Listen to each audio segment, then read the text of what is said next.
On the ocean, a man was tied to a kayak. He was covered in wounds. Beside him, his girlfriend repeatedly scooped up sea water and splashed it on him. The biting salt seeped into the wound, causing the man to convulse with pain. "Wanchio, please let me go." But now, my girlfriend's smile was filled with madness. She pulled out a dagger and stabbed it into Hu Yu's heart, asking me to eat it and be with him forever. "Madman, you're absolutely crazy," the man roared. 50 days of apocalyptic living had driven them mad. The man's vision fell into darkness, and his senses gradually faded. He could hear the sound of gnawing. The story of the apocalypse begins with a global rainstorm. Everyone thinks it's just a weather anomaly. 30 days later, 60% of the land has sunk. 90% of humanity perishes in despair. On the 49th day, all land masses on Earth were completely submerged by the sea. The rain finally stopped. Less than 1,000 people survived. Suddenly, Hu Yu opened his eyes and found himself lying in the bedroom. He immediately reached for his chest. The knife wound was gone, but his heart was still beating. He remembered his girlfriend, Wanchio, killing and eating him in the ocean. The date on his phone screen was clearly visible. July 6, 2024, Saturday, 7 a.m. Hu Yu was reborn. 7 days later, the first rainstorm would arrive. As he was thinking, a virtual dialog box suddenly popped up in front of him. System activation successful. Host: Hu Yu. System level 1. System function: Space backpack. Distance to next upgrade: 0/1. The explanatory text follows. The host space backpack has unlimited capacity, and all non-biological items can be stored without interfering with each other. Hu Yu was stunned. This was the system. With a thought, he tried to put the TV into his backpack. The next second, the TV disappeared, then reappeared the next instant. All of this is so real, proving that the previous experience was not a dream. The idea of revenge began to arise. Hu Yu's girlfriend lived on the 3rd floor of the same building, while he lived on the 24th floor. In his previous life, after a heavy rain came, he took her in, thinking that they could share the joys and sorrows together, but he never expected that in the end he would become her food. In this life, with the system, he must not repeat the same mistakes. Yi Wanchio, in this life, I will make you suffer 100 times more. Hu Yu got up and borrowed money from almost every online lending platform. In less than an hour, he was 500,000 yuan in debt. He immediately started shopping online. He placed orders for 10 boxes of instant noodles, self-heating hot pot, self-heating rice, and drinks. He was particularly fond of 5-liter bottles of mineral water, ordering 100. Hu Yu recalled his previous life. On the 20th day of a heavy rainstorm, he witnessed a wealthy man sailing a luxury cruise ship to the deep sea. At that time, the tickets had been leaked, and the price was comparable to an exorbitant price. One is food that is 20 times your body weight. The other is that only beautiful women with perfect figures are qualified. From that moment on, the woman on board became the personal property of the wealthy man. At that time, Yuanxiu also wanted to go on board, but she was still a little short of qualification. Time was running out, with only 7 days remaining. Hu Yu stared at the criminal code, his eyes gradually becoming firmer. Perhaps, the most extreme method should be used. He got up and went to the Van Cleef Arpels counter and picked out a 4-leaf clover necklace for over 20,000 yuan. In a previous life, she had once agreed to go out to the movies just for this necklace. But in the end, she made up an excuse, turned around, and ran away with the necklace. This time, he wanted to lure her in return. At 3 o'clock in the afternoon, he slowly arrived at the cinema. Yi Wanxiu's anger found an outlet. Hu Yu handed over the bag in her hand, and when she saw Van Cleef Arpels, the anger on her face immediately dissipated. Humph. She reached out to take it, but still said stubbornly, "Don't think that giving me a gift can make it up to me." Hu Yu sneered in his heart. "Why don't you open it and take a look?" She casually took out the necklace box and opened it. Sure enough, it was the 4-leaf clover she had been dreaming about. "You're smart," she said, passing the box behind her. "Here, put it on me." "Okay." Hu Yu picked up the necklace, gently wrapped it around her fair neck, and held the clasp tightly with both hands. With just a little force, the necklace could be turned into a weapon. Chapter 3. Hu Yu sneered inwardly, but quickly suppressed the urge. Now is not the time. The world at this moment is still a society ruled by law. Since the end had not yet arrived, he wanted to make this woman experience the most desperate situation. So, under the gaze of everyone, he gently put the necklace around her neck. It has to be said that Yi Wanxiu has a curvy figure, exquisite makeup and skillful makeup skills, which has earned her tens of thousands of online fans. He shook his head, driving away those memories, and said softly, "The movie has already started. Don't wait, let's go eat directly." "Okay." Yi Wanxiu excitedly took his arm and said sweetly, "What are we going to eat?" Yuten. It was the city's top restaurant, with average spending easily reaching 4 figures per person. Add in high-end ingredients and drinks, and the price could soar into the 5 figures. Really? Yi Wanxiu's eyes lit up. She didn't even ask where Hu Yu got the money from. She took out her cell phone and made a call. "I have their reservation number. I'll book it." Hu Yu nodded slightly. In the evening, as soon as the two stepped into Yuten, Yi Wanxiu couldn't wait to take the menu, while Hu Yu opened his mobile phone and secretly started recording. "Are there any wild yellow croakers today?" "There are exactly two, one weighing 2.5 kilograms and one weighing 3 kilograms. They're 3,980 yuan per kilogram." As soon as the waiter finished speaking, Yi Wanxiu glanced at Hu Yu, who was playing with his phone. Seeing that he was indifferent, she immediately made the decision, "I want both." "This?" The waiter was stunned. "Actually, one is enough for 2 people. It's okay." Yi Wanxiu smiled charmingly. "My brother didn't come today, so I packed some for him." As she spoke, she looked at Hu Yu and said in a sweet voice, "Baby, do you mind?" The word, baby, almost made Hu Yu want to kill her on the spot. In his previous life, he had never seen any younger brothers. But he just smiled and said, "It's okay." The menu became increasingly extravagant. 15 minutes later, the bill came to a staggering 88,000. Including the 10% service charge, it came to 88,800. Seeing that Hu Yu had no objection, Yi Wanxiu was secretly delighted. A dazzling smile appeared on her face and she raised her glass. "Come on, dear, cheers." Soon, a variety of delicacies were served on the table. Hu Yu didn't even start eating until Yi Wanxiu urged him. "Honey, stop playing with your phone and eat." "Okay." He then picked up his chopsticks, keeping his phone recording as he ate. 2 hours later, the food in front of him had long been cleared. "Pay the bill," Yi Wanxiu instructed casually. The waiter came in and handed the bill to Hu Yu. "How are you giving it to me? She ordered this meal, she ordered it, and she asked for the bill. Why are you handing me the bill?" "Sorry, sir." The waiter apologized immediately and turned to hand the bill to Yi Wanxiu. This action instantly made Yi Wanxiu furious. "Hu Yu, what do you mean? What do you mean?" Hu Yu pretended to be dumb, then suddenly seemed to remember something and pointed the camera at himself. "Oh, right. Thank you, Miss Yi, for the treat." After saying that, he pressed the stop button and smiled. "Ms. Yi, I filmed the entire meal. You don't want your fans to see this video, do you?" Yi Wanxiu valued her reputation the most.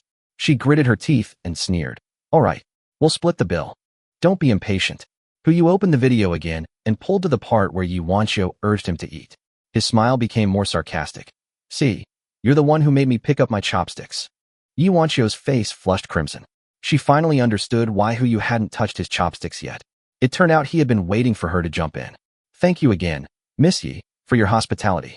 Hu Yu stood up and, with a sudden thought, put the necklace around her neck into his space backpack. He then turned and left, not forgetting to give her a thumbs up and laugh loudly. "Ms. Yi, you're such a nice person." Bang! The door to the private room slammed shut. Yi Wanxiu's furious roar was heard from inside. "Refund everything you packed. I'll use my necklace to cover the remaining money. Tomorrow, wait. Where's my necklace?" In her last life, she ate and drank from him, until he himself became food. This was just a small interest payment. He planned to collect the real debt after the end of the world. Hu Yu glanced at the time. In another 166 hours, the world would be completely rewritten. A sudden thought occurred to him. "Boss Tian, it's time to get off work." Mr. Tian was a global tea merchant, and a box of ordinary tea cost 10,000 yuan. He walked quickly to Mr. Tian's tea house. Sure enough, the lights in the tea house were turned off, and Mr. Tian got in his Mercedes and left. After confirming that no one was around, Hu Yu changed his clothes and walked to the door. His cell phone flashlight lit up, and he walked up the stairs until he reached the back of the tea room. A safe, half the height of a man, suddenly appeared before his eyes. With a thought, Hu Yu's door vanished, revealing the 4-story space within. The bottom layer of the safe was filled with cash, roughly estimated at 5 million. The second layer was filled with neatly stacked gold bars, hundreds of them. The third layer was filled with contracts and documents. When his gaze fell on the 4th floor, his pupils suddenly contracted. It was an ice-cold gun. Chapter 4, Take it away, take it all away. Hu Yu muttered to himself, his movements clean and neat. He couldn't tell the model of the black pistol on the table. There was also a box of bullets next to it. Although the contract was useless to him, leaving it behind could confuse his sight and conceal his true tracks. After confirming that there were no loopholes left, Hu Yu ran home in a flash. He hadn't expected Boss Tian's connections to be so extensive that he could even acquire firearms. With the money and weapons in hand, the next step was how to convert the pile of gold bars into cash and exchange them for real supplies. At the current gold price of 600 yuan per gram, there were a full 500-gram gold bars in the safe, totaling a total of 30 million. This amount was enough to buy a small yacht. But if I rashly sell the gold bars in this city, sooner or later Boss Tian will find out. By then, not only will I lose my money, but my life as well. The only solution is to retreat. He secretly planned. First go home and pack your things, then rush straight to the airport and buy the earliest ticket to Australia Island. After running for 2 blocks, he raised his hand to call a car and rushed to the community. Ding! The elevator door slowly opened. Huyu walked out and subconsciously looked up at the door of his house. In front of the door, there were 10 burly men blocking the way tightly.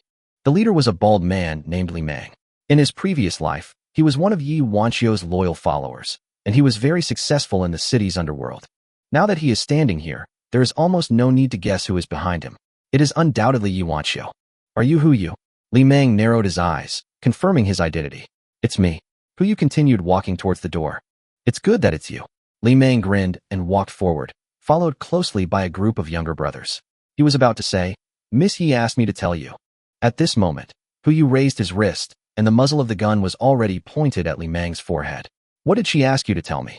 The oppressive feeling of cold metal mixed with the smell of gunpowder hit Li Mang in the face, and he almost immediately realized that the gun was real. Hee, Li Mang rubbed his hands and smiled. Brother, don't be impulsive, we can talk it out. I'll just say one thing.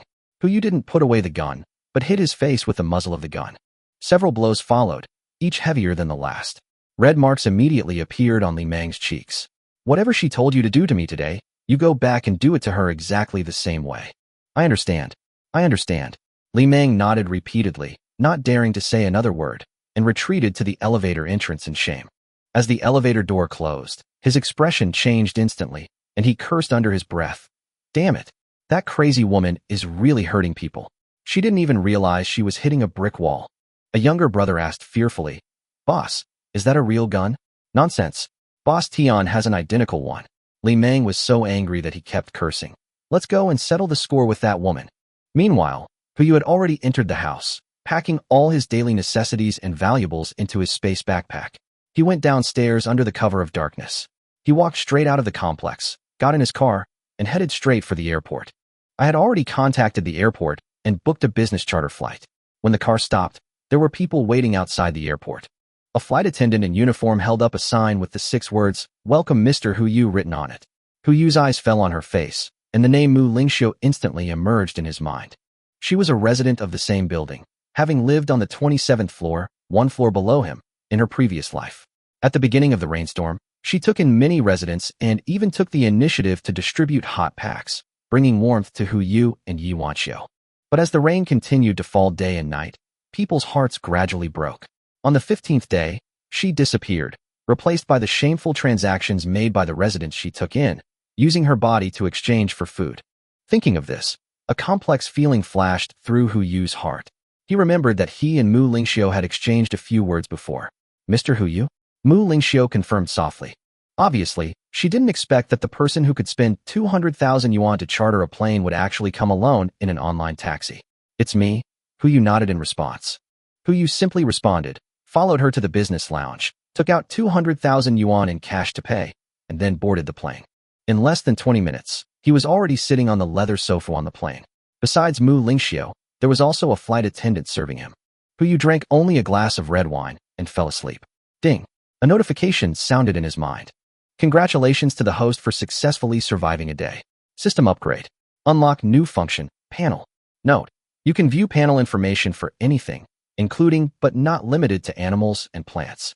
Chapter 5. Huyu thought to himself, animals? Aren't humans also animals? The thought flashed by, and he retracted his gaze and turned to the flight attendant Mu Lingxiu. At this moment, a transparent panel unfolded in front of him. Name, Mu Lingxiu. Gender, female. Age, 21. Skills, proficient in service, proficient in first aid, proficient in nursing, basic firefighting, proficient in dance. Personality, Madonna, compassionate, ingratiating, favorability. 20. Purity, 98. The information on the panel was crystal clear, and Hu Yu felt relieved. With this thing, recruiting is no longer a blind selection. Even if he could buy a large ship, surviving the sea age after the rainstorm alone would be tantamount to seeking death. A ship needs a crew, work requires doctors and cooks, and even bodyguards in times of danger. Most importantly, loyalty is key. Only when your favorability reaches 90 or above can you be considered truly trustworthy. He simply said, I want to buy a large yacht. Can you help me connect with the seller? This. Mu Lingxiu hesitated for a moment and turned to contact the cockpit. A few minutes later, she returned to the cabin in high heels and handed over a tablet. Mr. Hu, our company's senior management knows a wealthy man in Hong Kong who is looking to sell a ship. The information has been sent. Please review it. Hu Yu took it. Parameters jumped into his eyes one by one. Length 155 meters. Beam height 19.2 meters. Displacement 5,517 tons. Top speed 19 knots. The vessel is equipped with its own landing craft, 2 helicopter landing pads, 2 motorboats, and a lifeboat. It can accommodate over 50 people working on board and is equipped with 30 suites. With such a large tonnage, it is more like a mobile sea fortress. He flipped to the last chart. It showed 2.1 billion yuan. Installment payments were accepted, but the down payment was half. He only had 40,000 yuan on hand. Is the ship on AO Island? He looked away. It's right here. Mu Lingxiu nodded. We can contact the ship owner immediately and arrange for you to see the ship as soon as possible. Go contact him. After he said that, he closed the tablet and closed his eyes to rest. Buying it was the safest option. Taking it for a ride would be impossible to do without anyone noticing, given the ship's size and the port's regulations. There was only one way to buy it. Gather the money first. At 1 a.m, Hu Yu got off the plane and headed to a large casino. Hu Yu exchanged a gold bar for 300,000 chips and walked straight to the dice cup. At 5 a.m, he walked out of the casino door. Inside his space backpack lay a bearer promissory note, 2.1 billion. To round up the winnings, he won until he reached 3 billion. Another 900 million, deposited through the casino's official channels into a bank account, would be used to fund future supplies. With the money in hand and the boat booked, the next priority was securing the personnel, especially the most pressing. With 3 billion on his back, he could already smell the danger. He checked the time and had an appointment with the boat owner at 1 p.m. to see the boat, which was still early. He then asked the casino manager, where is a reliable security company in Macau? Yes, the manager immediately gave the address. It was 7 a.m, 6.5 days before the rainstorm. The casino manager personally took him to a reputable security company that provided security services to several casinos on the island. Their staff was almost entirely professional, including some retired military personnel. Hu Yu walked in and said, I want the best, and the sooner the better. At the casino manager's beckoning, the security company immediately began mobilizing personnel. Within half an hour, 12 men, all over 1.80 meters tall and with sharply defined muscles, formed a line. A mix of black, white, and Asian races were present. Hu Yu swept over, and a panel popped up like turning a page. Everyone's favorability was 0, and the skill labels were similar, such as proficient in firearms, proficient in fighting, proficient in first aid, etc. Until his sight stopped at the door, a man holding a broom. That man did not line up, but quietly sweeping in the corner. The panel information instantly lit up. Shinshan. Name, Shinshan. Gender, male. Age, 29. Skills, perfect survival, perfect combat, perfect assassination, proficient driving, proficient firearms, proficient first aid, proficient swimming, proficient off-roading, proficient cooking. Personality, daughter slave, loyal, gallant, loyal. Favorability, 0, 3 perfect skills, 6 proficient skills. As for his daughter slave, wouldn't it be better to bring his daughter on board? Chapter 7. In the early morning, Hu Yu and manager Yang went on a shopping spree. He practically emptied the entire electronics mall. He bought all the latest PS5s, second-generation switches, and Xboxes, not just individually, but in sets for 10 people. He had everything from cameras and headphones to speakers, phones, massage chairs, and VR equipment. He was especially generous with his computer specs, including a 5090 graphics card, a 15th generation i9 processor, and a top-of-the-line Prodigal Eye console. He maxed out all 10 of them and thoughtfully pre-installed a ton of single-player games. The purchase process was quick, but when it came time to pay, the cashier stared in amazement at the astronomical figure. Manager Yang, however, remained calm and offered to remind him. Mr. Hu, would you like me to help you with customs formalities in advance? Hu Yu waved his hand, looking at the truck loading. No need, just follow me.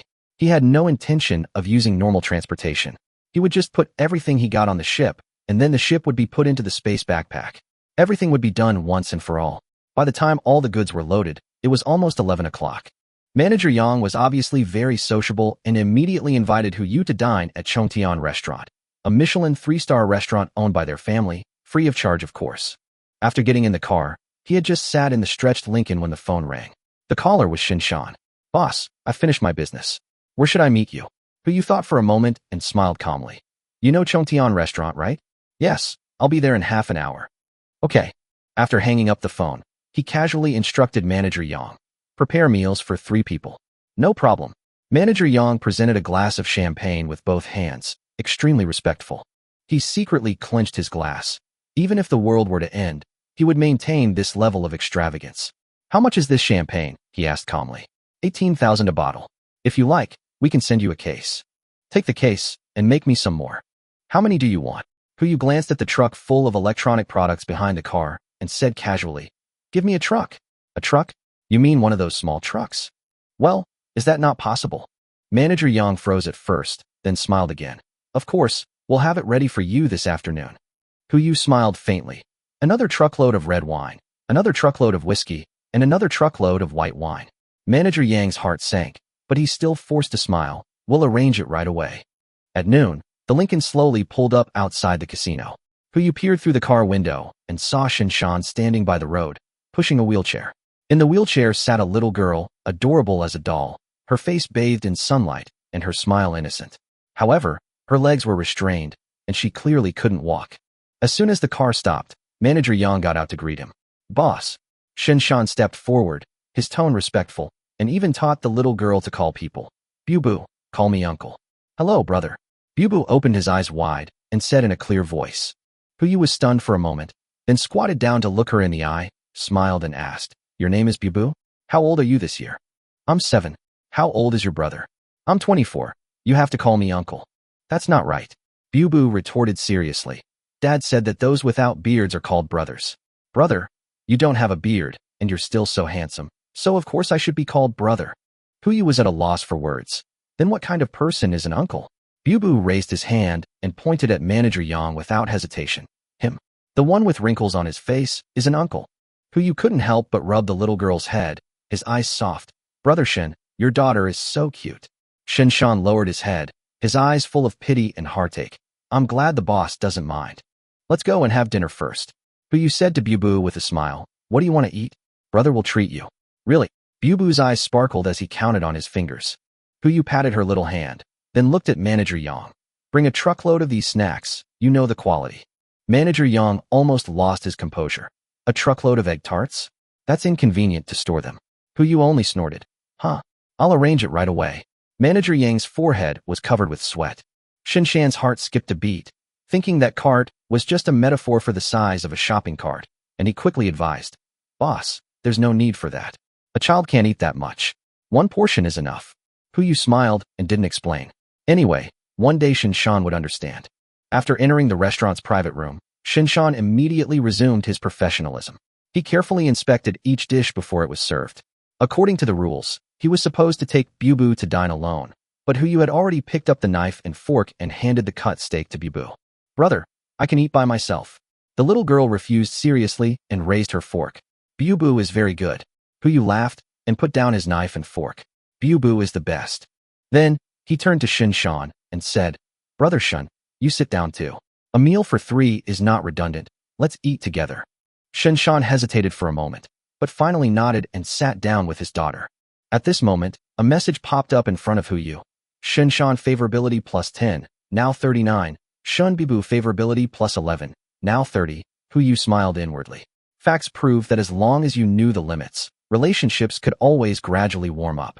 As for Manager Yang, he had already left the private room, busy preparing for the ridiculous order for several trucks.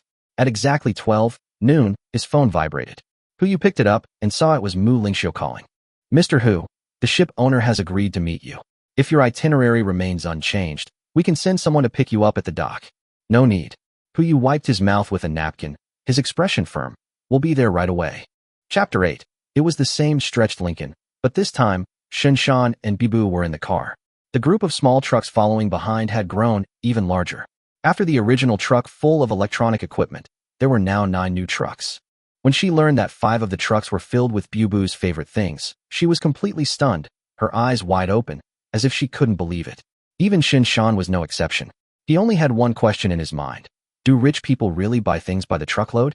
Bubu's favorability instantly rose, breaking through 40.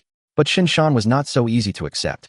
Such a generous gesture made him suspicious, and his favorability dropped to 29.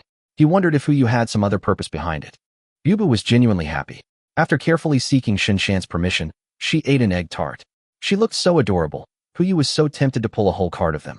Who could blame this girl for being so natural at being cute? It was like she had a natural talent. Just as Huyu's mind drifted off, Manager Yang's reminder brought him back to reality. The trucks were already parked outside the dock. Manager Yang explained that there was a rule here. Trucks without loading permits couldn't enter the port. Huyu didn't think much about it, and simply told the fleet to park outside. He got out of the car and reached out to hug Bubu. But Bubu tilted his head to look at Shin-chan, a questioning look in his eyes. Shin-chan naturally refused and carried Bubu down himself. Huyu could only smile awkwardly, knowing in his heart they had only known each other for a day. How could Shin-chan easily let Bubu get close to anyone else? But it didn't matter. He was very patient. Bubu was so cute. If she wasn't his goddaughter, she would be his daughter-in-law. He had already made up his mind. He turned and told Manager Yang not to follow him. They would board the plane directly after viewing the ship. He would settle the bill for the trucks and the alcohol together. Manager Yang pulled out his POS machine and quoted a price. For truckloads of alcohol, 500 bottles each, for a total of 26.88 million. As for the snacks and desserts, they would be considered gifts.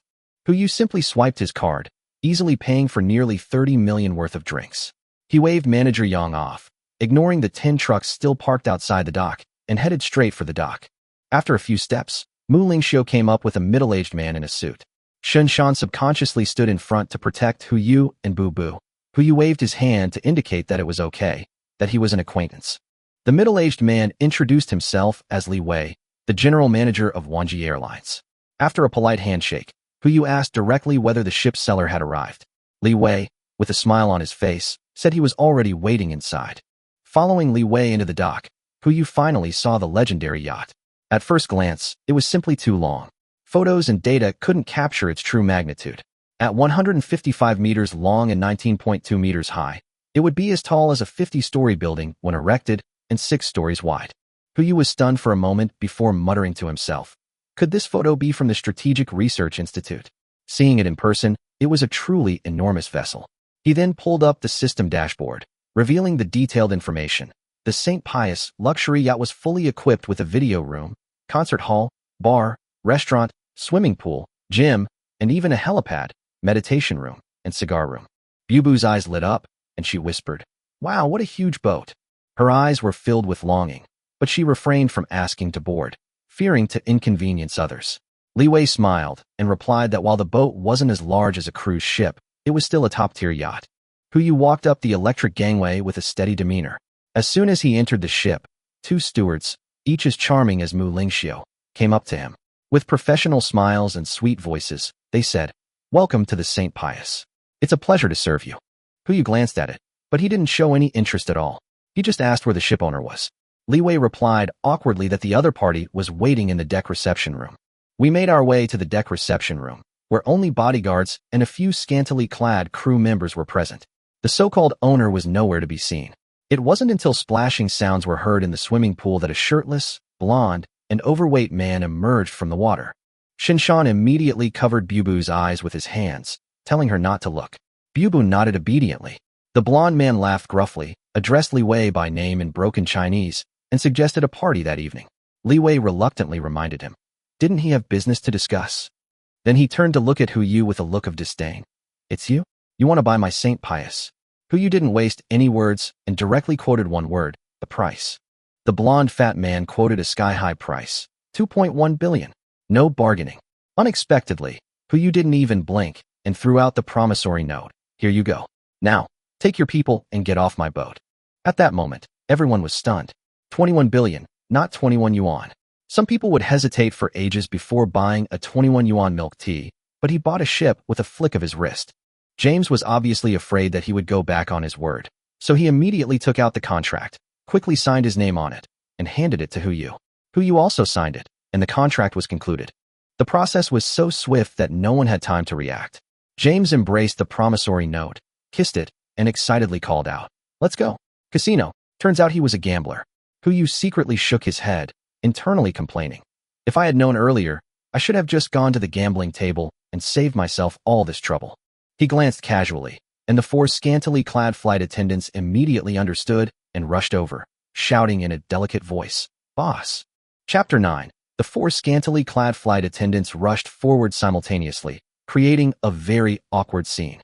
Huyu didn't have time to dodge, thinking that with Shinshan around, they wouldn't get close to him. But to her surprise, Shinshan was clutching Bubu's eyes tightly, not moving. The result was that Huyu was directly thrown to the ground, and the flaming red lips fell one after another, almost swallowing him. Fortunately, he reacted quickly enough to protect his 79 three-piece suit, short-sleeved shirt, and shorts. Otherwise, he would have become a real joke. He shouted breathlessly, "Brother Shun, help!" This sound finally brought Shinshan back to reality. He grabbed the flight attendants, one by one, and tossed them aside. Huyu finally freed himself and collapsed on the sofa, gasping for air, his heart pounding like a little dinosaur. Huyu quickly ordered the entire crew to be assembled. Upon counting, he discovered there were 42 crew members, 12 of whom were responsible for navigation, and the remaining 30 were all crew members. The scene was both hilarious and heartbreaking. The happiness of the rich was beyond the imagination of ordinary people. Huyu carefully reviewed their dashboard and ultimately made a decision: fire everyone. Of course, he wasn't being harsh. Everyone received a generous severance package. Mu Lingxiu and Li Wei were also politely escorted off the ship, saying he still had things to attend to. In the end, only 3 people remained on the huge Senbias: Huyu, Shinshan, and a curious Bubu. Huyu sighed and looked at Shinshan with resentment. "Why didn't you stop them just now?" Shinshan replied seriously, "I thought you didn't want to resist." Huyu was speechless. He emphasized again and again, "Next time, no matter who it is, if they come at me, stop them." Shinshan nodded immediately. "Okay, boss." Huyu could only shake his head and smile bitterly. Then he glanced at Shinshan's favorability rating, which remained at 29, not even passing. Time was running out, so he said nothing more. Soon, the 3 of them walked to the bow. Huyu squatted down, looked at Bubu and said with a smile, "Want to see some magic?" The little girl's eyes sparkled, and she nodded immediately. "Yes. What will brother do?" "Bubu is very smart." Huyu smiled mysteriously, clapped his hands on the boat, and counted softly, 3, 2. With a crisp snap of fingers, the entire St. Bias vanished from the harbor. Bubu exclaimed in shock, his eyes lighting up like stars. Even Shinshan, a man usually as steady as a rock, couldn't help but shudder. This was beyond his comprehension. Huyu spread his hands and pointed at the empty dock with a smile. "How is it? Brother is amazing." Bubu immediately clapped his hands, praised loudly, and asked how he did it. Huyu pretended to be mysterious, raised a finger to his lips, and said, "Magic. It won't work if you tell it to me." Bubu anxiously tugged at his sleeve, begging for the answer. Huyu only smiled and shook his head, saying that if she wanted to see, he could continue to change and see if she could guess it. Bubu immediately agreed, his face full of anticipation. Shinshan remained silent, his brow furrowed, his heart in turmoil.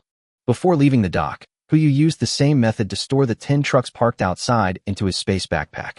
Bubu clapped his hands until they turned red, but he still thought it was a superb magic trick. Shinshan was completely confused. He even tried to touch the car body secretly, but the car still disappeared before his eyes. He wanted to ask several times, but ultimately held back. Huyu didn't explain, just waiting to see how long he could hold back. The most important thing right now was to leave AO Island as quickly as possible. The silent disappearance of a luxury yacht would surely attract attention, and the longer it dragged on, the more dangerous it would be. The 3 of them boarded the chartered flight smoothly, taking off at 1:30 p.m. for Jinling. Huyu wasn't idle during the 2-hour flight. He contacted the other 3 owners of the top floor of his complex and negotiated a deal to buy the entire floor. The price was 30% higher than the market price, but to him, it was just enough to buy a few truckloads of drinks. After the plane landed, he immediately took Shinshan to handle the paperwork, fulfilling his promise. In addition to giving Shinshan a house, he also prepared one for Bubu. The property, worth tens of millions, was now real. Sure enough, Shinshan's favorability rating rose slightly. Strike while the iron is hot. Huyu went to the 4S store again and bought the latest Brabus G800 in full, with the owner's name still listed as Shinshan. With this luxury car, they can travel freely for at least a few days before the rainstorm. After a busy day, the three of them finished dinner and cleared out U10's stock of high-quality ingredients. It was already 11 o'clock in the evening when they returned home. Bubu was extremely sleepy and fell asleep on the bed. Shinshan silently accompanied Huyu to his house. Huyu pulled a bottle of baijiu from the liquor cabinet. He was stunned by the label. It was 2004 Feitian Matai, a 20-year-old bottle. No wonder the price was so high. He poured 2 glasses, pulled out a box of egg tarts, and slowly took a bite. Whatever you want to ask, I'll give you 3 chances, he said with a smile. Shinshan was stunned for a moment, then raised his glass and drank it all. He put it down and asked, Boss, who are you? Huyu replied casually. As you can see, a man. This answer was obviously tempting. Shinshan frowned and asked again, Then what do you want me to do? Huyu put away his smile and said calmly, Protect my personal safety. In exchange, I will also protect you and Bubu. Shinshan knew in his heart that this protection was not just literal meaning. He pondered the last question for a long time, his mind racing through everything about Huyu. Though young and seemingly unremarkable, he could spend money lavishly and possessed extraordinary means. Finally, he downed his drink and spoke slowly. What, exactly, is your purpose? Huyu raised his eyes, his gaze deep, and uttered, Purpose? Just to survive. He drank the white wine in the glass, feeling the burning sensation in his throat, and slowly added, In the coming apocalypse, live well. Chapter 10. After Huyu said the word, end of the world, Shinshan's eyes tightened obviously, the air seemed to be paused, and even the aroma of the wine in the glass became pungent. He didn't beat around the bush and gave a direct time point. At 7 p.m. on July 13th, heavy rains would fall simultaneously around the world. For a full 49 days, Nanjing would be swallowed by the sea, and perhaps not only Nanjing, but the entire land would be silent. He said he just wanted to survive, without being superstitious or exaggerating panic. He was as calm as reviewing a to-do list, putting the word survival in the center of the table. Shinshan instinctively denied it, accustomed to measuring the world with materialistic standards, and his first reaction was, the boss is drunk. But his rationality was quickly shaken by the facts. Huyu raised his hand and pulled out red wine, gold, a pistol, and steaming egg tarts from his space, one after another. These things had strange origins and appeared in ways that defied expectations, yet they felt so real they could touch the warmth of my tongue. Huyu said calmly, These are all preparations for the end of the world. You are among them. At this point, he pushed the choice back. If they didn't believe it, they could leave. If they stayed, they would be brothers shoulder to shoulder. He raised his glass without any sentimentality, but with one promise. If he had a bite of rice, they wouldn't have a bite of meat. Shinshan was silent for a long time, clinking his glass with a crisp sound, but he held the rim of the glass without drinking. He offered a more secure agreement. There were 5 days left before July 13th, and we would provide unconditional assistance for those 5 days. If the rainstorm came as expected, we would drink this cup again. If not, he would also protect us for a year as per the contract. He added, I have to be responsible for Bubu. This wasn't an excuse, but rather a bottom line for his choice. Huyu gladly accepted, put the 2 glasses of wine into his space backpack, and agreed to drink again in 5 days. A system-like reminder flashed through his mind, favorability +9, rising to 39. After the alcohol was cleared, only a pistol remained on the table. The addressing also relaxed, and he asked Shinshan to stop calling him boss and instead address him as Xiaohu or Xiaoyu. Shinshan, feeling the need for proper protocol, declined, but quickly turned his attention to business. Huyu pushed the pistol over to him, asking him to assess availability. Before the apocalypse, cold weapons were far less effective than firearms. He calculated the needs meticulously, 1 each for himself, Bubu, Shinshan, the future captain, and the medical team, plus 4 more. He already had 1, and the goal was to have 8. Shinshan nodded, judging it feasible, but it would require capital and the process complicated. He preferred gold settlement, though cash would also be acceptable. Huyu decisively produced 100 gold bars, stacking them into a small mountain. He then pressed a bank card with a balance of 100 million yuan onto the pile, saying bluntly, do it quickly. In a few days, money won't be money anymore. What Shinshan benefited from wasn't the money, but rather the clarity of purpose and complete trust. He mentally calculated the error of 8 truckloads of guns based on his boss's purchasing standards, but still accepted the mission, reminding him that the quantity was large and the journey was long, and that he would need to go to the border to meet up. The issue settled, Huyu left the gun on the table with him for self-defense, and after being politely declined, he didn't bother to pursue it. Fatigue washed over him like a tide, and he went back to his room and fell asleep as soon as he touched his pillow, not even bothering to shut out the night wind outside. The next day, Monday, July 8th, at 7 a.m., there were still 132 hours until the presumed end of the world. His alarm went off, and he instinctively wanted to go to work. Then, a second later, he woke up and decided not to work today. He blocked all work contacts and group chats and continued to catch up on some sleep. Suddenly, there was a gentle knock on the door, and Bubu's soft voice greeted him through the door. He immediately got up to change his clothes, smiled, and answered the door, only to see the little girl sitting in a wheelchair, stuck in front of the bathroom door, her face flushed. The door handle was right in front of her, but she couldn't lift it up. Her arms weren't long enough. Without giving it a second thought, Huyu helped her open the door, then hurriedly said she'd ask her aunt to look after her. Bubu waved her hand, deftly maneuvering the wheelchair into the room. She turned around and smiled sweetly, but then quietly pulled out the catheter from behind her, her sensibleness heartbreaking. He suddenly flew into a rage. Where's old Shun? Turning to look at the table, he saw a note pressed against his gun. It said he'd gone out overnight to get something, and Bubu had asked him to look after him for a day. She was sensible enough to leave him home alone if anything urgent happened, and she'd let him know in the morning. That's so irresponsible. He suppressed his anger. Bubu came out of the bathroom and apologized, saying, I couldn't reach the flush. He smiled and took over the cleaning, but in his mind, a priority was cleared. He would not stock up on anything else, but he would treat his leg first. He knew that if the rainstorm continued for a few more days, many things that could be reversed would become irreversible. He squatted down and was about to speak when Bubu asked if he wanted breakfast, saying she could make it herself. She usually did it all by herself when her father was away. She was a bit proud, displaying it like a sticker medal. After praising her as remarkable, Huyu tentatively suggested going to the hospital for a comprehensive evaluation, perhaps to find a solution. She shook her head, saying she'd seen many doctors, all of whom had determined recovery was unlikely. He refused to give up, reiterating his choice with the tone of try again. Bubu thought about it and nodded in agreement, with only one condition: don't let your father cry again. At that moment, Huyu realized that Shan was not invulnerable. He just hid his vulnerability deeper.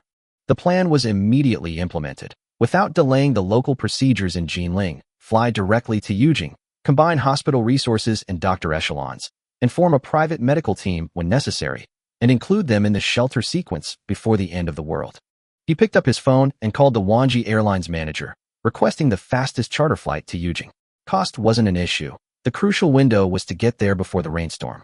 He drew up a list of essentials, including flight routes, ground transportation, and hospital appointments, and asked them to proceed simultaneously.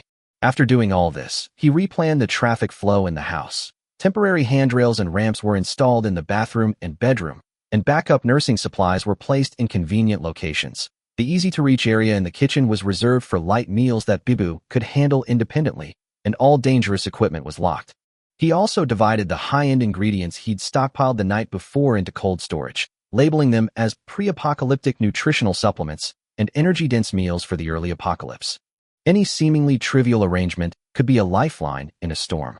During a brief break, he leaned against the window to review the D5 list, firearms ×8, executed by Shan, medical assessment and team he personally supervised, property and shelter renovation, construction team entered the site, vehicle mobility and fuel, ready, material level packaging, continuous replenishment. He reset his alarm clock to countdown mode, reminding him every hour, transforming the end of the world from an abstract crisis into a tangible progress bar. Anxiety no longer flooded him. It was fragmented, named, and digested. Bubu poked his head out of the kitchen and said the porridge was ready. He went over to eat. The food was homely, yet it had a comforting simplicity. He suddenly understood that survival wasn't just about surviving, but also about preserving one's humanity. After dinner, he sent an emergency maintenance application to the property management, focusing on checking the top floor waterproofing, pipe return valve, backup power generation, and signal relay locations, and clearly stated the payment method of first come, first served, in order to complete the key renovations within 3 days. After everything was arranged, he called back Wanji to confirm the charter flight's takeoff time and landing referral channel, and requested 2 alternative hospitals and 3 surgeons to replace them, to ensure that if any link got stuck, there would be a side door to go through. The sun shone brightly outside the window, the city flowing at its own rhythm. No one could see the first drop of rain in 5 days. But Huyu had already set up his battlefield in this quiet moment. He glanced at Bubu's wheelchair, then at the note on the table that said, "Reply tomorrow morning." Survival is never a one-person affair. He wants to bring two people into the picture, a little girl who's too sensible, and a man who hides his tears within his hard shell. But before that, he needs to finish today's homework, skip work, and save his life. He needs to heal his leg first before he can think about the future. Chapter 11. At 9 in the morning, the lights in the consultation room of Yujing Xia Hospital were on. Huyu, with his capacity, promised to donate an inpatient building. The heads of orthopedics, neurology, and traditional Chinese medicine gathered together to conduct a systematic consultation with Bubu. After a thorough examination, the images and indicators were displayed on the screen. The verdict was simply curable. Huyu immediately made the decision. If the experts are abroad, charter a plane to bring them back. If any equipment is out of town, air freight it in. All procedures must be fully operational. Just as the consensus was unanimous, a young woman objected. She was the most conspicuous Chinese medicine practitioner in the room, young and calm, her sharp, clean-cut face barely concealed by her black-framed glasses. She said, "The patient is too young, and using Western methods quickly would be extremely risky." The orthopedic director frowned and replied, "We also wanted to wait until she reached adulthood, but the family requested that the child be able to stand up within 5 days." As soon as the words fell, the female Chinese medicine practitioner looked directly at Huyu and said only one word, "Why?" The consultation room fell silent. Huyu couldn't explain the urgency of the apocalypse, so he could only replace his reason with a goal. If it doesn't work within 5 days, then change the plan, but it must be maximized within the limits of our capabilities.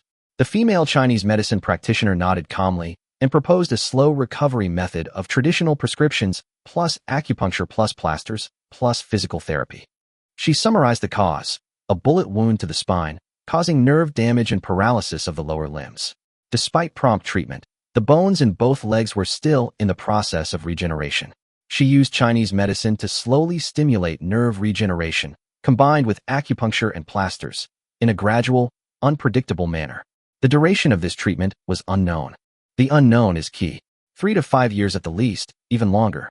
Huyu locked eyes with her, the system panel lighting up before his eyes. Xiao Zissou, 22 years old, 6 perfect and 6 proficient in personality traits, with a personality that blends kindness with scheming and a bit of a middle school kid. The data fit the puzzle pieces in his mind like a ruler, a perfect fit. This was the classic hexagonal nurse. Having her on board was like having an extra medical team. A thought flashed through his mind, and he declared on the spot, "I'll accept your proposal, and you'll be the lead surgeon." Seeing that both sides had reached an agreement, the director immediately made the decision. Xiao would be the lead, with the other departments cooperating. The experts left the room, the noise dissipated, and only 2 people remained in the consultation room. Huyu pressed for details on the implementation, and Xiao Zissou, returning to a professional tone, outlined a daily physical therapy routine. Her schedule was clear, a daily course of treatment, including acupuncture, massage, internal and external medications, and compresses. Morning and evening sessions were preferred, if time permitted. She was best to perform the techniques herself, though she could teach an assistant. However, the effectiveness of the treatment depended entirely on her. Huyu took the opportunity to suggest a home visit, emphasizing that any terms are negotiable. She twirled her pen, pondering, and suddenly changed her approach. "I heard you donated a building? I'd like to add 2 words to the door lintel. Traditional Chinese medicine." He barely paused, agreeing. The procedure was set, and she raised her hand to gather her equipment, saying lightly, "Let's go." Huyu wanted to ask more, but she had already stepped out the door. Before leaving, she added, "I don't have any patients here at the moment. You're young, so people don't trust you. But those who do trust me, just follow the prescription and most likely will be fine." In the elevator, her tone suddenly became fiery. "I want to restore the glory of traditional Chinese medicine. First, I want to build the traditional Chinese medicine building." Huyu was inwardly amused. It was a bit childish, yes, but this kind of burning was exactly the kind of fire he wanted. He took Bubu out of the ward and into the parking lot. A pink Kian roared in, its windows rolled down. A young woman in a JK uniform sat behind the wheel. She leaned forward, smiled, and raised her chin for them to get in. Huyu was stunned for a moment before recognizing her. Xiao Zissou told him to just call me Zissou outside. She turned her head and greeted Bubu, naturally and gently. Huyu placed Bubu safely in the back seat, folded up the wheelchair, and sat back before asking, "Where are your glasses?" She smiled and said they were just a trust buff.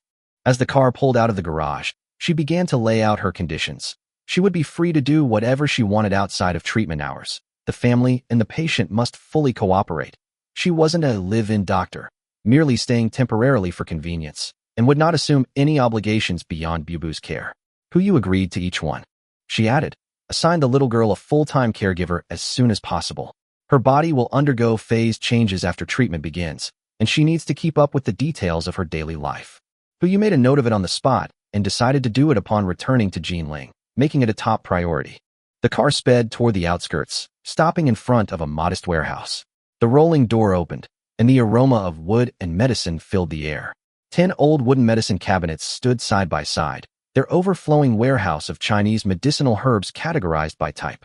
Dozens of jars of medicinal wine lined the warehouse, resembling a miniature pharmacy. She went into the warehouse to grab the medicine with expert precision. Reaching, weighing, and setting the scales, it was like she was practicing a familiar fingering routine. Huyu, impressed by her professionalism, casually asked, how much do you want for this warehouse? She replied, from the depths of her heart, no, it's an heirloom, and I'll use it for medicine only. He changed his perspective. I can choose not to sell, but what if we move to Jinling? I'm building a traditional Chinese medicine building in Xiehe, and I want traditional Chinese medicine to take root and flourish in Jinling. She paused and gave a vague, I'll see what Dad thinks. She emerged carrying a large stack of herbs, explaining her father's trip to Japan, researching stolen ancient remedies, and her mother, who was also traveling with her, wouldn't be back for at least 10 days or half a month. Huyu then pressed the possibility of returning early, only to be told, it's difficult. Difficulty doesn't mean it won't be done. Huyu broke down the plan. First, the existing medicinal materials and treatment procedures would be put into place, and then a plan would be prepared to bring back and relocate the Xiao family elders. If a heavy rainstorm really arrived, a place on the boat would be reserved for the family. On the way back, she wrote out a list of daily prescriptions, acupuncture points, and plaster replacement cycles, and gave instructions on diet and rest, especially emphasizing the differences in nerve repair between morning and evening. Her words were crisp, as if she were breaking down complex issues into simple operations. Huyu also coordinated resources in the car. He was responsible for transportation, accommodations, safety, and supplies. She was responsible for planning, execution, and progress assessment. Each side had a point person, and in the event of disagreement, the best interests of the patient were prioritized. Bubu kept her eyes wide open the entire time, answering obediently. Encouraged by Sister Zissou, she tried several sets of upper body stretching and breathing exercises. The subtle, almost imperceptible changes suddenly gave Huyu a sense of confidence in her slow and steady approach. Back at the hospital, she packaged the herbs according to the course of treatment and outlined the first day's procedures. Huyu immediately submitted the application for naming the building Traditional Chinese Medicine Building to the hospital and reminded the construction team to reserve negative pressure, pharmacy ventilation, and specialized storage space. As he walked out the door, the sun shone brightly on the ground. Xiao Zissou adjusted his non-existent glasses and asked him with a smile, Boss Hu, your goal is to get her on her feet in 5 days. All I can give her is steady-state repair. Are you ready for this long-term battle? Huyu nodded, saying, a short-term battle relies on tactics, a long-term battle relies on teams. I have ships and supplies, but even more I need hexagons like you. She was silent for a moment, then suddenly curled her lips. Then we'll complement each other. You build the building, and I'll heal the patient. Before parting, she reconfirmed his appointment time for the next morning's appointment and sent him a home improvement checklist on his phone. A temporary ramp, removable handrails, bedside guardrails, a folding bath chair, easily accessible storage tiers, and protective gear. Each item was tailored to Bubu's daily life. Huyu looked at this unassuming yet resolute list, and his mental apocalyptic timeline clicked a few more times. He knew that true hope lay not in grand declarations, but in these actionable little steps, gradually turning the impossible into the possible. The car door closed, and the pink Qian drove out of the hospital. The wind whipped through the treetops, and he looked back at the building that would one day bear the inscription, Traditional Chinese Medicine. It was like seeing a new embankment. Before the storm arrives, the embankment must be erected. Before a patient recovers, their hearts must be steady. Next, it was a matter of proceeding according to schedule, loading the personnel, medicine, building, and team aboard one by one. Chapter 12. While Xiao Zissou was loading the herbs into the car, Huyu quickly circled the warehouse, noting down the locations of all the valuable instruments and sets of utensils in the medicine cabinet. When he turned back and pulled the rolling door, all that remained was a few spider webs tangled in the corner. After getting on the car, he immediately contacted the charter flight back to Jinling. Coincidentally, Mu Lingxiu was always on the crew of the charter flight. She always took good care of Bubu, even making sure the temperature of the hot towel was just right. Teasing Bubu with a toy, and his heart skipped a beat. Xiao Zissou had mentioned she was looking for a personal nurse, and Mu Lingxiu's resume was suitable, not to mention her expertise in nursing. The opportunity presented itself, and he decided to extend an olive branch right then and there. "Ms. Mu, are you considering a job change?" he asked directly. The flight attendant beside him was full of envy. If she was lucky enough to work for such a young and wealthy man, her life would take a completely different turn. Mu Lingxiu didn't just nod blindly. She asked about the job responsibilities first. "Who you didn't beat around the bush. Take care of Bubu, be his personal nanny, and the salary is up to you." As soon as he finished speaking, Xiao Zissou looked up at him. His demeanor was like that of a nouveau riche straight shooter. "Nanny." Mu Lingxiu hesitated. Caught between the dignity of her profession and the reality of her salary, she asked for time to think. "Who you gave her a deadline, a reply by tonight." He didn't absolutely need her, but he was willing to give her another chance because of his warm baby kindness. At 4 in the afternoon, the plane landed. The private car drove all the way to the entrance of the old residential complex. Xiao Zissou was stunned at the first glance. How could this be so old? Someone on a chartered plane actually live in a building of this age? She couldn't help but label Hu Yu as unsolved mystery. She carried Bibu out of the car, and the three of them were about to go in when 3 aunties in the pavilion cracked melon seeds and spread the news loudly. All 28 floors were bought out in one go, and rumors ranged from getting rich to being kept by a man. Xiao Zissou's eyes lit up, and her gossipy spirit was ignited. She was about to step forward to add fuel to the fire when Hu Yu turned around and said, "Dr. Xiao, can you make the medicine for tonight?" She immediately turned around and got down to business, so she put aside her gossip for the time being. At the elevator entrance, Xiao Zissou ran into her enemy, Yi Wanxiu. She wore a matching necklace, and her sunglasses cast bruises, as if she'd just been punished. She sarcastically called Hu Yu a scumbag kept by a rich woman, and urged Xiao Zissou to be careful not to get scammed. Xiao Zissou instantly developed a melon-eating physique and took Hu Yu's arm to cooperate. "Really? Tell me in detail." Yi Wanxiu threatened with her eyes, as if to expose the secrets if you push me again. Hu Yu just said lightly, "Will you make way?" She snorted, turned sideways, and pulled out her phone to call Brother Tian to report. The target was going home and would not leave for a short time, and to collect the debt. The response of "okay" from the phone was like a hidden nail, quietly landing in the shadow of the building. It was 7 in the evening, with 120 hours remaining until the rainstorm countdown. Hu Yu settled Xiao Zissou in room 2801 and ordered takeout from Yutan. After dinner, she treated Bibu with acupuncture, physical therapy, and massage, her movements steady and her finger pressure gentle yet precise. The phone vibrated, the note, Shinshan, lighting up. The person on the other end came straight to the point. "I've got it sorted. See you at Jinjiao Wanan Mountain." Hu Yu agreed immediately, and after hanging up, he immediately contacted Wanji Airlines to schedule a night flight, his tone brimming with urgency.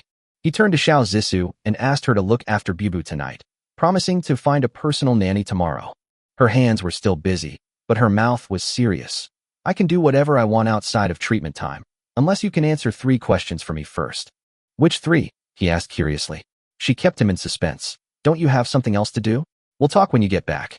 A smile crossed her eyes, like a gentle swung of a fishing line, hooking the truth on tomorrow's hook.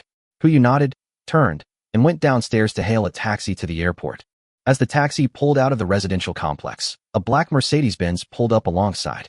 A middle-aged man with gold-rimmed glasses got out, followed by a man with a sleek, shaved head. The 2 men looked up at the rooftop, where an inappropriate light was on. On the short, quick trip back up the elevator, Hu Yu suddenly remembered the gossip at the alley entrance. He didn't look back, but mentally he was making a note of the trouble ahead. In his previous life, the aunties had resorted to eating their own children during a famine. This time, he wanted to rewrite the fate of this building before the rain came. Before entering, he double-checked the door locks, security cameras, and emergency lighting, rechecked the location of the temporary ramp and the wheelchair turning radius, and completed the food sorting labels to the pre-apocalyptic nutrition and initial energy density tracks. Survival depends on ensuring every little detail is reliable. Inside, Bubu finished her physical therapy, her complexion rosier than it had been in the afternoon.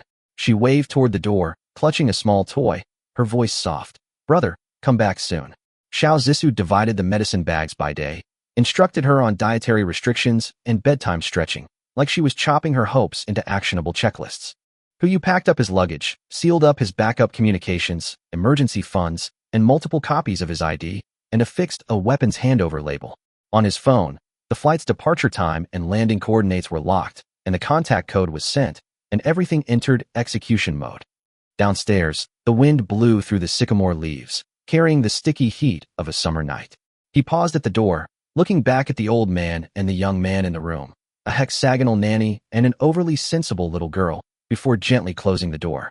The moment the elevator arrived, he sped up the countdown one more notch.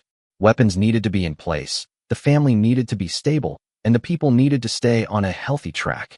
The apocalypse wasn't just a myth. It would come to an end at 7 o'clock in 5 days. Tonight, he had to load the firepower into the cabin of fate. Chapter 13. The lights in the airport waiting area were cold and white. Hu looked at Mu Lingxiu, who came to pick him up again, and felt helpless. This person would follow him all the time until he got off work. To sort through his to-do list on the plane, he called Manager Yang, but not to gamble, but to find someone. He lied and said he needed a doctor named Xiao, and if he could get him from Japan, he would wait until he recovered before fighting in Australia. Manager Yang readily agreed, promising to contact his overseas colleagues immediately. He casually added, money is not a problem, maximizing the other party's enthusiasm and paving an alternative path for the Xiao family elders to return home. Before the seatbelt reminder came on, he asked Mu Lingxiu if she would consider switching jobs to become Bubu's personal caregiver. She didn't agree immediately, but only promised, if you're still on my crew after landing, I'll go with you when you land. The plane flew through the clouds, and he took a short nap. It was already 11 p.m. in Golden Horn when he landed. Just 10 minutes later, he was handed a hot towel, and everything seemed to be going smoothly, but the storm suddenly turned. His cell phone vibrated at the entrance of the covered bridge, and an unknown text message popped up along with a dim photo. 2 chairs, and 2 figures blindfolded with black cloth. He recognized them at a glance, Xiao Zissou and Bubu. Then came the phone call. A male voice behind a voice changer slowly and unhurriedly called out, Mr. Hu, like a hunter identifying his prey. He followed the clues, his mind quickly filtering out possible enemies. Li Meng didn't dare take such a step. The only person left was Boss Tian. The other party didn't mince words and said bluntly, you have my things. He didn't want the 2 million back, but something more deadly. Hu suppressed his anger and promised to return the items, but said he was not in Nanjing and needed time to return. Boss Tian gave him a 3-hour deadline, but he refused it on the spot and pushed for a 6-hour deadline. The location was set at the Jianghe manufacturing plant, and the life or death appointment was to take place after midnight. He turned and was about to rush out of the covered bridge, asking Mu Lingxiu to immediately arrange for a ground vehicle while quickly dialing Shinshan to report the situation. Upon hearing the news, Shinshan's tone was cold and hard, and his first words were, what happened to Bubu? He briefly recounted the story of Boss Tian and the vault skin swapping, not caring about leaking details, just wanting to synchronize the information. A favorability rating plummeted message popped up on the system, but the person on the other end of the line didn't ask for culpability, simply asking, how long will it take you to get there? The navigation indicated a round trip of at least 3 hours, and his heart sank. Too late. He suddenly changed the subject and asked Mu Lingxiu, can I rent a helicopter here? After receiving a positive response, he placed an order directly and sent out the destination coordinates. No matter the cost, take me here. 10 minutes later, the roar of rotors filled the night. The helicopter hovered over Wannan Mountain, lowering a rope ladder 20 meters above the ground. A figure descended the ladder. It was him, swift and decisive. Shinshan looked up, his anger diluted by this adventure. He understood that the cause and effect of this matter were complicated, and no one could be blamed. But this adventure was about attitude, about putting the word brother into practice. The rope ladder swayed, and 5 minutes later, he landed and dialed the location. Shinshan flashed his lights to indicate his location. A camouflaged figure stood in front of the bushes, his face expressionless, but his eyes were like knives. No need for greetings, just pick up the goods first, and then return to the city. He wondered, where's the cargo, and swung his flashlight back, revealing the dark shadows of 8 trucks lined up beneath the bushes. The trucks opened, revealing neatly arranged AKs, mountains of ammunition, and the pungent smell of gunpowder. Shinshan quickly explained. 1 truck of rifles, 1 truck of pistols, 1 truck of RPGs, plus several snipers and tactical grenades. 1 truck each of pistols and RPGs, and the others are counted as vehicles. Are they enough? Enough? I really have enough. Puyu blurted out. He had originally only asked for 8 guns, but it was interpreted as 8 trucks. This firepower is enough to arm 8 companies. He didn't have time to hesitate, immediately storing all his ammunition into his space backpack, sealing up the ammunition box as well. Misunderstandings were one thing, but saving lives was a bigger deal. The more firepower he had, the more confident he was. He was about to turn back when Shinshan said, "Not enough." He then grabbed him by the waist and carried him on his back, speeding towards the helicopter. "Boss, you said you could hire some more bodyguards, right?" Puyu steadied his center of gravity on his back, still wanting to confirm the scope. "You are not counting this sum by car again, are you?" The night wind poured into the cabin door, and he threw this half-joking, half-seriously sentence into the sound of the rotor. Chapter 14. On the plane back to Jinling. The time was approaching 11:30 p.m. There were still 5.5 hours until the time agreed with Boss Tian. The atmosphere in the cabin was unusually solemn. Puyu saw Mu Lingxiu at first glance, but at the moment he was in no mood to discuss the nanny issue with her. His eyes remained fixed on Shinshan the entire time. Shinshan, holding a satellite phone, calmly and decisively dialed each call. Each call was extremely concise, consisting of only 3 sentences. "It's me. Bubu's in trouble. Jinling, meet at the airport within 5 hours." The person on the other end of the line hung up without further response. The same thing happened to the previous 4 calls. For the 5th call, Shinshan paused for a long time before pressing the dial button. The first 2 sentences remained the same, but the 3rd sentence changed. "Jinling, Jianghe Manufacturing Plant." This time, the tone was a little heavier. Obviously, those who received the call knew Bubu. Puyu sat opposite and just watched quietly. He didn't say a word until the last call was hung up. Shinshan put down the phone, finally looked up at Huyu, and took the initiative to explain. "Actually, Bubu is not my biological daughter." Huyu was stunned by this, thinking, "Is this going to be such a shocking start?" Shinshan continued, "To be precise, she's the child of my comrade. There were 7 of us in our team back then, and during an overseas mission, our captain sacrificed his life protecting us. Bubu is his only relative." Having said this, he picked up the wine glass and drank it all, his eyes flashing with suppressed pain. Mu Lingxiu tactfully offered him a bottle of matai and quietly retreated to the driver's seat, not daring to approach again. Shinshan continued. After that mission, everyone in the team was punished and discharged from the military. To avoid unnecessary trouble, he took Bubu to Ao Island, hoping to raise the child on his own merits, but the results were not satisfactory. He had always been unwelcome in the bodyguard company, even falling into cleaning duties. But because of Bubu's expenses, he couldn't resign. Huyu knew that this trouble was probably related to Bubu's injury. "Boss." Shinshan's eyes flushed as he raised his glass and looked at Huyu. "I won't say much, you should understand. If you think our father-daughter relationship is too much trouble, it's not too late to regret it now. I will find a way to repay you for the money and the favor." Huyu sneered inwardly. The end of the world was approaching. What trouble could be greater than this? He raised his glass and clinked it with Shinshan's. "Brother Shun, I call you Brother Shun, and Bubu is my niece. We're family, so how can there be trouble?" "Okay." Shinshan nodded heavily. Then the system's notification chimed. Shinshan's favorability increased by 20, now 49. Huyu put down his wine glass and reminded him, "Brother Shun, your comrades may be good soldiers, but that doesn't mean they will necessarily be good bodyguards. Whether they can stay depends on their own choices." Shinshan nodded. Giving them a chance is enough. Half an hour later, the system prompt sounded. "Congratulations to the host for successfully surviving for 3 days. System upgrade. Unlocking new feature, survival blind box." Huyu's heart trembled. A black egg appeared in his space backpack. If he cracked it, he would receive a random item. But he was on the plane at the moment, so it was inconvenient to use it. He would have to wait until he got off the plane. 3 hours later, the plane landed smoothly at Jinling Airport. Huyu asked Mu Lingxiu to go home first. When he walked out of the airport gate, he saw 2 muscular men standing quietly in the distance. He knew that these were Shinshan's comrades. At this time, the system panel popped up.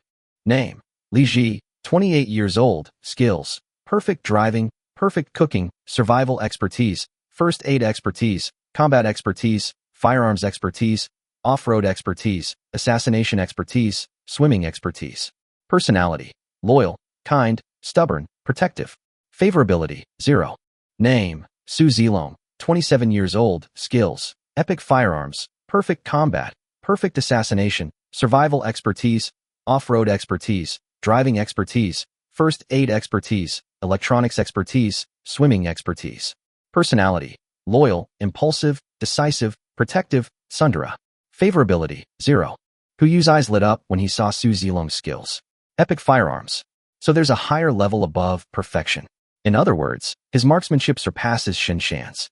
Such combat power must not be let go. However, his personality showed signs of being impulsive and arrogant, which made Huyu feel nervous. However, he was relieved immediately.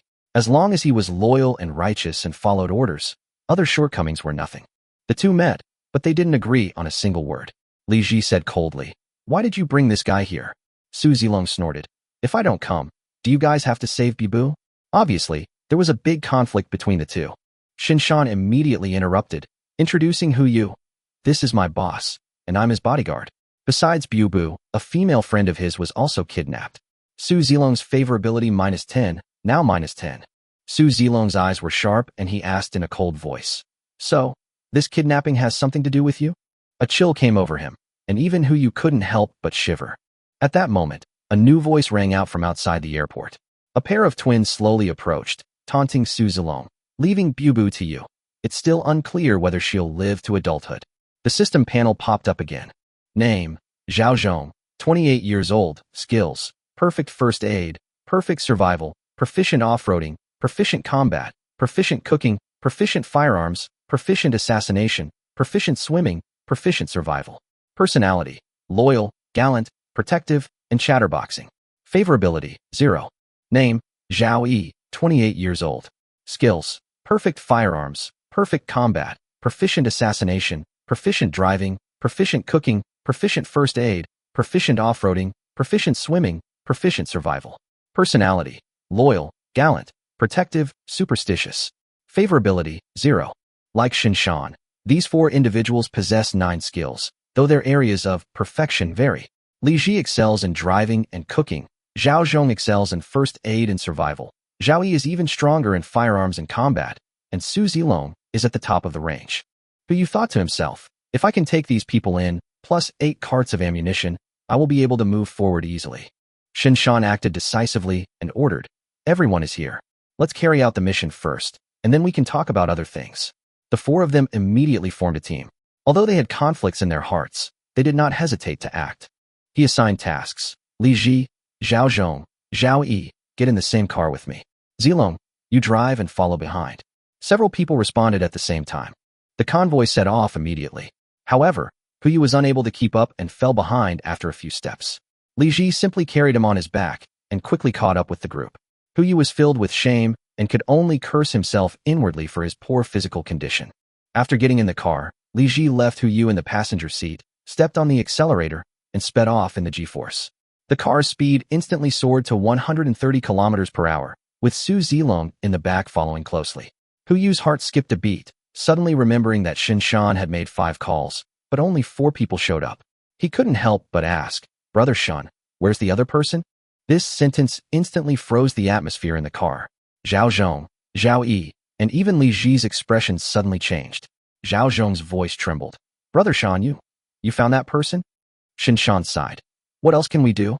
He is in Jinling and can get there as soon as possible." Li Ji frowned. "Then are we still going?" Zhao Zhong and Zhao Yi also looked at Shinshan at the same time. "Go ahead," Shinshan whispered. "It's been a while, we shouldn't have met. It's time to get together." As he finished speaking, the carriage fell silent. Even Li Ji slowed down, as if deliberately delaying. Who was that 5th person? Chapter 15. Outside the Jianghe manufacturing plant, it was already 3:30 a.m. There was still an hour and a half until the scheduled meeting with Boss Hetien. The factory was brightly lit, and the atmosphere was tense and depressing. Li Ji had just parked the car, and before anyone else got out, Su Zilong slammed on the accelerator and rushed in. His SUV braked suddenly at the gate, swerving sideways and stopping with a cloud of dust. The next second, he jumped out of the car, holding the Tang's sword, and rushed into the factory. Li Ji frowned and cursed in a low voice. "Reckless man." Zhao Zhong couldn't help but agree, saying that if Bibu was really held hostage, rushing in like this would only hurt people. Shinshan stopped them coldly. "When you see him later, will you still dare to scold him?" He then pushed open the car door and led the way toward the factory. Although Li Ji and Zhao Zhong were dissatisfied, they didn't dare to argue and could only follow him in. Yu followed the crowd into the factory, his curiosity growing as he journeyed. He wondered who that fifth person was. As he passed through the thick dust and smoke, he was stunned by what he saw. Su Zilong, the ruthless warrior with epic firearms and impeccable fighting skills, was pinned to the ground by a woman, unable to rise. The woman wore a crimson tank top and a high ponytail. She was slender, barely 1.7 meters tall, and weighed less than 100 kilograms. Her thighs weren't even as thick as Hu Yu's arms.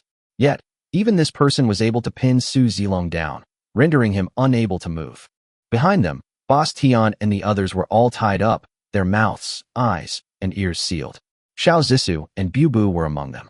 Although not completely rescued, they were out of danger. Hu Yu's eyes flashed, and the system panel popped up. Name: Enciener, female, 25 years old. Skills: epic combat, epic assassination, epic firearms, epic off-road, epic camouflage. Personality: loyal, cute, heroic, protective, quiet, shy. Purity: 100. 5 skills, all epic. Hu Yu exclaimed inwardly. This was outrageous. If Shinshan and Su Zilong were considered SRs, then Enciener was practically an SSR. Without a doubt, she was the last person Shinshan mentioned. Enciener, let him go. Shinshan stepped forward and said. Oh. Enciener obediently let go and took a step back. Su Zilong climbed up, rubbing his shoulders, and said angrily. You did it on purpose, you knew it was me, but you still attacked me. Enciener responded calmly. You don't necessarily come to save Bu Bu. Su Zilong was stunned for a moment, suppressed his anger, and said coldly. I will take Bu Bu away now. You can do whatever you want. Shinshan quickly called out. Wait. Enciener flashed and stopped him. At that moment, her aura was as if she would strike without hesitation at Shinshan's mere word. Su Zilong's eyes were firm. If you can't protect Bu Bu, let me do it.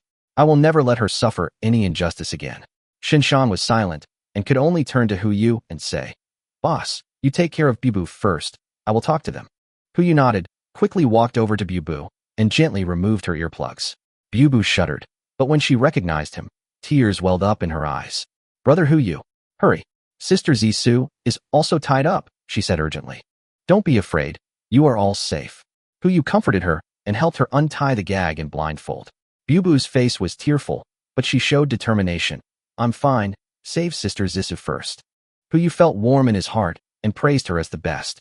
Then he untied her rope and turned to untie Xiao Zissou. The first thing Zissou said when she opened her eyes was not crying, but a cold question. Where is the person? Hu Yu was stunned for a moment, then replied. You mean Bu Bu? Zissou shook her head. I'm talking about the people who kidnapped us. When she saw Boss Tian and the others tied up, her eyes turned cold, and she was shocked and angry. Did you do all this? No. Hu Yu explained. The person who saved you is outside. I'll introduce him to you later. Zissou didn't ask any more questions. With a flick of her wrist, she walked directly towards Boss Tian. You dare to kidnap me? Are you tired of living? Hu Yu hurriedly followed, reminding them that this was a society ruled by law and that they couldn't act recklessly. Zissou snorted coldly. Don't worry, I won't kill him. I'll just make sure he's not going to escape punishment. As soon as she finished speaking, she pulled 3 golden needles from her hair and fiercely stabbed them into Boss Tian's acupuncture points. The screams were deafening. Shinshan and the others outside immediately rushed in. Enciener was the fastest, instantly reaching Zissou with her legs and feet swiftly. Shinshan yelled, Enciener, stop. Only then did she abruptly withdraw her attack, stopping just inches from Zissou's face. Hu Yu quickly stood between the two of them. Don't be impulsive. We are all family. Enciener then stepped back, but her eyes were still staring at Zissou coldly. Zissou, however, remained calm. She inserted the golden needle back into her hair, extended her hand, and said with a smile, Hello, my name is Xiao Zissou. Enciener did not respond, but only looked at Hu Yu. You said, the end of the world is coming? Shinshan nodded silently, having obviously told them everything. Zissou was also shocked. The end of the world? Bossu, what's going on? Everyone stared at him. Hu Yu simply said, We'll discuss this in detail when we get home. He then pointed to Boss Tian and asked, What do we do with these people? Zissou quickly replied, Leave it to me. 15 minutes. Hu Yu was puzzled, and Zissou sneered and explained, Aren't vegetative people green?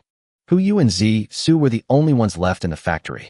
Hu Yu squatted in front of Boss Tian, took off his blindfold, and said with a smile, Hello, Boss Tian.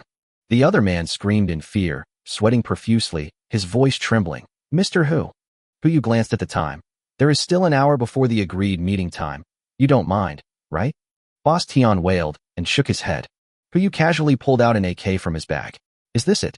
Boss Tian was stunned, shaking his head in panic. Another Desert Eagle, another 98K, and even a bazooka were scattered on the ground. Boss Tian's legs went weak, completely terrified. Those things are my way of showing you my filial piety. Please let me go. Hu sneered. You kidnapped 2 of us, and you're planning on fooling us with a few words? 9 out, 13 back, you understand, right? As he spoke, he threw the stack of contracts and photos to the ground.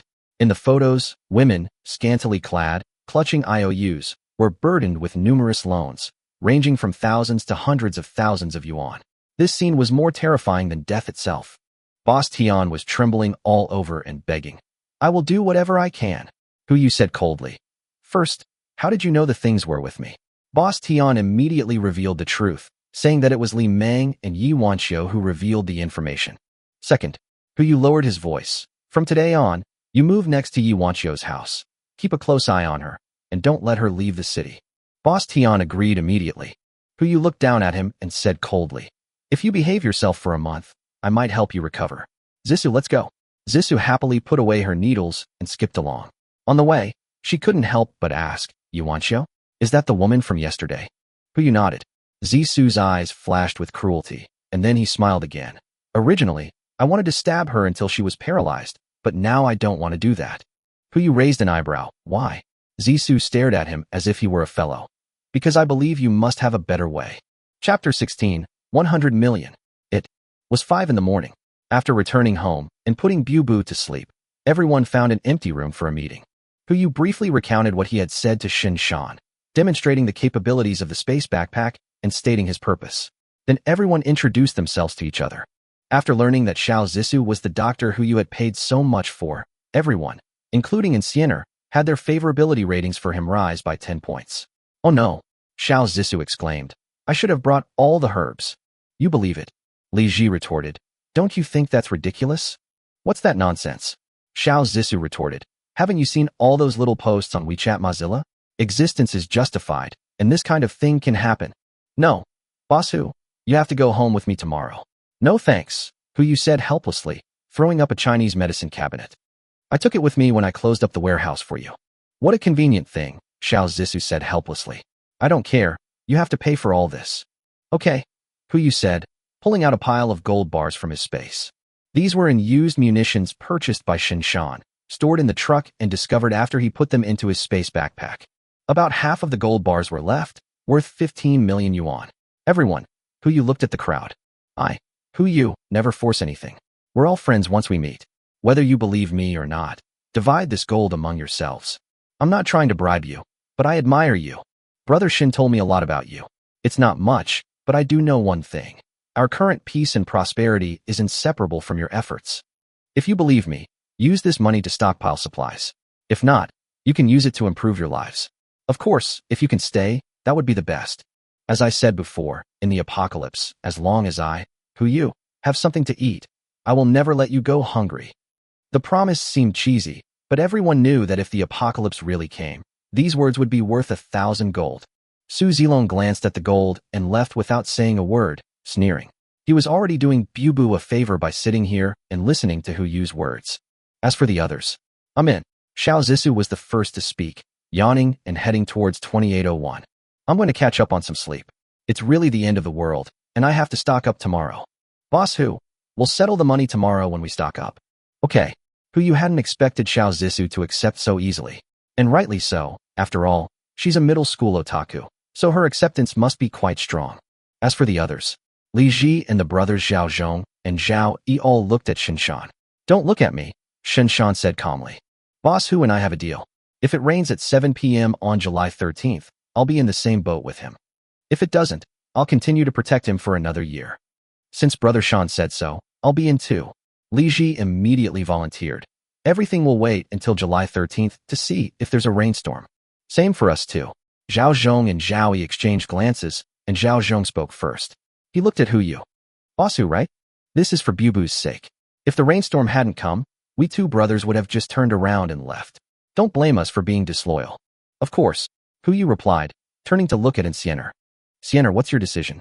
Shinshan asked. Will you be able to eat enough? Absolutely. Hu responded immediately, casually pulling out a large amount of high-end ingredients he'd bought from Yutan and spreading them across the table. But do we still need to cook? Who's going to cook? Not yet. Shan slowly stood up. Everyone's tired today. Let's rest up and talk tomorrow. By the way, boss, is there anything else you need to stock up on? Leave it to us brothers to get it done. Yes, Hu began to list. First, food. We don't know how long the flood will last, so the more food the better. Second, medicine. Traditional Chinese medicine isn't enough, and we'll need some emergency Western medicine. Vegetable and fruit seeds.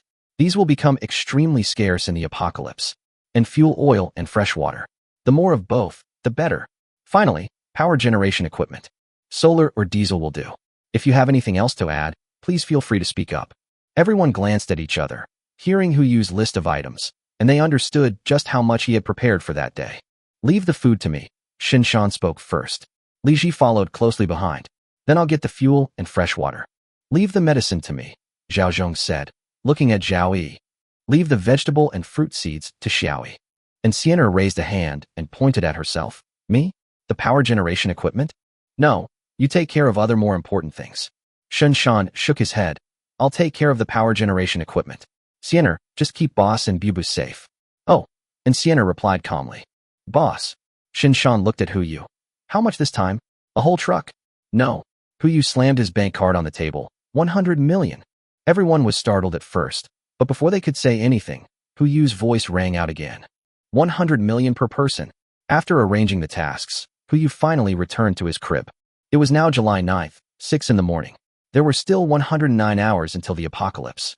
Hu finally had time to pull out the black egg he had obtained today. He cracked it open, and a burst of blue light suddenly burst out. Ding! Congratulations to the host for obtaining the skill book, Mastery of Tasting Food. Note: after using the skill book, your physical fitness and physical quality will automatically improve to the level of mastering the skill. The good news is that it's a skill book. The bad news, it seems to be useless. It's the end of the world. Who still has the mood to taste food? Even if you can taste it, so what? Do you want to broadcast it to the world and let them watch you eat? Hu's mouth twitched twice, but he still chose to use it. A skill book that was obtained for free, why not let it go? A burst of blue light suddenly hit. Hu didn't feel any changes, and without thinking too much, he fell asleep. I don't know how long it took, but a fragrance wafted into my nose. Meaty aroma, herbal aroma, and a strange, indescribable fragrance. This should be a medicinal meal made with high-quality pork bone soup, stewed with various Chinese herbs such as angelica, codonopsis, and wolfberry. As for that strange fragrance, it seemed to be right in front of me, but I couldn't smell what it was. Hu moved closer and sniffed twice, but still couldn't smell it, so he could only raise his eyelids helplessly. Just one glance, and he jumped back in fright. Chapter 17. People have to bow their heads under the golden needle. A cool and beautiful face is right in front of me. And Sienna, her eyes and eyebrows are just like Lin Daiyu in the world, and just one look at her makes people feel pity. Of course, the premise is that you have never seen her take action. You, why are you here? Brother Shan asked me to watch you. But you don't have to look at it like that. Hu hurriedly covered himself with the quilt. He has a bit of a quirk. No matter how cold the weather is, he likes to sleep naked, and last night was no exception. No matter how tired I am, I force myself to take off all my clothes before going to bed. Oh, and Ling Xian responded, pulling out a pair of sunglasses from somewhere and putting them on. Is this okay? Hu, what the hell? Do you think that adding a black filter will not make it pornographic? Hu rolled his eyes helplessly, not daring to say anything more. Turn around first. I'll put on my clothes first. Good. And Ling Xian turned around. Hu put on his clothes as quickly as possible and looked at the time. It was already 1 o'clock in the afternoon. He put on his slippers and walked outside, then asked in Sienna, "You're not staying up all night just to watch over me, are you?" Asleep. That's good. Hu subconsciously opened the door and found that he had locked it. He was subconsciously surprised how Sienna got in.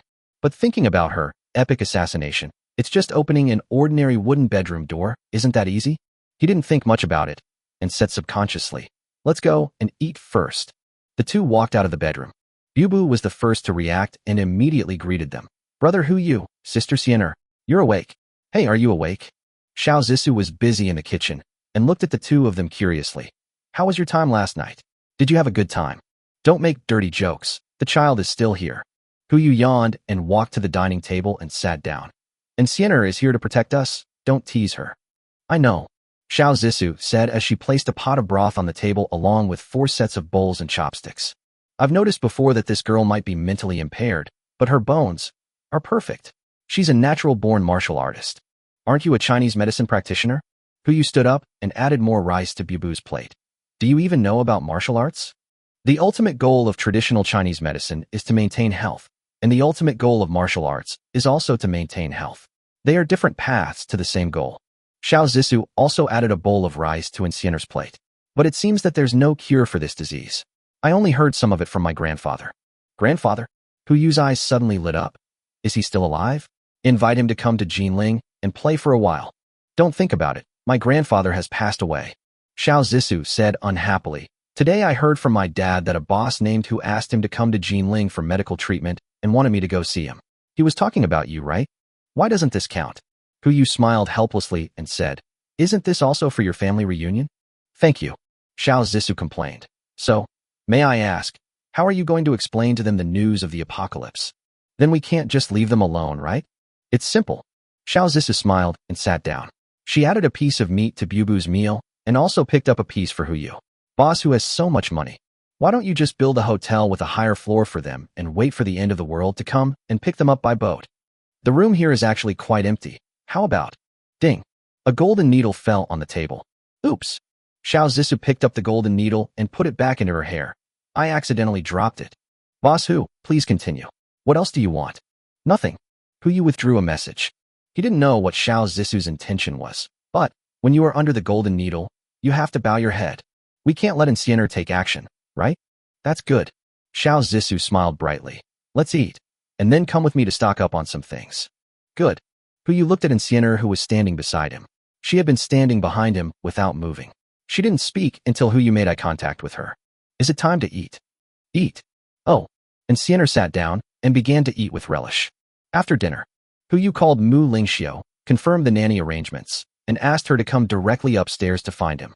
Mu Lingxiu was stunned at first, but after going upstairs and seeing Encienner and Xiao Zissou, she suddenly accepted this setting for some reason. It's just that look and the way he addresses me. It always makes people feel a little weird. No matter what Huyu said, she decided not to call Huyu boss, but master. Bubu is also called miss. Only the way they address Xiao Zissou and Encienner seems slightly normal. One is called Dr. Xiao and the other is called Missin. The tone is just like that of an old lady in a domineering CEO's novel. Huyu really didn't have time to find a second reliable nanny, so he had to let her do what she wanted. He also did not tell her the news that the end of the world was about to come, so as to prevent this saint from spreading the news and causing unnecessary trouble. After signing the employment contract, Huyu hired Mu Lingxiu with a monthly salary of 180,000 yuan and asked her to take care of Bibu 24 hours a day starting from today. I first gave her a year's salary so that she could buy more things for the family. In the afternoon, he took 4 beauties, 3 big girls, and 1 small girl, out to the street. I drove the Brabus G800 I bought all the way to the Old Street entrance. When they arrived at Kid Square at the entrance of Jinling Old Street, Huyu finally understood what Xiao Zissou was planning to stockpile. We strolled from the afternoon until the sun set. Xiao Zissou came as if to purchase goods, and said 3 sentences as soon as she entered a counter. It's all included. Send it here. Sometimes, before the salesgirl could react, she would hand over a card and say the 3rd sentence. Swipe the card.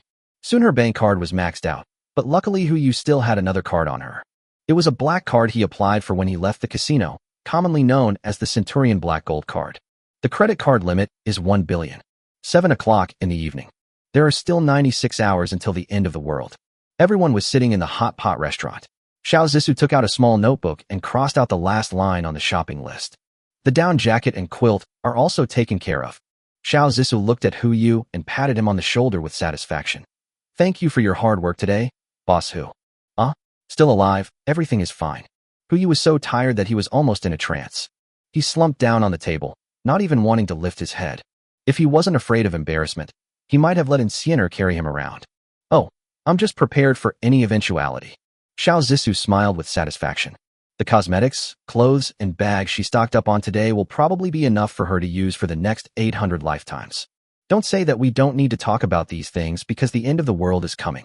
If conditions permit, every woman wants to be the most beautiful every day. It's okay. Since I promised you, then I will consider it as my sacrifice for you. Huyu said nothing, waved his hand, and began to show off the hot pot. By the way, has the schedule for Uncle and Aunt been decided?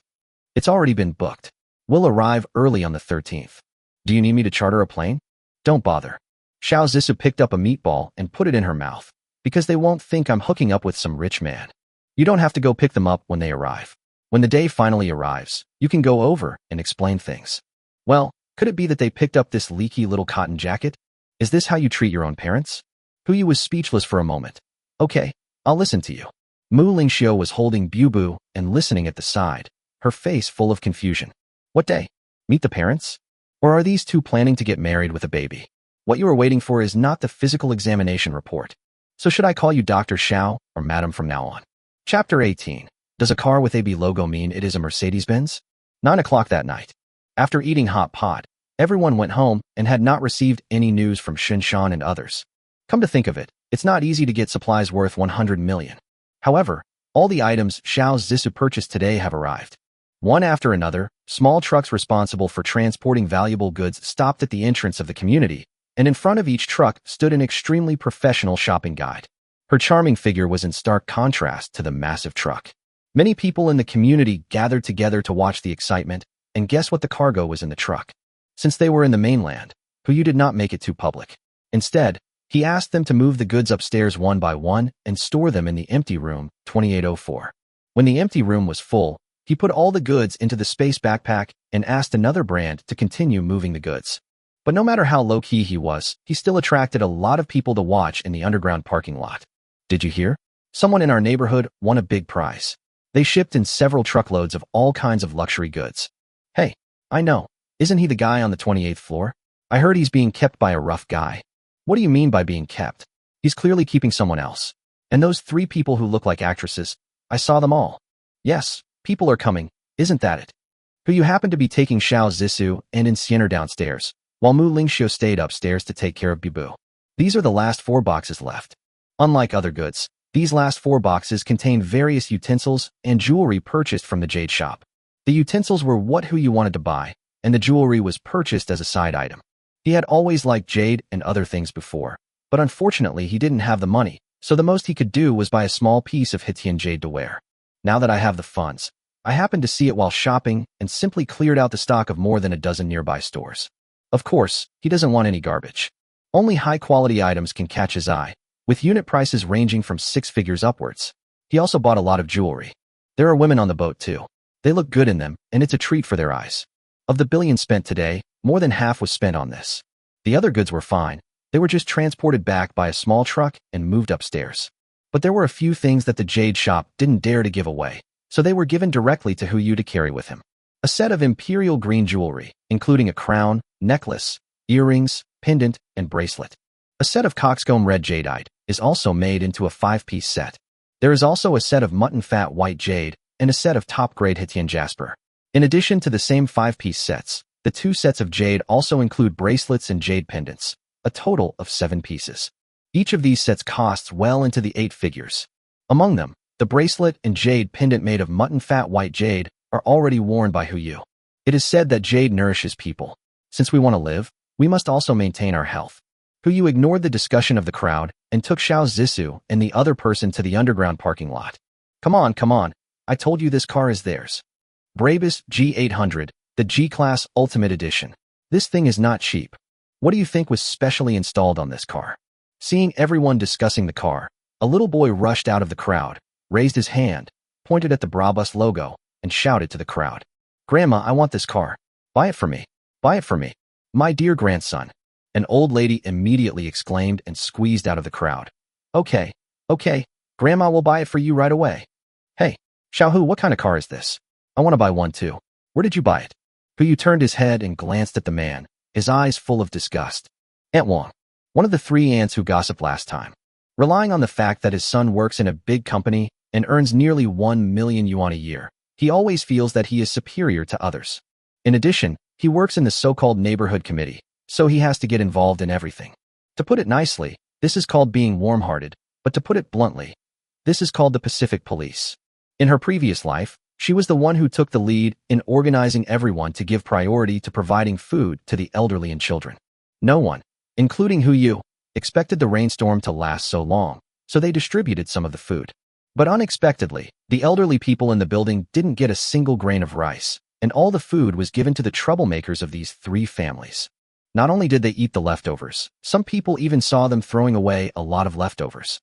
In this life, Huyu will not let her succeed. Go ask the Mercedes-Benz 4S dealership. Huyu replied calmly, carrying the box and preparing to go upstairs. Even if we want to settle the score, it's not now. Benz. Aunt Wong was stunned. She looked left and right, but couldn't see how this car looked like a Mercedes-Benz. The car logos are all different. Huyu didn't intend to explain too much. Just as he was about to close the trunk, the child jumped up and rolled around in the trunk. I don't care. This is my car. Grandmother. The little devil looked at Aunt Wong and said, I want this car. I want it now. The harsh sound echoed in my ears. Okay, Grandma will buy it for you. Aunt Wong turned to look at Huyu and said, Xiaohu, don't lie to me. Does a car with AB logo mean it's a Mercedes-Benz? My grandson has his eye on your off-brand car. Give me a price. Is 200,000 enough? Consider the extra as lost wages. Give me the car keys first. I'll come to you tomorrow to transfer the ownership, and then I'll give you the money. A generic car? 200,000? It's not even enough to pay the tax on this car. Huyu didn't answer, but Xiao Zissou next to him came over holding one of the boxes. Auntie, you'd better take your darling grandson out of the car quickly. $200,000 isn't even enough to buy a wheel for this car. That's just nonsense. Aunt Wong rolled her eyes at the two of them and said, Even if you want to rip me off, you shouldn't do it like this. Huyu rolled his eyes and didn't bother to explain. Siener, take the person out of the car. Hey, let me do it. Xiao Zissou was afraid that Siener would hurt the child, so she took the initiative to step forward and carry the little devil away. When she put the box in the trunk, the little devil immediately started to struggle. I don't want it. I don't want it. With one kick, he kicked the box directly out of the trunk. Fortunately, Siener was quick-witted. He immediately hooked the box with his instep to avoid serious consequences. Hey, Xiao Zissou instantly got angry. You little brat, get down here quickly, don't force me to use force. Maybe it was because of the Dr. Buff, but as soon as she got angry, the little devil burst into tears. Woo woo woo. Grandma, they beat me. Ouch. Aunt Wong immediately shouted, Come and see. Someone is bullying us, the grandparents and grandchildren. You're taking advantage of your youth to do whatever you want. That's really too much. Suddenly, more and more people gathered here. Fortunately, someone watched the whole thing from beginning to end and explained it briefly. No one intended to step forward to help the evildoer, but just watched the show from the sidelines. Huh. Huyu yawned. After walking around all day, he was really sleepy. Siener, leave them here. I'm really not in the mood to argue with them. Oh. And Siener responded, picked up the little devil by the scruff of his neck and threw him to the ground. Of course, the force was controlled very skillfully and did not cause any injury to the guy. But as soon as his butt touched the ground, he started crying and wailing as if a piece of his flesh had been cut off. Upon seeing this, Aunt Wong immediately stepped forward to respond and performed a duet between the grandmother and granddaughter. The art form of this grandfather and grandson duo was too advanced, and he really didn't want to pay attention to it. He just closed the car door, carried the box, and walked into the apartment building, with Siener and Xiao Zissou following closely behind. Perhaps because they saw that the real culprits had left, the Wong family's grandparents and grandchildren stopped crying and wailing, but stood there cursing. The little brat found a stone from somewhere and started painting on the car body. There were some people watching nearby, but no one reminded them. After all, this little devil has been acting arrogantly for a long time. It's a good time to teach him a lesson. A sharp voice rang in my ears. Huyu, who had just walked into the elevator, simply put down the box. You two go up first, I'll go take care of it. Seeing Huyu walking out of the elevator, Aunt Wong not only did not hide, but even stood in front of the car with her arms folded and took the initiative to speak. What? Have you thought it through? Let me tell you, the paint on your car is ruined if it's scratched. It's easy to ignore. I can only give you 150,000 yuan for this car. It's up to you whether you want to sell it or not. TSK, you really are just wiping your butt with gauze? You showed me your skills. Huyu laughed and shook his head, too lazy to explain to her, and just called someone. Professional matters should be left to professionals. Less than 3 minutes. Tian Laolu came downstairs in a wheelchair, followed by 2 younger brothers. Looks like he's very obedient. Now I live next to Yuanqiu. Hey, Bossu, what do you want? Simple. But you took out the payment receipt for the car and pointed at Aunt Wong and her grandson behind him. These 2 people scratched my car. You take care of it. Hey, okay. Tian Laolu responded immediately and looked at the Wong family's grandparents and grandchildren with the look of a jackal seeing its prey. Is it a civil or a military one? I'll have a better idea of it. Chapter 19, Receiving the Goods. Who you didn't answer, patted Tian Laolu on the shoulder, turned around, and walked into the elevator. Written? Marshall? Does this matter? All he wanted was for these two guys to get to know each other so that they could speak up when the two of them started fighting. Hearing the roar coming from behind him, Huyu smiled with satisfaction. Go upstairs and sleep. After returning to the room, Huyu immediately arranged a room for Enciender. I thought I couldn't let her stare at me anymore. But this woman refused to sleep. She went wherever Huyu went. Even if he went to the toilet, she would wait at the door. Huyu thought about calling Lao Shun and asking him to help persuade her. But when you call, you find that the user you are calling is out of service area. God knows where he went to get supplies. Huyu had no choice but to admit it. After accompanying Bubu to finish the physical therapy, he fell asleep under Enciender's watchful eyes. Maybe it was because he was too tired, even though he was a little unaccustomed to it. He fell asleep very quickly and fell asleep soon after his head touched the pillow. July 10th, 7 a.m. There are 84 hours left until the end of the world. The alarm clock rang. Huyu opened his eyes and found Enciender still standing beside him. He had no choice but to go into the bathroom and take out the second black egg that had been refreshed. Raise your hand and knock. White light comes on. Bite. Congratulations to the host for obtaining one ordinary senza bean. Name, senza bean, ordinary. Category, food. Effect. After taking it, you will feel full and continuously replenish the various energies needed within a month. Note, senza beans are good, but don't be greedy. Can you still make this thing? Huyu had no intention of trying it, so he stuffed the senza beans into his backpack, washed up quickly, and walked out of the bathroom. He called Shin Shan again, and this time, someone answered the phone. Hello. Hey, Brother Shun, how's the progress over there? It went smoothly. We should be arriving in Jinling tonight. I saw you call me last night. Is there something wrong? It's about Enciender. Huyu briefly explained the confusion caused by Enciender. I can't do anything about it. Shin Shan smiled helplessly. Enciender only listens to the orders of 1.5 people. I can only be considered half. I asked her to protect the safety of you and Bubu, but I can't interfere with her specific actions. Who is the other person? Huyu asked curiously. Bubu's father. Shin Shan's tone suddenly became heavy. It's a pity that he has already sacrificed himself. Feel sorry. There's nothing to be sorry about. I'll drive first. I'll tell you about Ingo later. Good. As soon as Huyu hung up the phone, there was a knock on the door. Who's knocking on the door so early? Xiao Zissou and Mu Lingxiu have the key and can come in directly. It is impossible for Tian Laolu to go upstairs rashly. Could it be that the Wang family came to apologize? Huyu walked to the door, leaned over to the cat's eye, and took a look outside, and was immediately startled. It's him. Su Zilong. What is he here for? Enciender, come and protect me. Huyuk didn't care about anything else. The most important thing was to save his life first. Enciender flashed and came behind Huyu. Only then did he feel at ease to open the door. Su Zilong looked up, and the first thing he did not look at was Huyu, but at Enciender behind him. Just one glance, and Enciender was ready to take action. Etc. Su Zilong immediately took a step back. I'm not here to fight. Bang. Before he could finish his words, Su Zilong was thrown over the shoulder by Enciender and fell to the ground, and then punched him in the eye. In a flash, Enciender's entire set of movements were smooth and flowing. After the fight, Enciender took a step back and stood behind Huyu. Su Zilong then slowly uttered the last two words. It's a rack. Then why are you here? Huyu asked immediately.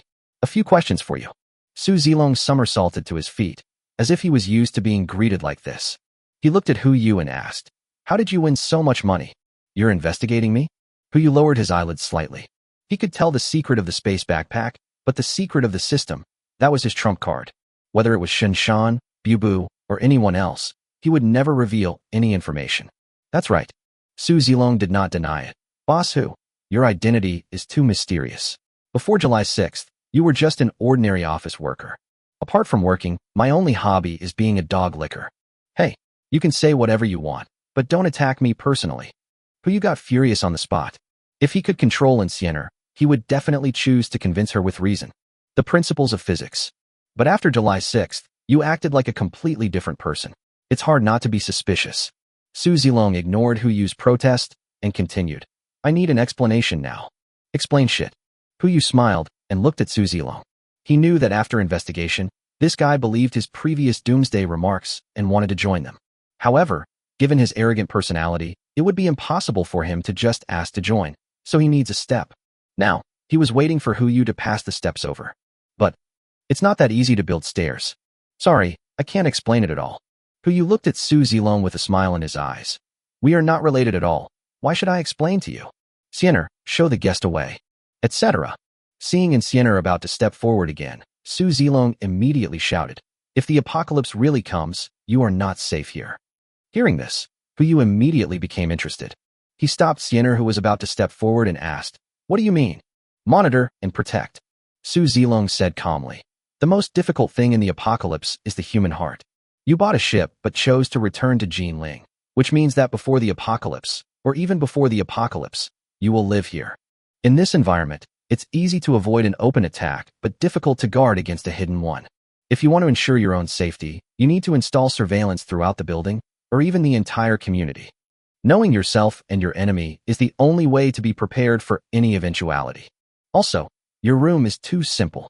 If a real downpour arrives, the temperature will inevitably plummet. Air conditioning alone won't be enough. I'm responsible for installing the 5 constant systems for the entire floor. Constant temperature, constant humidity, constant oxygen, constant cleanliness, and constant purity. These words really touched Huyu's heart. Can you do it? 3 days. Su Zilong held up 3 fingers and said, before the 13th, I will install the surveillance system for the entire building and the 5 constant system for this floor for you as a prerequisite for our cooperation. Cooperation? Huyu asked in confusion. Right. Su Zilong nodded. We are not in an employment relationship, but a cooperative one. We'll discuss the specific terms after 7 p.m. on the 13th. Good. Huyu smiled and said nothing more. Just do as you say. Make a deal. By the way, let me remind you that 7 days after the rainstorm, the entire world will be offline. Monitoring may not be useful then. It's just a disconnection. I can handle it. Su Zilong said this and turned and left. For the rest of the day, Huyu stayed at home, playing various online games to pass the time. This is the last carnival. By the 7th day of the heavy rain, the global network will be completely paralyzed. By then, there will be no online games, no short videos, no TV movies, no online novels. Everything related to the internet will disappear. Even if some resources are stored in advance, it is not enough. Well, Huyu sighed and suddenly thought of something. Now everything on the internet, including but not limited to games, short videos, novels, etc., is stored in the databases of major companies. If we could get our hands on their database, we would never be able to finish watching all the short videos and novels stored there in our lifetime. But the problem is money. This thing can be said to be the lifeblood of every internet company. Unless you acquire the entire company, you can't get it at all. Even if you could win hundreds of billions and have enough funds, there would not be enough time left to go through the process. Forget it. These things can only be submerged in the sea. 7 o'clock that evening. There are still 72 hours until the rainstorm arrives. Shinshan called. They all shipped the goods to the suburbs of Jinling and waited for Huyu to pick them up. Huyu then left the computer and took Siener to the underground parking lot. Seeing the brand new babos, he secretly praised Tian Lao's speed. However, he also knew that keeping a person like this around would be a disaster, and when the end of the world came, he would be punished sooner or later. Come to the suburbs. Huyu just took a look and was stunned for a moment. Car. The entire wasteland was filled with densely packed large trucks. A rough estimate is that there are at least thousands of large trucks. Huyu's heart trembled. So much. If I take them all away by myself, I might cause unnecessary trouble. Shinshan happened to walk over and seemed to know what Huyu was worried about. He explained, Don't worry, boss. These goods were all shipped separately, and we are the only ones who know about it. That's why it took so long. The driver is trustworthy. You can just take the goods and leave the car here. That's good. Huyu breathed a sigh of relief, walked forward, and began to put those things into the space backpack, while Shinshan's report came to his ears. As for food, to ensure food diversity, I bought a little of everything except seafood. I bought a full cart of everything edible on Blue Planet. I bought more meat, eggs, and milk, about 5 carts of each. All the reserves combined are enough to feed 20 people for 50 years. We also bought a truckload of various vegetables and fruit seeds, as well as common special medicines. Xiaozhong also got some common medical equipment, so we can use Western medicine on board when the time comes. The power generation equipment is also state-of-the-art. We have a truckload of both fuel and photovoltaic power generation equipment. As for fuel and fresh water, Shinshan paused, and Huyu also stopped and looked behind him. There won't be any problems with these two, right? Not to mention freshwater resources. Fuel is a standard strategic material. If you buy in large quantities, problems may easily occur. A little, but not much. Shinshan gave a wry smile and replied, there are 2,000 tons of fresh water resources in total, all loaded in the water tanker. If we save a little, it will be enough. There's more fuel, about 3,000 tons. Yu frowned slightly. Not enough, neither water nor oil. He checked online and found that based on the calculation that each person drinks 1.5 L of water per day and consumes 2 tons of water per month, an adult needs to consume 25 tons of water per year. 2,000 tons is only enough for 8 people to live for 10 years. The ship needs at least 30 tons of fuel for 1 day's sailing, and 3,000 tons is only enough for 100 days of sailing. No. Shinshan frowned and said, Xiaozhong and Xiaoyi have already contacted the mineral water factory regarding water. They have an inventory of around 20,000 tons, and they're already arranging for a shipment. As for oil, Li Ji went to northern Russia, which can provide about 100,000 tons, 8,000 per ton, and payment must be made in cash. Wow, that's 800 million.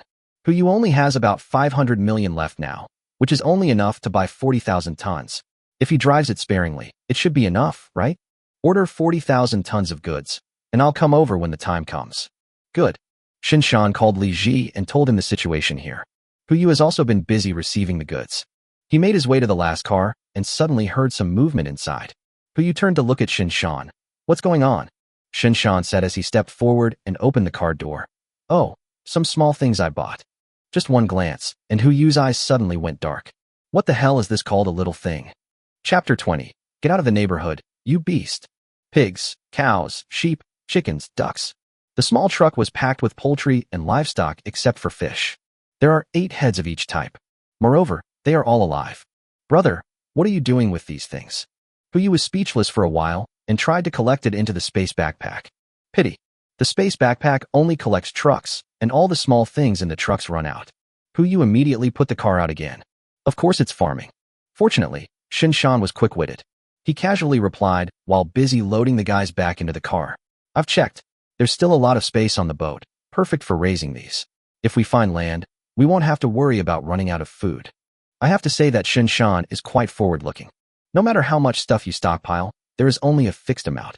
If we can properly cultivate these things at sea, we won't have to worry about the future. You win.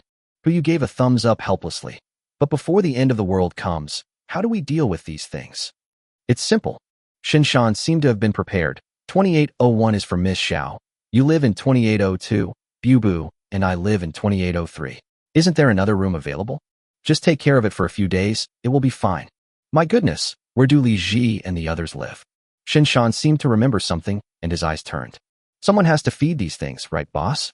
You are still the most ruthless one. It's just SOSO. Taking advantage of the night, Shinshan drove back to the community and drove all the pigs, cattle, sheep, chickens, and ducks into the room. Fortunately, the things he bought were all small and not too big, so they could barely fit into one room. 10 o'clock in the evening. Shinshan tried several times, but still couldn't take Sienna away from Yu. He didn't know what was going on with Sienna, but she seemed to have decided to be with Yu and kept following him. Since no one could understand her train of thought, they just let her do what she wanted. This time, Yu had to count tens of thousands of sheep before he could fall asleep. July 11th, early morning. Yu got up early, had a simple breakfast with everyone, and was just about to fly to northern Russia with Shinshan to resolve the fuel issue. Bu suddenly became curious and asked, Dad, when will Bu go to school? Go to school. As soon as the 2 words came out, everyone except Mu Lingxiu and Sienna looked at each other. How could I forget this? I'm going to get teaching materials? Xiao Zissou asked tentatively. Need not.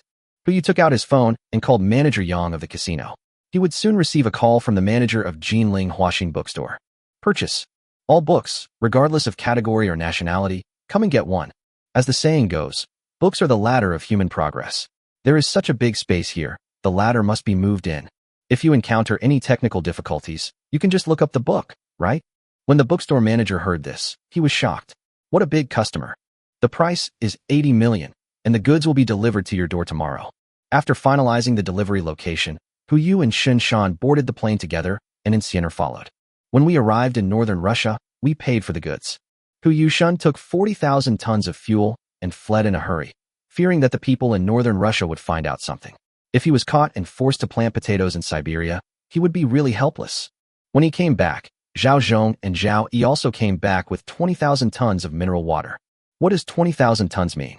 A normal bottle of mineral water is 0.5 L, 1 ton is 2,000 bottles, and 20,000 tons is 40 million bottles of mineral water.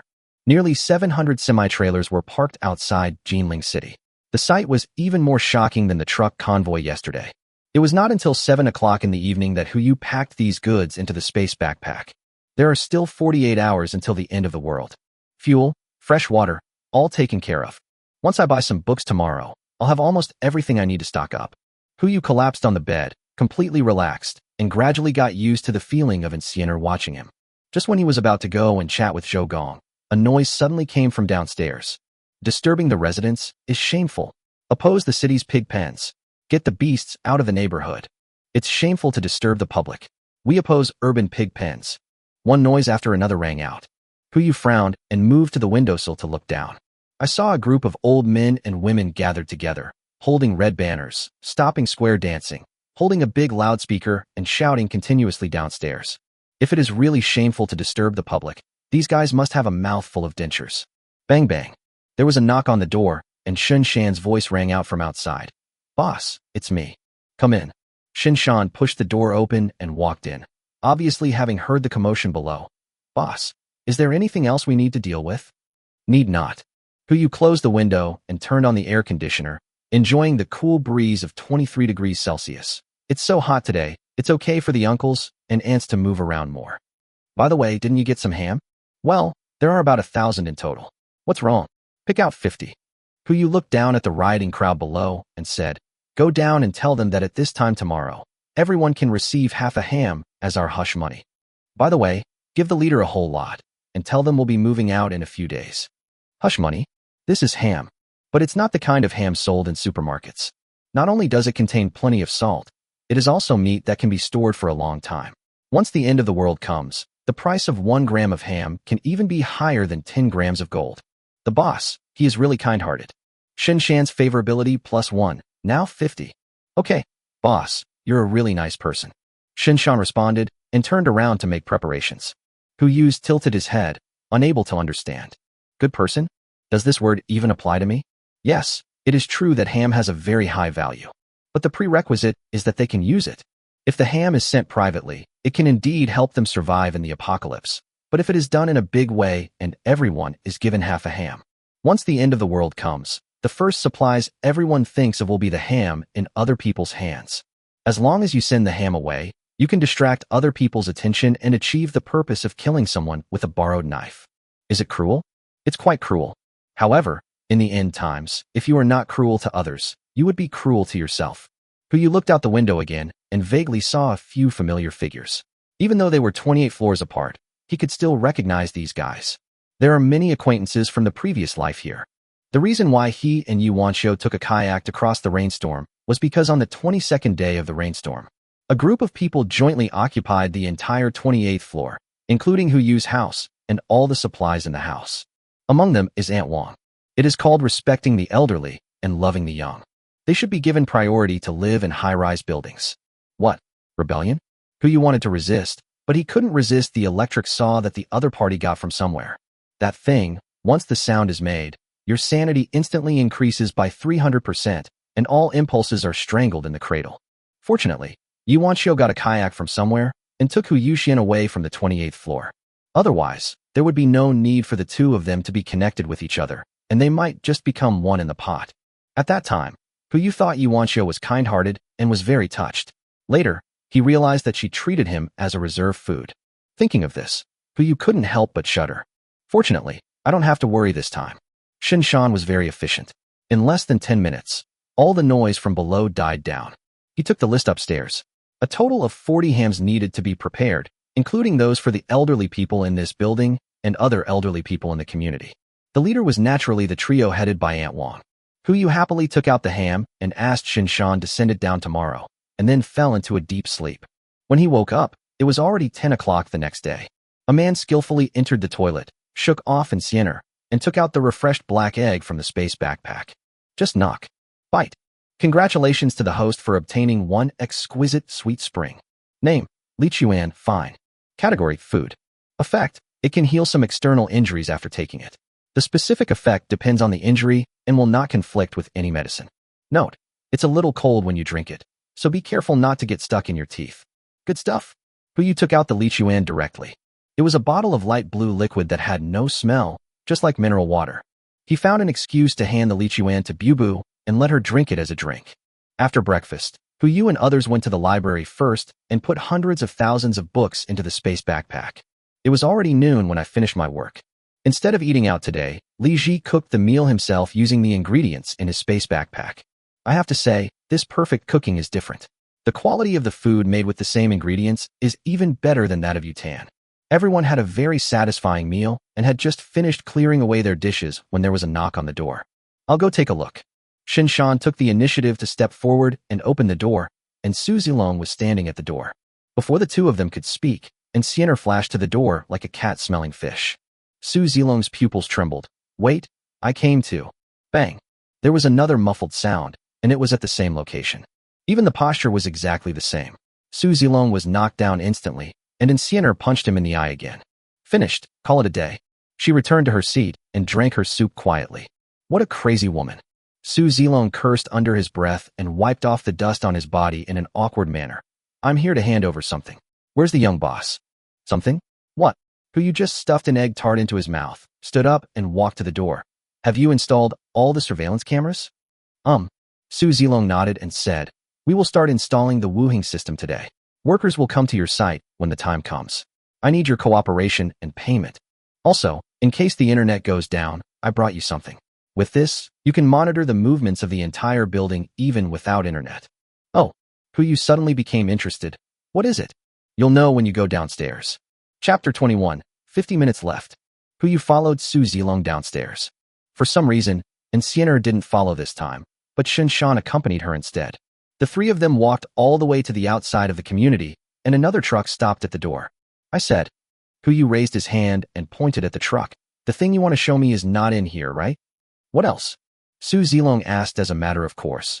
Don't you like to use this to load goods? Rumors. All rumors. But it's too late to explain now. Yu walked to the car door and opened it with ease, but was stunned after just one glance. Server.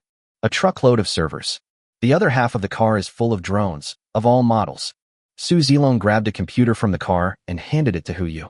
I'll put the other things in their proper places. Take this. Not to mention monitoring a whole building. Even if you want to monitor the entire community, it will be no problem. Good fellow. Yu held up a notebook and said, you and that guy who can tear up the entire neighborhood with just a pack of instant noodles must be from the same school. I don't know what you're talking about. Su Zilong turned around and walked towards the residential complex. Please take the things first. I will install the last batch of surveillance cameras tomorrow, and we can use them directly. But he had only taken 2 steps when a figure suddenly appeared. Back throw and punch. All in one go.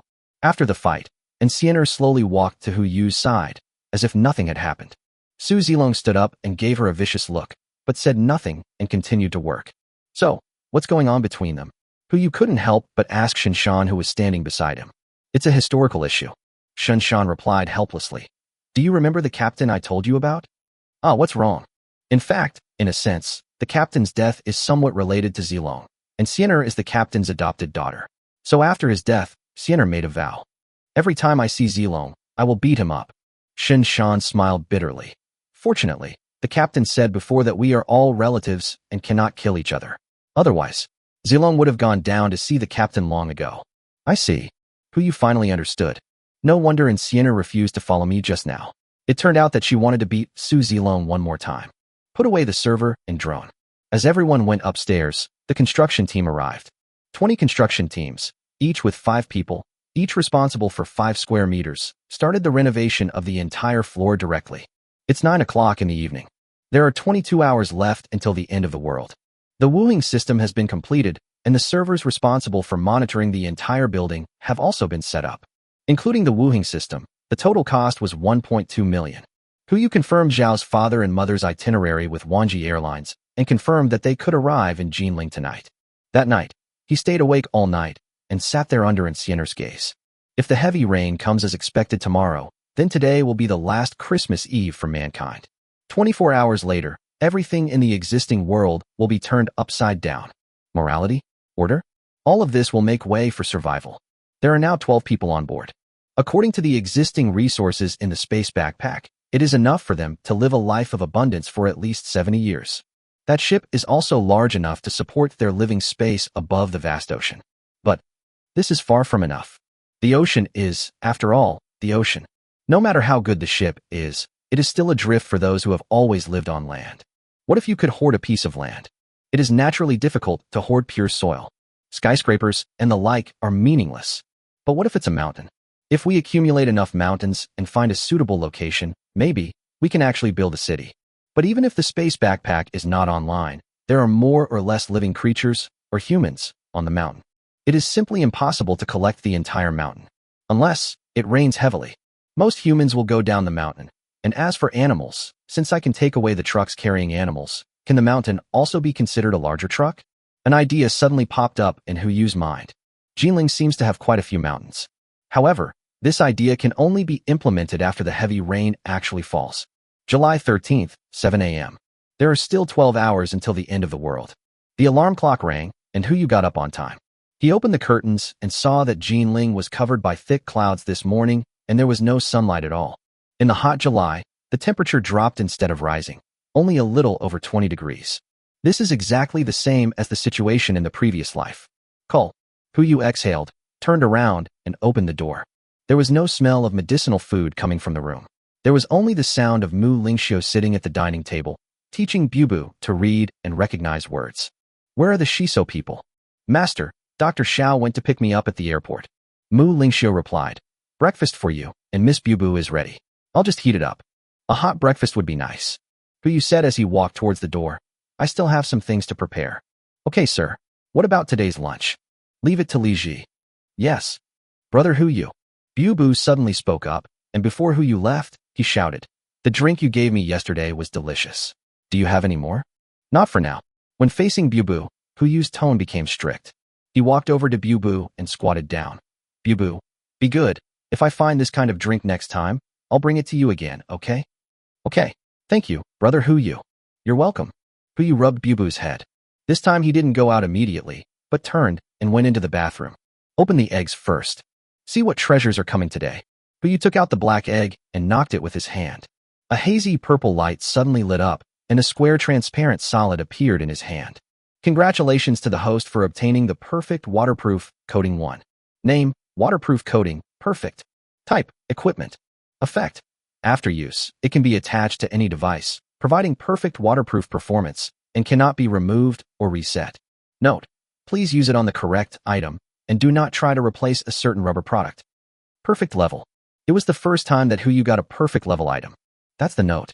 That's too redundant. It's a pity that no sweet spring water was produced.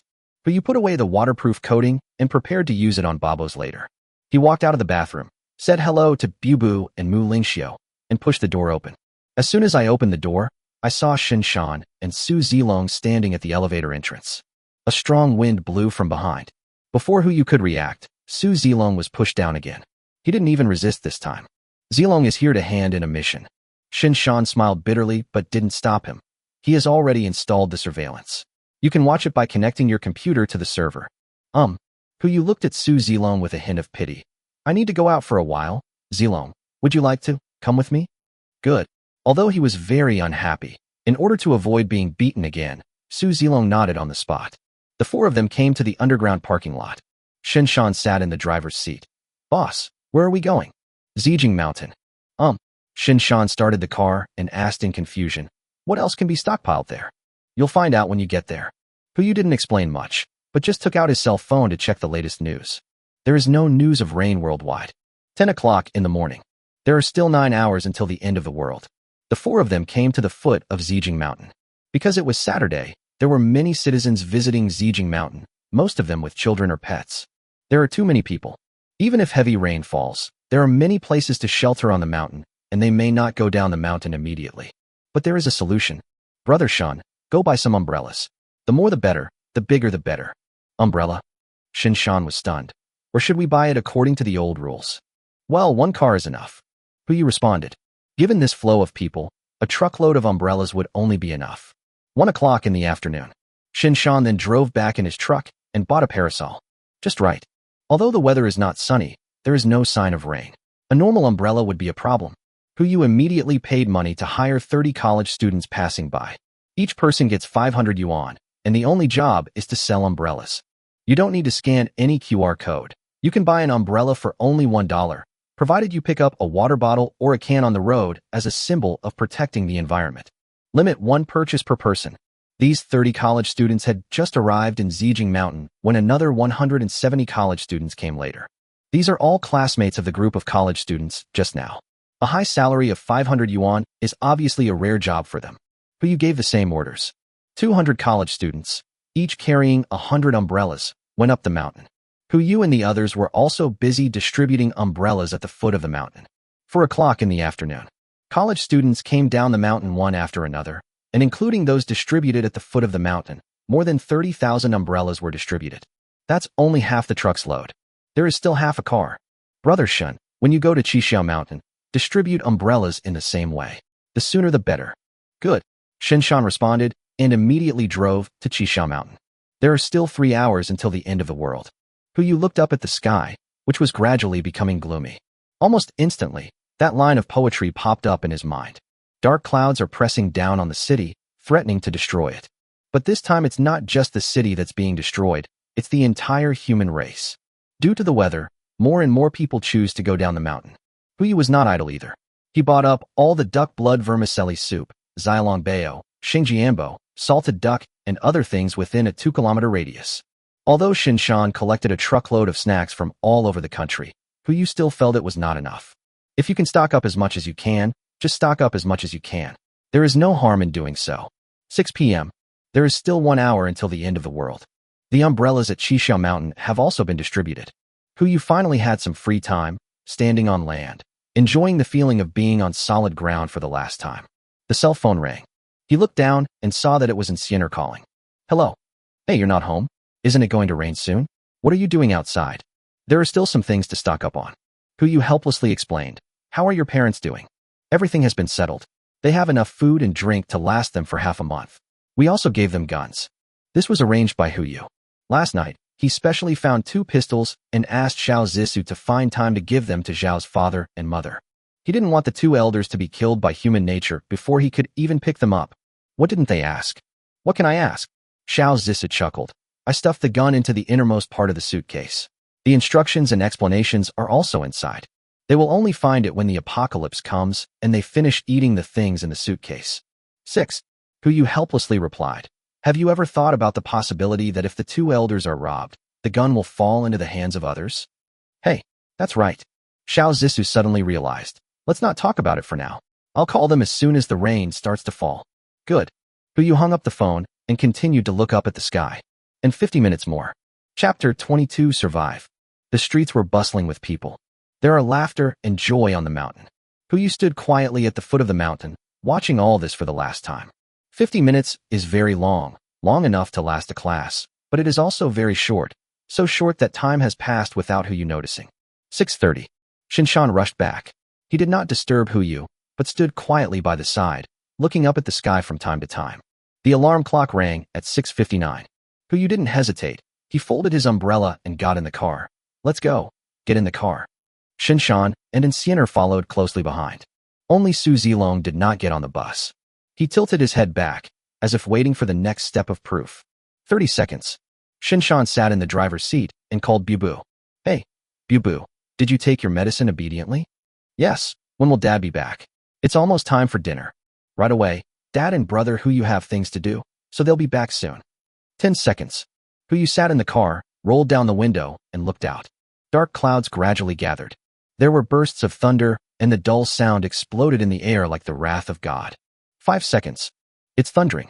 It's going to rain. Go home and put away your clothes. Hurry up, hurry up. Luckily someone gave me an umbrella. Otherwise I would have been soaked to the skin today. 3, 2, 1. Boom. Heavy rain suddenly fell. Thumb-sized raindrops formed a curtain of water in the air and fell to the ground without warning, splashing water all over the ground. The rain still fell. Yu sighed and looked at Su Zilong outside the car. The two looked at each other. Su Zilong sat in the passenger seat without any hesitation. Boss Hu up. He had just uttered 3 words when Insianer came up and punched him. I didn't get on the bus just now, but now I'm on, so we've met again. I really am. Su Zilong spat out 3 words, and looked at Insienner with his teeth itching, but he was still helpless. He looked at Hu Yu and spoke again. Boss Hu. Happy cooperation in the future. Hu Yu made a nasal sound. He wasn't in the mood for relationships right now. What was supposed to come finally came. In the heavy rain, people fled from the mountains with umbrellas. He sat in the car and applied the waterproof coating he had just won on the car. He took out his mobile phone and created a group chat. Shin Shan, Xiao Zisu, Li Ji, Zhao Zhong, Zhao Yi, Su Zilong, and Insienner were all added to the group chat. He thought about it and finally pulled Mu Lingxiu in. A small group of 9 people. Hu Yu sent a message inside. Remember to close the doors and windows, turn on the wooing system, and connect directly to the generator. We will be back in 3 hours at most, so you don't have to wait for us to eat. Several people, led by Shin Shan, immediately replied, received, in the group. Xiao Zisu asked in the group, aren't you planning to come back yet? In 3 hours, the water will have flooded your car. It's okay, it won't flood. Hu Yu replied without looking at his phone again. Half an hour later, the rain has overwhelmed the city's drainage system, and water has begun to accumulate on the ground. News around the world were reporting on this strange rain. But so far, no one has discovered or announced this horrible fact. It's raining all over the world. Almost everyone thought that the rain might stop soon. At the same time, this also includes people on the mountain. Most people have already gone down the mountain.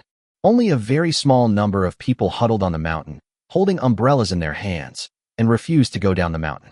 They believed that the heavy rain would stop soon. Hu Yu also knew it, so he didn't move. Another half hour passed. Not only did the rainstorm not stop, it became heavier and even formed rain fog. The visibility at this time is less than 1 meter. The original accumulated water was almost 10 centimeters deep. Su Zilong couldn't wait any longer. He looked at Hu Yu. Boss Hu, what are you waiting for? Why don't you go back quickly? Almost. Hu Yu replied. No cars had come down the mountain for half an hour. An hour has passed at this time, and those who have not come down yet can no longer come down. Heavy rain can cause cable cars to malfunction, the soil to be soft, and visibility to less than a meter. If we go down the mountain now, it would be like a blind person trying to get down the mountain without any help. This is simply impossible. There is only one outcome they face. Starve. Hu Yu pushed the door and got out of the car. The heavy rain and strong wind made him unstable, and he could only lean against the car. Boss. Shin Shan didn't know what he wanted to do, so he could only shout, what are you doing? Get in the car. Hu Yu didn't answer, but just squatted down. Hands on the ground. Close your eyes and think. Hu Yu stood up. There was still a hazy mist in front of his eyes, but he could clearly feel that there was nothing in front of him. Zijing Mountain was put into his bag. Just as he was about to get on the bus, there was suddenly a lot of noise in front. What's going on? Aren't we hiding from the rain? Where's the gazebo? Hey, stop pushing. Mom. These sounds are people still on the mountain. It seems that after closing the mountain, the creatures on the mountain will appear in front of us. The noise grew louder. Hu Yu ignored him and got in the car immediately. Without wiping the rain off his body, he looked at Shin Shan and said, let's go to Qixiao Mountain. Good. Shin Shan seemed to have thought of something and immediately replied, drive and follow the navigation route all the way to Qixiao Mountain. Fortunately, today's navigation system can indicate traffic lights and use onboard radar to detect whether there is a car ahead. Even with this visibility, Shin Shan was confident that he would not crash. Etc. Su Zilong vaguely guessed it. He turned to look at Hu Yu and said, you didn't take over Zijing Mountain, did you? Could those people have made those noises just now? Uh-huh. Hu Yu replied. The whole mountain is gone. Su Zilong's expression was extremely shocked. How much stuff can you fit in there? Can you even fit Blue Star in there? I don't know either. Hu Yu shook his head and looked out the window tentatively. If I wasn't afraid that everyone on Blue Star would die in the vacuum, I would want to give it a try. After hearing these words, Shin Shan and Su Zilong couldn't help but shudder. This ability is simply too incredible. An hour later, we have arrived at Qixiao Mountain. Since this is a paid scenic spot, many people received notification from the scenic spot and went down the mountain directly after the heavy rain fell. The staff of the scenic area have also gone off work. Hu Yu got off the car without hesitation. The water level has now risen to 30 centimeters. He stretched out his hand to cover the rain, and according to the previous process, took away the entire Qixiao Mountain. Get back in the car. Before Hu Yu could speak, Shin Shan frowned and said, Boss, the car may not be able to drive back. It will take us 2 hours to get back, but in an hour at most the water level will reach 60 centimeters, and the car won't be able to move. Yes. Hu Yu completely trusted the system's output. Just open it. Nothing will happen. Good. Shin Shan replied and started the car. As the rain got heavier, more and more cars started to break down. 9 o'clock in the evening. The water level reached 60 centimeters. What is the concept? It is equivalent to the height of 2 mineral water bottles stacked together. Even if you are 1.8 meters tall, the rain can still reach your thighs. There were no pedestrians on the road. Only a few vehicles were driving slowly at the risk of being scrapped. There is only one outlier. The car seemed to ignore the accumulated water. Its speed did not slow down at all, and it even continued to speed through the water. Arrived at the underground garage at 9:30 in the evening. At this time, the water in the underground garage was almost 80 centimeters. Not to mention the chassis, even the tires of this car are still dry. Before everyone had time to be shocked, they hurried into the stairs and started climbing. Elevator? That thing is definitely not usable anymore. Isn't it just the 28th floor? Climb. Without waiting for Huyu to speak, Shinshan carried him on his back and began to climb with the weight. In less than 6 minutes, we reached the 28th floor. Huyu pushed open the door and saw everyone gathered together. The moment I saw him come in, a warm breeze blew over me. Except for Bubu, everyone stood up and looked at him. They know. If it weren't for Huyu, they would have been caught off guard by this rain. Survive, you can survive. But life? Of course it won't be the same as before. What are you doing? Sit down. Huyu walked into the room and could see that no one had eaten yet. I'm going to take a shower. Brotherly, please help me get some food. We'll have a good meal later. Good. Huyu went into the bathroom and took a hot bath. Once the water plant stops operating within 3 days at most, wastewater will flow back into the plant and water will become a scarce resource. If I want to take a shower in the future, I'm afraid I'll have to wipe myself, or I'll have to modify the water heater. Cleaning completed. Huyu came out of the bathroom and just heard the sound from the TV. It is reported that large-scale rainfall has begun around the world, and rainfall in many places has broken world records. Please do not worry too much. Some experts claim that this rainfall is the result of research on meteorological weapons and that the heavy rain will stop in 3 days at most. No country has yet acknowledged this. Please stay home for the time being and refrain from going out unless necessary. 3 days? 3 days later is 3 days, 3 days, 3 days, and 3 days again. Only nowadays there are still people who believe in this kind of thing. No one spoke. I just watched Huyu walk out and come to the dining table. Instead of sitting down, he took out the white wine that night, poured a glass for everyone except Bubu, and placed it in front of them with his own hands. Everyone. Huyu raised his glass of wine and said, "From today on, we will be a family. I won't say anything else, just one sentence. Drink this glass of wine, and let's live together." Everyone raised their glasses together. Survive. Chapter 23. Do you have any sympathy?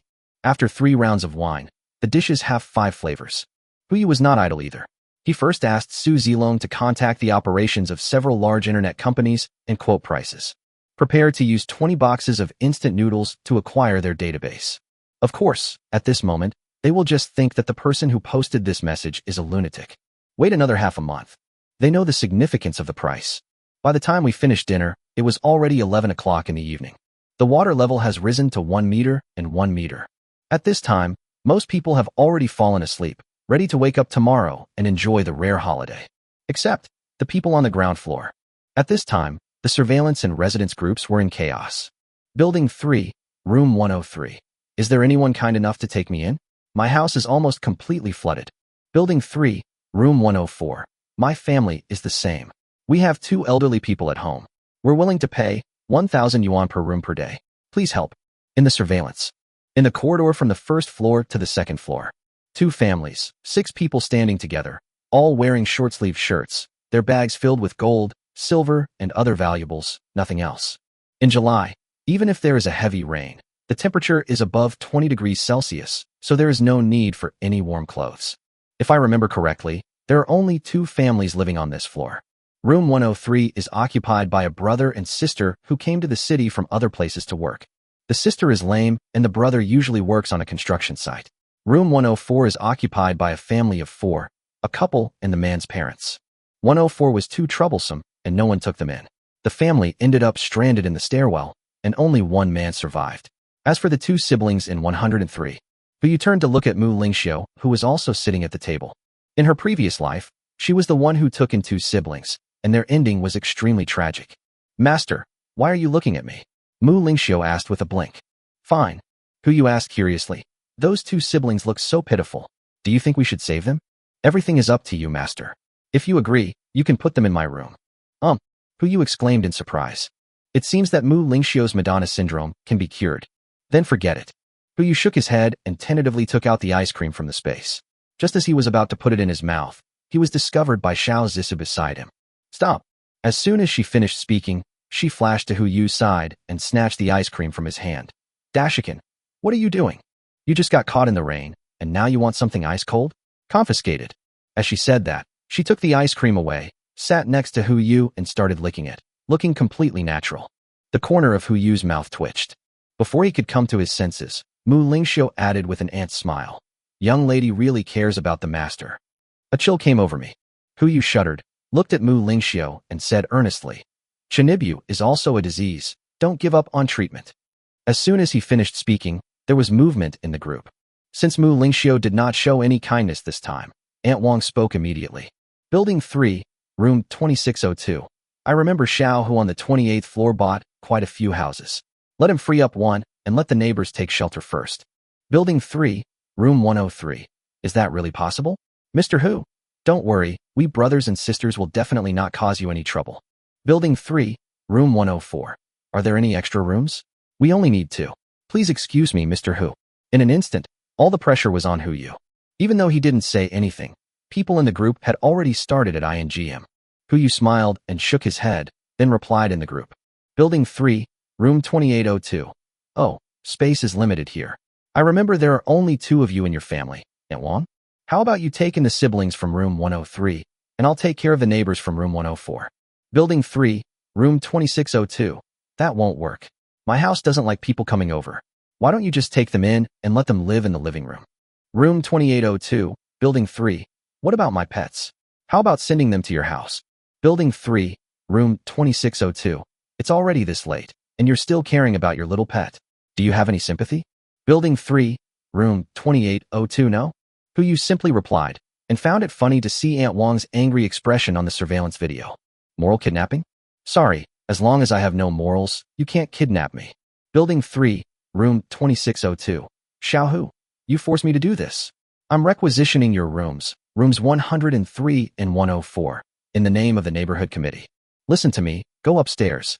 I don't believe this guy dares not open the door for you. There was no response from 103 and 104. At this time, they still felt a little embarrassed. Requisition? That's so funny. Since you like conscription so much, then use your room. But you turned to look at Su Zilong and gave him a look. The other party immediately understood, and soon a message popped up in the owner's group. Building 3, room 2602. If all else fails, just come to my house, and I'll open the door for you. Building 3, room 103. Really? That's great. Thank you, Annie Wang. Room 104, Building 3. Sister Wang, I won't say much, thank you. Building 3, room 2802. Wow, Annie Wang is so generous. She's worthy of being from the neighborhood committee. At the same time, at Aunt Wang's house, she looked at her phone, finding it hard to believe that this was the message she had sent. She kept pressing the message box with her thick fingers, trying to withdraw it. But I only received one reminder. Network error, please reset. No matter how she sent a message, she could only see a small circle that kept spinning. Forget it. I don't bother to pay attention to them. Aunt Wang simply threw away her phone. Anyway, I use the best electronic anti-theft lock. As long as I don't open the door, they can't get in. And that guy surnamed who is so hateful. Less than 10 minutes. There was a knock at the door. Aunt Wang didn't want to pay attention, but the little devil, who had just fallen asleep, was woken up and an impatient voice sounded from the room. Grandma, what's that noise? It's okay, dear grandson, go back to sleep, Grandma is here. Oh, Aunt Wang stood up and walked to the door, just as she was about to speak to persuade everyone to leave. In the next moment, click. The door is open. The so-called electronic anti-theft locks had long been conquered by Su Zilong. As long as he wanted, he could open all the electronic door locks in the entire building at any time. Oh, Aunt Wang. The man who lived in room 104 immediately stepped forward and shook Aunt Wang's hand. Thank you so much. Thank you so much. Thank you for helping us. As he spoke, he took out his mobile phone and prepared to scan the code. Aunt Wang, I'll pay you 3 days' rent first, 6,000 yuan. No matter when the rain stops, the money is yours. 6,000 yuan. Aunt Wang's eyes turned green. She simply took a step back, put away the annoyed look on her face, and took out her phone. We are all neighbors. What's the point of talking about money? Come on, just scan this. Okay. The man of the house paid 6,000 yuan and was welcomed into the house by Aunt Wong with a smile. We have one room left in our house, and we might need you two to stay in the living room, Aunt Wong said immediately after receiving the money. 6,000 yuan and still living in the living room. The hostess of that house was about to speak when she was stopped by the host. Okay, we're fine. That. The brother and sister immediately stepped forward and asked, can we live in the living room too? You? Aunt Wong looked him up and down and asked, do you have money? Have. Without waiting for the two siblings to reply, a voice sounded from behind them. I saw a figure walking out of the stairwell. Shinshan walked towards the crowd with a stack of cash, a total of 20,000. He handed the money to the two siblings and said with a smile, Mr. Who on the 28th floor knows that Ms. Wong is kind and is willing to take you in. He specially sent the rent. Please give it to Ms. Wong. This? How can this be so embarrassing? The older brother looked embarrassed, but still walked up to Aunt Wong and said, Aunt Wong, look. Even if you have money, you can only live in the living room. Aunt Wong took away 20,000 yuan and turned around and walked into the room. Hey, how can 4 people live in this living room? The hostess of that house immediately said, our 6,000 yuan is for 2 rooms. Then I don't care. Aunt Wong had already collected the money and walked towards her own empty room. Don't make any noise, or I'll kick you out if you disturb my grandson's sleep. The two families looked at each other and stopped talking. The saying, when you live under someone's roof, you have to bow your head, is a perfect example of this. They were just about to find Shinshan and ask Mr. Hu if he could provide a room, but they found that Shinshan had already left. No matter what, as long as I can find shelter temporarily, it's fine. Heavy rain continued to fall. By 7 o'clock on July 14th, the water level had risen to 2.7 meters. This rainfall rate can be said to be extremely terrifying. But for some people, as long as the water doesn't reach their feet, it's no big deal. Of course, this does not include Tian Laolu, who lives next door to Yi Wanqiu. As soon as Hu's alarm clock rang, a private message popped up. Room 303, Building 3. Boss Hu, I want to join you. Chapter 24. If you want to survive, follow me. Tian Laolu. This guy is able to make a name for himself in the Jinling circle, so he must be a smart person. Hu frowned slightly as he looked at the message, probably because he had guessed something. Thinking about my recent actions, I was afraid that I couldn't hide it from him. He definitely wouldn't want someone who does things without any bottom line like this. But it's okay to have some fun. Building 3, Room 2802. Why do you think you can? Building 3, Room 303. Money? Women? Just ask. I can get them for you. Building 3, Room 2802. Don't I have these? Room 303, Building 3. What do you need? Building 3, Room 2802. Simple. Don't you like taking cool photos? Take a selfie and post it in the owner group. No retractions allowed. Remember to bring your ID card. The other party fell silent. Hu slowly got up and faced Xianer's gaze calmly. He put on his autumn clothes, went into the bathroom to wash up briefly, and took out the black egg he had refreshed in the early morning. Just knock it open with a toothbrush. A dazzling golden light exploded instantly. Ding! Golden legend. Congratulations to the host for obtaining the legendary Heart of the Ocean 1. Name: Heart of the Ocean Legend. Type: Equipment. Effect: After use, it can be attached to any ship, making it a system product. It can be upgraded as the system level increases and gain the characteristics of being indestructible and zero consumption. The Heart of the Ocean cannot be disassembled or reset, so please use it with caution. Note 1. The vessel will be unavailable for use within 7 days after use. Note 2. Captain, beware of icebergs. Hu was stunned for a moment, and a palm-sized blue diamond appeared in his hand. Legend. I didn't expect to get something like this. Hu did not hesitate and immediately attached the Heart of the Ocean to the St. Pius. Byte. Ocean Heart fusion in progress. 6 days, 23 hours, and 59 minutes remaining. Call. Now there is no need to worry about the navigation of the ship. Hu walked out of the bathroom with a beaming face, and her cell phone vibrated. Room 303, Building 3, Boss Hu, as you wish.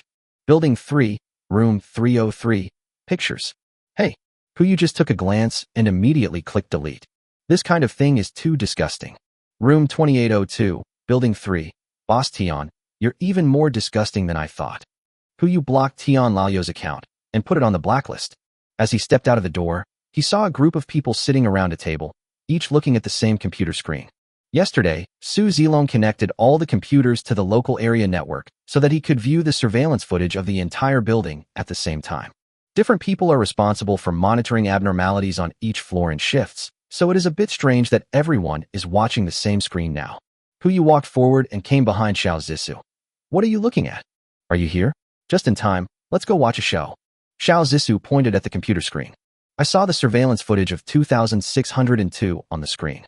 Before even a day had passed, the little devil couldn't stand having outsiders living in his house. I don't care. I don't allow outsiders in my house. The little devil was yelling, and the toy car in his hand flew out and hit the old lady in room 104. Bang! Ouch! The old lady covered her head and screamed. You kid! The old man raised his hand and pointed at the little devil. You have no manners at all. Haven't you learned to respect the elderly and love the young? Who hasn't learned that? Aunt Wong protected her grandson and rolled her eyes at the two elders. You are so grown up, but you only know the first two words, right? You never mentioned loving children at all. Auntie Wong. The male owner of room 104 frowned and said, no matter what, your grandson can't hit people, right? What do you mean by hitting someone? This was just an accident. Aunt Wong stiffened her neck and said, he's just a child. After these words were spoken, everyone was speechless. After all, I'm still living under someone else's roof.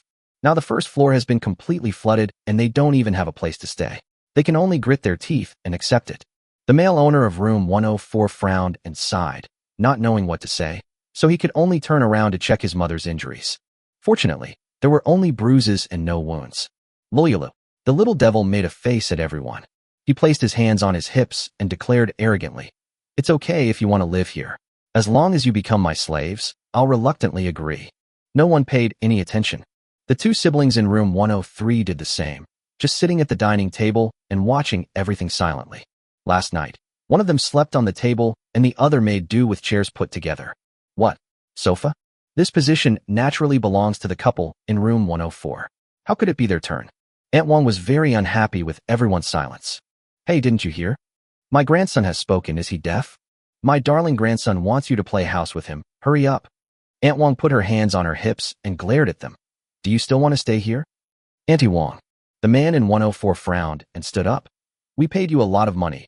There's no need for you to be like this, right? I don't care. Aunt Wong plopped down on the sofa, her legs crossed. If you agree, you can continue to live here. If not, I can just refund you the money. Oh yes, and you too. Aunt Wong turned around and looked at the brother and sister in 103. I won't return the money to you. It was given to me by Xiao Hu as a gift. You can stay here if you want. The two siblings looked at each other. The younger sister slowly shook her head, as if she didn't want to live here, but as a brother, she could only force a smile and squat down in front of the little devil. Little boy, can I play with you? Bang! A crisp sound rang out. The little devil slapped his brother in the face and put his hands on his hips. You have to call me your majesty. Do you understand? The child's strength was not great, but a red fingerprint was left on the man's face. He covered his face and shouted two words. His Majesty. That's right. Aunt Wong smiled at the others and said, look, it's just playing house with kids. How hard can it be? If you want to be a dog, you can be one. I won't serve you anymore.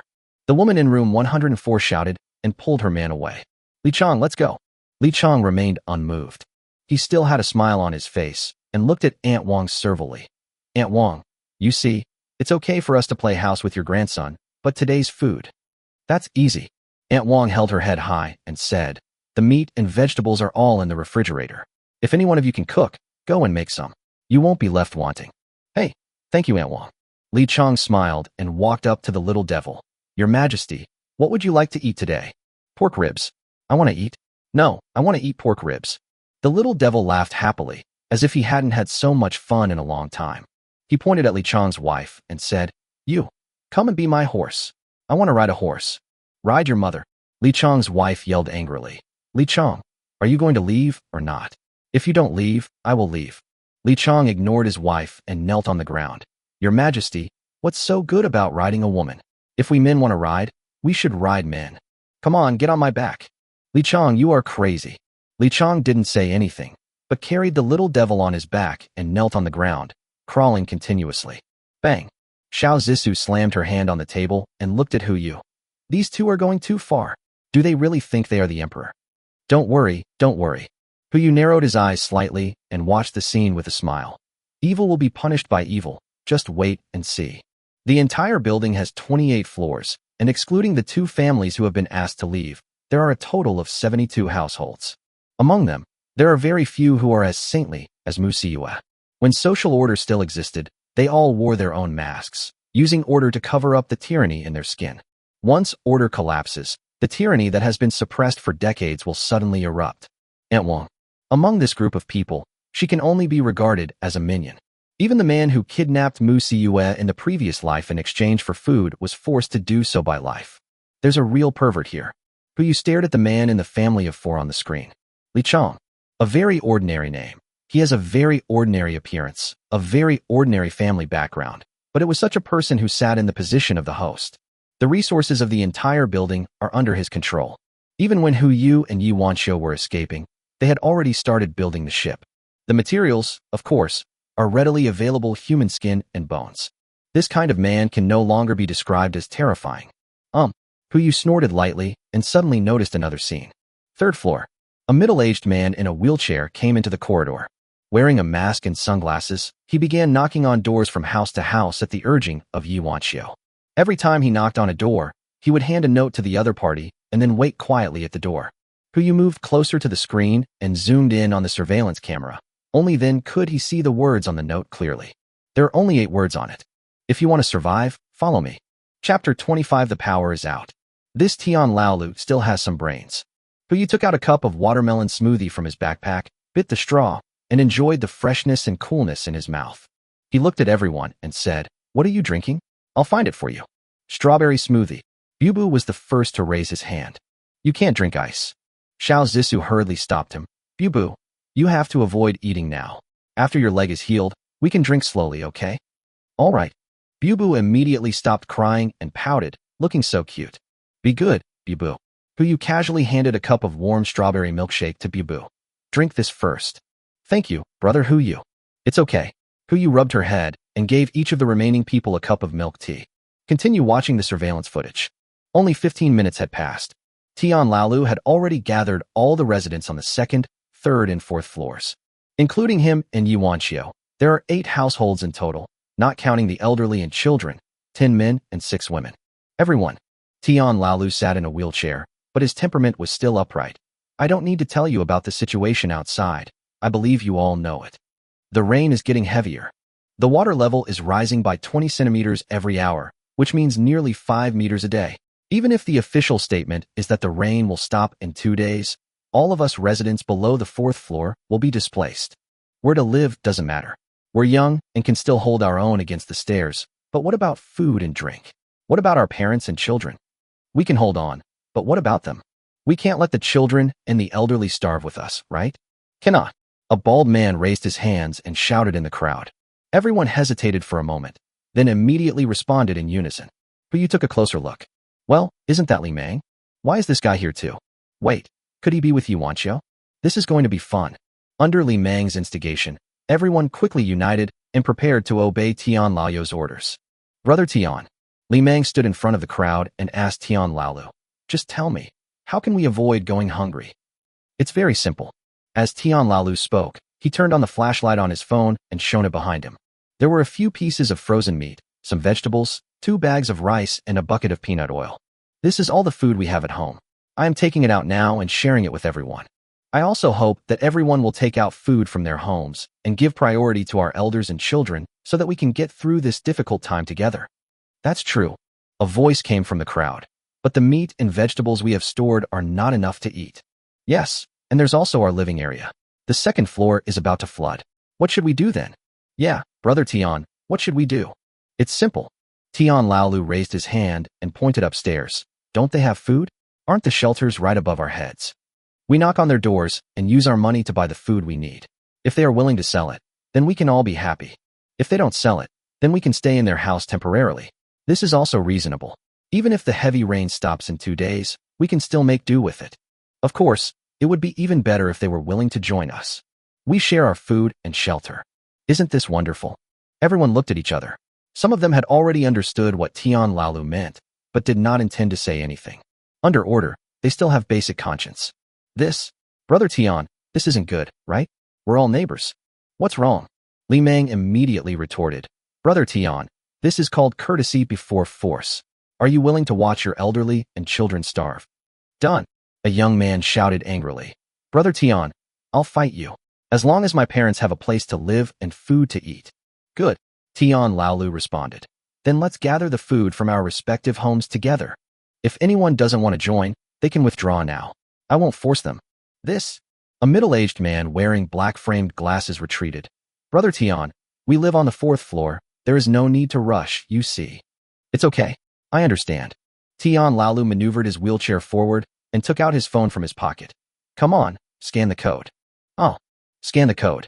Tian Laolu smiled and said, I'll give you the money, and you move the food out of the house. Didn't we just agree on that?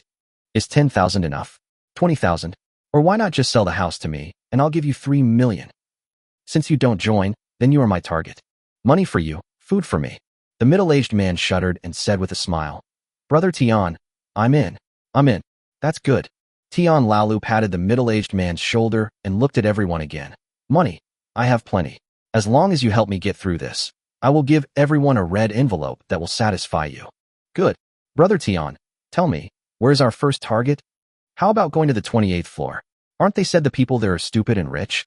They even raise so many pigs. The 28th floor, we have to go there sooner or later. Tian Laolu gritted his teeth and uttered a sentence. If it wasn't that guy, why would he come out wearing sunglasses and a mask? But not now. You all know about conquering cities and territories, right? He raised his hand and pointed to the stairs leading to the 5th floor, from low to high. Let's go slowly. 12 o'clock noon. The entire 5th floor was occupied by Tian Laolu and his group. The method is extremely simple and crude. Knock on the door. You open the door and start talking about business. Given 2 choices, selling supplies or sharing supplies, most people would choose the latter. At worst, you can share your house with others. If you don't open, that's even simpler. Pick the lock. Anti-theft door locks are difficult to open, especially when they are locked from the inside. But Tian Laolu is a professional. With just a piece of wire and a hard card, the door opened in less than 10 seconds. Even who you didn't expect that Laolu actually had this skill. 12 o'clock noon. When everyone on the 28th floor started to eat lunch, Tian Laolu and others had already arrived on the 7th floor and gathered more than 40 people. They gathered in a clean room on the 7th floor and held a grand celebration banquet. There were a few troublemakers tied up nearby. These are residents who refused to cooperate and resisted. Now they could only squat in the corner and watch those people eat what belonged to them. Brother Tian.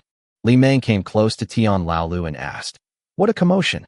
Is it really okay now that the rain has stopped? Not only him, everyone had this doubt in their mind. As soon as the question was asked, everyone was silent. Don't worry, everyone. Tian Laolu raised his glass loudly. I, Tian Laolu, am responsible for all actions. As long as everyone can have enough to eat and a place to live, it doesn't matter if I'm disabled. Brother Tian is righteous. Brother Tian is righteous. Come on, let's toast to Brother Tian. While they were toasting, Puyu and others were also sitting at the dining table, eating hot pot and watching this scene through the surveillance camera. Boss, is it really okay to just let them be like this? Shinshan asked. This guy is about to become the king of the mountain. If they didn't knock on the door, not only would other people on the floor be in trouble, but they might also become targets. Fine. Puyu replied simply and picked up a beef ball from the pot. This is nothing. It will only make things more chaotic later. If I get involved now, I will only get myself into trouble. He glanced at the time. 12:05. If I remember correctly, it's about time. Boom. As soon as Puyu put the beef ball in his mouth, the light around him suddenly dimmed. The power is out. Chapter 26, I send you 365 blessings. July 14th, 12:06 noon. The water level reached 3.7 meters. More than 90% of the world's power systems have been shut down. This also includes Jinling. All the nuclear reactors that can be shut down have been shut down, and as for those that cannot be shut down, no one can deal with them now. The heavy rain continued to fall in the darkness. Screams and fear filled the entire community. Next second, bite. The power supply equipment that Puyu had stockpiled began to operate. The power was restored, the server was reset, and 10 seconds later, the surveillance footage reappeared on the screen. Most residents opened the curtains, letting the faint light from outside into the room, but they couldn't even see the food in the pot. The sunshine has long been completely blocked by dark clouds. Brother Shun, please turn on the light. Okay, boss. Shinshan replied and turned on the main light. The fierce light pierced the darkness and instantly attracted the attention of the entire community. That is, light bulb. Wasn't there a power outage? Why was he still able to turn on the lights? Everyone in the community took out their phones and wanted to ask questions in the owner's group. Their fingers kept tapping on the screen, but before the message could be sent, they discovered something. The internet is gone. This message can't be sent out. The people in other buildings were speechless and could only start looking for lighting equipment at home. The people in Building 3 are an exception. They were in the same building and couldn't see the light above their heads at all. 10 minutes later, the roar of helicopters and the sound of broadcasts rang out above everyone's heads. Due to heavy rain overnight, Jinling's power, water, gas, and communication systems have all been shut down. Relevant departments are carrying out emergency repairs. Please don't panic. The broadcast sound continued to echo in the sky. Almost everyone knows what happened. Electricity, water supply, gas, communications, all gone. When people live their normal lives, they don't think these things are important. Once they all stop working, the people in the steel forest will be no different from returning to primitive society. No, there is still a difference. People in primitive society have always lived in primitive conditions and have never seen the light, so they can endure darkness. But humans today are different. They enjoyed so much that compared with primitive society, it would not be an exaggeration to say that they were living in a paradise. Now falling from heaven to hell will always create some demons. Food, fresh water, power. These will become the original sin of their downfall. 7th floor. Tian Laolu is maintaining order. After the power outage, everyone's sanity began to collapse. Coupled with the announcement that just sounded, the line of order in everyone's mind began to tremble. Now I can't listen to a cripple's words at all. Until, bang, a gunshot rang out. The firelight awakened their sanity and brought them back to peace. Tian Laolu turned on the flashlight on his mobile phone, attracting everyone's attention. I still prefer you to keep quiet. He spoke calmly, holding a flashlight in one hand and a gun in the other. Now, I will issue my first order. It's an order, not an opinion. Carrying supplies. Li Mang, take 10 people with you to move all the usable supplies downstairs upstairs, and the rest of you follow me. Yes. Li Mang responded and then asked, Brother Tian, where are we moving to? Move it upstairs, the higher the better. The power is out. Tian Laolu also knew that the rain might not stop.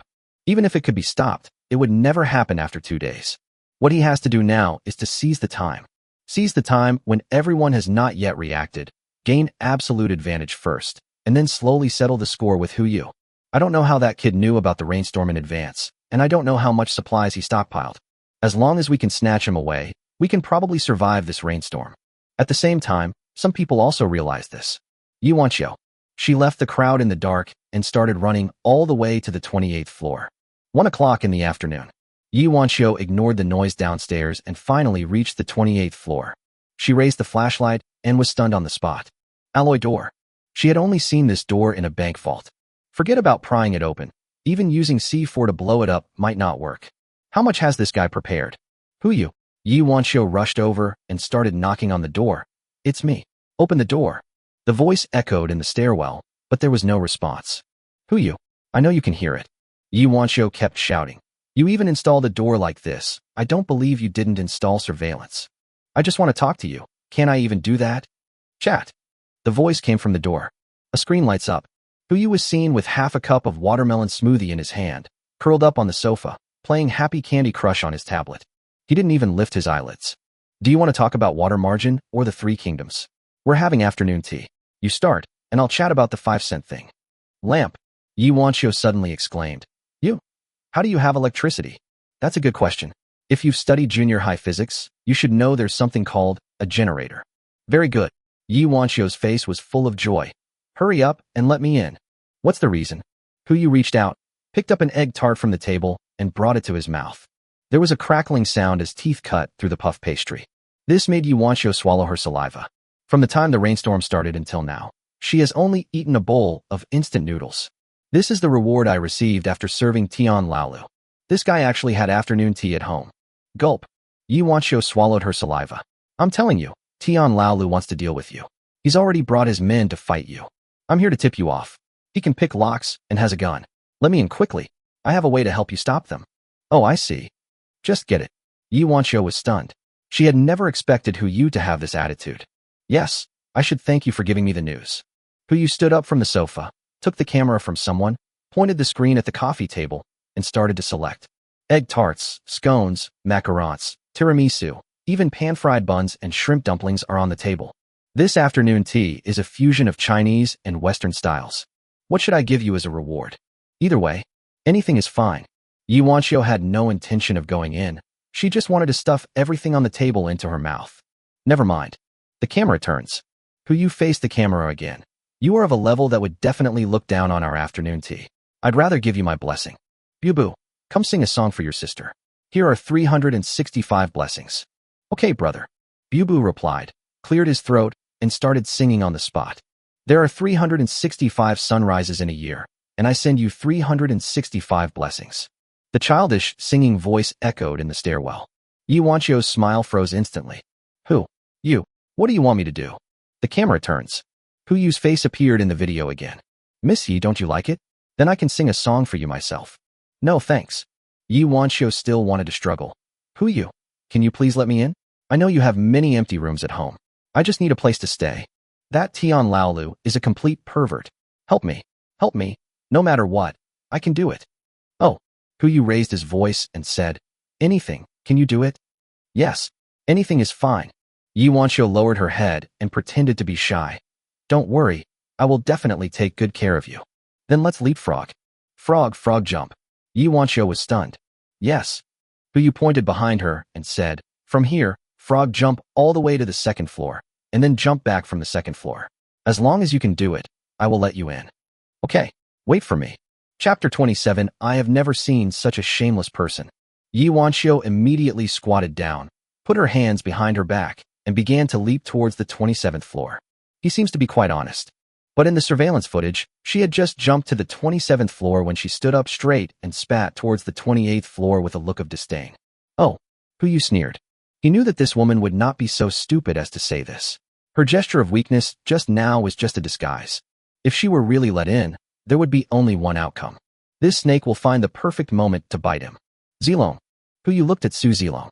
This guy was working out not far away, seemingly trying to defeat Inciener. I remember you installed screens on every floor, right? Hold head high. Su Zilong replied. Why? You want to negotiate with them? Negotiation? It's too early. Hu Yu walked forward and handed him his phone with a smile. Pass on the footage just now. I think Tian Laolu must be worried now that he found someone missing. I thought you were really going to let someone in. Su Zilong took the phone and started operating it. Don't even mention that she didn't leap at all. Even if she did, I would just ask her to do it again. You are a devil. Thank you for the compliment. In times like these, angels will go to heaven soon. 1 minute later, the surveillance footage outside the 28th floor was played in a loop on all floors of the 3 buildings. Especially the first act. Can pick locks and has a gun. All residents above the 7th floor began to be alert. Cat's eye seal it. Block the keyhole with the key and lock it twice. Finally, use the refrigerator, sofa, and TV to hold the door firmly shut. Triple insurance. Not to mention breaking into the house and picking the lock. Even if you use an electric saw to cut it, it will take a long time. Tian Laolu stood in front of the door of 801, his teeth almost broken, and he couldn't think of any other way to open the door. Resentment surges in my chest. Who? You. Damn this guy? That is to say, he is now hiding in that turtle shell, and there is no way to find him. Otherwise, But it's okay. Tian Laolu took a step back, pushed his glasses down on his nose, and his mind gradually calmed down. He has inquired about it. There are now 10 people in Hu Yu's family. Not only have they accumulated a lot of resources, they have even bought a boat. There were a lot of resources, and it was impossible to store them all on the 28th floor. It was estimated that most of them were placed in the cabin. Now just have to wait. By the time they finish eating the food stored on the 28th floor, or even earlier, they should go find a boat. Therefore, as long as we can occupy the floor closest to the water surface, we can cut off their way of survival.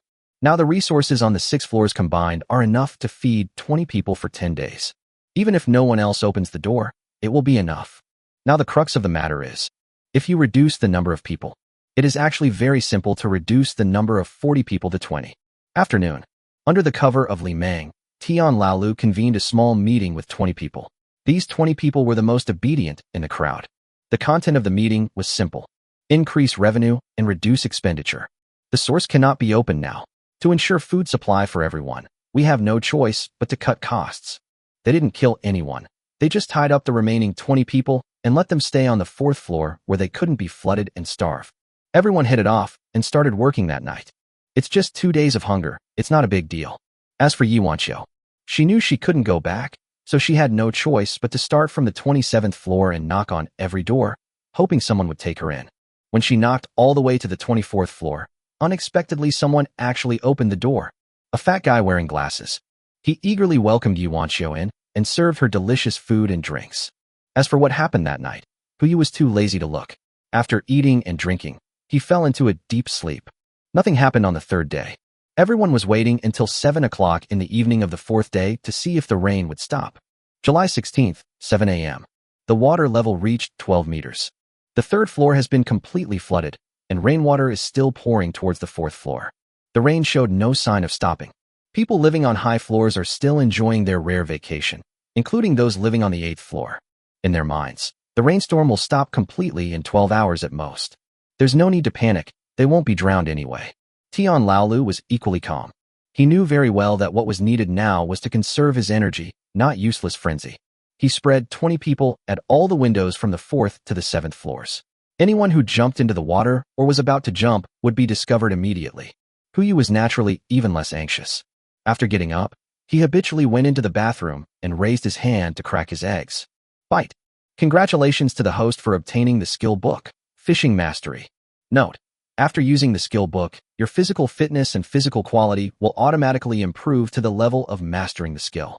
Well, another useless skill book. At least it's useless now. There is a fishing rod. The egg I opened yesterday just happened to yield a fine fishing rod. No bait is needed, unlimited ropes are available, just cast the rod, and there is a chance you will catch a fish. But the 28th floor is still more than 70 meters away from the water surface, so there is no chance of fishing. I'm afraid that before I can even catch the fish, it will be snatched away by someone else. However, Puyu still chose to study. He clearly felt that the strength of his arms and lower limbs had increased a lot, so it wasn't completely useless. After washing up, Puyu walked out of the room. At this time, Xiao Zissou was already preparing breakfast. Li Ji was helping out. Mu Lingxiu was teaching Bubu to read and write. Su Zilong was still working out. Xin Shan was squatting in front of the surveillance camera, and Zhao Zhong and Zhao Yi were standing at the window, staring at the rising water level outside. Hey. Puyu walked over to Zhao Zhong and Zhao Yi, looking down from their perspective. What are you looking at? Thinking about how to fish. Zhao Zhong smiled and replied. Brother Shan told us that there didn't seem to be any river fish among the things we stockpiled. So my brother and I thought about catching some fish to balance Bubu's nutrition. Zhao Yi echoed from the side. That's great, but unfortunately there's no fishing rod. Even if there is, you can't catch it. Xin Shan replied from the side. This floor is too high. It will be enough after a while. Dinner is ready. Xiao Zissou put the last bowl of medicinal food on the table. Bubu, come quickly, it's time to eat. Don't worry about the fish, let's eat first. Puyu led a few people to the dining table. Let's eat something light this morning. In addition to the medicinal food prepared by Xiao Zissou, Puyu took out 5 baskets of shrimp dumplings, 5 baskets of chicken feet, 3 baskets of steamed buns, and even freshly fried dough sticks and soy milk from his backpack. No way. There are 6 bodyguards at this table, and their appetite is basically enough for 2 people. You have to prepare more. Just as everyone was about to take their seats, there was a knock on the door. Judging from the sound, it didn't come from outside the door, but from the alloy door. Who is it so early? Puyu took out his cell phone and checked the surveillance footage. All I saw was a face full of resentment appear on the screen. Aunt Wang. That's not right. If I remember correctly, Aunt Wang will start leading her team to collect food rations from house to house tomorrow. Why does this life start today? Yes, they should be the 2 households at 103 and 104. There were 6 more people for no reason, and since they wanted to eat their fill, the food rations were naturally consumed quickly. Xiaohu, I know you're here. Aunt Wang's voice rang out at the door. Hand over the food quickly. I saw it in the video the day before yesterday.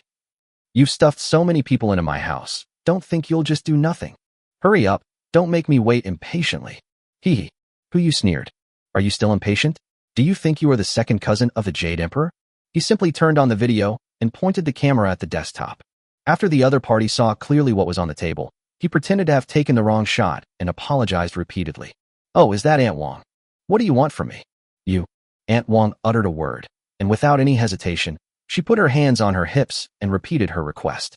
Hurry up, take out everything I want, and bring me some of the things on your table. My grandson wants to eat them. Hey, Aunt Wang, I don't know what you were talking about. Puyu picked up a shrimp dumpling and stuffed it into his mouth. We don't have much to eat. It's just enough to fill our stomachs at most. How can we give you more? What's not much? Aunt Wang immediately became anxious. If you don't eat, it will be over.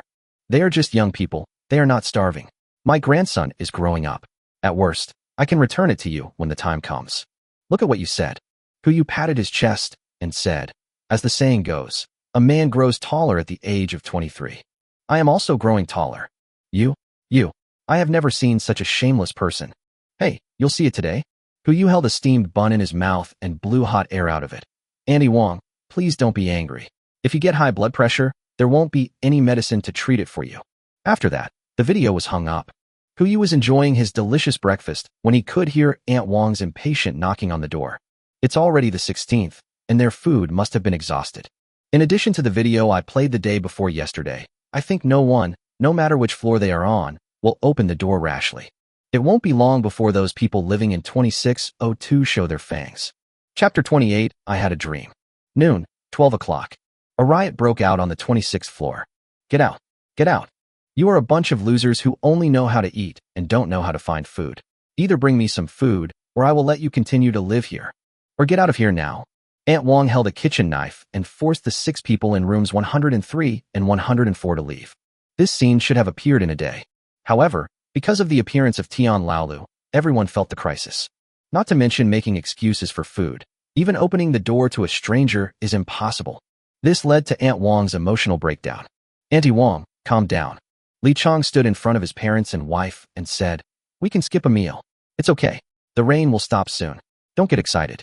Put down the knife first. Brother Zhang, please say something. Yes, no problem. The man in room 103 also quickly said, Auntie Wong, aren't you just worried about not having enough food?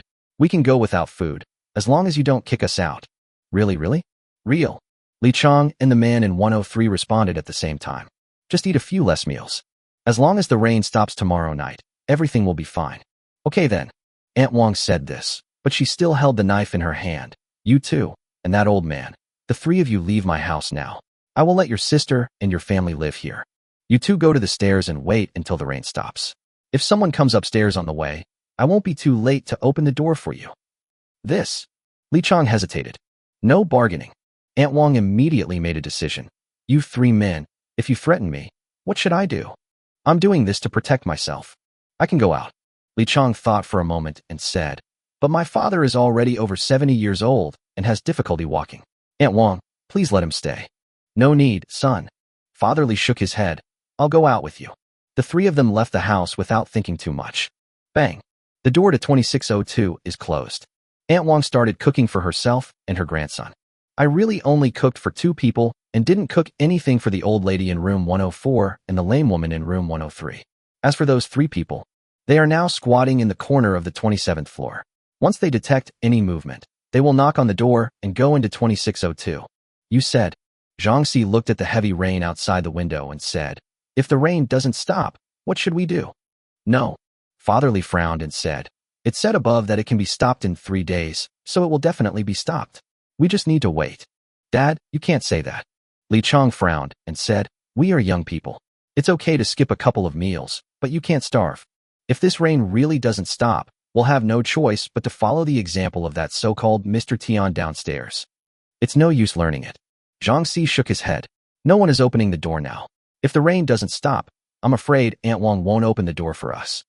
The door can't be opened just because she says it can't be opened. A voice sounded in the stairwell. In the dim light, a screen lit up. Li Chong slowly stood up and looked at the screen. Are you Xiao Hu from the 28th floor? No, Boss Hu. Boss Hu. Zhang Si immediately stood up and said, thank you, Boss Hu. If it weren't for you, my sister and I would have been living on the streets. They are all small things. Hu held the cup of milk tea and sucked the soft pearls into his mouth. I called you via video to give you a chance to choose. As long as you nod, I can open the door to 2602 for you. This? Zhang Si hesitated. Isn't it a bit bad? I told you. I'm just offering you an opportunity. The choice is yours. If you want to open the door, just knock on it 3 times. The video is disconnected. Hu didn't want to waste any more time talking to them.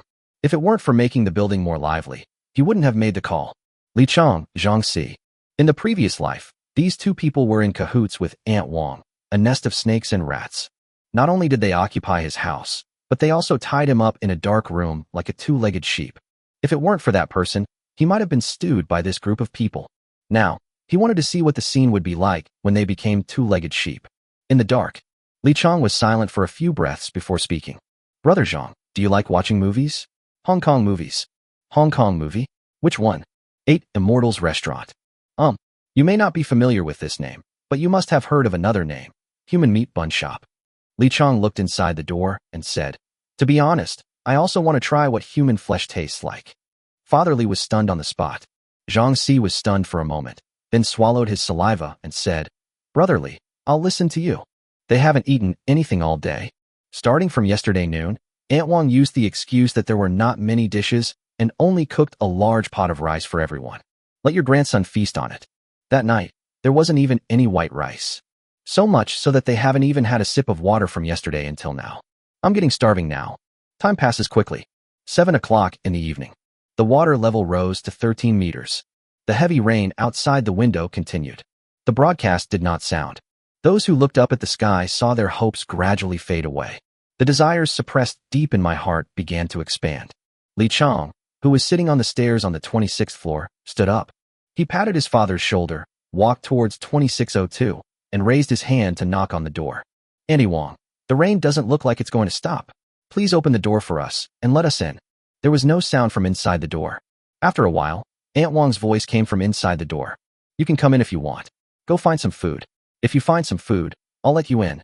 Auntie Wang, is it really not possible? Li Chang's tone was filled with pleading. How about this? If you want to put my dad in, I'll go find food with Brother Zhang. No. Aunt Wang refused quite firmly. Li Chang had no choice but to shake his head, turned to give Zhang Si a look, and knocked on the door 3 times. Then Aunt Wang, I really can only apologize. Click. The door lock was opened again. Almost at the same time. Who was watching the live broadcast on the 28th floor, immediately took Bubu away and handed her to Mu Lingxiu. Xiao Mu, take Bubu to bed. Yes, sir. Bubu looked puzzled, but still followed Mu Lingxiu back to 2802. There's no way around it. The following scene is really not suitable for children. Shinshan frowned and asked, Boss, is it really necessary to do this? Not only him, but everyone else also looked at Hu inquiringly. In their opinion, these things can be ignored. Sooner or later, they will kill each other because of food shortage. Why add fuel to the fire at this time? I had a dream. Hu ate Haagen-Dazs, enjoying the cool and smooth taste. In my dream, the end of the world came. I didn't hoard these things, and I never knew you. I'm just a homebody living on the 28th floor. For the first 5 days, everyone still has plenty of food at home. With a little planning, we can still make it through. By the 5th day, the rain, which had previously been fresh water, turned into acid rain, and people who had not previously stored fresh water began to face a water crisis. On the 7th day, the food ran out. The 10th floor and below were all flooded. Those people had no choice but to run to the stairwell to survive. They stuffed everything they could eat into their stomachs. Belts, shoe soles, even the rats and cockroaches in the stairwell. On the 10th day, the water level stopped rising, but more and more people were filling the stairwell. The rats had been eaten, and the cockroaches had been eaten to extinction. Now the only ones left to eat were people. Some people starved to death, but he saved the rest. On the 18th day, the water level rose again, and there were fewer and fewer people on the stairs. The survivors found a chainsaw in the room and started searching door to door from the 17th floor. On the 22nd day, they found the 28th floor and sawed open the door of my house. By then, I was completely empty-bellied, and there was no food left in the house. I begged them to let me go, but they didn't answer. They just threw me into a dark room with other people in it besides me. That day, I learned a word, 2-legged sheep. The people in it are no longer called people, but live as sheep. I heard from the sheep there that almost every 2 days, a sheep is taken away, and our remaining sheep will also be given some broth. On the 24th day, a yacht passed by. Another sheep and I jumped into the water under the cover of darkness and were rescued by the people on the yacht. Perhaps. I was already stewed. After Hu finished speaking, he took another bite of ice cream. This was the result of his careful consideration. After spending a few days together, everyone's favorability towards him increased to over 30. Especially Shinshan, Bubu, and Xiao Zissou. Xiao Zissou and Shun Shan's favorability has reached 60, while Bubu's is 70. Even the lowest one, Su Zilong, reached 30. In this case, it's time to talk to them about something else. Rebirth is so absurd that it can only be described as a dream. Everyone fell silent. Only Xiao Zissou came over with shining eyes. So, you are reborn, right? Well, you are just like me, a middle school girl with second syndrome. You guessed it right away, right? What rebirth? It's just a dream.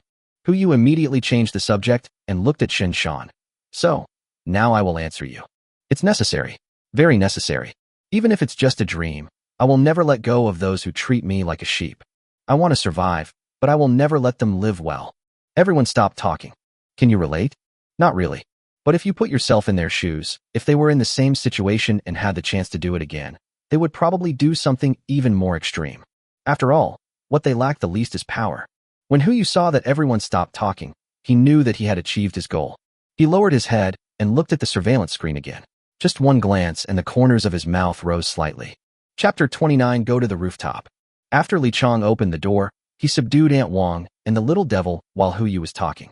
Amid the roars of the grandfather and grandson, the two men did not use their knives directly.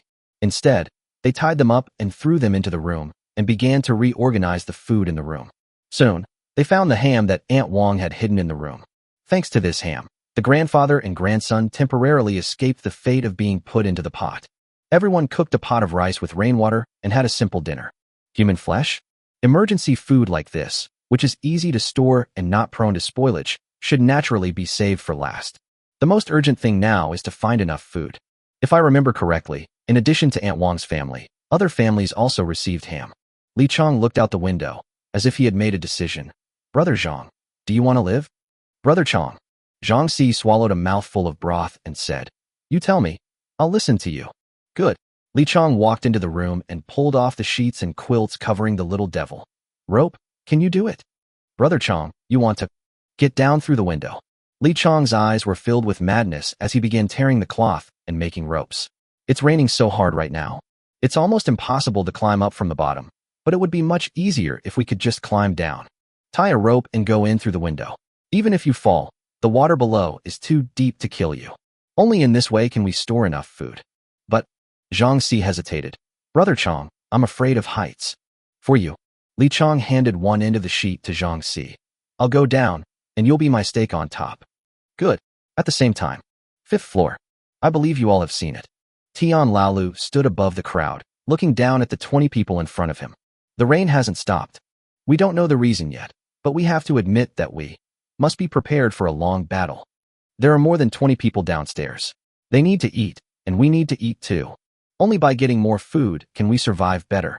The door lock can't be opened, but we can still find other things. As Tian Laolu spoke, he took out a mouse from his pocket. Rats in the south are usually the size of a palm, covered with black hair, and they squeak nonstop when they are picked up. Some people in the crowd looked embarrassed, and some even went straight into the crowd. In their eyes, this kind of thing is not only not food, it can even be called a monster.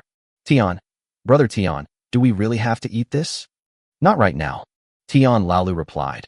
But we need to catch them. Not only that, there are corpses on the water. Most of the drowned animals will float to the surface. The brothers guarding the windows will have to work harder. When you see them, use this thing to pull them out. As he spoke, Tian Laolu took out a colander made of many pots and spoons. Remember, the more we fish out, the later we'll be able to eat it, or maybe even, we won't have to eat it at all. In order to avoid eating mice, everyone immediately became very alert. 20 people, occupying 10 windows, changed shifts every 12 hours and began to keep their eyes on the water surface to catch food. 2 days passed in the blink of an eye. July 18th, 10 a.m. On the 5th day of the heavy rain, the water level reached 22 meters. The floors below the 7th floor were all flooded by rainwater, and even most of the 7th floor was flooded. Tian Laolu and others have completely lost their place to stay. But they caught the mice quite smoothly. The mice seemed to be extremely hungry and would definitely take advantage of any food they saw. 2 days. They caught more than 20 mice, and each one was incredibly fat. But the fishing work was not very smooth. Apart from 3 dead fish weighing 2 kilograms, they didn't catch anything else. The water level has now exceeded the 7th floor. The door can't be pried open. There is not much food left for them. On the other hand, Li Chong. He is lucky. Although they only looted the households at 2502 and 2402, they did get half a ham and 2 unopened bags of rice, which were enough for the 6 people to survive for another 3 days. It was at this time that Li Chong went out carrying the half ham. He walked all the way to the 28th floor and knocked on the alloy door. Bang bang. Yu was sitting at the dining table eating breakfast. Today's breakfast is a steak sandwich with eggs Benedict and soy milk, made by Li Ji. Hearing a knock on the door, Yu casually switched on the surveillance screen and saw Li Chong standing at the door carrying a ham. Oh, what a rare visitor. Yu answered the video call and smiled at Li Chong on the other side. Brother Chong, good morning. Have you had breakfast yet? Good morning, boss Hu. Li Chong forced a smile, not daring to let his eyes stay on the sandwich. I came here specially to thank you. If it weren't for your help, my father and I would probably have starved to death outside. This ham is a gift to you. If possible, I would like to ask you to give us some fresh water. Oh, a gift? To put it bluntly, it is an exchange. Today is the 5th day of heavy rain. The rain has changed from fresh water to corrosive acid rain. For example, those who did not store fresh water before are now not only unable to eat enough, but even drinking water has become a problem. Ham. You can eat it, but after eating it, it will speed up the consumption of water in the body, and the more you eat, the thirstier you will be. This is also the reason why Yu chose to give this as a gift to Aunt Wang and others. From a rational point of view, ham will definitely be stored by them as their final food. But if it is stored for 5 days, the ham will be completely ruined. Don't eat, I'm hungry. Eat, I'm thirsty again. Even if they stuff the ham into their mouths, they would probably have no saliva to help them chew, and would eventually choke to death. Fresh water, right? I do have some left at home, but as for the ham, Yu turned the screen of his phone and aimed it at the window. There was a row of hams drying there, at least dozens of them. Li Ji was slicing some meat and preparing to serve it with fresh hominy melon as afternoon tea today. What do you need? Li Chong said calmly. Anything I have, I can exchange. Including your life? Li Chong fell silent. The reason he worked so hard was just to survive. How could he possibly sacrifice his life for it? Just kidding. Yu knew he would not agree. You can keep the things or not, but I won't give you any fresh water. As he spoke, he stood up and stretched himself. Without avoiding Li Chong at all, he asked Shen Shan directly. Old Shen, is the shower ready? I'm still looking forward to taking a shower today. Right away. I promise it'll be done tonight. Ding. The screen went dark. In the dim light, only Li Chong was left standing in the stairwell, carrying a ham. He clenched the ham, thought for a long time, and finally went downstairs. 27th floor, 26th floor. All the way to the 7th floor. When Tian Laolu and others heard the footsteps, they immediately prepared to take action.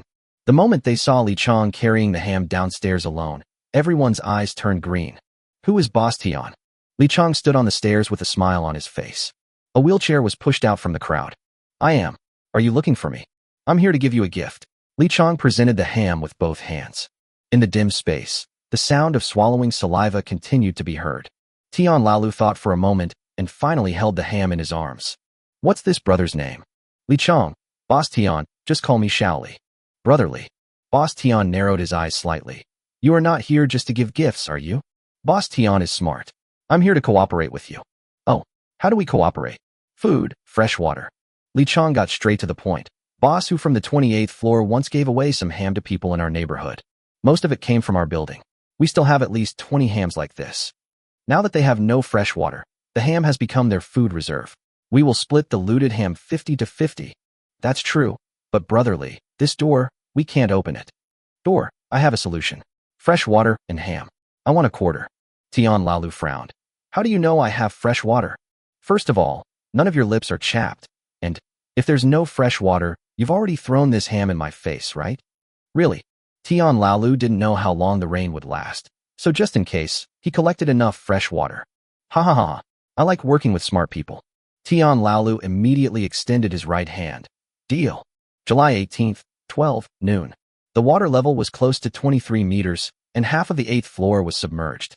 Before Tian Lao's men could saw the door, the people on the 8th floor had already run out. Can't bear it. I can't bear it at all. Seeing the new partners joining, Tian Laolu decisively took away their food and confiscated it. The obedient ones stay in the team, the disobedient ones. Tie them up and put them at the back of the team. Brother Tian. Li Meng frowned, looking at the rising water level, and asked tentatively, how far do we have to go before this ends? Why not? Just go to the 28th floor directly? I can't go. Before Tian Laolu could speak, Li Chong replied, there's an alloy door on the 28th floor that can't be cut open with a saw. I suggest going to the 27th floor. Just listen to brotherly. Tian Laolu immediately made the decision. Go to the 27th floor. 2 o'clock in the afternoon. Everyone successfully occupied the 27th floor. There are 3 households on the 27th floor. In addition to Mu Lingxiu, who originally lived here, 2 other families were tied up and thrown to the end of the team. After occupying the base, Tian Laolu held a brief meeting at 2702. He had just called Li Meng and Li Chong together, and before the meeting officially started, he heard a rumbling sound coming from upstairs. That seems to be the sound of mahjong. They were struggling on the brink of life and death downstairs, but the guys upstairs actually had the leisure to play mahjong. Brother Achiang. Tian Lalu pointed upstairs and asked, "What do you think of them? There are a lot of supplies, but they are difficult to obtain. So it can be done?" Li Chang nodded. "Isn't there a rooftop above the 28th floor?" "Rooftop? You mean descending from the rooftop?" But now it's acid rain." Li Meng frowned and asked, "Who dares to go up to the rooftop now? As long as you wear thick enough clothes, it won't be a problem." Li Chang immediately stood up and said, "I can go up, but I need 3 more people. 2 people will act as stakes, and 1 will accompany me down." "Okay, I'll be your stake." Tian Laolu raised his hand and placed it on Li Chang's shoulder, then looked at Li Meng. Then I'll come too." Chapter 30, Monster. At the same time, 28th floor. There are 4 people at each table. Yu and others set up 2 mahjong tables and have started this afternoon's entertainment activities. On the right side, there is a fruit plate. Shizuoka melon with Iberian ham. On the left-hand side, there are various drinks such as Yamazaki Jujuba, Fat House Happy Water, cheese milk tea, etc. Sanjo. Who? Xiao Zissou immediately pushed the mahjong away, rolled up her sleeves, and stood up. "All the same color, come on. Put your head over here. What luck you have." Yu complained helplessly, but he could only lean his head forward. "Is it still fun to play with you if I always point the finger at you? You don't understand the luck of the European emperor." Xiao Zissou raised her hand and flicked a few times, pushing the cards aside and preparing to continue. She then asked, "By the way, the water level is almost up. When are we going to set off?" Even before leaving, she left enough food and fresh water for her parents to last for half a month, and even weapons. But as a child, she was still worried that something might happen to her parents, and wanted to bring them back as soon as possible. After all, it's already the 5th day. Acid rain even started to fall from the sky, so it would be best to pick them up as early as possible. For more days. Yu pushed the card into the machine. The acid rain won't last long. It will turn into normal rain on the 9th day. It won't be too late for us to set off then.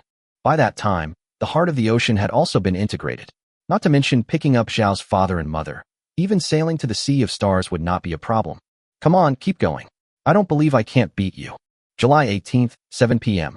The water level reached 24 meters. Yu finished the card game with a red and swollen head. Really? As long as he doesn't cheat, he has no luck in gambling. It seems that I should participate less in this kind of entertainment activities in the future.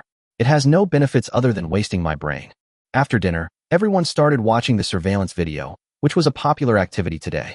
Now all the residents below the 9th floor have moved out. Under the coercion and inducement of Tian Laolu, half of the people joined them, and the other half were tied up like dumplings. Among those tied up like dumplings were Aunt Wong and the little devil. No matter how noisy these two are, they haven't eaten for almost 3 days and can't make any waves now. Yu took a look at their warehouse. Well, they have already separated the mice into male and female, and are preparing to force them to mate and reproduce. Fortunately, cockroaches escaped and have not yet been included in their diet. Just as Yu was about to turn the surveillance camera to see the images on other floors, he instantly caught a detail. Rope. Li Chang and Li Meng were making ropes from a large amount of cloth. It seemed that they wanted to make them into safety ropes to descend from somewhere. Don't they already have chainsaws? Why do they need to use it this way? What's more, it's acid raining outside now. Where can they go to take such a big risk? Unless. Looks like there's going to be some fun tonight. 10 o'clock in the evening. 2802. As the last headlight went out. In the dim living room, all you can see is the flashing red light of the server and the sound of everyone's breathing. Half an hour later, 2 dark shadows fell from the upstairs and landed precisely in front of the glass window. One of the figures pushed the window directly, but after pushing it twice, he found that it could not be opened at all. The 2 men looked at each other and simultaneously took out a hammer from their pockets. Smash. Bang, bang, bang. There were several muffled explosions, but the glass didn't move at all. But in the next moment, ding, the light is on. Under the warm yellow light, a group of people were sitting on the sofa with watermelons in their hands and legs crossed, like audiences waiting for the show to begin. On the other hand, those 2 people, layer upon layer of clothes wrapped together, made the 2 strong men look like old ladies. The outermost layer of clothes has almost been corroded by acid rain. Yu raised his hand to greet the 2 of them and pulled out a cardboard from behind him. There were 3 words written on it. Good evening. Retreat. Retreat quickly. Li Chang immediately pulled the rope on his body and began to climb up. But Li Meng was obviously not convinced. Why retreat? This is our only chance. Bang. Bang. One hammer, two hammers. Li Meng was still banging on the glass frantically. You are such a thief. Who said this and took out a remote control. The two people outside the window were stunned at the same time, not knowing what this meant. Seeing that Li Meng didn't move, Li Chong had no choice but to join in the fight. But just a few seconds later, a buzzing sound came from behind them. Turn around and take a look. I saw a drone hovering about 2 meters behind the two of them, with a pistol installed on the controller. Hey, can you hear me? Huyu's voice came from the drone. Don't say I didn't give you a chance. There are 2 bullets in the gun. You can choose who to shoot. If you both choose the same person, then I won't shoot you. If your choices were different, then I'm sorry. 2 bullets would fall on you separately. 3 seconds later, select start. 3, 2. Li Chong immediately looked at Li Meng and gave him a look, but the other party was already panicked at this moment. Let alone a look, he might not be able to see it even if a fairy sister came down to earth. 1. They both raised their hands almost at the same time. Li Meng pointed at Li Chong, and Li Chong pointed at himself. Passed. The two of them were suddenly delighted. Huyu also smiled. Congratulations on passing the test. You don't have to take the bullet anymore. But the drone slowly took off. It came all the way to the top of their heads, and then, bang, one shot. The bullet hit the cloth rope that Li Meng was leaning on. Oh, the rope broke instantly. Li Meng fell into the water. Seeing this, Li Chong also understood what Huyu meant. Just because people don't have to be shot doesn't mean they won't have to be tied up. He immediately used both hands and started climbing up. But how could Huyu let him succeed? Another shot. Li Chong also fell from the air. Huyu controlled the drone to return and turned on the surveillance equipment pointing outside the building. On the monitoring screen, the two people fell into the water, splashing a lot of water, and no figures were seen floating up from the water yet. Could he be dead? Xiao Zissou asked from the side. There's a drop of nearly 60 meters from here to the water surface. If you fall down like that, you'll be crippled, even if you don't die. Huyu replied casually. Just as he was about to move the surveillance screen to see what was happening to the two people on the rooftop, Shun Shan suddenly spoke. Wait, boss. Look here. Shun Shan pointed at the screen. Everyone's eyes converged at the same time. I saw a dark red color appear on the water surface, and a broken arm floated out of the water. Broken hand. If you dive from this height with an incorrect posture, you may get injured or even die, but you will never lose your hands or feet. Wrong. There's something under the water. At the same time, Li Chong also floated up. His expression was extremely frightened, as if he had discovered something, and he kept swimming towards the stairs. The speed was so fast that it only created a ripple on the water surface. Next second, the arm that floated up was pulled down again by something and never floated up again. Li Chong swam into the window of the corridor on the 9th floor as quickly as possible and escaped. The surveillance still remains on the water surface. Apart from the arm, nothing else surfaced. Only a pool of scarlet remained. Everyone looked at Huyu, but he didn't know what had happened.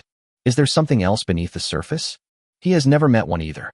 He spent the first 22 days of the apocalypse upstairs, and the middle 20 days on a boat. They did stay in the kayak for the next 7 days, but they had never been in the water, so they had no idea what was down there. Shark? Jinling is still some distance away from the sea surface, and it is impossible for the shark to swim over in such a short time. Even if it is a shark, where is the dorsal fin? There should at least be a dorsal fin on the water surface, right? Just now, there was no dorsal fin, let alone a ripple on the water surface. Check. Huyu frowned slightly. Li Chong must have seen something just now. Go ask him. I'll go. Shin Shan immediately said. I'll go downstairs now and bring him up. Need not. Huyu turned on the surveillance camera on the 9th floor. I can do it. On monitoring, Li Chong huddled in a corner of the passage, his eyes fixed on the water, as if he had experienced something terrifying. Li Chong, what did you see? Li Chong did not respond, his body trembling continuously. Li Chong, can you hear me? Monster, monster. Li Chong raised his head and looked at Huyu in the video, his eyes gradually turning red. His body suddenly stopped shaking, and then he suddenly pounced forward. Ouch. Chapter 31, Eating People. The screen was destroyed. Huyu frowned as he looked at the picture taken from another angle, and his brows couldn't help but furrowed. Li Chong. No, he shouldn't be Li Chong now. It is now pouncing on the screen and biting it, as if trying to pull Huyu out of the screen. But that's obviously impossible. But even if the screen fragments scratched its mouth and its fingers drew blood on the concrete wall, it still had no intention of stopping. Zombies. Xiao Zissou frowned. Have you seen this kind of thing in your dream? Huyu shook his head. If he had known that zombies would appear, he would never have stayed in such a place. Just fly directly to the nearest uninhabited island to live. You know, the entire Jinling has a population of over 9 million. Even if half of them starve to death, and then a zombie crisis breaks out, there will still be a zombie population of more than 4 million. Are 8 trucks of weapons enough? I'm afraid even 8 armies may not be enough. How about I go down and take a look? Shinshan suggested again. Need not. Huyu frowned. From what I can see right now, this thing should be contagious, and we don't know how it spreads, so we better be careful. So what do we do now? Li Ji's face was filled with worry.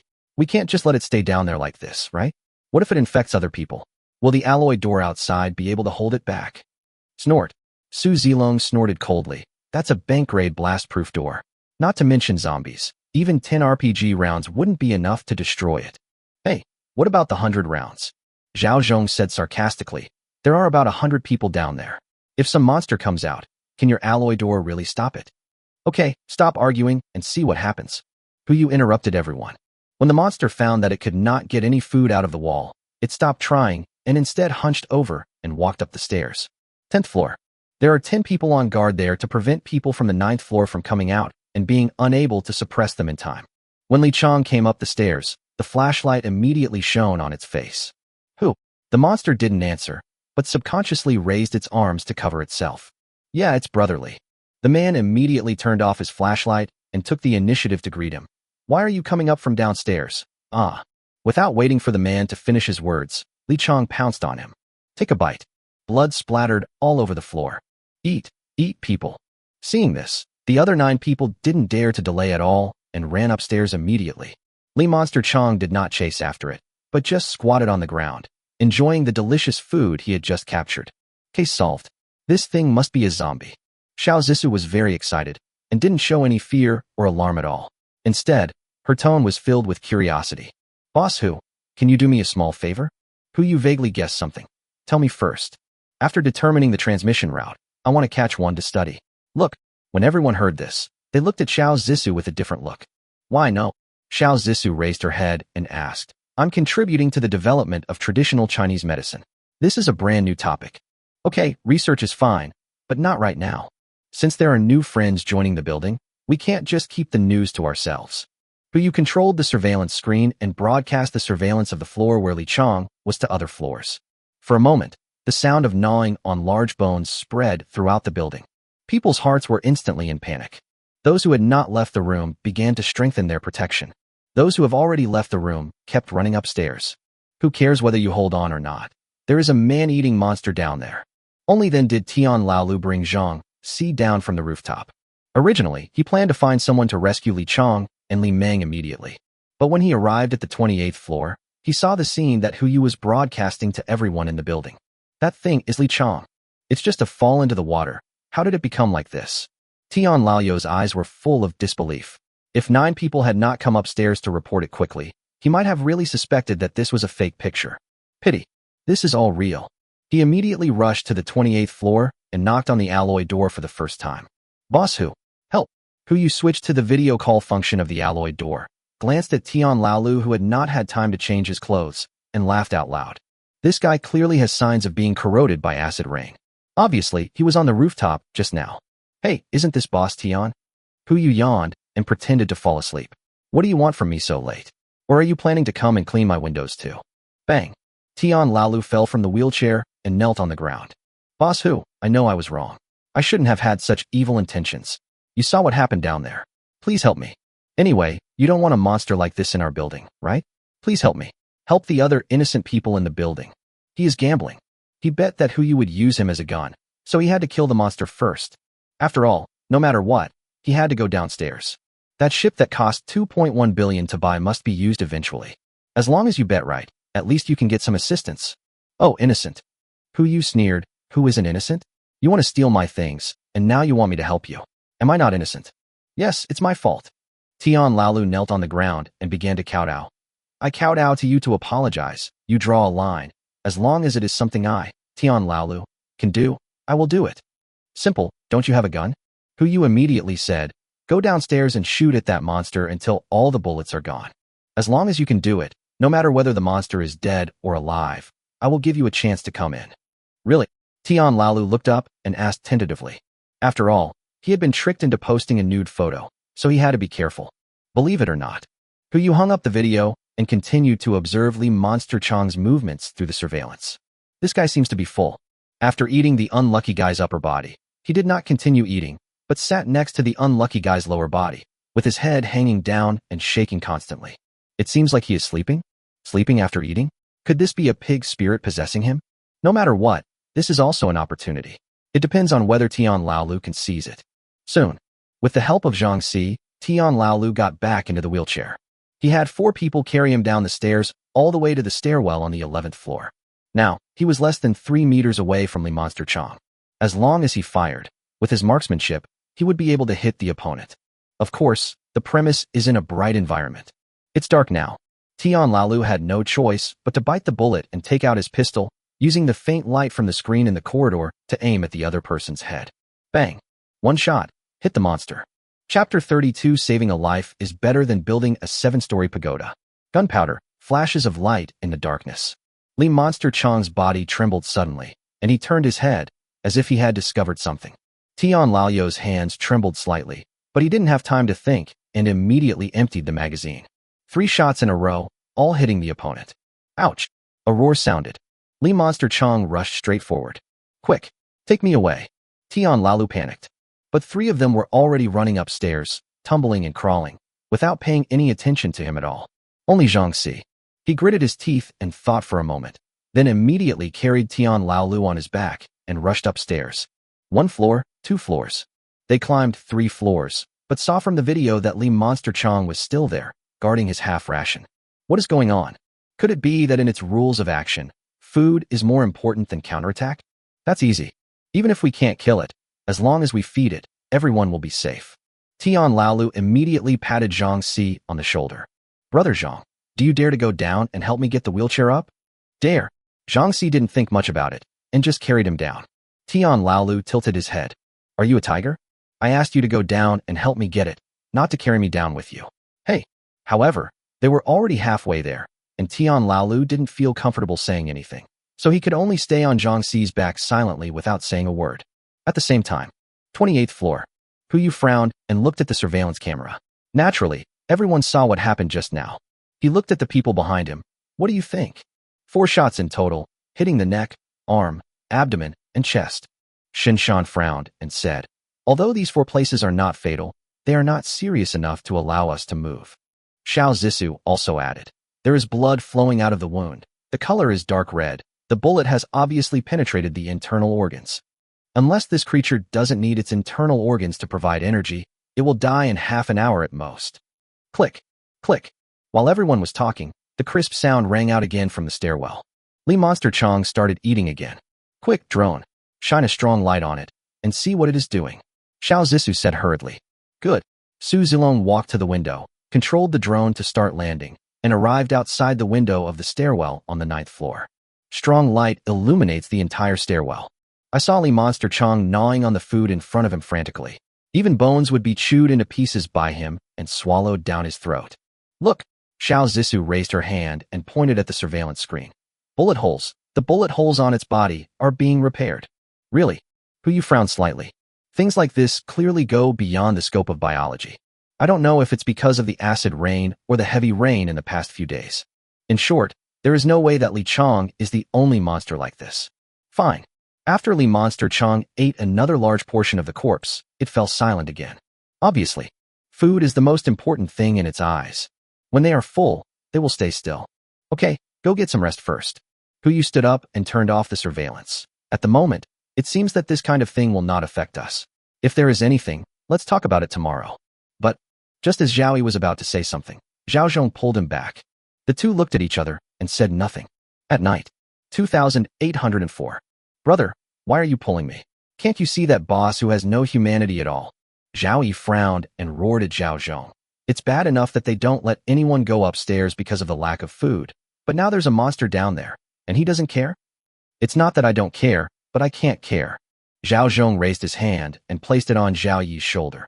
Brother, since we 2 brothers are valued by Boss Hu and want to live a carefree life in the apocalypse, we should listen to Boss Hu.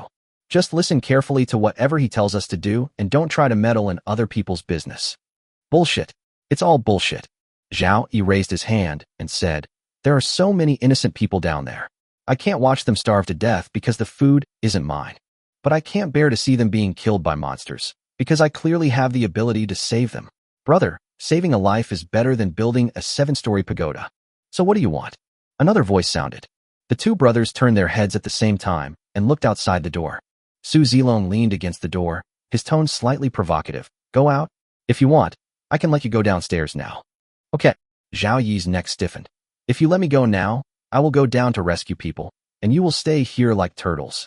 Zhao Yi, just behave yourself. Zhao Zhong roared angrily, then looked at Su Zilong. Zilong. Hey, don't be so affectionate. Su Zilong interrupted the other party and made way for him. It's no use telling me what you want to say. A figure slowly walked out from behind him. Who you? He was wearing a bathrobe at this time, and Insiener was following behind him. Bang. Before he could say anything, Su Zilong was punched by Insiener again. I said. Who you looked at the two of them and said, as long as you want, you can leave at any time. I will never stop you. Let go of the desire to help others and respect their fate. This was the most useful thing who you learned in his previous life. Since you want to meddle in other people's business, then go ahead. It's impossible to stop it. Good. Zhao Yi responded and immediately clasped his fists towards Hu Yu. Thank you, Boss Hu, for your understanding. When I come back, I will definitely. What's coming back? Hu Yu asked back, and then as if he had thought of a joke. Zhao Yi, you don't think that if you leave here, you can come back? If you don't come back, then don't come back. Zhao Yi hesitated for a few breaths, then frowned and said, Boss Hu, see you later. Boss Hu. Zhao Zhong also brought his younger brother along. He knew that once he left Hu Yu, even if his brother could survive, he would never live a carefree life like here. Hunger, illness, human nature. Each one can take his life. Please give me one more chance. Just one day, and I'll convince him. Brother, you don't need to persuade me. I will never follow such an inhumane person. If you want to follow me, it's up to you. Human nature? Hu Yu narrowed his eyes and sneered. Haha, what did you just say? Human nature. You're talking to me about human nature? Okay, then I'll show you what true humanity is. He took out an AK from his space backpack and emptied the magazine, leaving only 3 bullets. He threw the gun into Zhao Yi's arms. There are 3 bullets in it. With your marksmanship, you can definitely hit it in the head with every bullet. Shoot its head off. Not only will it kill the zombies, but even Godzilla will die. Go down now and rescue those people. Let's see if you will become their savior or something else. Go now? Wait until you understand what human nature is before you talk about human nature. Good. Zhao Yi stood up with his gun in hand. Zhao Zhong wanted to stop him, but Hu Yu turned to look at Su Zilong, who immediately understood and stopped him. It was obvious that Zhao Zhong was no match for him at all. Brother, don't be confused. Elder brother. Zhao Yi came to the door and turned to look at Zhao Zhong. Brother, I have more important things to do. I'll pick you up after I've organized the downstairs. After saying that, he turned and left. Hu Yu opened the alloy door remotely, watched him leave, and then closed the door again. Su Zilong. Zhao Zhong roared, and while Su Zilong was retreating, he turned over and pressed him down, punching him in the face. Hey, you're still excited. Su Zilong immediately prepared to take real action. All right. Hu Yu frowned and spoke, then took a step back and hid behind Insiener. Zhao Zhong, if you also want to go down, I can give you a chance now. Zhao Zhong didn't say anything. He knew in his heart that if he left again, the two brothers would never have a chance to come back. So, he just lowered his head and said nothing. Okay, go to bed first. We can talk about it tomorrow. Hu Yu yawned, turned around, and took Insiener back to 2802. Chapter 33, Show Them Your Life. Hu Yu returned to the room and lay on the bed. When he turned on the surveillance again, Zhao Yi was still at the door, and in front of him was Tian Laolu who had escaped the disaster. There is no doubt that this guy must be here to make Hu Yu fulfill his promise. Seeing this guy knocking on the door continuously, Hu Yoguan ignored him and just closed his eyes. Sleep. Until dawn, the alarm clock rang. July 19th, 7 a.m. The water level reached 26 meters. Hu Yu picked up his phone and glanced at the surveillance camera. There was no one in front of the alloy door. Now everyone is gathered on the 27th floor. Tian Laolu was sitting in front of the crowd, introducing Zhao Yi. It looked like they had just come downstairs. Hu Yu got up, went into the bathroom to wash up, and cracked open today's black egg. Ding. Congratulations to the host for obtaining one ordinary senza bean. This thing again. It seems that my luck ran out after I drew the heart of the ocean last time. Today and the 2 days before, every time the prize was drawn, all I got were senza beans. Now he has 4 senza beans in his backpack, which is enough for an ordinary person to eat for 4 months. Hu Yu put it back into his backpack, washed up briefly, and walked out. Everyone at the table is having breakfast.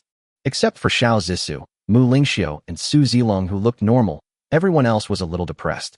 Obviously, they already knew about Zhao Yi. What's wrong? You look listless. Hu Yu walked to the table and sat down, asking knowingly, didn't you sleep well last night? No one spoke. Only Bubu spoke. She blinked her big eyes and looked at Hu Yu. Brother Hu Yu, Uncle Zhao Yi. Uncle Zhao Yi went to fight monsters. Hu Yu smiled and rubbed Bubu's head. Let's wait for him to come back, okay? What? Zhao Zhong suddenly exclaimed. He looked at Hu Yu with surprise and joy. Boss Hu, are you serious? Hu Yu nodded.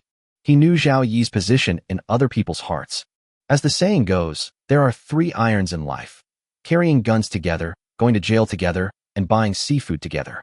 If he is really left to fend for himself, this team will not last long. This was also the result of his thinking all night. Don't worry, I will give your brother another chance. Since he wants to do something, let him do it first. Once this is done, as long as he is willing to bow his head and come back, I can accept him again. I said at the time that we are a family now, and as long as we admit our mistakes and can correct them, it is acceptable. Very good. Zhao Zhong immediately stood up and bowed to Hu Yu. Thank you, Boss Hu. Fight. Zhao Zhong's favorability increased by 20, now 50. Hu Yu raised his hand and patted Zhao Zhong's shoulder. Accept? It is indeed acceptable. But the prerequisite is that he did not make any principled mistakes before he bowed his head. But once you fall into the big dive vat called human nature, no one knows what will happen. While everyone was having breakfast, Li Monster Chong also felt hungry. After it had finished eating the last bit of bone residue, it looked upstairs, tilted its head back, twitched its nose, and sniffed twice, as if it was smelling something. The next moment, it immediately stood up and used all 4 limbs to crawl upstairs. This scene was not only seen by Hu Yu and his group, but also by Tian Laolu and others downstairs. Hurry, Brother Zhao, the monster is coming. I've already told you, I'm not your brother. Zhao Yi frowned and replied. Obviously, he looked down on Tian Laolu and went downstairs just to practice the justice in his heart. Even if Tian Laolu knelt down and licked him, he would probably kick him. Okay, Tian Laolu seemed to realize this as well. Anyway, you came downstairs to deal with this thing, right? I'll leave it to you. Do I need to tell you? Zhao Yi glanced at him, said nothing more, and went downstairs carrying AK. However, Tian Laolu did not follow behind him. Instead, he waved to Zhang Si and whispered a few words in his ear. The other party nodded in understanding and walked towards the crowd. Hey, Brother Zhao, wait for me. Tian Laolu then called the other 4 people and followed with the wheelchair. Several people walked all the way to the stairwell from the 10th floor to the 11th floor. At this moment, Li Monster Chong was lying at the door of the 10th floor, constantly hitting the door with his body, one after another. The originally intact security door has now been completely dented. It smelled food inside. Just break the door open and you can have a good meal. Just a little bit, the last bit. Zhao Yi did not hesitate and immediately raised the AK and aimed it at his head. Bang! One shot, right in the back of the head. The powerful penetrating force pierced through its head. Red and white objects splattered onto the security door. Li Monster Chong stopped moving. It still maintains the same posture as before. Dead. He should be dead. Everyone was talking at once. Just as Zhao Yi was about to go forward to check. Ouch! Li Monster Chong suddenly turned his head and let out a roar. Zhao Yi subconsciously raised the gun. Bang! Another shot hit the head and went through the temple. 2 headshots. Li Monster Chong Sai finally fell. He's probably dead now. Zhao Yi was also quite frightened just now. He put away his gun and did not move forward rashly. Tian Laolu looked at the people behind him and said, send 2 people to check and collect the body. 2 brave ones looked at each other and decided to go forward. After all, the 3 guys who dared to abandon Boss Tian and run away yesterday have now been tied up and thrown on the 26th floor. They don't want to be one of them. The 2 of them walked forward slowly and tentatively. After confirming that the other party was really not moving, the 2 of them breathed a sigh of relief. Very good. Tian Laolu smiled excitedly. Brother Zhao, thank you for saving us. Now don't rush upstairs. Let us treat you well. It's not too late to go back later. All right. Zhao Yi did not refuse. He looked down on Tian Laolu, but he also disliked Hu Yu. Isn't it the end of the world? Even if the sky collapses, he can still keep everyone alive. Let's start with this meal. You guys, move the body upstairs and don't pollute the water source. Tian Laolu gave an order, and then took Zhao Yi upstairs. Brother Zhao, please. 1 o'clock in the afternoon. Hu Yu and others started to eat lunch, and Tian Laolu and others also started the celebration banquet. In order to entertain Zhao Yi, Tian Laolu even took out the wine he had collected earlier. If it was 7 days ago, he would not even look at this wine with an average price of no more than 200 yuan. But now, this is the best stuff.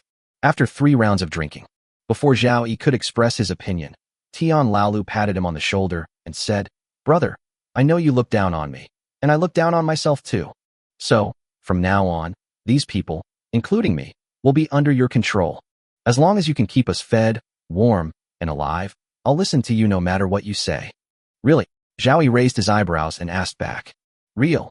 Tian Laolu waved his hand, and Zhang Si immediately brought everyone out. There were more than 60 people in total, now crowding the 27th floor. Those standing in the front had signs of being tied up on their bodies. They were extremely hungry and rushed over as soon as they saw food on the table. "Come on, eat slowly." Tian Laolu did not stop him. He controlled his wheelchair and took a step back. He even took the initiative to deliver the food to the other person. He looked at Zhao Yi, his eyes reddened. "Brother Zhao, you've seen it too. We haven't had it easy. But there's not enough food. What else can I do? It's a good thing you're here now. So, you speak, and we all listen. Right?" Director Zhang also shouted from the crowd. "You speak, and we all listen." Zhao Yi didn't say anything, just watched the crowd wolfing down their food. After a few breaths, he made a decision. "Okay, as long as you listen, I will definitely help you survive." "Zhao Yi, Zhao Yi." Tian Laolu immediately raised his arms and shouted Zhao Yi's name at the top of his lungs. The crowd also responded. Zhao Yi looked at the scene in front of him and suddenly felt light all over. Once upon a time, he was just a member of the team. After leaving the team, he was just Zhao Zhong's younger brother. And now he has his own name. "Zhao Yi. In that case, I will definitely help you survive." Zhao Yi raised his head and looked upstairs. "Show them your life." Chapter 34, Leading a Pig. July 20th. On the 7th day of heavy rain, the water level reached 31 meters this morning. The 11th floor was more than half flooded. Looking out the window, most of Jinling was submerged in water, and only residential areas could be seen on the surface of the water, like reefs. "Brother Yi." Tian Laolu controlled the wheelchair and came to Zhao Yi with a frown. "The food is only enough for us to survive for another day, you see." Since yesterday, Tian Laolu took the initiative to hand over power to Zhao Yi. The food itself isn't a big problem. But after yesterday's celebration and the release of those who were tied up, the problem was immediately exposed. "Yeah, I understand." Zhao Yi also knew what was going on and raised his hand to point to the side. "There are more than a dozen fishing rods there." He rushed to make this overnight. As a person with proficient survival skills, rubbing a fishing rod with bare hands is just the beginning. "Find a dozen people, let's go fishing together on the 12th floor, and try to catch one each. As the saying goes, live by the mountain, eat by the mountain, live by the water, eat by the water." With such a large body of water, I don't believe there are no fish. Tian Laolu frowned. This is not what he expected. But it's okay. When it comes to fishing, just try fishing first. When you can't catch anything anymore, then do other things. Everyone quickly gathered together. I squatted at the window on the 12th floor and started fishing. This fishing took half a day. I don't know if it was because the bait was bad or the fish were too full, but 15 people only caught 2 carp in half a day. Altogether, it weighs just over 3 pounds. After dinner, there is a serious food crisis. Zhao Yi was sitting on the 27th floor. His brows were almost wrinkled into a knot, and his stomach couldn't help but make rumbling sounds. In order to allow others to eat more, he has not eaten enough since yesterday. Wait, what does that smell like? Zhao Yi's nose twitched as he smelled the scent of beef hot pot from the window. Apparently, dinner time had already started upstairs. Tonight's dinner should be hot pot. He swallowed. If he hadn't come downstairs, he would have been boiling M7 marinated beef by now. "Brother Yi." Tian Lao's voice rang out. He slid over alone in a wheelchair. "What's up?" "It's still a matter of food." Tian Laolu whispered. "There are really too many people. Now the people on the 12th floor have also run out. The food they brought out is not enough for them to eat. How about still following my method and tying up some of the people first?" "No." Zhao Yi refused immediately. If it wasn't him who made the decision, he could have ignored it, but now it was his turn to make the final decision. How could he continue to kidnap people? "I will find a way to solve the food problem, but I will never restrict their freedom." "Hey," Tian Laolu responded, and then moved closer to the window. "This smells like hot pot, right? The food upstairs is really good." Zhao Yi didn't say anything. Although he came down, he knew what to say and what not to say. "Brother Yi, tell me something." Tian Laolu turned around and continued. How much food has that person upstairs stockpiled? This is none of your business. Why doesn't it matter? Tian Laolu slammed his hand on the wheelchair armrest. They eat and drink delicious food up there all day long. If we could just share a little bit of the profits, it would be enough for us to survive for several days. As long as we keep going, the rain will eventually stop, right? The rain won't stop. As soon as he said this, Zhao Yi realized that he had said the wrong thing. What? Without waiting for Tian Laolu to speak, a group of people rushed in directly from outside. What do you mean the rain won't stop? Brother Yi, please explain yourself more clearly. Yeah, Brother Yi, what on earth do you know? The crowd asked questions. Tian Laolu was silent at this moment. He originally wanted to get information about the food reserves from Zhao Yi, and then lure everyone to force Zhao Yi to launch an attack on the higher-ups. But I didn't expect. This guy actually dropped a bigger bomb. Quiet. Zhao Yi frowned and stood up. With his height of nearly 1.9 meters, he still has a strong oppressive effect on the crowd. Since I said I would keep you alive, it doesn't matter whether the rain stops or not. Why should we believe you? A question came from the crowd. Yeah, why should we trust you? We're almost out of food. How can you let us survive? How? Eat ourselves. Yeah, do you still want to tie us up? If you have the guts, go up to Xiao Hu and ask for some food. Aunt Wang jumped up from the crowd and hit the nail on the head. Didn't you come down from upstairs? You know best how much stuff there is upstairs. If nothing else, bring down those pigs and cows. One pig is enough to feed us for 2 days. Don't worry about the rain stopping. At least we won't starve to death for the next few days. Yeah, don't you have the ability? Go and ask for it. The noise was endless. Zhao Yi frowned and clenched his fist, thought for a few breaths, and finally nodded. Okay, I'll get it for you. 10 minutes later, Shinshan stood in front of Hu Yu and reported. You want a pig, right? Don't give it to me. Zhao Zhong spoke up immediately, stepping in front of Hu Yu and saying, Boss Hu, you've already helped us a lot. Those people down there are so greedy. Even if we give them the pig, how long will it last them? I wish your brother could see it as clearly as you do. Hu Yu raised his hand and patted Zhao Zhong on the shoulder. He turned to look at Shinshan and said, Tell Zhao Yi that this pig is given to him out of respect for his brother, and this is the only time we can provide this kind of material support. If you come up here again to ask for something, don't blame me for being ruthless. Understood. Shinshan replied and immediately turned around to do it. Boss Hu, Zhao Zhong didn't know what to say for a moment. In an instant, the favorability between Shinshan and Zhao Zhong increased again. Shinshan is now 70 years old, while Zhao Zhong is now 60. A pig in exchange for such a huge increase in favorability between two people. Worth it. The pig was taken away. The crowd downstairs was celebrating wildly, shouting Zhao Yi's name continuously. Smiles crept onto their cheeks. Kill the pigs, save the meat, save the blood. Even the pig hairs were saved one by one and prepared to be used as fuel. The entire 27th floor was bustling with activity.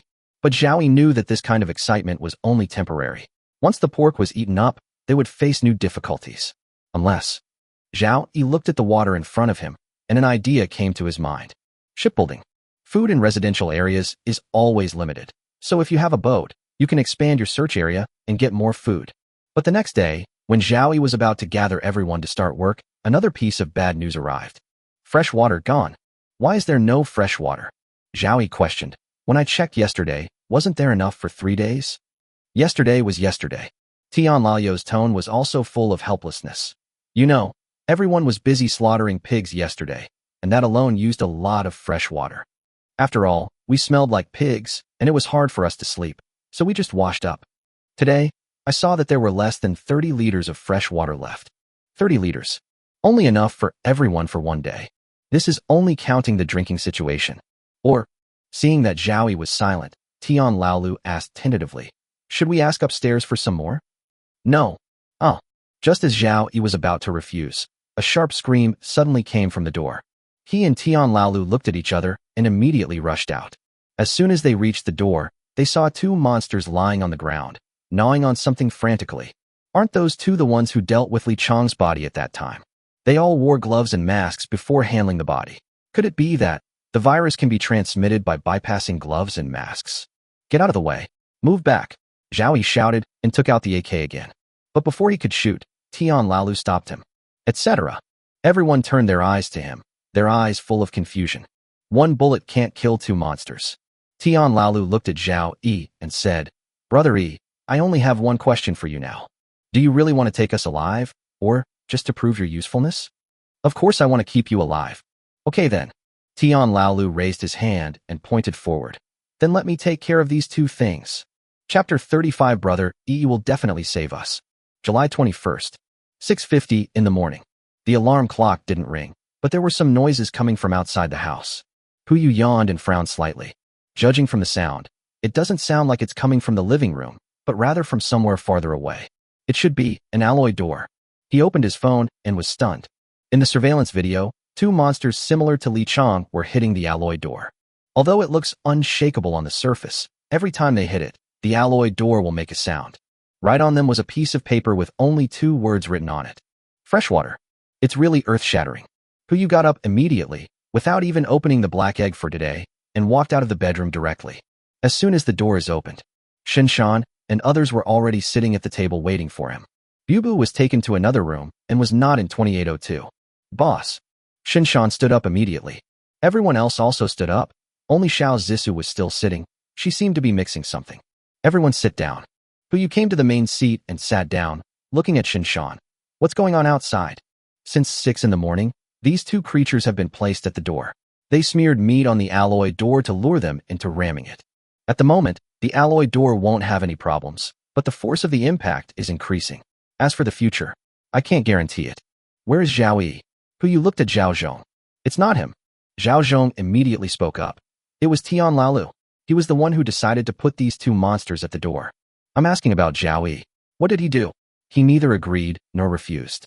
Shinshan sighed, his tone a little low. So what is he doing now? On the 13th floor, he's fishing. It seems he's not going to care about what's going on up there anymore. Just barely pass. Puyu uttered a sentence. He looked at Zhao Zhong and asked, Do you remember what I told you? Remember? That's good. Puyu glanced at everyone and said, Let's not talk about Zhao Yi first. The people downstairs wanted a pig. We gave it to them, and now they want more and are ready to break in. Burst through the door. What do you think we should do? Fuck it. Xiao Zissou spoke immediately. She pushed the can forward and said, Use a drone to spray this stuff over where they live. In less than 3 days, they'll all die of dehydration. Puyu was stunned.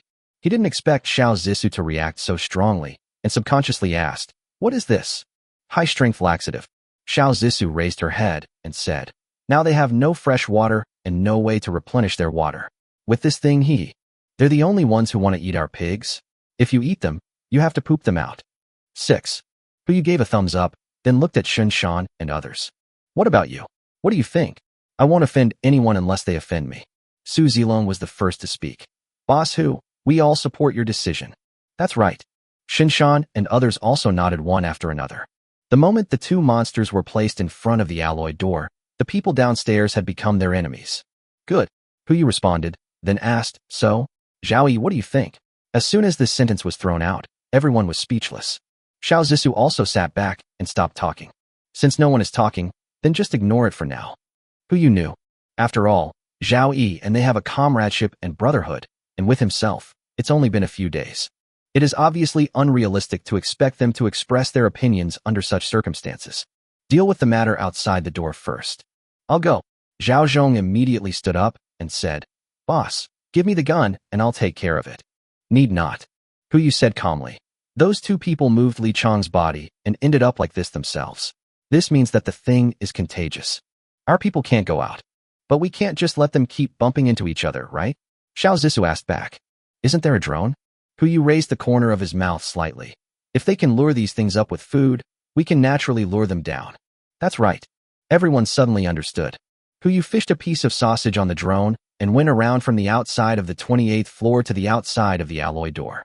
The smell of meat instantly attracted the two monsters. Led by the drone, the two monsters quickly arrived at a place suitable for them. 27th floor. As for the next scene, Puyu didn't go to see it. He turned off the surveillance camera and just in time heard a prompt. Fight. The Heart of the Ocean has been integrated. The ship's name will automatically be updated to Heart of the Ocean. System level detected. 3. The Heart of the Ocean automatically becomes an epic ship. Item. Heart of the Ocean Epic. Type. Large luxury yacht. Carrying facilities. Anti-ship torpedoes. Epic. Anti-aircraft missiles. Epic. Anti-ground ship guns. Additional abilities. Epic speed. Epic displacement. Epic protection. Epic water combat. It's finally over. In the early morning of July 16th, The system underwent its third upgrade. This upgrade provides a farming system. Whether it is a living thing or a plant, as long as who you choose is a good place, he can start the breeding mode. But only organisms or plants produced by the system can enter the breeding system. How to produce? Only rely on black eggs. So far, Huyu has not grown any seed or living creature from the black egg, etc. Could the Sinza beans I got a few days ago also be considered seeds? It doesn't matter. The ship was still in hibernation before, so he couldn't have confined the breeding ground to this building, right? Now that the ship has been upgraded, it's just a matter of time before it's launched. Let's eat first. Huyu looked at everyone, took out some Hong Kong-style breakfast, and asked questions about ships. The water level is almost there. If you want to go in the water, you can do so now. Xiao Zissou, who was about to reach out to take the shrimp dumplings, was stunned. She subconsciously wanted to speak, but noticed the expressions of the others and ultimately did not speak. If she were to say, "The sooner you leave here the better," she still has to pick up her parents. But now, Zhao Yi is still downstairs. It would be obviously unrealistic to let Shin Shan and others abandon him and leave like that. Huyu bringing up the incident of going into the water now actually means one thing. Zhao Yi's matter cannot be delayed. It's best to resolve it now. Tomorrow. Before Shin Shan could speak, Zhao Zhong took the lead and said, "Boss Hu, please wait for us until tomorrow. Tomorrow morning at 7 o'clock, if my brother still refuses to change his ways, we'll set off immediately." Good. Huyu agreed immediately. In fact, he had no plans to leave at this time. The acid rain will not stop until tomorrow. If we set out now, even if the heart of the ocean can withstand the acid rain, the environment will not be easy. It would be better to rest in this room for a while. After breakfast, everyone turned on the surveillance camera. The 27th floor was a mess. Two monsters sat in the middle of the room, with fur corpses piled beside them. One is Aunt Wong, one is the little devil, and the other two are Li Chang's parents. Obviously, this is not the result of a monster attack, but the result of people selection. Huyu searched the surveillance video and finally found Tian Laolu and others on the 24th floor. As for the 26th and 25th floors, a group of people were tied up again. It serves as a natural wall between them and the monsters. In Tian Lao's opinion, this floor was obviously not safe enough, so he moved his base 2 floors down. Then, another familiar face appeared. Yi Wanqiu. Her face was rosy, and she didn't look hungry at all. As for the fat man who opened the door for her earlier, Huyu glanced at the crowd several times, but didn't see any trace of that person. Maybe it's because she's shy, or maybe she's already connected with someone. Now she is standing behind Tian Laolu and is responsible for pushing the wheelchair again. The crowd at this moment is discuss how to deal with the current emergency. I have an idea. Yi Wanqiu suddenly spoke. Everyone's eyes instantly fell on her. Didn't you say someone came down from the 28th floor? Since he was able to get out of the 28th floor, he might know how to get in. Even if he doesn't, the 28th floor is willing to give him a pig for his sake. Then, killing those two monsters shouldn't be difficult, right? This? Zhang Si frowned slightly. Miss Yi, you may not know that the person below, we are no match for him. You are not, but something is. Yi Wanqiu raised the corner of her mouth slightly and pointed her finger above her head. They can't open the alloy door, but humans can always break through it, right? Everyone's eyes suddenly lit up. Everyone started discussing it. That's right. There's only one bullet in Brother Yi's gun. He can't possibly do anything. But isn't it a bit bad to treat Brother Yi like this? What's wrong with that? He's just too useless. You can't say that. Isn't Brother Yi doing this for our own good? I think he will understand us. Yes, let's go find Brother Yi. In the crowd, shouts of Brother Righteousness were heard one after another. They quickly reached an agreement. Although the process and means are somewhat inappropriate, but, Brother Yi, you will definitely save us. Chapter 36. I'm sorry. People are always very smart. Even if they cannot defeat the monster, they can come up with many means and methods to make it do things according to people's wishes. The fishing rods that Zhao Yi made for them personally came in handy. People put pieces of meat on fishing rods and led the monster down the stairs, and soon it reached the 13th floor. The sound of people's footsteps echoed on the empty stairs. Zhao Yi, holding the fishing rod, frowned. He didn't look back, but he knew what was about to happen. Come out and talk. Brother Yi is indeed Brother Yi. Tian Lao's voice echoed in the stairwell. Amid the sound of rain, it seemed a little blurry, but Zhao Yi could still hear clearly. But there's no need to come out. There are two things blocking my way, which is a bit inconvenient. What do you want to do? Zhao Yi held the fishing rod, but his heart was no longer on the float. It's very simple. Tian Lao's tone was relaxed, as if he was confident. Aren't you going to save us? We are in trouble now. If you can get the door on the 28th floor to open and let us survive together, wouldn't that save us? I said I would only save you in my own way. It's you who don't. Your way. Before Zhao Yi could finish his words, Tian Lalu roared. What kind of method are you using? Fishing? Or catching fish? How many people are there in a building? With only a few fishing rods, do you think you can have enough to eat? According to me, you are sick. Seriously sick. Tian Lalu knew. If you talk to Zhao Yi nicely, there is no way he will agree to open the door. It's only a matter of time before we fall out. Instead of wasting time, it's better to get straight to the point. I'm putting this out there. There are two options. One is that you take us upstairs right now. Even if you don't have a way to open the door, I do. Second, Brother Yi, you don't want to fight this thing in a physical fight, do you? In the rain, Zhao Yi still didn't look back. He stood at the windowsill, shaking his head and smiling bitterly. At this moment, he understood what human nature was. A little bit of rice is a favor, a peck of rice is a grudge. These 6 simple words seemed easy to say, but when he truly understood their profound meaning, he realized how difficult they were. Basu, you are right. The reason why human nature is called human nature is because it is different from morality. I was wrong. Zhao Yi raised his head and looked at the camera on the 13th floor. A smile formed from the corner of his mouth. He knew they were watching. Thank you, Brother Sean. It's you who gave me this opportunity. Li Ji, boy, don't hide behind yourself for no reason. Don't let me look down on you. And you, Su Zilong, I won't submit to you, no matter what. Boss Hu, thank you. 28th floor, panic. As soon as these words came out, everyone understood what Zhao Yi wanted to do. Zhao Yi, who you immediately turned on the microphone. Don't do anything stupid. Fuck. Zhao Zhong also cursed angrily. What do you want to do? Come back here. Do you hear me? Elder brother. Zhao Yi laughed even more broadly. Follow Boss Hu carefully from now on, and don't make the same foolish mistake as me. Brother, I can't take care of you anymore. You'll be alone in the future, so you have to take good care of yourself. It's best to find me a sister-in-law as soon as possible. In my next life, I will still be your younger brother. Quick, get downstairs. Hu Yu immediately opened the metal door. Before he could come to his senses, Zhao Zhong, Shin Shan, Su Zilong, and Li Ji all rushed out. Only Incienor was still standing beside him. I'm sorry. On the monitoring screen, Zhao Yi turned around and uttered a final sentence. Jump into the water. Bang. Water splashes. The crowd who had just rushed out of the 28th floor stopped.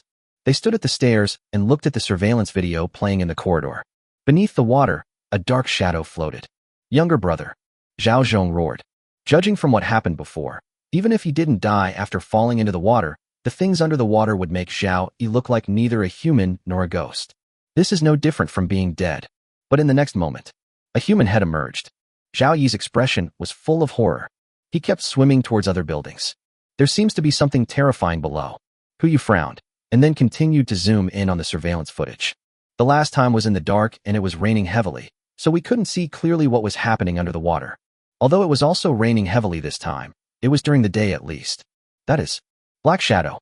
No, to be precise, it was a large black shadow. They followed closely behind Zhao Yi, their speed increasing as if they wanted to wrap him up completely. School of fish. Or something else. No matter what it is, let's just give it a fuck first. Hu Yu immediately rushed to the balcony, took out an RPG from the space, and fired it at the water behind Zhao Yi. Boom. The powerful recoil made him fall backwards and almost flip over. Fortunately, Incienor was standing behind him and supported him in time. The explosion sounded throughout the entire community. A large number of surviving residents looked towards the 28th floor of Building 3. They had long been paying attention to this anomaly, but they had never imagined that they possessed such a powerful weapon.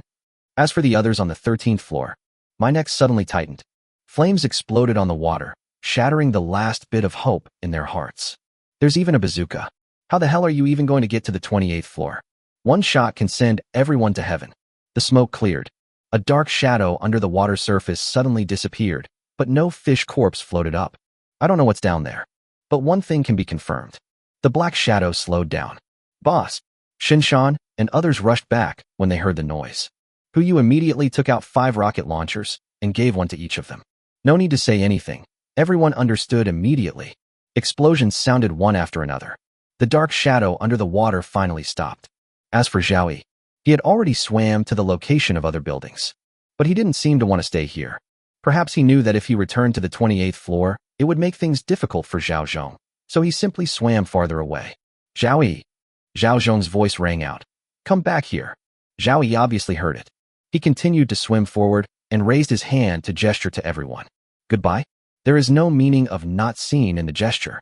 Just this gesture. Knowing that the possibility of seeing each other again was slim, Zhao Yi could only make this gesture. His figure gradually blurred and finally disappeared from everyone's sight. However, no dead bodies of any living creatures were found underwater in Building 3. Maybe he was eaten, or maybe it was the damage caused by the RPG that didn't hurt the other person at all. No matter what the reason is, this is not what we need to deal with now. Puyu did not put away the rocket launcher and had not even closed the alloy door of Building 28. Zhao Yi doesn't want to die. He must have discovered something. There's definitely something under Building 3. Or, Su Zilong's eyes were full of curiosity. Shall I go down and take a look? Zhao Yi was able to swim out, and I came up right after taking a look. He should be fine. If you want to become like Li Chong, Puyu added unhappily. He could only shrug his shoulders and stop talking. Let's not talk about underwater matters for now. Puyu's gaze fell on the surveillance camera again. In the picture, everyone on the 13th floor seemed to be discussing something. Let's deal with this group of people first. Chapter 37 Live. If Puyu is willing, he can now let Shin Shan and others hold guns and fire a wide range of shots at the people below. No matter whether it is a monster or not, anything with signs of life will not be able to get out alive. Even if it is to prevent infection, he can let the drone do the operation. But what's the point of this? The real pain is not physical pain, but the spirit that is worn away bit by bit. Puyu had personally experienced such horror when he was imprisoned in a dark room like a two-legged sheep. Now, of course, we have to let them taste it. Video is on. From the 27th floor to the 13th floor, all video equipment was turned on and playing the same picture at the same time. Breakfast. Breakfast on the 28th floor. Soy milk, fried dough sticks, steamed buns, milk dessert sandwiches. A dining table that can accommodate 10 people at the same time is filled with a variety of breakfasts. Puyu was sitting in the middle. He smiled at the camera, picked up the milk beside him, and took a sip, leaving pure white between his lips. Everyone couldn't help but swallow. Not to mention milk, the remaining fresh water, which was already limited, was only enough for 500 milliliters per person. Under Tian Lao's arrangement, even Zhang Si began to circulate water in his body. To put it nicely, it is called circulation in the body, but in fact it is just excreting urine, distilling it, and then drinking it. In a few days, even the distillation step may be omitted. I heard that the neighbors really want to come up and see me. That's the good thing about me. I listen to advice. Since you all want to see it, I'll let you see more. From now on, I will broadcast live to you all 3 meals a day. No, to be exact, for meals and a midnight snack. It can be regarded as killing some of your boring time. No need to thank me. As soon as this sentence was spoken, the teeth of the people downstairs were almost broken. Come, let's eat. Everyone on the 28th floor began to eat breakfast slowly. The drone uses 3 angles to provide 360 degrees live broadcast footage. 13th floor. Tian Laolu and others washed with gritted teeth. I want to turn off the live broadcast, but there is no way. The video equipment was embedded in the wall, so there was no way to cut off the power, smash the screen, or even block the sound. Fine. At least, the fragrance won't linger. Etc. What is this smell? Oh, I almost forgot to tell you guys. Puyu's voice rang out again. Every day during the live broadcast, I will put the same food in the corridor. First come, first served. This morning's food is on the 14th floor. Everyone went crazy instantly. Food. Same food. Everyone understands what this means. They swarmed towards the 14th floor in an instant. As for Tian Laolu, he was a man in a wheelchair, and there was no way he could compete with those guys. But there were still 2 people who didn't move. One is Yi Wanxiu, the other is Zhang Si. They stood behind Tian Laolu, not because they didn't want to snatch it, but because they couldn't. If we rush forward now, we will only become cannon fodder. Brother Tian, what should we do now? Zhang Si frowned. Wait. Tian Laolu clenched his fists and looked at Hu Yu's smiling face in the video. Isn't it just showing off? I wonder how long he can show off. With so much food, I don't believe his stockpile won't run out. That's right. This guy. Cough, cough, cough. Yi Wanxiu swallowed subconsciously and uttered 5 words, almost choking to death. 14th floor. The crowd pressed forward. Soon I saw the incubator in the corridor. The box is not big, only 30 centimeters square. But inside it was steaming hot and filled with tempting fragrance. That taste is the delicacy they have missed for a long time. Everyone rushed forward with red eyes. Fists, knives, constantly attacking the people around him. Until one lucky person walked through the crowd, rushed to the box, lowered his head to look in front of him, and tears flowed uncontrollably from the corners of his mouth. It was a tray of steaming hot dumplings with a bottle of warm milk next to it. Block.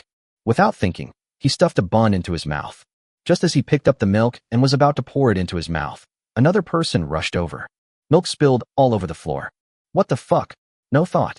Faced with this hard-earned water resource, everyone lay down on the ground without hesitation and began to lick it. The crowd outside has also arrived.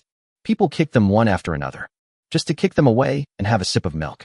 The blood soon mixed with the ground. 28th floor. For Bubu's physical and mental health, the surveillance footage was not played directly, but only on the mobile phones of the other few people. Bubu can't see. Half an hour later, the last piece of bun skin was taken out of the mouth of a lucky person. Breakfast is over. 3 of the 25 people selected by Tian Laolu died. The 3 of them ate the most. Of the remaining 22 people, 2 were guarding downstairs and did not participate in the fight. The remaining 20 had less food to eat than a steamed bun and a sip of milk. But they were not discouraged. It's almost noon. There is still a chance. They still have a chance to eat their fill. After eating the last piece of fried dough stick, Huyu said goodbye to everyone with a smile, as if he didn't know what happened next, and made an appointment to meet them again at noon. Video closed. Tian Laolu slowly went upstairs. He looked at the mess on the ground, his voice filled with anger. Are you guys full? No one spoke. I ask you, are you full? Tian Lao's voice was filled with anger. He knew that Huyu's move was ruthless, but it was an open conspiracy and could not be defended against at all. There are only 2 ways to regain control of the situation, or bring greater benefits to everyone. This is impossible. Resources need to be allocated reasonably, or so cruel. Tian Laolu only has the latter option. He still has a trump card in his hand. Those 2 monsters. Brother Tian, we are really hungry. One of them said, you can't blame us. Yes, Brother Tian, you know how long I haven't eaten. I even fished all day yesterday. I can't stand it without something to eat. Did you eat it? Tian Laolu raised his hand and pointed at the corpses on the ground. Those who were eaten are all lying there. Everyone lowered their heads and remained silent. I understand wanting to eat. Next time if there are any resources left, give them to me immediately. I will ensure fair and reasonable distribution. If not, Tian Laolu turned his head and looked behind him. The 2 monsters were now full and had lost their appetite. They were like pets, following the meat on the fishing rod and being hooked forward. Understood. We all understand. Yes, Brother Tian, don't worry, it's noon. We will definitely bring the things to you at noon. Everyone promised with confidence. But Tian Laolu knew that this was just a promise. Noon. A new round of live broadcast begins. Because they wanted to know the airdrop location as soon as possible, everyone didn't dare to miss it for a moment. So much so that the residents who had been huddled in the building were now staring through the peephole.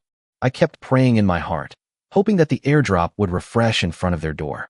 By the time Huyu and the others finished lunch, their stomachs were already rumbling. Huyu just threw out a piece of news. Food, on the 27th floor. To be precise, it was on the leg of a lucky guy who was tied up on the 27th floor. A sliced Angus steak fell in front of him, to make it easier for him to eat. The drone also handed him a knife and a loaded pistol.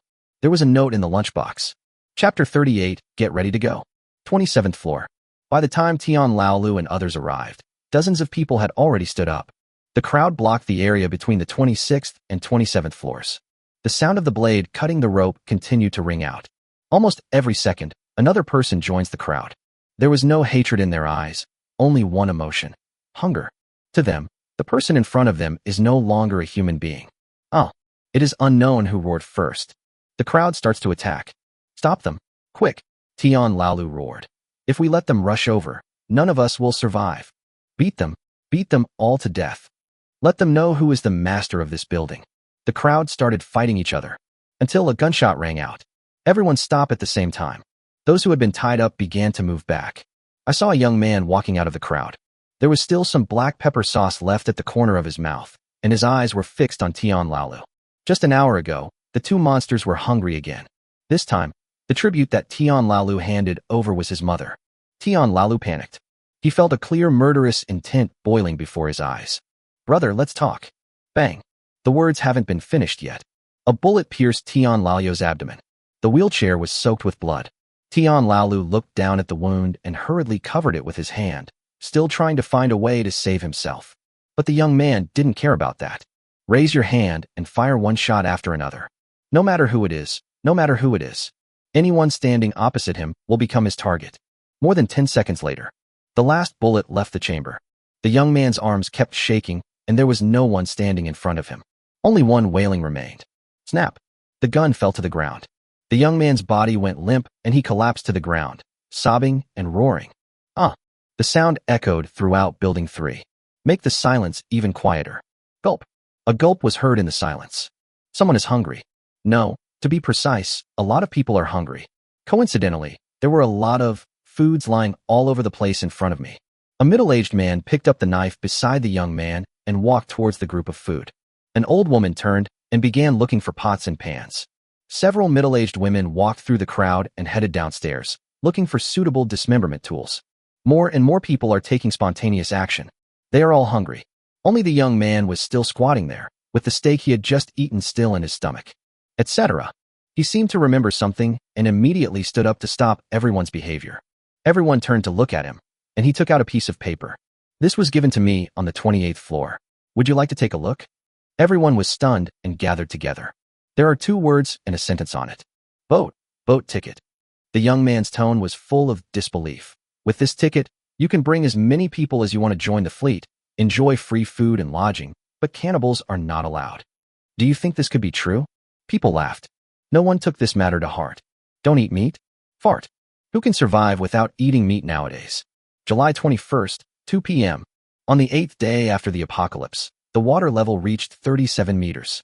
In the entire 3 buildings, except for the 28th floor, there are only 35 living people left. 20 of them hid in their rooms, and only 15 were left living outside the stairs. On the 27th floor, a group of people sat around a big pot.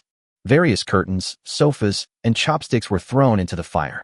The pot was boiling with blood, and pieces of flesh and bones boiled out of the water. Fear? Nausea? No. They only have one feeling now: hunger. However, the only remaining humanity did not make them eat raw meat and drink blood, but they waited. Waiting for the meat to be cooked, or waiting for something else. Until a woman stood up. With her bulging belly, she came to the big pot, scooped a large piece of meat for herself with a spoon, hid aside, and began to eat it. Seeing this, the people around also started to stand up one by one. Only one person didn't move. That young man. Strictly speaking, these foods are actually his prey. But now he would rather sit on the ground and watch the people feasting around the big pot from afar than go up. Maybe I'm not hungry enough, or maybe it's for some other reason. He didn't join in. Soon, the whole pot of meat was shared by everyone. When your stomach is full, you have time to think. They gathered together and discussed something without any prior arrangement. Food. Food. It's still fucking food. People who have been hungry understand the value of food better than those who have never been hungry. Like the pot of meat just now, they can cook it 4 more times. But this is far from enough. A word that Tian Laolu had said came to their minds. Increase revenue and reduce expenditure. If open source is difficult, then start by cutting costs.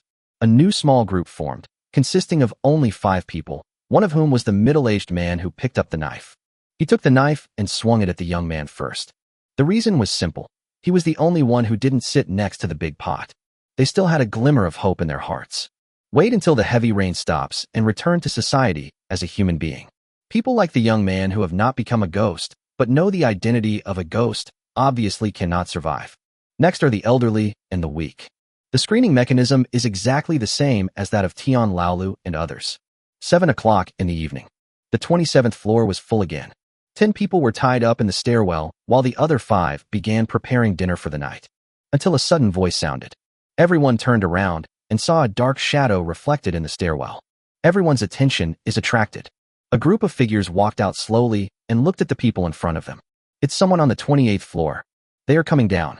The 5 men immediately stood up, some holding chainsaws and some holding knives, as if they would pounce on each other and fight in the next second. Even if there is a gun on the other side. Half an hour ago. 28th floor. No one has any appetite today. Except for Bubu, who ate the medicinal food and took a few bites of dessert. No one else ate anything. Surveillance. They watched it from beginning to end. Even veterans like Shin Shan felt nauseous. Even Hu Yu is the same. He had seen the same scene on that ship before, and every time he saw it, his stomach would churn uncontrollably. That time, he had only one choice. A glass of extremely thick red wine, a piece of meaty venison steak, and a stomach that keeps protesting and roaring. But this time is different. He no longer needs to choose. but instead begins to formulate options. Hu stood alone in front of the window, watching the heavy rain in front of him, and took out a glass of red wine and shook it in his hand. At 7 o'clock tomorrow morning, the acid rain will turn into normal fresh water. Although there will be no rainfall, navigation will not be a problem. The next route is almost planned. Just this afternoon, the news came via radio from a certain audio, a certain news, or a certain hand.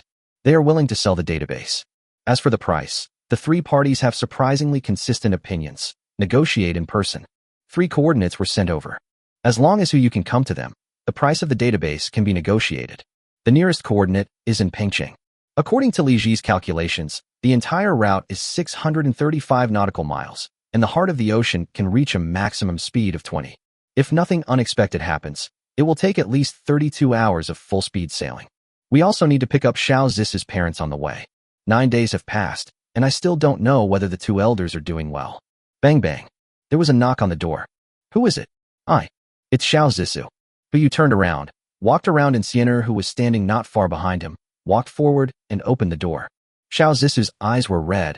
Obviously she had been crying. You are. Puff. Xiao Zisu suddenly threw herself into Hu's arms. Tears flowed down his shoulders. I was wrong. I was really wrong. I shouldn't have let them live outside alone.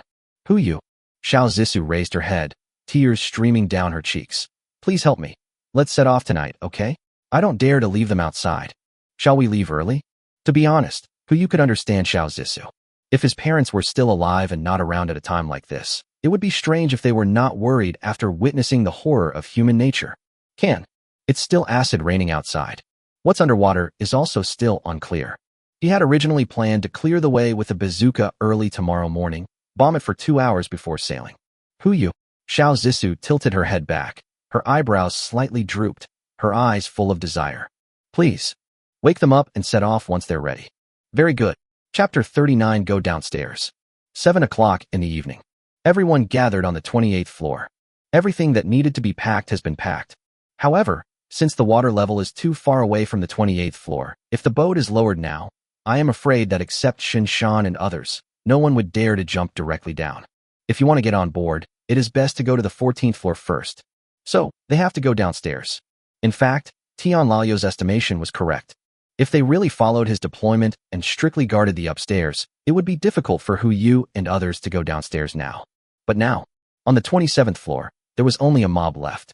Even so, necessary preparations must still be made. Zhao Zhong and Li Ji were at the rear, with Mu Siyue in the middle, responsible for leading the group of little pets. In front was Su Zilong, who was there to prevent any emergencies, and further ahead were Xiao Zisu, Bubu, and Hu. Bubu fell asleep after acupuncture. In this state, she might not wake up even if there was a thunderstorm outside. In the front are Shunshan and Insiener. Everyone carried a gun in case of an emergency. When everything was ready, the alloy door slowly opened. Everyone started walking downstairs. There were chopping sounds downstairs and footsteps upstairs. As the sound got closer, both voices stopped. The moment he saw Hu and others, the young man tied to the ground immediately stood up. He stared at Hu, his eyes full of desire, longing for a chance to live. Hey, the coward is willing to come down. The middle-aged man in the lead, carrying a chainsaw, stared at Hu fiercely. I thought you still had a lot of food? Why are you done eating now? Do you know how to go downstairs? Don't worry, we will accept you. If only. The middle-aged man looked at Insiener in front of Hu and Xiao Zisu beside him. They have been feeling very depressed these days. These two beauties are the standard of beauty that can be delighted, the best of the best. Oh, Hu sneered and moved aside to make a small gap. Show the little pets following behind you. Pigs, cows, sheep. These things alone are enough for them to eat for about a month. Why? Seeing this, one of them immediately roared. You clearly have so much food. Why don't you take it out? Why don't you share it with us? We can definitely survive together. Why? Hu took a step down.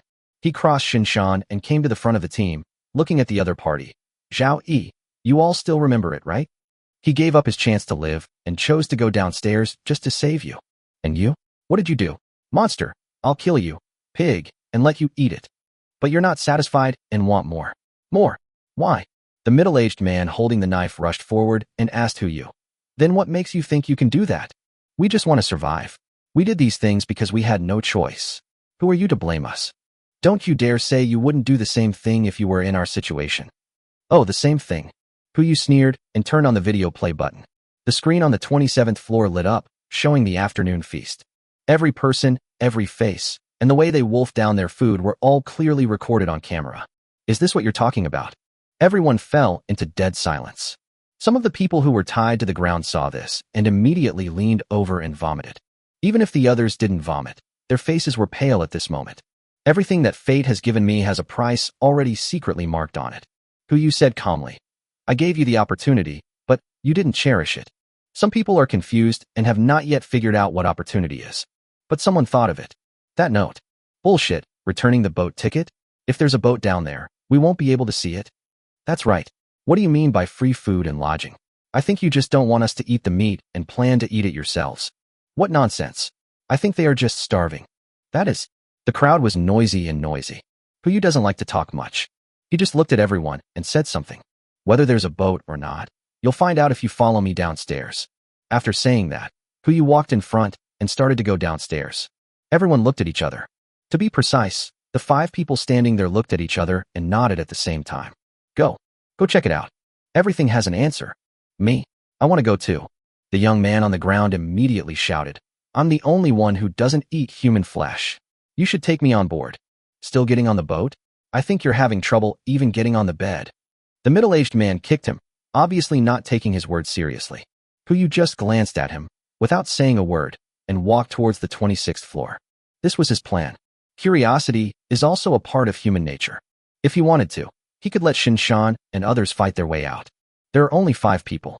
Even without guns, Li Ji can handle them. But fighting and killing are not good.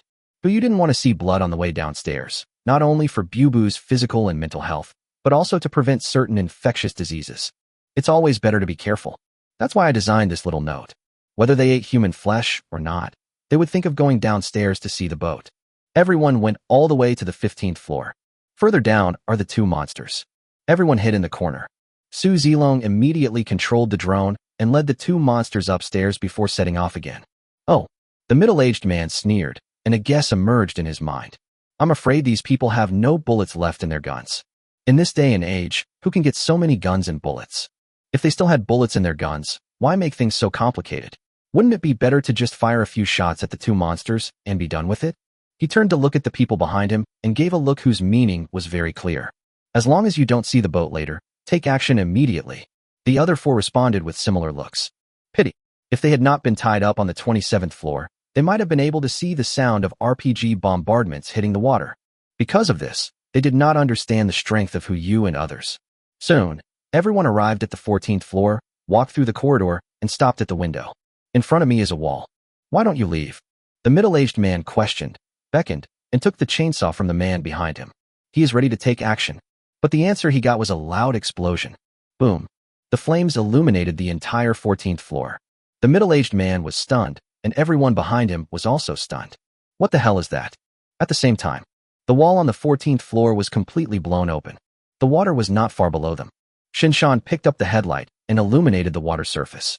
I saw a large black shadow moving quickly underwater. Those things are still down there. Yu started taking out RPGs and gave one to Su Zilong, Shinshan, and Insiener. I want one too. Xiao Zissou stepped forward and said, Yu, try it for me too. Of course you can, but you have to stand steady.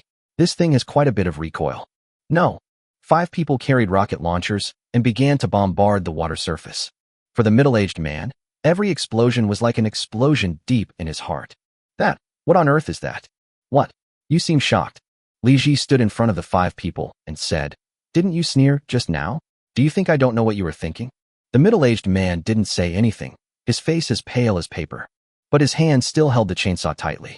I heard from others that a gun is faster than a knife at a distance of 7 steps, but faster than a knife at a distance of 7 steps. Now he was less than 5 steps away from the man in front of him, and he had a chainsaw in his hand. If he fought hard, maybe. Never mind. Even if those people really conjured up a boat, they would never let him get on board and wait for death. Why not give it a try? He just doesn't believe that every one of these people can fight as well as Brother E. Buzz. The sound of chainsaws rang out. Li Ji reacted almost instantly, punched him, and snatched the chainsaw away with his backhand. The buzzing stops. The chainsaw fell on the middle-aged man's neck. Li Ji's eyes fell on the start button, eager to try. Chapter 40, Filial Piety. Li Ji. Zhao Zhong's voice rang out. Li Ji's eyes moved away from the button. Don't do anything stupid. Brother Zhong. I know you want to vent your anger for Xiaoyi. Zhao Zhong raised his hand and placed it on Li Ji's shoulder, patting him twice. It's okay. Li Ji replied, then kicked the middle-aged man in the abdomen. He was kicked to the ground along with several people behind him. You guys are lucky. Get out of here. The middle-aged man lay on the stairs, holding his abdomen, without saying a word. Just continue to listen to the roar ringing in your ears. Brother Zhong, how about we go up? One of them frowned. Shoo, the middle-aged man hissed softly. You don't really think they can conjure up a boat, do you? Brother Zhong, what you mean is... Watch. The middle-aged man sat up and sat at the foot of the stairs. I want to see how they get out of here today. Boats. I'm guessing it's just a few inflatable kayaks at best. If they dare to get on them, I'll make sure they puncture the holes. Yes. What kind of boat can I take with me? The only thing I can take with me is an inflatable boat. Brother Zhong, you are really smart. Chill. Keep your voice down. We'll just watch. 2 minutes later. Most of the dark shadows under the water have disappeared. They didn't dare to gather around the 3 buildings and immediately swam towards other waters. For now, it is safe. Almost. But you put away the RPG and walk to the hole on the 14th floor. Acid rain continues. He raised his hand slightly and took out the heart of the ocean from his backpack. In a moment, a 100-meter-long monster appeared under 3 buildings. The raindrops fell on the deck, making a crisp sound. The noise was quite loud, but it was still drowned out by the sound of rain. Activate the gangway. With a thought, the ship controlled by the system immediately extended the gangway. It's on the window on the 14th floor. Just take 1 step forward and you will reach the gangway, and a few meters more will take you to the interior of the ship. Prepare to board. Hu uttered a word and took out the umbrella from the space. In the face of acid rain, ordinary umbrellas naturally cannot last long, but it is still quite easy to hold them open until everyone gets on the boat. He opened his umbrella and walked in first. He took 2 steps at a time and rushed forward quickly. Then Xiao Zissou came to hold the sleeping Bubu and Insiener. Shin Shan held an umbrella and didn't plan to be the next one to board the boat. Instead, he looked at the pigs, cows, and sheep.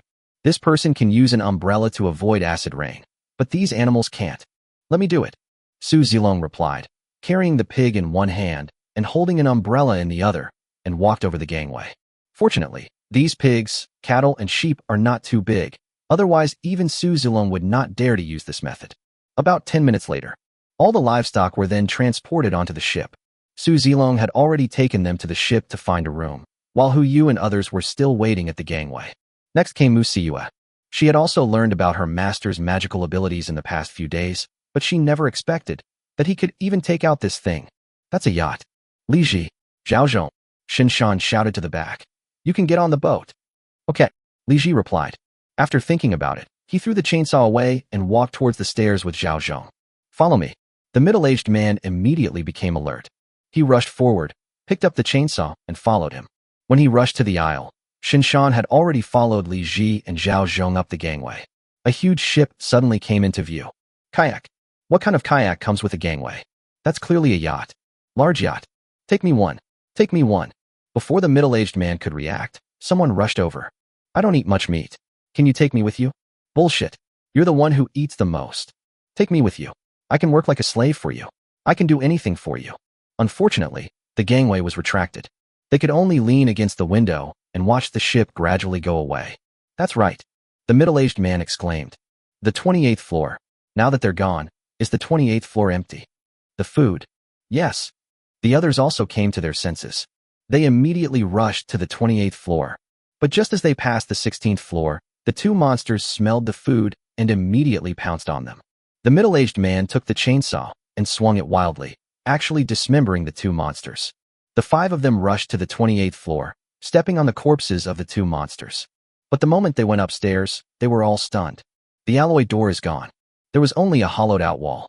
Going further in, there is only empty space. The walls, the floors, everything is gone. All that was left was the concrete floor and the concrete platform above. The wind blew in. The middle-aged man stood there, his body trembling uncontrollably, and he slowly uttered a word. Ghost. There's a ghost. July 21st. 8 o'clock in the evening. The water level is close to 39 meters. A yacht nimbly passed through the buildings, and white lights came on, illuminating Jinling at night. This was the only light they had seen in days. Countless people leaned against the windows and screamed at the top of their lungs. Hey, There's someone here. Help me. Please help me. Boat. How could there be a boat here? The sound is very loud. Even drowned out the sound of rain.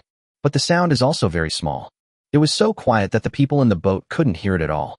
After Hu Yu sets the destination, the heart of the ocean will automatically navigate according to the route and avoid obstacles along the way. The breeding system also began to be covered. Location, right on the deck. After the covering was completed, a small greenhouse appeared out of nowhere, and the livestock were driven inside, and the matter was settled. In order to celebrate the first day of sailing and to better welcome Zhao's father and mother, everyone decided to prepare a big meal. Put the ingredients into the kitchen. Li Ji and Xin Shan started to get busy. Hu Yu's brought Xiao Zissou and Insianer to the deck. Looking around, the lights of thousands of homes that used to be on are now only a few scattered lights flickering in the windows. The sound keeps echoing. It can't be saved. It can't be saved at all. Even after merging with the heart of the ocean, the entire ship is large enough to accommodate hundreds of people, which is only the number of people in a building. And in front of us, there are dozens, even hundreds of buildings. How is it possible to save everyone? Especially after the Zhao Yi incident. The word helpful seems to have been erased from their dictionary. Half an hour later, amid the roars of the crowd, the yacht sailed to the downstairs of the Webtoon Hotel. This is the most luxurious hotel in the entire Jinling. The building is 33 stories high. Webtoon, where Hu Yu and his friends had eaten before, is also a prominent restaurant in this hotel. The moment the yacht approached, the entire Webtoon began to boil, especially those on the 15th and 16th floors.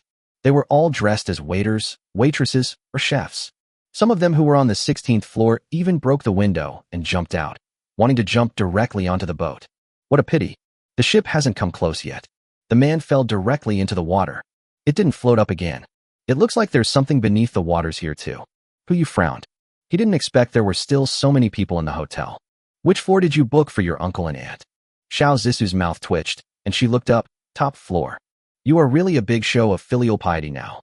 Chapter 41. Are all the people gathered? Su Zilong. Hu Yu turned his head to look at the cabin and shouted. Hey, come on. Su Zilong responded and ran out happily. Ever since what happened with Zhao Yi, his favorability towards Hu Yu is now second only to Xin Shan, Bu, and Zhao Zhong, and has soared to 59, just a little bit away from reaching 60. Boss Hu, what's going on? I'm researching ships. Don't study it for now. Come up with me later to pick someone up. Okay. Oh, and Zhao Zhong. Hu Yu looked behind him. At this moment, Zhao Zhong was looking at the water through the porthole, wondering what he was thinking. When he heard Hu Yu calling him, he jumped up immediately. Boss Hu, guard the boat. Don't let anyone get close except those coming up the gangway. Okay, I will definitely live up to your mission. Hu Yu controlled the ship and slowly approached. Soon, the gangway was set up in the corridor on the 14th floor. Before he could even go up, the crowd had already started crowding onto the gangway. It is still raining acid rain at the moment. That group of people wanted to get on the boat, even at the risk of being corroded by acid rain. But Hu Yu didn't tolerate it either.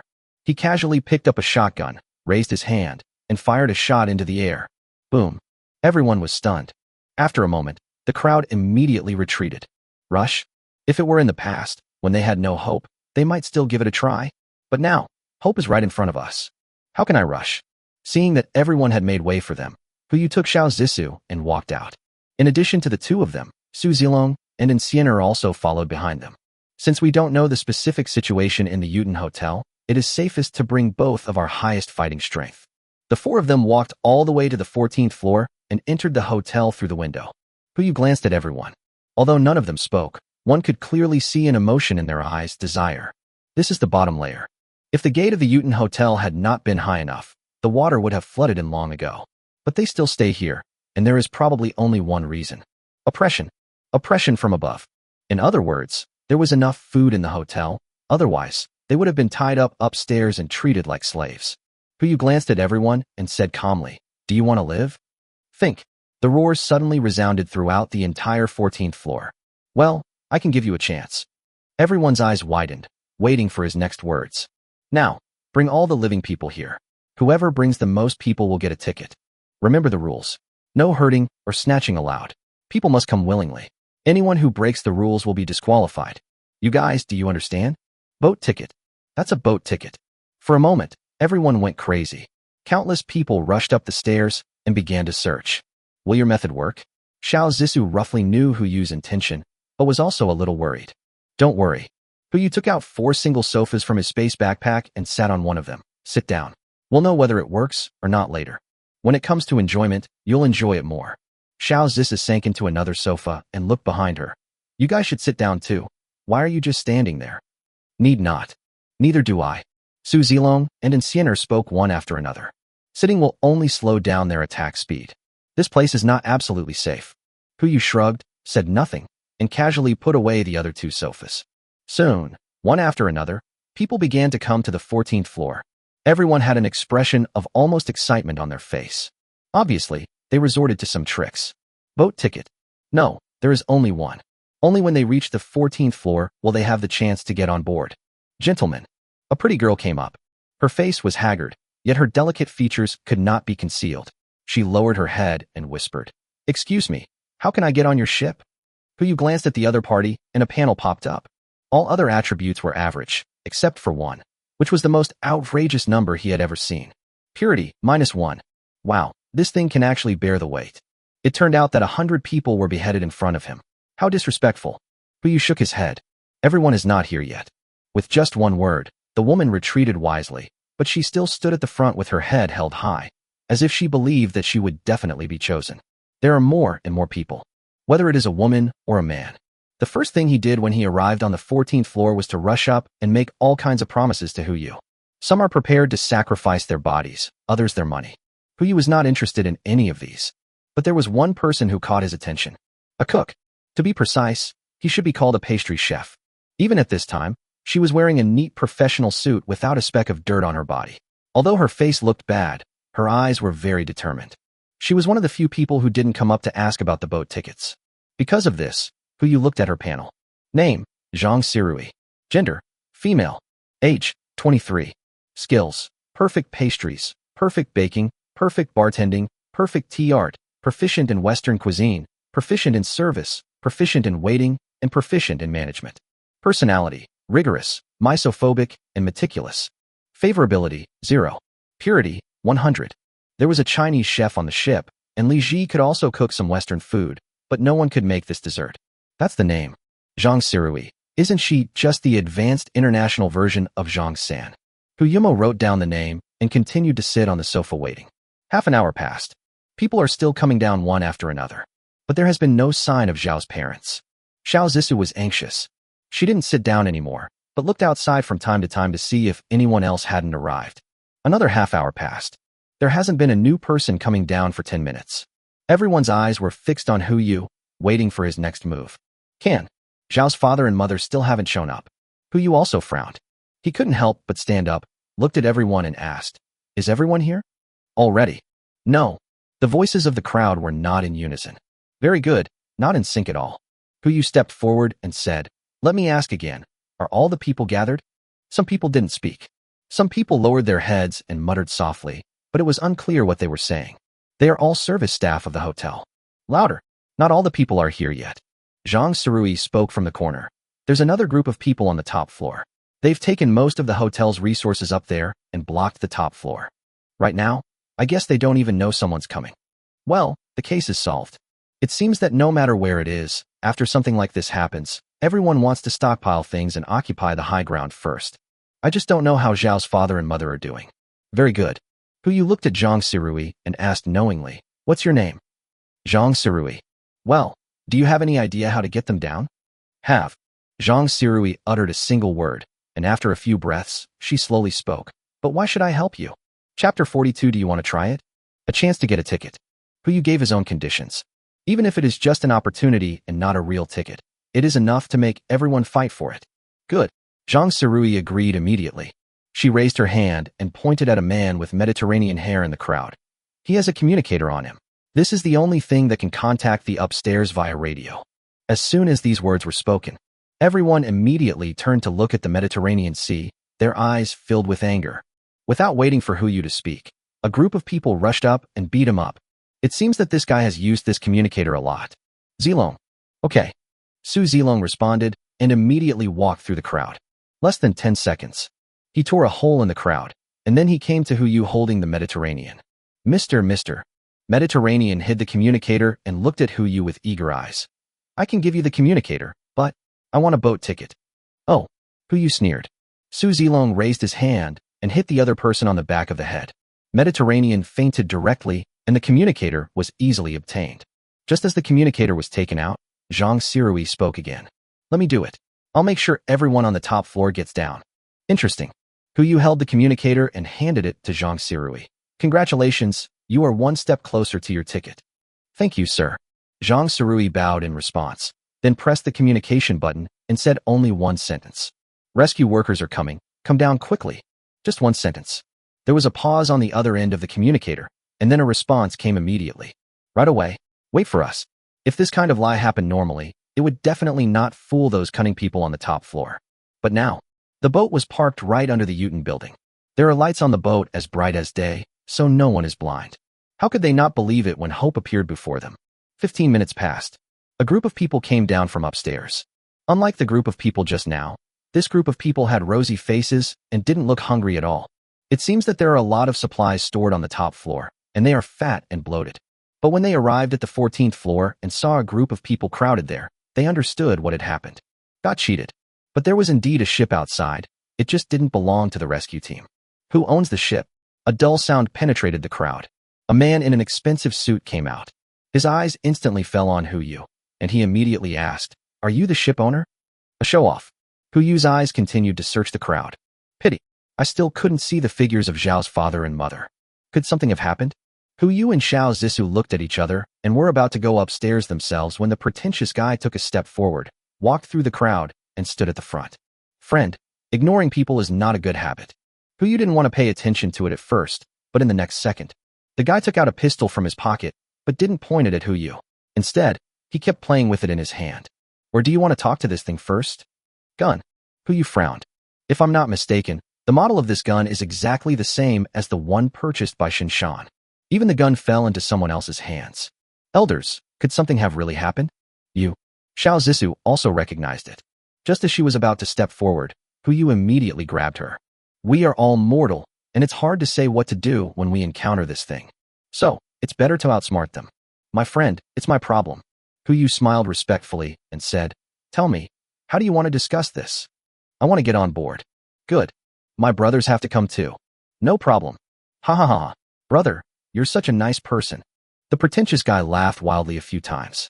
But after laughing, he didn't get on the boat directly. Instead, he asked Hu Yu, Brother, aren't you afraid that I will take your place after I get on the boat? You have a gun. Hu Yu spread out his hands and shrugged. What else can I do? But you need to keep me. Without me, the ship can't leave. Just now, when he was sitting on the sofa, he thought the spray gun was in the way and put it away. So when the pretentious person came out, I didn't feel he was a threat. Be sensible. Then I'll spare your life. I'll wait for you on the boat. The pretentious criminal laughed indulgently and walked towards the window with more than 10 people behind him. Let's go. Su Zilong wanted to take action immediately, but he caught a glimpse of Hu Yu shaking his head slightly, signaling him not to act rashly. And Siener saw the same thing. The few of them could only watch as the dozen or so people walked past them and stepped onto the gangway. The pretentious guy seemed to have some concerns. He was not the first to board the boat, but let everyone else go first, while he stood next to Hu Yu. His hand rested on Hu Yu's shoulder. Brother, what's your name? From now on, we're brothers. If you call me brother, I'll make sure you have food and shelter. Hu Yu? Hu Yu? Hu Yu? Ha ha ha. Your name is quite ugly. The pretentious man laughed wildly. The muzzle of the gun was always pointed at Hu Yu. As long as his brothers didn't get on the boat, he would take Hu Yu hostage as soon as possible. What a pity. There were two people standing next to him. One is Siener, the other is Su Zilong. As soon as the last figure walked onto the corridor bridge, Hu Yu immediately folded up the corridor bridge. At this time, the first person had not yet boarded the ship. A moment later, the sounds of falling into the water rang out one after another. The pretender was stunned for a moment, then immediately pointed the gun at Hu Yu, intending to carry out his backup plan. But just this moment of hesitation was enough to change the situation. Siener and Su Zilong attacked at the same time. One grabs the gun, the other subdues the person. In a flash, the show-off was lying at Hu Yu's feet. The gun fell into Su Zilong's hands and was handed to Hu Yu. Come and see. Hu Yu handed the gun to Xiao Zissou. Is this the one? Indeed. Click. Xiao Zissou immediately loaded the gun and pointed it at the back of the pretender's head. Tell me, what did you do to my parents? Your parents? The pretentious guy was stunned. Who are your parents? How the hell would I know? Where did you get this gun? Yu asked. In the hands of a middle-aged couple. The pretentious criminal seemed to remember something and said, "Let me go. Otherwise, you will never know where they are in your life." You. Xiao Zissou was so angry that she pulled out the needle on the spot. "Okay, let's see if you tell me or not. No need to bother." Yu spoke calmly. He reached out, grabbed the pretender's head, lifted his head up, and made him look at the people in front of him. "I'm only asking you once. If you don't tell me, then I'm sorry, I'll let them deal with you. I'll give a ticket to anyone who can come up with a way to get you talking. Do you want to try it?" Chapter 43. Grab the ship. People with malicious intentions will always think of things that have not yet happened in the most vicious way. Since this guy was able to occupy the top floor, it means that he has used many tricks on the people downstairs. If he fell into Xiao Zissou's hands, the worst that could happen would be the threat of death, not to mention it. But if it falls into the hands of these people, death may only be a luxury. I tell you. The pretender spoke immediately. He spoke immediately. "It's upstairs, in the innermost room on the top floor. I locked them in." When Xiao Zissou heard this, she wanted to rush out of the crowd on the spot. Fortunately, Yu reacted in time and grabbed her immediately. No matter what, they couldn't leave the 14th floor. Based on his understanding of human nature, if any of them left, the crowd would inevitably block them inside. Even if we have guns, we may not be able to stop them who are almost going crazy with hunger. Even if you finally get on board, it will take a lot of effort. Zhang Sirui. Yu looked at the woman, then at the guy who brought the most people down. "And you?" "Boss, my name is Chen Chong." The man immediately bowed and smiled apologetically. "What do you want?" "Now you two are the only ones who have the chance to get the tickets. Go up together and bring the person down to me, and your tickets will be redeemed. You understand me?" "Clear," Chen Chong responded, ignoring Zhang Sirui, and walked straight upstairs. Zhang Sirui also followed, without any hurry and maintaining proper composure. These two people are undoubtedly the most reliable among the crowd. Needless to say, Zhang Sirui was able to maintain strict self-discipline in this environment, keep her clothes clean and well-fed, without sacrificing her health. Then her methods can obviously convince the public. Don't forget, she came down from upstairs and knew exactly who had the communicator to the top floor. It was she who spoke just now and led everyone down from upstairs. To sum up, there is only one possibility. The person in power upstairs is a pretender, so the person in power downstairs is her. And she is not the one in power in public, but in secret, otherwise the pretender would never believe her talk of rescue. As for Chen Chong, he was able to thrive on the 14th floor, and no one dared to snatch the spot he had secured, which showed that he was quite tactful. One is smooth, and the other is in power. It is enough for the two of them to go upstairs and find someone. Really. 15 minutes later, the two men brought the two elders down from upstairs. The old couple were dressed in rags, looked pale and thin, and it was obvious that they had been hungry for several days. But they are still full of energy and spirit, and you can tell at a glance that they are extraordinary. Judging from their appearance, they are at least 70% similar to Xiao Zissou. A blessing in disguise. I hope Mr. and Mrs. Xiao are still alive. Yu immediately stood up and went to greet him. "Dad, Mom," Xiao Zissou also exclaimed. "You are all okay? That's great. Perilla? Girl." The two old people were also stunned. They immediately walked through the crowd and the pretenders kneeling on the ground and came to the front of everyone. "Girl, why are you here?" "Of course we're here to pick you up." Xiao Zissou pointed to the yacht behind her. "See? A big yacht."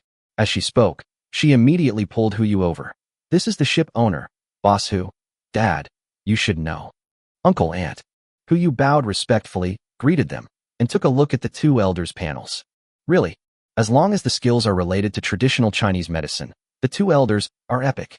However, Zhao's father focuses more on diagnosis, pharmacology, and acupuncture, while Zhao's mother focuses more on medicinal food, nourishing conditioning, and massage.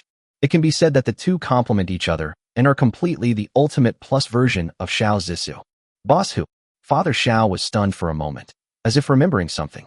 "So it was you? You were the one who asked us to come to Jinling." "Wait, you asked us to come to Jinling? Isn't that just?" "Uncle and Aunt." Hu doesn't want to reveal too much in front of others. He immediately interrupted Father Zhao's speculation and said with a smile, "You two should get on board first. We have prepared a dinner for you two on board. If you have anything to say, we can talk about it at the dinner." As he said that, he immediately took out two umbrellas and handed them to the two elders. The two elders looked at each other, and Xiao Zissou's eyes assisted. They nodded at the same time and walked towards the gangway through the window first. Seeing this, Zhao Zhong immediately rushed to the deck to provide support. The two elders got on board. Most of the work is done. The rest of the things will be easy to solve. Yu looked at Zhang Sirui and Chen Chong, raised his hand and beckoned. You, come here. The two men stepped forward immediately. However, Yu did not let them get on the boat directly, but looked at other people. There's still room on the boat. Who wants to get on board?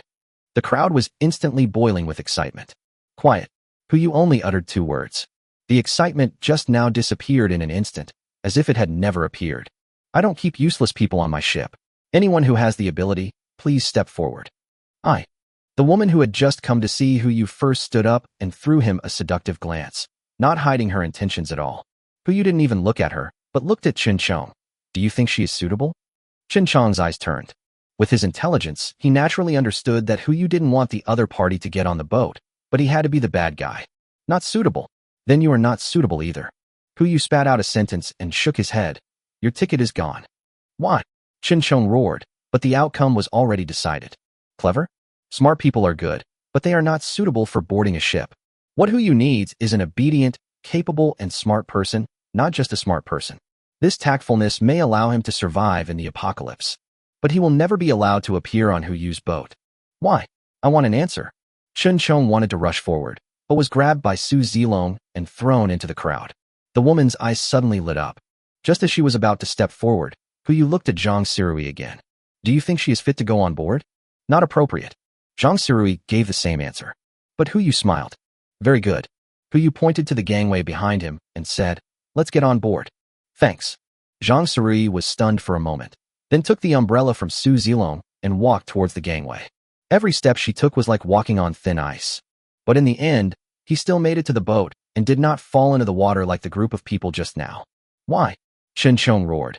Everyone's answer is the same. You're treating them differently. I let her on board because she has boundaries.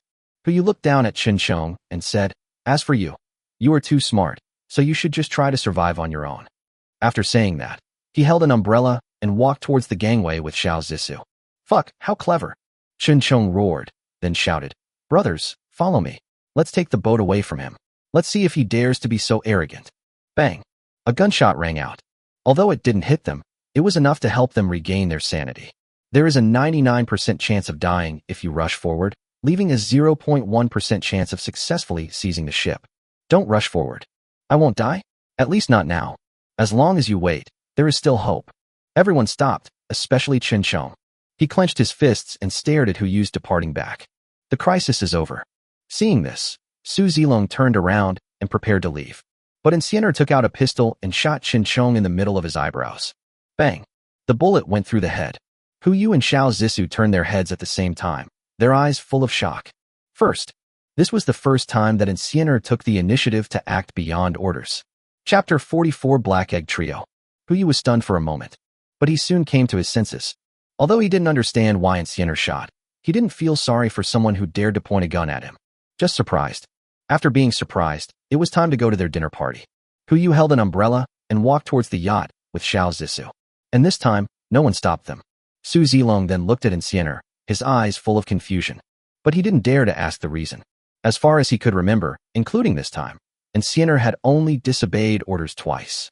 Last time, she slaughtered an entire terrorist organization. Why? Su Zilong frowned and asked. Why did you take action? Insianer's reaction was very calm. She turned around and walked into the acid rain without any intention of answering. What a crazy woman. Su Zilong cursed angrily, but had to follow him and return to the yacht together. On the yacht, the 3 new members were standing in the reception room on the first floor. Outside, acid rain was pouring down and cries for help were overwhelming. Inside, the lights are warm, the aroma is fragrant, and delicious food is right in front of you.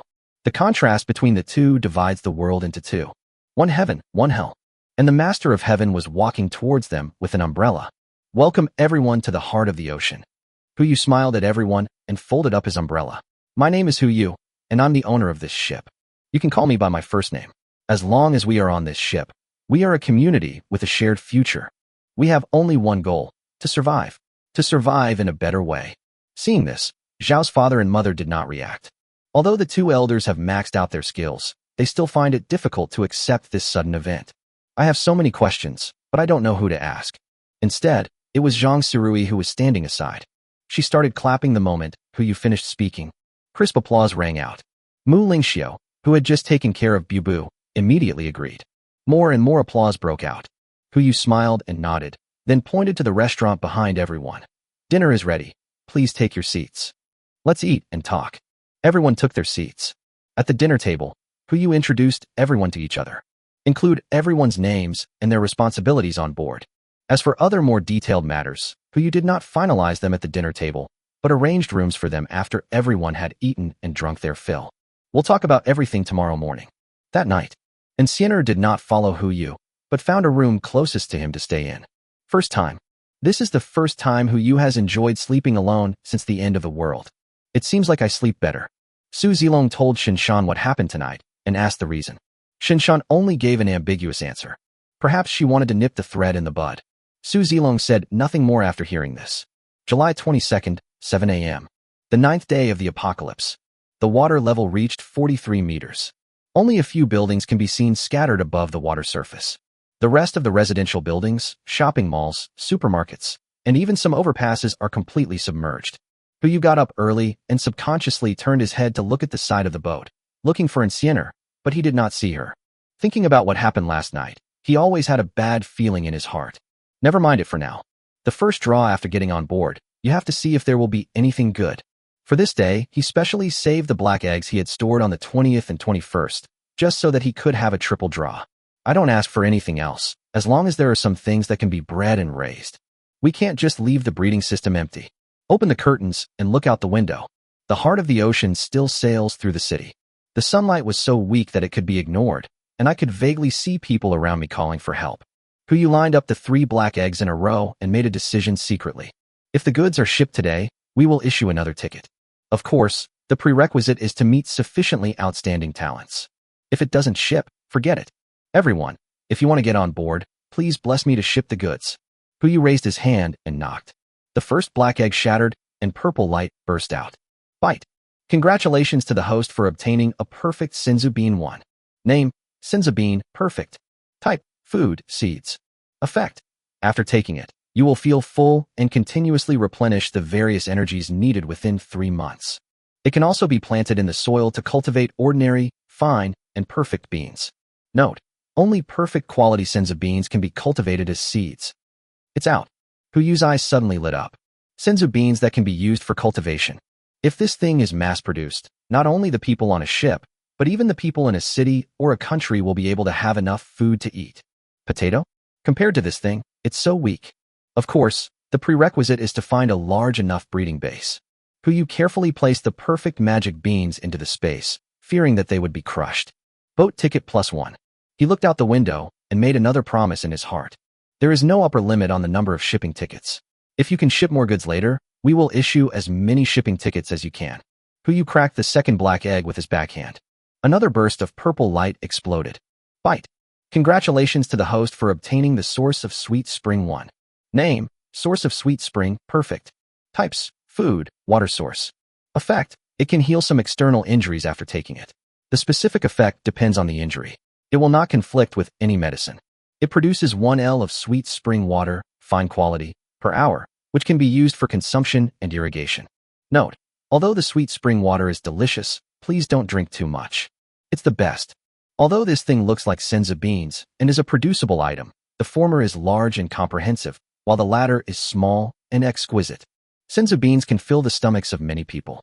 Although the sweet spring water is scarce, its advantage is that it can heal injuries. To round it off, it is no different from a panacea. Especially for Bubu. This is simply a lifesaver. 1 more boat ticket. Huyu turned and looked at the 3rd black egg. This is 2 consecutive shipments. Whether or not we can ship the 3rd time is no longer important. Click. The black egg shattered and a burst of golden light exploded. This color is Legend. Ding. Golden Legend. Congratulations to the host for receiving the favor of the Sea God 1. Name, favored by the Sea God, Legend. Type, fishing rod. Effect, ignore terrain, water area, fish, no bait required. You will definitely catch a fish after casting the rod.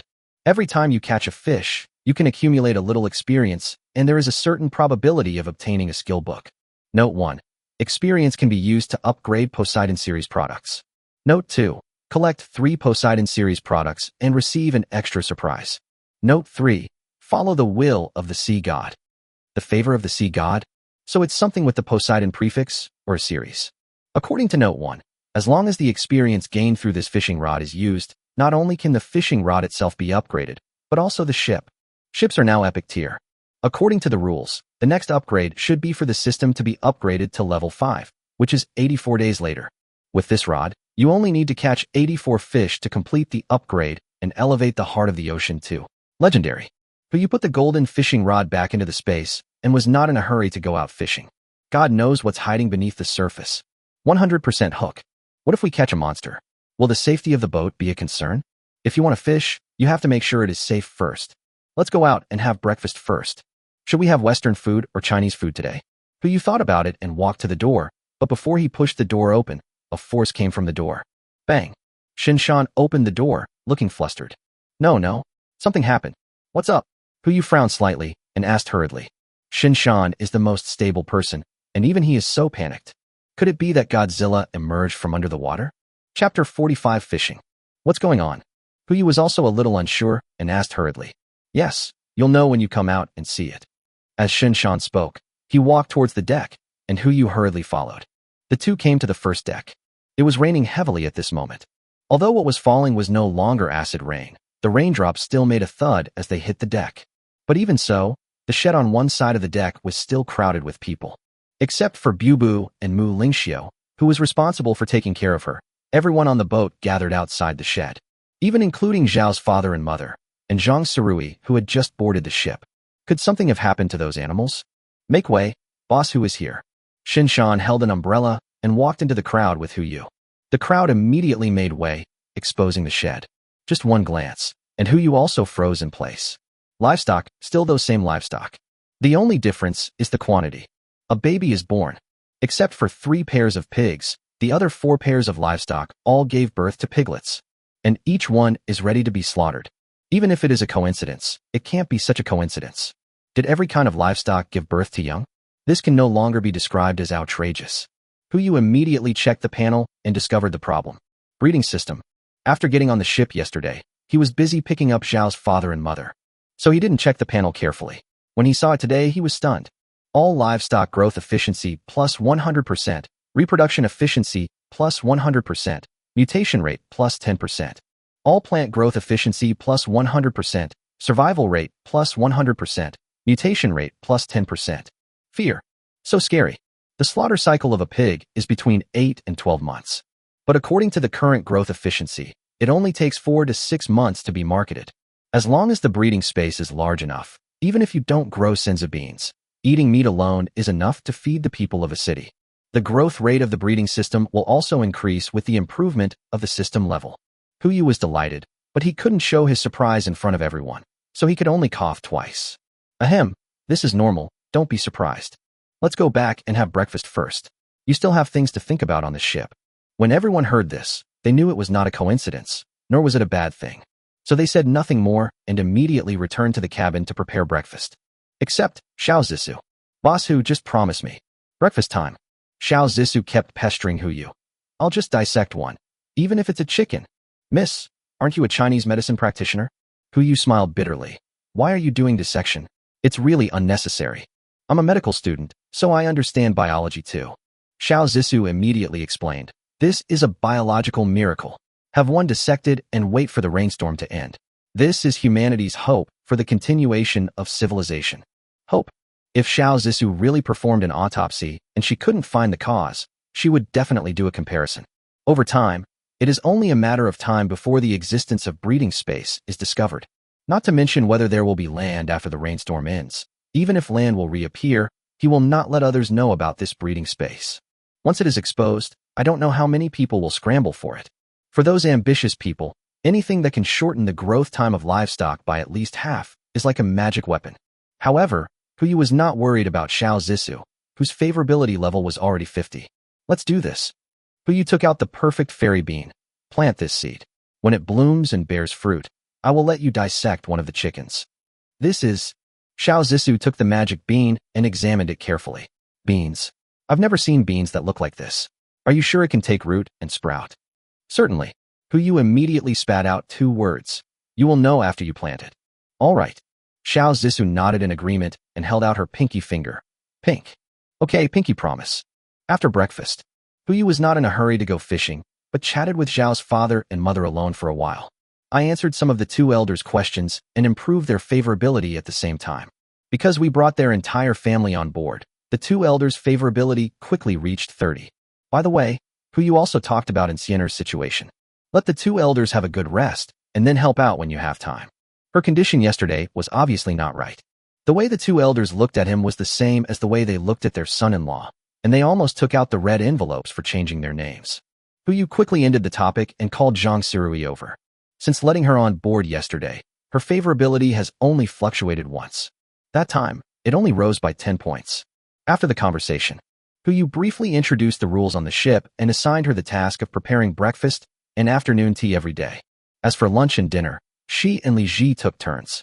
Just prepare one meal per person every day. Zhang Sirui accepted it readily, and as for the other questions, she didn't ask. The favorability remains unchanged. This guy is like a wolf that can never be tamed.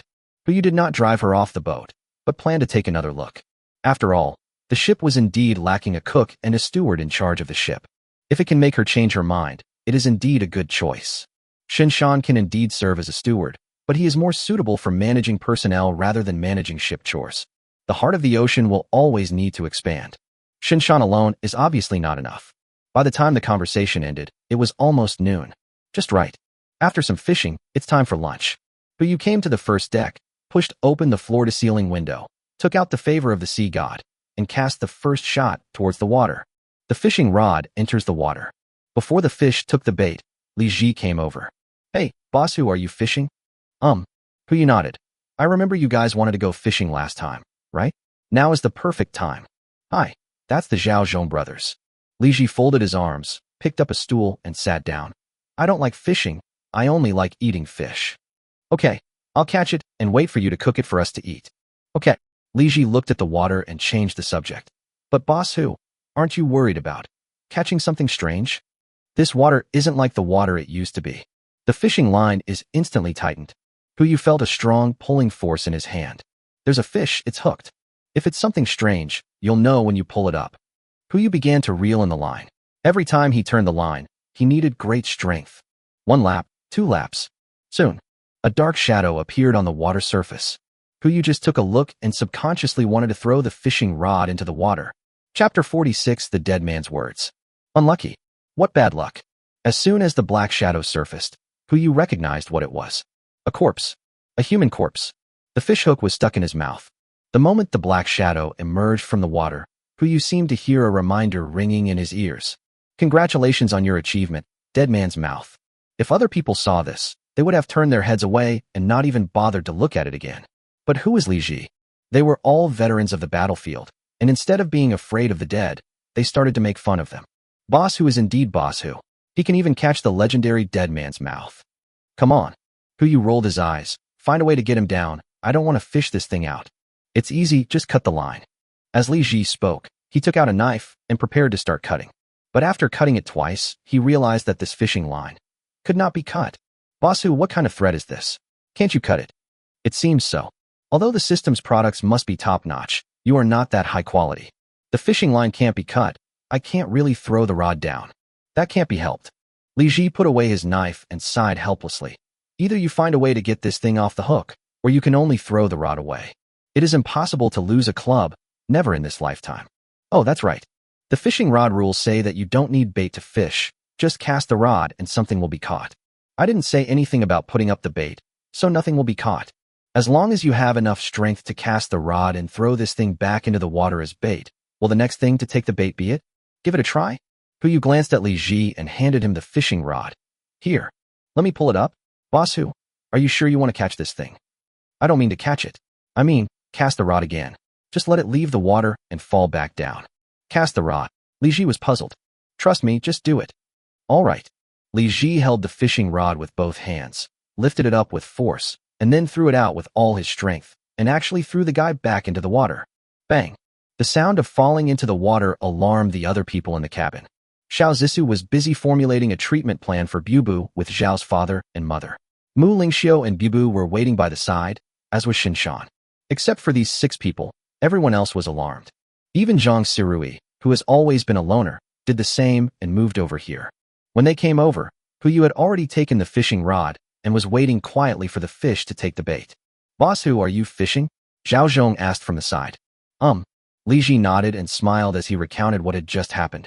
The dead man is speaking the truth. I always thought this kind of thing only existed in legends, but I didn't expect to see it today. Come on, Su Zilong replied angrily. Before, there were fewer deaths.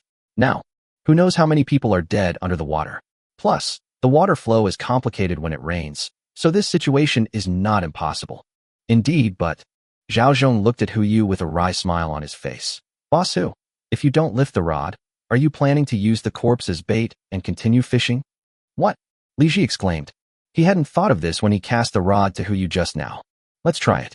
What if we really catch something? Hu Yu did not deny it, but just took a few steps back. He felt something was about to take the bait. Buzz. Really? In the next moment, the fishing line was pulled out wildly. Something's taken the bait. Hu Yu grabbed the pulley, and just as he was about to exert force, his palm was blown away by the pulley. The force is too great. I'll do it. Zhao Zhong spoke subconsciously and also reached out to hold the pulley, but even he could only fix the pulley and could not reel in the line. You know, even if his strength is not as good as Su Zilong's, he is still a man who can throw a straight punch with a force of nearly 200 kilograms. Even he could only barely stabilize the pulley. It's a big item. Help! Hu Yu shouted, and without any hesitation, he turned sideways and threw the fishing rod to Su Zilong. Su Zilong hurriedly grabbed the fishing rod and put his hand on Zhao Zhong's hand, and the two of them turned the pulley at the same time. Finally, the pulley began to slowly reel in the line. It's because this fishing rod is durable. Otherwise, with the combined strength of these two people, an ordinary fishing rod would have fallen apart countless times. You really took the bait. Li Ji was shocked. Boss Hu, did you catch a shark this time? Not like a shark. Su Zilong held the fishing rod, his legs firmly planted on the ground. It's like a fucking whale. Can't even two people pull it up? Let's take a walk first. Zhao Zhong responded from the side. He took a step forward and leaned against Su Zilong. They both pulled hard at the same time. This fish will probably be enough to feed us for 10 days. I just hope it's not something weird. Hu Yu stood aside and sighed. He just wants to fish for experience. The previous dead guy was fine, but now here comes this unknown thing. If you can't catch any fish, that would be the end of you. 5 minutes passed. Su Zilong and Zhao Zhong were exhausted. Shinshan rushed over immediately after hearing the news. He and Li Ji took over and continued to fish. Another 5 minutes passed, and it was time for another shift change. No. Shinshan swung his arms. This fish is too strong. Either you just give it a shot. Otherwise, there is no way to catch it. 1. Hu Yu's eyes suddenly lit up. Just right. Try the fish system included in Heart of the Ocean. Hu Yu opened the control panel, and the scene under the water was immediately visible. He originally wanted to see what was on the hook, but the water surface had been completely muddied by the thing, and he couldn't see its specific shape. He could only see a black shadow swimming about 30 meters from the bow. That's it. Fish, aim, and fire. Call out. Shinshan and others' ears suddenly pricked up. They had served in the military and knew what the sound meant. A torpedo. There are actually torpedoes on this ship. The look in everyone's eyes when they looked at Hu Yu was filled with nothing but curiosity and fear. Bang. Before everyone could be surprised, the torpedo exploded. I saw a black shadow jumping out of the water. Woo. That's a silver carp. A nearly 3-meter-long silver carp. In the heavy rain, the scales on the fish's body were crackling. On the side, you can clearly see a hole.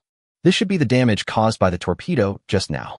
But even so, in the blink of an eye, the silver carp returned to the water surface. Keep struggling. Although the strength is not as strong as before, it is still full of energy. This is a discovery that truly transcends the scope of biology. Chapter 47 Mutated Silver Carp. Half an hour later, the giant silver carp was finally pulled onto the deck. The price was that Shinshan and Li Ji were exhausted and sat slumped on the deck, gasping for breath. Hu Yu immediately checked the panel of this thing. Name, giant silver carp, mutation. Species, fish. Status, nearly dead. Description, a mutated creature born from rainwater contamination, not contagious. No, what? You don't want to eat, do you? Mutations. If rainwater can cause fish in the water to mutate, then, will the same thing happen if humans come into contact with this water source? Just like Li Chang's situation. Hu Yu frowned slightly and stopped Zhao Zhong and Su Zilong who were about to go forward. Don't go over there yet. This thing is not dead yet. Not dead yet. Su Zilong was stunned for a moment. The people who were about to go over to watch also stood back where they were. Hu Yu took out a pistol and shot the giant silver carp in the eye. Bang! Gunshots rang out. The bullet did not hit the fish's eye, but instead hit the scales on the fish's body. A crisp sound. The bullet bounced back. I'll do it. Su Zilong took a step forward and fired again. This time, the bullet successfully hit the fish's eye and penetrated into the fish's brain. The silver carp, which had been silent, suddenly started flapping its wings again. Fortunately, the heart of the ocean is big enough. No matter how it flapped, the boat didn't move at all. Only after the lavender blood began to flow did the giant silver carp gradually calm down. The status on its panel also changed from dying to dead. Perilla, Hu Yu looked at Xiao Zissou. Don't you want to dissect it? How about starting with this thing first? Don't. Xiao Zissou waved her hands repeatedly. If I get infected, where will you find a kind-hearted Chinese medicine expert like me? Don't worry, this thing is not contagious. As long as you don't eat its meat, there will be no problem. Hu Yu said as he walked forward, squatting beside the silver carp, looking at the scale he had just hit. There was a layer of white mark on it, which disappeared immediately after being wiped by hand. What a good thing. Shinshan also came forward at this moment. If you use this as a bulletproof vest, I'm afraid even AK bullets can't penetrate it. Then lend a hand. Hu Yu looked at Su Zilong and Zhao Zhong and said, let's take this thing aboard and dissect it to see if there's anything we can use. Remember, this meat cannot be eaten. It can only be thrown away. Do you understand? Clear. Everyone started to get busy. Hu Yu didn't dare to cast the rod again. If he caught something like this again, he would have no one to help him pull the rod. Wait until the dissection is finished. The autopsy was performed by Xiao Zissou, assisted by Zhao's father and mother. Hu Yu and others were not idle either. They stayed outside the medical room and watched. The giant silver carp was disassembled bit by bit, with its scales, meat, bones, and internal organs all separated, until the fish head. As the skull was removed, the fist-sized fish brain was taken out, and inside it was a light blue bead. The panel starts. Hu Yu just took a look and was stunned on the spot. Name, mutated crystal, excellent. Type, gem food. Description, after taking or embedding, the mutation probability can be increased. Note, isn't mutation a form of evolution? Put this thing down. Hu Yu immediately roared. Xiao Zissou, who was holding the mutant crystal with tweezers, was stunned. Before she could react, Hu Yu rushed into the medical room and immediately put the mutated crystal into the space.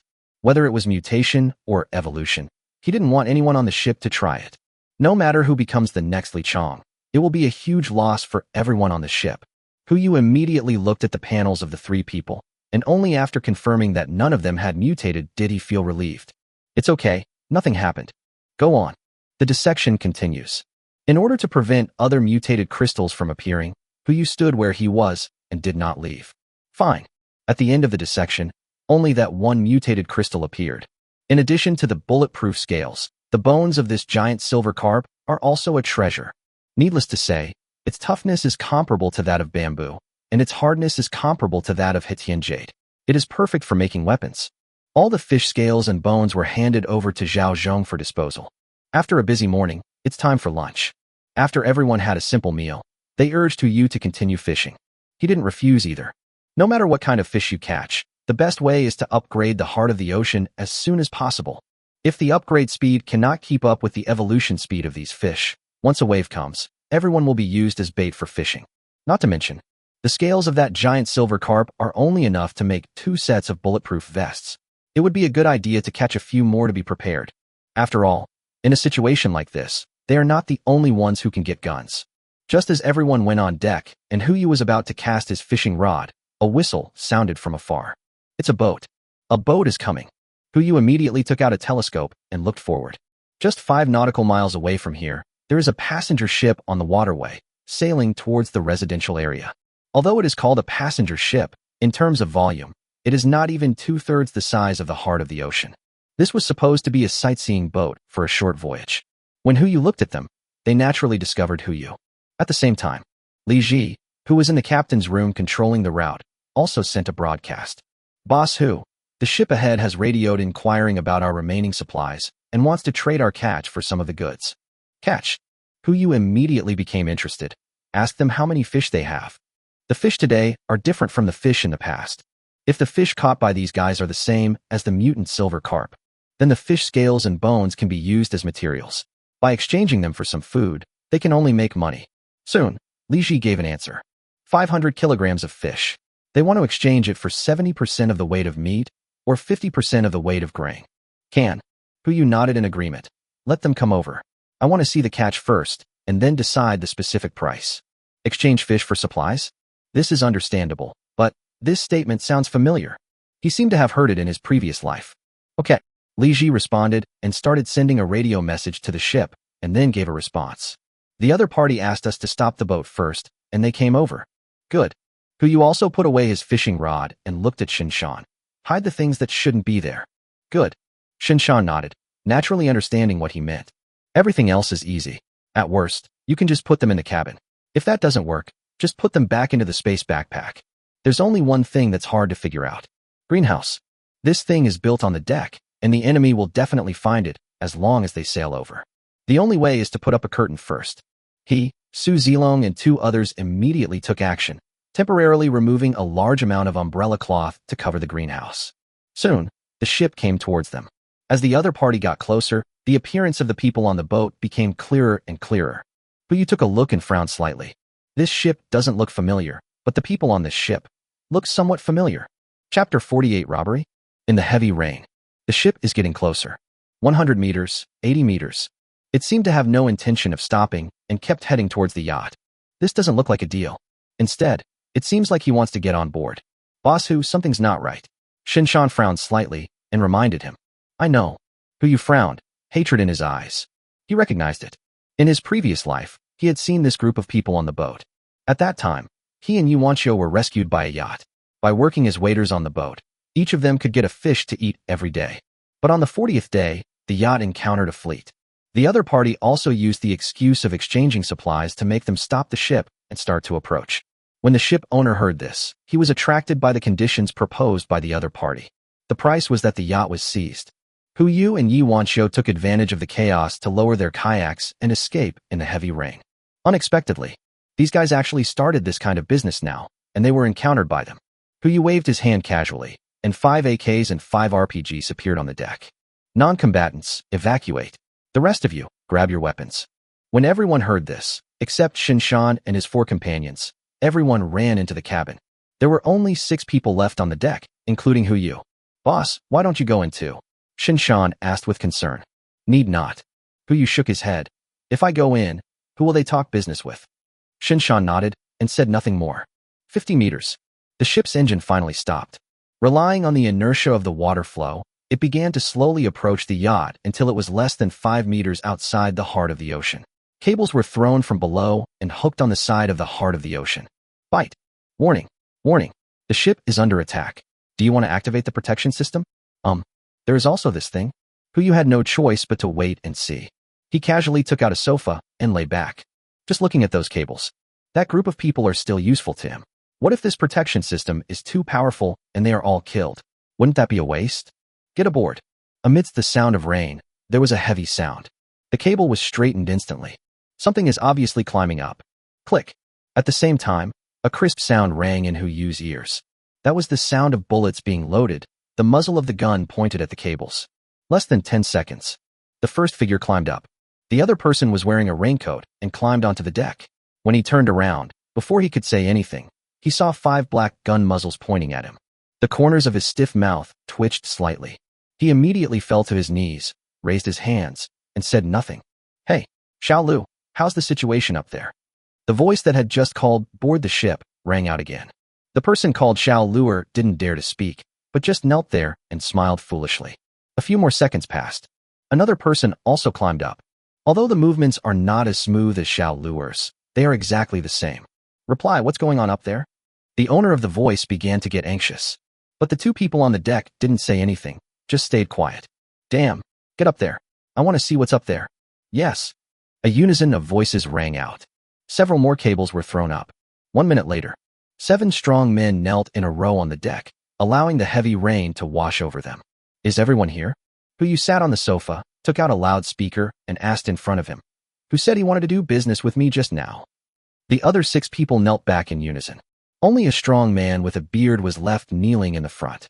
The bearded man had no choice but to raise his head and respond, forcing a faint smile. Brother, we are here to discuss business. What are you doing? Talking about business? Hu pointed to the rope beside the ship's side and asked, "Is this how you guys do business?" Hey, you horsehead. Hu cursed directly. "Tell the truth. We see your ship is extremely luxurious and would like to borrow some supplies from you." The bearded man immediately replied, "We have no other choice. There are too many people on the boat, and the fish we caught alone is not enough to feed us. Please have mercy on us and give us something to eat. You are truly shameless." Li Ji grumbled from the side. "Robbery is fine, but after being caught, you're still thinking of asking for supplies? There's nothing wrong with being thick-skinned." The bearded man raised his head, his eyes fixed on Hu. "As long as you are willing to give us supplies, we will do anything." "Anything is fine," Hu asked with raised eyebrows. "Anything. Good." Hu uttered a word and immediately stood up. "Looking for someone to meet you? Looking for someone?" Hu responded. "Send 2 people out from the 7 of you. Find 2 people in Jinling City for me. If you can do this, I can let you go and give you some supplies as a reward.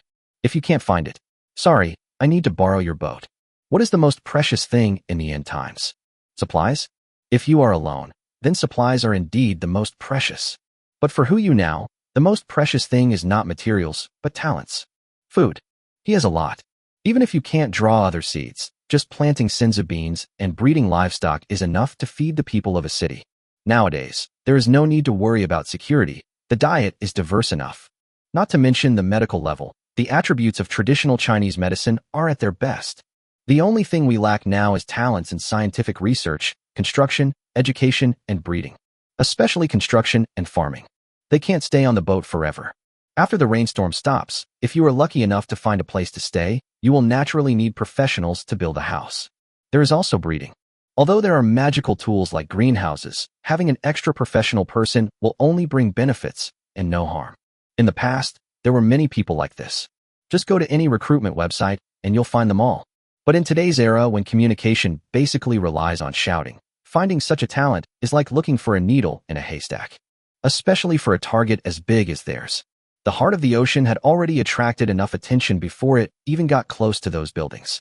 If they really wanted to look for people, who knows how much trouble it would cause? It's okay now. There is a pillow when you feel sleepy. People who dare to rob are all ruthless in their bones.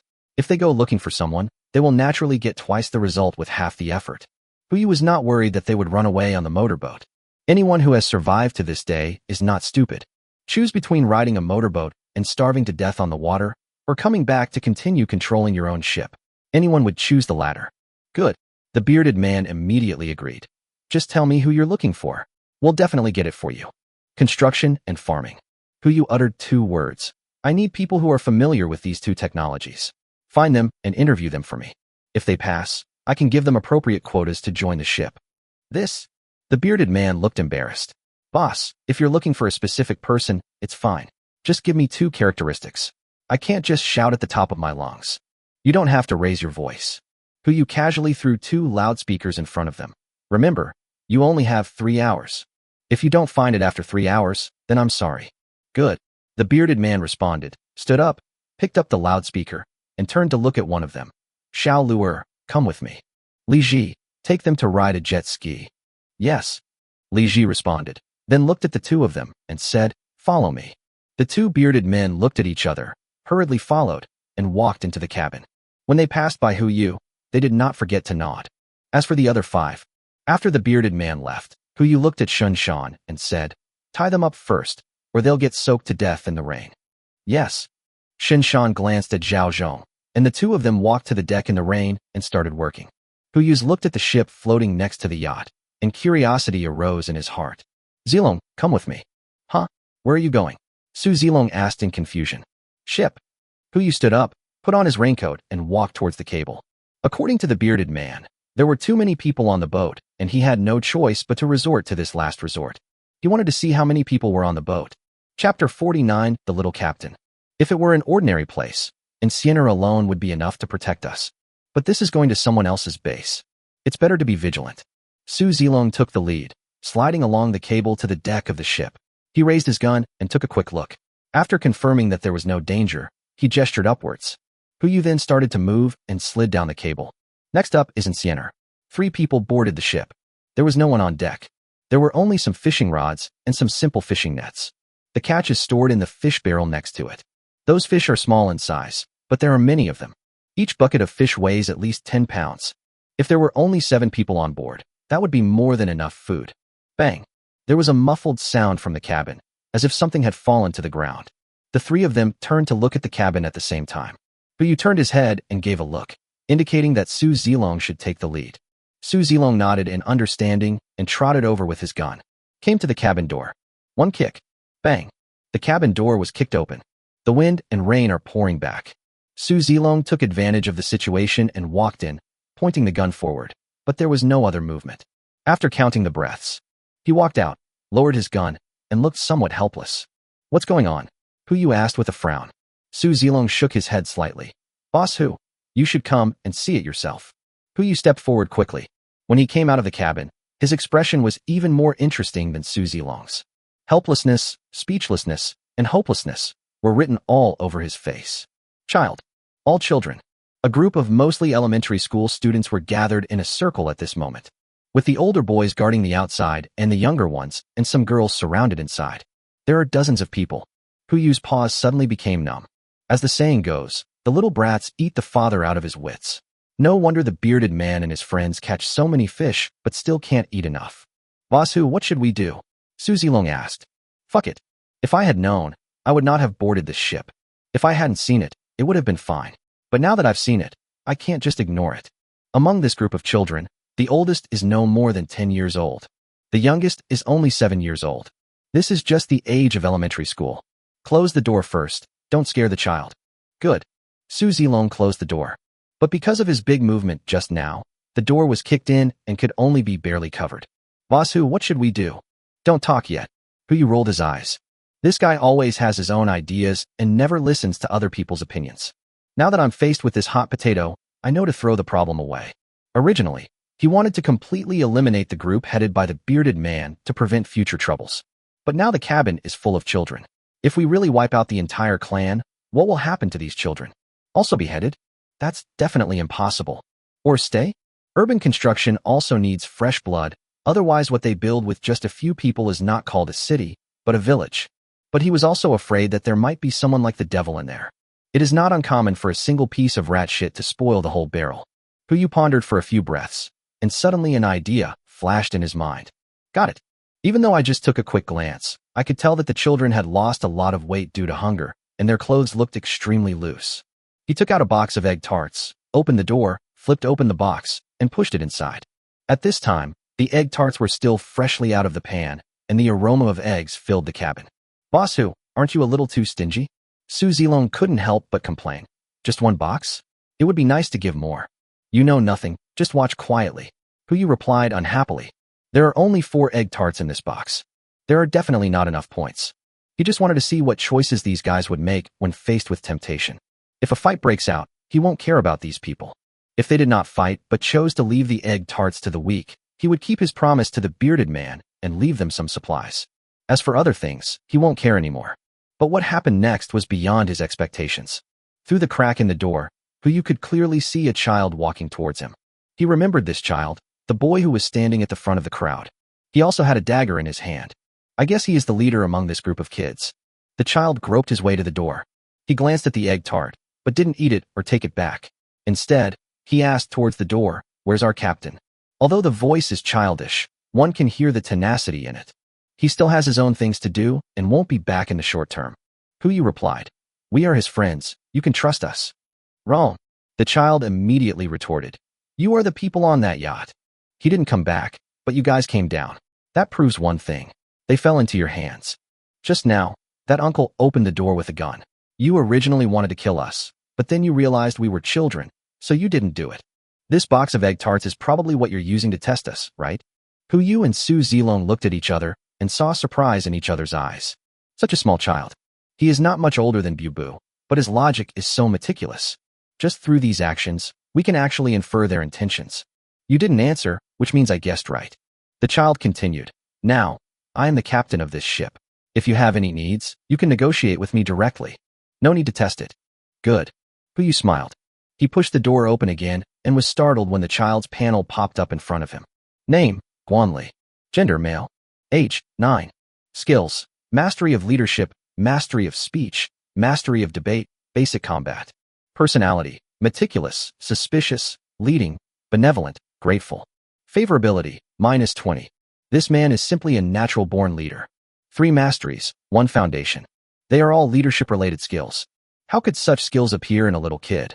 Even his character is extremely remarkable. This is the end of the world. If he really grows up, he will undoubtedly become a great hero. What are you looking at me for? Guanli frowned and asked. If you have any conditions, you can propose them. Puyu suddenly became interested. He squatted down and looked at Guanli. Little friend, now it's not about what conditions I have, but what you can give me. Your life, and the lives of those behind you, are in my control.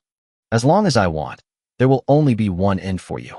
Now, let's see what you can give me in exchange for your lives. Boat. Guanli uttered a single word, staring intently into Hu Yu's eyes. You're on board simply because you're interested in this ship. This ship, including all its resources, will be left to you. I only want the 4 lifeboats on board. Not enough. That's all. Guanli's tone was very firm. I might as well tell you that we have people in the captain's room. As long as the person behind me sounds the alarm, he will steer this boat and ram your yacht. It will be a dead end, and no one will be able to escape unscathed. This kid, he's so ruthless despite being so young. However, he threatened the wrong person. The heart of the ocean has epic protection, and even a torpedo may not be able to penetrate it, let alone a ship so close. Let me think about it. Puyu stood up with a smile. He turned and walked towards the deck. I just lied, but your captain is indeed not dead. When he returns, we will continue this negotiation. You just won that box of egg tarts with your performance. It's up to you to decide what to do with it. After saying that, Puyu took Su Zilong and the other 2 back to the yacht. As soon as he returned, he picked up a telescope and observed Guanli's actions. The egg tarts are gone.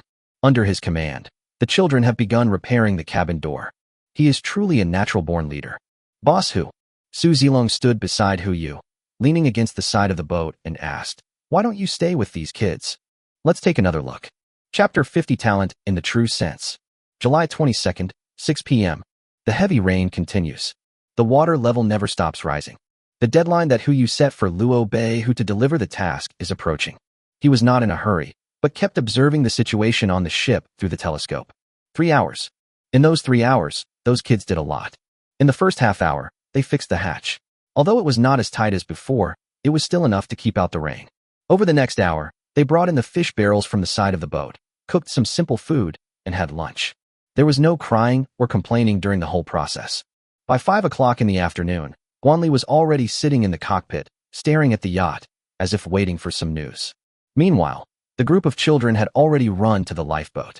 As long as the lifeboat is lowered, they will fall into the water and escape from here as soon as possible. But they didn't move. Just like Guanli in the cab, he was waiting for something. This wait lasted for an hour. There was no movement during this time. It's almost time. Hu Yu glanced at the time and turned to look at Li Ji. Let Zhang Sirui start preparing dinner. Yes. Wait 10 more minutes at most. If Bearded Man and that little lure want to come back, it's time for them to come back. If they don't come back, there's no point in waiting any longer. Buzz. The hum of a motorboat sounded. Hu Yu turned the telescope and found 2 motorboats heading towards here. There were 2 people on each motorboat. It seems that we have found the person. I'll go pick someone up first. Li Ji said as he walked down to the cabin. Less than 5 minutes. Li Ji brought 5 people to the deck. In addition to the Bearded Man and Xiao Luer, there were 2 other people. A middle-aged man in a suit. Although he looked greasy with hair, pale and thin, but from his eyes one could tell that he must have held a high position before. The other one is an old man. He wore a pair of gold-rimmed glasses and had gray hair, but he had a refined temperament and looked like a researcher. Even when standing in front of Hu Yu, he had a sense of superiority. It's like a teacher is looking at a bad student. Hu Yu immediately cast a detection spell at him. He was shocked when he saw it. Name, Fong Siyuan. Gender, male. Age, 59. Skills, epic biological research, epic bean farming, epic animal breeding, chemistry expertise, breeding expertise, model building expertise. Personality, kind, sharp-tongued, rigorous, and hands-on. Favorability, 0. Boss. This is the real boss. In peacetime, he would at least be a researcher, or even an academician. Mr. Fong. Hu Yu had just stood up, and before he could go over to greet him, Shen Shan's voice suddenly rang out. Xiao Shen. Fong Siyuan was stunned and looked at Shen Shan with some confusion. Why are you here? It seems we are acquaintances. This is easy. This is a long story. Shinshan gave a wry smile and immediately walked over to Huyu. Come, let me introduce you to. This is Mr. Fong Siyuan, a famous agricultural expert in our country. I used to be responsible for his security. This is Huyu, the owner of this ship and my current boss. Mr. Fong. Huyu took the initiative to step forward and greeted him. Hello, nice to meet you. Boss. Fong Siyuan frowned slightly. I heard you made some mistakes and were fired. Is that true? That's a long story. Shinshan replied helplessly, standing behind Huyu. You guys should just chat. Mr. Fong, we can talk about these things slowly later. Huyu stretched out a hand towards him. I hope you can join us, no matter what conditions you have. You can propose them. I will try my best to satisfy you. I'm all alone, old man, and I don't want anything. Mr. Fong looked Huyu up and down for a while and said, I came here just to see who would think of looking for someone like me in such a situation. I didn't expect he was a young man. What? You want to open a fish farm on your yacht? Stop dreaming. The corner of Huyu's mouth twitched. He only said one sentence, but he didn't expect that Mr. Fong would be like a pea shooter and start to spray him continuously. She's truly a poisonous tongue. Although he may be a bit sharp-tongued, he is a true talent. Boss Hu, Mr. Fong is like this. Shinshan whispered beside him. Don't take it to heart. You must keep him here. Don't worry. I have a way. Huyu muttered with his head down and glanced towards the greenhouse. Take him there to have a look. No matter where I look, my conclusion is the same. Fong Siyuan raised his head and placed his hand on Shun Shan's shoulder. I'm not saying anything, but you're just fooling around, Xiao Shun. This rain will stop sooner or later. Why are you doing all this? Can't you just stay here peacefully? Mr. Fong, please come with me first. Shinshan said helplessly and walked towards the greenhouse with Fong Siyuan. Huyu stayed where he was, looking at the other person in front of him. The panel pops up. Name, Li Wantu. Gender, male. Age, 39. Skills, proficient in management, basic cartography, basic construction, basic carpentry. Personality, arrogant, complacent, and high-minded. Favorability, 0. Boss Hu. Li Wantu took the initiative to speak. His tone was similar to that of Mr. Fong just now, even more arrogant. I heard that you are hiring here. Recruit people, not trash. Huyu replied casually, not wanting to waste time on such a person. He looked at the bearded man and said, just throw it away wherever you found it. Why are you looking for a noob like this? Hey. The bearded man didn't know what was wrong with this man, but he still lowered his head and responded. Why? Li Wantu was furious when he heard this. You are the ones who brought me here. You must be responsible. Why do you want to abandon me after just one look? Why? Huyu sneered.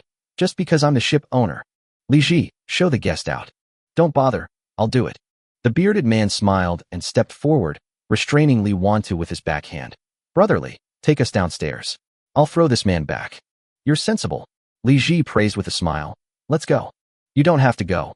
Huyu glanced around and looked at Xiao Luer. Just let Xiao Luer go. I have something else to talk to you about. Hey. The bearded man responded and kicked Luer on the butt. Hurry up. Come back quickly. Okay, boss. Little Luer responded and immediately followed Li Ji down to the cabin. Before Huyu could speak, the bearded man came forward and asked respectfully, Boss Hu, what can I do for you? What's going on with the child in the cabin? Huyu asked directly. This is a long story. The bearded man sighed and subconsciously searched his pockets, but found nothing. Seeing this, Huyu casually threw a bag of Hidiangxia to him. Thank you, Boss Hu. The bearded man's eyes lit up when he saw this. He took out a lighter from his trouser pocket, lit it, and put it in his mouth. This story begins 9 days ago. Chapter 51 Miracle. It's simply a miracle. In the heavy rain, the bearded man leaned on the boat, looking at the ship in front of him, lost in memories. That Saturday, I took a tour group job. I took that group of boys and girls along the Yangtze River. As long as we returned to Jinling by 8 p.m., we would get a considerable amount of boat fare. I didn't expect it to start raining at 7 o'clock. An hour later, we chose to dock, but only a few parents arrived early, and most of the children stayed on the boat. The rain is getting heavier. The roads were flooded, and we had no choice but to leave the children in the boat and wait for the rain to stop before sending them away. But this wait lasted 9 days. 9 days. The bearded man, cigarette in hand, shook his head and sighed. I'm afraid this rain won't stop. Boss Hu, I'm a rough man. When I saw you, I did have bad intentions. I don't ask for anything else from you, just one thing. Let those kids go. It doesn't matter to me. Please let my brothers get off the boat. They can take care of those children. There is good and evil in people's hearts. There is no such thing as a purely good person or a purely bad person in the true sense. That's what beards are like. If you want to say he is a bad person, he did it for the children on that boat. If it was just food for his brothers, catching fish would be easy. You want to say he's good. For the sake of that boat of children, he would rob others of their resources for survival. It is difficult to judge whether he is truly good or bad. We'll talk about this later. Puyu hesitated for a few breaths and finally made a decision. He looked towards the ship and said, "There are people waiting for you on board. Go greet them first and bring the child named Guanli aboard. I have something to tell you." "Hey," the bearded man responded, and without taking his brothers with him, he walked to the rope and climbed towards the ship. This does not mean that he has abandoned his brothers, but he is telling Yu that he will not run away and will definitely come back. "Boss Hu, I really don't understand." Su Zilong stood aside and asked, "What are your plans? Are you going to keep them here? Or, remember that box of egg tarts?" Yu asked, "I bet Guanli left at least one for that bearded man. What's there to bet on?" Su Zilong was puzzled. If he keeps one, it means this kid is worth investing in. Then I will give them some supplies and let them fend for themselves in the apocalypse. "What if we leave too?" Xiao Zisu's voice came from behind. Yu told them what happened on the ship in the afternoon. "I'd like to ask for their advice on how to deal with this. There is only one answer available. It all depends on his ideas. It's the same as saying nothing. Why did you come out?" Yu looked at Xiao Zisu behind him and asked, "Is Bubu's medicine ready?" "It's already cooked."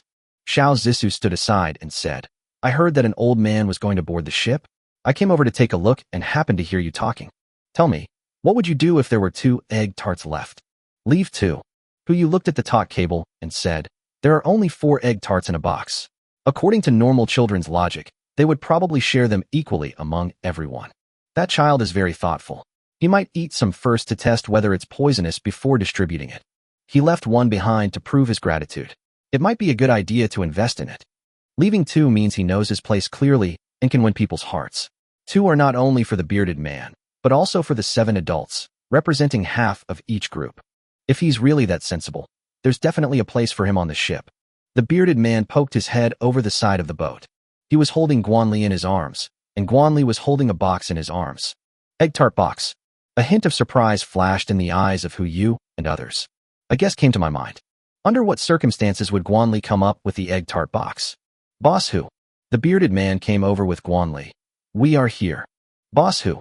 Guanli held the egg tart box and bowed deeply, then presented the box with both hands. "I misunderstood you before. I'm sorry, please don't take it personally." Yu opened the box. 4 egg tarts, neatly arranged and safe. There was no damage other than it being cold. "What do you mean?" Yu looked into Guanli's eyes and asked, "Don't you like the gifts I gave you? Or are you afraid that I'll poison you?" "You wouldn't do that." Guanli's tone was neither humble nor arrogant, and he looked Yu in the eye. "You gave us the egg tarts as a mercy and a gift. We didn't eat them because the captain is missing, and we can't handle such a precious gift rashly.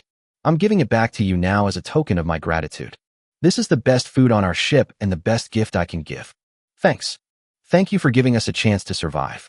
Guanli said this seriously, and then served the egg tarts again. Smooth, so smooth.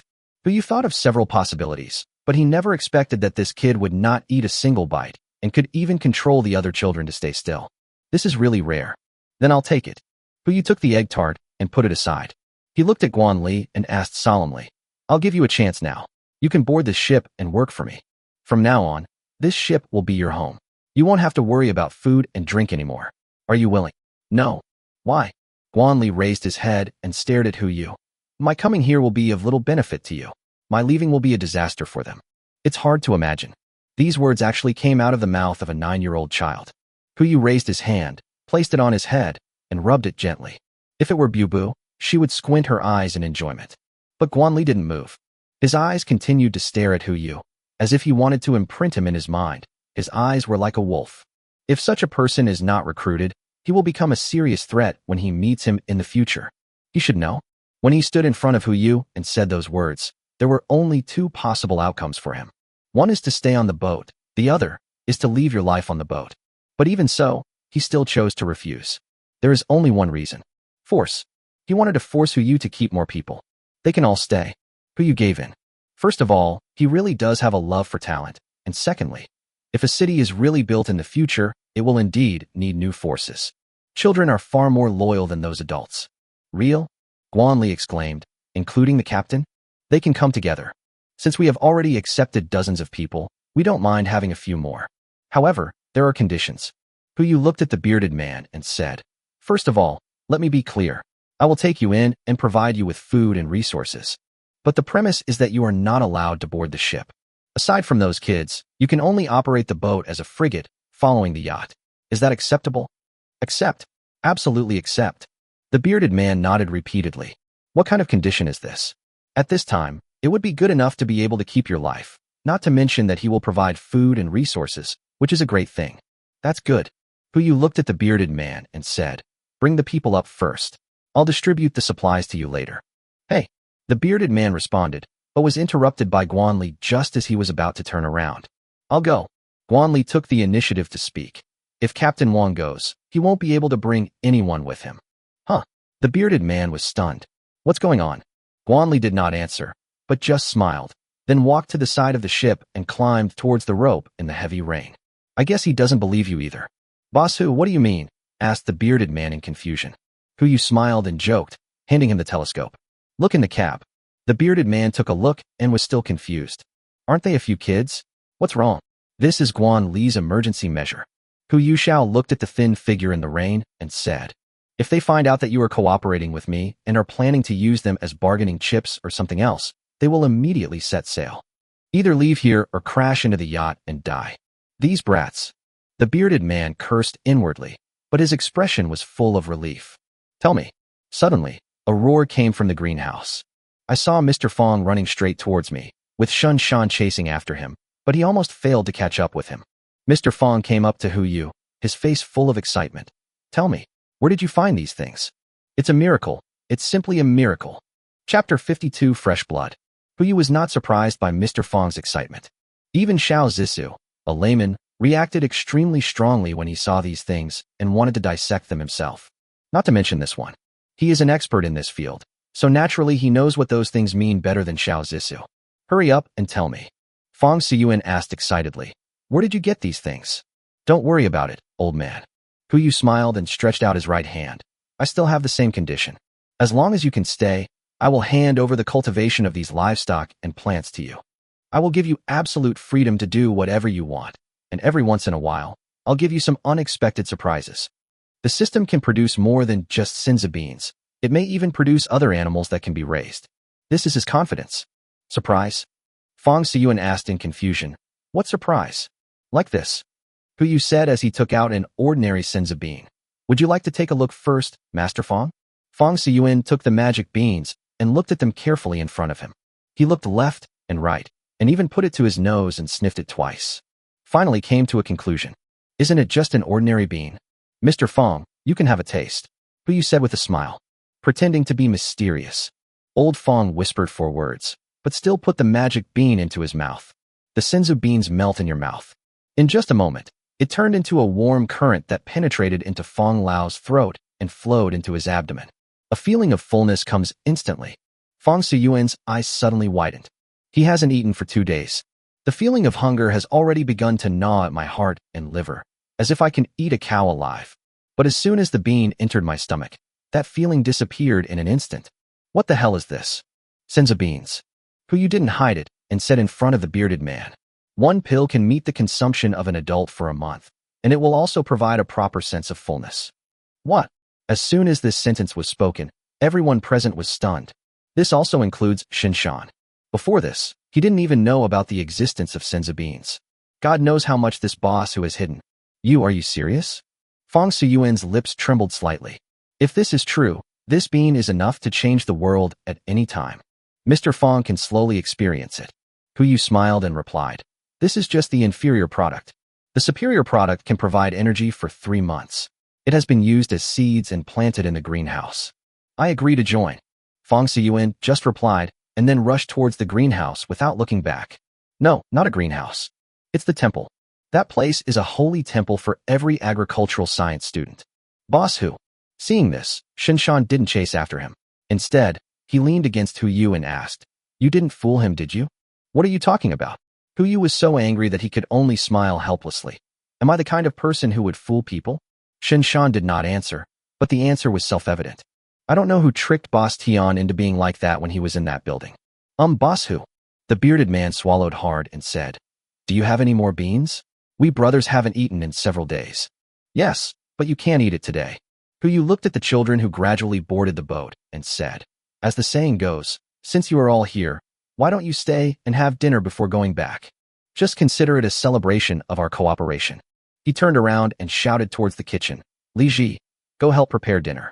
Prepare some extra people so we can have a party. The bearded man's brain seemed to be in a state of turmoil. Party? If we just eat senza beans, it wouldn't be considered a party, right? Could it be that? Is there still a lot of food stored on this ship? Half an hour later, the scene before him answered the bearded man's doubts, but also raised another question in his mind. Basu, how much stuff have you hoarded? After the evolution of the heart of the ocean, the entire first-floor cabin is 140 meters long. In addition to the 40-meter bar, kitchen, indoor swimming pool, and viewing balcony, there is also a 100-meter living room. Now it is filled with all kinds of food and drinks. From pan-fried buns to Zayking Long, small green dragon cakes, from cupcakes to macarons, every kind of food is freshly baked. Even the soup dumplings were still steaming. Even if these things were prepared 10 days in advance, it would take a lot of effort to prepare them. But now, it's only half an hour. A party is held like this. The children filed in and began to gobble up the food frantically. They were no exception and stuffed whatever they saw tasted good into their mouths. I was afraid that the illusion before my eyes would disappear in the next moment. There was only one exception. Guanli. He was holding a box of egg tarts, the one that had just gone cold, and stood outside the party watching silently. Pick up one and eat half of it in one bite. Huyu noticed him and waved to him. The other person ate the other half of the egg tart and walked over slowly. Captain, do you have something to talk to me about? Guanli asked respectfully. His favorability towards Huyu has risen to 20, and his tone is no longer as sarcastic as before. With so much food, you only eat this. Eat this first. Guanli responded calmly. We can't waste it, right? Do you think they'll waste it? Huyu asked deliberately. The reason why he held such a party was not because there was too much food to eat, but because he was going to observe. Yes, he promised to keep all the children. But how they will be treated if they stay depends on their own performance. This is the first test. If anyone wastes food, then sorry, you will be disqualified. Then he will be thrown onto the ship and live with Bearded Man and the others. Won't, Guanli replied confidently. Anyone who has experienced hunger knows the value of food. I want to hear the truth. I had already greeted them before boarding the ship. As expected of you. Huyu replied, ignored it, and started eating his dinner. Since Guanli has already said hello, this party is destined not to be a waste. 10 o'clock in the evening. The party is over. Shinshan finally persuaded Mr. Fong to go back to his room and prepare for bed and study it slowly tomorrow. Su Zilong took the 7 bearded men back to the ship and allocated the first batch of supplies to them. They were all fresh ingredients and fresh water, enough for the 7 of them to eat for half a month. Mu Lingxiu was responsible for arranging a room for each child and handed the records compiled today to Huyu. As Guanli said, every child did not waste any action. 2/3 of the things from the party were still left, and every one of them could be recycled and preserved, as clean as a swarm of locusts. Xiao Zissou began to study late into the night to prepare tomorrow's teaching materials. After all, as the only talented student on the ship besides Mr. Fong, facing so many children, she has to take on the responsibility of educating them. After listening to the report, Huyu yawned and fell asleep. Early the next morning, when he walked to the feng shui treasure spot on the balcony, ready to continue yesterday's good luck and create something good, the scene before him made him stunned. There were a lot of ripples on the water surface. That's the person. Someone is swimming over. Chapter 53. If you don't want the face you give me, then you can't blame me. In the heavy rain, there were crowds of people on the water, using swimming rings, wooden boards, or mattresses. After all, anything that has buoyancy can be used by them. One after another they swam towards the yacht. Through the balcony, Huyu discovered that many people were approaching the edge of the yacht or ship, trying to climb up. Fortunately, the surfaces of both ships were smooth enough, and it would be impossible for them to do it without tools. But the people coming in densely packed crowds behind seemed to have anticipated this situation, and various tools appeared in their hands. The heart of the ocean is not afraid of being smashed, but the same cannot be said for the ship. Something bad is going to happen. Huyu frowned, stopped cracking the egg, and rushed out. As soon as I opened the door, I met Xiao Zissou walking over. You're finally awake. Xiao Zissou breathed a sigh of relief. If you don't wake up, I'm going to come in and call you. As she spoke, she inserted a gold needle into her hair. It's easy to tell that the way she calls people must be very efficient. That's not necessary. Huyu's mouth twitched, noticing the dark circles under her eyes. Your eyes. Did you steal the cow last night? Where can we steal cattle? From the shed. Xiao Zissou yawned. That Mr. Fong went to the greenhouse at 3 o'clock. Anyone who approaches the greenhouse has to be watched by him. Who dares to steal? Then what are you doing? Prepare lessons. Xiao Zissou's tone was filled with pride. I tell you, it was only because I didn't pass the teacher qualification exam at that time. Otherwise, I would have become a teacher a long time ago. Now I've finally found my chance. I'm going to pay you back double for the rain I got caught in back then. Just don't torture our future flower buds to death. Who you said as he walked towards the cabin, not forgetting to add. Oh, except Guanli. Torture him to death. As the saying goes, if you learn you won't die, then learn until you die. He has the potential. Okay. The two of them walked into the cabin chatting and laughing. Shinshan and others were already waiting there, and Guanli was also standing among them, his figure looking extremely out of place inside. What's the situation now? No one's on board yet. Shinshan took the initiative to report. I just checked the surveillance. People have been arriving since 5 o'clock this morning. So far, no one has boarded the ship, and no actual damage has been caused to the ship. Were there any negotiations? No, they don't seem to be a collective, but rather act spontaneously. Hu Yu frowned slightly. He could understand them. At times like this, a ship that is brightly lit day and night and has a party. It is a rare life-saving straw for anyone, especially since this ship had taken so many people on board yesterday. This is their only chance. Just swim to the boat and take a gamble. I bet the owner of this ship is kind and willing to take them in. Pity. They made the wrong bet. Sound the whistle to warn and sail in 5 minutes. We are not responsible for anything that happens. Yes, boss. Shinshan replied, took out the loudspeaker who you left behind yesterday and walked to the side of the ship. Attention, everyone.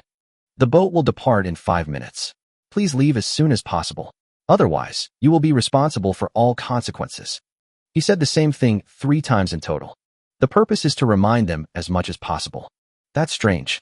But you took out his toiletries from his personal space and started brushing his teeth, mumbling. Isn't there a strange fish underwater? How could someone swim over here? There were no fish last night. Zhao Zhong replied. Last night, I tried fishing, but there was no bite, not even when I baited the hook. It's the same with Captain Wang. Su Zilong echoed. They cast their nets last night, but there was no movement. I went to check it out too. No more fish. Hu Yu frowned slightly. This shouldn't be the case. Before he could figure out what was happening, a chorus of roars came from the water. Captain, come out. Captain, come out. It seems that he won't give up until he sees the coffin.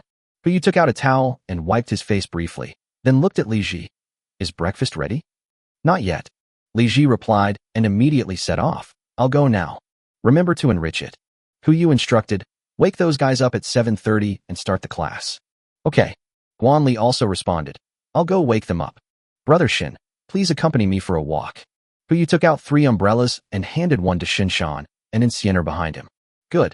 The 3 of them walked out of the cabin together. As soon as I reached the ship's side, I saw Captain Wang and others holding harpoons and staring at the ship. As long as the other party was willing to get on board, they would fight back immediately. When Hu Yu's gaze fell, Captain Wang smiled awkwardly, hurriedly put away the harpoon, and nudged Xiao Luer next to him with his elbow. Little Lu immediately understood and ran towards the cab. The boat will depart in 5 minutes. This is the order given by Hu Yu. Since the yacht is about to start, the ship naturally cannot slow down.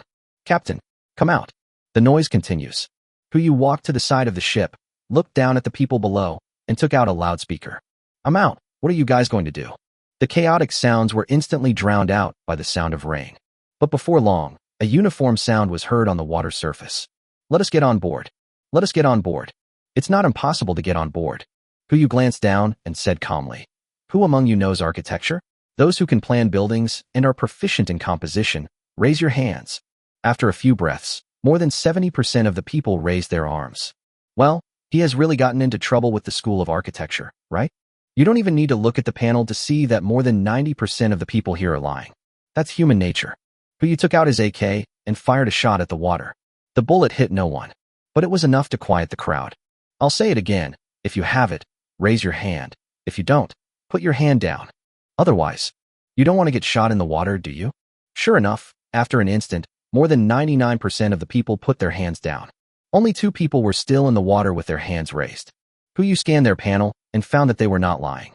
However, they are only proficient in construction-related skills, and their personalities are not good either, so they are likely to become wolves that cannot be tamed. What a pity. Puyu shook his head and put away the loudspeaker. Just as he was about to turn around and leave, a crisp sound rang in his ears.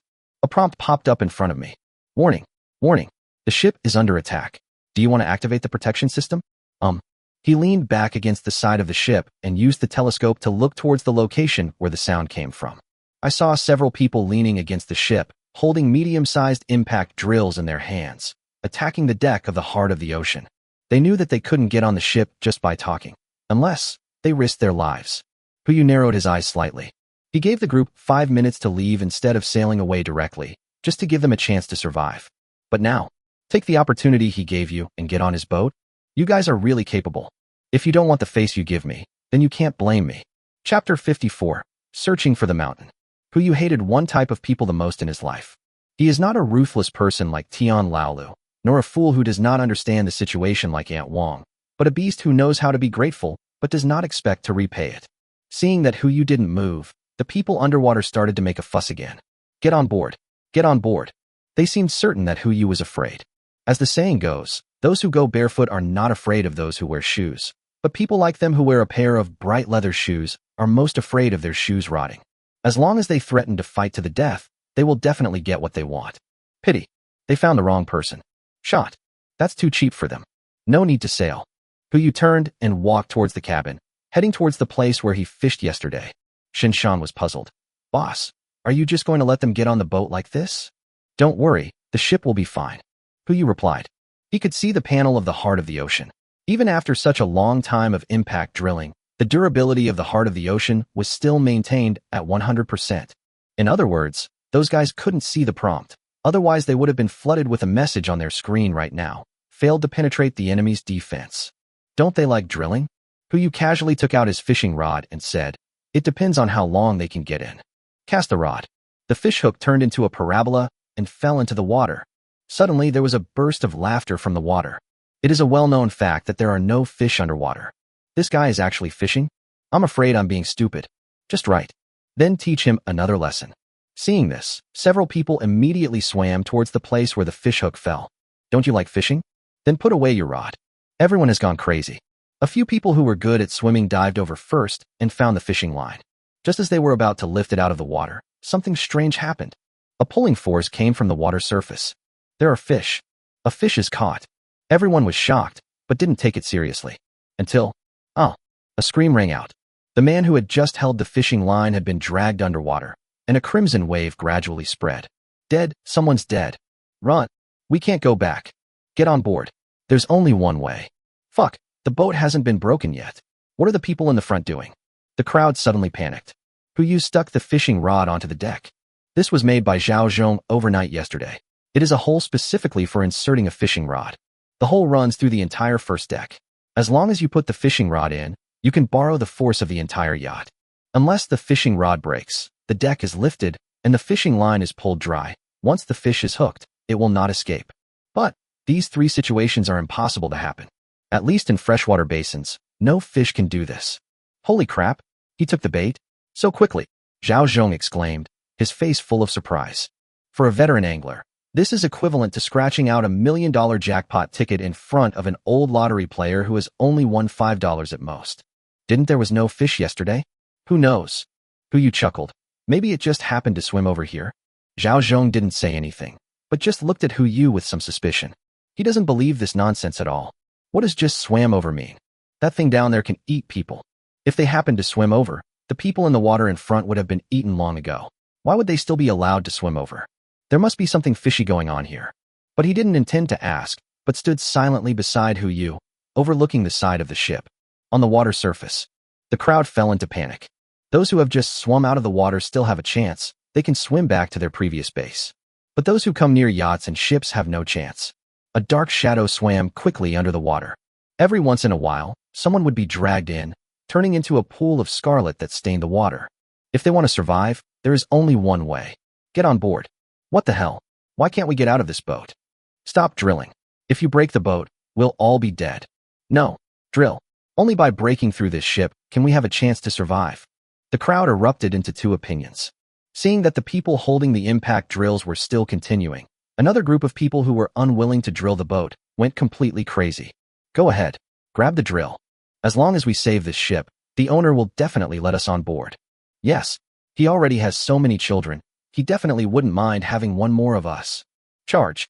The sounds of roaring, fighting, and wailing suddenly filled the water. Pieces of scarlet appeared one after another. Seeing that the situation was almost over, Puyu turned to look at Zhao Zhong and asked, "Are you sure you can catch this fish?" "Try." Zhao Zhong has wanted to take action for a long time. Now when he heard Hu Yu speak, he immediately reached out to grab the fishing rod. As soon as I got the fishing rod, I felt a huge pulling force. He had no time to react and was almost dragged into the water. Fortunately, Shunshan and Invincible were right behind him and grabbed him in time. Zhao Zhong took the opportunity to put the fishing rod back into the deck, feeling a little scared. "I can't handle it. This thing is even scarier than that fish yesterday." "Then take a walk." Hu Yu looked at Shunshan. "Is it 5 minutes?" "Arrive. Notify that ship and prepare to sail." "Yes." Shunshan responded, rushed to the deck, and shouted forward through the loudspeaker. "Prepare to sail." The ship's whistle sounded. The yacht started first and continued to move towards Pengcheng. As for the crowds, those who are obedient and stay away will naturally be safe. But those who were close to the side of the ship were pushed forward by the water the moment the ship started. Those with good water properties can even float on the water. Those who are not good at swimming will be swept under the bottom of the boat, and their life or death may be unknown. As for the fish, Hu Yu fixed the roller, and it could only swim underwater being dragged by the heart of the ocean. It's so annoying so early in the morning. He didn't plan to care about the fish. He stretched out his arms and lay on the sofa. "How long will it take to get to Pengcheng?" "About 10 hours. Li Ji replied. "If we sail at full speed, we'll arrive in 8 hours. "No, it's only 2 hours. It would be bad if we lose the ship by then." Hu Yu waved his hand and looked at the water. Today is July 23rd. 10 days have passed since the end of the world. The water level has also reached 50 meters. At this time in the previous life, the water level would stop rising until the 18th day. During this period, everyone's hearts were full of hope. I fully expect the water level to drop in the future. But on the 19th day, the water level will rise again. Especially starting from the 20th day, the water level will experience an unprecedented surge. The original increase of 20 centimeters per hour will expand to 1 meter, 2 meters, or even 5 meters per hour, until the entire blue planet turned completely blue. So, if he wanted to stockpile talents, he had to do so within the remaining 10 days and collect enough mountains. Otherwise, when the rainstorm stops, they will just be drifting on the sea. Hu Yu looked out the porthole, but could only see a vast ocean. Mountain Peak. I'm afraid it's hard to find. 5 hours later. Finally, a mountain came into view. Just as Hu Yu was about to give the order to move closer, his eyes suddenly lit up. That is, catapult. Chapter 55. Go up the mountain. Am I seeing this right? Hu Yu rubbed his eyes and looked at the mountain again, but the scene in front of him remained unchanged. On a small hill about 100 meters above the water, there were actually more than a dozen catapults lined up on the top of the mountain. The smallest one has a swing arm that is at least 3 meters long and is filled with stones. Which great god is the author of this? Playing tower defense in the apocalypse? Hu Yu took out a telescope and looked towards the top of the mountain, but he couldn't see a single person. There must be people. They were probably hiding in a cave somewhere because of the heavy rain. This is understandable, but what he doesn't understand is, what is this slingshot used for? It can't be used to attack these passing ships, right? Always be on guard against others. Although the heart of the ocean should be immune to this level of damage, he didn't want anything to be thrown onto the ship. Not to mention, the ship is still behind. What if the ship is damaged? Wouldn't that mean we would have lost the ship for nothing? Hu Yu immediately ordered to change course and move away from the hill. When he was sure that the other party would not find out, an idea came to his mind. Anyone who can create this kind of tower defense must be proficient in construction. Perhaps he could find the person he wanted on that mountain. To put it another way, even if that person is gone or is not the teammate you want, you can still put away the mountain. Use it as a foundation for the future. After all, with this amount of rainfall, just 2 mountains are not enough to fill the water area. Brother Shun, Zilong, you two come with me. Hu Yu said as he walked towards the lower deck. There needs to be someone left on board. Zhao Zhong is responsible for watching the fish, and Li Ji is responsible for watching the boat. 2 people are enough. Hu Yu left a gun and an RPG for them and Xiao Zissou, which was more than enough. Since I am bringing Shin Shan, Su Zilong, and Invincible with me, I don't have to worry about safety issues. After making simple arrangements, The four people divided into two groups and rowed two motorboats towards the hill. Su Zilong and Hu Yu are in one group, and Shinshan and Insiener are in another group. As soon as he entered the water, Hu Yu realized something was wrong. Fish. The fish that had been swimming for 5 hours is now silent. Zhao Zhong also discovered this. He began to gradually reel in his rod and managed to pull the fish out of the water. That seems to be a mutant sturgeon. The body length is close to 5 meters, and the weight is at least over 100 kilograms. Like the mutated silver carp last time, its scales and fins have undergone mutations. We have to observe closely to know the specific situation. None of this is the most important thing. Most importantly, it had been full of energy until it entered this water area, then it became quiet.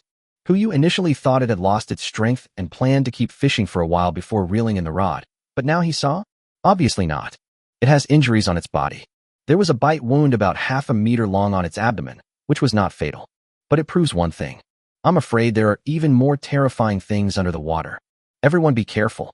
Hu Yu gave this instruction, but he did not intend to give up the plan. Missing a mountain is not a big deal, but missing a talent. That is the real sadness. No, Shinshan replied, started the motorboat and headed towards the hill, with Su Zilong following closely behind. The sound of the motorboat echoed on the water. Giant bubbles float to the surface one after another. Speed up. Hu Yu frowned slightly. Something is coming up. Before the two could answer, they stepped on the accelerator at the same time. Puff. A cool breeze came from behind. Something emerged from underwater. Hu Yu subconsciously turned his head to look behind him, only to see a black shadow rushing out of the water and heading straight towards them. That's a water snake. A water snake that is 2 meters wide and whose length is unknown. The water splashed all over everyone. Fear spread in my heart instantly. Has this thing mutated too? Hu Yu came to his senses and immediately took out his RPG, loaded the bullet, and aimed at the water.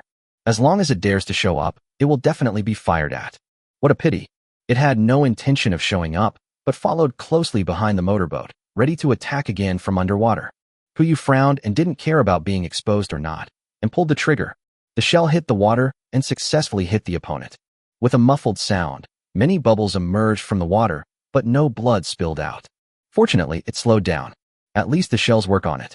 Hu Yu loaded the cannonball again and pointed the muzzle at the shadow. Just as he was about to fire another shot, the other party stopped. It gradually dived underwater and disappeared without a trace. Is this giving up? Or has it evolved to the point where it can clearly recognize danger? No matter what the situation was, Hu Yu did not dare to be careless. He still carried the RPG on his shoulder, while Su Zilong and Shinshan were also sailing at full speed. Now he finally understood the use of those catapults on the hill. 5 minutes later, finally we reached the shore. The four of them went ashore, and Hu Yu put the motorboat into the space. Looking at the water in front of him, he still felt a lingering fear in his heart. Su Zilong pointed at the water. Am I seeing things? Probably not, unless we're all hallucinating. Shinshan was also frightened and broke out in a cold sweat. That snake must be at least 10 meters long, right? It seemed to be to answer Shinshan's question. The dark shadow surfaced again. Instead of approaching the hill, it began to circle around the yacht. Comparing the length of the yacht, it is not difficult to see that this water snake is 1/6 the length of the entire yacht, which is nearly 20 meters long. The body length of an adult elephant is only 6 or 7 meters, but the length of this snake is more than 3 elephants. It seems you are still too conservative. Hu Yu replied with a wry smile. What now? Su Zilong frowned and asked. If that guy keeps guarding the yacht, we won't be able to go back. No rush. Hu Yu looked up and said, let's go up and take a look first. It is the instinct of animals to seek benefits and avoid harm. It didn't dare to approach the giant mountain, but instead moved towards the yacht, which proved that there was something it was afraid of on the mountain. If I'm not mistaken, the slingshot on the mountain is prepared for this giant snake. Let's go up the mountain first and see if there are any surprises. No one had any other opinions, so they followed Hu Yu all the way up the mountain. You won't know until you try it, and you'll be shocked once you try. Not only catapults, but the entire mountain is also filled with various traps. If Su Zilong and Shinshan were not from the military, they would not have been able to discover these traps. Judging from the scale of these traps, there are at least 100 people on the mountain, and it is possible that there are even more. In order to ensure a smooth conversation later, Hu Yu first collected the guns in everyone's hands and replaced them all with pistols. Not to mention that they only have pistols. Just looking at the skills of these guys, even without weapons, they are enough to knock down everyone on the mountain. Finally, When they were approaching the top of the mountain, they were discovered by several people in front. Who is it? A shrill scream was heard. Heads were moving in the jungle. One by one, people holding wooden spears came out and looked at everyone with wide eyes. Take it easy. Huyu raised his hands to indicate that he had no weapons. We are not evil. Roll. The words haven't been finished yet. The other party swung out his spear, trying to force Huyu to retreat. Leave here immediately. Otherwise, don't blame me for being rude. Huyu frowned slightly. So irritable. Since you are unwilling to accept peaceful talks, we have to try another approach. Chapter 56, Seeing Our Lady Again. Huyu put his hands behind his back and made a gesture, preparing for Shinshan and others to draw their guns. But the next moment, another voice sounded. Is someone coming? I saw a figure emerge from behind the crowd. A young girl came out. She was wearing a red dress and patent leather shoes. Even without any makeup, she looked amazing. Especially those eyes, which are extremely lively, like a little deer in the woods. But she was wearing thick linen gloves, as if she had just finished work, which looked extremely out of place. Before she could speak, the man who had just swung out the spear frowned and said, Miss Sue, we already have enough people. What do you mean there are enough people? Aren't there only about 200 people? For more wouldn't be too many. Miss Sue rolled her eyes at the other person and walked towards the 4 people. Without any precautions, she walked all the way to Huyu and extended her right hand. Hello, my name is Su Ling Long, and I am currently the manager here. How did you get here? It was the first time that Huyu had seen someone so familiar, especially in the end times. A large detection spell was cast over, and the woman's panel immediately appeared in front of him. Name, Su Ling Long. Gender, female. Age, 23. Skills, epic construction, epic surveying, epic leadership, financial mastery, cooking mastery, observation mastery, traps mastery. Personality, Madonna, compassionate, versatile. Favorability, 10. Purity, 100. It seems that she is the one who took the lead in building these fortifications. I didn't expect that. In addition to Mu Lingxiu, he could actually see another person with a saintly personality. But how can the two personalities of saintliness and compassion be matched with being versatile? It's a bit strange. Followed that yacht. Huyu's main point was to speak without hesitation. We have a kayak, and originally wanted to follow the yacht to see if we could get on board, but unexpectedly, the other party didn't accept us at all. We saw a mountain here that looked like it had some signs of human habitation, so we decided to try our luck. He didn't reveal his identity directly. Judging from her personality and situation, she should be the boss of the entire mountain. If I let her go with me now, I'm afraid it will only backfire and I'll be ordered to leave. It's better to hide your identity first and get to know it more deeply. Then you are really lucky. Su Ling Long didn't seem to doubt it. She introduced with a smile. If you don't mind, you can join us. I can't guarantee anything else, but at least I can guarantee that you won't starve to death. Of course, the premise is that you can make enough contributions, otherwise there will be no food. That's easy. Huyu immediately responded with a smile. How exactly should we do it? I'll let Uncle Lee introduce this to you. Su Ling Long turned to look at the man who had just scolded them. Uncle Lee is in charge of the territory's defense. He will assign you tasks later. As long as you work long enough hours every day, you can receive contribution points. Contribution points can be exchanged for food. As long as you're not too lazy, you can exchange them for enough food for a day. Of course, you can also exchange the things you carry with you for points. We will determine the number of points based on whether they are useful to the organization. Okay. They also created a monetary system. This woman is not simple. Miss Sue, Uncle Lee said this and walked out. His face was full of wrinkles as he was in his 40s. It looked like he had been doing some kind of manual labor before. There are too many people on the mountain. We can't add any more. Isn't it better to have more people? Su Ling Long asked back, as if she had something else to do. Okay, that snake just now is moving again. I'll go up and keep an eye on it. Uncle Lee, I'm sorry to bother you with these people. Miss Sue, Uncle Lee wanted to say something, but Su Ling Long had already turned and left. Only he and the group of people behind him who were also holding wooden spears were left. It seems that there is no harmony within. So, Uncle Lee, right? Who took the initiative to speak. Take a look at what we are suitable for. How about assigning us some work? Snort. Uncle Lee snorted coldly, turned around, and left without saying anything. A group of people followed him to patrol elsewhere. Only one young man came over. Don't mind it. Uncle Lee is just like that. Come, I'll take you up the mountain. There's a place on the mountain where quests are posted. I'll take you there to get the quests. Thank you very much. Huyu thanked him and asked, What's your name, young man? Just call me Xiao Yi. Xiao Yi replied and led everyone up the mountain. As soon as he reached the top of the mountain, Huyu confirmed one thing. The man named Uncle Lee is right. There are too many people on the mountain. More than 100 people gathered on the top of the mountain. Although everyone has something to do, most of it is construction work, which can be done quickly if you want, or take your time if you want. 5 or 6 strong men gathered together, with wooden hammers at their feet, occasionally hammering and banging the wooden boards together. This should be preparation for building a house. Most of the people on the mountain are men, and situations like this are not uncommon. If you want to feed so many people, and so many people who are just doing nothing, the pressure on this mountain is going to be quite high. The mission room is in front. Go take a look. There should be a mission suitable for you. Xiao Yi pointed to the wooden house not far ahead, turned around, and walked down the mountain. I still have to patrol, so I won't take you with me. See you at dinner tonight. Okay, thank you. You're welcome. We're all family. As he said this, he ran down the mountain. Huyu's brought a few people to the so-called mission room. There are indeed many tasks in it. From construction to planting, from patrolling to animal husbandry, they can adapt to almost every situation to ensure that people in the mountains have work to do and contributions to make. But where does their food come from?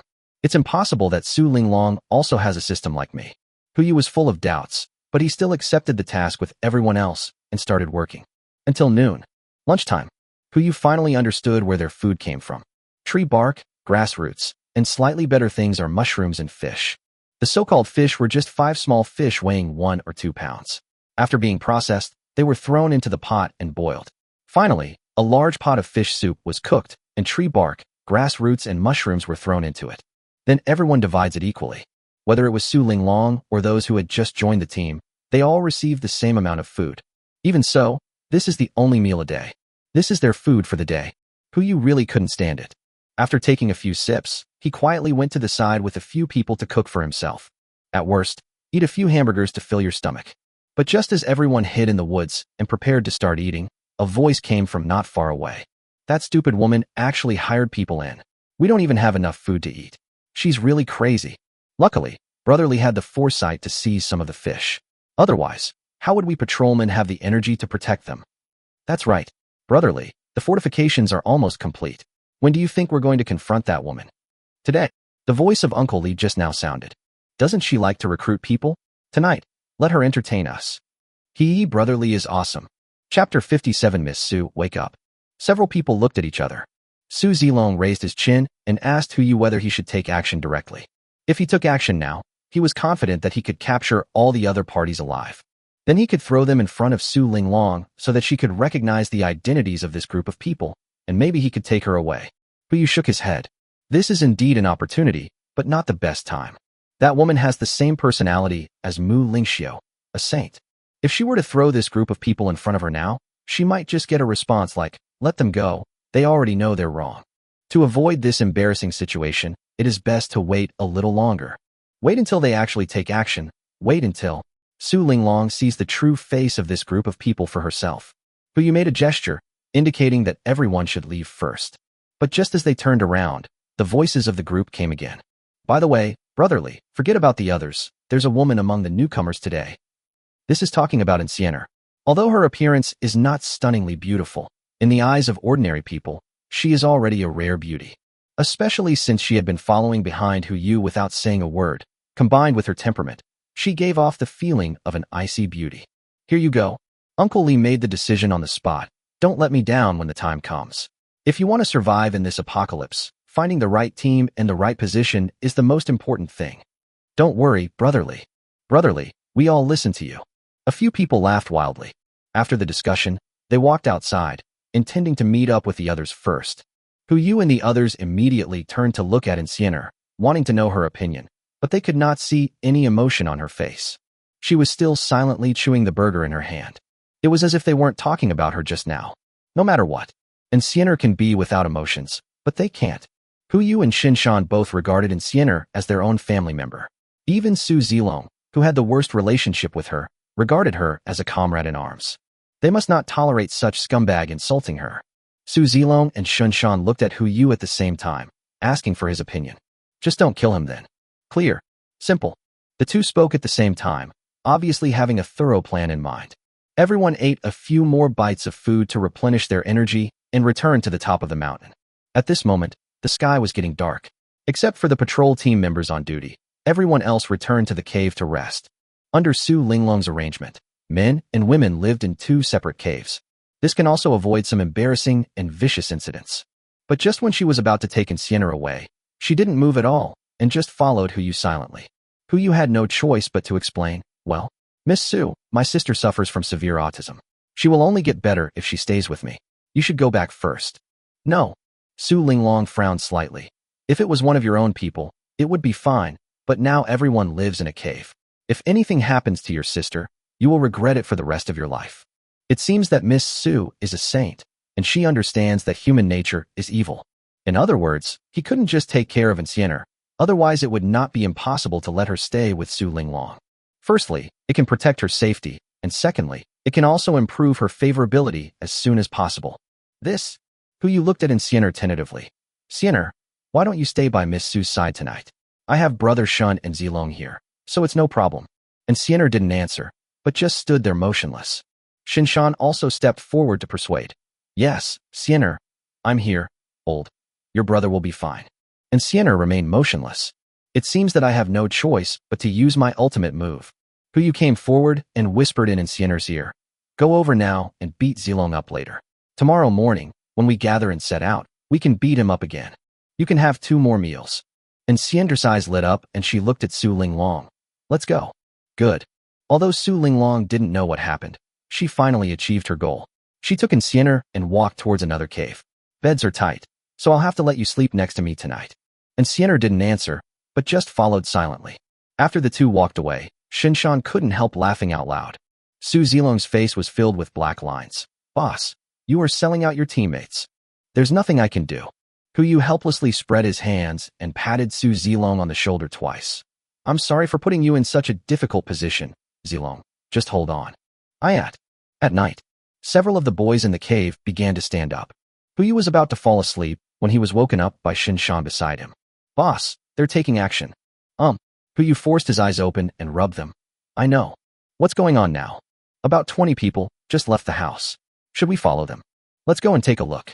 Huyu replied, took out a bottle of Red Bull from his space backpack, opened the can, and took a sip, trying to cheer himself up. Before they even walked out of the cave, I saw flickering fire at the entrance of the cave and a crowd of people. The 3 of them quickly hid. 53 people in total. Shinshan quickly counted. In addition to the 25 people in the patrol team, they have also gathered more than half of the men. No wonder you have the confidence to do such a thing. Huyu frowned and replied, 53 people. If it weren't for Su Linglong, more than half of them would have died long ago. Now they're repaying kindness with hatred. Oh, you're really capable. Is everyone here? Uncle Lee's voice sounded at the front. In order not to alarm the people resting in the cave and the cave opposite, he lowered his voice. Today is our big day. I won't say anything more. Everyone, listen to my instructions from now on. I guarantee you'll have food to eat, water to drink, and your most basic physiological needs will be met. Brotherly is awesome. Brotherly is awesome. Everyone cheered, but also lowered their voices. But one can still hear the suppressed animal nature in it. It seems that this is what Uncle Lee does. To put it nicely, this is called physiological needs, but to put it simply, it is actually lust. For these men in their 20s and 30s who have tasted the sweetness of life, in the end times, besides appetite, this is the most important thing. This is also why he was able to gather so many people. Remember, Uncle Lee's words calmed everyone down. First, capture the leader first. Capture Su Linglong first. Then we can talk about other things later. Hey, Brotherly, we understand even without you telling us. That's right. Among that group of women, who is as good as Miss Su Run? That's good to know. Uncle Lee spoke again. Come one by one when the time comes. Don't ruin things. Clear. Soon, the crowd gathered and walked towards another cave. Huyu and others followed silently behind him. The 2 caves were not far apart, and after a few minutes, the group rushed in. Who? What are you doing? Help. Miss Su. Miss Su, wake up. Chapter 58. Are you sure you want to choose the second path? Inside the cave, the crowd was in a panic. Huyu and others stood outside the cave. Shall we go in now? Shinshan asked. No rush. Huyu replied, listening to the noise in the cave getting smaller and smaller. Going in now won't do anything. The weapons in those people's hands are very crude. Sienna is in there, so nothing will happen to her. Shinshan replied and said nothing more. A few minutes later, there was no movement in the cave. It seems that everyone is under control. Huyu and others looked at each other and walked towards the cave. As soon as they reached the cave entrance, They saw that the 50 or so men had completely surrounded the women. In the firelight, everyone covered their mouths and looked in the same direction. Not far from the cave entrance, a group of people led by Uncle Lee were holding spears and approaching Su Linglong and Insianer. Even at this time, Su Linglong was still being obsessed with her motherly kindness. She protected Insianer behind her, as long as she did so, the other party would not hurt this weak girl. Li Si, what do you want to do? Yes. Uncle Lee no longer hides his desires. He simply dropped the spear in his hand, rubbed his hands, and approached the two people. As expected of you, Miss Su. How did you know what I was thinking? Ha ha ha ha. This sudden dirty joke caused the men around to burst into laughter. But Su Linglong couldn't laugh out loud. Her eyes swept over the crowd, full of confusion and disappointment. She could never have imagined that the people she rescued would become like this. Why? Why is this happening? Miss Su, why are you still standing there? Li Si wondered aloud, even opening his arms as if ready to hug her. Come here quickly, don't you know what I'm thinking? Go and dream on. Su Linglong held Insianer tightly behind her and said, Li Si, it's not too late for you to turn back now. Turn back? Turn your ass off. Li Si cursed. He also knew what kind of person Su Linglong was. He immediately turned around and pointed at the group of women behind him. I won't waste my time talking to you anymore. You only have two options now. Otherwise, be obedient, and you will be mine from now on. If I tell you to go east, you cannot go west. If I tell you to eat, you cannot drink soup. You're dreaming. Su Linglong cursed immediately. Very good, you have backbone. The second way. That's perfect. Aren't we short of food? Then I'm going to take care of these people one by one. As he spoke, Li Si raised his hand and hooked it.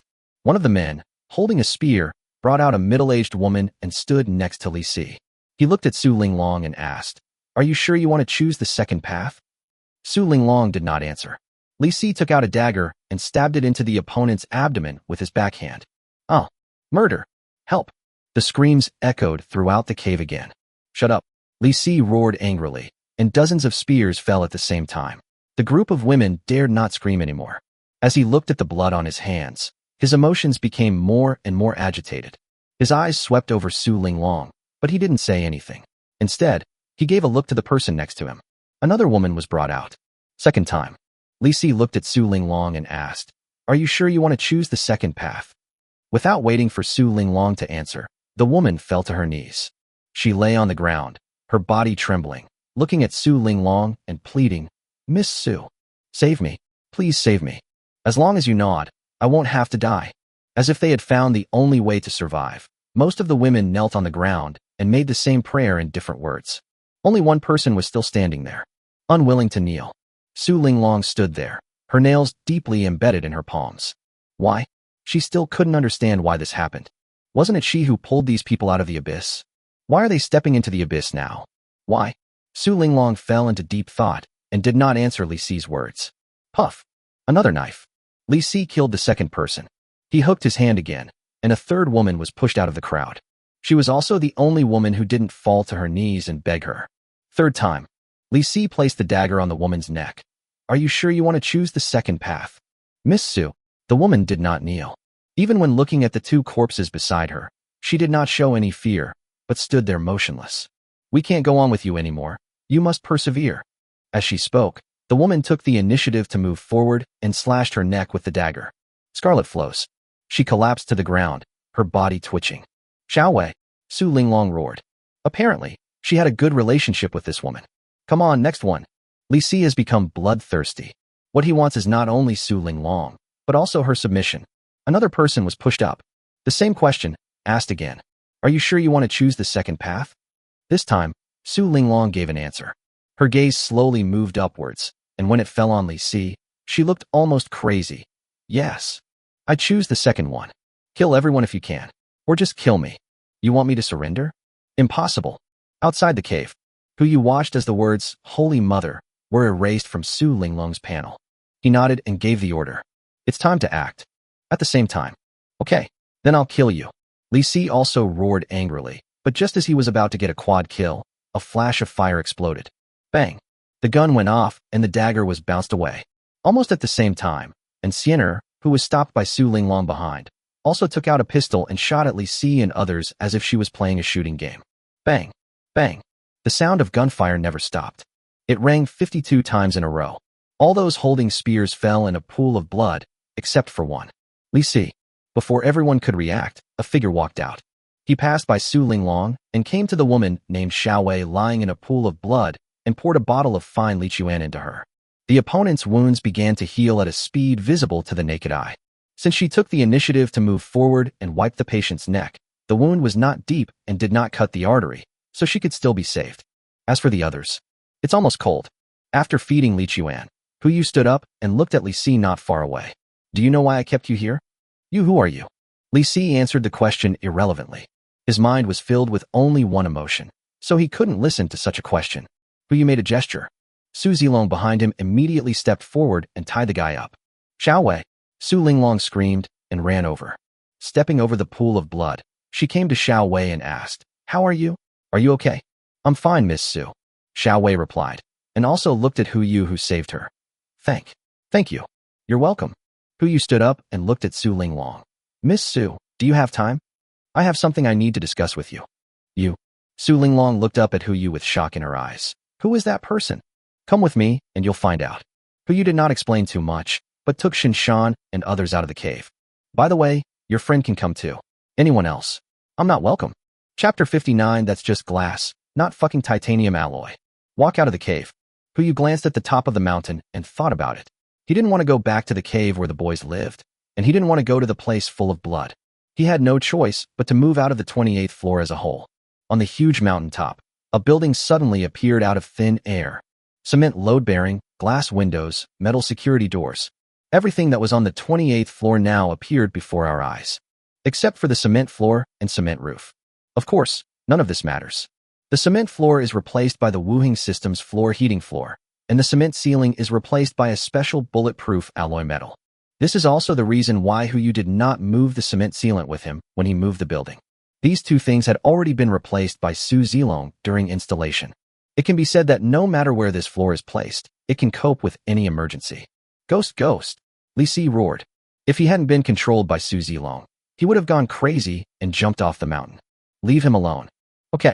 At Yu's command, Su Zilong immediately struck down with his knife. Li Si became quiet instantly. The whole person was carried on Su Zilong's shoulders like a dead pig. Yu walked to the alloy security door with an umbrella.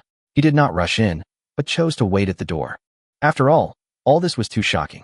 He was afraid that Su Linglong would think she saw a ghost after seeing it, so she didn't dare to come in. Brother Shin, please go in and clean up first, prepare some food, turn on the air conditioner or something. It's too cold. Yu looked at Shinshan and said, Okay. Shinshan replied and went in to make preparations. Su Zilong quietly hid aside, as if resisting something. Pity. And Xiener just doesn't like to talk. It doesn't mean she has a bad memory. Bang. He raised his hand and punched Su Zilong directly on the bridge of his nose, knocking him down. I really am.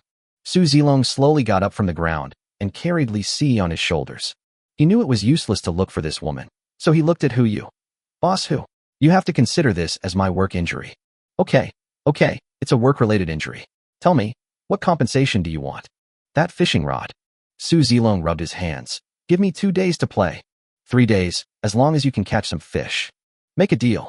Just as the two were discussing this, Su Linglong supported Xiao Wei and walked out of the cave. The moment they came out, it seemed as if their outlook on life had been reshaped. Building? How could such a thing appear on the top of this hill? But the size and texture obviously don't look fake. What is going on? Before the two could express their doubts, Yu, who was guarding the door, spoke. Don't stand there. If you have any questions, come in and talk. As he said that, he walked towards the alloy door. At this moment, the power supply system on the 28th floor began to operate normally. The lights illuminated the entire mountain. Su Linglong and Xiao Wei walked towards the alloy door with a feeling of doubt. As soon as they entered, a long-lost fragrance filled their noses and throats. That's noodles. It's the aroma of instant noodles. Is this a dream? Don't worry, I'm not dreaming. Yu knew what they were thinking, smiled, and made an inviting gesture. Please, we can talk about things while we eat. The two girls looked at each other and saw the same emotion in each other's eyes. Rush. No matter what, I can't resist. Even if I die, I can't die of starvation. The two rushed straight to 2802, opened the door, and found 2 bowls of instant noodles inside. Each bowl contains not only ham, but also a fried egg. These things are enough to make people salivate even late at night in peacetime. Especially now. The two girls rushed over, not caring about the boiling hot noodle soup, and directly used chopsticks to stir up the noodles and stuff them into their mouths. Huyu just walked in at this moment. He looked at the two women who were enjoying their meal and couldn't help but smile. I prepared it in a hurry, so it's a little simple. I hope you don't mind. Now that the 28th floor is no longer used for living, these are the only food left. It's not wrong to say that it's simple. No, not shabby. Su Linglong looked up, a noodle still hanging from the corner of her mouth. It's good to have this to eat. You know, who are you? What do you think? Huyu asked her the question. Immortal. Xiao Wei immediately said. You must be a god. Only gods can make our dreams come true. As she said that, she lowered her head again and began to slurp the noodles. Do you think so too? Huyu asked. It's not impossible. Su Linglong replied. After eating most of the bowl of noodles, she didn't continue. Instead, she looked at Huyu and asked, what exactly do you want us to do? It's simple. I want you to join my team. Why? Huyu got straight to the point. I value your abilities, and I'll need you to build some structures for me in the future. That's what I'm here for. Architecture. Su Linglong was puzzled. For example, fortifications or cities. In one sentence, Su Linglong understood what the man in front of her wanted. A gleam of light flashed in her eyes, and without any hesitation, she immediately stood up and stretched out her right hand towards him. Su Linglong, I'm willing to join you. Sure enough, the efficiency of talking to smart people is different. Huyu also stood up and reached out to shake Su Linglong's hand. Are you not going to ask about the salary or anything like that? As a man who can conjure up a building like this out of thin air, I think nothing should be a problem for you. I like talking to smart people. Huyu replied and was about to let go of his hand, but Su Linglong held it tightly again. But I have a request. You say? Su Linglong raised her hand and pointed at Xiao Wei, who was still eating. She wants to come with me. No problem. Huyu agreed readily. It's not only because of Xiao Wei's previous behavior, but also because of this woman's panel. Name, Han Weiwei. Gender, female. Age, 23. Skills, perfect teaching, proficient in mathematics, proficient in Chinese, proficient in history, proficient in physics, proficient in chemistry, proficient in biology, proficient in geography, proficient in music, proficient in physical education, and proficient in moral education. Personality, foodie, loyal, and would rather die than surrender. Favorability, 30. Purity, 100. What's this? This is simply a perfect and all-round primary and secondary school teacher. If there were teaching materials, it wouldn't be a problem even for her to teach in high school. It would be such a shame not to bring such a talent on board. Oh. Han Weiwei looked up, not realizing what was happening. Where are you going? A nice place. Huyu released his hand and sat back down. We're not all here today, so just have a simple meal first. I'll give you a welcome banquet once we get on board. As he spoke, he waved his hand, and all sorts of delicious food suddenly appeared on the table. Family bucket, street food, steak and pasta. The table was filled with all kinds of things. Whether it was Su Linglong or Han Weiwei, the look they gave Huyu was full of doubt. Are you telling me to eat less? Bang. Before the two of them could start, there was a banging sound coming from the window. It's those women.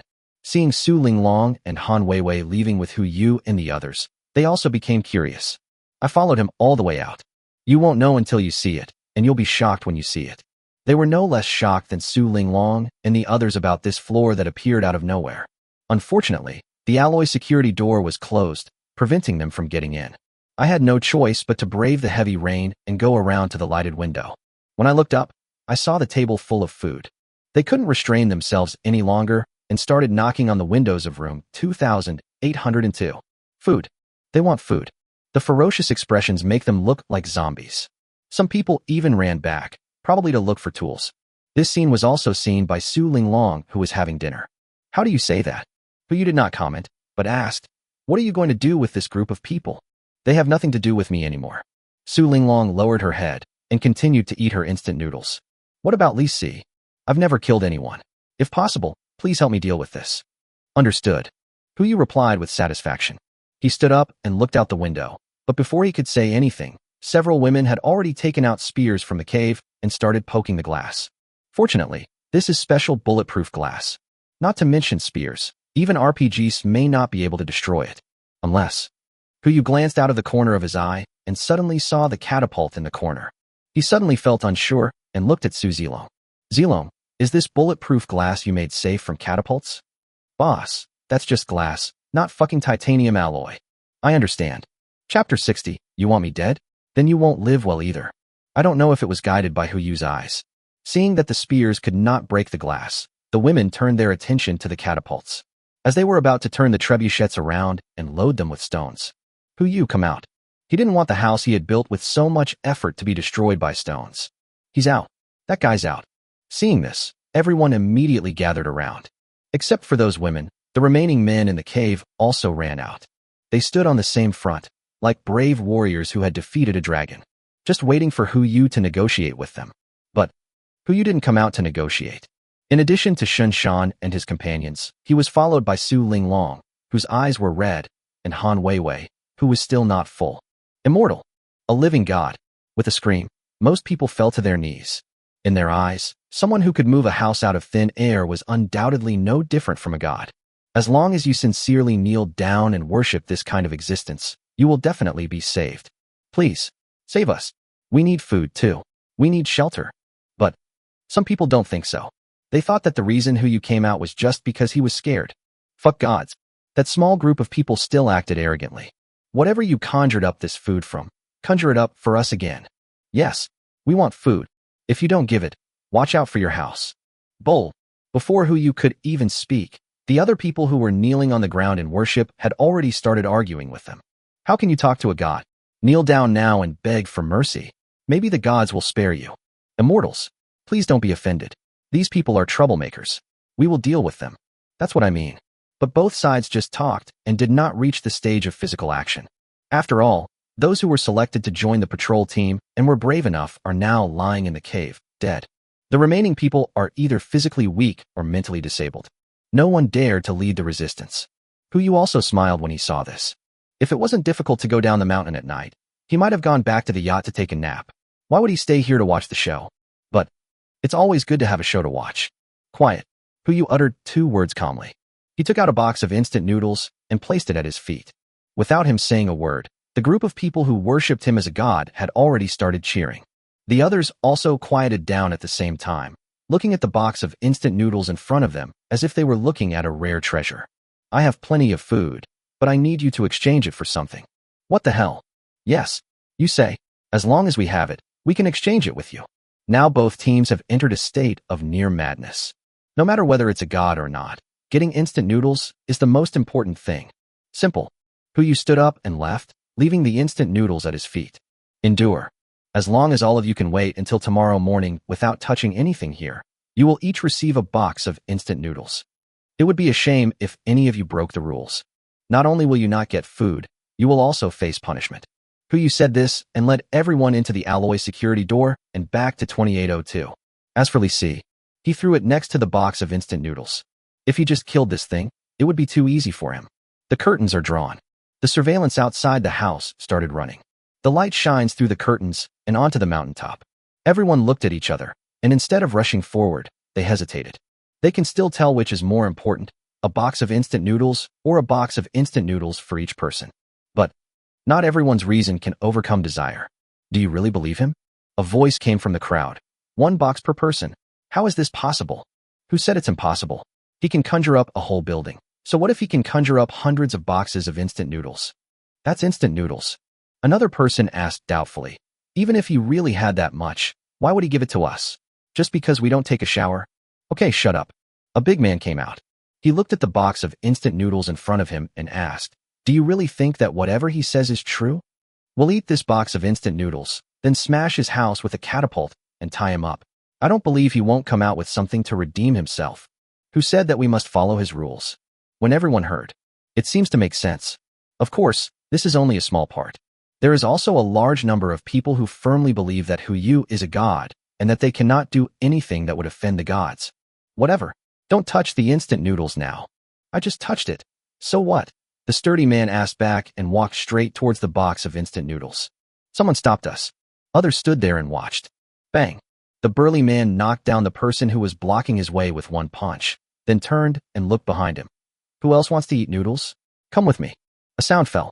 Without waiting for a response, the strong man pounced on the flower box. The box is full of instant noodles. 24 bags in total. It looks like a lot, but there are still about 100 people on the mountain. On average, each person only has 1 bite. I watched as the burly man tore open one of the packages and stuffed the bread directly into his mouth. The others went crazy. They rushed forward. There was not even time to cook the noodles, so they just started eating them raw. Those who originally insisted on not touching instant noodles now rushed forward. Since we have already violated the rules, we might as well rush over and grab some food. In less than 5 minutes, everyone was already bloodthirsty. The conflict continues to escalate. From food grabbing, to pushing, to rioting. More than 100 people gathered together, and the only thing they had eyes for was food. Punches and kicks kept falling on the people around him, without caring who that person was. Li Si, who was originally unconscious, was beaten to death. Until one person comes to his senses. He dragged his injured body, struggled out of the crowd, and sat on the catapult. Aim. Throw. A huge rock fell from the sky. It hit the crowd accurately, and blood and flesh flew everywhere. Less than half an hour. Most of the people on the hilltop died. The remaining half were also covered in wounds. They couldn't even load stones onto the catapults. Pity. Hu looked at the surveillance video in front of him and shook his head slightly. He turned and looked at the others. The crisis is over. The remaining people are not a concern. Have a good rest. Everyone didn't know what to say for a moment. Except for Invincible's eyes, which remained unchanged. The rest of the people looked at him as if he were a monster. It was just a box of instant noodles.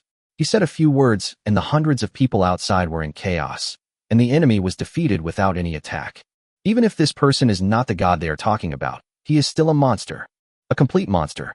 What are you looking at me for? Hu smiled kindly. Pack up and go to bed quickly. We have to go back early tomorrow morning.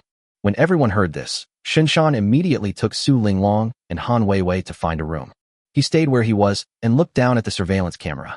He sneered and turned off the screen. They asked for it. If they just attacked with spears, Hu would just laugh it off and not launch such a plan. But now, Trebuchet? You want me dead? Then you'll have a hard time living. Chapter 61. Not as many as I killed. July 24th. 11 days have passed since the end of the world. Since yesterday, the water level has stopped rising and remains at 50 meters. 10 o'clock in the morning. Huyukai got up from his bed. This is 3 hours later than usual, probably because I went to bed too late last night. If it weren't for the faint cries around him, he might have slept longer. The wailing sound was not very loud. You should know that the glass and walls of his room are specially made, and the sound insulation effect is simply amazing. But even so, he could still hear these sounds. It must have come from outside the window. Hu turned over and got out of bed, pulling open the curtains casually. The pool of blood from last night has been washed away by the rain, and the corpses have been cleaned up. The rest of the people knelt in front of the house, letting the heavy rain fall on them, as if they were repenting. The wails came from their mouths. Hu ignored it and pulled the curtains again. When he turned around, he saw Invincible standing behind him. Do you think I'm too cold-blooded? Invincible didn't answer.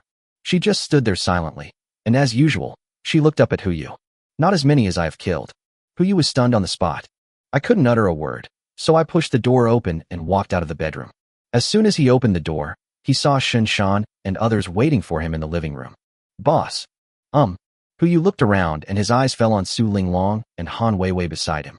Are you all ready? I'll take you down the mountain later. Yeah, everything is ready. Su Linglong was fine. She nodded, with a hint of anticipation in her tone. Instead, there was something wrong with Han Weiwei. Han Weiwei. Han Weiwei suddenly woke up and looked up at Hu before she came back to her senses. Boss Hu. What's wrong with you? Nothing. Han Weiwei's expression was a little strange. Hu did not ask any further questions, but looked at Shinshan, asking him the reason with his eyes. She must have seen something last night. Shinshan helplessly replied. Boss, you know that when a group of people haven't eaten meat for a long time, they will be very hungry when they see meat again. Understood. Hu frowned slightly and knew what Shinshan meant.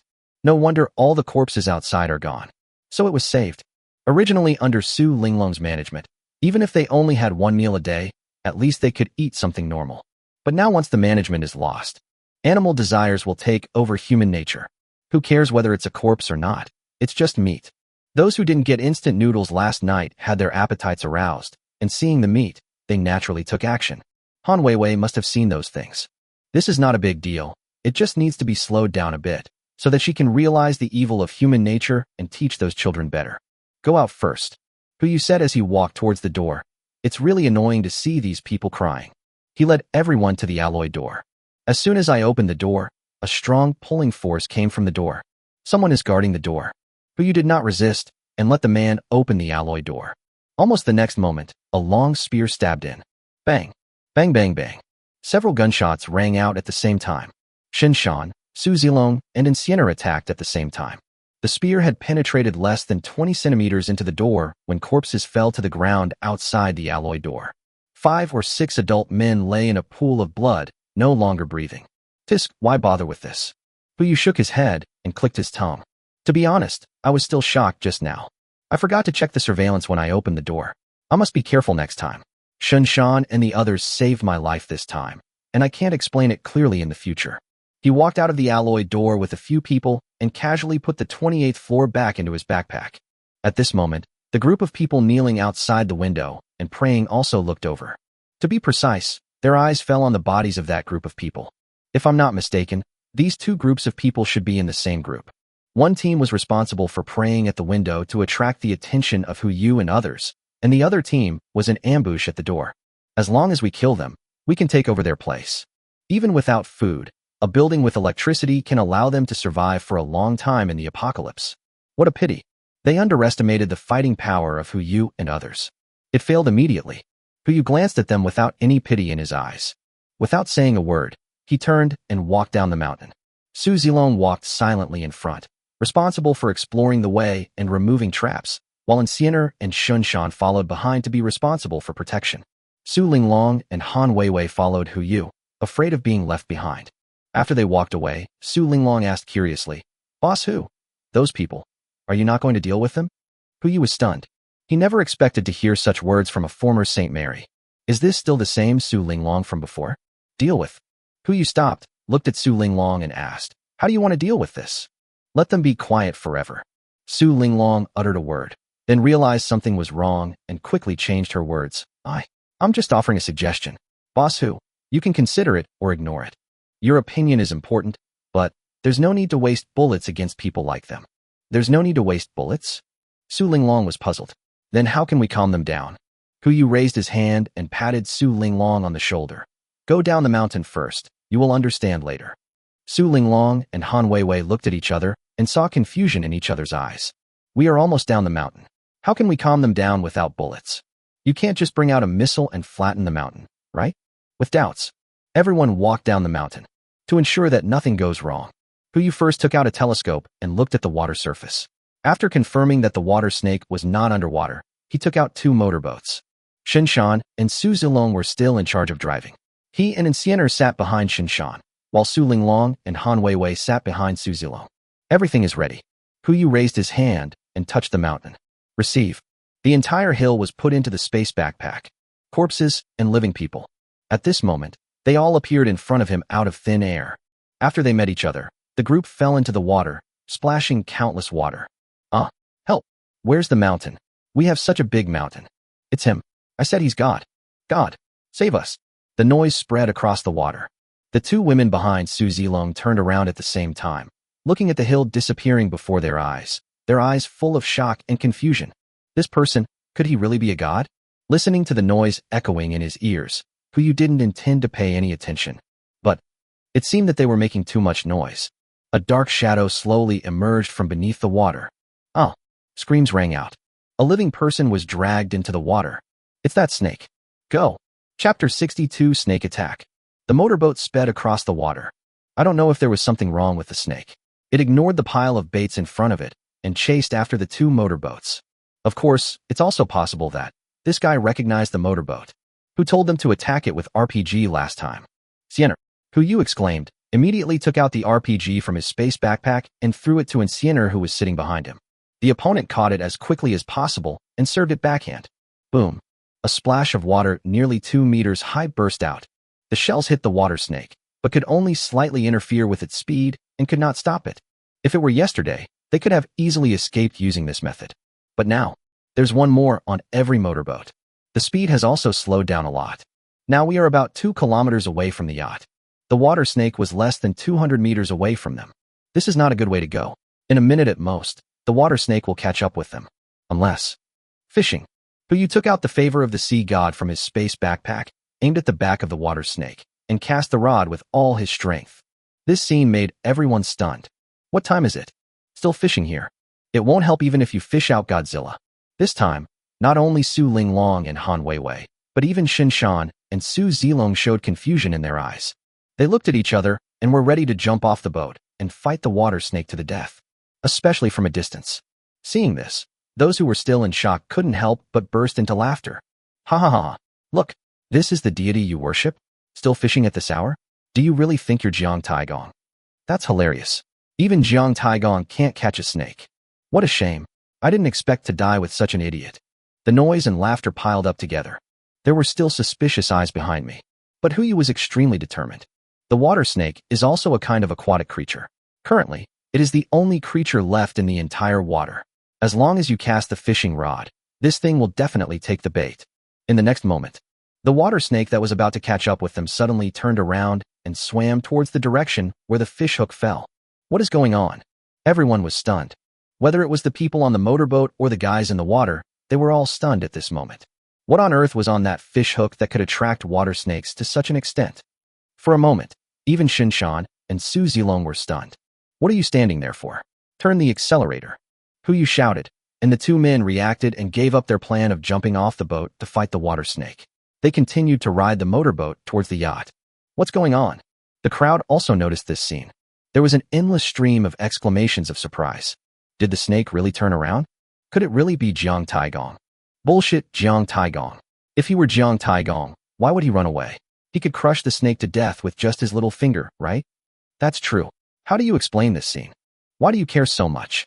Find a place to survive first. Finally, someone woke up. One by one, they swam towards the nearest tall building. Although the two are far apart, it is not impossible for them to swim over as long as someone helps them attract the water snake. Huyuz had no intention of paying attention to that side. He kept his eyes on the black shadow under the water, and seeing that it was about to bite the hook, he immediately put the favor of the sea god into his space. Snake fishing? Given the size of this snake, if it bites the hook, it will probably drag him down completely. Although it was attractive, he didn't dare let it take the bait. The source of attraction disappears. The water snake stood there for a while, then turned around and rushed towards the motorboat. You're really persistent. Huyu took out the favor of the sea god again, and the fishing rod had returned to its best condition.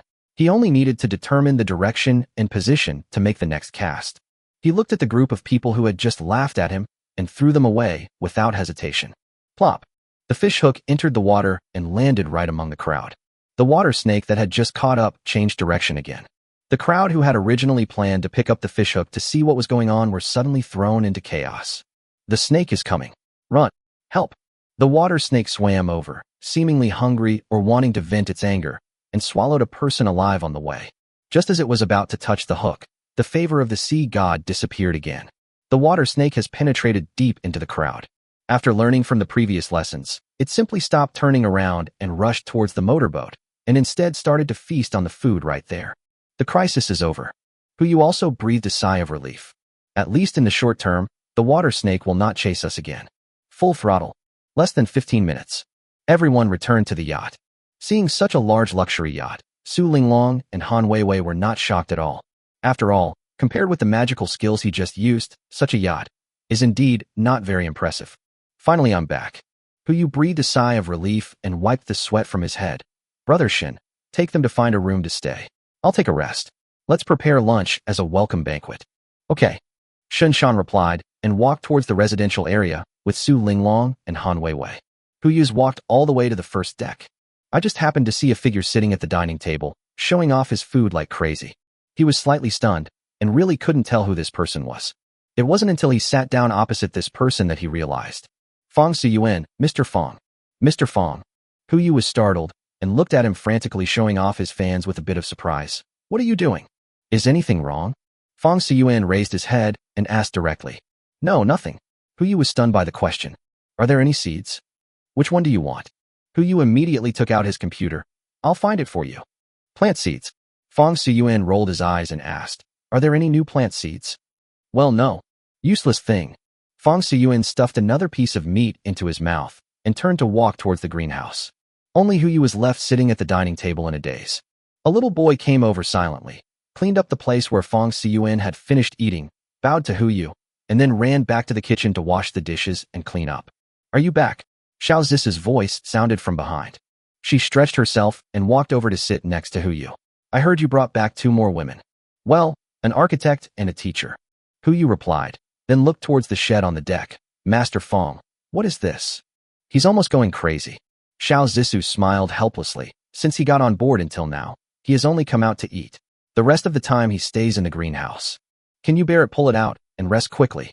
Hu Yu said hurriedly. He didn't want the talent he had worked so hard to find to die from overwork. It's fine. Xiao Zissou knocked on the table. Give me a burger, the kind with double beef. Hu Yu casually placed the burger on the table. What do you mean? Is this okay? There's a spring in the greenhouse. He said that after drinking the water, he felt full of energy and refused to sleep. Well, the case is solved. Sweet spring. He placed the source of the sweet spring in the greenhouse. According to its output, both the livestock and plants inside can be fully irrigated. Now, those who take care of plants and livestock are also well irrigated. He didn't want to be the one to be exposed, but now it was old Fong who was eager to be exposed. So, Xiao Zissou came forward and asked curiously, what on earth is that water? Good. Bang. Hu Yukai uttered a word. Before he could finish his words, the whole ship began to shake. Bite. Warning. Warning. The ship is under attack. Do you want to activate the protection system? Here we go again. It's probably that snake again. Hu Yu frowned and was about to activate the protection system when the deck suddenly went dark. I saw a snake head emerging from the water and hanging above the deck. This guy is trying to climb up. Chapter 63 Transaction. Start up. Hu Yu did not dare to hesitate at all and immediately activated protective measures. A torpedo was fired directly from under the ship and hit the water snake's belly. Moment. The snake's head tilted back and fell towards the water. Li Ji. Hu Yu stood up and shouted. Quick. Notify Lao Wang and send the boat. Got it. Li Ji replied and began to take over the ship's control system while shouting to the ship in front. Emergency notice. Set sail immediately. Repeat. Emergency notice. Set sail immediately. The ship ahead of the yacht blew its horn. While the water snake was injured, the ship had already started heading towards Pengcheng. The yacht followed closely behind. But Hu Yuk had no intention of letting this water snake go. The torpedo had severely damaged it, and now it was hovering just below the surface, following the yacht closely. It seems like he is waiting for an opportunity to act. Ship guns ready. As Hu Yu thought about it, two huge cannons emerged from both sides of the deck. The muzzles of the guns were all aimed at the giant snake. Emission. Boom. There was a dull thud as two shells hit the giant snake at the same time. The snake body, which was originally hovering under the water, began to slowly fall. It looks like he is dead, but no one dared to go into the water to check its vital signs. Just stop following. Hu Yu finally breathed a sigh of relief. The snake head that suddenly appeared just now scared him a lot. If this thing really climbed onto the boat, even if he was driven off, he would probably dream about this at night. Cull. Xiao Zissou also breathed a sigh of relief. She continued chewing on her unfinished burger. The world is so scary now. Even snakes are this big. If it were sharks in the past, wouldn't they have grown to the length of whales? Have no idea. Hu Yu answered honestly. He ended his previous life drifting on the water, and he really didn't know what the fish would evolve into in the future water world. In short, it's better to be prepared. Defensive works need to be put into practice. Noon. Under the leadership of Hu Yu, everyone held a welcome party. Unlike the last welcome party, this one was a little simpler, but he still called Captain Wang and his brothers. I briefly introduced myself and then started to eat. When Su Linglong and Han Weiwei saw the various delicacies on the table, their eyes almost popped out. They never dreamed that they would be able to eat these things one day. These are all shining pearls in the history of human cuisine. Just a bowl of Yangzhou fried rice made them cry. After lunch, Captain Wang took Su Linglong to the ship for inspection. According to Hu Yu's plan, the heart of the ocean would remain unchanged, and those defensive fortifications would be built on ships, allowing the ships to serve as frigates. If we can recruit other ships in the future, we will also convert them into frigates. With a fleet like this, let alone the water snakes from before, even if they really encountered mutant sharks. You can also find a ship to attract hatred, and then take the opportunity to run away. What? Why not fight? You have to be able to win. A water snake is almost 10 meters long, and a shark must be at least 20 or 30 meters long. This thing can bite off 1/5 of a ship in one bite, and at most it can swallow a yacht in 10 bites. How can we fight it? It's best to plan for the worst-case scenario first. Afternoon. The inspection is over. Looking at the transformation report submitted by Su Linglong, Hu Yu regretted it. He stockpiled a lot of supplies, but forgot to stockpile one thing. Building materials. Weapons are plentiful, but steel and cement. These two things cannot be produced out of thin air. The construction of fortifications came to a standstill. Fortunately, it's not all bad news. 5 o'clock in the afternoon. The two ships finally arrived in Pingching. Since Pingching is located on the coast, the water level is higher than that of Jinling, reaching nearly 60 meters. Fortunately, the water level still did not rise. There are still survivors in buildings above the 20th floor. Huyu quickly found the building according to the coordinates given by the radio. A certain information building. The entire building is nearly 200 meters high, and a large part of it is still above the water. When the ship approached, the people inside were instantly excited. Countless people were banging on the windows and shouting, trying to attract the attention of those on the boat. Huyu ignored it. He is here just to do business. Soon, the radio station received a new message. Is that you? Huyu also sent a message back. Yes, how to trade. Let's meet and chat in detail. I'll be downstairs soon. See you on the 19th floor. Good.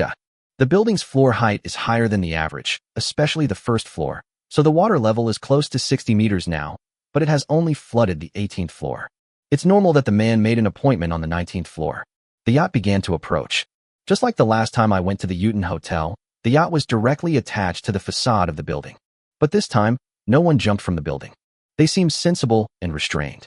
Huyu had no intention of going upstairs and did not even release the gangway, but waited for the other party to come downstairs. Less than 5 minutes. A voice came from inside the building. Who is the ship owner? The real owner is here. I. Huyu shouted with a loudspeaker. You know what I want. Now quote your price. If it's suitable, I will come up to discuss further details. If it's not suitable, sorry, I'm leaving now.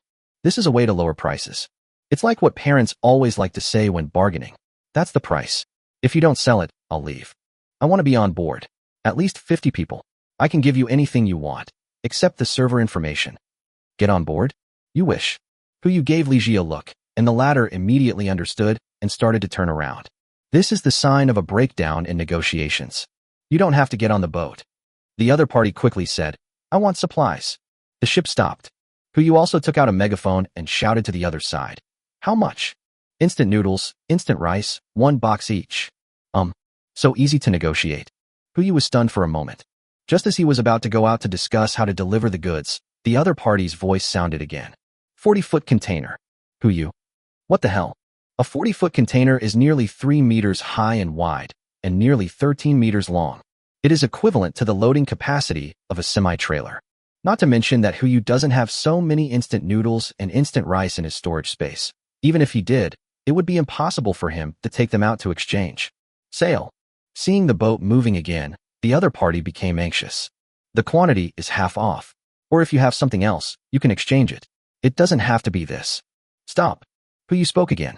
He looked at the certain information building in front of him and suddenly had an idea. The Moshuan building is divided into 2 buildings, east and south. The building on the south side is taller, more than 200 meters, and the one on the east side is slightly shorter. He was worried about not being able to stockpile construction materials. If he took one of the buildings away, maybe he could dismantle it and find something suitable later. Put the gangway over there. Huyu said, then turned around and shouted again through the loudspeaker. Whoever can make the decision, come aboard and talk. Chapter 64 2 Roads. Good. Following a response, the gangway was extended, and a man in a suit and tie climbed through the window and walked up the gangway with a black umbrella in his hand. It has been 11 days, and it is rare that he can still maintain this posture. The man walked up to the deck without looking around, but his eyes were scanning left and right, as if he was trying to get some information. When he saw that there was a shed on the deck, his expression froze for a moment, but he quickly returned to normal and walked all the way to the cabin. With just one glance, he could tell that Huyu was the one in charge here. Walk forward with the utmost respect, bow, and extend your right hand. Hello, what's your name? Huyu.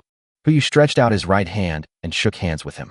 At the same time, looking at each other, a panel popped up in front of them. Name, Tenghua. Gender, male. Age, 34.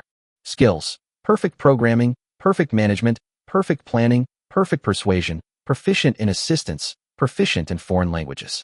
Personality, cunning, smooth, calculating, shrewd, and loyal. Favorability, 10. Mr. Hu. The man immediately smiled and said, my last name is Tong. You can just call me Xiaotong. Xiaotong. Hello, hello, please stop standing and sit down. Huyu let go of his hand and walked towards the reception room. Tenghua was very familiar with this kind of scene and sat in the guest seat. Come have some tea. Huyu said this and pushed a bottle of oriental leaves over. Even the most graceful person would almost lose control of his facial expression when seeing this bottle of tea. The conditions are rudimentary. Yu looked at Tung Hua and smiled bitterly. Mr. Tung, you won't mind, right? No.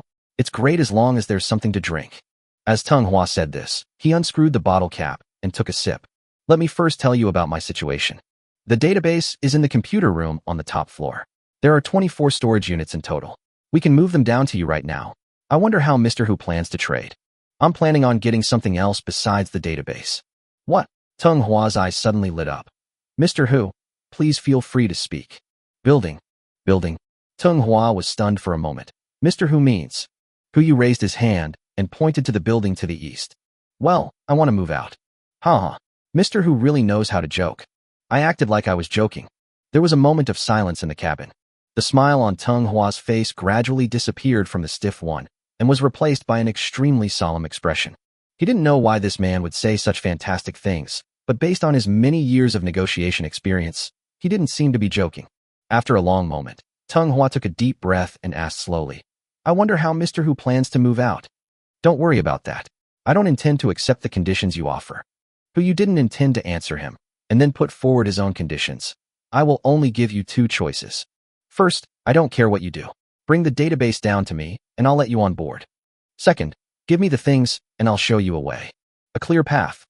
Tung Hua was stunned for a moment, not quite understanding. What clear path do you mean? A clear path to survival. Whether you want to survive on your own or want to bring others along with you is up to you. Yu casually explained, it's up to you to choose. Tung Hua frowned and stood there in a daze. After a few minutes, he looked up at Yu and said with some embarrassment, Mr. Hu, can you let me think about it? Can. Yu replied, give me your answer before 10 o'clock tonight. Then Tung Hua uttered 2 words and showed no intention of getting up. It was obvious that he wanted to stay here and investigate the environment of the ship. If it's really good, then there's nothing wrong with staying here. But before he could finish his words, Yu stood up first and raised his hand to see the guest off. Then we won't keep you here. Once you've made your decision, tell me and I'll come pick you up. Okay. Tung Hua forced a smile and had to stand up from his seat. Holding an umbrella and with all his elegance, he walked up the gangway again and returned to the building. Inside the cabin, Boss Hu, Xiao Zissou sat next to Yu, looking puzzled. Why did you go to so much trouble to build a database? Will this thing be useful? Food for the soul. Yu watched Tung Hua leave and began to explain. We are now a collective, able to fight for survival together. As long as we have enough food to eat, it doesn't matter whether we have spiritual nourishment or not. What about after that? There's enough food and resources, and more people are depending on us. When they're well fed and well clothed, they'll want to eat better and wear warmer clothes. In order to protect our own rights and interests, we must provide them with spiritual food. Only when their spirits are full can we enjoy our lives. Some people understood. For example, Xiao Zissou and Su Linglong. But some people are confused, such as Han Weiwei and Mu Lingxiu. In their opinion, as long as they are full, they don't need spiritual nourishment. But you knew that they didn't understand, so he glanced and his eyes fell on a figure in the corner. Guanli, please explain. Oh, Guanli, dressed as a waiter and wiping the stains on the table, replied casually. To put it simply, it's fake gold given by those in power to the people at the bottom. Simply put a pacifier in a crying baby's mouth and it will stop crying. This pacifier is a treasure to the baby, but to adults, it is just a means to an end. After saying that, Guanli also finished wiping the table. He looked at Han Weiwei and asked, Teacher Han, is the schedule ready?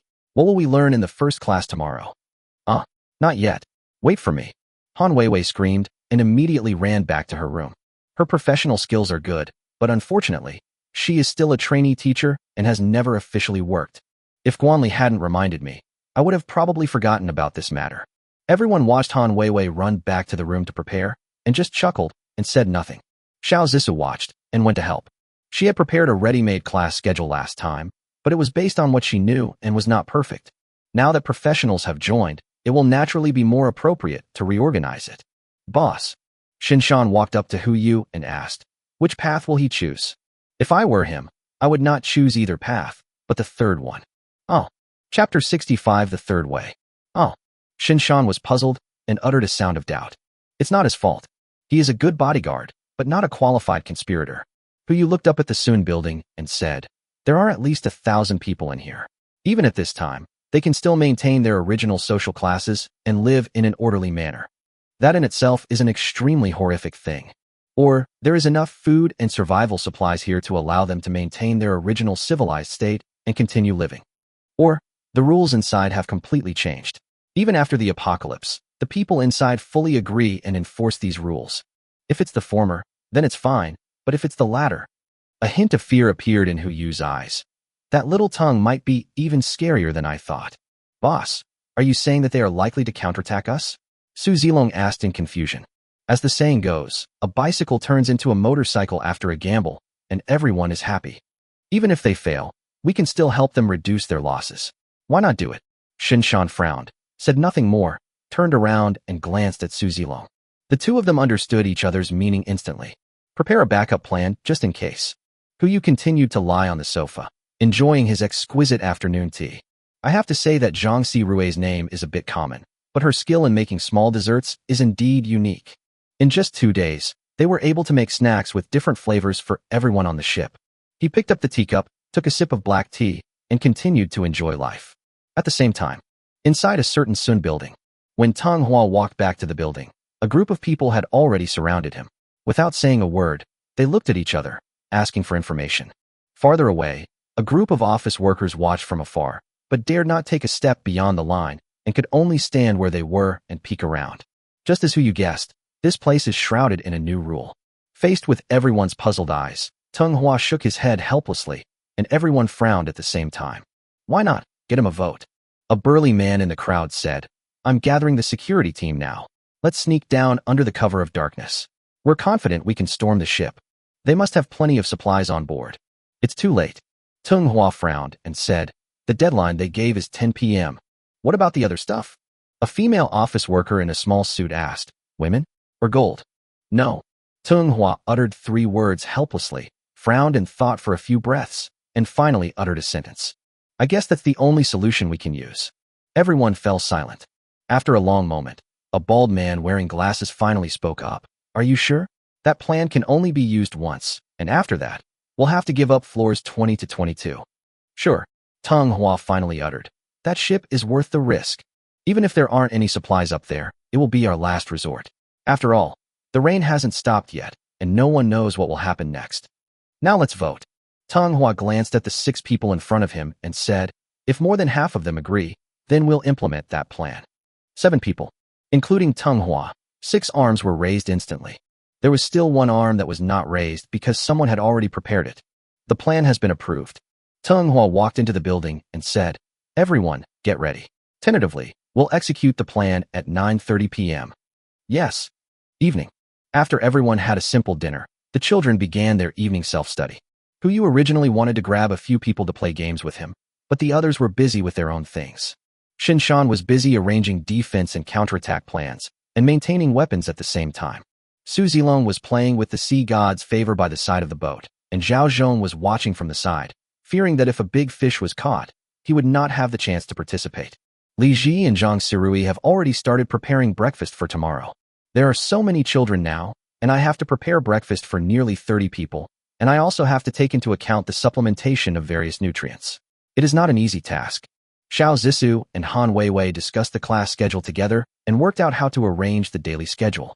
We can't let Han Weiwei attend the class alone, right? Even capitalists wouldn't exploit people like this. Mu Lingxiu accompanied Bubu and, with the help of Zhao's father and mother, had already started doing basic rehabilitation exercises. As for Su Linglong, ever since she heard that Hu Yu was planning to build a city, she immediately started to draw in seclusion, intending to plan out the city blueprint first. I just asked Hu Yulai for 2 bottles of bawang, just in case. Not to mention Mr. Fong, Greenhouse Guardian. I don't know when he will be able to grow the magic beans. Looking around, although there were many people on the boat, he and Enciener were the only ones who had nothing to do. No, to be precise, he was the only one who had nothing to do. Enciener couldn't leave because she had to protect him, otherwise she would probably have followed Shinshan to maintain the weapons. Well, Hu Yu didn't play the game in the end. He found a lazy sofa and lay down on the first deck, looking up at the brightly lit X-Net building above his head. The time was already 9:25 in the evening. 35 minutes left. If I'm not mistaken, the other party should be coming down soon. Boom. Sudden. A collision sound was heard. Hu Yu immediately jumped up from the lazy sofa and looked for the direction where the sound came from. I saw a glass on the 21st floor explode. Countless glass fragments reflecting the light fell from the sky, accompanied by heavy rain. Almost at the same time, a black shadow rushed out of the window and rushed towards the yacht. Bang! A violent tremor sounded. Even the entire heart of the ocean trembled. That is, what the hell? It's too dark. Coupled with the mist effect caused by the heavy rain, you couldn't see clearly what was in front of him. Bite! Warning! Warning! The ship is under attack. Do you want to activate the protection system? The system prompt sounded. You confirmed it immediately without any hesitation. But soon another reminder sounded. A target is detected on the deck. Missiles, torpedoes, and anti-ship guns cannot be used. The protection system is activated to reduce damage. Host, please clear the threat in time, otherwise it will cause unnecessary losses. The durability of the heart of the ocean is decreasing. 99%, 98%. What the hell? Is this your protection system? It's too tasteless. Boom. There were several more sounds of glass breaking. From the 20th floor to the 22nd floor, the glass on this side shattered almost at the same time. A large number of black shadows fell from the sky and hit the deck. There are dozens of them. Chapter 66, Runaway. What is that thing? Not only you, but everyone on the boat had the same idea. Almost at the same time, you used the panel to control the ship and aimed the searchlight at the deck. In an instant, the entire deck was as bright as day. The things above were also exposed to everyone. That's the person. No, to be precise, it should be a humanoid monster. Just like Li Chang back then. But this group of monsters is much more terrifying than Li Chang. Each of them is 2 meters tall, with most of the bones on their bodies bulging. Not only are they huge in size, but their eyes also glow with a faint green light. The moment the searchlight shone down, all the monsters rushed towards the first deck. Boss, be careful! Shin Shan exclaimed in surprise. Fortunately, Sienna reacted in time and immediately grabbed Huyu's collar and lifted him up behind her. At this moment, the first monster has pounced. Sienna raised her leg and kicked. The high heel pierced through its abdomen and kicked it several meters away, hitting several monsters behind it. Bang! With a dull thud, several monsters fell into a heap. Fuck! Huyu really didn't expect that Tung Hua had this trick. He took out the RPG from his space backpack and fired directly at the group of monsters. Boom! The fire is lit. The monsters were instantly surrounded by flames. Huyofu suddenly came to his senses and casually took out a bucket of fuel from the space. Originally, he wanted to throw it over directly, but after trying it a little, he found that he seemed to be unable to lift it. He had no choice but to hand it to Encienner. Throw it over. Encienner didn't answer and just threw it away. The oil barrel exploded among the monsters. The yacht was engulfed in flames. The monsters struggled and wailed in the flames. They had no time to destroy the ship, let alone charge. But the heavy rain is still pouring down. I don't know whether the fire went out first or the monsters were burned to death first. In short, we can't just sit there and wait for death. Su Zilong. Here I come. Su Zilong was already waiting on the side. The moment the monster fell, he rushed to Hu Yu and stood beside him, ready to be ordered at any time. Boss, what are your orders? Have you prepared everything you were asked to prepare? It's already been prepared. Start up. Okay. Su Zilong responded and immediately sat down in front of the computer and started operating. Hu Yu had already calculated that the other party would choose the third path, so he would naturally be on guard.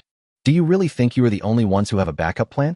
3 seconds later, a group of drones carrying AKs took off from the back of the yacht and flew straight to the top floor of a certain building, scanning 360 degrees without blind spots.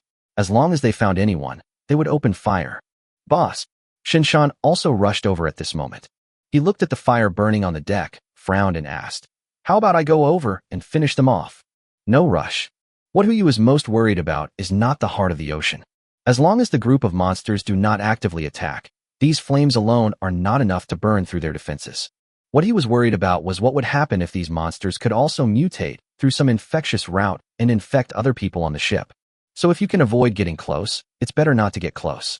Wait a little longer. Wait until the fire is out and see what happens. Good. What's wrong? At this moment, Xiao Zissou also came up from the second deck. Following behind her were Han Weiwei and Guan Li's group of children. Don't come over here. Huyu turned his head and looked behind him, frowning slightly. Just stand farther away and be careful. He doesn't mind the kids getting exposed to these things first, but is concerned about their safety. Although Shun Shan and the others are there, they may not be able to protect every child. To be on the safe side, just wait and see from a distance. Xiao Zissou also understood this truth.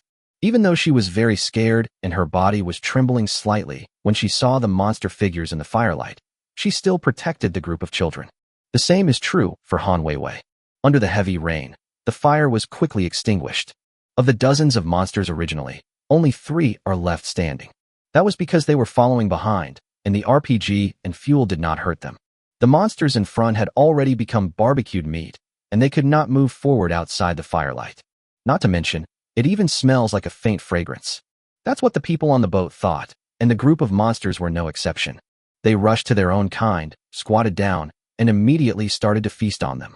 Biting, swallowing, every movement reveals the primitive wildness. Boss, Shen Shan's voice sounded. He already had the RPG on his shoulder. I know. Hu Yu frowned and responded. Wait a little longer. Wait. What are you waiting for? Wait until these guys finish eating all the meat on the deck? Shen Shan and Su Zilong looked at each other and saw confusion in each other's eyes. Hu Yu kept staring at the 3 monsters on the deck. He was indeed waiting for them to finish eating the meat. Firstly, it can ensure that there are no body parts left on the deck, so as to avoid being infected with viruses or something when cleaning. Secondly, he wanted to observe this thing again. Every monster has the same size and body shape. It's impossible that this virus only infects humans over 2 meters tall, right? Hu Yu had a terrifying guess in his mind, but he didn't dare to be sure, so he could only observe first. Less than a minute. The drone swarm has patrolled from the 50th floor to the 48th floor, and the 3 monsters also ate up all the meat on the deck. They stood there, bathing in the heavy rain, as if still savoring the delicious meal they had just eaten. Roar! A roar echoed. The 3-headed monster's pupils locked onto everyone in the cabin at the same time, and the meaning of this look was extremely clear. I'm still hungry. 3 monsters charge at the same time. Click. Without even waiting for Hu Yu's order, he, Shen Shan, and Invincible fired their RPGs one after another, accurately hitting the 3 monsters. Boom. The shell exploded. But this time, they were not blown away, but stood still and took a shell. What the hell? Evolved after eating something? How can we play this? Oh, right, the panel. The first few times he encountered monsters, he didn't look at the opponent's panel because there was either a screen between them or time was too tight. Perhaps the method of restraint lies therein. Hu Yu looked at the monster in front, and in just a moment the opponent's panel information appeared in front of him. You don't know until you see it.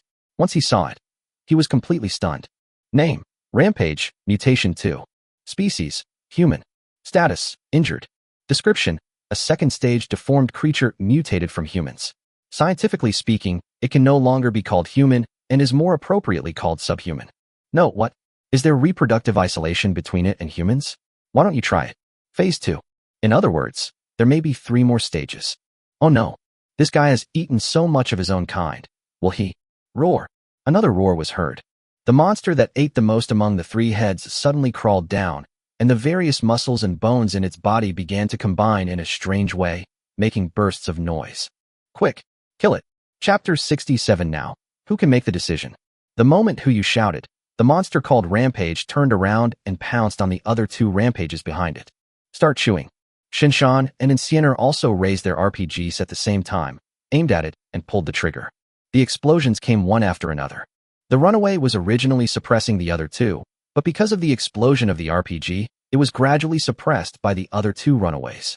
After all, it hasn't completed its 3rd round of mutation yet, and is only slightly stronger than the other 2 runaways.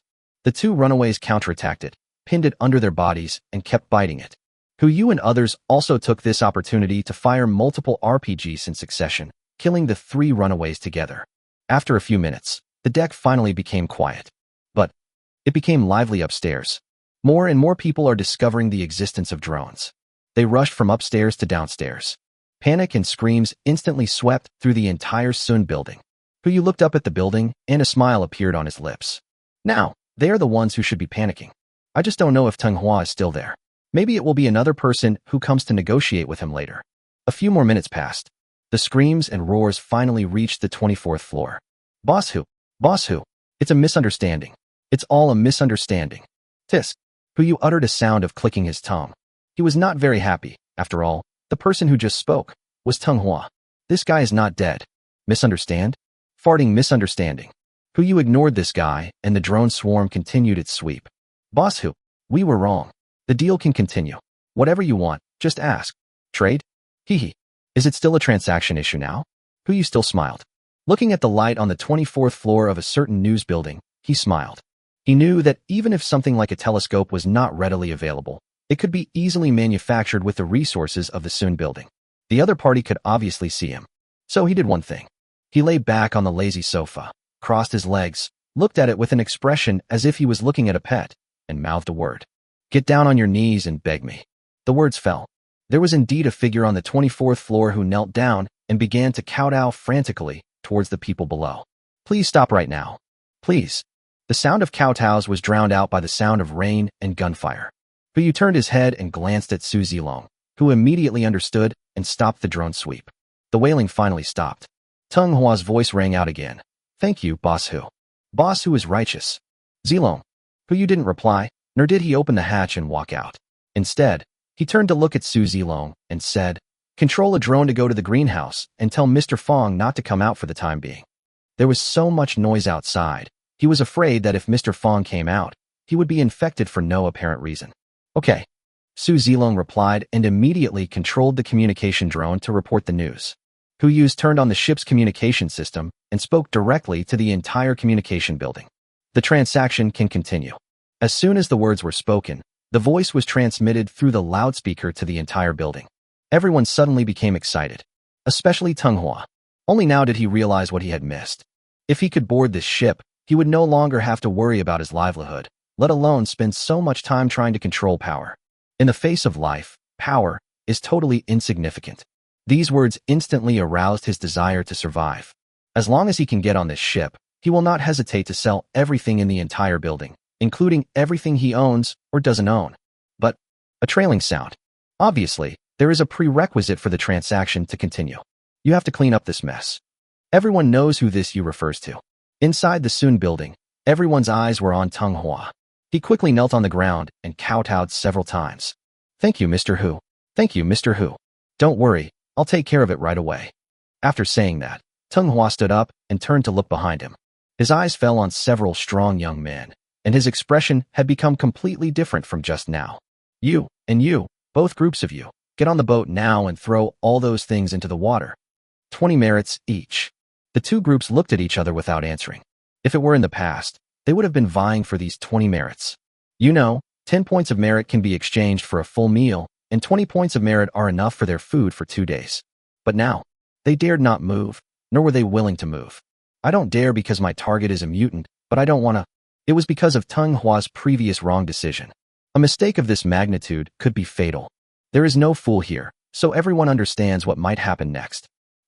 Are my words no longer effective? Obviously. A female voice sounded.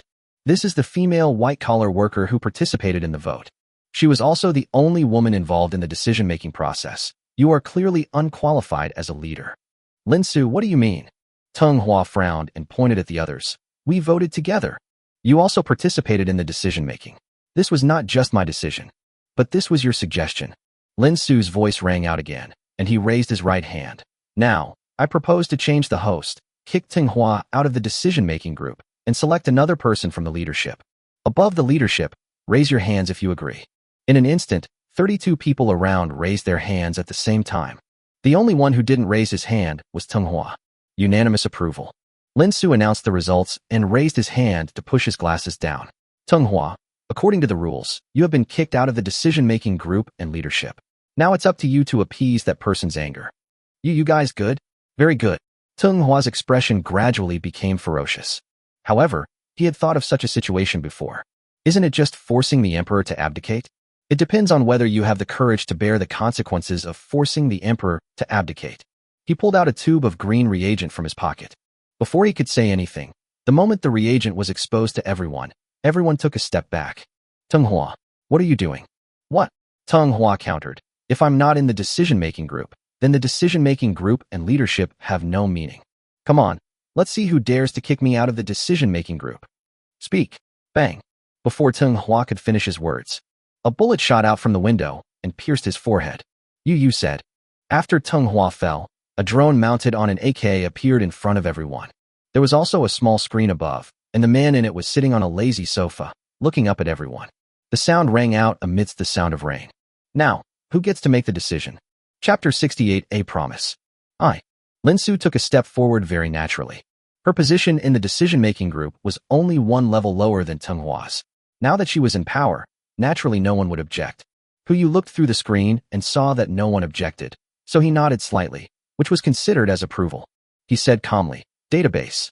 Don't worry, I'll find someone to take you to your ship right away. Deck. We'll find someone to clean it up right away." Yu smiled and nodded. He likes smart people, and he likes obedient smart people even more. "May I have your name?" "Lin Su." Lin Su immediately bowed and responded, "Thank you for saving us. If possible, can I go on board to thank you in person? Let's get this done first." Yu replied and hung up the call. Soon, a certain information building became active under the surveillance of drones. 12 young women were sent to the 20th floor, holding up clipboards and applying to go on board to clean the ship. Among these 12 people, the worst one is 3 points better looking than Yu Wanxiu. If they come across some ships where they can exchange their bodies for tickets, there is at least an 80% chance of getting on board. Unfortunately, the heart of the ocean is not that kind of ship.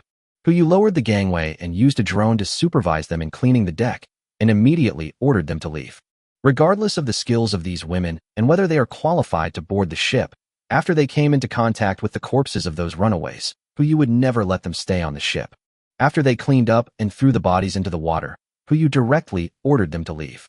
When the body parts sank into the water, a dark shadow swam underneath and ate all the body parts into its stomach. It's a pity that it's too dark. No one could see this scene underwater. Bite. Following a crisp sound, several prompts suddenly flashed before Yu's eyes. I don't know why, but suddenly, the favorability of all the adult women on the ship increased by 5 to 10 points. The one with the smallest increase is naturally Xiao Zixu, who has the highest favorability. The one with the highest increase was Su Linglong. It seems that her Madonna syndrome has been completely cured, and she is now evolving towards the Black Lotus. At the same time, a total of 24 storage devices were moved from the 50th floor to the 20th floor by hundreds of people.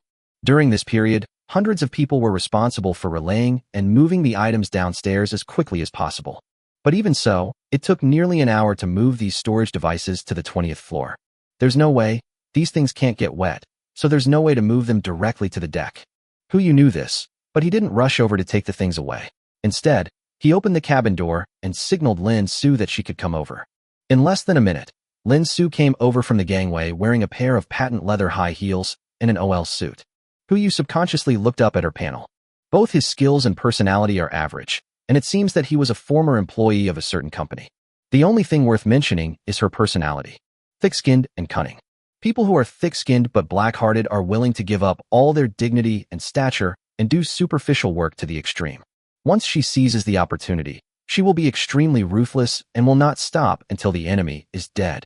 This kind of person is much harder to offend than a villain.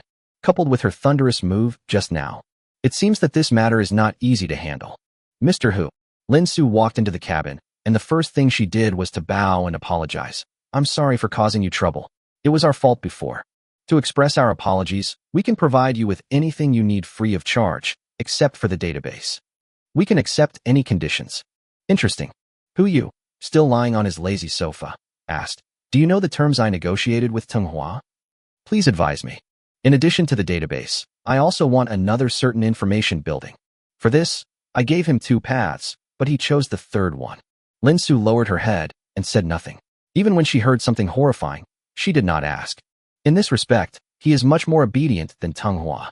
"Want to know what those 2 roads are? I'm all ears. The first way is that I can take him away with me. That was his sorrow. The second way, I can tell him how to lead the group of people behind you to survive in the apocalypse. He deserves to die." Lin Su spoke angrily. Neither of these 2 paths would have led to the current situation. If she had been there, she would never have taken the risk of trying to seize the ship. What a pity. It was Tenghua who was in power at that time, not her. "I won't give you either of these 2 paths." Yu's voice sounded again. Lin Su's eyes flashed with regret, but she immediately lowered her head. "Of course, whether it's the database or the Xuan building you asked for, they are all our apology to you. You don't need to trade with us. However, I do have another deal.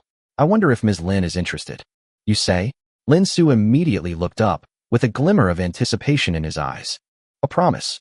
Yu looked at Lin Su and said, "If we can meet in the future, I hope we can be friends." Lin Su was stunned for a moment, then quickly replied, "Of course. Regardless of whether there is such a deal or not, We are still friends. This is the only way.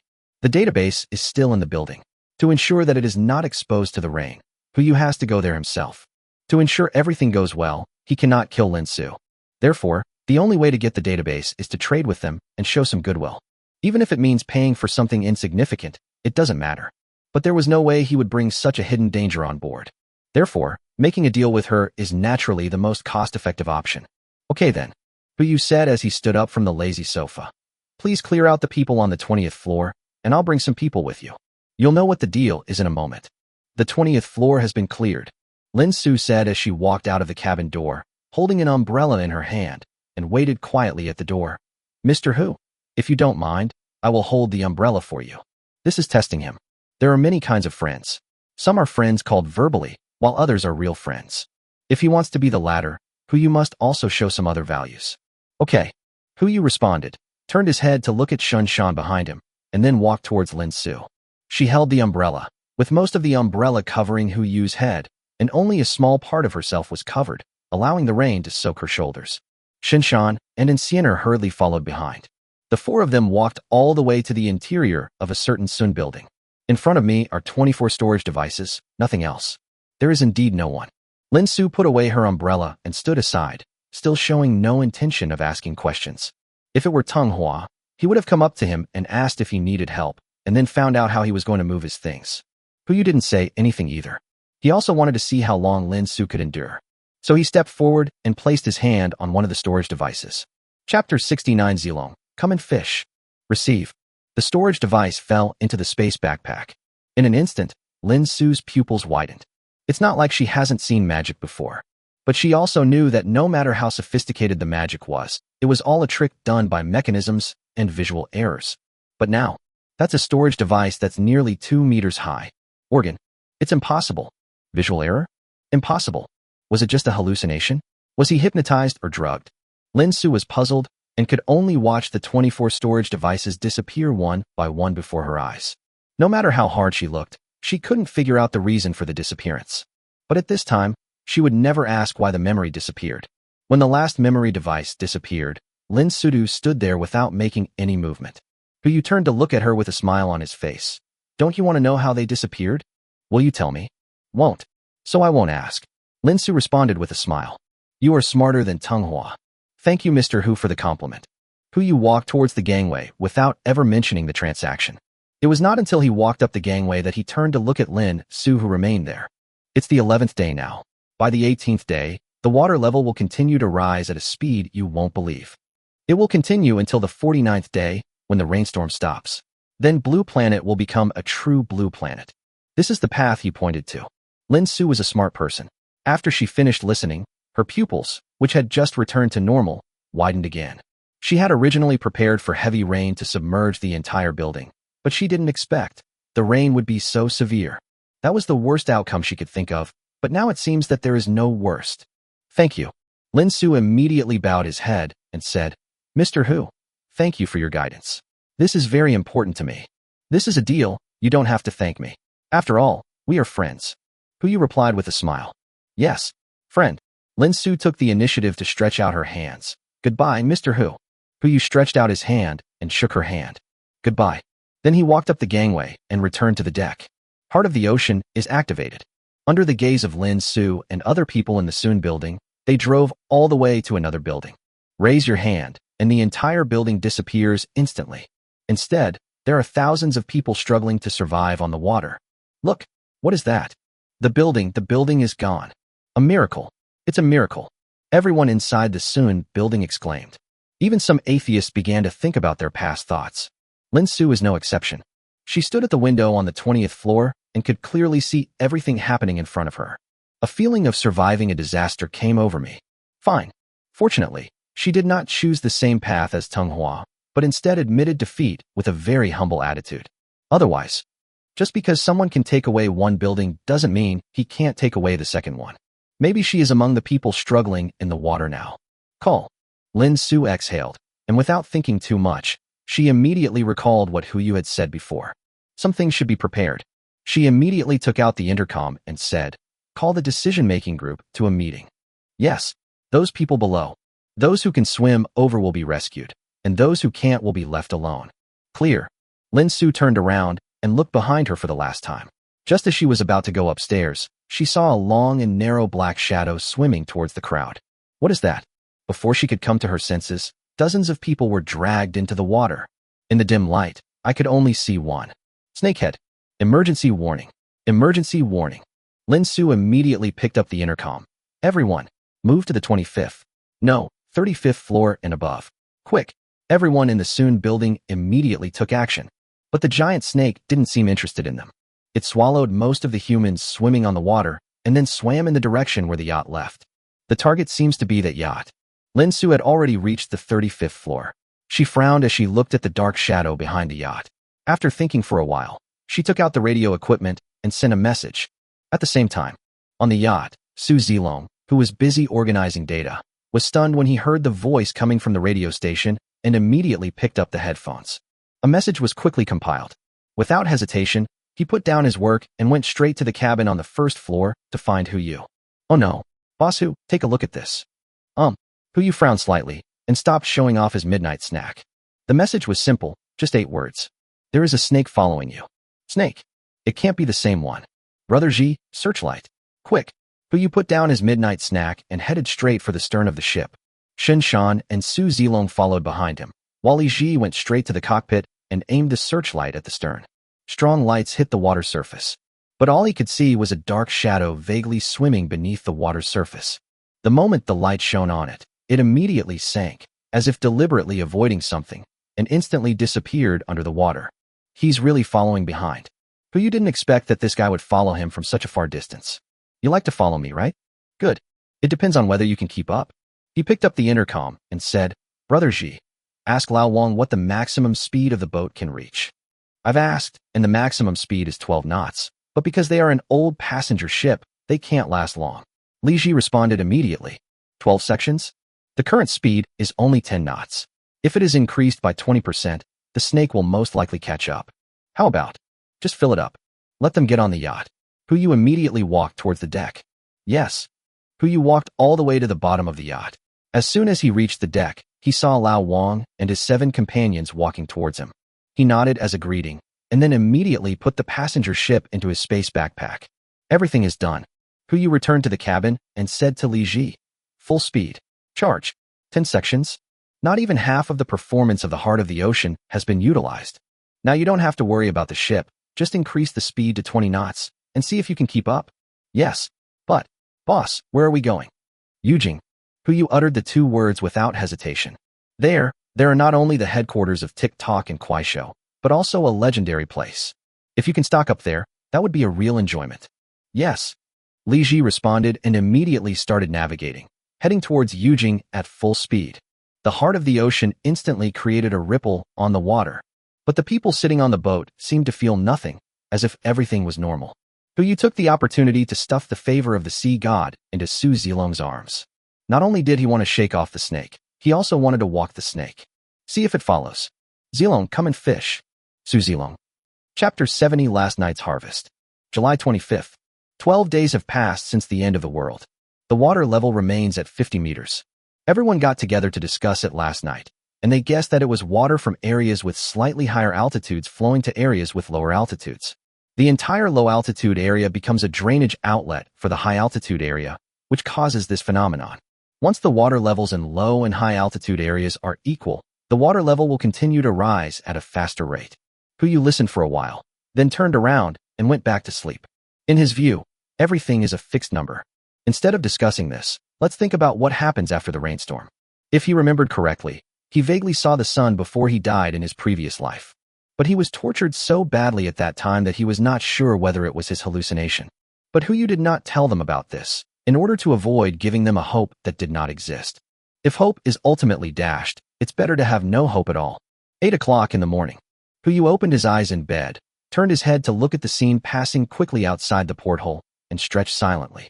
I've stockpiled 3 more eggs. Just right, another 3 in a row. Hu Yu turned his head and looked around. After confirming that Enciener was not nearby, he immediately walked to the balcony. Get ready to crack the eggs. Last time, it was also in this feng shui treasure land that 3 good things appeared at once. I don't ask for any legendary items this time, but at least a few skill books would be nice. 3 black eggs were lined up on the porthole. Puyu raised his hand and knocked on the black egg on the far left, following a flash of white light. He obviously sensed something was wrong and guessed that it might not be a good thing. But when he looked down at the porthole, Puyu suddenly became stunned. No, there was nothing on the porthole except the disappearing eggshell. What is this? Is this black egg still available? Bite. As if to answer his question, a prompt sound rang in his ears. Congratulations to the host for obtaining Fresh Air 1. Name: Fresh Air, Normal. Type: Item. Effect: Provides oxygen for survival. Note: The air seems to be bad. No, someone is farting secretly. Who you? Fresh air? How dare you put this thing in a black egg? Why don't you put a drop of fresh water in it? Puyu frowned and tried to calm down. It's okay. There are still 2 left. Just use them as cushions. Knock again. The second black egg shattered, and the flashing light was still white. Puyu's heart sank. As long as it's not fresh air. He looked down and saw a piece of grass on the table. It is green and lush, as if it was just picked from the Hulumber grassland. Bite. Congratulations to the host for obtaining Fresh Grass 1. Name: Fresh Grass, Ordinary.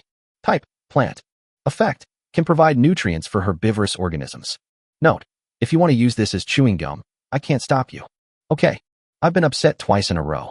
Puyu left the 3rd black egg unopened and went to the bathroom with it. The feng shui of the porthole is not right today. Try somewhere else. He first washed up briefly, then placed the black egg in front of the mirror, put his hands together and bowed, then cracked it open. This time, purple light burst out. Puyu looked down and saw a skill book floating in front of him. It's finally shipped. Bite. Congratulations to the host for obtaining a Universal Perfect Skill Book 1. Name: Universal Perfect Skill Book. Type: Skill Book. Effect: After use, you can randomly upgrade one of your own skills to the perfect level. Note: Look, the one walking towards us now is a contestant with perfect shitting skills. This is too much about appearance. It seems that after changing places, Europe has become more European, but it has not completely become European. Just like the notes describe, if you get some awkward skill randomly, it would be the same as not having it at all. You might even have to worry about being discovered. But, as the saying goes, now that you are here, you can't not learn, right? Take a gamble. Puyu silently recited it in his mind. The skill book turned into a purple light and merged into the body, and a prompt suddenly sounded. Bite. Congratulations to the host for obtaining the skill, Perfect Fishing. Note: Your physical fitness and physical quality will automatically improve to the level of mastering the skill. Not bad. At least it wasn't some random perfect shit. Puyu washed his face with cold water and just walked out of the bedroom when he heard the children's morning reading not far away. That location was a classroom that had just been designated. It seems that the curriculum is gradually getting on the right track. It's such a good feeling to be full of energy. He walked all the way to the cabin and saw Zhao Zhong squatting at the fishing spot. Where's Zilong? Boss who? Zhao Zhong raised his head and greeted him, then said with a helpless smile, Zilong was too tired yesterday, so I'm here to take over. He really fished all night long. Puyu was stunned for a moment. He asked Su Zilong to fish just as a joke. Just a short walk would be fine. It wasn't all night. He stopped fishing around 4 o'clock. But I guess he never wants to touch this fishing rod again in his life. Puyu was stunned. What do you mean? You'll find out when you go to the warehouse. Zhao Zhong glanced at the fishing rod and said, Should we still fish now? Don't fish yet. Puyu casually put away the favor of the sea god and walked straight towards the warehouse. To be able to make Su Zilong like this, there must be some big surprises in the warehouse. He subconsciously glanced at the panel of the Heart of the Ocean and was stunned. Experience slot. It's almost 10 o'clock. In other words, only 10 fish are needed before the Heart of the Ocean can be upgraded to legendary quality. Su Zilong, what did you do last night? Puyu walked all the way to the warehouse and found that it was Old Wong and little Luer guarding the door. Good morning, Mr. Hu. Old Wong immediately greeted him. You're up so early? Early to bed and early to rise is good for your health. Hu Yuk replied in a flattering tone. What are you doing? Guarding the warehouse. Old Wong quickly responded. Mr. Shun said that the things in the warehouse are very important, and it would be bad if a child ran in. My brothers and I had nothing to do, so we came here to keep watch. Thanks for your hard work. Hu Yu raised his hand and patted Lao Wang on the shoulder. Let's have breakfast together later. Hey, Old Wang smiled innocently. They were all tired of eating fish on the ship and did not expect to actually board the ship. It would be great if they could improve their food occasionally. Little Luer also bowed quickly. Thank you, Boss Hu. It's just a small matter. If you do well, you still have a chance to get on the ship. Puyu drew a picture and walked towards the warehouse. When he opened the door, the scene in front of him stunned him. Now he finally understood why he was so unlucky when opening eggs today. It turns out that all the luck was used on the fishing rod. Chapter 71, I'll show you a magic trick. Book. Skill book. More than a dozen skill books were piled on the table.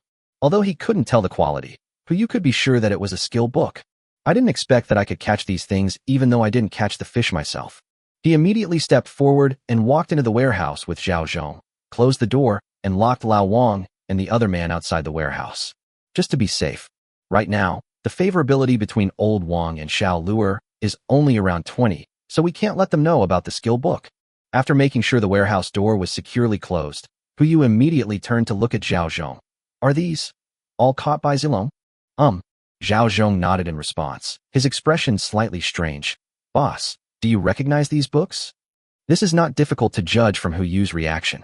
Only he could look so surprised if he knew these books. Of course. Wait, you don't know what this is? Huyu was stunned. The name of the skill book is written on the cover. Just one look and you'll probably know what this is. Look at what you said. We don't recognize the symbols on it. We just know it's a book. Don't know? Could it be that the system also has a camouflage function? Does that mean they will not be able to use the skill books produced by the system? Huyu picked up a skill book and took a look at it. Ordinary singing. He looked at Zhao Zhong and asked, Brother Zhong, can you sing? This? Zhao Zhong smiled bitterly and shook his head. I've been tone deaf since I was a child. I can only roar a few times when singing war songs. If I sing other songs, they will say I'm howling like ghosts and wolves. It's settled, it's yours. Huyu casually slapped the skill book on Zhao Zhong. A flash of white light passed by. It was exactly the same as when he used the skill book. It should be done. To be on the safe side, Huyu took a look at Zhao Zhong's panel and found that there was indeed an additional normal singing behind the skill column. Huyu looked at him excitedly. Brother Zhong, try singing. Boss Hu, this isn't good, is it? My singing is really terrible. Just give it a try. Huyu tempted. Don't you want to know what this book is about? Sing a few times, and I'll tell you. All right. Zhao Zhong responded helplessly, then said, He said that in the wind and rain, this little pain is nothing. Just one sentence. And Huyu and Zhao Zhong both widened their eyes. It doesn't sound good, but it's definitely not the howling of ghosts or wolves. It seems that the skill book can be used on them. Boss Hu, what's going on? Zhao Zhong knew that Huyu had great magical powers, but he couldn't imagine that he could even change the human body structure. Even a tone-deaf person can sing beautifully. Huyu's eyes lit up, and he took out another skill book. Master the debate. This is another skill that Zhao Zhong doesn't have. He handed the skill book to the other party. Try this again. Good. Zhao Zhong had no doubts and immediately slapped the skill book on himself. The position and strength are exactly the same as what Huyu used just now. But the skill book is still in his hands. Huyu nodded slightly. It seems that this skill book will only be effective if you use it on others. This is good. It can avoid some unnecessary trouble. He immediately turned around and began searching through the pile of skill books, hoping to see if there were any surprises. There are a total of 16 skill books. 14 of them are common skills, which are some basic skills commonly found in life, such as organizing and storing, cleaning, and the like. There are 2 books left. One is about mastering debate, and the other is about mastering painting. Now it's of no use. It would be a waste if these skills were not used. It is useless for most people. It can only be used on children to maximize the effect of the skill. There was only one skill book that made Huyu's eyes light up instantly. Normal running. Skill books can change physical fitness and physical quality. If I give this skill book to Bubu, Huyu immediately put all the skill books into the space, leaving only an ordinary running book in his hand, and immediately walked towards the door. Quick, go find Bubu. Zhao Zhong was stunned at first. Then he seemed to remember something and immediately rushed to the warehouse to open the door. Bubu is in the classroom. I'll go find Brother Shan and the others. Good, Huyu replied, not forgetting to instruct. Gather in the reception room on the first floor. Don't tell him what will happen. He also knew that if Shun Shan was not present at this time, he might regret it for the rest of his life. But Huyu had no idea whether he could get Bubu to stand up. So it's better not to tell him. Clear, Zhao Zhong replied, and immediately rushed towards the second floor cabin. Huyu paused and glanced at Lao Wang. Lao Wang, you continue to guard here. Don't let anyone else get close. Clear. Old Wang didn't show any abnormality. It seems that he was not eavesdropping just now and did not know about the skill book. There's no way around it. It's better to be cautious about this kind of thing. Huyu followed the sounds of morning reading and walked towards the classroom. When I opened the door, I saw Bubu sitting in the first row, reciting the poems on the blackboard with Han Weiwei. It seems this is still a Chinese class. Boss who? Han Weiwei was stunned. What can I do for you? Look for Bubu. Who you said as he walked into the classroom and pushed Bubu's wheelchair outside. You guys continue. Don't worry about us. By the way, where's Shiso? Teacher Xiao is on break during this class and should be at the tea bar. Okay, excuse me for interrupting you. Huyu replied and pushed Bubu out of the classroom. Brother Huyu. Bubu looked up at Huyu, smiling as sweetly as an egg tart. What do you want from me? Bub will know later. Huyu smiled and kept it a secret, then pushed Bubu towards the tea room. In case of failure in this kind of thing, it is still necessary to have professionals present. He didn't want to trouble such powerful people as Zhao's father and mother, and he was also worried that the sudden change would shock the two elders, so he had to go find Xiao Zissou. As soon as he arrived at the tea room, Huyu saw Xiao Zissou preparing lessons. Judging from her current appearance, she still seems a little nervous. Hey, is teacher Xiao preparing lessons? Xiao Zissou turned to look at Huyu. What are you doing? Bubu? People are in class. What are you doing? Something's happening. Huyu casually said, come with me later. Where are you going? What are you doing? You'll know when you come. Huyu said this and walked towards the first floor cabin. Xiao Zissou was confused, but had no choice but to follow. The three of them came to the reception room hall. Shinshan, Li Ji, and Enciener were already waiting there. Even Su Zilong was forcibly pulled up and collapsed on the sofa with dark circles under his eyes. He looked at Huyu pushing Bubu over and immediately complained. Boss Hu, what are you doing so early in the morning? I don't want to fish anymore. Instead of fishing, I'll do a magic trick for you. As Huyu said this, he immediately pressed the skill book of normal running onto Bubu's shoulder. Chapter 72 Running. A flash of white light. The skill book disappeared on Bubu's shoulder. Everyone was confused and no one knew what was going on. There was hope in Zhao Zhong's eyes, but he didn't know what to say, so he could only look at the scene in front of him anxiously. Bubu tilted his head in the wheelchair, a little puzzled. Brother Huyu, what kind of magic is this? Why can't I understand it? That is. Su Zilong rarely agreed and immediately stood up. Boss Hu, it's okay. I'm going back to sleep. You have no idea how hard those fish are to catch. I must be crazy. Shu, Huyu raised his hand to his lips, asking everyone to be quiet. The magic is not over yet. Everyone looked at each other. Su Zilong, who was about to get up, had no choice but to lie back down on the sofa. See what tricks he comes up with. Bubu. Huyu squatted beside the wheelchair and reached out to support Bubu.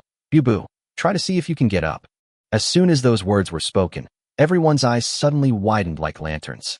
They naturally hoped that Bubu could return to normal, but they didn't expect it to happen so quickly. You have to know that the result given by Zhao's father will take at least 2 or 3 years. Huyu. Xiao Zissou frowned immediately. What are you doing?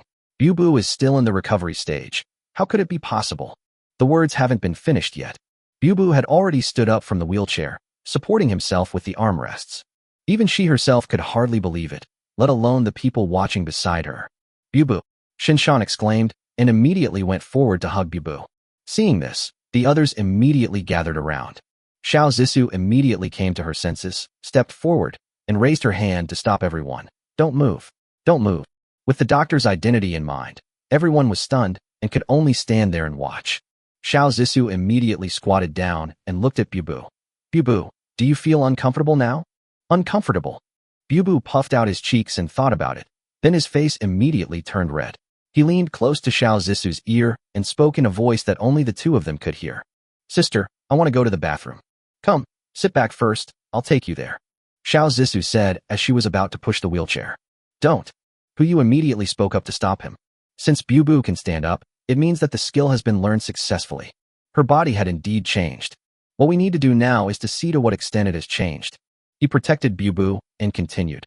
Bubu, try and see if you can walk there by yourself. Xiao Zissou was about to say something, but held it back. She thought of Huyu's magical powers. Maybe he could really turn decay into magic and cure Bubu's injuries directly? Bubu responded. It's not that she had never walked before, but she was paralyzed on one side of her body due to a gunshot wound. Recalling the long-lost feeling, Bubu took a tentative step forward. Her body, as if some memory had been awakened, ran straight towards the toilet. Not even a pause. Everyone was stunned at the same time. Where's the walking? Why don't you just run? Bubu, slow down. Xiao Zissou was the first to come to her senses and hurriedly followed, and everyone followed closely behind. But the bathroom is only 10 meters away. When everyone caught up with him, Bubu had already run into the toilet. The sound of a door closing echoed. Bubu, are you okay? Shinshan asked with concern. Everyone looked worried. Especially Huyu. He was afraid that Bubu would not be able to control himself and cause some bad consequences. Fine. Bubu's voice rang out in the bathroom. Dad, brother Huyu, sister Zisu, and all the uncles and aunts, Bubu is fine. It's just, can you guys move a little further away? Well, I'm feeling shy too. Let's go to the reception room first. As Huyu spoke, he did not forget to shout towards the toilet. Bubu, don't run away later. Walk over here slowly. Bullshit. Don't even leave. Xiao Zisu said as she ran back and pushed the wheelchair over. Bubu, I put the wheelchair at the door. You should sit over here later. Don't hurt your muscles. I know. When they heard Bubu's voice, everyone walked back to the reception room. None of them spoke, but everyone's eyes were on Huyu.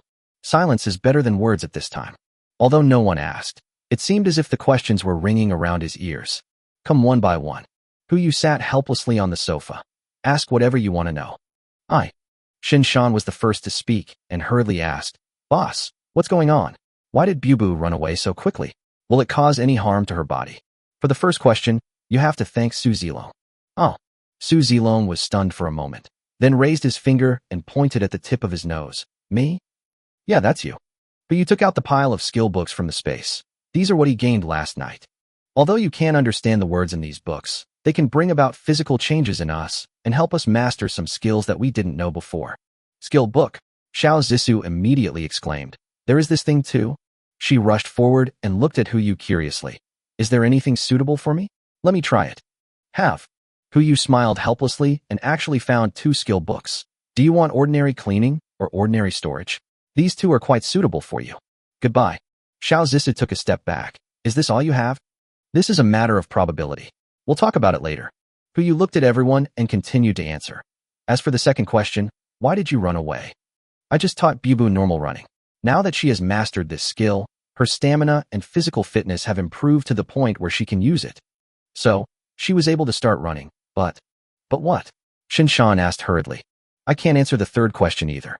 Huyu looked at Xiao Zisu, who was staring at the skill book beside him with wide eyes. Zisu, I still need to trouble you to help Bubu check it.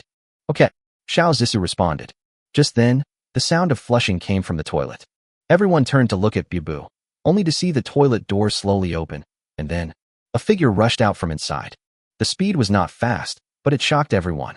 Bubu, why is she still running? Not only that, judging from her expression, it seems not voluntary. Bubu. Fortunately, Shinshan was quick-witted and rushed over immediately, picked up Bubu by the waist, quickly walked to the wheelchair, and put her on it. Didn't your sister Zisu tell you not to run and sit in the wheelchair first? Why won't you listen? Dad. Bubu lowered his head and looked at his legs blankly. I seem to be unable to control my legs. What? Chapter 73 Heart of the Ocean, Upgrade. In the infirmary, Xiao Zisu and Zhao's father and mother sat together, checking Bubu's physical condition in their own ways, and occasionally asked her to get up and run a few steps. Huyu's and Shinshan and a group of people sat outside waiting. No one spoke. No blame, no accusations. They all knew that Huyu was trying this for Bubu's own good. If it was before, when there were only a few of them on the boat, Bubu wouldn't have felt any psychological gap, but now, there were many people of Bubu's age on the boat. They can run and jump, and can make some contributions to the ship, even if they are insignificant. But what about Bubu? She could only sit in a wheelchair, attend classes with them, watch them play and fight, and could do nothing else. Just the day before, Xiao Zisu saw Bubu coming to the podium in a wheelchair, wanting to help her prepare lessons. Even though this little girl usually acts indifferent, she actually longs to be like a normal person in her heart. After all, she was once a normal person. The inspection is complete. Xiao Zisu's voice rang out. She pushed Bubu to the door with a strange expression on her face. Everyone quickly gathered around. Even though Huyu was sitting in the front row, he was left outside when they surrounded him. Dr. Xiao, what's the situation now? Yes, doctor, is Bubu okay? Zisu, Bubu. Be quiet and listen to me. Xiao Zisu rolled her eyes. As expected, caring too much will lead to confusion. We are all so familiar with each other that when we get anxious, we act just like any other patient's family. Bubu's condition is very complicated right now, starting with her legs. From a medical point of view, her leg has fully recovered and all functions are completely normal. She can move freely and can sense various information. Everyone was suddenly delighted. But the joy that had just emerged was instantly restrained. Everyone looked at Xiao Zissou quietly, waiting for her next analysis. She couldn't walk. Shin Shan asked in confusion. Hasn't everything returned to normal? Why can't I walk? From a medical perspective, it's probably because a certain nerve hasn't recovered yet, but from another perspective. Xiao Zissou's gaze fell on Hu Yu outside the crowd. I'll have to ask Boss Hu about this. In an instant, everyone's eyes were focused on Hu Yu. He also remembered something. Maybe it's because of the skill book. Hu Yu said helplessly. The skill is ordinary running, not ordinary fast walking, and certainly not ordinary walking. If Bubu can only run and can't walk, then the reason is obvious. Is there a skill book for walking? Shin Shan asked quickly. Hu Yu shook his head. The answer was already obvious. I'm going now, Su Zilong said as he rushed outside. Boss Hu, fishing rod. I'm going too. Xiao Zhong walked out at the same time. Hu Yu casually took out the sea god's favor and handed it to the two of them. At the same time, he turned to look at Xiao Zissou. Zissou, in this situation, Bubu still can't stand up? Of course it's okay to stand up, but... Xiao Zissou looked around for a while. She can only run now, and the cabin is not too big. There are so many children here. I'm afraid something might happen. It's okay, Sister Shiso. Bubu raised his head, smiled and said, I'm used to sitting here. It's okay even if I can't stand up. This girl is always so sensible that it makes people feel distressed. Isn't it just that the boat is small? Simple. With 10 more fish, the experience bar of the heart of the ocean will be full. By the time comes, an upgrade will make the size sufficient. Be good, Bubu. Hu Yu squatted down and rubbed Bubu's head. Don't worry, since brother can let you stand up, he will give you enough space to move around. Bubu nodded obediently, looked up at Hu Yu and smiled. I believe in brother Hu Yu. That's not a bad thing. Xiao Zissou rubbed Bubu's head as she spoke. Now that you've recovered, you don't need to take those medicines anymore. Just slowly adapt to the rehabilitation exercises, and you'll be back to normal soon. I'll tell Xiaomu later to be more careful, and just make sure Bubu doesn't get into the water. That's right.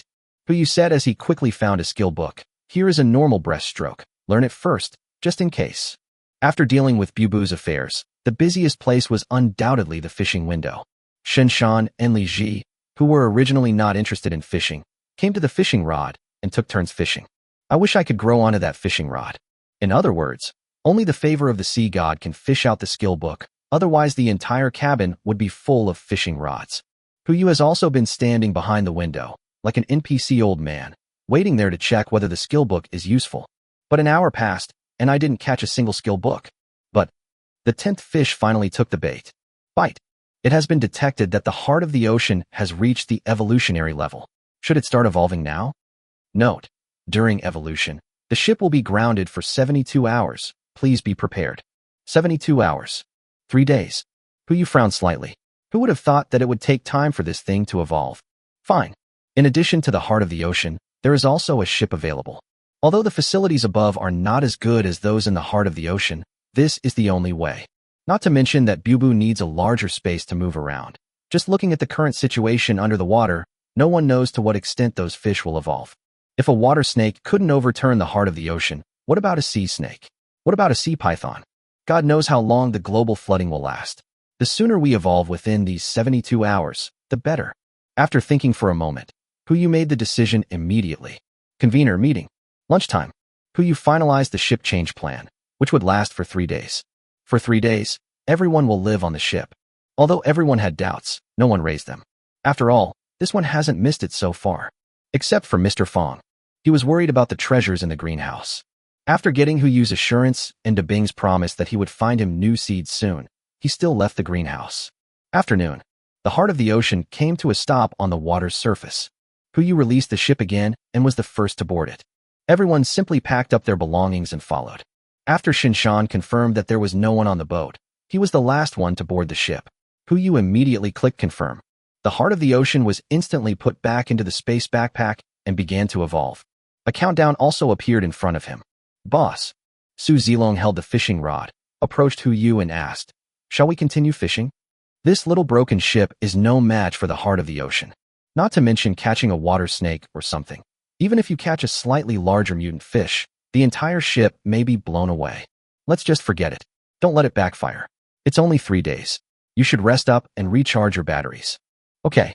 Su Zilong replied and returned the fishing rod to Hu Yu. The ship continued sailing. At night. After dinner, Puyu was just about to go to bed when he suddenly thought of something and became stunned. Damn, this ship is a passenger ship and there are no rooms. In other words, everyone has to squeeze into the cabin. If it were calm water, everything would be fine. But because the heart of the ocean ran wildly last night, everyone has now entered the sea. The sea breeze is much stronger than the river breeze. Chapter 74 Storm. On the sea. 10 o'clock in the evening. Fortunately, Puyu was well prepared. Among the stockpiled goods was a truckload of mattresses. This was originally used to keep warm, but now it comes in handy ahead of time. He first put the seats and unimportant things in the cabin into the space, and then moved out some wooden boards to partition the cabin. They barely made enough room for everyone to rest, and then distributed mattresses to each room. The ship became a simple dormitory.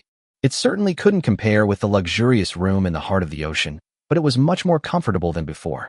If we can hold on for another 63 hours, we can return to the heart of the ocean. But just when everyone was getting ready to go to bed, something strange happened. The entire ship began to sway, like a baby in swaddling clothes, being rocked constantly by the mother sea, trying to urge it to sleep. Vomit. Puyu climbed onto the side of the boat, finished the dinner he had just eaten, and vomited so much that he looked dazed. Boss, are you okay? Shinshan protected Bubu and looked at Huyu with a worried look on his face. No. Ugh. Huyu stuck his head out again. There is no way. This ship can only sail on inland rivers and cannot withstand the strong winds and waves in the sea. Whether it was old Wang and the others who had been sailing for years, or the kids, even if they could hold back from vomiting, let alone falling asleep, they were already born seafaring saints. Where's Huyu? Xiao Zisu's voice rang out from a distance. Have you seen Huyu? Hearing her voice, Shinshan immediately raised his hand. Dr. Xiao here. Here I come. Xiao Zisu stood on tiptoe to take a look at the crowd, then immediately ran over from a distance. She seemed to be fine, and even on this shaking boat, she was still able to walk briskly. Huyu leaned against the window and looked up at Xiao Zisu. Zisu, you're looking for me? What's going on? I'm here to save your life. Xiao Zisu casually inserted a needle into Huyu's body. He was about to scream when he realized that it didn't hurt at all. Instead, his head became much clearer and he no longer felt like vomiting. How is it? Still want to vomit? Huyu shook his head and was helped to stand up by Shinshan. It's okay. Dr. Xiao is a miracle doctor. Don't force your praise. Xiao Zisu frowned and asked, do we still need to stay on the ship in this situation?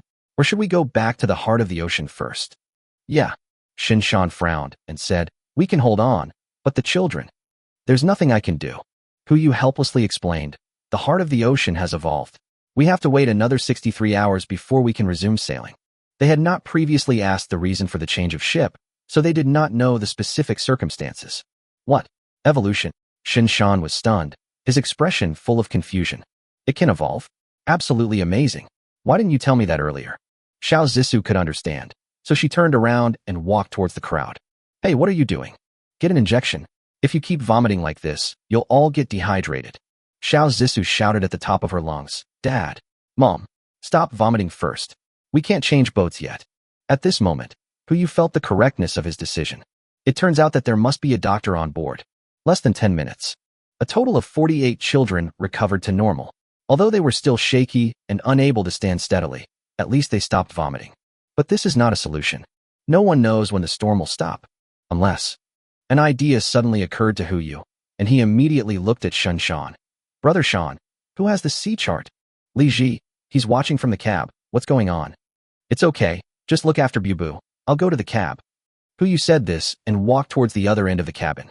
Okay. Shinshan was not worried about his safety. After all, ever since boarding the ship, Enciener has become inseparable again. Huyu had just walked over when he met Xiao Zisu walking towards him. Hey, where are you going? Go confirm one thing. After hearing this, Xiao Zisu paused for a moment, but still followed him, wanting to see what he wanted to confirm. The three of them walked all the way to the cab. Li Ji was steering the ship, Old Wang next to him was observing the sea chart, and little Lu was using a telescope to observe the weather. Brother Ji, where is the sea chart? Huyu asked. Here. Old Wang responded with a wry smile. Boss Hu, look at the situation now. How about changing boats first? No need to change boats. Huyuk had no intention of revealing his cards to Lao Wang. He walked to the chart and asked in the dim light, where are we now? It's not far from the coast of Pengcheng. Old Wang casually pointed at a corner of the sea chart and said, what's wrong with this location? How deep is the water? This? Boom. A strong wind blew and the ship began to tilt at a large angle. Yu fell to the left and fell into Xiao Zisu's arms. Xiao Zisu couldn't bear the weight, lost her balance, and fell further to the left. Fortunately, Xian'er followed behind. She walked to the wall first and stood still, catching Yu and Xiao Zisu with her hands respectively. Bang! There was a crashing sound. Old Wang slammed into the side of the cab and wailed, "Ouch!" Not only him, the entire cabin was filled with similar wails. If this continues, the entire ship will capsize. Don't cry, the water is so deep. According to the markings on the nautical chart, it's about 25 meters. 25 meters. Including the depth of the rainfall, that's 75 meters. Just barely enough. Brother Ji, stop the boat. Quick! Yu roared, and glanced at Xian'er behind him. Xian'er, take me to the deck. You're crazy, Xiao Zisu exclaimed. Go to the deck now, waiting to jump into the sea to feed the fish. Xian'er didn't move either. In her opinion, this behavior would put him in danger. After a hesitation, the cabin tilted again. This time it's to the right. The tilt is more than 30 degrees. Everyone rolled over in unison like marbles on a flat surface. Even Xian'er is no exception. Bang! Another muffled sound. I don't know how many people fell to the ground. Hurry! It's too late. Yu called out again. Brother Ji. Got it. Stop now. Li Ji also roared. This time Xian'er finally moved. She picked up Yu with one hand and ran straight out of the cab. The cabin was in a mess. Most people fell to the ground, especially the children. Many of them fell together and were probably seriously injured. Xian'er rushed all the way to the deck in the rain. Outside, go a little further out, to the side of the ship. Yu pointed to the side of the deck. Xian'er didn't respond, but still took 2 steps at a time and carried him to the right side of the ship. The wind is coming again. This time it's offset to the left. The ship's side hasn't arrived yet. She slipped, her pupils widened instantly, and her body fell toward the side of the ship.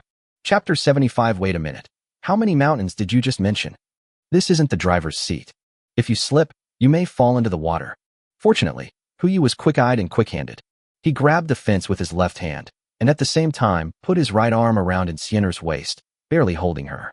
At this moment, he understood the importance of perfect fishing. His powerful arm strength allowed him to hold both Xian'er and himself at the same time.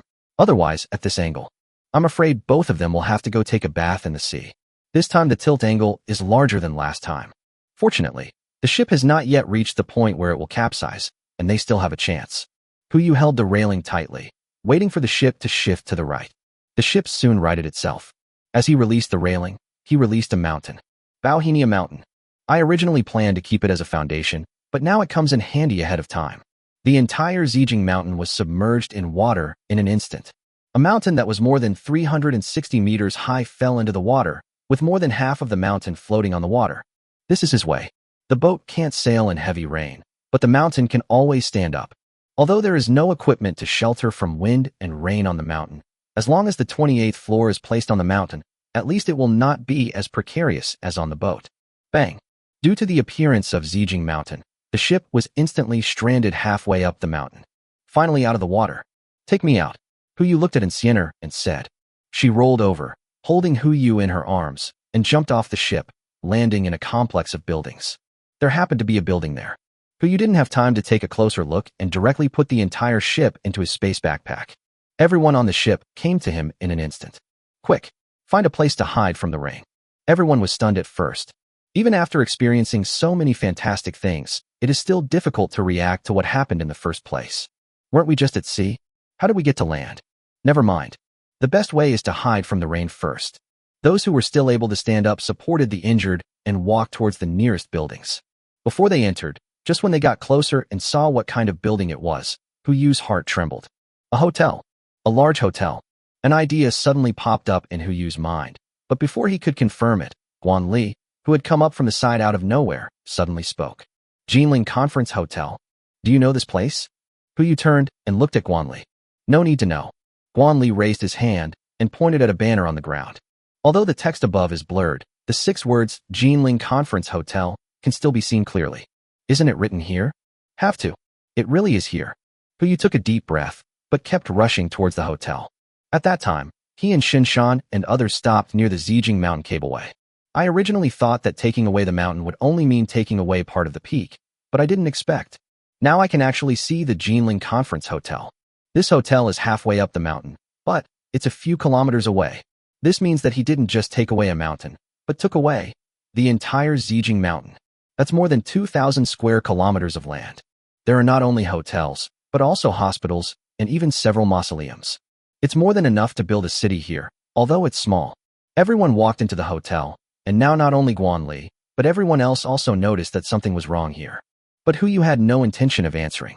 Instead, he took out the power generation equipment on the 28th floor and distributed flashlights and carts to Shun Shan and others. Brother Shun, take care of the power generation. Zissou, please take my uncle and aunt to see if the children are injured. Ling Long, you are responsible for arranging accommodation. Wei Wei will assist you. Old Wang, you guys go check inside the hotel to see if there's anything dangerous. Search for supplies and bring anything useful to the lobby. Zhang Sirui, please take a look at the supplies and sort them out. Mr. Fong, please stay where you are and don't wander around. The injured should stay where they are and do not act rashly. Yes. Good. No problem. Everyone responded in unison, but not quite. In short, everyone started to take action. Only Hu Yu and Insiener stayed there to look after the little ones. Half an hour later, the lights in the hotel lobby came on. An hour later, the injured children and adults were treated. 12 o'clock. Everyone checked into the hotel room. Hu Yu lived in a luxurious suite on the top floor. He opened a bottle of wine stored in the hotel and waited for someone. Ding ding. There was a knock on the door. Come in. A woman with dark circles under her eyes walked in. At this moment, her eyes were full of excitement, as if she had guessed something. Boss Hu, I'm here. Su Linglong. She walked straight up to Hu Yu and asked without waiting for him to speak. Could this be? Well, Jinling Conference Hotel. You're from Jinling, so you should know it. Of course I know. Su Linglong became more and more excited. So this mountain. Zijing Mountain. All of Zijing Mountain. At the moment, it seems so. Hiss. Su Linglong took a deep breath. So, Boss Hu, what you said before about building a city is based on this. It seems you have guessed why I called you here. Hu Yu smiled bitterly and poured her a glass of wine. I'm sorry. You have to redraw your drawings. It's okay. It's my pleasure. Su Linglong was originally worried about how to start from scratch and how big the city should be. Now that we have a template, the problem is solved in one go. But, Boss Hu, do you have detailed blueprints of this Zijing Mountain? That's the second question I came to you with today. Hu Yu asked helplessly. How long will it take you to survey the entire Zijing Mountain? Su Linglong was stunned on the spot. It was a long time before she came to her senses. Only me. You can find someone to help you. Who? Everyone on the boat can do it. Can they draw? Hu Yu didn't say anything. I understand. Su Linglong looked at Hu Yu expressionlessly, the excitement in her eyes gone. You want me to die? Hey, you can't say that. Hu Yu raised his eyebrows and said, teach them slowly. Don't we still have 48 good seedlings? Don't draw for the time being. Join the teaching program, train on a targeted basis, and find a few good seedlings to inherit your legacy. Once the rain stops and we find a suitable place, we'll start our city building plan. It seems it's not impossible. Right, it's just 3 mountains. In ancient times, there was Yugong who moved the mountain, and now there is Linglong who measured the mountain. You will definitely be famous forever. Hu Yu stood up and raised his glass. Cheers to our future city. Wait a minute. Su Linglong slammed the table and stood up, staring at him with wide eyes. How many mountains did you just mention? Chapter 76 Face-to-Face Transaction. When Su Linglong heard the word 3 mountains, she almost fainted.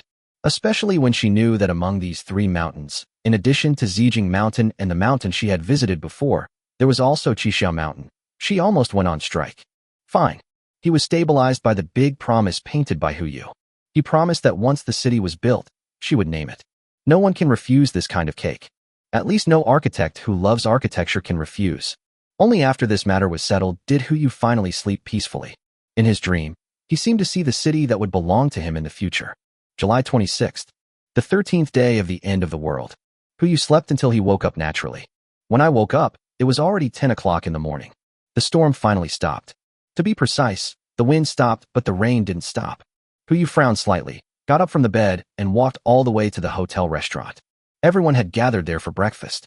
Today's breakfast was buffet style, using ingredients originally from the hotel, and was quite plentiful. Hu Yu held a tray, picked up some food at random, and walked straight to sit next to Shinshan and others. Boss. Boss Hu. Everyone greeted him quickly, especially Zhao Zhong and Li Ji. It seems they are more respectful than before. What's wrong? Sit down. Su Zilong was still sitting there, casually putting a spoonful of egg custard into his mouth, and said with a smile, "They are scared. Afraid. I'm afraid you might pull a Godzilla out of your pocket at any moment." "Screw you," Li Ji retorted to Su Zilong, and immediately looked at Hu Yu and asked, "Boss who? I heard. This is the entire Zijing Mountain?" "Yeah," Hu Yu replied casually. "Is Godzilla really real?" Zhao Zhong asked immediately. Puff. The cola that Hu Yu had just drunk was sprayed out. He casually picked up a tissue and wiped it. "What Godzilla? Don't listen to this guy's nonsense. Even if there is, it's just Transformers, not that weird stuff." Zhao Zhong and Li Ji looked at each other, said nothing, and nodded to each other. It's as if he's really sure there are Transformers in Hu Yu's space. Hu Yu didn't bother to explain. He took a bite of the sandwich and looked at Li Ji. "By the way, Brother Ji, how long does it take to get to Yujing now? We're not far from Pengcheng. If we follow the speed of the ocean heart, it will take at least 4 days. If we set sail now, it would take 2 days to sail by steamer, and then switch to the heart of the ocean, which would still take 5 days. 5 days. Hu Yu frowned slightly. According to this time calculation, if they rested in the mountains for 2 days and then used the heart of the ocean to continue their journey, it would only take 7 days if the speed remained unchanged. At that time, it was the 20th day before the end of the world. In 5 days, which will be the 18th day after the end of the world, the water level will continue to rise. By the 20th day, the water level will even rise to nearly 70 meters. Even higher is possible. By that time, Yujing City would probably have been almost completely flooded. Even if we find the headquarters of Douyin and Kuaishou, their databases are likely to have been destroyed. After all, not everyone can bear to see the water level rise again after the rain has stagnated. Unless, leave early. If we set off now, first take a ship and then transfer to the heart of the ocean, the journey will only take 5 days. It will be the 18th day when we arrive. At that time, the water level had not continued to rise, and they still had a chance to find those databases. Let's go now. Hu Yu looked at everyone, not wanting to discuss anything. After breakfast, everyone gather on the ship. We'll continue sailing along the coastline. Everyone looked at each other and raised no objection. They all heard Hu Yu talk about what happened afterwards and understood why he did it, so they had no questions. As for the others, they themselves are not among those who express their opinions. 10:30. Hu Yu walked outside the hotel and released the ship. After checking the panel, he confirmed that there was no problem with the ship itself and it would not delay the voyage, so he felt relieved. Everyone boarded the boat one by one. Hu Yu was the last one to board, and then he collected the entire Zijing Mountain. It was originally a very simple matter. After taking away Zijing Mountain, we could continue sailing. But the next moment, a ship suddenly appeared not far away. No, to be precise, a boat approached Zijing Mountain. When Hu Yu took away Zijing Mountain, they and their boat appeared 100 meters ahead. It was probably during the storm last night that they discovered the existence of Zijing Mountain and chose to dock instead of going up the mountain. Otherwise, the person would appear in front of him now instead of still staying on that ship. The other party was a small yacht. It is called a small yacht, but that is only because of the comparison with the heart of the ocean. In terms of size, this boat is much larger than the ship that everyone is riding on. The length is at least 50 meters, and the width is nearly 30 meters. When Hu Yu saw the ship, he was stunned. This ship looks familiar, etc. Could it be that? It's that ship. Brother Ji, ask about the other party's background and don't reveal our information. No, Li Ji replied and immediately rushed to the control panel. Brother Shen, I'll leave this to you. I'll go up and take a look first. Hu Yu gave Shin Shan some instructions and quickly followed Li Ji up. When they arrived at the control panel, before they could send any message, a voice came from the communication radio. This is the Santa Rubia. Please reply if you get it. Please reply if you get it. Repeat. Saint Rubia? If I remember correctly, this was the name of the ship before it was renamed? It's really her. Hu Yu's thoughts couldn't help but drift back to his previous life. In his previous life, he almost became a two-legged sheep. If it weren't for her, he would have been eaten and might not even have lived to see the day when the rainstorm stopped. What a coincidence. In his previous life, he was on the holy light of salvation and was robbed by Lao Wang and others on the ship. He had no choice but to escape by boarding a lifeboat. But in this life, he was sitting on this ship, looking at the holy light of Savior. Fate is sometimes so strange. Boss, what should we do? Li Ji turned around and asked. Just reply normally. Hu Yu withdrew his thoughts and replied calmly. Good. Li Ji responded calmly, then immediately picked up the intercom and said, Yangtze River sightseeing, I get it. What do you want? Did you see that mountain just now? That's what they were asking about. Yes, such a huge mountain suddenly disappeared, and anyone would find it strange. It is normal for the other party to have doubts. Li Ji continued to respond. I saw it. You also discovered it? How could that mountain suddenly disappear? Have you gone up the mountain? No, what's wrong? It's okay. It might just be a mirage. Do you have any extra food on board? We can buy it. Gold, jewelry, anything. Who snorted softly. This tone doesn't sound like the person he knows. Excess food? At a time like this, who would complain about having too much food? The person he knew was extremely smart. How could he ask such a brainless question? Li Ji turned to look at Hu. Boss, what's going on? Tell him yes, and trade it face to face. Chapter 77. Are you the ship owner? Li Ji responded quickly. The other party also responded immediately. Okay, we're moving closer to you now.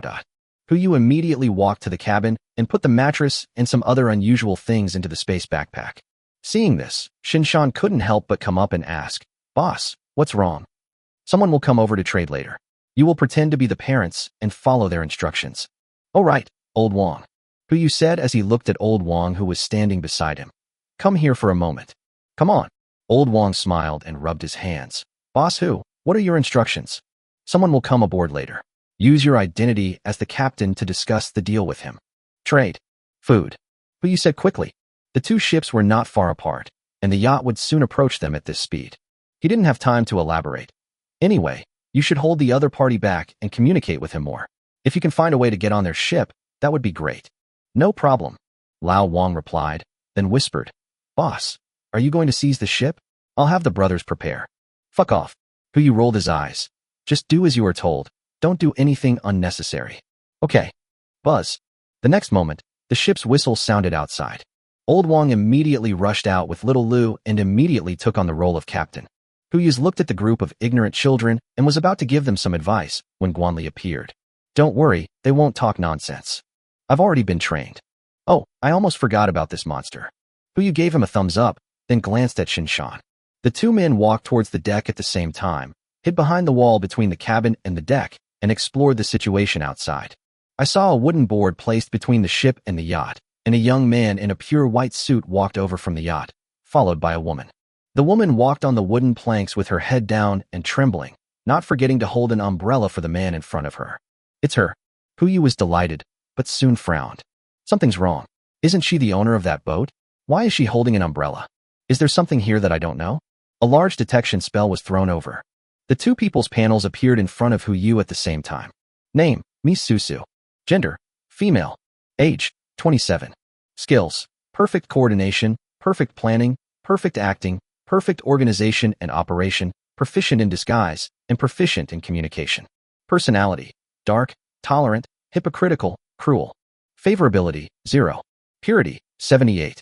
Name, Fanguchen. Gender, male. Age, 24.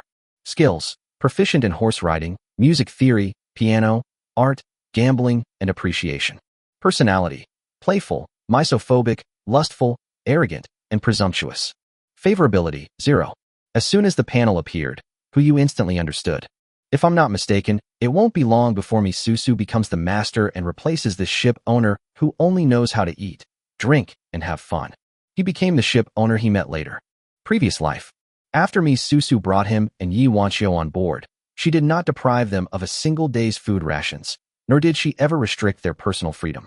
But he has been brainwashing them in the name of saving the world. Not just them. There were dozens of people on the boat, all of whom were rescued by her through various means.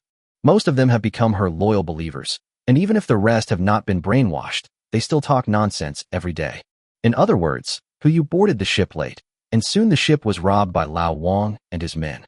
Otherwise, if this trend continues, even if he is reborn, the first thing he will do is to find Misusu. What a coincidence, we met here. Hello. On the deck, Old Wang immediately went up to him, hunched over and greeting him. What's your name? Are you the ship owner? Fan Guchen ignored Old Wang who came over to greet him, but instead raised his head and asked, You have food here, right? How much do you sell it? Fish. We have fish here. Old Wang pointed to the bucket behind him and said, Boss, look, how much do you need? Fish. Fan Guchen frowned, his expression showing disgust, obviously not wanting to eat this kind of thing. He subconsciously wanted to turn around and leave, but Misusu's voice slowly rang out. Master Fan, our inventory is running low. All right. Fish is fish. Fan Guchen turned around and looked at Lao Wang. How are you selling it? A bucket of fish, 10 gold bars, or jewelry of equivalent value. Old Wong rubbed his hands together and laughed, like a profiteer. Boss, how many barrels do you want? I'll have them delivered to you on the boat right away. 10? Huh, are you crazy or am I crazy? Fan Guchen sneered and said, even this broken ship of yours is not worth 10 gold bars. Are you kidding me? Then, boss, how much is a suitable price? Old Wong asked in a gentle voice, suppressing his anger. If Hu Yu hadn't asked him to communicate as much as possible, he would have slapped his size 43 shoes on the other person's size 35 face. 1. Fan Guchen raised a finger, then thought of all the barrels on the deck. Give me all the fish. Impossible. Old Wong refused immediately. Bang. A crisp sound rang out. Not only Old Wong on the deck, but also Hu Yu and others in the cabin were stunned. A slap landed directly on Old Wong's face. Who the hell gave you the nerve to refute me? Fan Guchen tilted his head and looked at Old Wong. Now, there is not a single gold bar left. Move all the fish up for me. Hey, As Xiao Luer said this, he rolled up his sleeves and prepared to rush forward to teach the other person a lesson. But in the next moment, bang, gunshots rang out. Xiao Luer was shot in the leg and fell to the ground. In the heavy rain, the hot muzzle of the gun was emitting white smoke and was pointed at Old Wong's head. Now, except for the food, move all the resources on your ship to my ship. Fan Guchen's voice sounded faintly. I don't want to say it again. What bad luck. Old Wong is so unlucky. Since I came out of the mountains, I have robbed twice. Not to mention the first time I met Hu Yu. The second time I met a vicious guy with a gun. This is no longer just bad luck. I am not suitable to be a robber in this life. Hu Yu knew that the person in charge of communications would ask such a stupid question. Regardless of whether the ship has food or whether they will trade, their goal is to get on board, and then robbery. Food, resources, everything are their goals. After all, there are guns. No wonder there were so many resources on the ship when he was rescued. I'm afraid all the ships along the coast had been robbed. Hu Yu turned to look at Shinshan and gave him a look. The other party immediately understood, silently took out his pistol and began to aim. On deck, Old Wong had no choice but to raise his hands and gave a helpless smile. Okay, boss, I'll listen to you. Put down the gun first, and I'll move the fish for you. Oh, that's more like it. Fan Guchen pointed the gun at Xiao Luer and said, hurry up, or your little brother will. Bang. Another gunshot rang out. Chapter 78. Carry out the mission, remember it first. The bullet hit the gun in the opponent's hand, knocking him away, but did not hurt him at all. Fan Guchen's pupils trembled, and he subconsciously reached out to pick up the pistol that had fallen to the side. Can. Misusu beside him took a step forward, raised her foot, and kicked the pistol into the water. Oh. Misusu exclaimed, pretending to be surprised. Master Fan? I didn't mean it. You bitch. Fan Guchen slapped Misusu in the face with his backhand. Her face began to turn red and swollen at a speed visible to the naked eye. Shinshan frowned and was ready to step forward to solve the problem. But Hu Yu immediately stopped him and shook his head slowly. If it was someone else, it wouldn't matter if they were saved. But that's Misusu. If you slap a woman like this, she will find a way to slap you back tenfold or even 100-fold at some specific time. Help her get revenge? That's really not necessary. It's better to let Old Wong continue to improvise. TSK, who really thought didn't have a gun. After the gunshot, Old Wong turned his head and looked behind him. The expected person did not show up, so he had no choice but to continue acting. Master Fan, right? You can't even hold your gun steady, and you still want to talk business with me? How about we brothers chat with you for a while? As soon as he finished speaking, his other 5 brothers immediately rushed out from various parts of the cabin, each holding a handy tool in their hands. Or a wrench, or a kitchen knife. There were even some with fire axes. Young Master Fan had never seen such a scene before, and he immediately wanted to go back to his yacht and run away. But the gunshot wound on Xiao Luer's body couldn't be in vain, right? Old Wong and his men rushed forward and controlled Fan Guchen and Misusu beside him. No, I give in. I admit defeat. Seeing the fire axe getting closer and closer to his neck, Master Fan began to get anxious. You guys want money, gold, jewelry. I can give it to you. As long as you let me go, everything can be discussed. Old Wong paused and turned to look at the cabin behind him. If we follow his thinking, he must want money, a boat, and women. But he is not the one in charge now. Hu Yu poked his head out and pointed at the boat behind him. According to the original plan, he needed to go on board to confirm one thing. Make sure the person he is looking for is on the ship. In his previous life, the reason why he and Yuanxiu were able to find a kayak and survive was all because of one person. He didn't know the other person's name. All we know is that she is a fanatical believer who is responsible for delivering information to Misusu. She is responsible for teaching this group of newcomers every day, conveying ideas, and distributing food. Unlike Misusu's attempt to brainwash others, she really engraved those beautified ideas into her mind at that time. So when the yacht was about to be captured, she gave up her hope of survival and left the kayak to Hu Yu and Yi Wanqiu. Are you stupid? It's very stupid. But it is undeniable that she did save Hu Yu's life. He is also the only person Hu Yu meets in the end times who is truly kind to him. If she is on the boat, it is not impossible to bring her down. Fish. Old Wang also understood Hu Yu's meaning. We are honest businessmen. You give us money, and we give you fish. But you injured my brother's leg, so you have to keep your leg too. Bang. Old Wang raised his hand and swung a hammer, hitting the other person's left knee directly. Oh. Screams echoed on the sea. The bright red seeped out of the trouser legs, gradually dyeing the entire trousers red. Unless they also have a master of traditional Chinese medicine like Zhao's father and mother on their ship. Otherwise, this leg would definitely not be saved. Come on, brothers, get the fish onto the boat for the boss. Old Wang shouted. Only then did Hu Yu walk out of the cabin.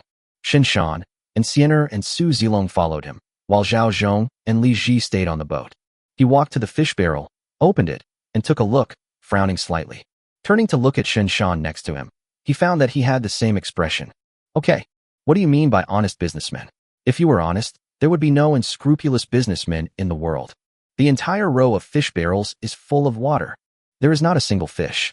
Hu Yu paused for a moment and pressed the lid of his hand. Captain, is this the barrel? I'm afraid I can't move it by myself. You're so stupid. 4 of us should move it together. Old Wang was still immersed in the play and responded immediately. This is exactly what I want. The 4 of them looked at each other, lifted the fish bucket at the same time, stepped across the wooden plank, and came to the yacht. Captain, we're here. Hu Yu looked at Lao Wang on the ship and asked, how are we going to collect this money? Master Fan is very wealthy, so naturally he would trade a bucket of gold for a bucket of fish. Old Wang played with the hammer in his hand and asked with a smile, Master Fan, don't you agree? Yes. Yes. Fan Guchun nodded repeatedly. As long as it's something on the ship, no matter how much you want, we will give it to you. That's more like it. Old Wang nodded in satisfaction and looked at Hu Yu again. Just look around on the boat and take down whatever you want. Okay, this is exactly what I want. Hu Yu glanced at the 3 people behind him and said, find someone. Find everyone left on the boat. Okay. Shen Shan responded and immediately made arrangements. I'll follow the boss. Xiener, you start from the east side, and Zilong, you start from the west side. 3 minutes, assemble in the cabin.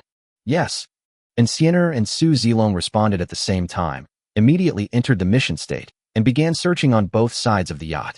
Hu Yu took Shen Shan all the way to the yacht cabin and waited quietly. 3 minutes later, Su Zilong and Xiener arrived at the cabin almost at the same time. No one. They both spoke at the same time and looked at each other. And Xiener stretched out her hand and made a one gesture towards him. What does this mean? Carry out the mission, remember it once. Shen Shan replied helplessly, with only a wry smile on his face. Boss, it seems that there is no one on this boat. Yeah, I see.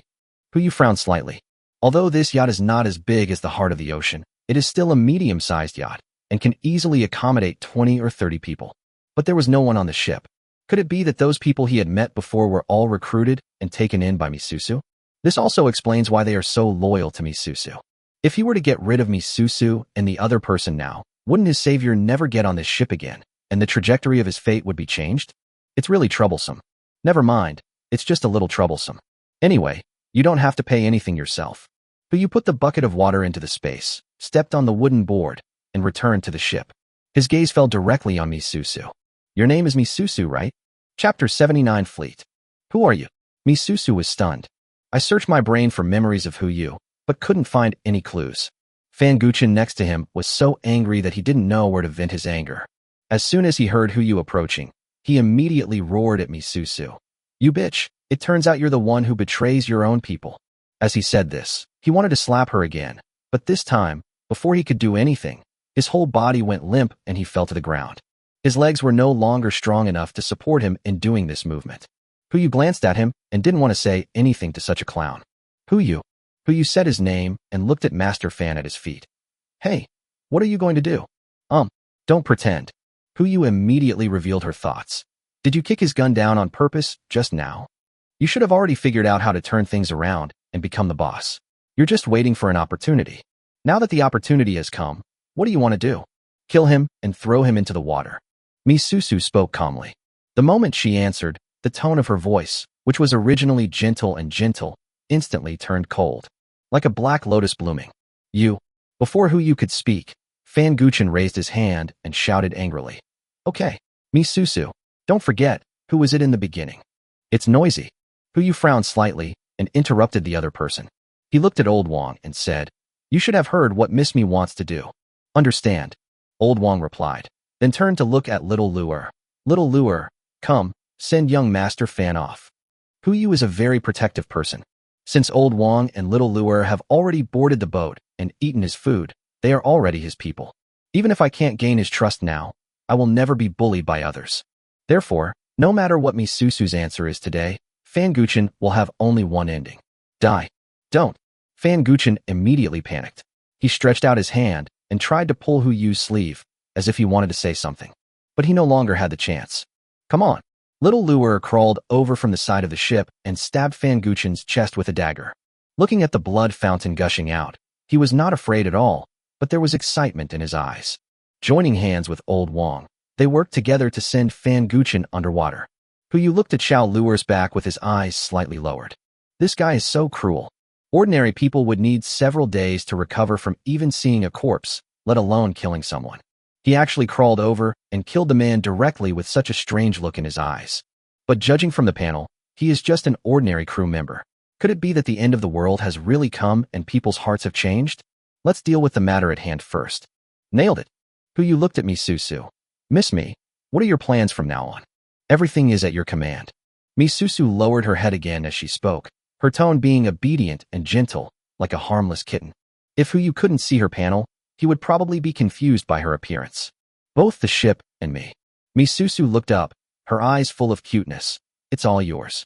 Miss Me, I think you may have misunderstood. Huyu smiled and shook his head. The boat is still yours, and you don't belong to me. I just helped you to advance what you can do for a while. Misusu snorted softly, obviously not understanding what Huyu meant. No boat, no people? A problem that you are asked to solve for no apparent reason? Are there such strange people? In exchange, I want you to agree to one request of mine. Really, there is no free lunch in the world. Misusu boasted that she had prepared herself mentally and immediately asked, Please speak. Jinling. Huyu said calmly. I will go to Jinling later. I hope to see you there. No later than August 4th. Can you do that? Can. Misusu pondered for a few breaths, then gave an answer. Can I ask the reason? Can't. Huyu smiled and refused. Then he looked at Shinshan. Brother Shun, the gun. Shinshan was stunned at first. Then he took out the magazine as quickly as possible and handed over the pistol and magazine. Huyu handed it to Misusu. Here, for you. Misusu was completely stunned. She held the pistol and magazine in her hands, her mind full of questions. You are. This is a deposit. Huyu raised his hand and placed it on Misusu's shoulder, patting her twice. When you see me in Jinling, I will ask you for something. Yes. Misusu was completely confused. But she understood one thing. With this man's methods, no matter what he wanted, she could not stop him. There were only 3 things she could do now. Obedient. Obedient. Still be obedient. Okay, go ahead. Huyu waved his hand and walked towards the ship's cabin, shouting to the driver's cabin. Brother Ji, get ready to go. Okay. Li Ji's voice sounded in the cab. Misusu stayed for a while, then returned to her yacht as quickly as possible. She did not rush to sail, but watched the ship go away. She glanced down at the pistol and quickly put it away. Jinling? She answered quickly, but how could she know where Jinling was? Never mind, let me ask someone first. At the same time, the ship was sailing towards Yujing. After confirming with Shun Shan that the mission was completed, Enciener gave Su Zilong an over-the-shoulder throw, settling their previous score. Father Xiao treated Xiao Luer's wound. The bullet did not injure any vital parts of the body. After removing the bullet and applying a simple bandage, as long as you recover slowly, it will not affect your daily life. The children started their classes according to the normal schedule. The sound of reading aloud echoed in the cabin. Huyu and others sat in the cab, some fishing and some playing games. No one actually asked about his behavior just now. This is a sign of absolute trust. But Huyu felt a little bored. He put down the switch and looked at Xiao Zissou, who was preparing lessons beside him. He said nothing, just coughed twice. Ahem. Xiao Zissou ignored him. Yu leaned forward again and ticked her lesson plan with his finger. Bang. Xiao Zissou held him down and looked up at him. What? Nothing. Yu thought of the golden needle's warning and immediately let go. Don't you want to know why I let her go and gave her the gun? In no mood. Xiao Zissou replied and continued to prepare for class. Don't disturb me, or I'll prick you. Well, this one can't be messed with. Yu turned and looked at Shinshan again. Before he could speak, Shinshan responded. Boss, I won't question your decision. Add 1. Su Zilong answered quickly. Yu had no choice but to turn his attention to Li Ji. Hey boss, don't look at me. Li Ji smiled bitterly. I don't know what's going on outside. I've been sailing here all the time. There were only a few people in the cab. Zhao Zhong was fishing outside, and Enciener was being taciturn again. After everyone asked, no one was curious. Well, at worst, I can just hold it in. Next time I see me Susu and Jean Ling, I don't believe they won't ask. Yu picked up the handheld game console again to play games. 10 o'clock in the evening. After dinner, everyone discussed the night duty roster and prepared to rest.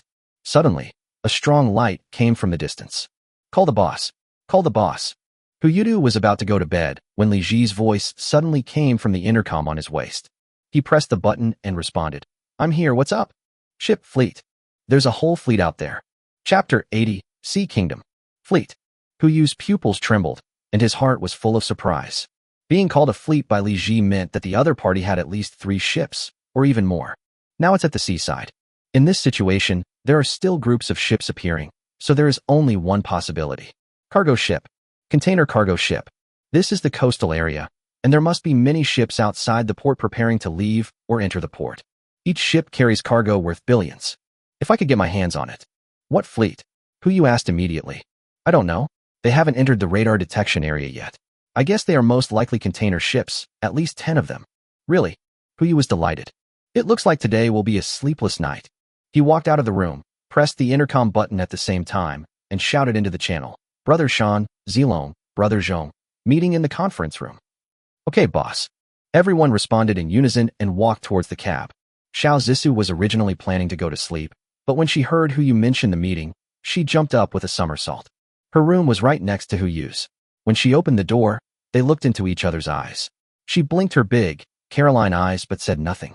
Without asking, Yu knew what she meant. Don't you just want to attend the meeting? He also wanted to call Xiao Zissou at that time, but he was afraid that she had fallen asleep, so he didn't think of calling her. I didn't expect this guy to be able to squat at the door. Let's go, don't just stand there. Okay, Xiao Zissou responded and immediately followed Yu towards the driver's cab. As for the others, whether it was Su Linglong or Old Wang, he had no intention of calling them. Their favorability levels are not even above 50. Not completely one of us. Naturally, they don't need to be involved in this kind of thing. Everyone gathered in the cabin, and through the windows they could clearly see lights lit up in the distance. Yu took out the telescope and took a look, frowning slightly. It's a container ship, yes. You can still see goods piled up on it. But it seems a little strange. From the telescope's perspective, only about 3 container ships could be seen connected end to end. Some lights can still be seen behind these 3 container ships. There's obviously a boat behind. It's a container ship, but we can't be sure of the exact number of the other party, nor do we know how many people are on board. A typical container ship has around 20 crew members. Su Zilong said on the side. They are all equipped with some anti-piracy measures. Except for a few cargo ships that employ armed personnel, most cargo ships do not have guns. So are we going to rob the ship? Xiao Zissou rubbed her hands excitedly. Take me with you. Take your head. Who said we were going to rob a boat? Yu rolled his eyes and wanted to knock on this guy's head to see what was inside. Don't you want to rob? Li Ji was also a little hesitant. Boss who? Those are all resources. Shinshan and Zhao Zhong didn't say anything, but just looked at Yu with puzzled eyes. Let's go and take a look first. Yu looked at the lights outside the window and said, it might not be that simple over there. It's better to be cautious. This is the coast. The thing that is most abundant along the coast is ships. Now is the end of the world. At night, some ships would rather stop sailing, for fear that they would be targeted by some people with ulterior motives. But other ships are different. Just like Fan Guchen, whom he met this morning, he would take the initiative to approach those ships and try to use his own military advantage to gain benefits. But this was the first time he had seen a container fleet like the one outside, with headlights on at night to attract other ships. Otherwise, the people on the boat are all fools. I don't know the harm of doing this. Or, the danger above is far beyond everyone's imagination. At times like this, it is better to make a democratic decision. Let's vote. Yu looked at everyone and said, "Let's not talk about the matter of seizing ships and resources for now. That fleet dared to turn on its lights at night. They probably have some tricks up their sleeves. Let's decide whether or not to engage them. Those who agree to contact, please raise your hands." As soon as the words fell, Su Zilong, Li Ji, and Xiao Zissou raised their hands at the same time. Shunshan hesitated for a moment, but still raised his right hand. For votes, there are only 7 in total, so Yu doesn't need to ask for the second choice. Okay, contact. Yu glanced at the countdown and said, "There are still 38 hours until the heart of the ocean is unsealed. Please take note. I'll call Lao Wang and the others in for a meeting later. If we need to communicate or anything, Lao Wang should come forward. No one knows what is on that container ship. What if by chance there really is an armed man with a sniper in his hand, and if I come forward to negotiate, wouldn't I be putting my head under the muzzle of the other party's gun? It's better to be careful." Shinshan and others all agreed. Yu then called Lao Wang and others in, and briefly communicated the identity information they would need to play later. Li Ji continued to steer the ship and headed towards the group of container ships. A horse will die if it runs too high. This sentence is more vividly reflected at sea. The light seemed not far away, but it took 4 hours just to sail to a location where the radar could detect it. Fortunately, Yu was well prepared and did not waste time in the cockpit. He went back to the cabin to sleep first and called Li Ji after he entered the radar detection range. July 27th, 2 o'clock in the morning. Yu was sleeping soundly when he felt someone poking his face. At first I thought it was a mosquito, so I subconsciously raised my hand and waved it away, but I still had that feeling. He was so annoyed that he opened his eyes and found, "It's Insienner." At this moment, she squatted in front of Yu, raised her hand, and poked his cheek again and again, as if she was poking a doll. "Sienner, what are you doing?" "Information." And Sienner uttered 2 words calmly and pointed at the walkie-talkie on his waist. "Oh yes, I almost forgot about this." Yu immediately picked up the intercom, but before he could speak, a voice came from it again. "Boss, this is the driver's cab.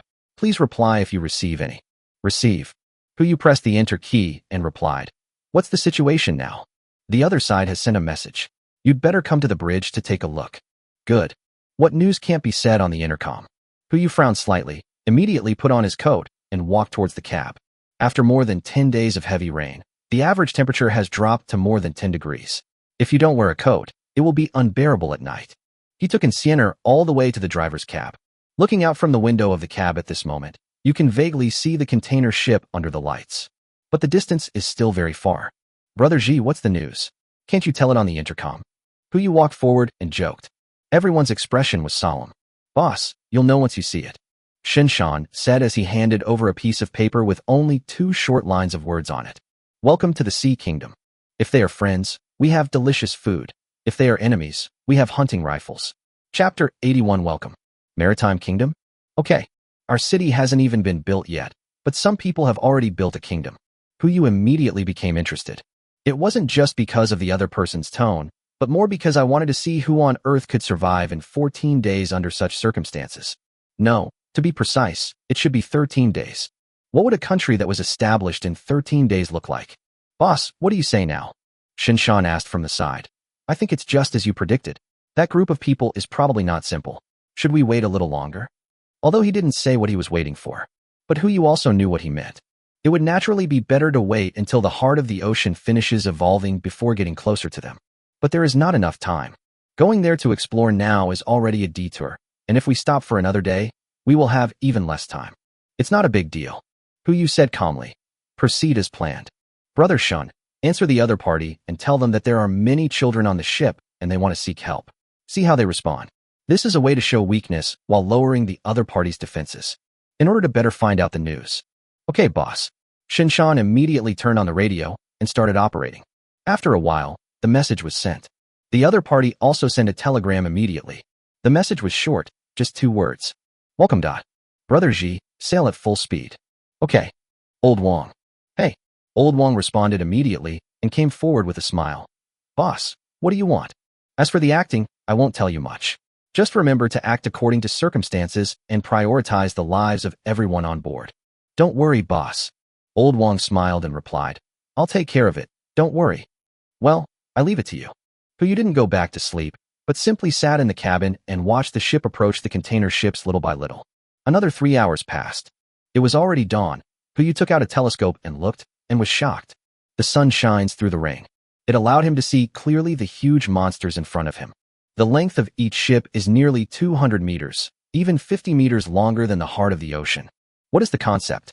The 3 container ships were connected end to end, which was equivalent to nearly 200 stories of buildings placed horizontally on the water. It is also filled with various containers, each of which is a standard 40-foot container, 13 meters long. Judging from the surface alone, there must be at least thousands of boxes like this on a ship. 3 ships, that means 3,000 containers. These are just the surface numbers. God knows how many more ships are behind these 3. Boss, look underneath that boat in the middle.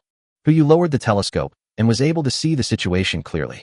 A door opened on the bottom container. There were 3 people standing inside the door. One of them was wearing a suit and tie. He didn't look like a sailor working at sea, but rather like the owner of these ships. They just stood in front of the container, as if ready to welcome them. It's quite formal. Hu replied with a smile, put down the telescope, and looked at Li Ji. Brother Ji, how long will it take to get there? 1 hour at most. Okay, everything is going according to plan. Hu said as he walked towards the cabin. I'm going to pack my things and tell the children what to pay attention to. When the children heard that they didn't have to go to class today, they were instantly ecstatic. Sure enough, no matter what time it is or what the situation is, as long as there are no classes, it is enough to make children happy.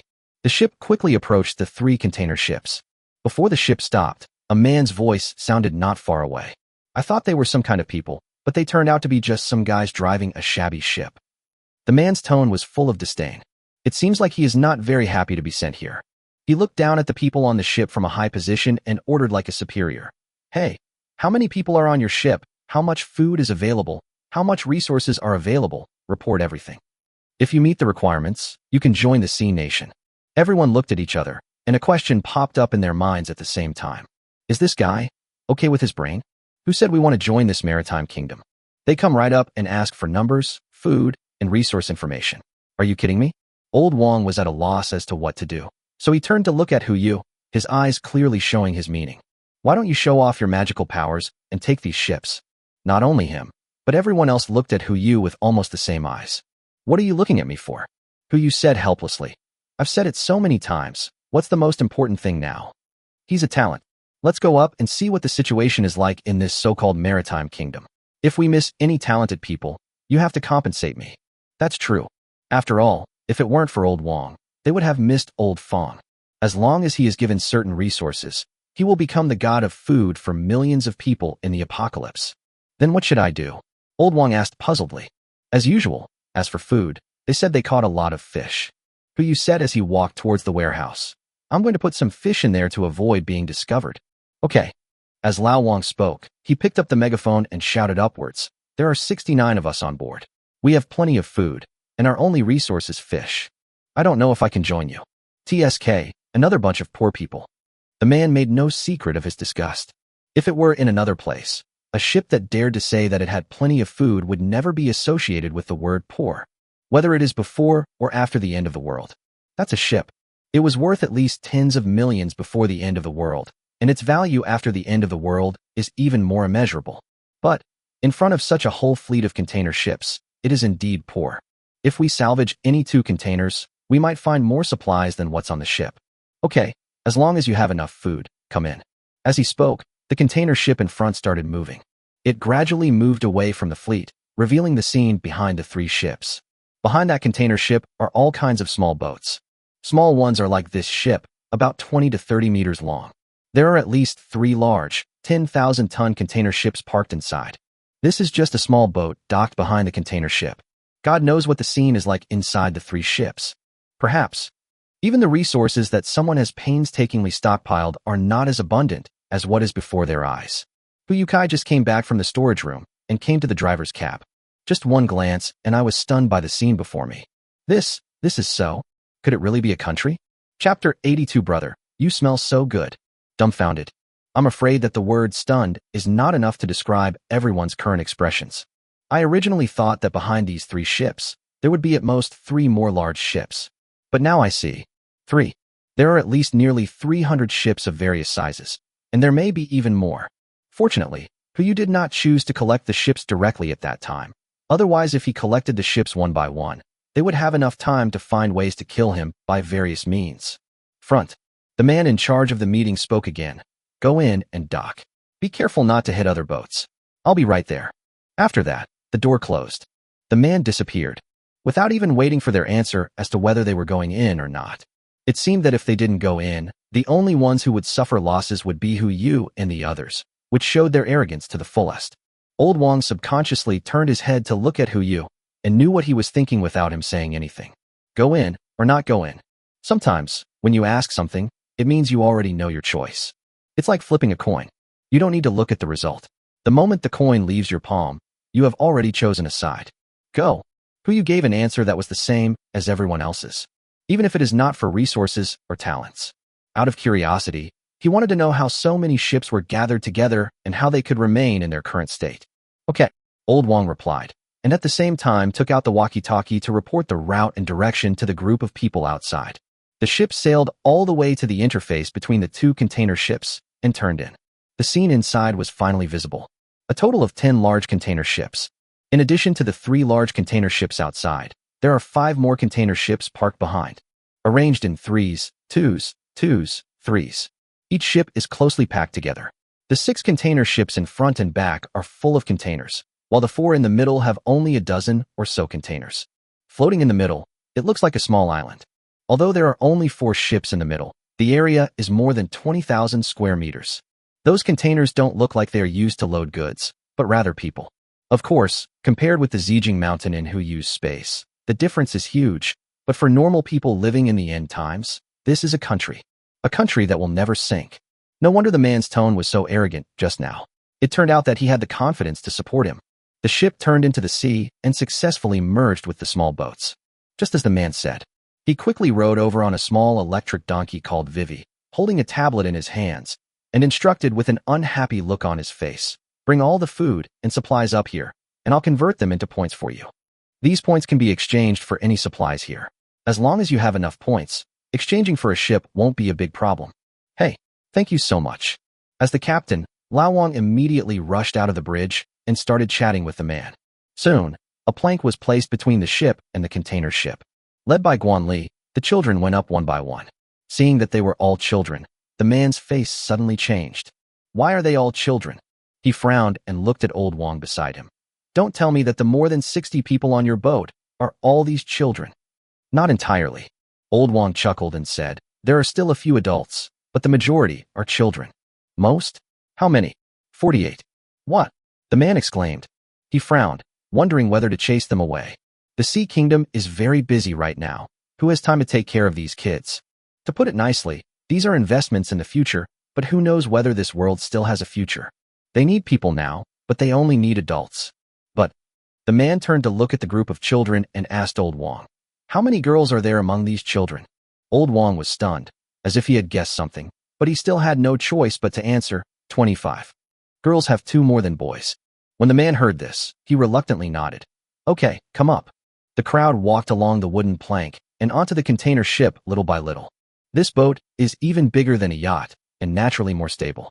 When you stand on it, you really feel like you are walking on flat ground. After getting on the boat, the children did not run away, but stayed where they were, standing in front of Old Wang, waiting for instructions. Before Old Wang could even speak, the man stepped forward, looked at the group of children, and gave them instructions.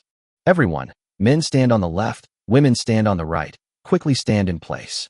When the children heard this, they naturally did not take any action. But soon, Guanli stood to the right. The man uttered a puzzled sound. Little boy, why are you standing on the right side, even though you are a man or a woman? Can't you tell the left from the right? Uncle. Guanli raised her head, blinked her big eyes, and said in a very cute voice, I am a girl. I just cut my hair short. The man was stunned and looked carefully. Hey, you know what? Guanli looks pretty good, and from this perspective, he really looks a bit like a girl. Okay, everyone else hurry up. Hurry up. When the children saw Guanli move, those who should stand on the left stood to the left, and those who should stand on the right stood to the right. There was 1 extra girl in the team that was supposed to have 25 girls. But the man didn't count.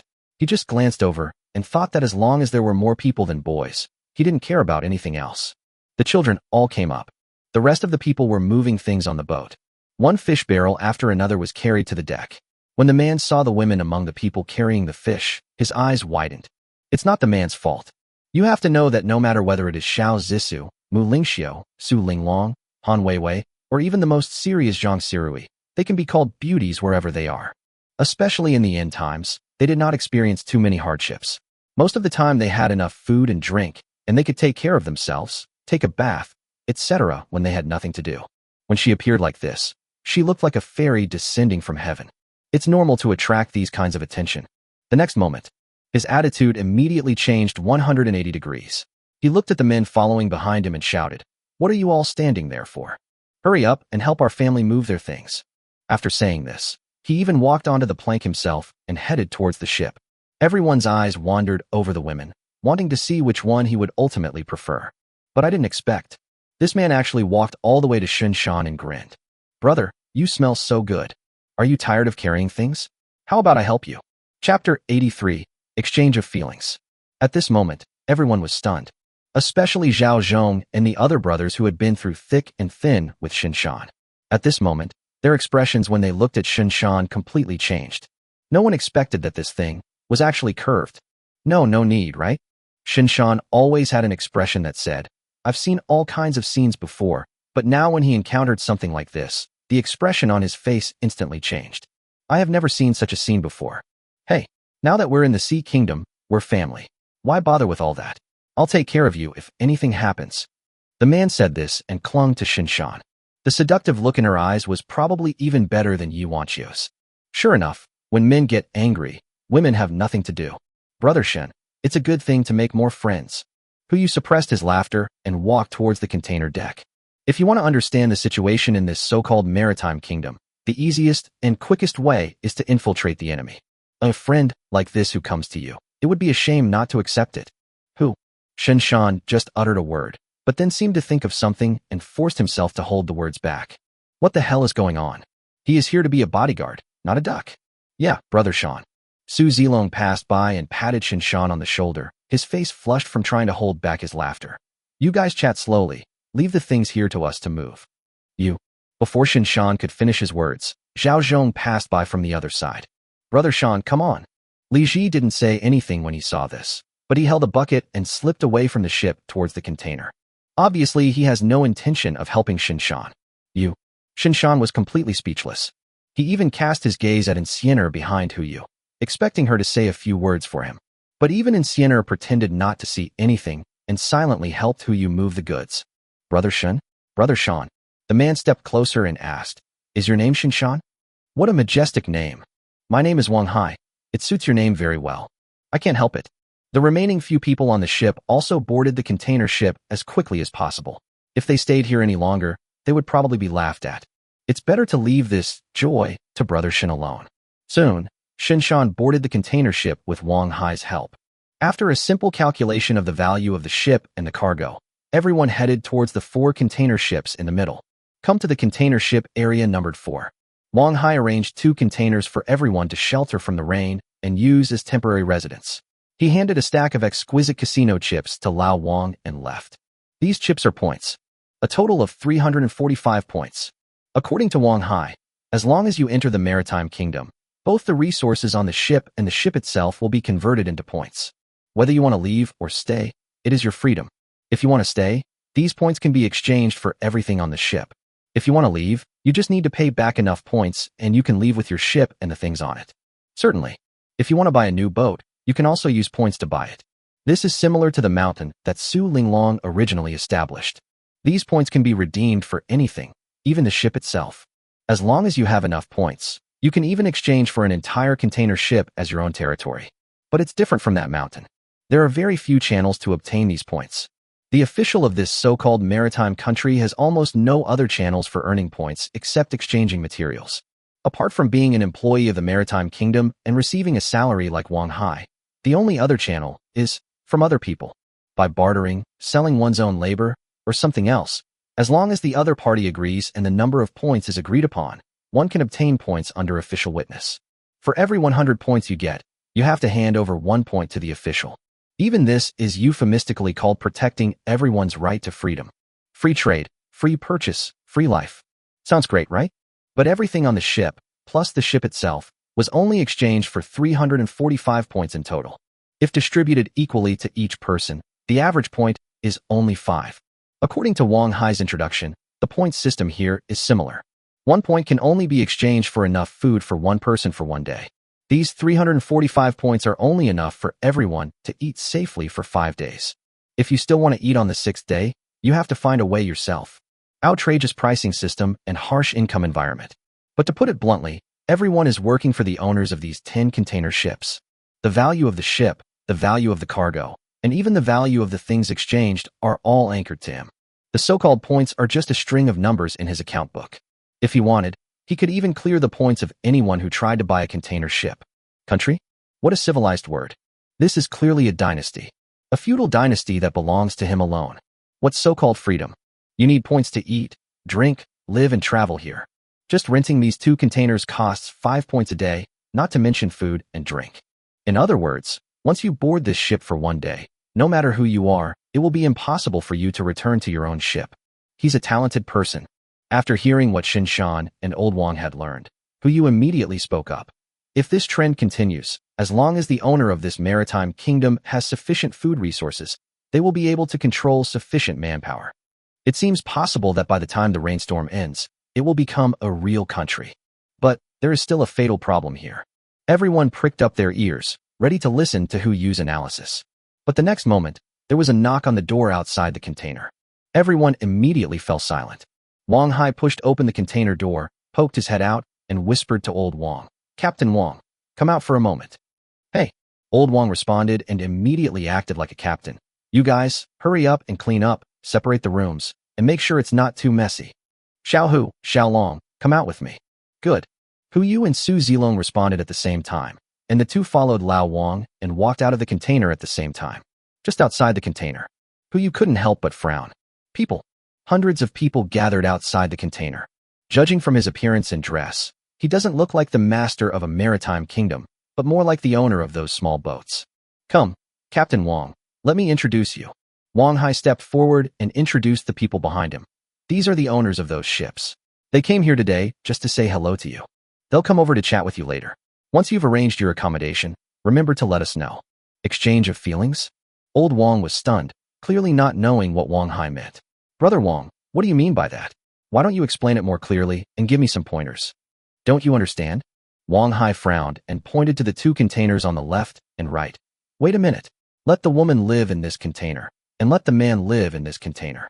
The rest is none of your business, understand?" Chapter 84 Reasons. Clear? Not only Old Wang understood, but Hu Yu and Su Zilong who followed him out also understood.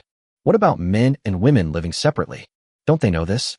Now that he has brought all the ship owners here and has given them this special instruction, his sinister intentions are naturally obvious. No wonder. No wonder when this guy saw so many children, his expression looked embarrassed for a while and then returned to normal. It turns out the root cause is here. Etc. Hu Yu was suddenly stunned, thinking of Guan Li's reaction before. This boy deliberately pretended to be a girl. Could it be that he was discovered from that time? This? Old Wang hesitated for a moment, then stepped forward and frowned, saying, "Brother Wang, this isn't a good idea, is it? The girls there are all still young, and the oldest is only." A snort came from the crowd. "Wang Hai, this ship owner is not as sensible as you say." "Yeah, can someone like Wang Hai be allowed into the kingdom?" "Wang Hai, what happened to you?" Bang. Amidst the accusations, a crisp voice fell on Old Wang's face. "Everyone, I'm not doing my job well. Please wait a moment." He first turned to look at the group of bosses behind him, and then frowned and stared at Lao Wang with an extremely serious tone. "Asshole, who do you think allows you to live a stable life? You guys want to live in this maritime kingdom, but you don't really think that 300 points are enough, do you? Dream on. I'm doing this for you, and for them. Only sensible people can survive here. You don't want to go back to the rain, back to the sea, and live that wandering life again, do you?" Wang Hai looked down at him and said, "I'm telling you the truth. The reason you're able to stay here is all because of those kids. If it were someone else, do you think you could really stay in the Sea Kingdom?" The true face is revealed. Who you knew without thinking that they chose to expose themselves at this time. Obviously they were well prepared. It is very likely that the ship has been taken control of by them. Now they are like landlubbers trapped on an isolated island, and can only let these things in the water take their place. What a pity. A landlubber may sometimes be a dragon in disguise. But it's not time to go out to sea yet. Yes. Seeing Hu Yu remained silent, Old Wang lowered his head and agreed. "We should learn to be grateful. I'll put them in that container tonight." Dear bosses and gentlemen, please be kind and have some mercy on them. After all, the children are still young. Do I need to tell you that? The voice in the crowd rang out again. You'll have 3 hours to make arrangements. How ridiculous. It turns out there are people who refuse to accept a toast and then drink the wine for punishment. All right, let's go back and have some drinks and come back later. Let me make it clear. I get to choose first this time. As they spoke, the 10 men walked towards the container in the distance. It seems that these 10 people should be the captains of these 10 ships. In other words, the entire maritime kingdom is ruled by these 10 guys. This time I really made a mistake. I didn't expect that 10 guys with big heads controlled by small heads could build such a place. It really came true. As long as the wind is blowing, even a pig can fly. These 10 pigs who own the container ship have apparently been blown up and flown into the sky. Old Wang Hai stayed behind and did not leave with them. He came to Lao Wang and patted his shoulder earnestly. It's not that I don't want to help you, nor did I mean to slap you. But if I hadn't fanned it then, I wouldn't have been able to get through this. Just be considerate of me. After this, I'll treat you to a delicious meal. Hey, Old Wang suppressed his nausea and replied, while still smiling. We just came here, and we hope you can help us. Sure. Wang Hai leaned forward again and said, by the way, where's Brother Shun? What are his plans for the evening? How about asking him to come over to my place? I'll tell him right away. As Old Wang spoke, he walked towards the container.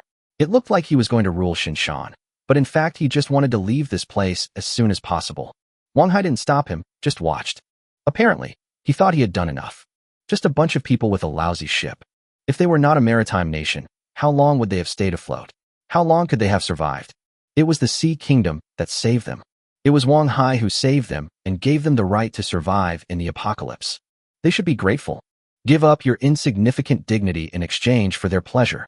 The 3 of them walked into the container. Before Hu Yu could speak, Old Wang turned around and looked at him. Boss Hu, I really can't bear it anymore. These guys are just beasts. Pure beasts. No. Su Zilong silently added. Please don't insult the beasts. At least the beasts know what public order and good customs are. Right. Old Wang immediately shouted. Let's quickly take care of them and throw them into the sea to feed the sharks. What about the others? Hu Yu asked back. He actually already had an idea in his mind. You should have seen how many boats were on the water just now. There are at least 100 ships parked outside. Their experiences are probably no different from ours. If we take action now, what will they do? Hu Yu is not a soft-hearted saint, but she also has her own bottom line. Do not kill innocent people. Like them, they are also victims. Unless it affects him, he will definitely not take the initiative to commit such a sin of killing. After this question was asked, everyone fell silent. Well, I have an idea. Among the crowd, Guan Li, the youngest, raised his hand. Everyone turned to look at him at the same time. The boy said calmly without blushing or beating his heart, Brother Hu Yu, can I tell you? This kid. Ever since I met Bu, I changed the way I address Hu Yu to Brother Hu Yu. Although he looked a lot younger than Hu Yu, everyone knew what this kid was thinking. Thanks to him, at least among that group of children, no one had any different opinions or ideas about Bu. Tell me, Hu Yu also wanted to know what this little guy was thinking. If you want to find someone, the easiest way is to become them. Guan Li had a kind smile on his face. Brother Hu Yu, I just heard that someone invited Uncle Shinshan to a banquet. Shinshan's expression suddenly changed, and he turned to look at Guan Li with a look of shock. You were lying on the container just to listen to this. Chapter 85 Shinshan. Oh my go. After Guan Li finished speaking, everyone's eyes fell on Shinshan. Is there anyone more suitable than him? Among the girls, only about 1.5 have the ability to protect themselves.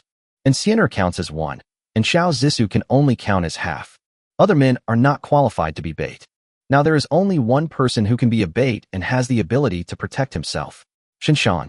He is obviously the most suitable candidate. But Hu Yu always felt that this kid had bad intentions. Wasn't it just that Shinshan noticed some time ago that his mind was on Bu and warned him? As a daughter slave, this is absolutely normal.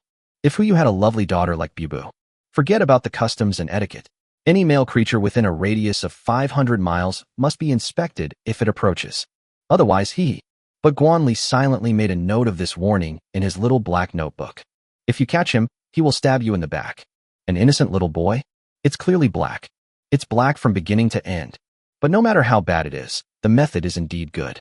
Hu Yu suppressed his laughter and looked at Shinshan. Brother Shun, look. I'll go. Shinshan also understood a little. There is no more suitable candidate than him. Even though I am angry, I can't just ignore my job. He glared at Guanli. His meaning was very clear. You kid, I'll settle the score with you when I come back. Guanli did not retreat or avoid, but met his gaze. Li Ji, Zhao Zhong, and even Su Zilong next to him gave him a thumbs up. After all these years, this is the second time they have seen someone who can go against Brother Shan. Last time, it was their captain. Good. Hu suppressed a laugh and patted Shin Shan on the shoulder. Brother Shan, I won't say much. I only have one request. Shin Shan immediately became serious. Boss, you say. Don't lose your back garden. As soon as the words were spoken, everyone who understood burst into laughter.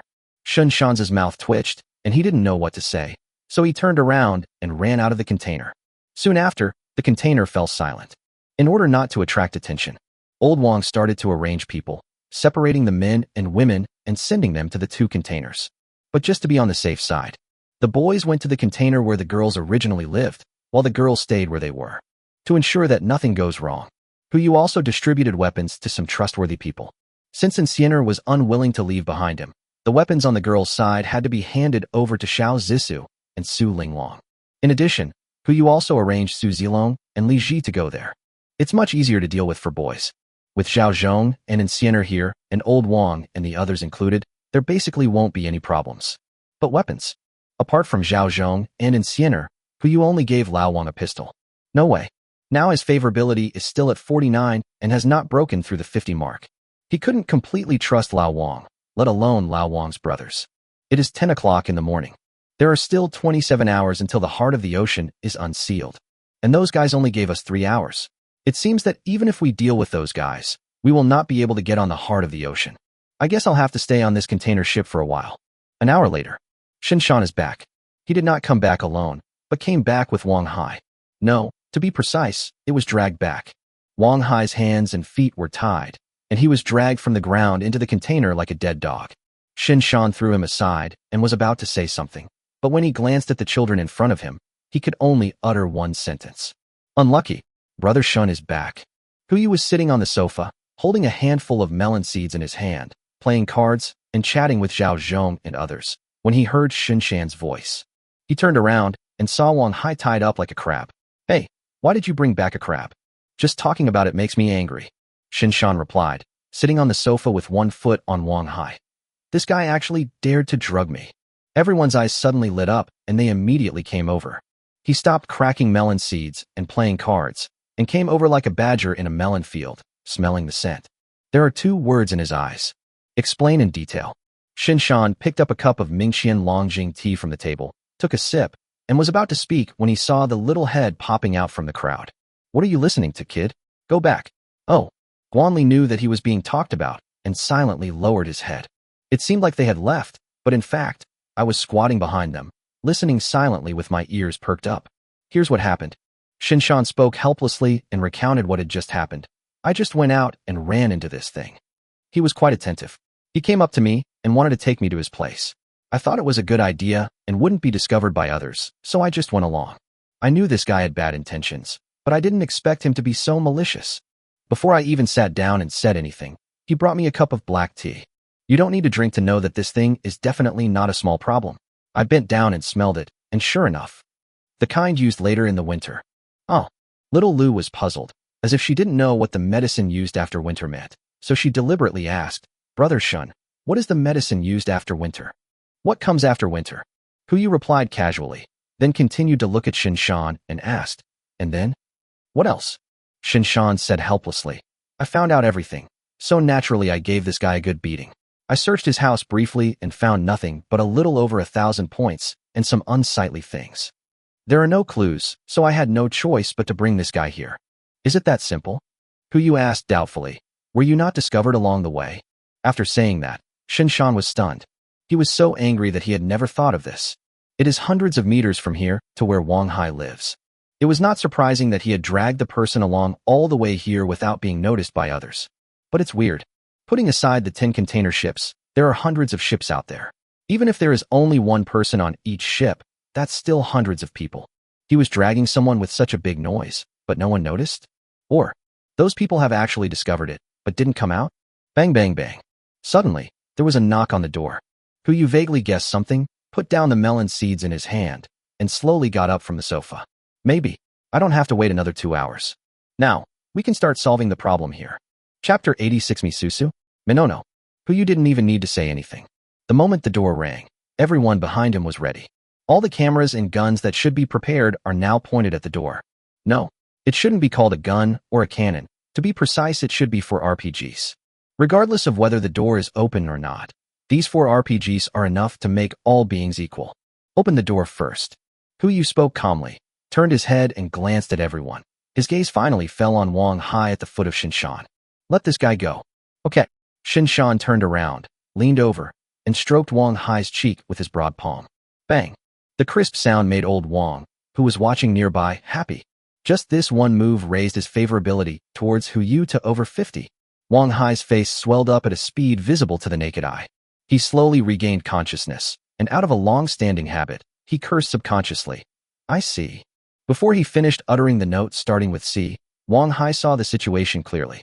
Even her cheeks, swollen enough to obscure her vision, couldn't block his gaze. Perhaps it was because things of this shape were particularly noticeable to him. With just one glance, he saw the pitch-black cannon in front of him and retracted the curse that was about to come out. How did they hide such a big thing in here? Wang Hai's eyes couldn't help but slide down. Bang! He was greeted with a slap from the other side. This woke him up. He stood there in a daze, with his head down, not daring to look up again. Yu picked up the teacup, took a sip, and looked at old Wang. Don't just stand there. The latter immediately understood and said quickly, someone is coming outside, probably looking for you. Open the door. Hey. Wang Hai did not dare to delay. He endured the redness and pain on his face, stood up, determined where the gate was, and then crawled towards the door. He came to the door and pushed open the container door. Oh. A shrill scream was heard. Obviously, the other party was frightened by someone's appearance. Ghost. Bang. With one kick, Wang Hai fell backwards. I don't know if it was because he hit his head or because he didn't want to face the facts in front of him, but he fainted. Yu and the others also saw the man standing at the door. That was a man. A man with black mud all over his face, wearing tattered clothes, and a smell you could smell just by looking at him. It doesn't look like he's here to cause them trouble. When everyone looked at him, he also saw everyone, especially the things held in the hands of the people in front. He immediately raised his hands and said in a silly tone, Don't shoot. I'm a good man. Yu pressed his hand, signaling everyone to put away their weapons first. He looked at the man in front of him and cast a large detection spell over him. The opponent's panel immediately appeared before his eyes. Name, Minono. Gender, female. Age, 24. Skills, perfect coordination, perfect planning, perfect acting, perfect organization and operation, perfect disguise, and proficient communication. Personality, kind, grateful, vigilant, cautious, and admires the strong. Favorability, 10. Purity, 100. Minono, female. It's a perfect disguise. She actually managed to disguise herself as a man without being discovered. And, isn't this person a replica of Misusu? No, to be precise, it should be the mirror image of Misusu. They have almost the same skills, some even higher, but completely different personalities. Are there really 2 people like this in the world? That. Before Yu could speak, Manhwa asked tentatively, Are you the reinforcements sent by the monkey? Obviously not. Old Wang still maintained his disguise and answered Minono. Who are you? How did you find this place? That's a long story. You'll have 3 seconds. Old Wang raised his gun and said, If you can't finish your speech in 3 seconds, then forget it. Please save us. Minono looked at Yu and bowed deeply to him. I know where their supplies are stored, and I know all the maps of all the ships, as well as their personnel distribution. Spare my life, and I will tell you everything. Although everyone was on the same sofa, but there is still some distance between Yu and Lao Wang. Everyone could see that the woman was bowing to Yu, not to Lao Wang. This alone shows that she is smart enough to prove the conditions she just gave. Why are you bowing to me? Yu looked at Minono with interest. Because your temperament is different. I want to hear the truth. First, because everyone here is subtly centered around you, whether it's their seating or their gaze. Yu frowned slightly. There's a second one? Manhwa nodded and looked at Insienner behind Yu. Secondly, it's because of this young lady. She should be your bodyguard, right? Anything else? The third reason is because of your actions just now. Minono responded obediently.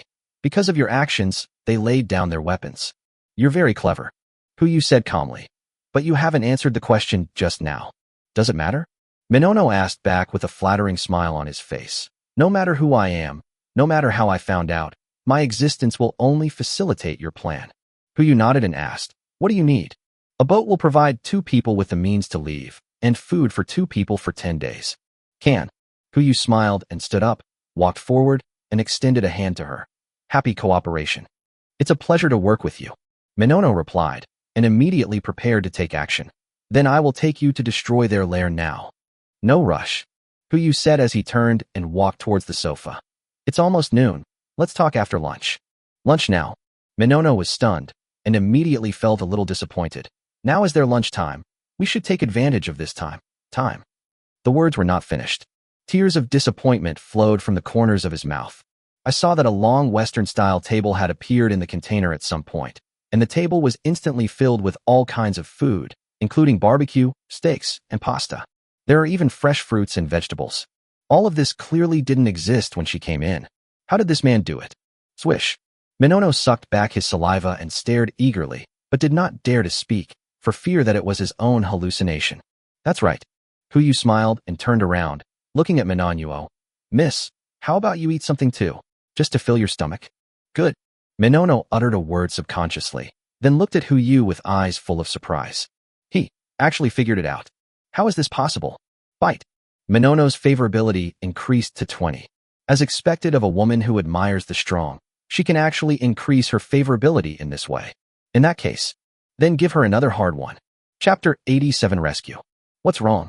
Miss Me doesn't like to eat lunch. Huyu chuckled and asked casually. A seemingly ordinary and simple sentence may be just a joke to anyone. But for a sensitive person like Minono, he can hear the difference in just one sentence. Miss Me.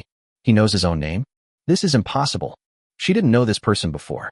Even if he could tell his gender, he couldn't know his name, which was beyond common sense. Minono frowned, became more alert, and spoke to him cautiously. You know me? Huyu smiled back without explaining, just pointing to the food on the table. This food is at the perfect temperature. If you don't eat it now, it will get cold. Gulp. Minono swallowed. She had survived in the apocalypse for more than 10 days and no longer knew what warm food tasted like. Never mind steak or anything like that. Even a mouthful of bread that is so dry that it is impossible to swallow is a supreme delicacy to her. Without hesitation, she immediately joined the crowd and began to wolf down the food in front of her. What? Poison? At this point, even if the dipping sauce on the steak was not black pepper but arsenic, she would swallow it without hesitation. Even if I die, I can die well fed. Half an hour later, everyone finished lunch. Minono, who hadn't eaten for a long time, was so full that he leaned against the table and burped continuously. If it weren't for the pain in her ribs, she would have gotten up and shown off 2 more pounds of beef. Have you almost finished eating? Huyu asked casually, and after confirming that everyone was full, he cleared the table and the food on it. Minono, who was leaning on the table, leaned back and fell backwards. She hadn't been able to see how the table appeared last time. This time, she still couldn't see how the table disappeared. Even when she leaned close to the table, she didn't notice anything fishy. If it weren't for the heavy feeling in her stomach, she would have doubted whether it was an illusion. Okay, let's get started. Huyu stood up and began to assign tasks. Brother Zhong, take your men to that container to rendezvous. You will be in charge of all operations here. Brother Shun, you and Xiener follow me. Old Wang, you brothers come with me and get your guns. Now we are going to destroy the other party's lair. Even if Xiener and Brother Shun are 99% sure of completing the mission with 0 casualties, he still hopes to increase this probability to 100%. With the help of Lao Wang and others, we can definitely make up for this 0.1% probability. At the same time, this is an opportunity given to them by Huyu. As long as they perform well enough this time and their favorability level rises to above 50, they will be able to officially integrate into this group. Hey, Old Wang also knew this, so he brought his brothers up to get guns. Except for Xiao Luer, who was still injured, all the brothers received a pistol loaded with bullets. Although it is not an AK, it is enough to deal with unarmed people. As for little Luer, although his injuries had not yet healed, Huyu still came forward and gave him a gun, asking him to be responsible for protecting the children in the container. Everything is ready. Huyu glanced at Minono, who was lying on the ground and was too full to move. Miss Me, can you still go? Burp. Minono stood up as quickly as possible, burped, and shuddered. Yes. Then let's go. Huyu walked forward, but Minono still stood there, seemingly thinking about something. That. Minono spoke tentatively. Boss, can I hiccup? The condition hiccup? No, it's hiccup. Please change it. Here it comes. Such a smart person must know the difference between having a full meal every day and having a full meal every night. It has been shown to that extent just now. It is impossible for her not to be tempted. Huyu turned around and looked at the other person with a smile. Tell me about it. Can I learn that kind of magic? There was a glimmer of hope in Minono's eyes. Smart, but not entirely clever. Huyu's mouth twitched, and he smiled helplessly. I can give you another chance to see this. Magic up close. Whether you can learn it depends on your ability. Okay, burp. Minono immediately rushed forward, came to the front of the crowd, bowed respectfully, and made a gesture of invitation to the front. Please come in. I'll be the first one. You lead the way and go ahead. Manhwa wanted to burp again, but this time he managed to suppress it. Boss, walk behind. You can also lead the way. Huyu rolled his eyes, probably guessing what this guy was thinking. This is because they are worried that they will become a target if they walk in front. He turned and glanced at Wang Hai, who was still in the container. Hey, Haizi, stop pretending to be asleep. Wake up. Wang Hai remained unmoved. If Huyu hadn't been able to check the panel and know that this guy had woken up, he would probably have been fooled. I'll give you 3 seconds. If you don't wake up, I can't guarantee what will happen next. 3. Big brother. After learning from the last lesson, Wang Hai opened his eyes helplessly, his face full of bitterness. What on earth do you want to do? Go ahead. Hey. Knowing that he had no power to choose, Wang Hai quickly accepted his fate. He walked to the front of the team and moved around the container ship under Minono's guidance. The crowd walked through the heavy rain for nearly 20 minutes before arriving in front of a castle made of stacked containers. It is called a castle, but it is actually made up of 4 layers of containers. Huyu and the others had noticed this castle before, but they didn't expect that it would be used as a place to imprison people.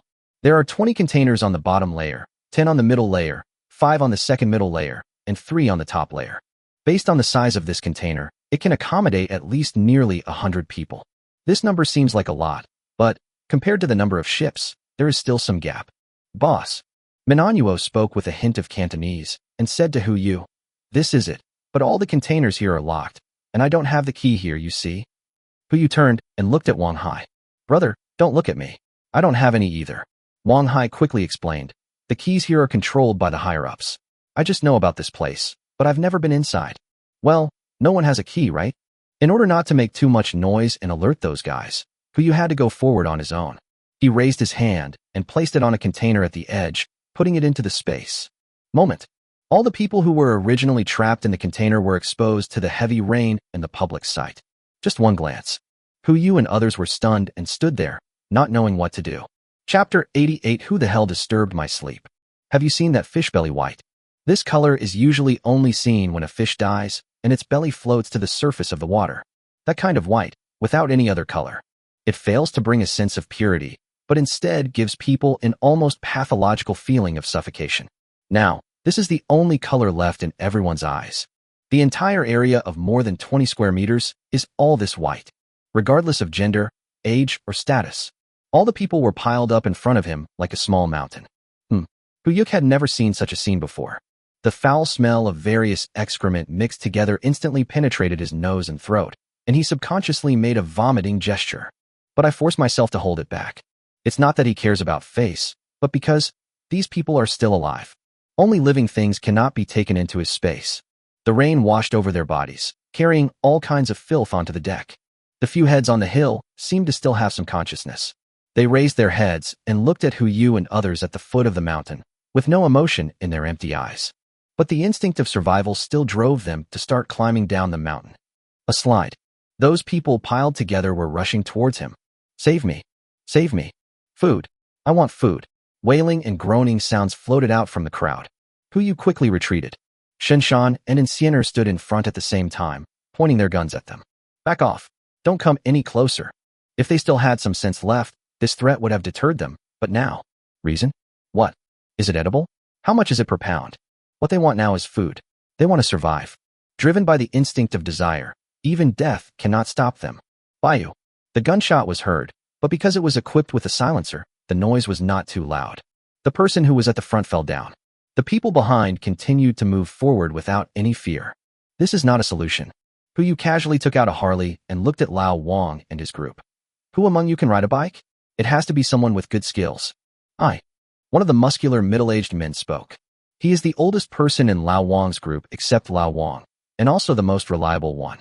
It's you. Puyu threw the car keys to him and hung a piece of ham on the back of the car. He poured some lard on it and lit a fire. The aroma of meat wafts out instantly. Go around here, and when you're done, the car is yours. Okay. The man's eyes lit up, and he immediately replied. Without saying a word, he got on his motorcycle and started racing. Before the apocalypse, this motorcycle was worth at least $300,000. It was his dream car.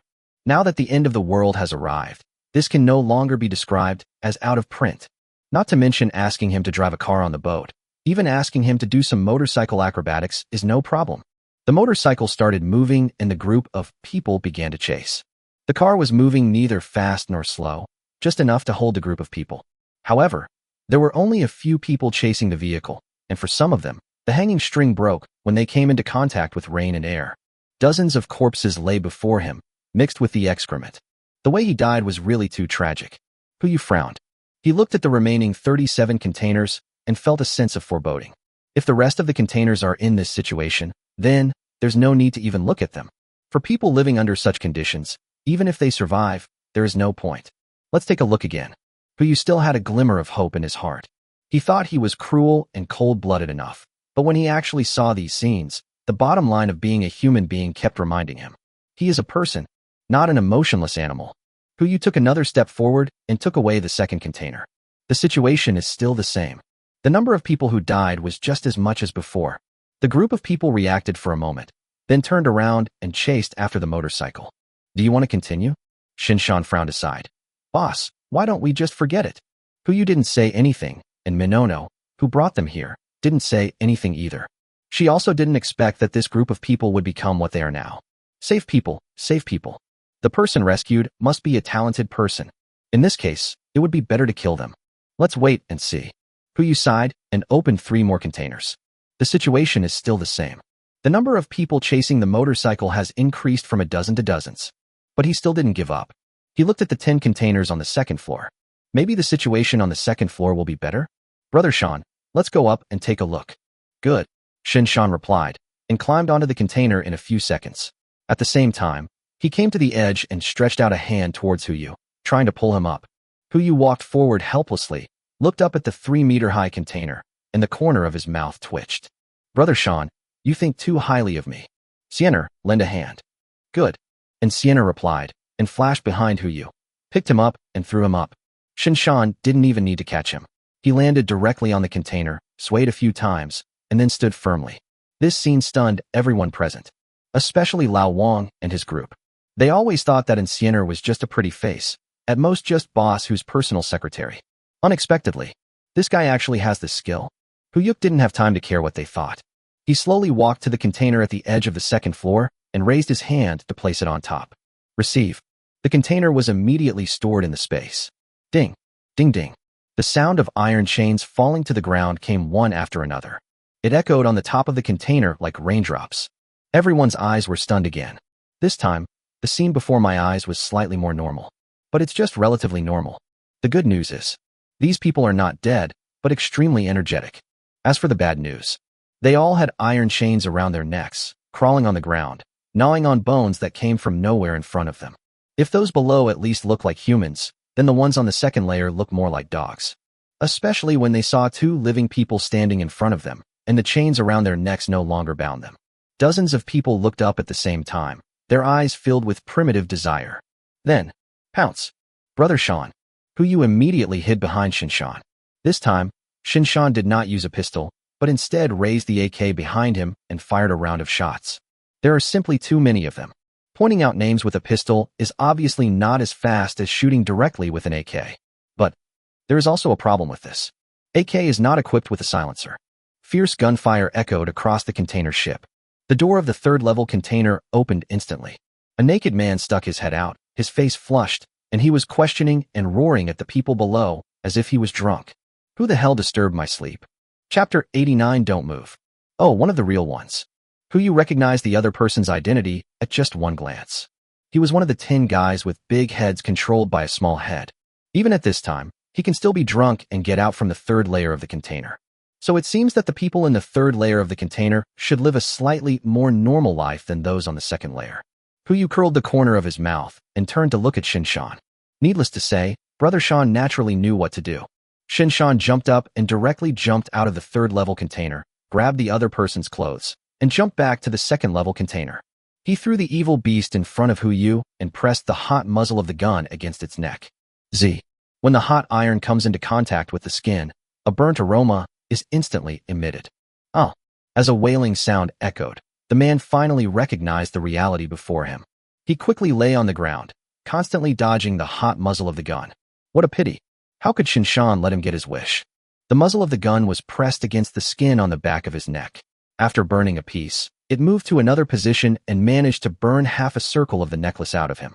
Yu didn't say anything either, just stood there watching, waiting for the other party to speak. Until the temperature of the muzzle is no longer scorching hot. The ship owner finally had a chance to breathe and speak. Who are you? He raised his head and looked at Yu who was standing in front of him. It seemed that he had seen too many similar people, and he did not remember Yu's identity for a moment, but just frowned and asked. Of course he's a good person. Yu smiled slightly. Faced with such a beast, he had no patience to interrogate him, nor did he need to. By the way, do you like riding in cars? The ship owner was stunned and didn't understand what Yu meant. It seems okay. Yu turned to look at Shinshan and made the arrangements directly. Brother Sean, take him for a walk. Just hang him on the back of the motorcycle. Clear. Without waiting for the other party to come to his senses, Shinshan jumped onto the deck by grabbing the other party's clothes, found an opening, tied the beast's hands, and tied him to the back seat of the motorcycle. It's all about slipping away anyway. So what's the difference between using it as bait? I don't know if it's because the bait was used well, but when those non-human creatures saw the new bait, they chased it even harder. Unfortunately, this bait still has its shortcomings. It was just that the sound was too loud, and the wailing hurt everyone's ears. It seems we need to hurry up. Yu looked at Shinshan who had jumped up again, and was not going to open the container on the second floor. Brother Sean, take me up. Okay, Shinshan replied, and just like what he did to Invincible just now, he threw him up with a flick of his hand. What Invincible could do was naturally a piece of cake for him. Yu stood firmly and didn't even need to collect the container. He could see the situation inside the door by following the direction where the beast had just come out. A strong smell of alcohol wafted out from inside, and some figures could be vaguely seen moving inside. Judging from the figures, there were only more than 10 people in each container. Judging from the number alone, the living density on this floor is much better than that below. And judging by the dim light coming in from the door, it looked like the people inside had not been raped. That's strange. It has been at least 3 or 4 minutes since the door was opened. Didn't they think of coming out to take a look? Yu's face was full of confusion. He took out a flashlight and shone the light into it. The moment the white light illuminated the container, he was stunned, and immediately turned off the flashlight. People. All women. They were all without clothes. They were lying on the ground around a bed, licking the remaining liquid in the container with their tongues.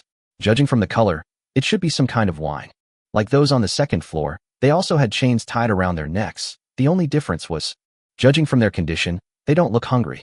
Could it be that the same situation exists in the remaining 5 containers? Yu didn't take the container away casually, but walked around to the side and opened the container door. Really, the situation in the 5 containers is exactly the same. The only difference is individual characteristics. Some of the containers were filled with long-legged women, some were filled with plumper women, and one container even contained men. Yu could no longer use the word disgusting to describe what he saw. The 5 containers in front of him alone were almost beyond the limits of his imagination. God knew what other surprises were in the 3 containers on the last floor. He did not take away the container on the 3rd floor. The people in there had obviously been transformed into another species by alcohol. During the more than 10 days of apocalyptic life, I could only rely on wine to replenish nutrition and energy. I probably couldn't tell the difference between reality and illusion anymore. Rescuing him now would only cause more trouble. Yu looked up at the last 3 containers on top. Needless to say, Shinshan next to him threw him up directly. Same as before. This time, Yu did not choose to take the container away directly, but went around to the side and opened the door of the container. As soon as he opened the door, a knife was pressed against his neck. Don't move. A rough voice came from inside. Raise your hands. There's someone inside. There's more than one. Just looking at this container, it is divided into 5 rooms, which are filled with various supplies. Judging from the attire of these people, they should be the original crew members of these ships. It's a good thing they thought of placing the crew in such a place. On the one hand, it can serve as a security measure, and on the other hand, it can soothe the crew members and allow them to express their primitive human desires. The idea is very good. But unfortunately, haha, if you mess with me, you're going to hit the nail on the head. Oh, Hu Yu sneered, without even moving, and directly put the knife in the other person's hand into the space backpack. The thing in his hand disappeared instantly. The man was obviously stunned and subconsciously punched Hu Yu. But Shinshan has already come up. How can he succeed? He grabbed the opponent's fist with his backhand, threw him from behind, and threw him directly under the container. Bang! There was a tremor. The man was thrown directly onto the deck, and his body trembled slightly twice before he became motionless. The height of 3 layers of containers is equivalent to a 3-story building. Coupled with the force of Shinshan's fall, even if this person did not die, he would be disabled. Boss! Shinshan's tone was full of self-blame. I didn't protect you well. Hey, what a big deal. Hu Yu only cared about the result. He raised his hand and patted his shoulder. As long as he's okay, I'll leave this to you. Yes, Shinshan replied, then turned to look at the crew members in the container. Are they going to die or live? It's all right. Whatever is convenient for you. When an avalanche occurs, no snowflake is innocent. Hu Yu couldn't believe how reserved these crew members could be when those captains were acting so arrogantly. After they have enjoyed the benefits brought by their actions, they should also bear the harm brought by their actions. Understood. Shinshan replied, raised his AK, and started calling out names. Convenient? Nothing is more convenient than hot weapons. Less than 3 minutes. The crew members in the entire 4-story container were cleared out. Hu Yu took away the 3 containers, left the supplies inside in the space backpack, and threw the boxes on the deck. People are guilty, but materials are not. Those supplies are enough for one person to live for at least a year. We still need to save some money when we need to. After it's done, Hu Yu looked down at the 5 containers under his feet, frowning in thought. Forget about the people on the 1st and 2nd floors. They only have the instincts of wild beasts left and can no longer be called human beings. But this 3rd layer, it's just that he has been consuming alcohol for a long time and has lost his ability to think. Maybe there is still hope? Forget it. Just consider it as a good deed done every day. Hu Yu sighed and finally made a decision. He casually took away a container from the 3rd floor. The next moment, those who lost control of the chains rushed over directly. Chapter 90, let's go. Fortunately, Shinshan was standing in front of Hu Yu. The moment the group of people rushed over, Shinshan stood in front of them and pointed his gun at them. When a normal person encounters this situation, they will feel fear or terror, or at least take 2 steps back and think about their next move to see if it will cause irreversible damage. But the people in front of me are different. Without any hesitation, they pounced directly on Shinshan. They did not launch an attack, but kept rubbing him. This is simply unbearable to watch. Hu Yu's mouth twitched, and he silently took a few steps back to avoid being approached by this group of women who were not in their right minds. Boss, Shinshan was drowned in the crowd. What should we do next? As long as he wanted, he could break away from the crowd at any time, and even get rid of these annoying guys without any problem. But Basu hasn't spoken yet. It is not their style to handle targets on their own. Let's control them first. Hu Yu also knew Shinshan's embarrassment and turned to look at Insiener who was guarding below. Siener, come up and help. As he spoke, he took out some hemp ropes to use as tools. Yes. And Sienna replied, immediately jumped up, and began to help Shinshan tie those people together. Half an hour passed. It took 2 people to control the 50 people whose brains were paralyzed by alcohol in 5 containers. Even though they were tied up with ropes, this group of people were still restless and made some noises that were not suitable for children from time to time. Hu Yu frowned, really couldn't stand this, and turned to look at Old Wang. Old Wang, take these people back first and ask Zissou to help see if they can be saved. If not, just let them fend for themselves. There's no need to force them. Okay, Lao Wang replied, and took 4 brothers with him to escort them towards the previous location of the container. There is only one left, the middle-aged strong man who is riding a motorcycle at full speed. Before leaving, Old Wang reminded him, Old Wei, listen carefully to Boss Hu and don't cause any trouble. No, Lao Wei replied without loosening his grip on the accelerator, still dragging the person behind him. People were taken away. Hu Yu turned to look at Manhwa, who had a complicated expression on his face. Is this the only place you mentioned? Minono nodded, his tone a little heavy. At least, I only know this place. I'm sorry, I didn't know they looked like this now. If I had known. It's not you who should be sorry. Hu Yu interrupted the other party and turned to look at one of the 10 ship owners who had been disfigured beyond recognition. It's these beasts. Since they like to play captivity, let them have fun. His eyes fell on someone. In an instant, Wang Hai trembled slightly, as if he had fallen into an ice cave. Hu Yu walked forward slowly, a kind smile on his face. You know where they are, right? I know. I'll take you there right now. Hu Yu took a look at the containers in front of him, thought about it, and shook his head. No. Wang Hai didn't quite understand. I mean, you don't have to take us there. Hu Yu put his hands in his pockets and walked silently towards the edge of the container ship. Let them come to us. As soon as the words fell, a container ship on the edge was taken away in an instant. A large amount of cargo entered the space backpack. In an instant, everyone fell into a daze. Even Shinshan and others who knew clearly what abilities Hu Yu possessed were still like this. This kind of picture is like you know what pattern will appear when the fireworks are launched into the sky, but when the fireworks are launched into the sky and the patterns evolve in the air, you will still be shocked. Not to mention people who have never seen fireworks. Wang Hai knelt down directly. My brain went completely blank and my jaw dropped unconsciously. At some point, a stream of drool appeared at the corner of his mouth. Is this something a human can do? Then came the second, third, and fourth ship. More and more empty seats appeared around this container ship. In less than half a minute, wherever Hu Yu's eyes fell, it would instantly turn into an empty space. The maritime kingdom, that originally consisted of 10 container ships, now only has 1 container ship left. There was nothing around. Without the shelter of the container ships in front and behind, the sea breeze blows from all directions. A chill welled up in my heart. Hu Yu looked up at the sky. The rain is still pouring, as if trying to wash away the filth in the world. It was this rain that made him live in a whole new world. Perhaps he should also help with this rain. Brother Sean. Boss, I'm here. Shinshan immediately stepped forward to respond. Shall we go racing? Shinshan was stunned for a moment. Hu Yu took out 4 motorcycles with his backhand. The meaning was self-evident. He turned to look at Minono, who was still in a daze beside him. Can you ride a bike? Minono was still standing there in a daze, looking at the empty ocean in front of him, and had not yet come to his senses. Hey. Hu Yu walked up to her and waved his hand. What are you standing there for? Manhwa exclaimed, then came back to his senses and looked at Hu Yu in front of him. What did you say? Bite.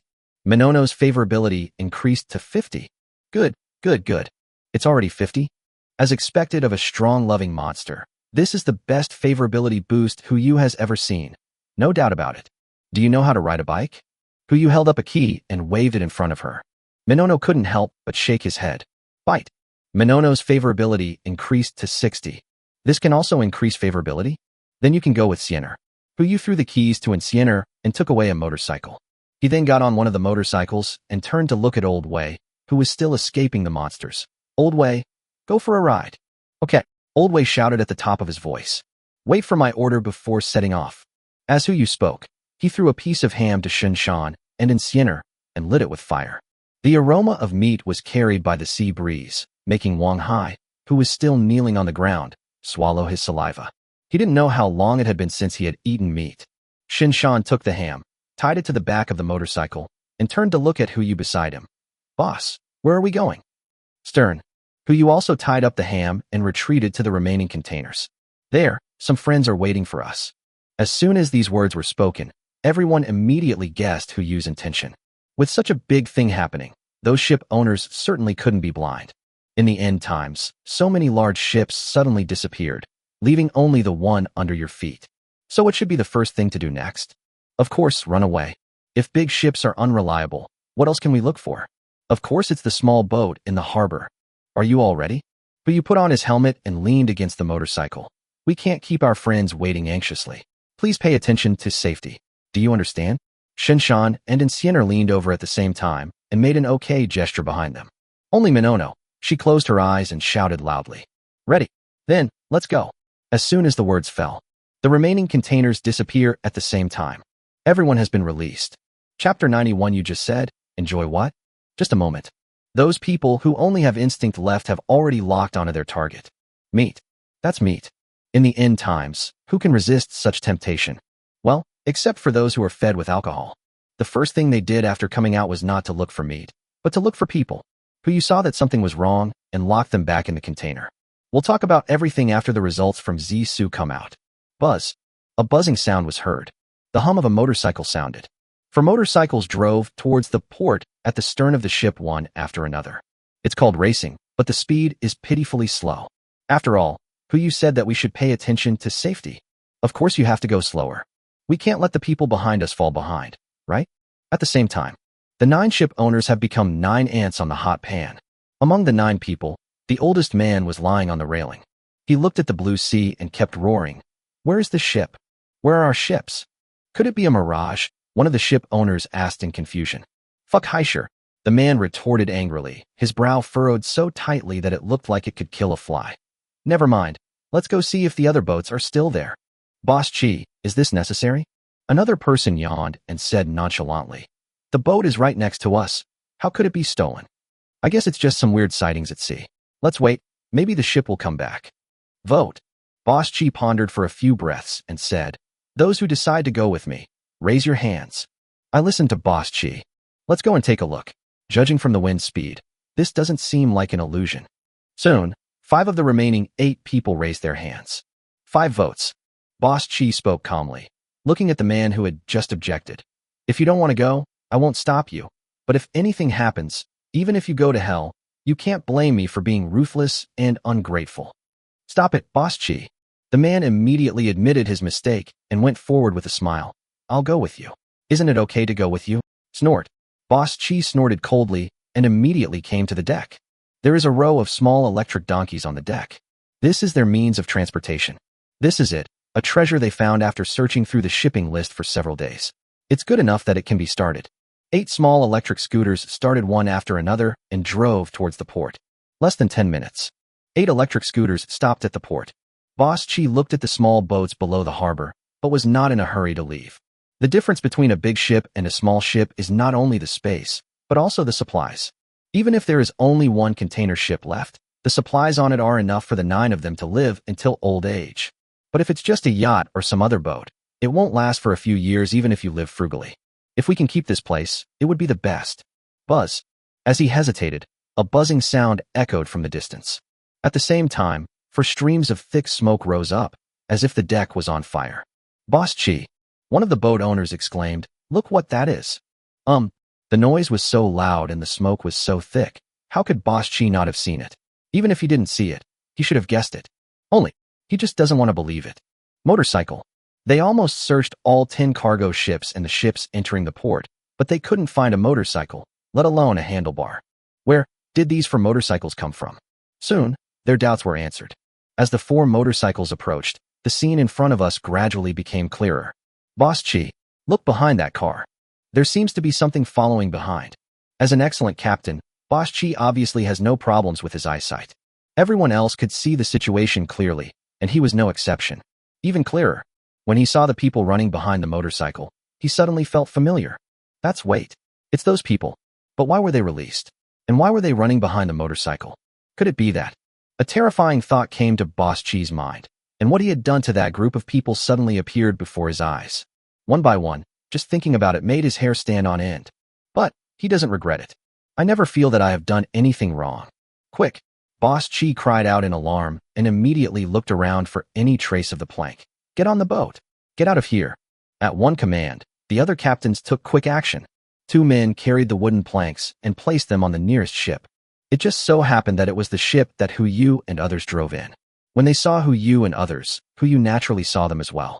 Want to run? Oh. Hu Yu stepped on the accelerator, the motorcycle broke away from the formation and rushed out directly. Seeing the motorcycle speeding up, Boss Chi also fell into panic. Quick! Get on board. Get on board. Country? Material? All these things combined are not as important as life. The sound of motorcycles is getting closer. When the first motorcycle stopped, the last boat owner had already boarded the ship and pulled out the wooden planks. Boss Chi was standing in the cockpit, looking through the porthole at Hu Yu who was standing on the deck. At the same time, Hu Yu was also looking at him. Oh, a sneer echoed in the cab. Now that he is on board, the only path from the container ship to the ship has been removed. So what if they have motorcycles? Can it still fly over here? As long as these guys dare to drive fast, they will have enough time to counterattack. In other words, they are invincible. Boss Chi turned on the loudspeaker, stared at Hu Yu below, and said calmly, Young man, what do you want to do? Hey, you're not trying to catch us, are you? I'm so sorry your hands are still too short. As soon as he finished speaking, the remaining ship owners on the deck burst into laughter at the same time. Ha ha ha ha. They were only about 5 meters away from Hu Yu and could clearly see the expressions on each other's faces. Laugh. Hu Yu asked back with a sneer, his eyes sweeping over every captain on the ship. Sure enough, every face here is so hateful. I hope you can still laugh later. Can't laugh. Boss Chi's voice rang out from the cab. Why can't you laugh? Is it because you're about to cry? Ha ha ha. I'm telling you, with a small, broken boat like yours, the fact that you can enter the maritime kingdom is entirely due to our charity. Who knew you would be so ungrateful and even think about breaking the rules? Never mind, it doesn't matter. Boss Chi leaned his face against the porthole, his expression ferocious. I'll let you stay on this ship and suffer the torment brought by the end of the world. Who you didn't answer, but looked at the guy with a hint of pity in his eyes. It seems that he hasn't realized the seriousness of the matter. He took a few steps back, raising his right hand above his head. Receive. The entire ship was stored in the space backpack. Everyone on the boat fell in front of him. Just right. Boss Chi still maintained the same posture as before, with his waist hunched and his head stretched forward. Bang. Huyu lowered his raised hand and slapped him in the face. That's right. What did you just say, enjoy? Chapter 92. Female changes Johnson again? Crisp, drowned out by the hum of the motorcycle. Boss Chi raised his head blankly, his eyes full of fear. He didn't know what was going on, he only knew one thing. The boat is gone. The ship he just sailed on was gone. Therefore, the disappearance of these container ships was also his fault. You fucking. Boss Chi suddenly stood up and rushed towards him. Huyu did not dodge or evade. The next moment, a motorcycle came from the sky. The front of the car hit Boss Chi and knocked him out. The whole person slid on the deck for more than several meters. Oh, you can't laugh anymore. Huyu turned his head and looked down at the group of people in front of him, with a kind smile on his lips. He raised his hand and patted his head. Oh, blame me, blame me. I forgot something. I didn't take your things with me. Of course I can't laugh. Come, I'll return the things to you. As soon as he finished speaking, containers fell from the sky. The ship owners were surrounded, leaving only a gap. These were originally cages they used to imprison everyone, but now they have become their cages. But if there is only a cage, it would be too monotonous. Huyu turned his head and looked behind him. In addition to Shunshan, Siener and Lao Wei were also riding motorcycles and running towards here with the group of people. But how could they just sit there and wait for death? Seeing the gap, Boss Chi was the first to come to his senses and immediately rushed outside. What a pity. Huyu didn't even have to do anything. Shunshan directly took out the AK on his back. With the gun pointed at them, everyone immediately stopped outside the container, not daring to take another step beyond the line. What on earth do you want to do? Boss Chi is indeed the old sea wolf. His physical fitness is so good that he was able to stand up and speak even after being hit by a motorcycle. Do what? Huyu asked back, turning to look at the guy. Isn't it obvious? Before Boss Chi could answer, the third and fourth motorcycles arrived. And Siener stopped. Old Wei was still riding his motorcycle in circles, continuing to act as bait while waiting for Huyu's next instructions. How about it? Huyu looked at the group of ship owners. Do they look familiar to you? You. What on earth do you want to do? I don't know how many times Boss Chi has asked this question, and it's always the same question. When people fall into despair, they always involuntarily perform repetitive mechanical behaviors. Or they keep biting their fingers, or keep kowtowing, or like him, keep asking questions. What I want to do depends on what you've done. Huyu replied, then looked at Lao Wei. Lao Wei, bring some people over. Okay. Old Wei replied, and immediately rode his motorcycle to Huyu and stopped. The only moving bait stopped, and those people gathered around at this moment.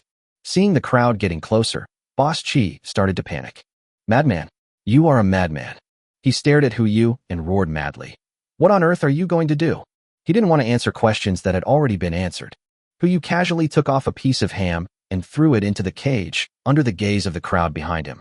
At the same time, he also put the hams on the back of other motorcycles back into the space backpack. As for bait, one is enough. It would be a waste to throw all this ham in there. Frugality is a virtue. Even if you have a lot of supplies, you still have to be cautious. Bang. There was a muffled sound, and everyone moved. The crowd immediately rushed into the container. After the last person entered, Huyumo filled the empty space in the container. He walked forward and knocked on the container twice. Have fun, everyone. There is still time, so let them play more. Huyu turned around, got on his motorcycle, and said to everyone, let's go back first. Buzz. The hum of the motorcycle sounded again. This time, the wailing behind him drowned out the buzzing. It looks like Boss Chi and the others are having a lot of fun. Less than 10 minutes. The vehicle drove up to the 2 containers. 6 motorcycles were parked nearby. Walking into the container, lying inside were people whose brains had been destroyed by alcohol. They were wrapped in some rags, covering their key parts, and seemed to be sleeping. Xiao Zissou and Zhao's father and mother were treating them. The scene seemed quite calm, but judging from the sweat on the heads of these three people, the situation seemed to be quite tense. Hu stopped the car, put away the motorcycle, walked up to the three people and asked, "What's the situation now?" Father Xiao, wearing glasses, ignored him and just shook his head. Zhao's mother also frowned and said nothing. Only Xiao Zissou could spare the time. She stood up and walked to Hu, asking in a low voice, "Where did you find these people?" Hu noticed that Xiao Zissou's tone was a little strange. "What's wrong? Is there a problem?" "This is a big problem." Xiao Zissou frowned and asked, "Do you still remember Li Chong? That monster?" "Right." Xiao Zissou frowned and explained. Their current situation is very similar to Li Chong's. After being imprisoned for a long time, their body functions have not only not declined, but have actually improved. As long as they are given enough energy, they can burst out with strength and speed that ordinary people cannot reach. "Oh, what is this?" Female changes Johnson again. Hu could never have imagined this way of unfolding, and subconsciously felt a little dazed. But they didn't show any aggression, did they? "Well, except for some special fetishes. So I said they are similar, but not the same." Xiao Zissou's pretty face turned slightly red, and she began to explain. Li Chong attacked because he was craving food, and they only attack when they are not satisfied in some way. "Is the aspect you mentioned the one I understand?" "Right. What are you waiting for? Release them now." Hu shouted immediately. "This thing is a total succubus." "No, it's scarier than a succubus. A succubus will only drain people dry, and this, if you don't let her drain you dry, she will drain your blood. Although the result is the same, the process is so different." "Hey, don't be so anxious." Xiao Zissou quickly said, "We just tried it. We can use some means to curb their desires while ensuring their combat effectiveness, and even let them retain some sanity. That's why we let them all fall asleep now. You should know what this means." Hu's pupils lit up. How could he not know? A group of people who have thoughts, are not afraid of life and death, and whose fighting power is equivalent to half of Zhao Yi. If there is only one, it can only be considered a bodyguard. But now there are more than 50 such people. Bodyguard? This is clearly the army. Consider the mutated sea snake encountered earlier. Hu made a bold decision without thinking too much. On board, there is their place. Just over 50 people. He wants them all. Hu immediately took out 3 motorcycles and looked at Xiao Zissou. "Let's go. Take Uncle and Auntie with us. We're going to pick them up now." "Don't be impatient." Father Xiao, who had always been taciturn, spoke calmly. He slowly stood up and looked at Hu. "There is one more thing you need to know before making a decision." "What's up?" Chapter 93. What's so disgusting? Food.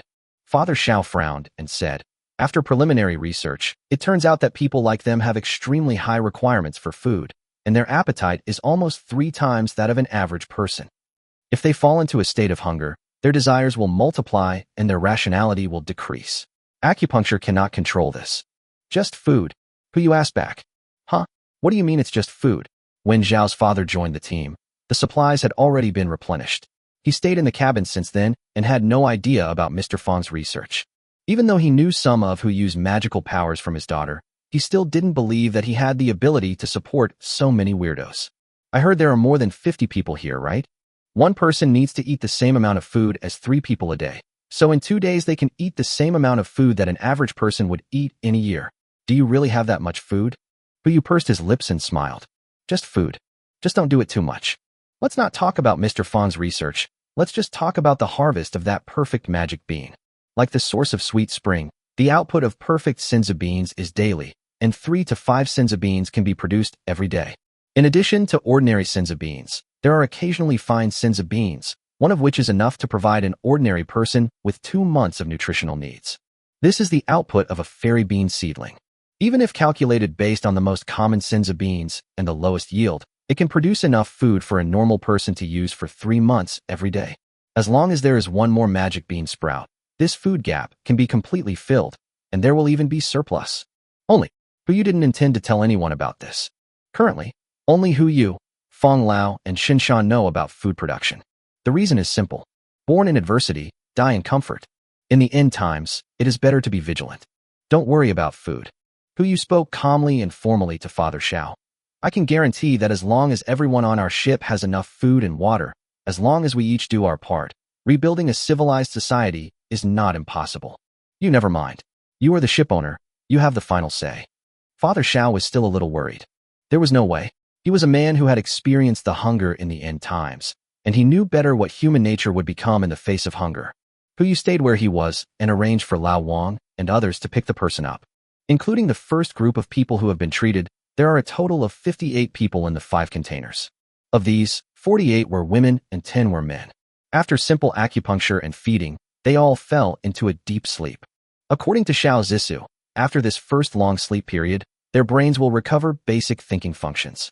As for the specific extent of recovery, it depends on the individual. By the time all 58 people were settled, it was already 8 o'clock in the evening. At this time, there are still 16 hours before the heart of the ocean is unsealed. With the addition of 58 members, it was obviously impossible to board a small boat and leave. We just have to wait a little longer. After dinner, Hu took Shinshan and Insiener and rode a motorcycle towards the port. In addition to recycling the remaining ships, I also want to see how Boss Chi is doing now. As soon as I arrived outside the container cage, I heard a deafening collision sound coming from inside.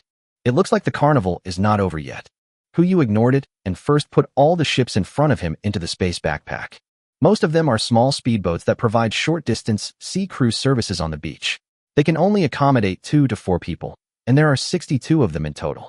The remaining ones are mostly small fishing boats with limited navigation capabilities, suitable for fishing operations, totaling 32 boats. The smallest number is yachts. There are only 3 ships in total, and the total length does not exceed 20 meters. Not to mention compared with the heart of the ocean, even compared with the original template of the heart of the ocean, the St. Pius, there is a world of difference. A total of 97 ships. Even in the peaceful times a dozen days ago, this was an extremely considerable fortune. As for now, a smallest speedboat can be exchanged for at least one person's food for a month, or even more. This harvest alone is enough to compare with the database obtained in Pengcheng last time. Not to mention the 58 bodyguards and the cargo on 10 container ships. Speaking of cargo, Hu had not had time to sort out the cargo list. He planned to wait until the next ship was taken away before slowly counting it. After finishing the ship, he slowly walked to the container cage and knocked on the outside. Hello? Are you still alive? If you are, make a sound. The banging stopped. In the silence, a voice actually came from inside. Squeak. Wow, it looks like he's still alive. Hu casually took away a container, and Shun Shan behind him turned on the flashlight at the right time, and the situation inside was instantly exposed. Scarlet, seeping from the deck. Under the light, only a few figures could be seen standing in the sea of corpses. It's the ship owners. The ship owners who were originally well-dressed and wore luxury watches and jewelry were now in tattered clothes, covered in blood, holding sticks made of who knows whose bones, and looking ahead with fierce looks on their faces. The one in the lead was none other than Boss Chi. Unexpectedly, they survived. Hu immediately became interested and looked at the people in front of him with interest. Not bad. I thought you wouldn't be able to hold on. By the way, how did you do it? There were hundreds of people. Just dealing with some idiots who don't know how to think. Boss Chi walked over slowly, his tone devoid of emotion. Most of them died just trying to grab a ham, so the rest won't need any more effort. He walked to the entrance of the container cage, but did not move forward. Instead, he looked at Hu in the light. I answered a question for you. Can you answer a question for me? Tell me about it. Hu said casually. Why? Boss Chi's body began to tremble, and his tone was full of excitement. Why did you do this to us? You have the ability. You can definitely take these ships and supplies away directly. Then just leave. Why bother us? Why? Huh. A trace of disgust flashed in Hu's eyes. I admit that in the end times, interests are the most important thing. This is true, but there is a bottom line.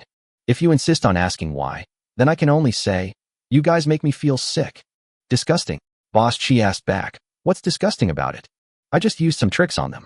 They deserve it. In times of peace and prosperity, they hold power, but aren't they also enslaving us? I'm a human being too, a person of flesh and blood. In peacetime, to those rich people, my dignity and personality are no different from the garbage in the trash can. Now, the end of the world has come. Isn't it only natural for me to do the same thing to them? Why can I be treated like a beast of burden by them, but they can't treat me like a beast of burden? Hu frowned slightly. He now understood why Boss Chi behaved so paranoidly. Is he wrong? Not really. When people are exploited for a long time, their humanity will gradually be eroded and they will become emotionless beasts. When one day, an animal that has completely lost its humanity regains the qualifications to be a human being, then it will naturally treat other people as animals. who you couldn't judge whether he was right or wrong. But he doesn't need to comment. When he set his sights on Hu Yu and others, it was destined to happen. Survival has nothing to do with him anymore. Hu Yu turned around and gave Shinshan a look. The latter immediately understood, picked up the AK, and pulled the trigger. Chapter 94. The Legendary Heart of the Ocean. Here we go. July 28th. It was 11 o'clock in the morning, and there were still 3 hours before the heart of the ocean was unsealed. This is the 15th day of the end of the world. Half a month has passed since the rainstorm came. Since he didn't sleep well yesterday, Hu Yu didn't even set the alarm clock and just slept until he woke up naturally. He opened his eyes and woke up in his familiar room. After making sure there was no danger on the container ship, he moved out the entire 28th floor. As the saying goes, a nest of gold or silver is not as good as your own doghouse, especially when the environment is worse than that of a doghouse. Of course, just enjoy it. Hu Yu stretched himself and glanced at Insienner, who was standing beside him. He had become accustomed to her presence and raised his hand to greet her. Hi, Sienner. Good morning. And Sienner's words were still brief and sharp. She replied casually, and nothing else happened. Hu Yu didn't care. After putting on his clothes, he went into the bathroom alone. It's time for the much-loved egg opening session. It's been 3 days since the last time I opened an egg, and now I can open 3 eggs in a row again. 3 black eggs were lined up in front of the bathroom mirror. Hu Yu quickly washed his face and hands, then raised his hand and placed it on the first black egg. A purple light exploded. Bite. Congratulations to the host for obtaining the cooking component, Perfect 1. Name, Cooking Components, Perfect. Type, Equipment. Effect, after use, it can be attached to any utensil, providing perfect cooking performance and increasing the food satiety level and deliciousness level by +1. If the user's cooking skill is below perfect, the cooking level can be increased by 1. Once the equipment is bound, it cannot be disassembled or reset. Note, it tastes like mom's. A good start. It seems that I have good luck today. As expected, you have to open 3 eggs in a row. The fresh air and fresh grass that appeared last time were all accidents. But you put away the cooking components with great satisfaction, preparing to install them directly after the heart of the ocean was upgraded. His eyes fell on the second black egg. He raised his hand and knocked, and a burst of white light exploded. The moment he saw the light, Hu Yu let out a sigh in his heart. Damn, it's dark this time. Bite. Congratulations to the host for obtaining 10 rice seeds, normal. Name, rice seeds, ordinary. Type, food seeds. Effect, after planting, it can mature twice a year, with a yield of 1,000 kilograms per mu. The data changes with the level of the planting site, and there is a certain probability of producing high-quality rice seeds. Note, seeds improved by unknown technology have a yield far exceeding any other seed in the world. Wait, you said you didn't want this kind of seed? Are you looking for seeds with letters on them? Fart. This is the kind of seed I want. Hu Yu held the 10 wheat yellow seeds in his hands as if they were rare treasures. Although I don't understand what it means to produce 1,000 kilograms per mu, the fact that it changes with the level of the planting site proves that it has unlimited possibilities. If Mr. Fong hadn't had any land to farm these past few days and hadn't been in a weird mood, he would have rushed over to find him. It's a pity that the heart of the ocean won't be unsealed for another 3 hours. If I take the seeds to him now, I will only be scolded and put pressure on myself. Hu Yu immediately put the seeds back into the space backpack and then looked at the third black egg. The surprises given by the first 2 black eggs were already big enough, so it doesn't matter even if the third black egg doesn't produce anything. Knock the egg, and another burst of white light appears. Bite. Congratulations to the host for obtaining the skill book, Normal Mind Reading. Note, after using the skill book, your physical fitness and physical quality will automatically improve to the level of mastering the skill. Mind reading? Hu Yu's eyes lit up. Unexpectedly, the surprise he received today was actually 2 ordinary items. He checked the skill book panel, and the moment he saw the effect, he was at a loss whether to laugh or cry. Name, Mind Reading Normal. Type, Skill. Effect, after learning, when you look at intelligent beings, there is a certain probability that you can understand what they are thinking.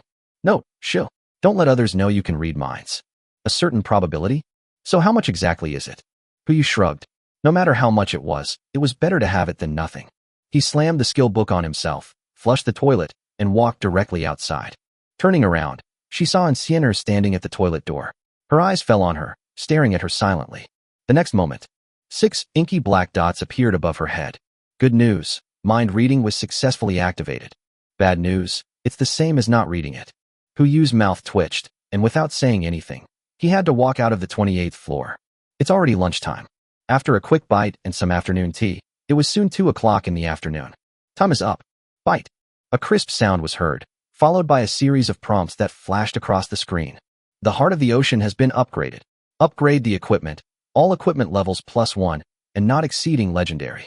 Additional ability upgrade. All ability levels +1, and no higher than legend. The ship's volume is proportionally doubled. The internal facility layout remains unchanged, and the expanded area is repeated according to the original layout. Unlock new facilities. Fishing terrace, legend. Fish pond, legend. Name, Daitai, legend. Category, marine facilities. Effect, increases the chance of catching rare fish while fishing and reduces the fish's resistance. Note, sit tight, and you will never be empty-handed again. Name, fish pond, legend. Category, marine facilities. Effect, any fish can be bred, with a total number not exceeding 10,000. Once a fish enters the enclosure, it will be proportionally shrunk 1,000 times. Note, please be careful when walking. If you fall, you won't be able to get up. Unlock new abilities. Hovering navigation, perfect. Ship intelligence, perfect. Name, airborne flight, perfect. Category, vessel capabilities. Effect, allows the ship to maintain its original speed and remain in the air for 1 hour. Can be used once every 24 hours. Note, flying, a spaceship. Name, ship intelligence, perfect. Category, vessel capabilities. Effect, the AI will control the ship and allocate all resources on board according to your will. Note, hello, do you know Jarvis? This. Puyu was so shocked by the prompt that he was speechless. Even though he knew that the upgrade of the heart of the ocean would bring about earth-shaking changes, he never thought that the changes would be like this. Hovering in the air. A spaceship is also a ship, right? Puyu was filled with excitement and glanced at Zhao Zhong, who was fishing nearby. Brother Zhong, call everyone to gather. Okay. Zhao Zhong also knew that the time was up, so he put away his fishing rod and immediately ran towards the container. Everyone, gather aboard. As soon as the voice came out, everyone stopped what they were doing and looked at Huyu's back. He walked slowly to the side of the container ship and raised his hand slightly. The legendary heart of the ocean is here. Chapter 95 Super Double. What does double mean? When a person is only 1 meter tall, you will feel that he is just a child. When this data is multiplied by 2, it is 2 meters. Not to mention humans. Any creature that reaches this height, standing in front of you would make you feel despair and suffocate. Not to mention, it is twice as big as the behemoth heart of the ocean. The original length of 155 meters was directly expanded to 310 meters. The height has been increased from the original 19.5 meters to 39 meters. Judging from its length alone, the size of the heart of the ocean is already larger than a container ship. This data is even more terrifying than some aircraft carriers. Coupled with the upgraded legendary weapons of this ship, it is not an exaggeration to say that this is a large armed destroyer. Not to mention, this ship can still fly for an hour every day. Air-to-ground attacks are much more terrifying than ground-to-ground attacks. Puyu raised his head, full of joy. A panel about the heart of the ocean suddenly popped up in front of me. Item, Heart of the Ocean, Legend. Type, Ultra-Luxury Large Ship. Overall rating, S+. Facilities carried, anti-ship torpedoes, legend. Anti-aircraft missiles, legend. Anti-ground ship guns, legend. Breeding base, legend. Fishing platform, legend. Fish pond, legend. Additional capabilities, legendary speed, legendary displacement, legendary protection, legendary water combat mode, perfect hovering navigation, perfect ship intelligence. Note, a ship is also a fortress at sea. There should be no ship on this planet that can destroy it, or that cannot be destroyed by it. Even the notes have become ridiculous. Puyu was filled with joy, and at the same time a voice sounded above his head. Dear Master, welcome. Who? Everyone was looking up. As if to answer his question, the voice spoke again. I am the artificial intelligence of the heart of the ocean. You can call me Xiao Hai, or give me another name. Let's just call him Xiao Hai. Puyu wasn't very good at naming, so he just said, Xiao Hai, lower the gangway and let us get on board. Yes, Master. A gangway extended from above. In the past, you had to climb up the gangway yourself, but now after the upgrade, even the gangway has become electric. Under the gaze of everyone behind him, Puyu was the first to walk onto the electric gangway, and a favorability reminder sounded in his ears again. Bite. Minono's favorability increased to 70. Another tenfold increase. If her favorability continues to rise like this, it will soon surpass Shun Shan's favorability towards her. Puyu's mouth twitched, and he ignored it.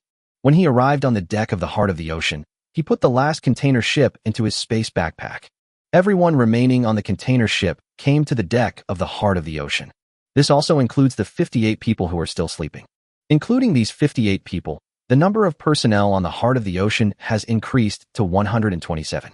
Fortunately, the heart of the ocean originally had 72 rooms, and now it has doubled to 144 rooms. 72 of them are standard rooms that can accommodate 2 people. This room is more than enough. The only thing that worries me is the food. When everyone arrived on the deck, the first person to move was not the curious Minono, but Mr. Fong, who was standing next to him. These few days of vacation, which were finally given, were torture for him.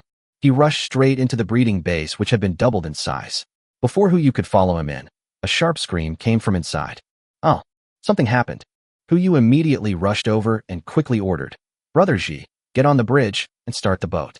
Brother Zhong, help Uncle Xiao arrange those people. Brother Shan, come with me." Everyone took action immediately. At the same time, a voice sounded nearby.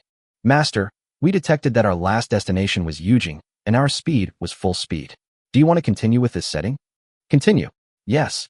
As soon as he finished speaking, before Hu Yu could rush into the breeding greenhouse, the heart of the ocean created a ripple on the sea.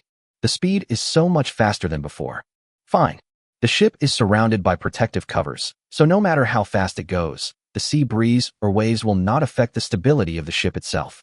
Hu Yu didn't care much and rushed into the breeding greenhouse with Shinshan. Mr. Fong is now sitting on the land that he personally takes care of, looking at what is in front of him, his heart full of joy. If he were to change into a blue shirt, he would be no different from Fan Jin, who had just passed the imperial examination. What's the matter? As for being so happy, Hu Yu took a quick look at the greenhouse and quickly discovered the problem. Doubled. Whether it is the pigs, cows, sheep, etc. livestock kept in the greenhouse, the perfect magic beans planted in the fields, or the source of sweet springs in the innermost part of the greenhouse. At this moment, everything is doubled. The upgrade of the heart of the ocean not only doubled its volume, but also doubled the products that came with it. This is simply a windfall. No wonder Mr. Fong was so excited. But Hu Yu looked at Mr. Fong, whose face was full of excitement, and thought of the 10 seeds in his space backpack. If I give him the thing now, will he faint? Xiaohu. Mr. Fong stood up and put his hands directly on Hu Yu's shoulders, his face full of excitement. Did you see that, Xiaohu? This is a miracle. It's a miracle. I've been researching for so long and haven't been able to grow any new bean sprouts. But in just a few days, it sprouted one on its own. Don't you think this is a miracle? After saying that, Mr. Fong rushed to the new bean sprout, caressed it gently with his hand, and muttered something, but no one knew what he was saying. Hu Yu was stunned for a moment, then turned to look at Shinshan. Master Fong, don't you know about the upgrade of the heart of the ocean? This? Shinshan was helpless. How do you want me to explain to him? You've been reborn, and you own a dimension that doesn't conform to any scientific principles. 2.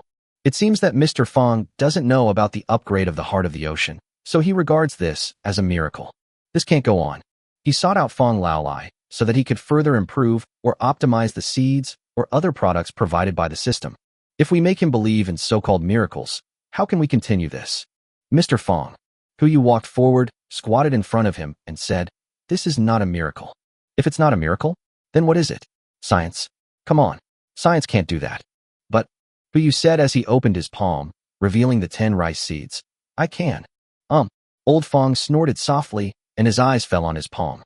After just one glance, he couldn't move his eyes away. This is rice seeds. Of course I know these are rice seeds.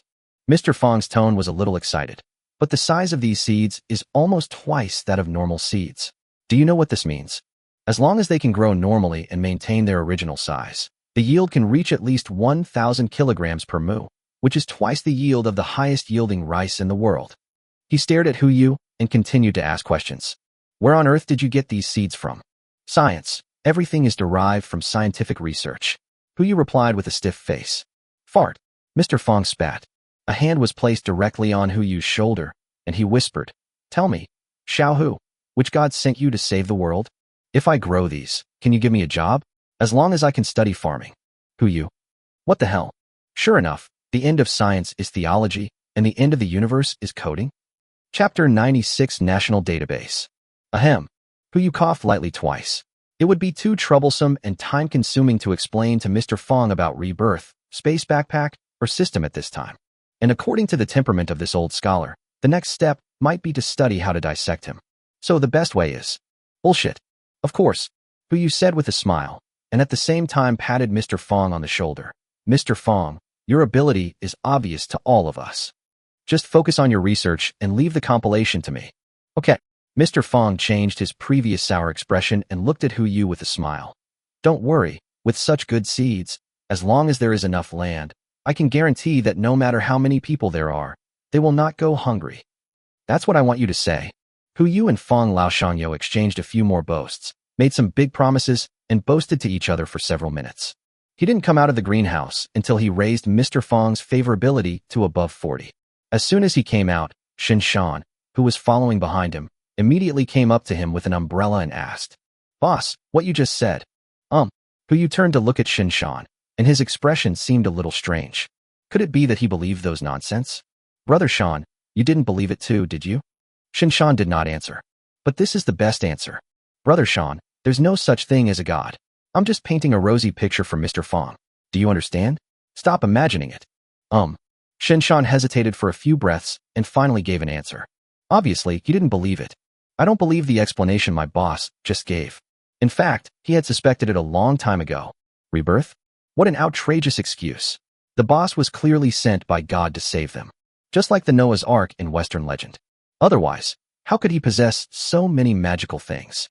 Even Bubu's leg injury could be healed in an instant. But why didn't he tell himself the truth? Is it because I haven't done well enough? Yes, that must be it. Think about Mr. Fong. His ability far exceeds his own, so he was told the truth. The boss chose to tell Mr. Fong the truth in front of him, and now he denies it. He must be trying to urge himself on. You have to do better to be the chosen one. Bite. Shin Shan's favorability increased to 89. Favorability increased? Boss. Shin Shan just opened his mouth and looked at him with gratitude. I understand your good intentions. Don't worry, I won't tell them about this. At the same time, I will help you supervise them and strive to make them meet your requirements as soon as possible. Require? What are the requirements? Hu was stunned, and there was some confusion in his eyes when he looked at Shin Shan. But now is not the time to talk about this. There are still 3 days before the water level rises again. The heart of the ocean has undergone an upgrade, and its speed has been increased to the legendary level, but it is unknown to what extent it can be increased. He needs to know an exact time so that he can prepare for what happens next.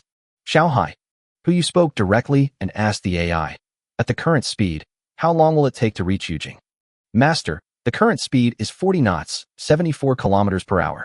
It will take 36 hours to reach Yujing. Wow, the previous speed was only 20 knots per hour, but now it has doubled. Not bad. Now it only takes a day and a half to reach Yujing. There's still time. It's still in time. Hu was delighted when he heard Xiaohai's voice again. Master, do you want to activate overload mode? This mode can be used once every 24 hours. Using it now will increase the speed by 100% for 3 hours, allowing us to reach Yujing 6 hours earlier. Use. Yes, activate overload mode.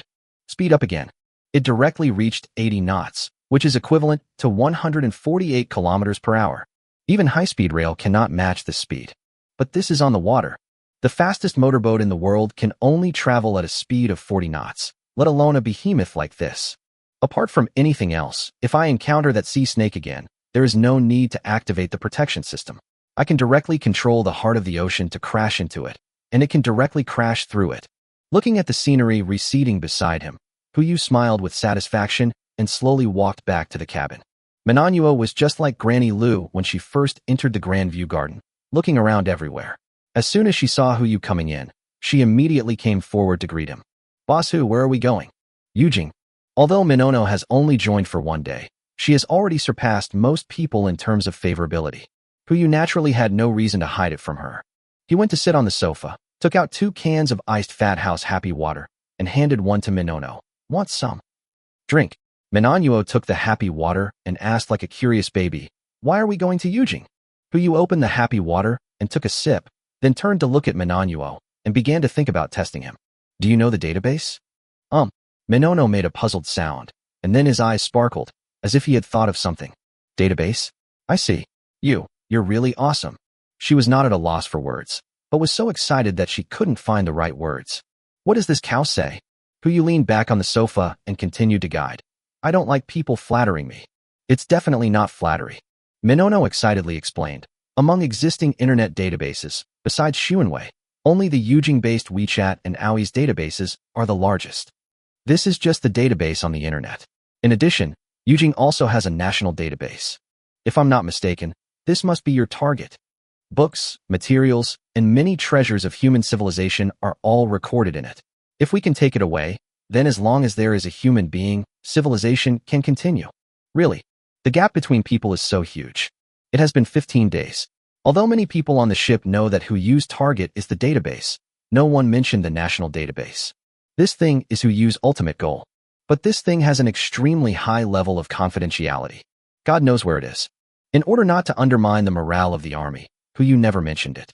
Unexpectedly, Minono revealed it with just one sentence. In that case, that's quite true. Huyu shook his head. But that's a national database. God knows where it is. Besides God, there is one other person who knows. Oh, who is it? Minono raised his hand and pointed at himself. Me. I know where it is. Chapter 97 Special Training. Really? Where is it? Let's go now.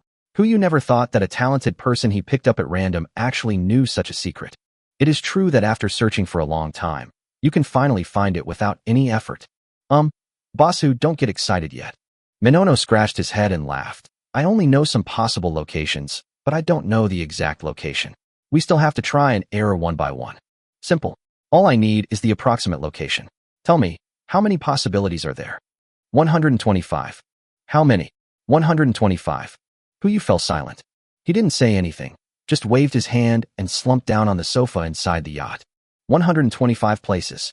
Although they are all near Yujing, the area of Yujing is as large as 27 Korean capitals. It would be extremely difficult to find them.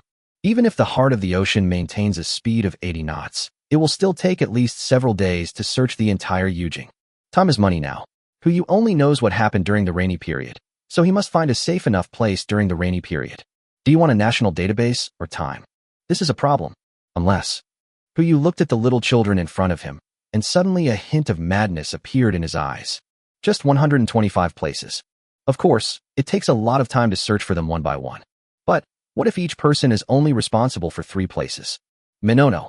Huyu immediately stood up, and after a few breaths of dejection, he regained his fighting spirit and asked, how long will it take you to mark those 125 points? Give me a map, and I'll have it done in 3 hours. Good. Huyu looked at the idol Li Ji and asked, Brother Ji, can you memorize the map of Yujing? If I memorize it and just sketch it, it will take 3 hours. Start now. Minono, you follow along. The sooner you finish, the better. Yes. The two of them responded at the same time, took a set of drawing tools, and found a room to go in and draw. Huyu looked at Old Wang, who was still marveling at the heart of the ocean, and said, Old Wang. Hey. Old Wang came over in a flash and asked with a smile, Boss Hu, what can I do for you? How long does it take to teach someone to read a map and sail a boat? This. Old Wang twitched his lips. Students majoring in navigation, even junior college students, need 3 years of study. Excluding some academic subjects, it will take at least 2 years to master the skills of sailing. What if it's just a speedboat? That's easy. If you're a little smarter, just step back on the accelerator and steer the wheel. What if the students were those kids? This. Old Wang fell silent. Although he was visiting the heart of the ocean just now, his attention never left Huyu. He also knew about the national database. 125 points. If each student is responsible for 3 points, there will even be some surplus. Boss Hu, isn't it too early to let the children carry out this kind of mission now? Morning. Huyu frowned and asked back. The past is the past, and the present is the present. Do you think I provided them with enough protection so they can continue to study for 9 years of compulsory education, go to college, and become a Kong Iji who can't take off his long gown? Old Wang, you don't do this in your dreams. We can still shelter them now, but what about the future? What will happen to them if something happens to us? A fawn that has always lived in peace will only become food for other creatures once it is exiled to the wilderness. Now, everyone is like a confused deer. At least we can still act as wolves and follow behind them to protect them. Old Wang fell silent. He had indeed not thought about these things before, but now after hearing what Huyu said, he realized that his thinking was somewhat limited. Huyu took a step forward and placed his hand on Old Wang's shoulder. I understand your concerns. But what we can do now is to teach them how to survive as much as possible, rather than just protecting them blindly. I see. Old Wang was silent for a few breaths. Then he finally raised his head and looked at Huyu. Boss who? Don't worry. I will definitely teach those little brats to become little sea wolves. I'm going now. No hurry. There's something else that needs to be done. What's up? Huyu didn't say anything, but took Lao Wang to the classroom. Originally, the two luxury suites on the ship were connected to form a classroom. Now that the ship has doubled in size, the classroom has been divided into two. Xiao Zissou and Su Linglong discussed it and decided to teach separately. It can be considered as sharing the pressure evenly. As soon as Huyu arrived, he merged the two classes together. There was no intention to hide it from them, but to distribute the tasks directly. Many of you may not have a clear idea of what a national database is. Simply put, it refers to all the books with written records in our entire country, whether they are handed down from ancient times or people are just beginning to study them, whether they are domestic or foreign. As long as the books, documents, and materials are useful to people, they will be recorded in the database. Getting the database is like getting the spark of civilization. This database is like a treasure trove for mankind. It's just that this treasure is hidden in one of 125 locations. We don't have time to search for them all. We need you, as captain, to drive a speedboat alone and search in the torrential rain. Of course, this is voluntary. If anyone is willing to sign up, please raise your hand now. From today on, you will learn to sail with Captain Wang. At first, only two little paws were raised. One belongs to Guanli, and the other one belongs to Bibu. The next moment, when someone saw Guanli raise his hand, they also raised their paws, but they were still a little timid and obviously a little cowardly. It would be abnormal for children at this stage not to be timid. 13 in total. Huyu waited quietly. A minute passed, and there were still only 13 people raising their hands. The number of people who raised their hands accounted for a quarter of the total number of people, and he was satisfied. Huyu didn't wait any longer. He immediately said, "Except Bibu, everyone else will follow Captain Wang to learn how to sail. Those who didn't raise their hands can continue to learn." "Brother Huyu," Bibu's voice rang out in the classroom. "I want to learn how to sail too." "Be good, Bibu." Huyu walked up to Bibu. She is now able to stand normally and stand up when she raises her hand. But even so, Huyu had to squat to look her in the eye. "Brother knows you want to do something, but your legs aren't fully healed yet, so sailing isn't for you. You'll have opportunities to show your abilities in the future, okay?" "But, boss," Shin Shan's voice rang out from outside the classroom. "Let her go." "Brother Shan?" "You, boss, Bibu is different from other children. She is the descendant of a soldier and shoulders the military's responsibilities." Shin Shan's eyes were extremely resolute. If she doesn't have the ability, then forget it, but we all know that she is capable enough to do this. If this still requires her to hide behind the people, it will be a shame for her and a shame for us. "You wanted to say something else." But Bibu spoke again. "Yes, brother Huyu, just let me try. If it doesn't work, I'll just step back." What else can Huyu say? He could only sigh. "Okay, give it a try." 29 hours later. There is still 1 hour left before arriving in Yujing. At this moment, Huyu stood in front of the 13 children who were receiving special training from old Wang, and his jaw was a little out of control. Are they really just kids who only had 20 hours of class? Chapter 98 Separate Actions. July 29th, 8 p.m. The 16th day of the end of the world. The heart of the ocean has reached the edge of the Yujing area. Even at the edge, the water surface is covered with a forest of steel. Yujing, which should have been brightly lit, is now dim, with only most of the concrete buildings visible above the water. That is in Yujing. If it were somewhere else, you wouldn't see these densely packed buildings at all. The heart of the ocean's disadvantage appeared for the first time. This thing is really huge. Not only is the length reaching 310 meters, but the width is also over 70 meters. It is easy to pass through these buildings safely. But these buildings are not safe. Huyu will not show mercy to his enemies. But for these innocent people, living in the apocalypse is already difficult. If their homes are also destroyed by ships. Even after he goes to the underworld, people will draw a circle and curse him. There is only one way to go in and purchase or search the database. Change boat. Fortunately, we had obtained a lot of ships in the so-called Maritime Kingdom before, enough for everyone to use. Otherwise, it would be embarrassing now. The key issue now is how many people can take on the responsibility of driving the ship. Old Wang, Huyu stood at the bow, looked at old Wang and asked, "How are the boat learners doing?" In addition to the 13 children, including Bibu, he also asked other adults on the ship to join in the learning. Except for Mr. Fong, everyone followed Mr. Wang's class for almost 2 days. It's almost done. Miss Xiao and the others don't need to explain. They understand everything immediately. As for the children, they learn quickly. As long as they remember the principles, They will have no problem sailing in calm waters. However, what is it? Just say it. Miss Bubu. Old Wong was a bit amused and confused. Her learning ability is unquestionable, and she can drive a boat without any problems. But, Boss Hu, are you really confident in letting her go out on her own? Hu didn't answer, but just glanced at Shinshan. This daughter slave. It would be strange if he was willing to let his daughter go out and take risks. Just 29 hours ago, when he and Shinshan had just come out of the classroom, this guy told him his plan. Protect in secret. He asked Hu to join him and secretly follow Bubu, giving her training while ensuring her safety. Hu said that it was impossible for this daughter slave to come up with these things just because of the so-called blood inheritance. So I readily agreed. Boss Hu. Minono's voice boomed from the cabin, staring at the dark circles under her eyes, holding 30 maps in her hands. I've got it. I've got it. She rushed all the way to Hu and handed him the 30 maps, as if she was presenting a treasure. After deletion and further elimination, the 125 suspicious locations have been reduced to 30. Each map here has a suspicious location marked on it, as well as the nearest driving route and the final rendezvous route. Hu was shocked. 95 suspicious locations were ruled out directly. How long has it been? How did you do that? Of course it's all thanks to Brotherly. Minono said, looking behind him. Li Ji just happened to come out of the cabin, and his dark circles were almost as dark as those of a national treasure. He even raised his hand to greet Hu. Boss Hu, I'm glad you fulfilled your mission. Brother Ji, what are you doing? It's okay, my brain has been overloaded for more than 20 hours, that's all. It's not a big deal. Bang. The words haven't been finished yet. Li Ji fell asleep immediately. Hu's eyes couldn't help but fall on Manhwa. The girl smiled awkwardly, scratched her head, and looked away. Brother Li is in great health. He fell asleep right away and slept so soundly. Okay, go and rest quickly, and leave the rest to us. Hu is not Jobaopi. Manhwa and Li Ji have contributed enough, so just leave the rest to them. Including the 13 children and others including Xiao Zisu, they have a total of 30 exploration teams that can drive ships independently. The quantity seems just right. But he, Shinshan, and Siener and Bubu can only be regarded as one exploration team, which means there are only 28 teams. This isn't a big problem.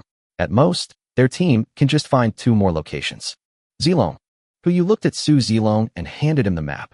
Spread it out, and let Xiao Hai record it in the system. Yes. Su Zilong answered subconsciously, and while spreading out the map, he asked with a hint of doubt. Boss Hu, I still have something to ask. Yujing is so large, and the 30 locations are evenly distributed within Yujing. The 2 farthest locations are even hundreds of kilometers apart. If we find the location, or if we encounter danger, how can we contact them? Not everyone can use radio, and without a code book, it is too easy to be deciphered. If it is mastered by someone with ulterior motives, it can easily put people in danger. Fine. This issue has been resolved. Xiao Hai. Hu said calmly. Explain it to Zilong. Yes, master. Xiao Hai's voice rang out. Those 62 speedboats have been incorporated into the Ocean Heart's intelligent management system and share artificial intelligence capabilities with the Ocean Heart, including but not limited to maps, communication, positioning, and emergency protection systems. Su Zilong didn't quite understand and stopped spreading the map. I understand the map and the conversations, but this emergency protection system is... Xiao Hai didn't answer. Hu smiled mysteriously. Well, you'll know if your exploration team encounters danger. You always keep me in suspense. Su Zilong muttered. In his heart, he still believed in Hu. After all, from the beginning of the end of the world until now, every step he took has been beyond everyone's expectations, and he has been able to turn decay into magic. Half an hour later, the exploration team assembled on the deck of the Heart of the Ocean with 30 speedboats. Everyone's speedboat is equipped with a small sea splitter. After getting on the boat, there is no need for much operation. Just step on the accelerator, and you can move towards the target location under the guidance of the small sea splitter. The same goes for Bubu. She ran onto the speedboat, stepped on the accelerator, and sped towards the location marked on the map. A 6-year-old girl was performing a mission in this environment for the first time. It would be a lie to say I wasn't excited. But if you ask me if I'm afraid or not, don't be afraid. Bubu always knew that his father was a hero. She also wants to be a hero. This is why she must become a member of the exploration team. Since you are a hero, you will not be afraid. If you are a hero, you will not stand behind the people. An hour later, Bubu's speedboat is approaching the target location. Just at this moment, a beam of light hit the speedboat. Bubu subconsciously closed his eyes and immediately took out sunglasses from the emergency box on the speedboat and put them on according to the countermeasures taught by Teacher Wang. In a dim environment, the most frightening thing is the sudden appearance of strong light. You must first maintain your visible range and visibility so that you have sufficient conditions to think about countermeasures. That's a kayak. There were 2 adult males in the kayak. The distance between the two is less than 100 meters. When Bubu saw the other person naturally saw Bubu as well. Their expressions were surprised at first, and then turned into surprise. Good news, I encountered a high-end speedboat in the apocalypse. Even better news. On the speedboat, there is a fresh and delicious little girl. The 2 men looked at each other, and without saying anything, they could see what the other was thinking from each other's eyes. Sharp laughter echoed from the kayak. Chapter 99, Then I Will Help You Send Him to Paradise. Heavy rain fell on the speedboat, making a series of symphonies on the metal deck. Crisp and noisy, drown out all other sounds. So much so that even the laughter in the distance cannot be heard. Bubu could only watch as the kayak with lights on in the distance changed direction and sped towards her. In a moment, her heart was in her throat. Panic instantly overwhelmed her entire body. Also overwhelmed by panic was Shinshan, who was following a few hundred meters away. He was staring at the screen on the speedboat, which was showing the situation opposite Bubu's speedboat. With Xiaohai's assistance, we only need to install a camera on each speedboat to remotely monitor everything each speedboat encounters on the sea. As for where the camera comes from, the batch of drones that Su Zilong had stockpiled earlier, each of which had 8 4K cameras, was only equipped with more than 30 speedboats, which was still easy to do. Otherwise, Puyu would not feel at ease letting those little kids go out on missions alone. Of course, this kind of thing, he didn't tell the group of children, let alone other adults. Carry out the mission. If we can't make them feel the danger, how can we make them realize that the current safety is hard-won? Why don't we get closer? Puyu asked from the side. He could sense that Shinshan was worried. Even Incienor behind him couldn't help but clench her fists. After all, this is Bubu's first mission. If the end of the world had not come, Shinshan and the others would have let her live in a honeypot for the rest of her life and would never have let her come into contact with these things. Need not. Although Shinshan was shrouded in panic, his years of military life allowed him to maintain basic rationality. Each speedboat was equipped with enough equipment to save their lives. As long as they are used properly, it is enough to deal with all situations they may encounter. After all, the largest body of water in Yujing is the Rakshasa Sea, which covers an area of only 336 square kilometers. It would be a big deal if there were only a few speedboats on the water. There is no chance of encountering those large ships. To put it another way, even without these equipment, there is still the heart of the ocean. The boss deliberately left the heart of the ocean outside Yujing. As one of the people who had witnessed its water combat capabilities, Shinshan naturally understood what his intention was. Let her handle it on her own first. If she can't handle it, it won't be too late for us to take action later. Puyu responded. I had no choice but to continue watching the surveillance screen on the speedboat silently. I saw the kayak getting closer and closer. After a brief panic, Bubu also remembered what Lao Wang had trained him on before setting off again. The first step when encountering an enemy is weapon deterrence. When encountering an enemy, the first thing to do is to show your toughness. They are on an exploratory mission. If the enemy retreats after being deterred by weapons, it would naturally be the best outcome. By the way, the weapons are placed. Bubu lowered his head and searched the speedboat. A pistol, 3 fragmentation grenades, and a simple grenade launcher were quickly found. This is the standard configuration for the 13 speedboats driven by children. The reason why children are equipped with pistols is that their bodies are too thin to withstand the recoil of other weapons, so they can only be equipped with this type of pistol. Other speedboats were equipped with AK or even RPG. Fragmentation grenades make up for the shortcomings of pistols in range and power. Taking into account that some children have poor throwing ability, Shinshan and Su Zilong worked overtime to convert some RPGs into grenade launchers. This thing has almost no recoil. Just pull the ring of the grenade, throw it in, stretch the bottom hard, aim at the target, and let go. The grenade will fly towards the target. The effective range is about 20 meters, and the explosion range is 5 meters, which is enough to deal with some emergencies. Bubu did not use the grenade directly, but raised his pistol first and fired the first shot at the sky. The gunshot was heard, and the recoil pushed the thin arm. Fortunately, Puyu found someone who was proficient in swimming and taught Bubu how to swim. Her arms were barely able to withstand the impact of the gun. Bang! The sound of gunfire echoed. The 2 people in the kayak couldn't help but stop paddling. There's a gun. How could such a little girl have a gun? No wonder he dared to come out in a speedboat. It turns out he has something to rely on. Brother Wong, what should we do now? Hey. The man known as Brother Wong chuckled and said, even if she has a gun, so what? After all, she's just a little girl. Simple. Warning, don't come near. Bub's voice came from the speaker. Otherwise, I can't be sure where the next shot will land. This is also the cliché taught by old Wong. When ordinary people see a gun and hear this sentence, most of them will have concerns. In addition, they were driving a speedboat, which could not store too much food, so there would usually be no danger. Only, one of the reasons why greed is called greed is that it is insatiable. Don't shoot.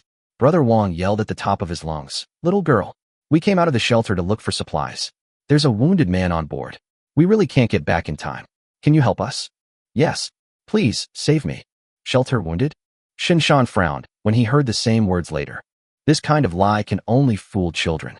Not to mention whether Yujing has built a shelter, even if it has, who would send kayaks out to search for supplies. Let's take a step back. Which injured person has so much strength that he can roar so far away? Interesting. Who you naturally saw through their lies.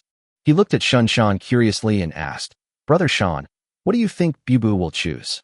If she really lets those two people onto the speedboat, she'll just have to stay quietly on the heart of the ocean from now on. Shinshan prepared for the worst. He's already warming up. As soon as Bubu let the two men get close, he would jump into the water and swim towards the speedboat, expose them and kill them in front of Bubu to make her face the reality. But Bubu's choice surprised both of them. Oh, the wounded. Bubu raised his hand, aimed at the kayak and fired a shot. Bang! When the gunshot was heard, the kayak, which was still moving forward, suddenly deflated. Under the impact of the heavy rain, the kayak began to sink rapidly. Then I'll help you send him to paradise. You're welcome. Come on, take good care of your brother on the way. Too soft yet tinged with darkness echoed on the water. Huyu's mouth twitched, and he looked at Shinshan, who was still warming up, with some embarrassment. The other party looked at him with the same embarrassment. The two of them realized it at this moment. That little cotton-padded jacket that is always soft and sticky while sitting in a wheelchair may contain filthy cotton. But this is not a bad thing. In this world, black-hearted cotton is obviously more suitable for survival than thermal cotton. Watching Bubo's speedboat heading towards its destination, Huyu and Shinshan didn't say anything, but just followed silently. 5 minutes later, Xiaohai's voice came from the speedboat. Master, we've detected that a large number of exploration teams have come under serious attack. Based on our calculations, the attackers are suspected to be members of the same organization. We've calculated the approximate location of the enemy base. Should we lock onto it and launch a long-range strike? Huyu frowned and looked at the screen. Where is the enemy base? A red dot appears on the screen. It just happens to coincide with one of the 30 suspected locations. And it's not far ahead. Chapter 100 Swim, I'll follow you. What a coincidence.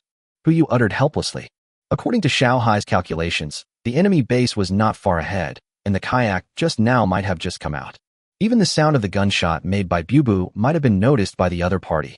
Even though the rain is so heavy now, to the ears of nervous people, no matter how heavy the rain is, the sound of danger is like a silver needle falling in a quiet room. As long as you listen carefully, you will be able to hear it. This is no longer the time to take risks. Xiaohai, send some to Bubu, etc. Huyu was just about to ask Xiaohai to send a message to Bubu, asking her to come back for the gathering. But he was interrupted by Shinshan before he could finish his words. Brother Shan, you don't want to test Bubu now, do you? A kayak is a kayak, and an organization is an organization. Since the other party can organize a large-scale exploration operation, there must be a lot of people inside. How could a 7-year-old girl with limited weapons be a match for that organization? Boss, I know. I just want to see how she plans to deal with it. Shinshan smiled bitterly and said, just give me some information. Say that there is a suspected stronghold of an organization ahead. As for whether to retreat or what to do, we will see. After all, as an old father, I don't seem to know what's going on in her mind. The corner of Huyu's mouth twitched. He couldn't help but think of the scene when Bubu was joking with the two men after shooting at the kayak. It's really scary for a little girl to be able to do this. Especially after hearing what Shinshan said. He really wanted to see what Bubu would actually do. Xiaohai, sync this information to Bubu and give her the authority to perform long-range strikes. She'll decide what to do. Also, if she contacts me, tell her I've discovered the location of the national database and am trying to salvage it, and I can't get through. Yes, master. On the speedboat. Bubu drove the speedboat to the place where the kayak was submerged. She swept the water surface with a flashlight, not to look for the other party's trace, but to see if there were any leftover supplies. Brother Hu, you said that we should be thrifty. The next moment, bite. Xiaohai's voice rang out from inside the speedboat. Miss Bubu, urgent notification. There appears to be a local organization at the location you're exploring. They've deployed a large number of kayaks and a small number of speedboats, and have already attacked our exploration team. The specific location has been marked on the map for you. The master has unlocked the long-range attack permission for you. You can control the heart of the ocean to attack it at any time. Whether you leave or continue, the owner supports your choice. Oh, Bubu asked doubtfully. Were those two people just now also organized by them? There's a 98% chance it's true. Are there any casualties on our side? Ms. Zhang Sirui's speedboat was hit and has lost its ability to move. She is awaiting rescue. The other party's speedboat was destroyed. And Zhang, is she okay? The left arm was injured, but the bleeding has been successfully stopped. The nearest exploration team is on their way to provide support. Apart from Xiao Zissou, her favorite is Zhang Sirui. As for the reason, she was the only one on the boat who could make egg tarts, and they were so delicious. If anything happens to her, there will be no dessert in the future. Bubu raised his head and looked at the flashing red dot on the map. After 2 seconds, he suddenly spoke. By the way, Xiaohai, do you think those two people are still alive? The current water temperature is 11 degrees Celsius, and with the heavy rain, the probability of survival within 12 hours is 76%. The probability of survival within 24 hours is 21%, and the probability of survival within 48 hours is 5.2%. That means they're still alive. Can you calculate their location? On the speedboat in the distance, the two people listened to Bubu's voice and guessed what she wanted to do. Finish off. She had previously shot at the kayakers, firstly because they were large targets and easy to hit, and secondly because she had never intended to kill anyone. Teach those foul-mouthed people a lesson. Whether they can survive depends on their own luck. But now it's different. The other party hurt their people. Then the approach needs to be changed. Please wait. We have calculated the opponent's position on the map for you. 2 small dots flashing green light appeared on the map. They were moving in the same direction, which was the direction of the red dot. Thank you, Xiaohai. You're the best. Bubu praised, and without hesitation, he stepped on the accelerator and rushed towards one of the green spots. Less than half a minute. The speedboat came alongside a man who was swimming. On the water, no matter how good a swimmer is, he or she cannot swim faster than a speedboat. The moment he heard the roar of the engine, the man stopped struggling and chose to wait where he was. He is not without a chance. As long as he can find a way to swim under the speedboat when the other party stops the boat, he will have a chance to seize the boat. What a pity. Bubu didn't give him the chance. After determining the opponent's position, she raised her pistol with both hands, aimed in the direction, and fired. Scarlet spread across the water. She then turned around and drove towards another green dot. This time, the other party did not stop, but dived into the water and swam away desperately. He also heard the gunshot just now. He knew the other party's methods clearly. Once he stopped or surfaced, that would be when his heart would stop beating. Bubu kept getting closer to him, stimulating his nerves with the sound of the engine, until he really couldn't hold it in any longer. The man surfaced and saw the speedboat beside him and Bubu leaning on the speedboat. There seems to be a devil hidden under the angelic face. Hello, uncle. I'm planning to visit your shelter. Can you show me the way? I'll find a way to pay you. The man was stunned at first, but then he quickly came to his senses and thought, no reward required. Little girl, let me get on the boat, and I'll take you to our shelter. I guarantee you'll have everything you need in the future. But I don't like spicy food. That's okay, you. The man began to approach the speedboat, but the next moment, the smile on his lips froze. The muzzle of the gun was pointed at his forehead. Uncle, I'm a germaphobe. You'd better not get on the boat. If you want to lead me, swim, I'll follow you. The man's smile froze. But he also knew that this was his only chance. Isn't she just a little girl? Shelter? Haha. Since you want to go, I'll let you go as much as you want. Let's see if you dare to be so arrogant again when the time comes. Isn't it just a gun? Who doesn't have the same? Okay, I'll take you there right away. At the same time, Shinshan couldn't help but frown. What on earth does Bubu want to do? Even if you want to go to that place, you shouldn't let someone lead the way. Isn't this just raising a tiger to cause trouble? Perhaps. Who looked at the surveillance video on the screen, a smile on his face. I know what she wants to do. Chapter 101 Genius? Madman. Sometimes we have to admit that there are many geniuses in this world. We are all human beings, but he just wants to be smarter than you and more accomplished in certain aspects. It looks like Guan Li and also like Bubu. At the beginning, Who treated Bubu as just a cute little girl, and she indeed behaved like a cute girl. But judging from what she just did, everything that happened before might have been a character she created. From the first shot Bubu fired, we couldn't tell anything, but from the second shot, we could tell a lot. First of all, she held the gun with both hands with a very standard posture. Although it was a close-range shooting, she did not go through the process of aiming or mental preparation. This meant that she had used a gun before, and her marksmanship was probably pretty good, otherwise she wouldn't be so confident in this situation. How could someone who had used a gun hit a kayak while aiming at the other person? Unless she did it on purpose. She deliberately hit the kayak just to make the two men fall into the water and think they might die, and then use this mentality to achieve her goal. Perhaps even if Xiao Hai had not calculated the other party's exact location, Bubu would have used the same method just now to let the other party lead the way for him. The reason is very simple. Paralyze the opponent. In the eyes of the survivor, Bubu was just a kind-hearted little girl who could use a gun but did not understand human nature. People like this are the easiest to be deceived. She let this person live in order to create a favorable personality for her and help her achieve her goal. As for what this goal is, Huyu had a guess, but he was not sure, so he could only follow and see. 15 minutes later, outside a huge supermarket. The water level is close to 60 meters, which has submerged most of the floors here, but you can still see 2 speedboats and some kayaks docked outside the floors. These things may not seem like much, but in this end times, they are all precious things. Judging from the number of kayaks and speedboats alone, there must be at least hundreds of people gathered in this building. Stop! Bubu's voice came from the speedboat. Not only did the man not stop, he even wanted to take the opportunity to sneak back and report the news.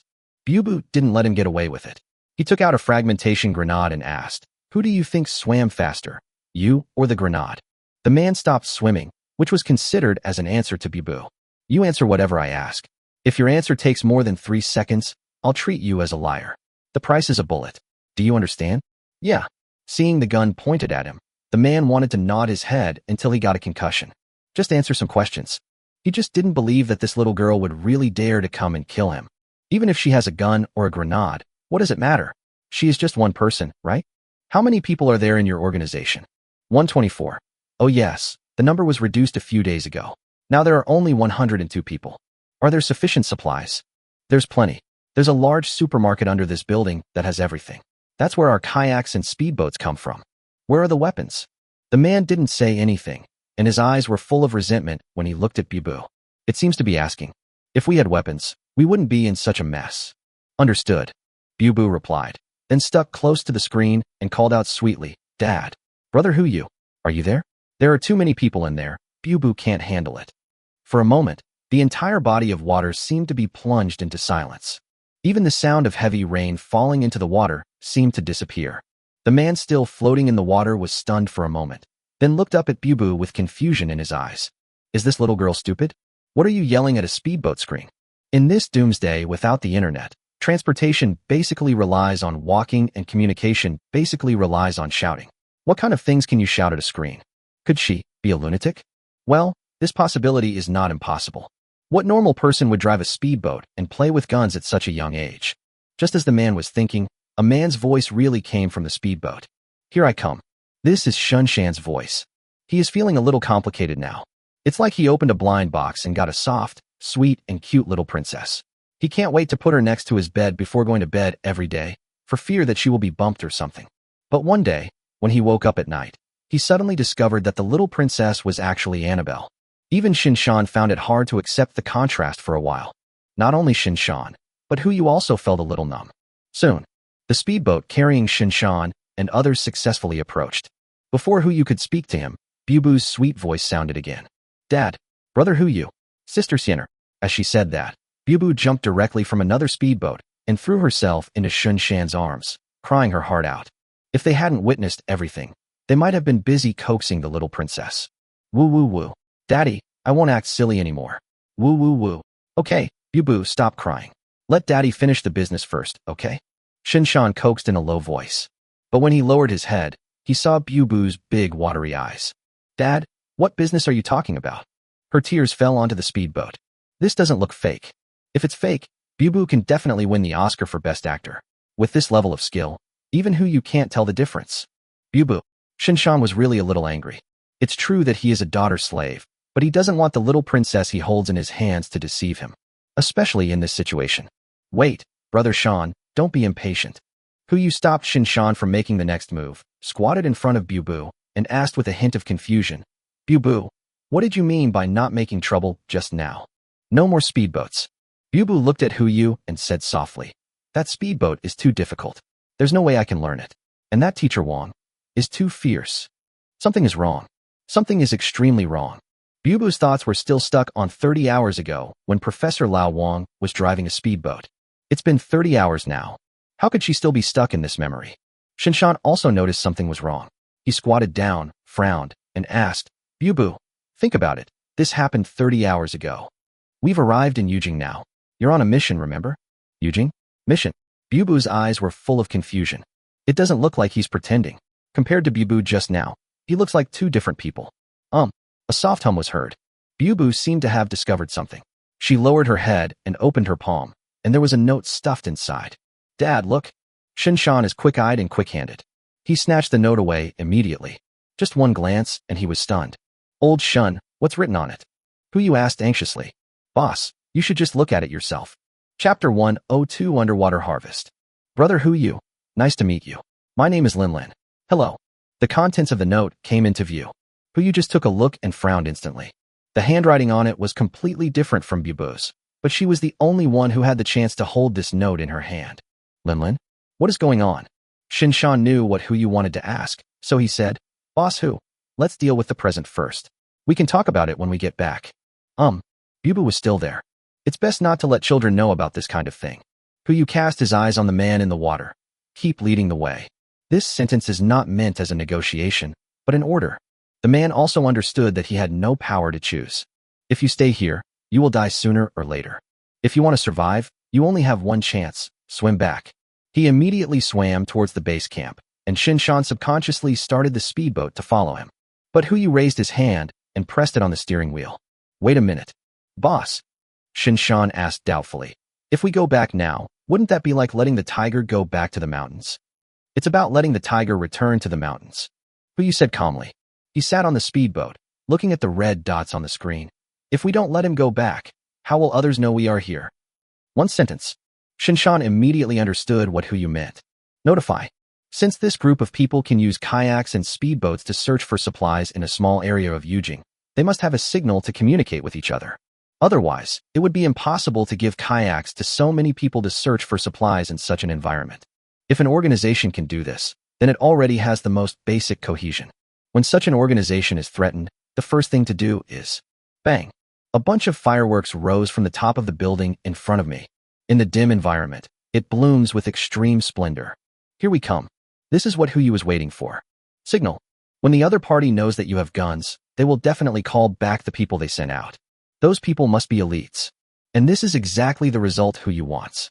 Gather all the dangers that others have encountered or may encounter in one place. To put it simply, it means besiege Wei to save Zhao. Master, the kayaks encountered by the various exploration teams have been detected retreating. Xiao Hai's voice rang in my ears. No. Yu replied, then sat on the speedboat and looked at Bu who was still shivering in front of him. Even if Shinshan didn't say it, he actually guessed something. He had never seen Bubu's faceplate before and didn't know what skills or personality she had. But what she just did was obviously not something that Bu could do. Unless she has another personality. Yu had read some news before. I heard that someone had split personality. One of his personalities was nearsighted, while the other had normal vision. When the personality switches, even the vision changes. Even the physiological structure will change because of this, so it is normal for the skills mastered or the personality to change. Plus the name on the note. Lin. Perhaps, this is another part of Bubu's personality. Yu looked at Bu without saying anything, and looked at the screen on the speedboat again. Xiao Hai, is the location Minono marked nearby? Yes, master. To be exact, it is 37 degrees from your position, 568 meters away. Yu looked at the place, Xiao Hai pointed.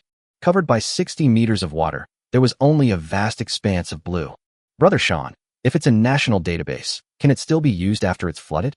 I don't know. Shinshan gave a wry smile. Although he was a soldier before, he didn't understand these things. He could only guess, but something as extremely confidential as this should have an emergency protection system and be well waterproofed. So there's still a chance, right? Yu asked back and casually took out a skill book from his space backpack. Mastering diving. This is one of the skill books that Zhao Zhong and Su Zilong had caught before. I had never learned it before and never thought I would face this kind of environment. He raised his hand and slapped the skill book on his body. There were some changes in his body immediately, but you could clearly feel that he was breathing more easily, and the strength of his lungs had also changed to a certain extent. Brother Sean, you stay with Bubu. I'll be there. Boss, is everything okay? Rest assured. Let Siener come along. Siener, I tell you, I can dive. And Siener's words are always concise. Buyu did not refuse either. He was not sure about the underwater environment, so it would be safer with Siener following him. As for what's happening on the water, it will take some time for those people to rush back. He has every confidence to run a round trip. Buyu jumped onto the speedboat that Bubu had driven earlier, and Siener followed. As soon as he arrived at the location, he took a deep breath, turned his head to look at Siener, and jumped into the water. Cool, wrapping the whole body. This was not the first time Huyu had experienced this feeling. In the previous life, that woman soaked my whole body in sea water. This life was his own choice. With his proficient diving skills, Huyu can open his eyes underwater and barely see what is happening below the water surface. The next moment, a burst of white light appeared from behind. Huyu turned around and found Siener following behind him, holding a military flashlight in her hand. You still need teammates. Start diving. 10 meters, 20 meters, 30 meters. Huyu began to feel a little tired, but he could feel that he had not reached his limit yet. Soon, he saw a group of buildings.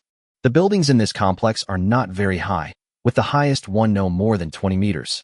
He needed to dive another 10 meters to reach the roof of the building. Huyu continued to dive and soon reached the rooftop. Luckily, he landed right on the rooftop gate. Unfortunately, the door is locked. It is now 40 meters underwater. With this water pressure, he couldn't open the door even with a key. Fine. The white light gradually approached, and Siener came to Huyu's side, without any extra movements, just a kick. Bang! A series of bubbles appeared. The iron door was kicked open, and Siener pointed inside and indicated that she would go in first to explore the way. Huyu shook his head and raised his hand to press on the concrete wall. One collection. The entire building was put into the space backpack. Under the water, and Siener tilted her head. Huyu's mind-reading ability was successful for the first time. A series of appeared above Siener's head.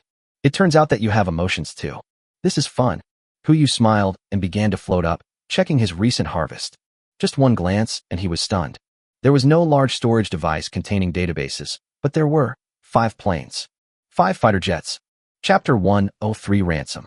In other words, Siener doesn't have the ability to read minds. Otherwise, when she looks at Huyu now, there must be only 2 words on his head. Oh shit, that's the latest fighter jet. If this thing were in someone else's hands, it would either be shelved due to a lack of driving experience or turned into scrap metal due to a lack of sufficient takeoff and landing space. But if it were in Huyu's hands, driver? Shin Shan, Su Zilong, Zhao Zhong, Li Ji, and Siener. Exactly 5 people. With their tacit cooperation, they can even form a small flying formation to conduct aerial reconnaissance or strikes. Flying field? Legendary Heart of the Ocean.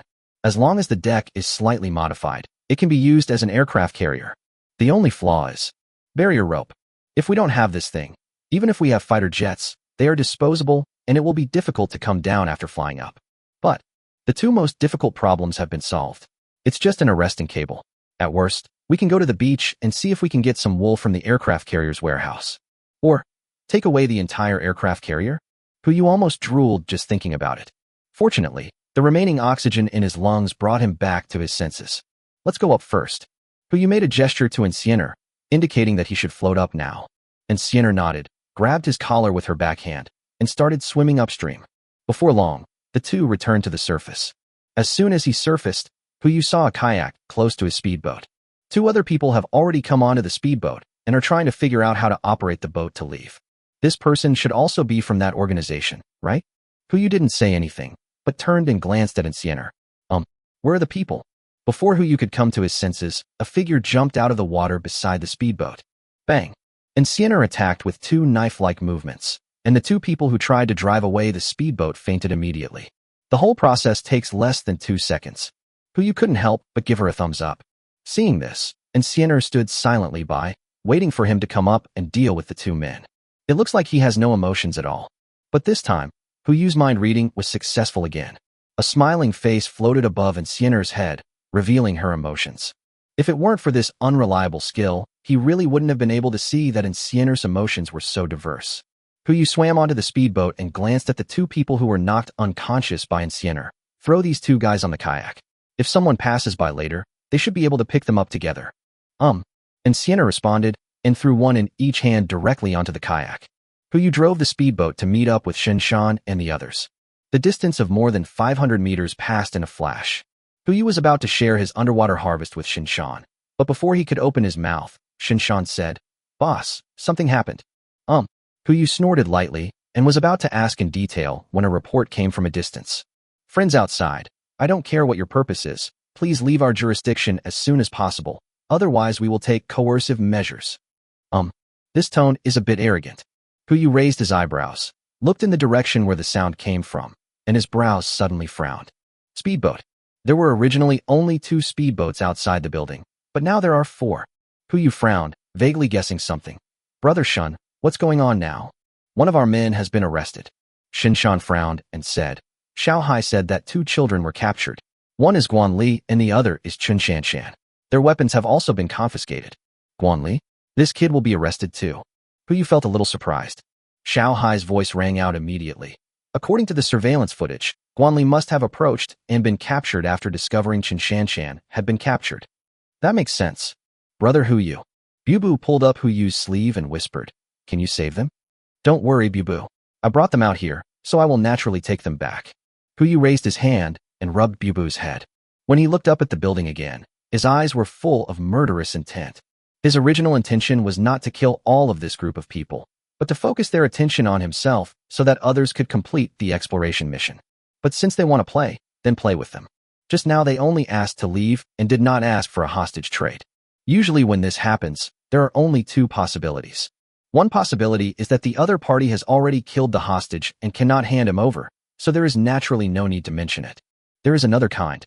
The other party wants to take the initiative and wait until the hostages panic, and then wait and see how the situation develops before looking for a better price. It now seems that the latter is very likely. "Okay, then play with them." Yu took out a loudspeaker from his space backpack and shouted outside, "We can leave, but only if you return our people to us. The request has been made. It depends on how the other party responds." "People? Ha ha ha. Are you talking about those 2 little brats? I heard you have a lot of speedboats, right? How about this? Give us 20 speedboats and the weapons they carry as ransom, and we'll return these 2 men to you. As the saying goes, gold has a price, but life is priceless. 2 lives for 20 speedboats. No matter how you look at it, you're making a profit." "Okay, no problem." Yu responded, "We can agree to your conditions, but you have to let us know first that those 2 people are still alive." "Say," a fierce voice came. The next sound was Guan Li's voice. "Boss Hu, the target is at the location I explored. Mission accomplished. No tension, no fear." Guan Li used the simplest tone to prove his safety and reported the mission at the same time. "This kid," Shinshan replied with a smile. He turned to look at Yu and said, "Boss, according to the information that guy just gave us, Sienner and I can handle it. Now you understand, don't you?" The voice sounded again. "I don't care what you're looking for. Now, send the boat to me, or else." Bang! A gunshot rang out in the air. Obviously, the other party has already taken control of the weapons on the 2 speedboats. No rush. There was murderous intent in Yu's eyes. "Don't they want a boat? Then give it to them and see if they're lucky enough to take it." "Boss, you mean? Hasn't Xiao Hai's long-range missile been used yet?" Yu raised his hand and stroked the speedboat screen. "We have to test its firepower." "Understood. Now, let them come over in their speedboat." Chapter 104 Uncle Shun, be careful. Inside the building, the man who had just negotiated the terms put down the loudspeaker and frowned slightly in annoyance. "Damn it, the price is going to be lower." The other party agreed so readily, obviously not taking these 20 speedboats and weapons seriously. He looked down at Guan Li, who was tied up like a hairy crab, and forced a smile. "Little friend, tell me honestly, how much supplies do you have left? Tell me, and I'll give you canned meat." Canned meat. As soon as these 3 words came out, everyone around stared with their eyes wide open. This is the only edible meat they can find in the apocalypse. It can be said that a can of meat is enough to buy a person's life. "Really?" Guan Li exclaimed, his eyes full of desire, and he swallowed his saliva in a very artificial manner. "No, I don't believe it. You can't possibly have canned meat. Even if you do, you can't give it to me." "Who said that?" The man asked back and gave a look to a muscular man behind him. The other party immediately took out a can of meat from the travel backpack behind him. Judging from the sound of him rummaging through the bag, There should be quite a few cans of meat in it. The muscular man handed the can to the man. The man casually opened the can, and the aroma of meat wafted out, stirring the emotions of everyone nearby. At that moment, the sound of swallowing drowned out the sound of heavy rain outside. Come. The man took out a piece of meat and handed it to Guan Li's mouth. Brother will feed you. Adhering to the principle of not eating if it is a waste. Guan Li bit down directly, swallowing the small piece of meat while not forgetting to bite the man. When a man feels pain, he pretends to make a move. But Guan Li shrank his neck and said quickly, we not only have a speedboat, but also a ship. In one sentence, the man's eyes widened immediately. Ship. If he could get this thing, wouldn't he be able to explore wider waters and obtain more resources? Even if the rainstorm was severe, he would have a greater chance of surviving the apocalypse. Real. Guan Li nodded. In fact, besides ships, we also have. The words were not finished. Guan Li's eyes were already glued to the canned meat. Come on, eat more. The man understood what he meant and continued to feed him the canned food regardless of the pain in his fingers. He had already made up his mind about how to raise the price once the other party handed over the speedboat. It's just a can of meat. How can it be more important than a ship? But who knew that after Guan Li finished eating the can of meat, his next words would be, but the ship has a hole in it and has been taken away by mermaids. Man? What do you mean? It's already sunk. Guan Li blinked his big eyes and said matter-of-factly, Uncle, your comprehension ability is so poor. How dare you play tricks on me? Come, fight. Guan Li stiffened his neck and stared at the other party. If you hurt me, you won't be able to get a speedboat. Oh. The man sneered and grabbed Guan Li's neck. He used his 5 fingers to lift him up. Guan Li, Chun Shanshan screamed and went forward to save Guan Li, but before she could take 2 steps, she was stopped by the muscular man. Veins bulged on Guan Li's forehead, but he did not struggle. He just held the other person's wrist with both hands. I wanted to speak, but I couldn't utter a single word. Boy, you're quite tough. I want to see how long you can be tough. In less than an hour, all the exploration teams that had been sent out earlier gathered in front of the building. Before Hu Yu issued the next command, Su Zilong came over directly. Boss Hu, just tell me to leave a few people alive, okay? Leave no one behind. Hu Yu replied calmly. Okay, Su Zilong said as he jumped into the water, ready to approach the opponent from below. Before he could swim out, Hu Yu said with a wry smile, come back here. Oh. Su Zilong surfaced and looked at him with some doubt. Isn't it a one that says don't leave it? Then I didn't ask you to do it directly. Oh. Su Zilong replied and had to climb back onto the speedboat. He looked at Hu Yu with some confusion and found that besides himself, Shen Shan and others were also here. Apart from them, who else can deal with these guys? Boss Hu, what are you waiting for? Wait for the fireworks. Hu Yu replied calmly. After confirming that everyone had arrived, he gave the order. Send 20 speedboats over. Brother Shin, prepare to pick them up. Okay. Shin Shan replied without hesitation. Zilong, Brother Zhong. Hu Yu looked at Su Zilong and Zhao Zhong standing beside him. You two, go around and provide support from behind. Remember, if possible, only save people, not kill them. I have another plan to try. Of course, if you are in danger, you can also decide for yourself whether to kill. Okay. Yes, boss. Su Zilong and Zhao Zhong responded, jumped into the water one after another, and began the infiltration mission. The group of children did not find Hu Yu's instructions strange at all, and they just followed them strictly.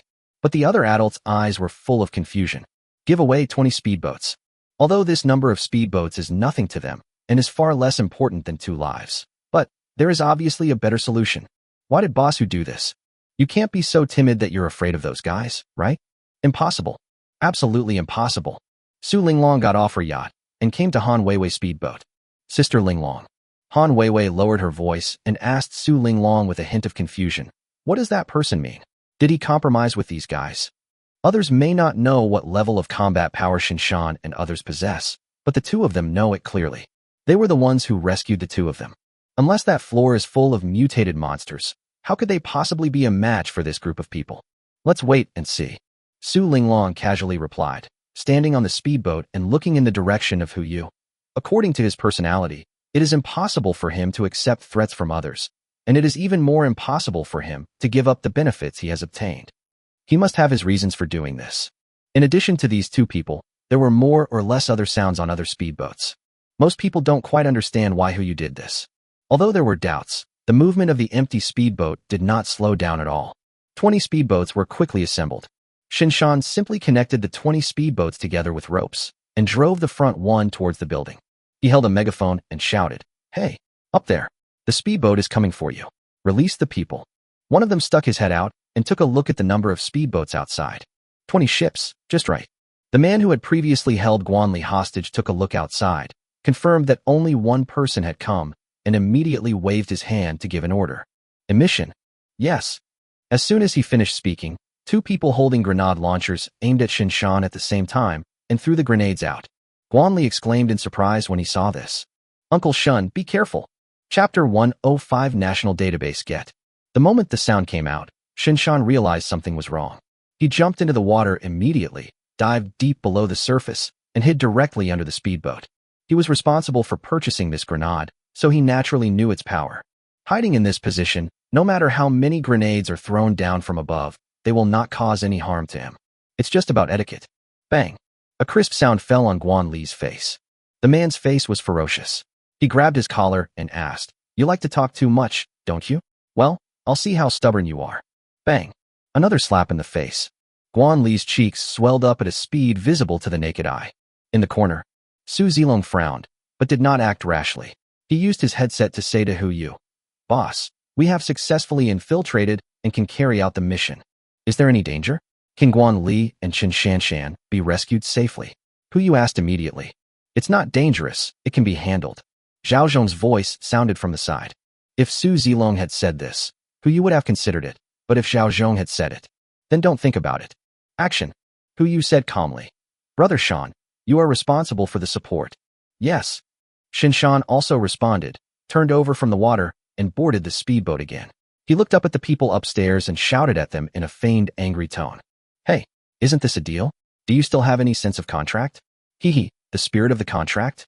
The man was attracted by Shinshan's voice and stuck his head out. "It's already the end of the world. Who the hell would tell you about the contract?" Before he could utter the word "about," a gunshot rang out over the water. Shinshan pulled out his pistol and shot, hitting the man directly between the eyebrows. Blood splattered all over Guanli. But he didn't hesitate at all. He immediately ran to grab Chen Shanshan and ran to the window at the same time. Bang! The window that had just been pierced by the bullet completely withstood the impact of the 2 men and instantly turned into countless fragments, falling from the upper floor. Also falling were Guan Li and Chen Shanshan. Fortunately, this floor is not high.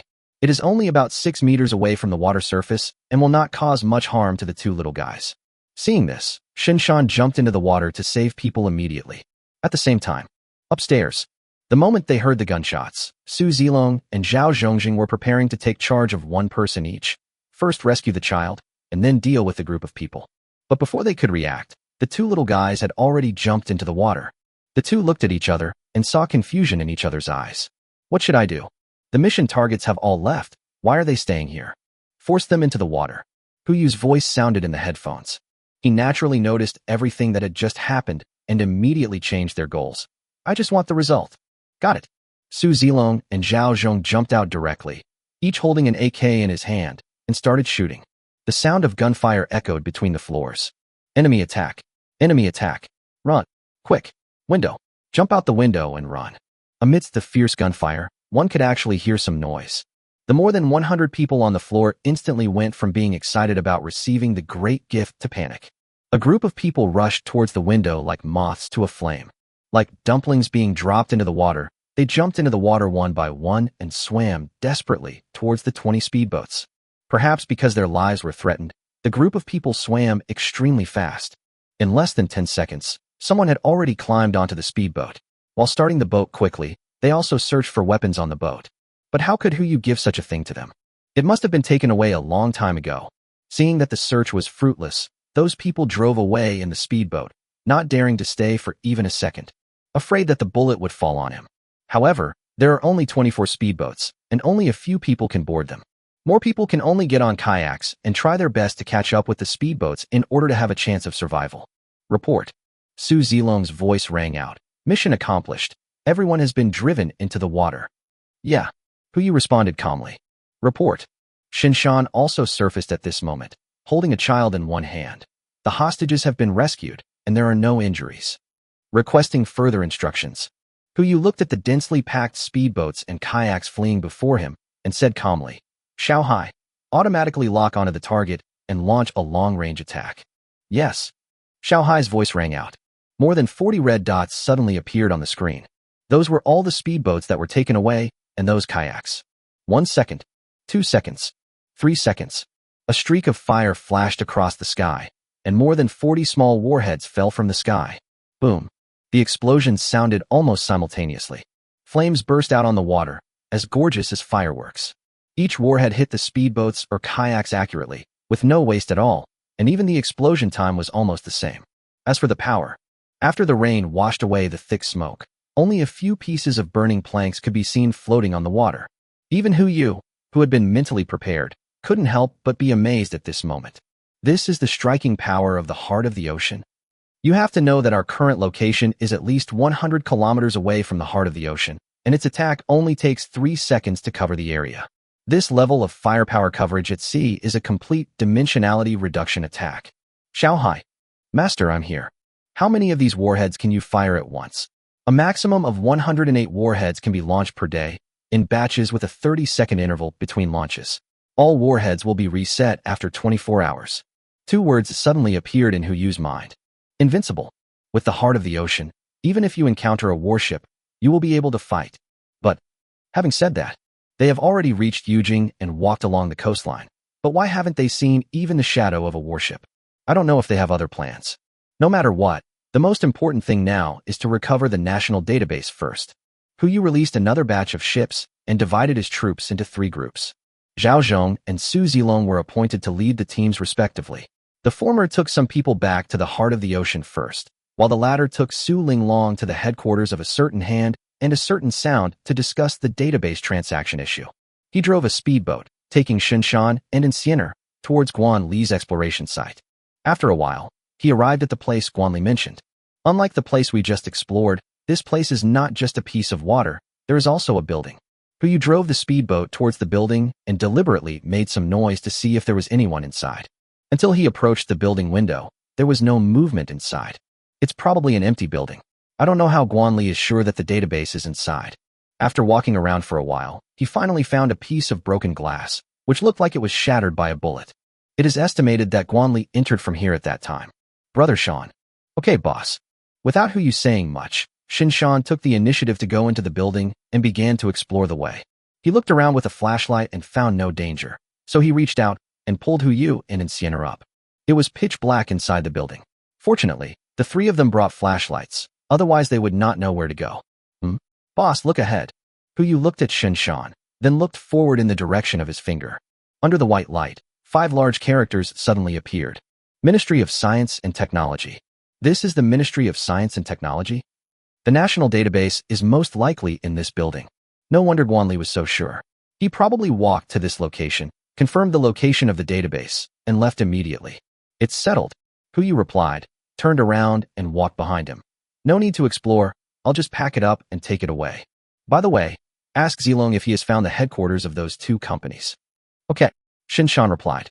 The 3 of them returned to the speedboat through the cave they came from. Hu Yu raised his hand and pressed it against the surface of the building. Receive. The entire Ministry of Science and Technology building was put into the space backpack. And the next moment, hundreds of black shadows appeared in front of him at the same time. Living creature. There are living things in this building. Before Hu Yu could see clearly what those black shadows were, one of them pounced directly towards him. Chapter 106 Second Target. Forbidden City. Bang. Fortunately, Insianer was always behind him. The moment the black shadow pounced, Insianer raised her leg and kicked it, sending it flying 5 meters away. But the danger is not over. Seeing this, the other black shadows also pounced over. Boss, Shinshan exclaimed, and immediately blocked Hu Yu's way, pulling out his pistol and firing. Quick, start the boat. Flames erupted from the muzzle of the gun. Under the dim firelight, Hu Yu could also see the specific appearance of those things. People. These hundreds of black shadows are all people, and they all wore special work clothes, so they looked so bloated. If it weren't for the muzzle flash, he probably wouldn't have recognized these things. Hu Yu frowned, immediately stepped on the accelerator of the speedboat, and rushed towards the distance. Those people kept swimming in the water, but they could not catch up with the speedboat no matter what. But the next moment, a cry of surprise sounded from the water. Save me. Don't. Gurgle gurgle. Help, help Gulyulu. There are more people. There are still people alive. But you turned to look at Shinshan. Brother Shan, are you sure you can save them? While ensuring your own safety. Shinshan shook his head. There are too many shadows. It's okay to try from a distance, but if I rush over to save them, I can't guarantee that I won't get hurt. Then remote is fine. Who said as he took out the RPG and handed the heavy firepower to the two people beside him. At the same time, he shouted in the direction of the sound. Get in the water. Don't stick your head out. Boom. 3 RPGs blasted into the water, blasting most of the figure apart. Although they have all undergone varying degrees of mutation, they are still human beings in essence. Mortal bodies cannot withstand this kind of bombardment. In a few seconds, the entire area of water was dyed dark red. All living things visible to the naked eye were destroyed on the water's surface. As for the person who just made the sound, who didn't see anything at all. If Shinshan and Insiener hadn't heard it, he would have suspected that he was hallucinating. Could it be that it can't float up under the water? Shinshan asked doubtfully. It's possible. Didn't you just spit out bubbles? Puyu replied and jumped into the water. He actually saw a figure sinking deeper into the water. This must be the guy? He quickly sank down and finally caught the guy when he was close to 20 meters and began to float up. Gotta hurry up. During the process, Hu Yulang didn't even feel any resistance and didn't know that this guy had not been saved yet. Hu Yu climbed ashore as quickly as possible and handed the man to Shinshan. Brother Shan, first aid. Quick. Shinshan didn't say much. He picked up the man with one hand and started cardiopulmonary resuscitation on the speedboat. Hu Yu climbed back onto the speedboat and looked at the man. A panel suddenly popped up in front of him. Name, Zhou Wenxuan. Gender, male. Age, 31. Skills, epic programming, epic computer use, perfect research, perfect mathematics, perfect physics, perfect chemistry, perfect biology, proficient overtime, general health preservation. Personality, studious, inquisitive, hardworking, loyal. Favorability, 0. How many? Only 31 years old. Hu Yu almost thought this guy was almost 50 years old. This was just judging by his skin. If he looked at the top of his head, well, looking at the size of the Mediterranean Sea, it's something that only a 60-year-old man can own. When I looked at the panel, it was 31. Wow, he is indeed a programmer with epic skills, and even his appearance is epic. Puff. A mouthful of water spurted out. Zhou Wenxuan began to cough nonstop. Cough, cough, cough. Boss, he's saved. Hu Yu responded, found some clean clothes from his space backpack and changed into them. And by the way, he looked at Zhou Wenxuan on the speedboat. Where am I? The underworld. No, you're not that lucky yet. Hu Yu complained. You are still in the human world. Who are you? The person who just saved you. Fight. Zhou Wenxuan's favorability increased to 30. Thanks.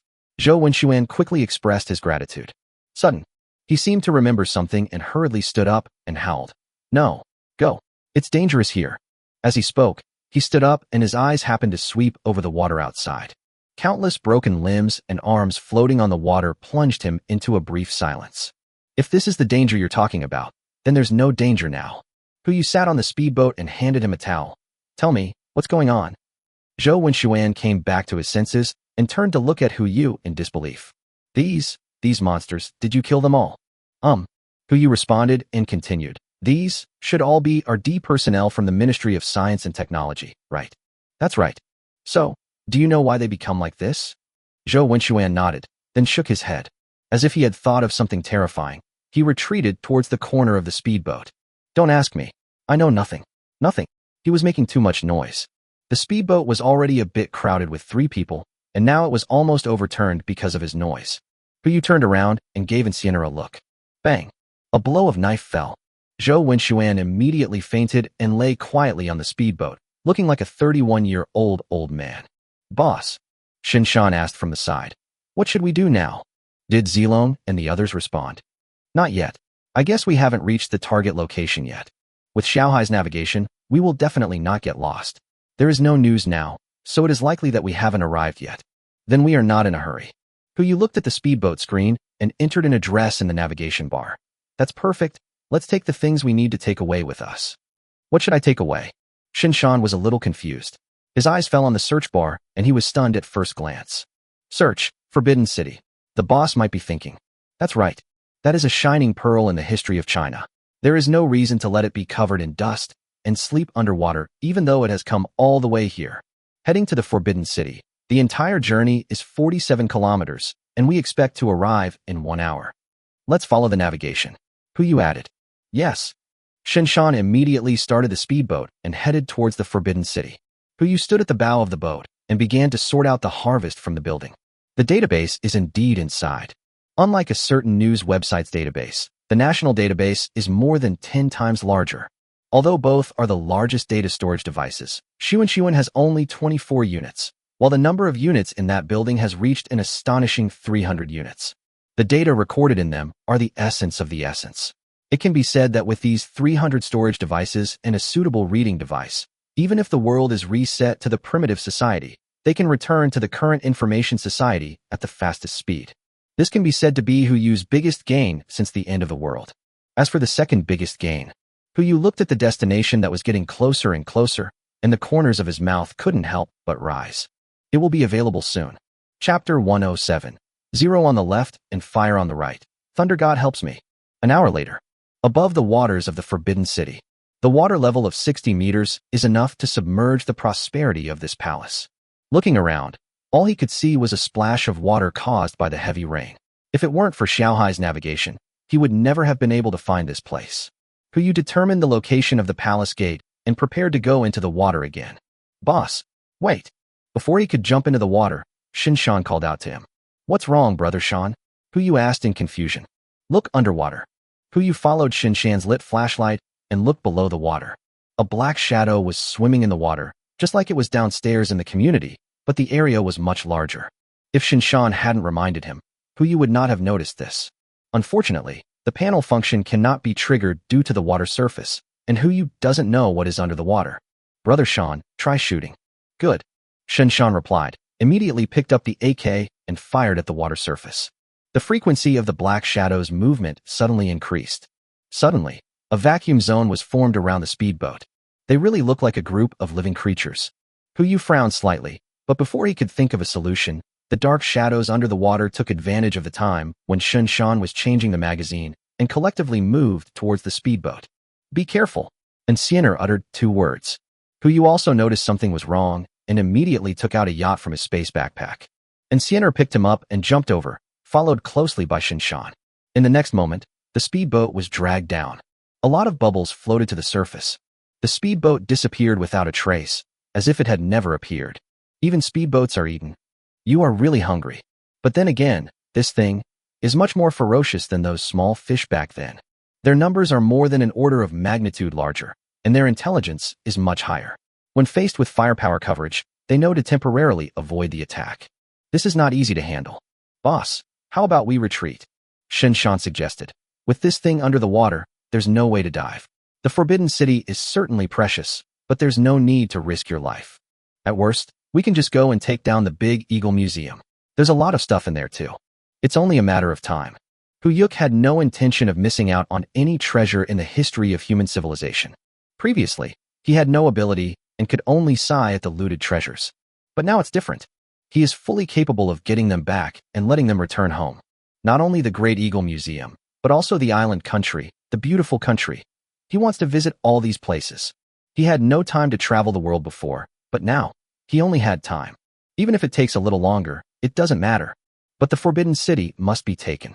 Huyu took out a piece of raw meat from his space backpack and tentatively threw it into the water. Moment. The black shadows rushed forward and devoured the piece of raw meat in the blink of an eye, leaving no meat residue. As long as I can eat meat, that's fine. Huyu sat on the yacht, took out the favor of the sea god, hung a small piece of raw meat on the hook, and cast the first rod with full confidence. If you want to know what's down there, the easiest way is, of course, to catch one and see. The fish hook enters the water, and the float sinks immediately. Got it. Huyu didn't hesitate and directly reeled in the line and pulled the rod.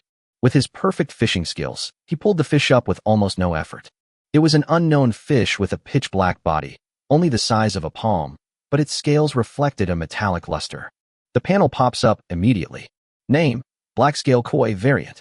Species, fish. Status, furious. Description, the mutated ornamental koi have greatly increased reproduction speed, aggressiveness, and defense, and are a schooling fish. Note, if you plan to raise fish, please use triple-layer bulletproof glass to make the fish tank. This thing is actually a koi. Apart from the fact that they are both fish, they are nothing alike. Huyu's mouth twitched, and he put it aside to study it. The panel can only provide basic information and cannot provide the opponent's weaknesses. You have to rely on your own research to find out. He took a step back and made room for the fish. Brother Sean, take a look to see if there is any crystal inside the fish's head. Huyu hasn't seen this thing since he dug out the mutated crystal from the giant silver carp's head. Zhao Zhong had caught quite a few fish before, but none of them had mutated. Apart from the giant silver carp and the sea snake, the only mutated fish is this mutant koi. Yes, boss. Shinshan stepped forward, pulled out a dagger from his waist, and struck. Clang. There was a sound of metal clashing. After one cut, the black-scaled koi was still alive and kicking. Shinshan exclaimed in amazement, and used a dagger to pry open the gap between the scales before he cut off the head of the black-scaled koi. A black crystal the size of a grain of rice suddenly leaked out from the fish head. It's true. Huyu did not touch the crystal, but directly opened the panel. Name, mutated crystal, ordinary. Type, gem food. Description, after taking or embedding, the mutation probability can be increased. Note, isn't mutation a form of evolution?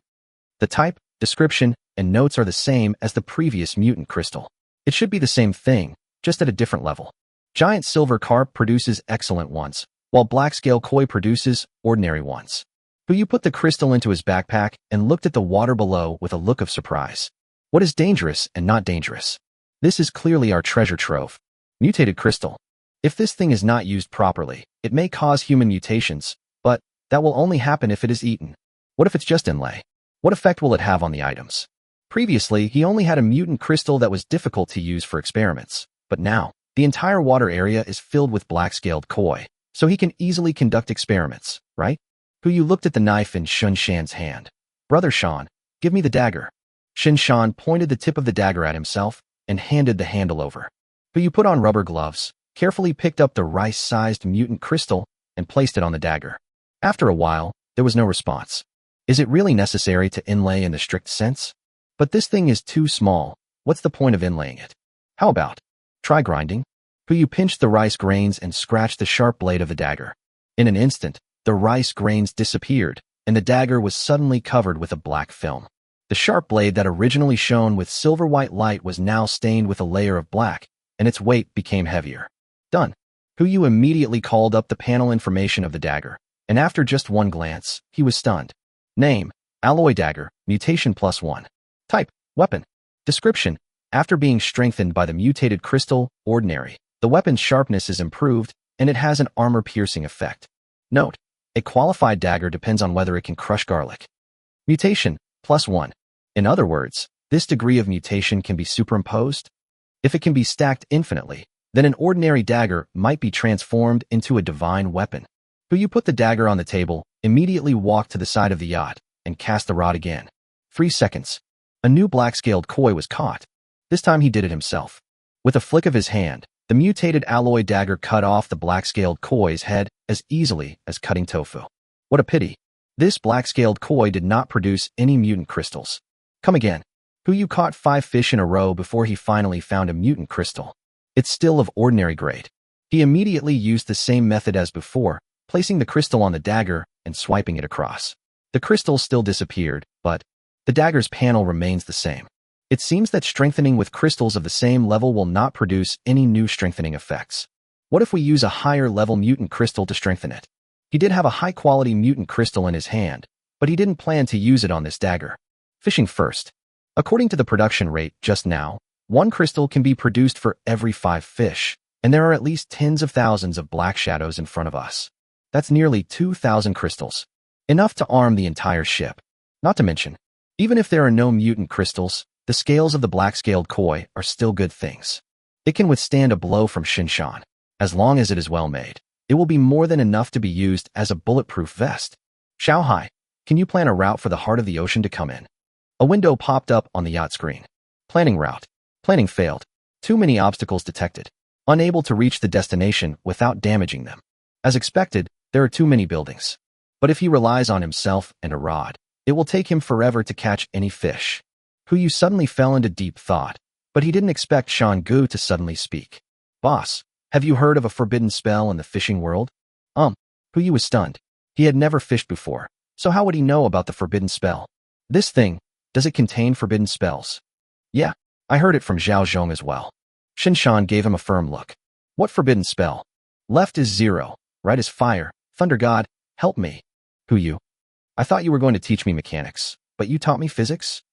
But this doesn't seem to be impossible. Anyway, the generator on the 28th floor is still in the warehouse. Using it a little bit won't be a big problem, right? Okay. Who you directly took out the generator from the space backpack and placed it on the yacht. Let's get started. Chapter 108 Shelter, Forbidden City. Before the whole process begins, who you also caught 20 black-scaled koi. It's not for ecological protection, but for sustainable development. The information on the panel says that the reproduction speed of this thing has been greatly improved, otherwise it would not be possible to grow to this size in such a short time. In that case, it's okay to just keep it in a simple manner. It's a pity that there is no indication of male or female in the panel properties.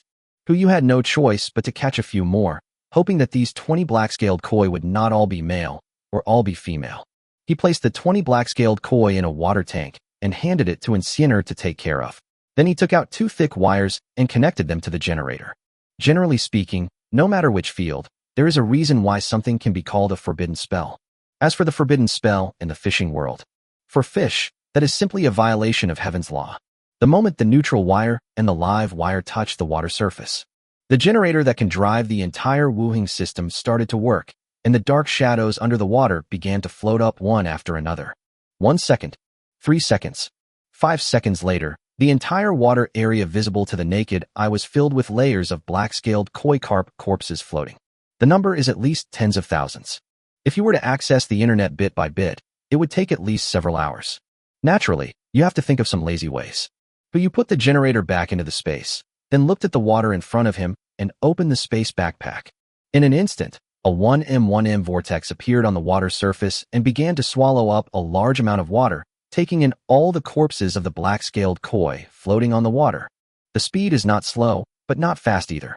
He actually wanted to directly collect the entire water area, or even all the water covering the surface of the blue planet, into the space.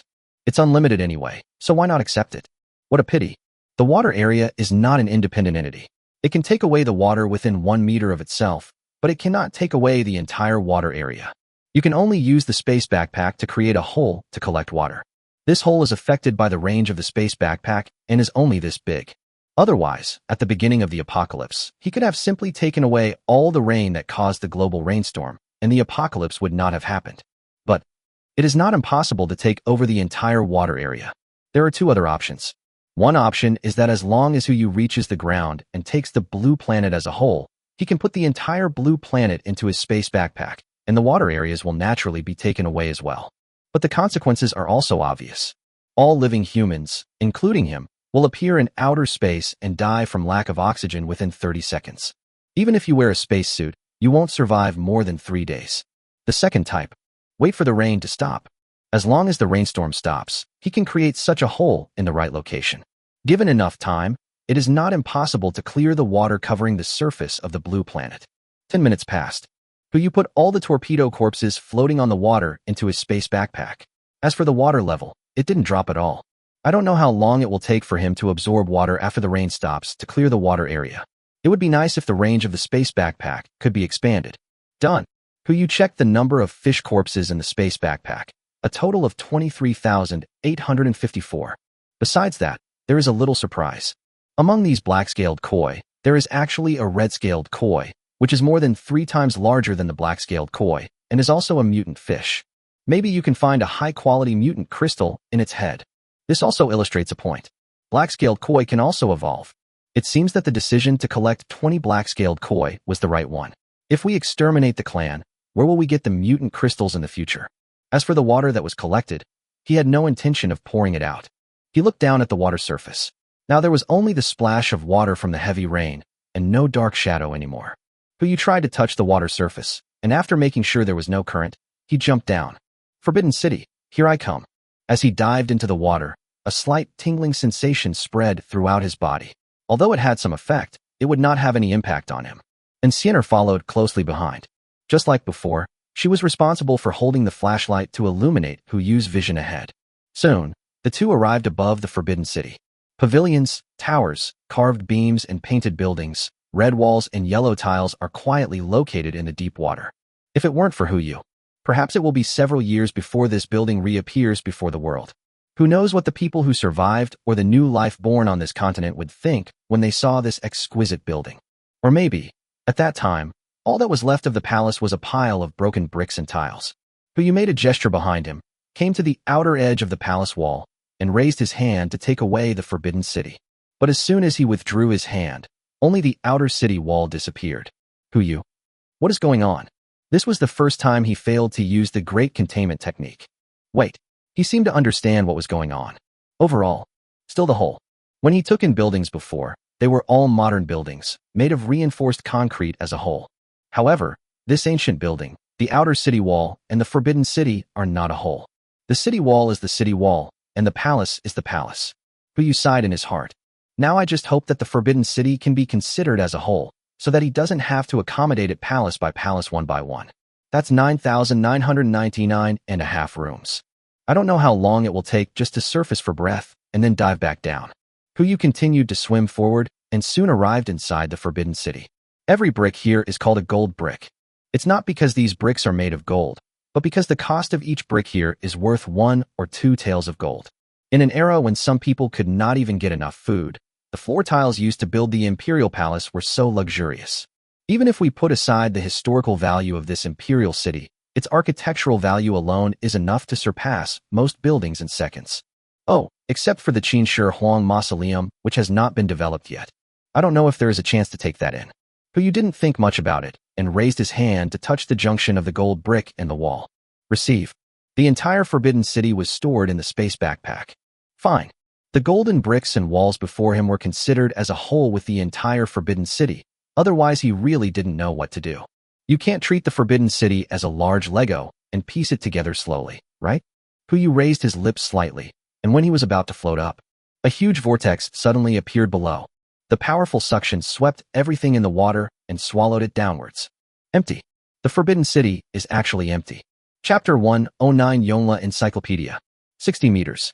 This is already the limit of diving proficiency. If he goes any deeper, the water pressure alone may keep Huyu there forever. So, no matter what is under the water, we can't continue exploring. He quickly stretched out his hand, wanting Enciener to pull him up. But the next moment, bang! Enciener in the water flow crashed directly into him. Faced with the strong suction of the water, even Enciener couldn't swim out, let alone bring another person with her. Huyu was hit and lost his balance, and was instantly swallowed by the whirlpool. There was only darkness before my eyes. Could it be? Is this the end of my rebirth? Thoughts arise. Before Huyu could think of his last words, he fell into another body of water. It's empty. The cavity under the forbidden city is very huge. Even if a large amount of water flows in, it cannot be filled in a short time. Puff. Huyu surfaced and quickly looked around. In the darkness, there was no light at all, and no one knew how big the hole was. The only sound that could be felt was the roar of water pouring in. The next moment, light illuminates the surroundings. Enciener was also swept down. The first thing she did when she surfaced was to turn on the flashlight and look for Huyu. Here. Huyu looked towards the light source and raised his hand and shouted. Enciener also rushed over as soon as possible. With the help of the light, Huyu was able to see the surrounding environment clearly. The entire cave is only about half the size of the forbidden city. There are no other buildings around it, only hundreds of huge mahogany boxes piled in the water. At this moment, the water in the cave is less than 1 meter deep, and Huyu is completely able to stand and walk. He slowly walked to the nearest mahogany box and opened it. A foul smell hit my nose, but his eyes widened. This is ancient books. What ancient books are buried beneath the forbidden city? Huyu frowned, vaguely thinking of something, and regardless of the foul smell, he carefully swept away the dust on the ancient book. Looking at the words above, he was immediately delighted. Yongla Encyclopedia, Volume 1, 8961. Yongla Encyclopedia. This is an encyclopedia compiled during the Ming Dynasty.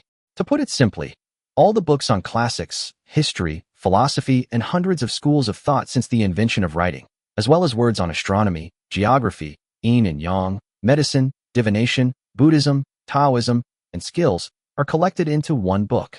There are a total of 22,937 volumes, of which the catalog is compiled into 60 volumes, totaling 370 million words. It is the most extensive encyclopedia in world history. It is said that the original copy of the Yongla Encyclopedia was only copied in one copy at the beginning, which was called the Yongle original copy. During the Jiajing period, another copy was made, which was called the Jiajing copy. 2 years ago, Puyu heard that someone had unearthed the Yongle encyclopedia near the Forbidden City, and he paid attention to this matter. At that time, he checked the information, which said that after the compilation of the Yongle encyclopedia was completed, Emperor Qingzu of the Ming dynasty took part of the collection of books to the Forbidden City, while most of the original manuscripts were left in Nanjing. What a pity. Not long after, Wenyuan Pavilion caught fire, and most of the manuscripts were burned. It was not until the Jiajing period that the re-recording work began, and it was not until the early Longqing period that the re-recorded Jiajing copy of the Yongle encyclopedia was returned to the Wenyuan Pavilion. By the Qianlong period, only about 8,000 copies remained. By the first year of the Guangxu reign, when the Great Code was checked, there were less than 5,000 volumes left. By 1912, when the Hamlin Academy's collection of classics was handed over, only 64 volumes remained, and most of the books were left outside and scattered around the world. After years of collection, the Yongle encyclopedia was finally photocopied and published in 1959, reaching 797 volumes. This number may seem large, but it only accounts for 3% of the 22,973. Puyu looked at the mahogany boxes in the water in front of him, his eyes wide open. If these boxes contain the Yongle encyclopedia, then this is most likely the complete set of originals. If the national database can allow them to return to the information society at the fastest speed, then the Yongle encyclopedia can help them find and fill in the gaps. Get through the entire apocalypse in the smoothest, simplest, and safest way. After all, most of the technologies in the database require high-end chemistry and top physics as support. The technology in the Yongle encyclopedia can be implemented with almost no threshold. Receive. Collect it quickly. He quickly closed the lid of the box and began to stuff the mahogany box in front of him into his space backpack. Hurry up. Faster. And Sienna didn't know what had happened yet. She only knew that the things in the mahogany box might be useful to them. She immediately ran in the opposite direction of Huyu, gathered the mahogany boxes in the other direction together, and pushed them towards him. The water is getting deeper and deeper. In less than 2 minutes, the water depth jumped from 1 meter to 2 meters. Huyu and Sienna could only swim in the water, and their speed was much slower than before. But only 1/10 of those hundreds of mahogany boxes were collected. The hole is less than 10 meters high. At this rate, the entire cavity will be filled up before all these mahogany boxes are collected. At that time, they will have to work under water pressure of at least 70 meters. This is different from diving. Once you reach that location during diving, you can just go back. But if they were to carry out the operation, they would have to withstand nearly 100 tons of pressure and hold on for at least 3 minutes. Not to mention Huyu, even Sienna would be wasted here. We need to speed up. Huyu simply turned off the storage function of the space backpack and absorbed water while storing the mahogany boxes. But it's still too late. 10 minutes passed. The void will soon be filled. Huyu had already packed up all the mahogany boxes on his side before turning around to look for Sienna. She had about 30 mahogany boxes piled up there, all stacked together. As long as they went over, they could all be accommodated. But it seems it's too late. Click. With the impact of the water flow, the cavity was further expanded. The area of the cavity into which water flows increases, and in less than 10 seconds, the entire cavity is filled with water. Powerful water pressure hits. Huyu felt like his ears were about to explode, and his internal organs protested almost at the same time, as if they would go on strike at the same time in the next moment. And Sienna made a decision at the first moment and swam directly towards Huyu. Give up. No matter what is in those mahogany boxes, just give up and take Huyu away first to save your life. But Huyu didn't intend to give up. If he missed this opportunity, he would have to get a perfect dive before he could come here again to collect these mahogany boxes. He still did not surface, but swam towards the pile of mahogany boxes. There is a saying that goes, as long as your thinking doesn't slip, there are always more solutions than problems. Isn't it just high-pressure underwater operation? He really couldn't handle the long hours of work, but he could just take some things and leave for a short while. It's not that there is no solution at all. Chapter 1, 10 Going to the Island Country. Go straight to the props. The reason for high pressure is water. Wouldn't it be fine if we just find a way to prevent the water from touching our body? Container. The 40-foot container is 13 meters long. All he needs to do is swim to within 13 meters of the mahogany box, take out the container, and wrap himself and the mahogany box in the container. The external water pressure will fall on the container and will not affect him and Sienna. Theory established. Practice begins. Huyu and Sienna walked towards each other, and just by looking at each other, they knew what the other wanted to do. And Sienna is not Shinshan. Her duty is not to obey anyone's orders, but to ensure Huyu's life safety. So no matter what he thought, she would choose the safest path. Huyu also knew it clearly. So, throw a container out first. As bubbles emerged, the container directly wrapped in Sienna. Because of the bubbles contained in it, the container began to float up immediately after it appeared. Huyu endured the pressure and continued to swim forward. Almost there. It's coming soon. Puff. A mouthful of blood spurted out, and Huyu raised his right hand tremblingly. Stretching his fingers forward, he finally reached the 13-meter mark. Container released. It instantly enveloped him and all the remaining mahogany boxes. Fresh air begins to squeeze into the lungs. Cough, cough, cough. Huyu coughed twice, looked down at his palms, and saw that his hands were covered in blood. Still injured. But it doesn't matter. He looked at the mahogany boxes in front of him, and a satisfied smile appeared on the corner of his mouth. To exchange a little bit of injury for these rare pearls is such a great deal. At worst, I can go home and drink more Chinese medicine to replenish my body. I don't know if Zissou and the others will go crazy when they see these ancient books. You should know that there are very few ancient books on traditional Chinese medicine that have been passed down, and most of them have undergone some modifications and compilations. The Yonghua Encyclopedia contains most of the ancient Chinese medical books before the Ming Dynasty, so its value is self-evident. Just thinking about it, Hu Youguang could hardly hide the smile on his face. He quickly put all the mahogany boxes in the container into his space backpack. The container started to float up. After a few dozen seconds, the sound of water gushing out echoed outside the container. It should be on the water. Huyu hurriedly put the container into the space backpack. As soon as he came out, he started looking for another container and the location of the yacht. Because he had collected the mahogany boxes earlier, the other container was not far away from him, but he had no idea where the yacht was. Huyu first released a speedboat and moved it closer to the container to take it in. And Sienna suddenly appeared on the speedboat. The next moment, Huyu and her looked at each other. Just one glance, and he couldn't help but tremble all over, as if he had fallen into an icy cave. Why? Oh. Huyu paused. This was the first time Sienna took the initiative to talk to him, and she couldn't help but be a little dazed. Fortunately, he quickly recovered and forced a smile while answering Sienna's question. Are you asking why I did that just now? I'm sure, but it's hard to talk underwater, so I didn't discuss it with you. This is the last time. And Sienna was silent for a few breaths, and finally uttered these 6 words. For some reason, Huyu always felt that Sienna treated him differently from other people. But he didn't know exactly why. He didn't know Sienna before. Boss. Shinshan's voice was heard, and a yacht was approaching from not far away. Seeing that the 2 people on the speedboat were safe and sound, he breathed a sigh of relief. That's great. I'm glad you're okay. I saw you guys haven't come up for so long. I thought something happened to you. A whirlpool appeared on the water just now. What's going on? Let's talk about it when we get back. Huyu smiled with satisfaction and walked onto the yacht, only to find someone missing. Where's Zhou Wenxuan? He hasn't woken up yet. No, I moved him into the room. That's fine. By the way, how are Zilong and the others doing? There's something to gain. Shinshan reported. They've just found a certain audio company and finalized the deal. 5 speedboats in exchange for all the databases. Huyu changed into some decent clothes. Let's go over there now and get it done as quickly as possible, then set off for our next destination. Yes, boss. Shinshan replied, and while starting the yacht, he also asked, by the way, boss, is the next destination you mentioned Jinling? No. Huyu smiled and shook his head. Go to the island country. Island country? Shinshan was a little puzzled. Boss, that place, there's nothing to go to, right? Who said that? Huyu gave a meaningful smile. There are still 6 days until August 4th. That is the 22nd day before the end of the world. That was the time he and Misusu agreed upon. It was only a little over 1,000 kilometers from here to Jinling. At Ocean Heart's current speed, it would only take a dozen hours. There's no need to go over there and wait foolishly.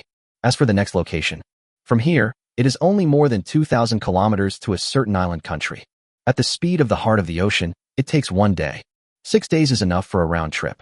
As a native of Jinling, he had never had the chance to go and take a look before, but now, he finally has time. I won't talk about anything else. There is an island over there. Since the entire Zijing Mountain can be taken away by the space backpack, then, as a whole, the island, can it also be taken away? Huyu was not sure, but he wanted to give it a try. Apart from anything else, it would be wonderful to use this thing as a foundation in the future. I just wonder how beautiful the scene will be when he takes the island away and all the living people on the island appear on the water. An hour later, Yu and others came to the headquarters of a certain audio platform and happily conducted a transaction. After all, Su Zilong had already had a brief talk with them, and there was no big problem. Yu just needed to make a good deal. After obtaining the database, Yu immediately drove towards the headquarters of a certain hand. This time, something unexpected happened. When they arrived at the headquarters marked on the map, there was only a pile of ruins left. The ruined building stands quietly underwater. It's not just this building, hundreds of buildings around it are like this. They look like they had been bombed. The part that was supposed to be above the water was completely destroyed, and the other part was submerged in water. No one knew what had happened. However, this appearance is obviously not naturally formed, but man-made. Boss. Shinshan came forward and asked, "How about we go down and take a look?" "I'm with you." "It's okay." Shinshan smiled and said, "You just came out of the deep water. Take a good rest. Zilong and I will go." "That's fine, just be careful." Yu did not refuse. The speedboat and yacht both drove to the bottom of the building. Su Zilong and Shinshan dived into the water and explored deep into the building, while Su Linglong came to the yacht to rest. Come on, Linglong, you've come just in time." When Yu saw Su Linglong, his eyes lit up just like a trainer seeing the top-notch worker Palu.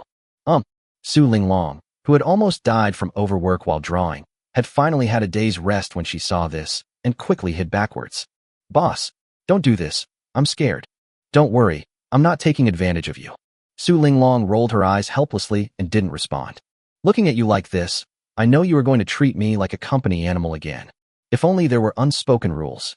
Yu sat helplessly on the sofa on the yacht and forced a smile.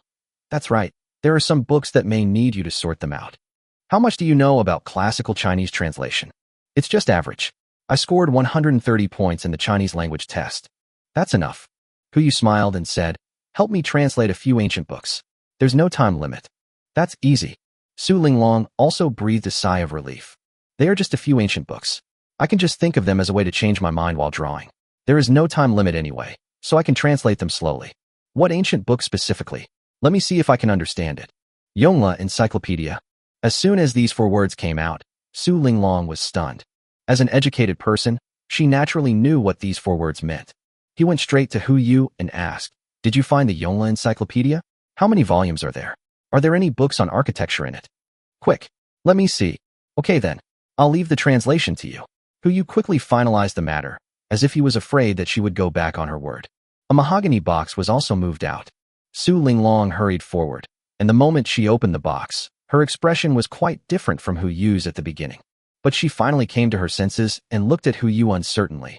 "Wait, look at the size of this box. You didn't find more than 100 volumes, did you?" Yu didn't say anything, but lowered his head to count the dust particles under his feet. "More than this box.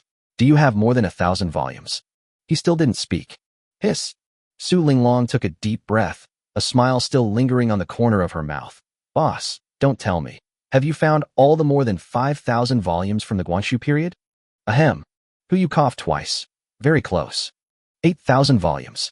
Su Linglong exclaimed. This was the limit of what she could think of. That's it." Yu checked the specific data in the backpack. There are a total of 230 mahogany boxes. Each box contains 100 volumes, which means 23,000 volumes. Well, there's another box that's only 1/3 full. Almost. Su Linglong noticed something was wrong. How much difference is there? More than 14,000 volumes missing. "What?" Su Linglong exclaimed. The expression on his face was so wonderful. First there was surprise, then there was stagnation, and finally there was helplessness. A bitter smile appeared on her face. "Boss, please find someone else to torture? You don't torture the chosen workers like this. You might as well take advantage of me." "What nonsense are you talking about?" Yu jokingly said. "If you are exploited, who will work for me?" Su Linglong was completely speechless. "Boss." At this time, Shinshan's voice sounded from above his head. Yu looked outside the yacht and saw Shinshan and Su Zilong standing upstairs, waving at him. "There's a major discovery." Chapter 111, let's go. Major discovery? Yu was stunned. Shinshan is a man who has seen the world. Any discovery that he calls a major discovery must be quite significant. "Let's not talk about this for now. You should take a rest first." Yu stuffed a pistol into her hand and said, "Remember, there's a guy sleeping on the yacht. If he has any bad intentions, you can just shoot him dead." "Yes, boss." Su Linglong's tone was a little depressed, as if she had already anticipated the rest of her life. A poor Palu who can only sit at the desk every day, silently drawing, then translating, then drawing, and then translating again. Don't be discouraged. Hu Yu immediately said, I'm not asking you to translate it alone. As long as you can find the help, it's only 20,000 volumes, so it's easy. That's easy for you to say, Su Linglong muttered softly. Hu Yu didn't say much and took Insianer to meet Shin Shan and the others. It seems that recruitment is imminent.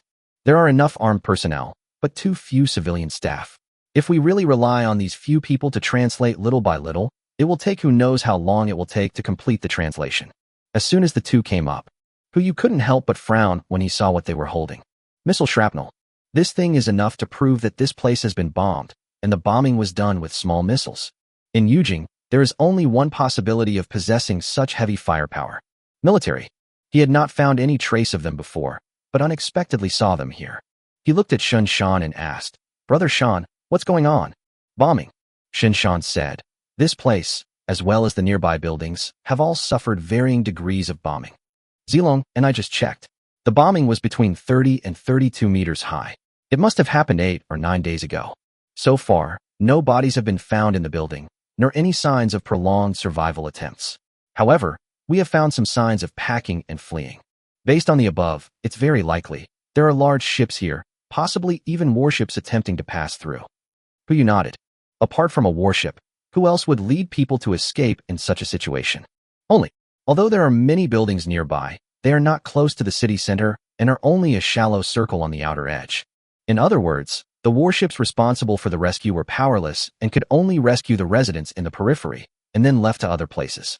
8 or 9 days ago, around July 21st, the 8th day after the end of the world. Did the military start taking action at that time? It seems that they are more prepared than I thought. I just wonder where they are now. Why didn't you access the national database as soon as possible? Even if there are more than 300 of them, with the number of people on a warship, they can still be easily moved out from under the water, right? To take a step back, even if the warships cannot enter that place, they can still send small ships in. At worst, they can transport it out slowly. There will always be a day when all the goods will be transported out. But now it seems that they didn't even try. There are only 2 possibilities.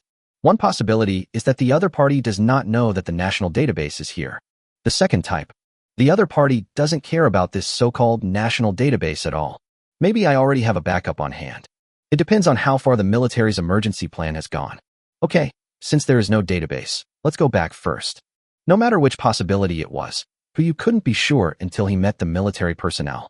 Now the most important thing is, return to the heart of the ocean. Take a hot bath, have a small dinner, ask Zisu to check your injuries, and then have a good sleep. When you wake up from your sleep, you will be able to see that island country. Yes, boss. The yacht started and headed towards the heart of the ocean at the fastest speed. There were quite a few onlookers on the road who wanted to take a boat after seeing the yacht. Not to mention other people, even Su Linglong, who was once a saint, didn't say a word when she saw this. The past is the past, the present is the present. Now Su Linglong is only thinking about how to distribute her work, so how can she have the mood to think about how to save mankind? Finally, she came up with a solution. Since you can't solve the problem, then solve the person who raised the problem. Judging from Hu Yu's current speed of doing things, she might be stuffed with countless tasks before her 2 major undertakings are even completed. After much thought, she came to the conclusion that there was only one way to stop this person from being so driven. Yacht bow. For some reason, Hu Yu shuddered. He subconsciously turned his head to look behind him, but only saw Su Linglong sitting at the desk and did not notice anything unusual. What's going on? Too much diving and caught a cold. An hour later, Hu Yu and others returned to the heart of the ocean. All the people who had gone out on the mission earlier have rested. Except for Guan Li and Qin Shanshan, the others were almost unharmed. After simple bandaging and acupuncture, Guan Li went back to rest, and Qin Shanshan took care of him. Although he was still a child, he also knew that if it were not for Guan Li this time, he might not have been able to hold on until Hu Yu and others supported him. Under Insianer's coercive measures, Hu Yu also found Xiao Zisu and took her pulse. There's nothing serious wrong with my body, just some damage to my internal organs, which will be fine after a little nourishment. She grabbed some Chinese medicine and gave it to Li Ji, instructing him on how to boil it every day, and then went back to rest. As for the 20 black-scaled koi, they were naturally handed over to Zhao Zhong, who allocated a swimming pool for him to raise the fish and warned others about the dangers. Then he just had to wait to collect the fish. By the time I finish all this, it will be late. Dinner time. Zhou Wenxuan, who had been drowsy all the time, woke up on time as if he had guessed that dinner was about to start. After seeing the dazzling array of ingredients, Yu chose to join in without hesitation, without even saying anything. After Yu accepted it, his favorability level soared to 50. A life-saving grace plus a long-term meal ticket. As long as the person is not too cruel, the favorability will soar. Zhou Wenxuan is no exception. Yu confidently handed the task of organizing the database to him and asked him to see if he could connect the database to the heart of the ocean. With Xiaohai's calculation ability, it will definitely be more convenient to summarize and organize. Zhou Wenxuan agreed readily. After everyone had a simple dinner, most of them planned to go back and rest. Yu is no exception. But just as he was about to enter the room, Shinshan found him. "Boss, can we chat?" Yu glanced at Shinshan and could vaguely see the fatigue in his eyes. He opened the door to let him in and took the initiative to speak. "You want to talk about Bubu, right?" "Well, boss." Shinshan nodded. He looked up at Yu, thought for a moment, and uttered only 5 words. "Let's go." Chapter 112. She calls me dad. Yu had thought of many ways to unfold it, but he had never thought of this. In this situation, Brother Sean actually wants to leave? Perhaps. Bubu's matter is not as simple as he thought. Brother Sean. Yu took out a bottle of Matai from his space backpack and poured 2 taels for Shinshan first. "Don't worry, if there is anything, let's sit down and talk. Maybe we can find a solution. Given the current situation, if you really leave, it will not be a good thing for either you or Bubu." This is indeed true. Well, Shinshan shook his head and sighed, then slowly walked to Yu and sat down. "Raise your glass and drink it all in one gulp." "Boss, if I could, I wouldn't say such things, but this matter. I really have no other choice." Shinshan sighed. It was the first time that Yu saw him like this. In front of outsiders, he always appears to be taciturn, as if nothing can cause any trouble in his eyes. But now, he is just an ordinary old father, and facing his daughter's problems, he can only feel helpless. This matter has to start from when she was kidnapped. Originally, according to our plan, she would have been rescued safely, but something unexpected happened along the way, causing her to be shot in the calf, leading to the current situation. Accident. Yu was puzzled. What accident? She killed a robber and nearly escaped, which is why she was shot and had both legs broken. What? Shinshan's description was very simple, so simple that Yu wondered if he had heard it wrong. It seems that Bubu was kidnapped 2 years ago. She was only 5 years old at that time. A 5-year-old girl was able to kill a robber and almost escape while being kidnapped? You wouldn't dare write your fantasy novel like this, would you? Or was Shan Gu speaking some kind of niche language that's very similar to Chinese? You heard right, Shinshan said calmly. I know, from the perspective of ordinary people, this is indeed difficult to understand. But the kidnappers we captured all prove this. We also investigated the scene and found that the trajectory and blood traces were exactly as they described. After Bubu recovered, we asked her about what happened. Unfortunately, she didn't remember anything about it. To be precise, she lost all her memories from half an hour after being kidnapped until we rescued her. I don't remember how I was shot. I don't remember how I killed anyone. And I don't remember my escape plan. We consulted many experts, and after eliminating all impossible answers, the remaining answer, no matter how outrageous it is, must be the truth. She has a second personality inside her. Really? Who you had guessed this possibility before? I just didn't expect. Bubu's second personality is so terrifying. Are you talking about that, Linlin? I have no idea. Shinshan shook his head and took another sip of wine, his mouth full of bitterness. To be precise, this is also my first time to come into contact with that personality. According to the experts, that personality will most likely only appear when Bubu is in danger. So you want to leave here? Who you also understood. Shinshan believed that he and Bubu would encounter many dangers if they stayed in the heart of the ocean for a long time. In order to prevent Bubu's second personality from escaping, he chose to leave here. In this way, we can ensure Bubu's safe growth. Brother Sean, I understand what you mean. But even if you leave here, can you ensure that you and Bubu are not in danger? It's the end of the world out there. As long as we take care of each other, the danger we encounter will be less, right? But you're too wild.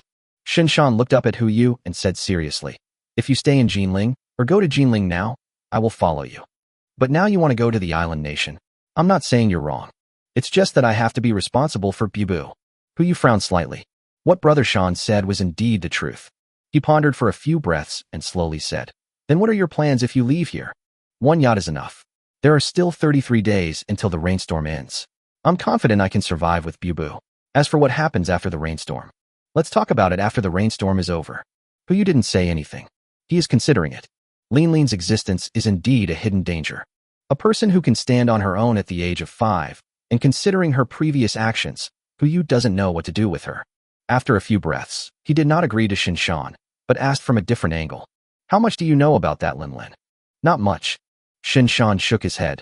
This is the first time I've come into contact with her in such a long time. It should be the second time. Bubu's voice came from the door. The two people at the table turned around and looked at the door at the same time, only to see Bubu wearing pajamas, with a smile on his face, raising his hand to greet him. Dad? Brother Hu, good evening. Bubu, Shinshan asked in confusion. But Bubu walked in slowly, frowning slightly. No, Dad, I'm Lin. That's second personality. Bubu. No, it should be said that it was Lin who walked in slowly, moved a stool by herself, sat opposite Hu and Shinshan, and looked at Hu with a smile. Brother Hu, you were probably discussing me just now, right? Hu didn't deny it, and looked at Lin with a hint of surprise in his eyes. If I'm not mistaken, just now, you walked over here? Although Bubu's legs have recovered, he can only run at present. He should not, and cannot master the skill of walking. But just now Lin did walk in from the door, and even moved a stool for herself. That's right. Lin asked with a smile. How about it, Brother Hu? Am I awesome? Hu didn't respond, but instead called up Lin's panel. Name, Shun Lin. Gender, female. Age, 7.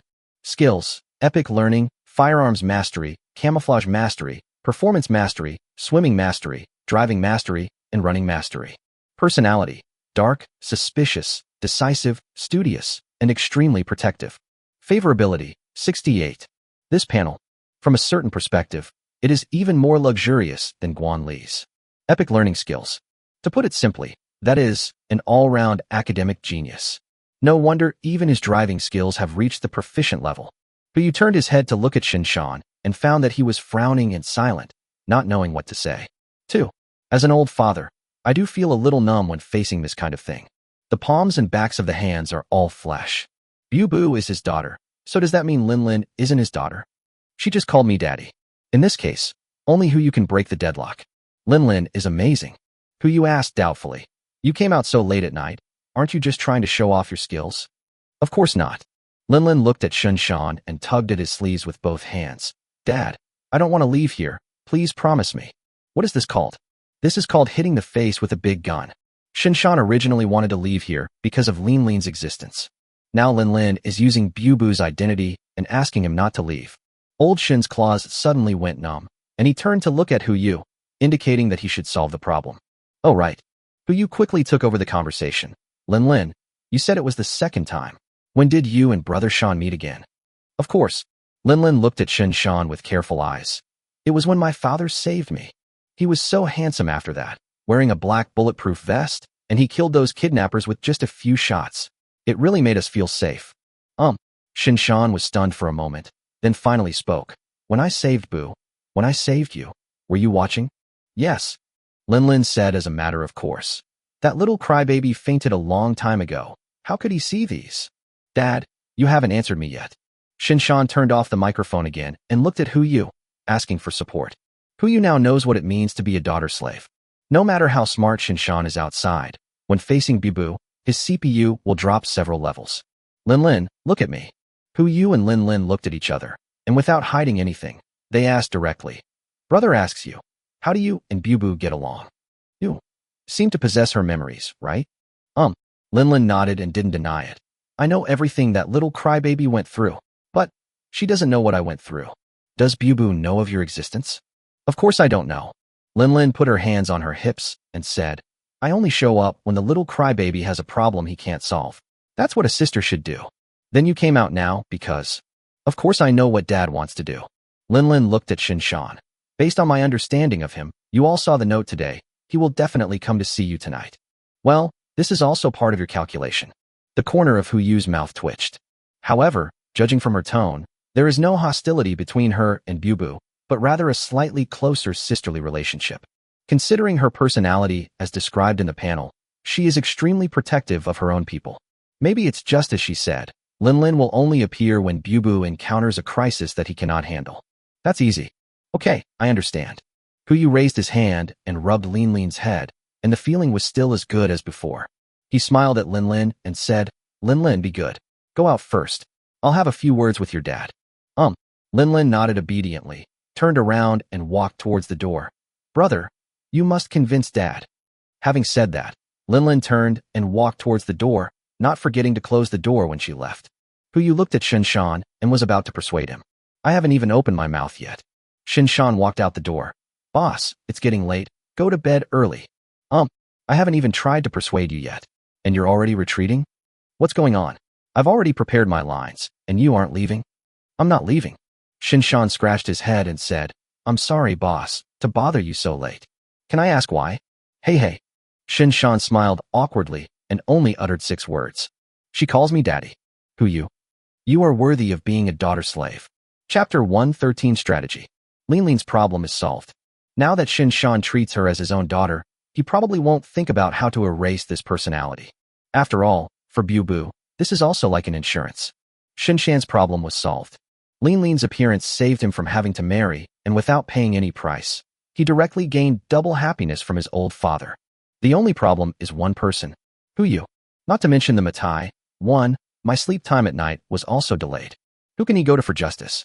You put the remaining wine back into the space, washed up simply, lay back on the bed, and silently planned what to do tomorrow. At the speed of the heart of the ocean, it should reach the sea area tomorrow morning. The fish originally living in the inland have mutated to this extent. I wonder if monsters like the sea snake will appear in the sea. Can the heart of the ocean withstand? There is also the military fleet. They did not choose to enter the city of Yujing for rescue, and they didn't know if there was something else more important. It's just 100 buildings. The firepower of the warship should not be limited to this. If they really wanted to save someone, they could have gone deeper. Unless there is something more important for them to do, so they gave up the original rescue plan. As he thought about it, Yu gradually fell asleep. His sleep quality was always good, and when he woke up, it was already the next morning. July 30th, 10 o'clock in the morning. 17 days have passed since the end of the world. The water level still remains at a depth of 60 meters. According to previous life experience, the water level will rise again in about a day. The increase is far greater than before. Yu yawned and prepared to get up. The last time he opened eggs was on the 28th. With the experience of the previous times, he decided to accumulate 3 black eggs and open them together. Drop. Following a slight sound, the soft bed beneath him began to deform, lifting Yu's upper body up and placing him in a 30-degree lying position. The curtains outside the room also began to move, bringing the endless sea view outside directly into Yu's eyes. At the same time, Xiaohai's voice sounded at the head of the bed. Dear master, breakfast is ready for you. Would you like to eat now? Ever since the heart of the ocean had artificial intelligence, Yu's quality of life has been improving rapidly. He doesn't even need to say anything. Xiaohai will arrange everything according to his wishes. I guess if Yu walks into the bathroom and turns on the faucet, hot water of just the right temperature will flow out. Okay, bring it in later. Yes, master. I have made a reservation for you to eat in 10 minutes. Yu lifted the quilt and got out of bed. After several days of heavy rain, the outdoor temperature has now dropped to around 10 degrees Celsius. As soon as he got out of bed, a pair of heated slippers were brought to him. It can be said to be meticulous. After a simple wash, Yu came to the cabin. Zhou Wenxuan, who was rescued yesterday, has almost integrated into the group and has started working, responsible for organizing the collected database. As for the translation of the Yongle Encyclopedia, as Yu walked past the classroom, he heard the group of children complaining. That Su Linglong actually colluded with Han Weiwei and Xiao Zissou and directly replaced all the classical Chinese texts that the children were going to learn with the contents of the Yongle Encyclopedia. Each person translates one article in each class and then checks it, which has greatly improved the speed. But even if there are only 10 texts in each volume on average, that's still 220,000 texts. Based on the translation speed of 50 articles per day, it would take 4,400 days, or at least 12 years. It seems that we have to think of other ways. Hello, boss. As soon as Yu walked into the cabin, he saw Su Linglong passing by with dark circles under her eyes. In her arms, she was holding the translation homework handed in by the children. Are you okay? This state is completely different from when I first saw her on the mountain. Good. Su Linglong replied weakly. No also came to help me last night. The translation work is already on track. At the current speed, if it's faster, it will be completed in 10 years. Actually, there's no need to be too anxious. The corner of Yu's mouth twitched. Given Su Linglong's current condition, even if he were the reincarnation of Zhou Paopi, he wouldn't dare to exploit her anymore. What if he dies from overwork? There won't be such good quality palu on the ship. I'll help you think of a solution. Also, those of you who work with your brain, go to Mr. Fong and get 300 milliliters of sweet spring water every day. It's good for your health. Don't. When Su Linglong heard who you wanted to find a solution, she quickly refused. Last time you said you would help me find a way to draw the map, and a few days later you gave me a whole set of Yongle encyclopedia. I'm really scared. You still have to talk to Mr. Fong about Li Chuan. Every time we pass by, he stares at us like we're thieves. By the way, take this and refer to the contents above. It will be a great help to me. Who you looked at the stack of letters that Su Linglong handed over and was stunned for a moment. Just when I was about to ask her what it was, I looked up and found that she had already escaped. He had no choice but to open the first one, and after taking a look, he was stunned. Name, Xiao Zhisu. Age, 22. Zodiac sign, Sagittarius. Birthday, December 12th. Strategy suggestion, pursue boldly. Express your love without hesitation. Although her parents are on the ship, as long as you take out the lost ancient books, the other party should not be able to cope with it. The probability of winning the beauty is close to 90%. Note, if you don't know how to approach someone, you can use the excuse of being unwell and ask them to give you a massage. They will most likely not refuse, thus creating an opportunity for some time alone. Who you? What the hell is this? Love strategy? So Su Linglong wants her to have a relationship and not cause so much trouble for her, right? Etc. So many letters, could it be? Who you opened the envelopes one by one and found that they contained the names of most of the women of marriageable age on the ship.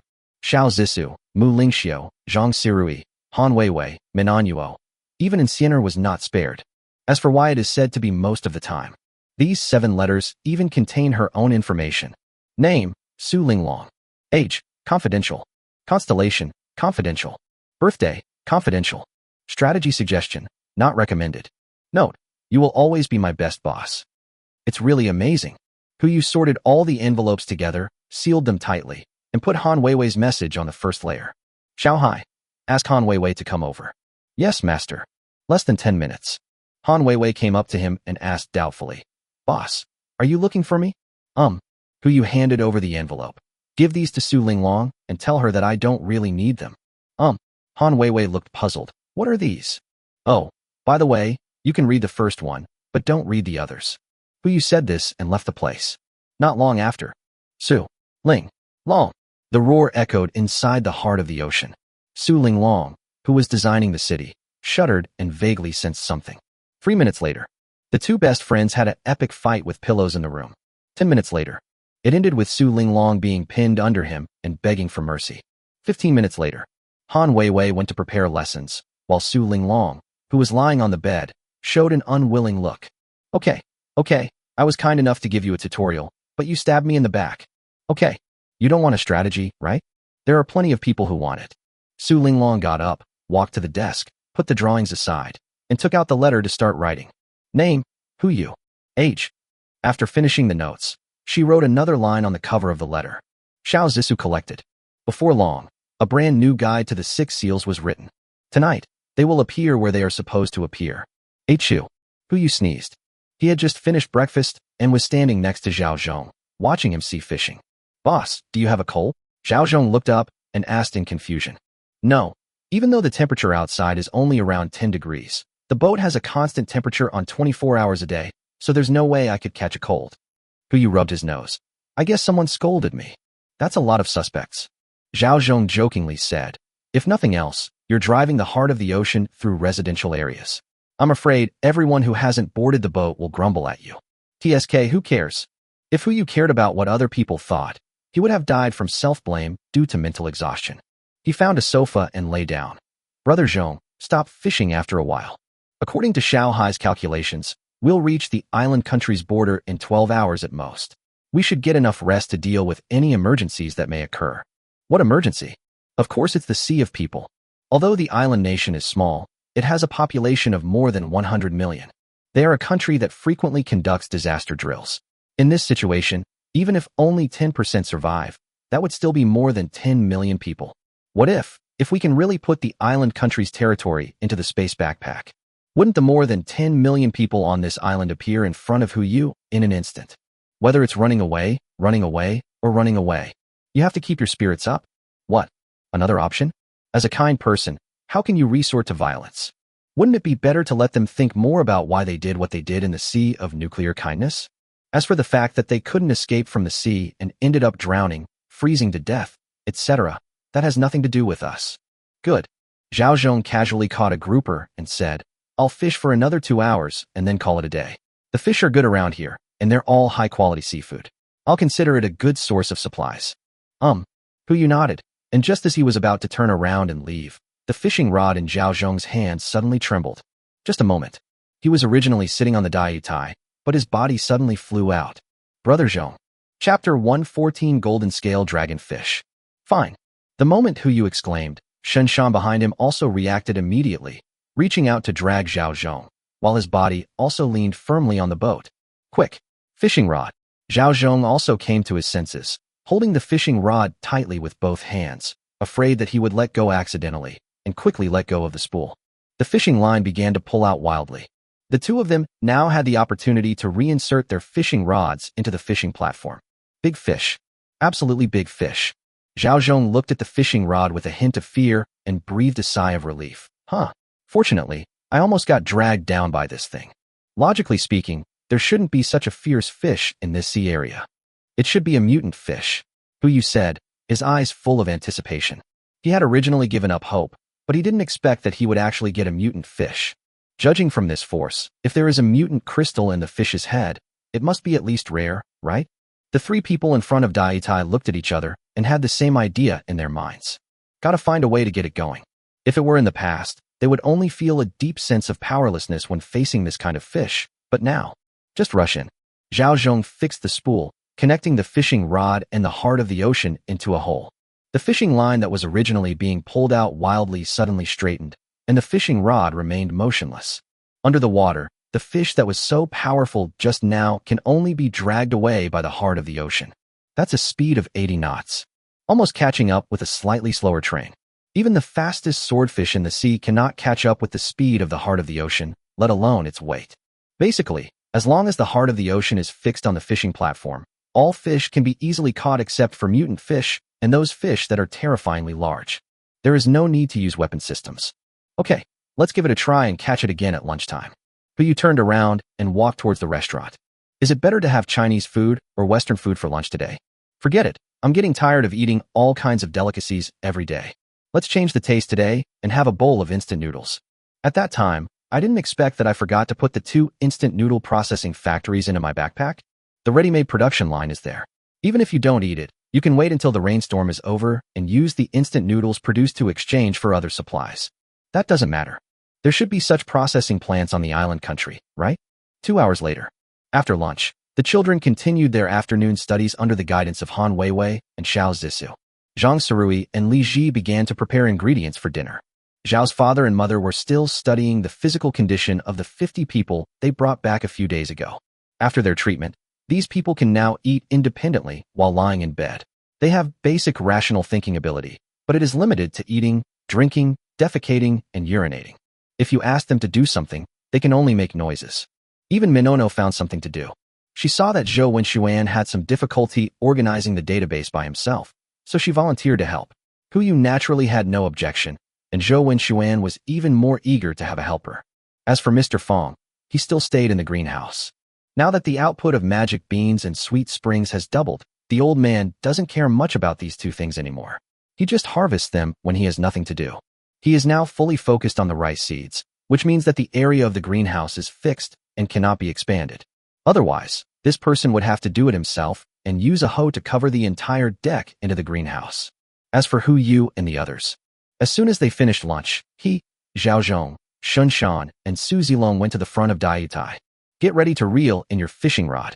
It has been more than 2 hours since we last fished here. Even the fiercest fish should be exhausted, right? I'll reel it in.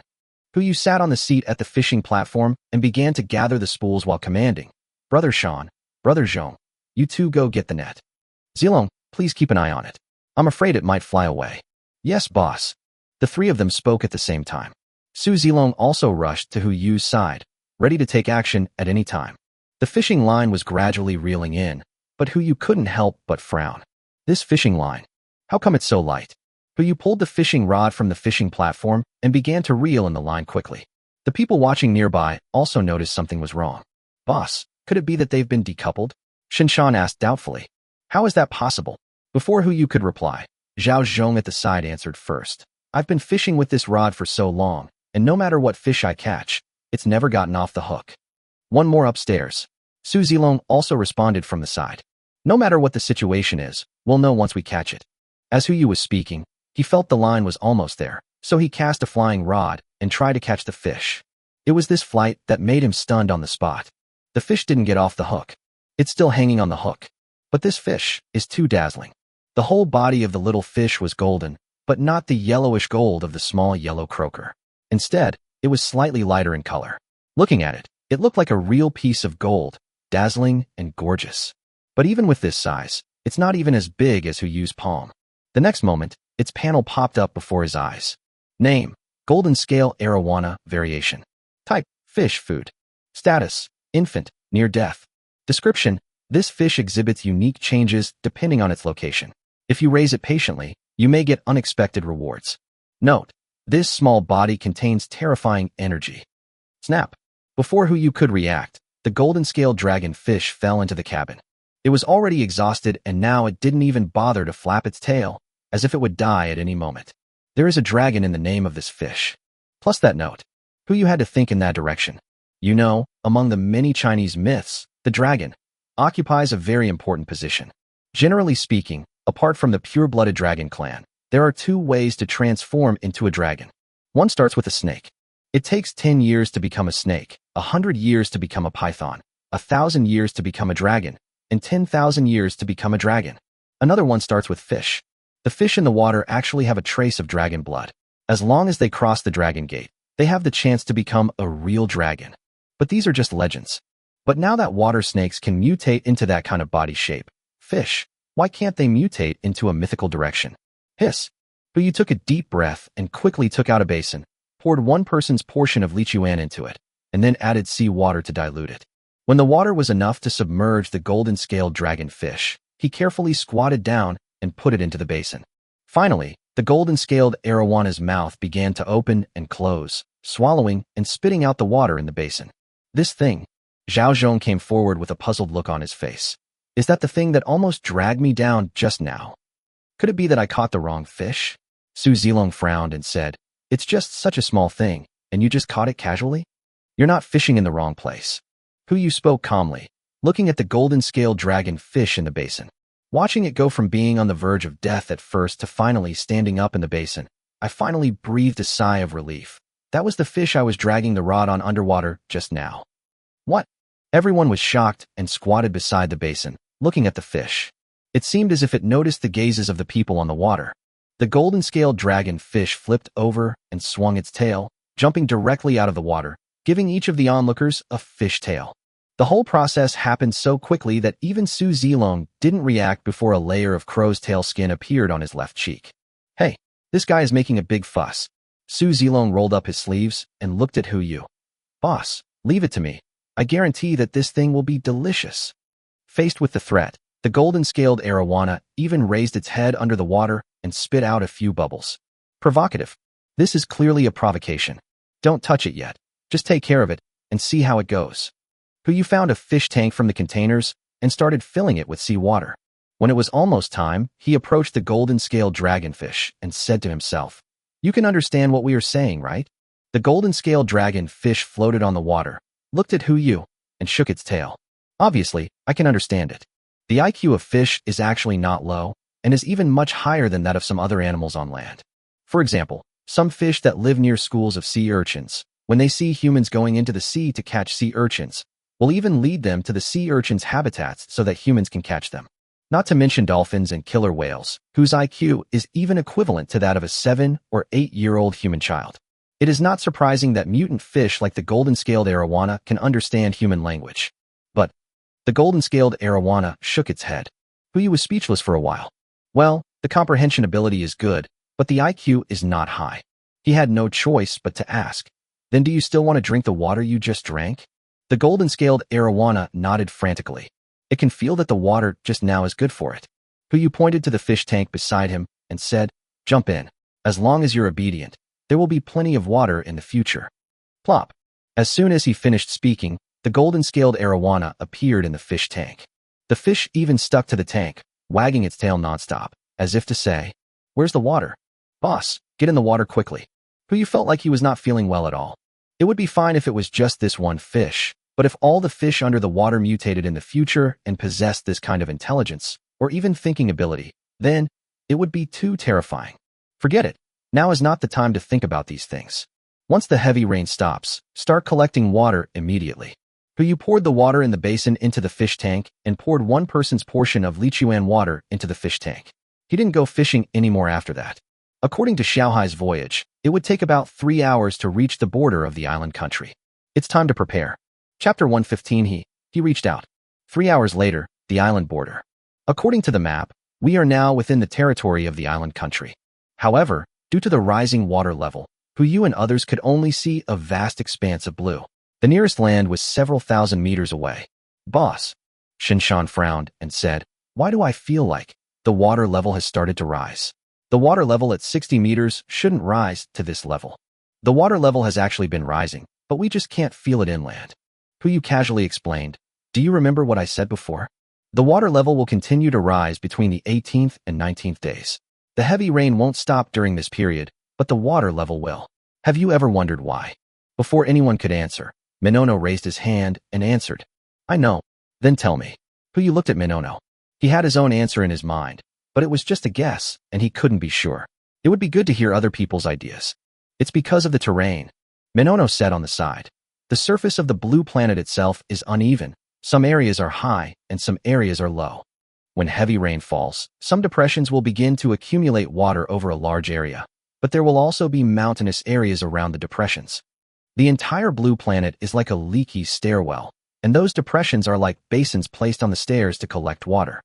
Once the basin is full, the water level will stop rising and the water will overflow until the water level in the entire stairwell submerges one of the basins, and then the water level will continue to rise." "Boss, who am I right?" Puyu nodded. Minono's speculation was exactly the same as his. He had previously wondered why the water level would rise to 50 meters 10 days before the rainstorm, then stop for nearly 9 days, and then continue to rise at an even more terrifying rate. This was the only possibility he could think of. As for the reasons for the surge in the next few days, just as Minono said, the rain previously fell in the stairwell filled with basins of water. When all the basins and the gaps between the stairs are filled, the entire blue planet will look like a flat surface. By that time, the growth rate of the water level will naturally increase dramatically. 1 meter per hour? After tomorrow, the rate at which the water level rises may be multiplied by more than 10 times. "Yeah." Minono received Huyu's approval and immediately exclaimed in proud praise. She then looked at Shun Shan again. "As for the question you just asked, Brother Shun, this place is on the sea, where the first wave of water surges after the rainstorm. It's normal that it holds more rainwater than other places. According to the water level in Pengcheng, if the water level there has risen by 60 meters, then the water level here must have risen by at least 80 meters. Except for some very high-rise buildings and the hilly areas, all other buildings should have been flooded." But Minono shrugged and smiled. Due to the geographical environment of the island nation, earthquakes and tsunamis are frequent. Most ordinary residential buildings do not exceed 15 stories. Only some commercial buildings are taller, and the tallest is only 330 meters. 80 meters, more than 90% of the buildings have been submerged. "That's such a pity." Su Zilong sighed at the side. "I thought I would see a lot of neighbors who are having a good time later, and I was going to say hello to them." Everyone turned around and saw Su Zilong silently put down the RPG in his hand. "The way you greet me is a little too nice. There is no other way.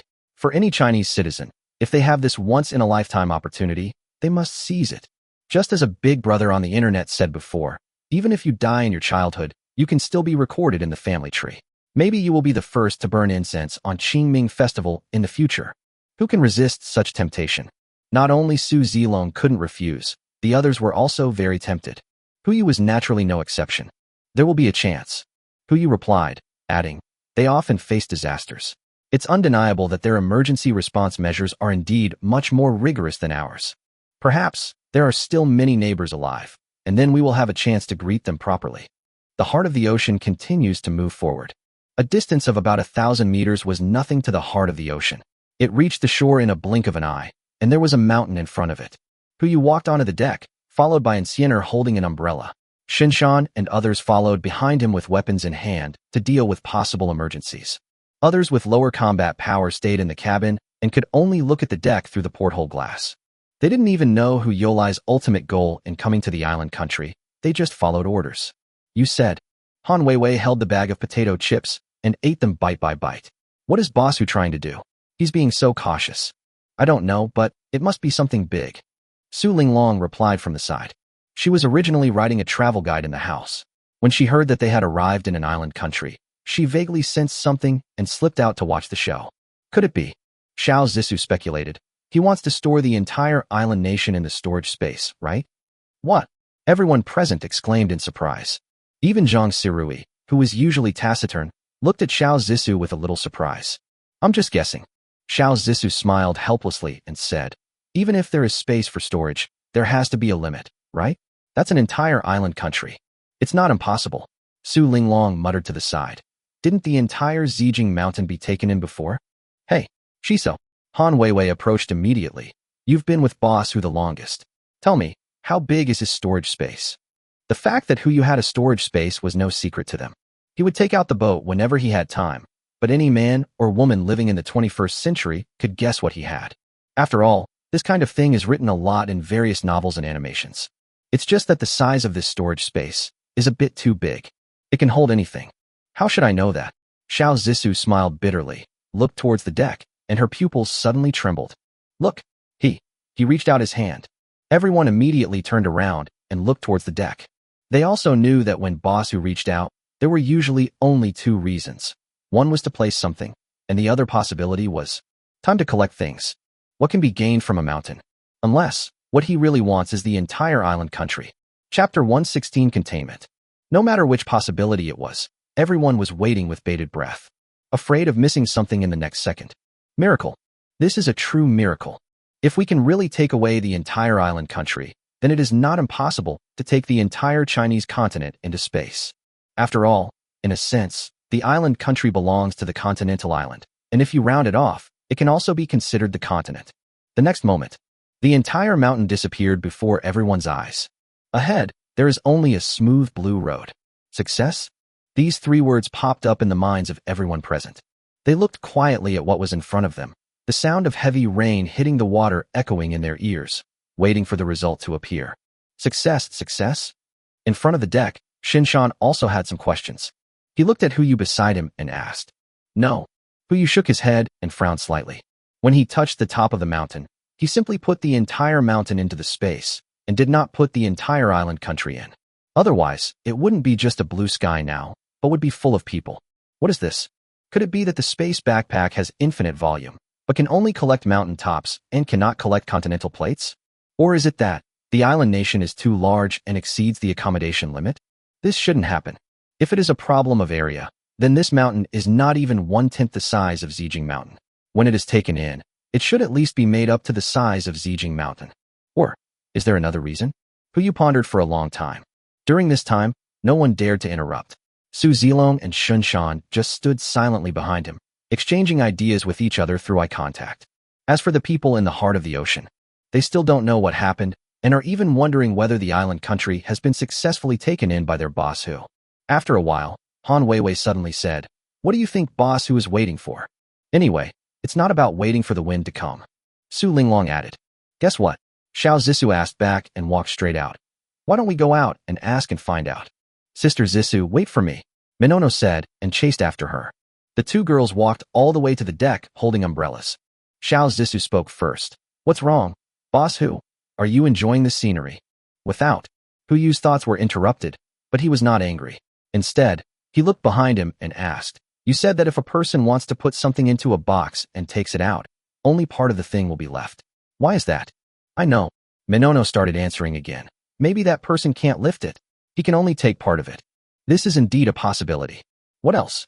Huyu asked doubtfully. Anything else?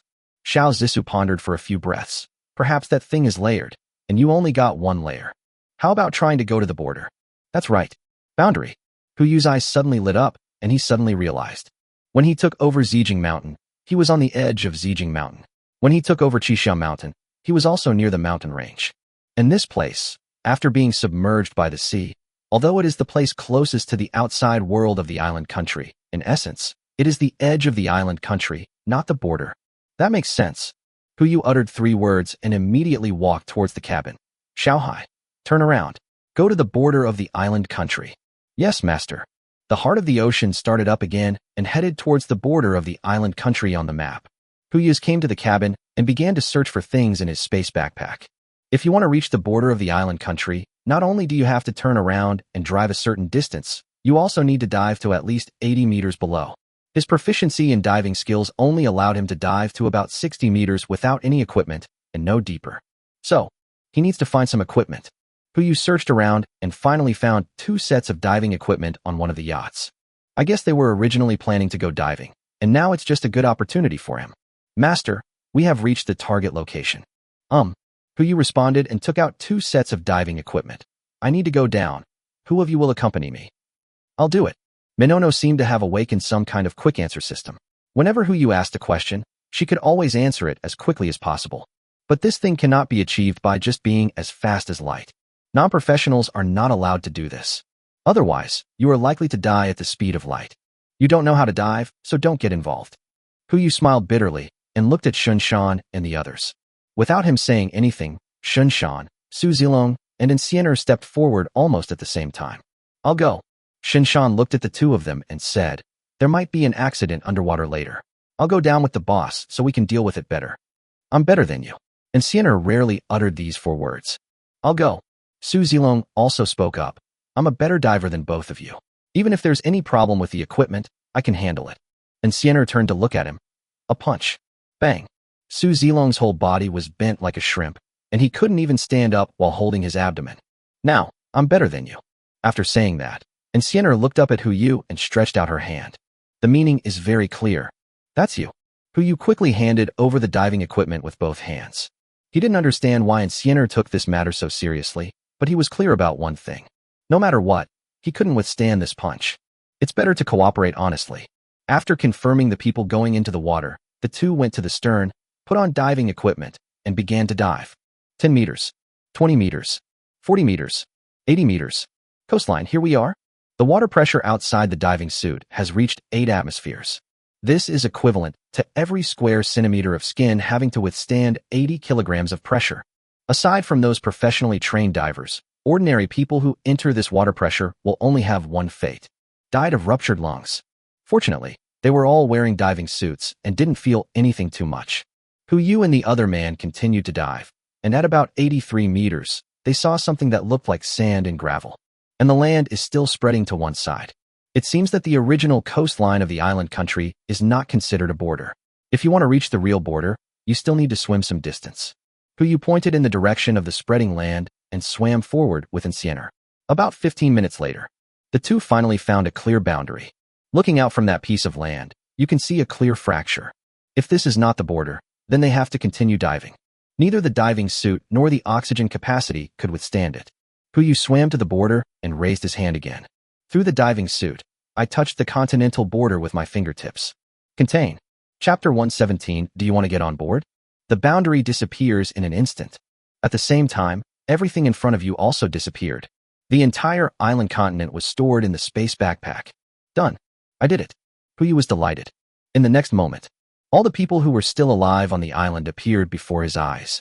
In an instant, densely packed heads piled up at the bottom of the water, and the water pressure of up to 80 meters acted on everyone at the same time. Struggle? Roar? Sad. None of it exists. The powerful water pressure was enough to end their lives in an instant and make them sink deeper.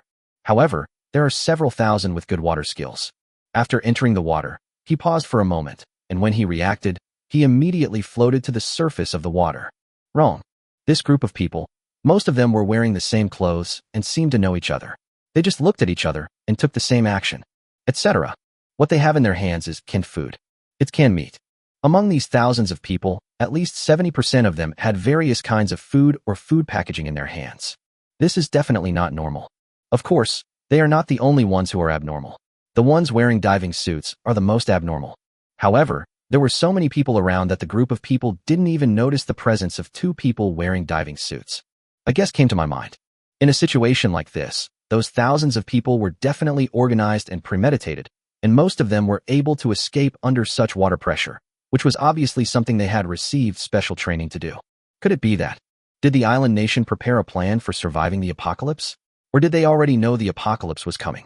Kuyu frowned and glanced at the crowd sinking into the water. He didn't care much about it, but just made a gesture to Insienner and floated to the surface of the water. Mercy? This is the end of the world. Not to mention that these are creatures that are living a good life, even if they are of other races. Well, it seems that it is not impossible to save them. But let's just forget about our daily life. Let's first find out the existence of these people. Kuyu and Insienner dived all the way and soon came to the surface. Because of the drag of the diving suits, when they floated to the surface, hundreds of young people who were good at swimming were already on the water. A group of people were talking at once, but he couldn't understand a word they were saying. This won't do. Before they noticed, Kuyu immediately put his and Insienner's diving suits into the space and pretended to have just come out of the water. As for language, Kuyu immediately started searching in his space backpack. If he remembered correctly, it seemed that Zhonggu and Zilong had caught a skill book on language proficiency when they were fishing. I had never learned this before and never thought I would encounter such a situation. Got it. After finding the skill book, Kuyu immediately slapped it on himself. The originally noisy and difficult to understand language now floats into my ears again, and its meaning is completely different. What's going on? Where's our shelter?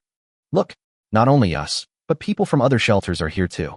Could it be that all the 12 shelters we built have disappeared? The shelters suddenly disappeared, and we appeared in the water?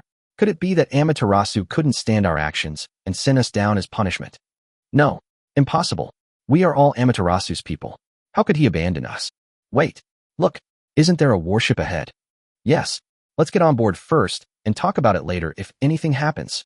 Warship? You're talking about the heart of the ocean, right? Kuyu looked in the direction they were swimming and saw a familiar outline. It really is the heart of the ocean. Previously, in order to find the border, he took Insienner to swim a distance to the east, but he didn't expect it to be so far. Looking around, it was at least 600 or 700 meters. Considering the size of the heart of the ocean, it really does look like a warship when viewed from this perspective. But how could Xiaohai let them on board? When they approached to about 500 meters, a warning sounded from the heart of the ocean. Warning: unidentified persons are strictly prohibited from approaching within 500 meters of this ship. If you continue forward, this ship reserves the right to attack. Warn. 3 consecutive warnings were issued in Chinese, English, and Japanese. This group of little people can understand it no matter what. What should I do? It doesn't sound like a joke. The crowd stayed on the water, not daring to move forward, and murmured in discussion. What else can we do? We're in the ocean now. With our bodies and no supplies, we can only survive for a dozen hours at most. This is the only ship we have. If we want to survive, we have no choice but to take a gamble. Bet. Someone immediately chimed in. Judging from the size of this ship, there must be a lot of food on it. As long as we can successfully land, we can survive even without shelter. Dive. Go under the surface. Soon, the first group of people began to take action. They dived underwater, and just as they passed the 500-meter warning line, Xiaohai's automatic defense function was activated. On one side of the ship, a row of cannons are arranged and ready to fire. Anyone who crossed the 500-meter cordon was killed instantly by artillery fire. Blood spreading in the water. The rest of the people who were still eager to go forward were all stunned where they were, staring at the gun barrel that was spewing out fire snakes, motionless. What should we do? It seems like we can't get through. It has to go on even if it's hard. One of the young men said, since there's a boat, there must be people on it. As long as the conditions are right, we can definitely get on it. As he spoke, he looked at the women in the crowd. Among these thousands of people, more than 2/3 are women, but only about 1/3 are men. If you think about it, you can understand the reason. From a reproductive perspective, one male can make multiple females pregnant, which means the male-to-female ratio in the shelter will definitely not be equal. The others also understood what he meant and immediately shouted at the heart of the ocean at the top of their lungs. Please save us. We have resources to exchange. Shouting alternately in Japanese and English. The shouts of thousands of people at the top of their lungs actually drowned out the sound of the heavy rain. Several people on the heart of the ocean came onto the deck and looked out at the water. It immediately triggered another wave of excitement. Someone's coming. They've spotted us. Keep going. If we make enough noise, they'll come and rescue us. Wait, look over there. Suddenly, someone turned and looked behind him. His eyes fell on Hu Yu and Insianer, who were wearing obviously different clothes. Who are you? Why are you here? A voice of doubt arose. Before Hu Yu could answer, more and more people turned around and looked at the two of them. Insianer had silently taken out a dagger, ready for a massacre. But Hu Yu held her down with his backhand, smiled at everyone in front of him, and asked in standard Japanese, "Do you want to get on board? I have a plan." Chapter 118, Do you want to live? Just you. A doubtful voice was heard. Xiao Rizi's tone was full of disdain and contempt. He looked Hu Yu up and down for a while, and jealousy suddenly appeared in his eyes. Famous brand. He is wearing all branded clothes, and just by looking at the texture, you can tell that this set of clothes is very valuable. How? Xiao Rizi chuckled and said, "Do you think we are still in peacetime and that you can buy other people's boat tickets with just a few banknotes on you? Stop being funny." Ha! That's right. You money slaves, are you still living in your old fantasies? Wake up. It's the end of the world. It's our world now. Wahahaha. The speeches of a group of middle school students with second-year syndrome echoed in Hu Yu's ears. He was a little dazed, not sure what was going on in the minds of this group of people. Isn't it just a suggestion? Is it necessary to be so sarcastic? Or, Hu Yu looked at his clothes. These were the sets that Xiao Zissou insisted on buying for them when they were shopping at Jijiku. Each set cost around 6 figures. Could it be that because of the clothes he wore, he mistook me for the landlord's stupid son? It seems that it is not impossible. Forget it. Let me ask you questions first. Whether it's possible or not, how can you know if you haven't tried it?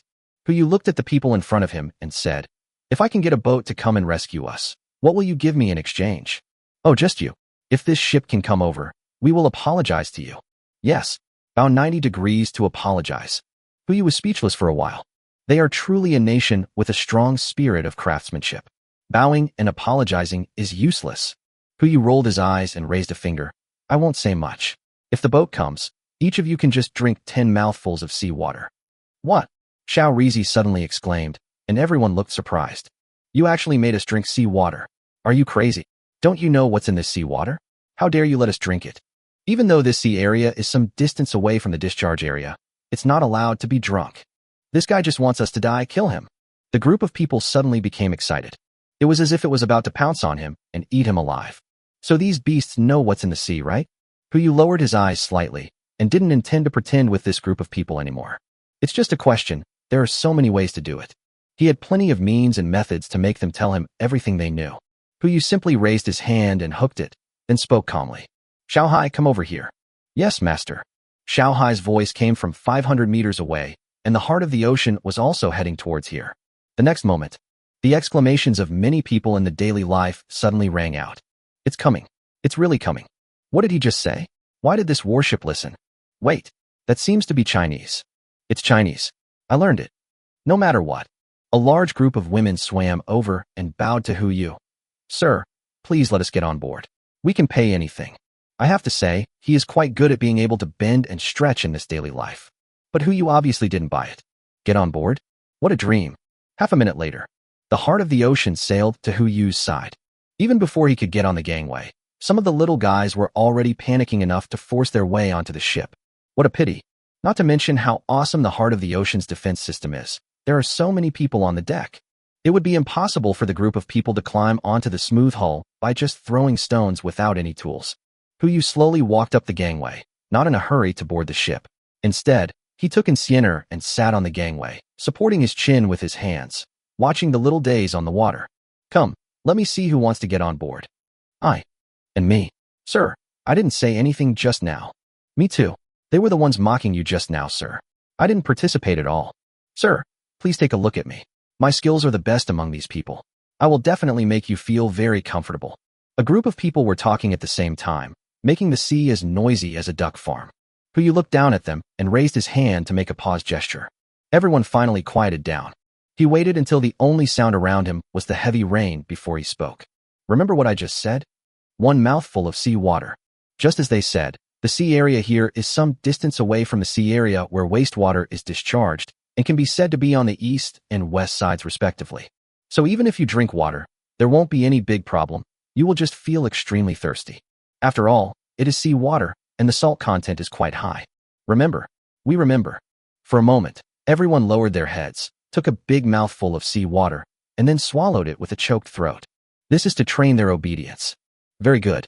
Hu said 2 words calmly and looked at the person closest to him. Tell me, where are you all from? Shelter. Shut up.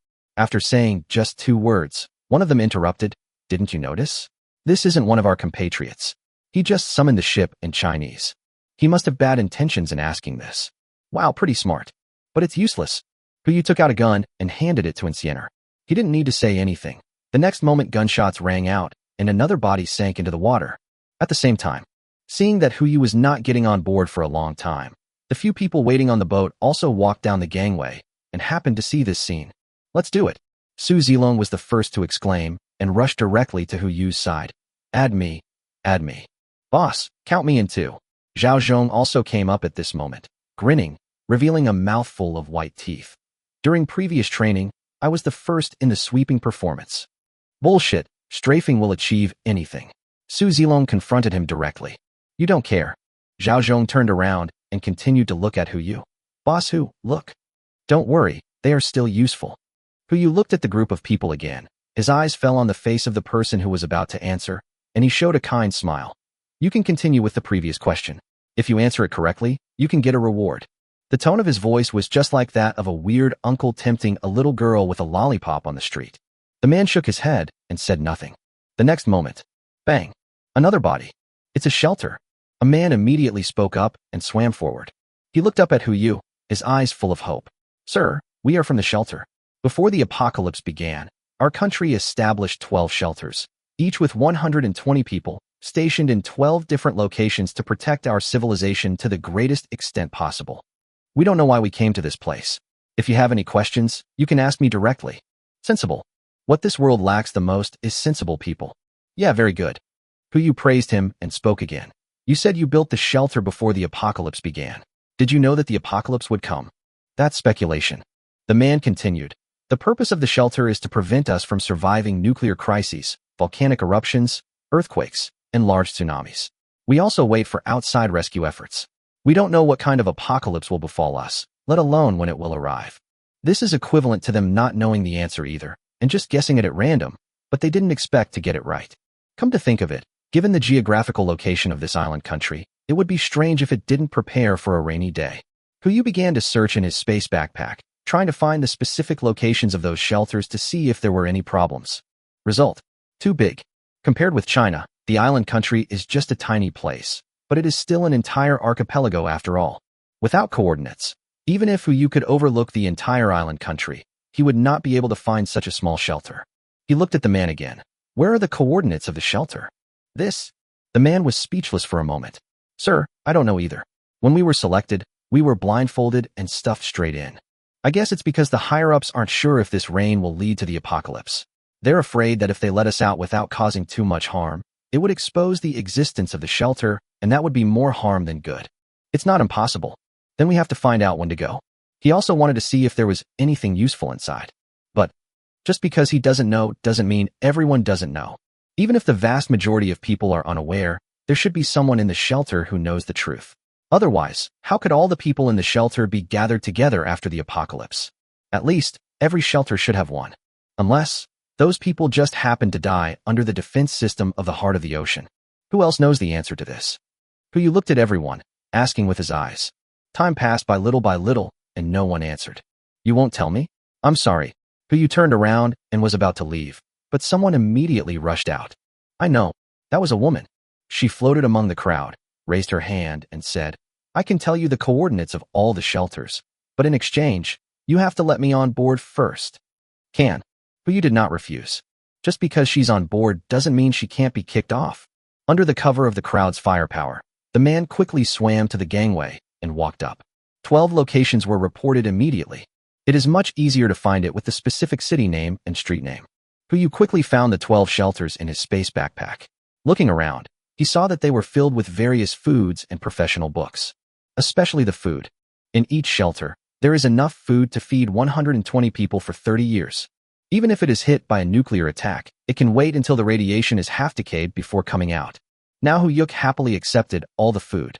As for these little people in front of me, Hu's eyes swept over everyone, and the corners of his mouth slowly curled up. There was hope in their eyes, as if they were expecting him to give the order and let everyone on board.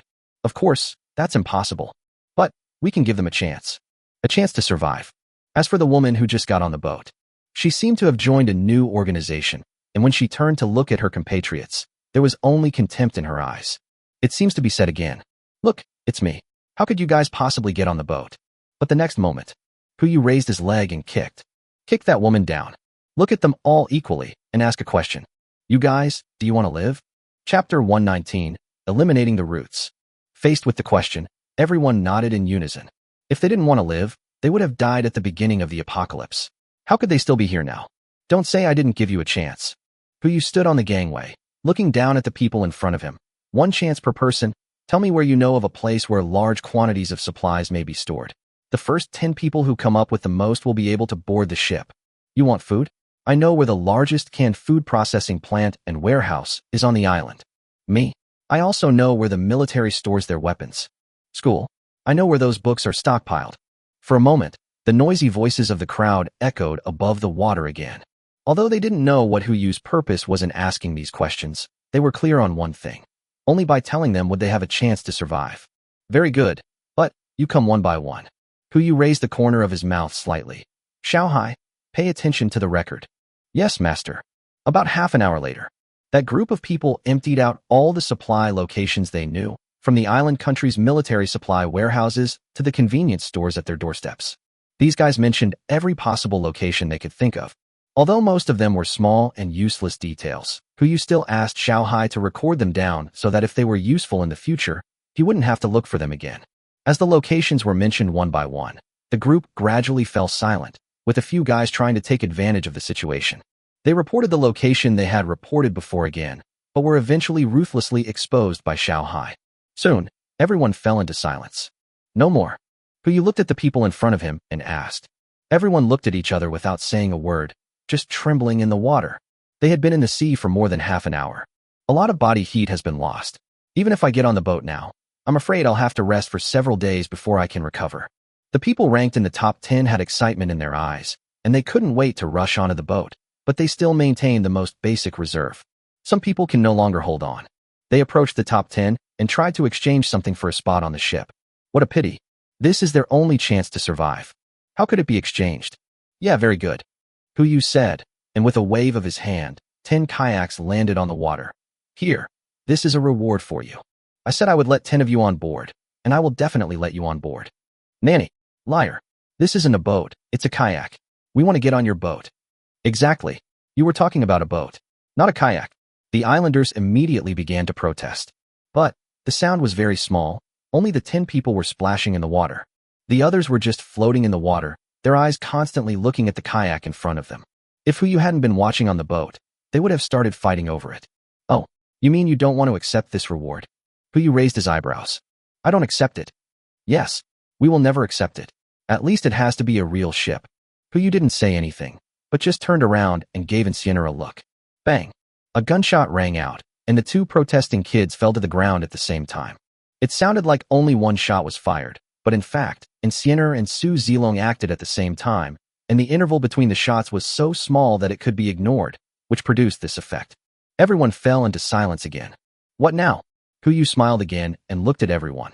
Is there anyone who still doesn't accept it? On the water, there was only the sound of heavy raindrops falling, and no one responded. Very good, then. I wish you good luck. The gangway began to be recovered. The group of people wanted to come up and give it a try, but the artillery array on the side of the heart of the ocean was right there. The idea was strangled in the cradle as soon as it emerged. Everyone returned safely to the heart of the ocean. Huyu briefly checked the supplies in several important locations and found that there was nothing wrong. The smile on his face was harder to suppress than AK. Now it's stable. The entire island nation's supplies are in their hands, including a portion of the U.S. military reserves. Not to mention dealing with some mutated fish, it is more than enough to even fight a small war. Boss who? Su Zilong asked doubtfully. That group of people just left them there like that? How is that possible? Huyu is not the kind of person who would not get rid of the problem completely. Now that it has been done, it must be done decisively. He glanced out the porthole at the people fighting for the kayak and said calmly, Let's go to the deck and take a look. It should be here soon. Almost there. Everyone was confused and bewildered, so they had no choice but to follow Huyu all the way to the deck. Just arrived on deck. The kayak was already packed with people on the small day, and even more people were climbing up. The kayak was only inflatable and could not support so many people, so it quickly tilted to one side. The person on top fell into the water, while the person below flipped the kayak over and started climbing again. This cycle continued, with everyone immersed in the game of competing for the kayak. 10 kayaks just tossed and turned, with one lingering near the surface.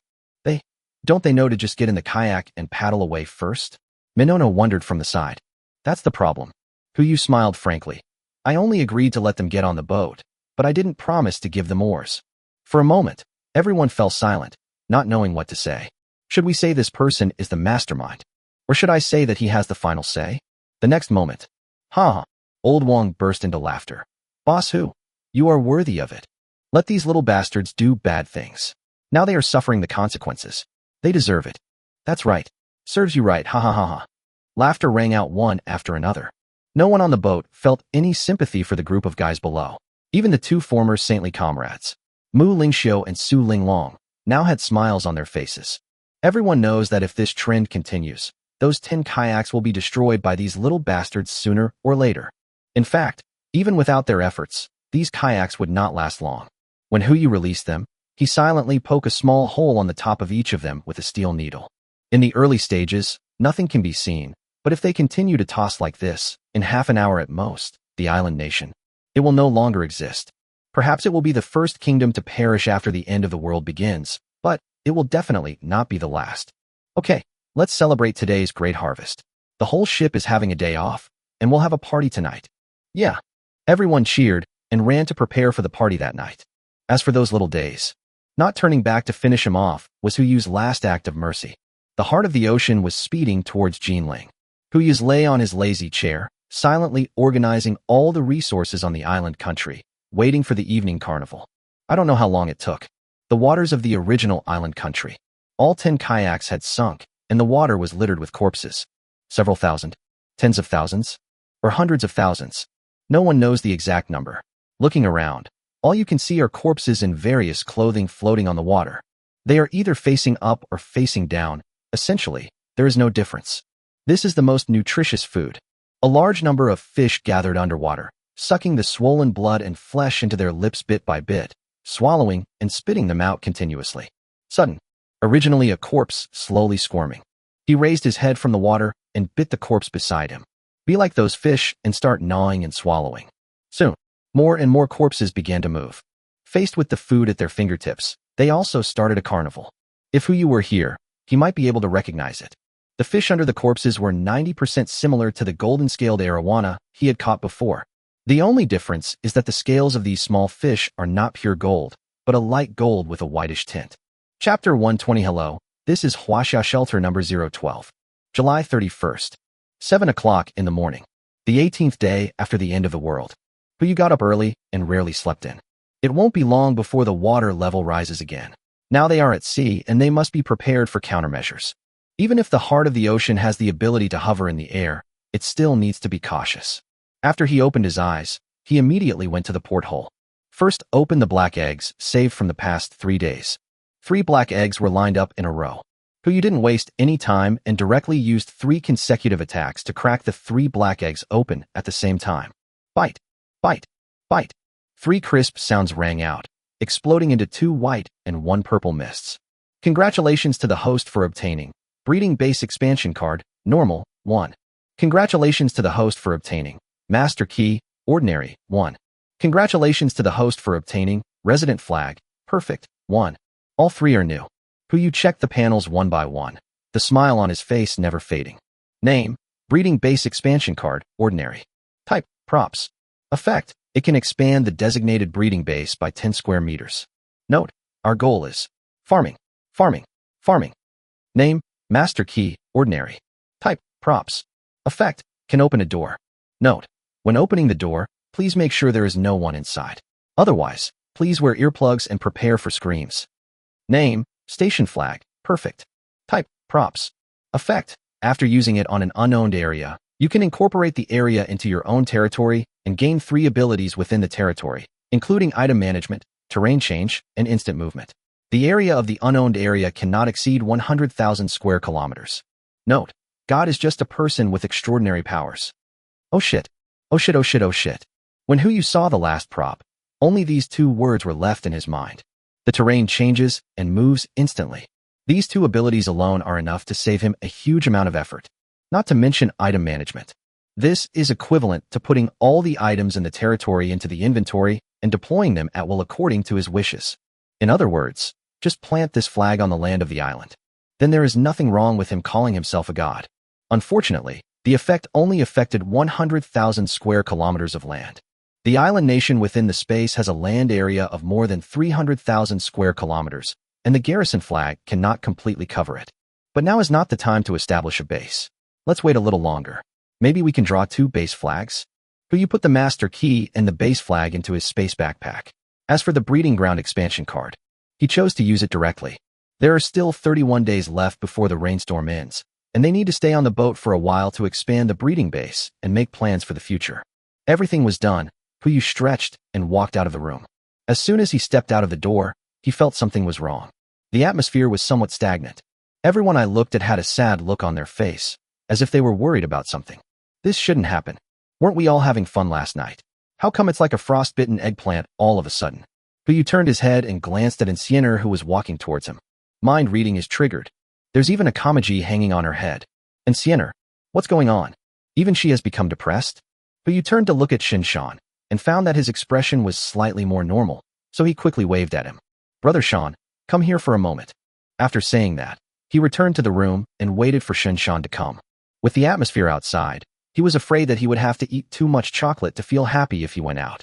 For the sake of your fatty liver, it is better to figure it out before going out. Shinshan walked in quickly and asked doubtfully, Boss, are you looking for me? Puyu nodded and pointed outside. What's going on out there? It feels like everyone is like an eggplant hit by frost. No one is normal. Maybe it's because of your prediction, boss. Huh? My prediction is wrong. Puyu looked out the window. Although we were at sea and could not see the specific rise in the water level, we could clearly feel that the water was not calm from the waves constantly surging outside. Obviously, there has been a certain degree of increase. His prediction was correct. It's because your predictions are so accurate, boss. Shinshan sighed helplessly. Although we all know what will happen next, when we face this kind of thing, we still feel a little unprepared. According to Xiaohai's tip, the water level has been rising significantly since 5 o'clock last night. The current rate is 20 centimeters per hour, and it's still rising. After 1 day, it will increase to 40 centimeters per hour, and after 2 days it will likely reach 80 centimeters per hour. It will continue to increase at this rate until the 7th day. The water level is rising 12.8 meters every hour. If this continues for 31 days. Shinshan didn't say anything else.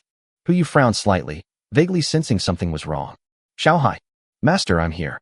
Calculate the current rainfall, taking into account the increase and decrease, and what the global average water level will be in 31 days.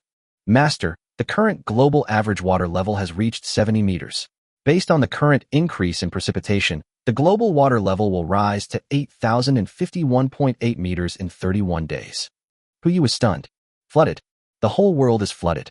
In his previous life, he only knew that the entire Jinling would be flooded, but he was not sure whether there was any land in the world. Originally, he still had a glimmer of hope. I thought that no matter how heavy the rain was, there would still be a piece of land left on the blue planet. I thought about Mount Everest and the Pamir Plateau. One has an altitude of more than 8,800 meters. The other has an average altitude of more than 4,500 meters, and many of the peaks have an altitude of more than 7,000 meters. Even if there were 49 days of torrential rain, some land should remain in these places. As long as there is land, there is hope, and he can find a place to settle down and place Zijing Mountain and the islands on it. But now, the water level is 8,051 meters. Even Mount Everest was just a small hill of more than 800 meters at that time.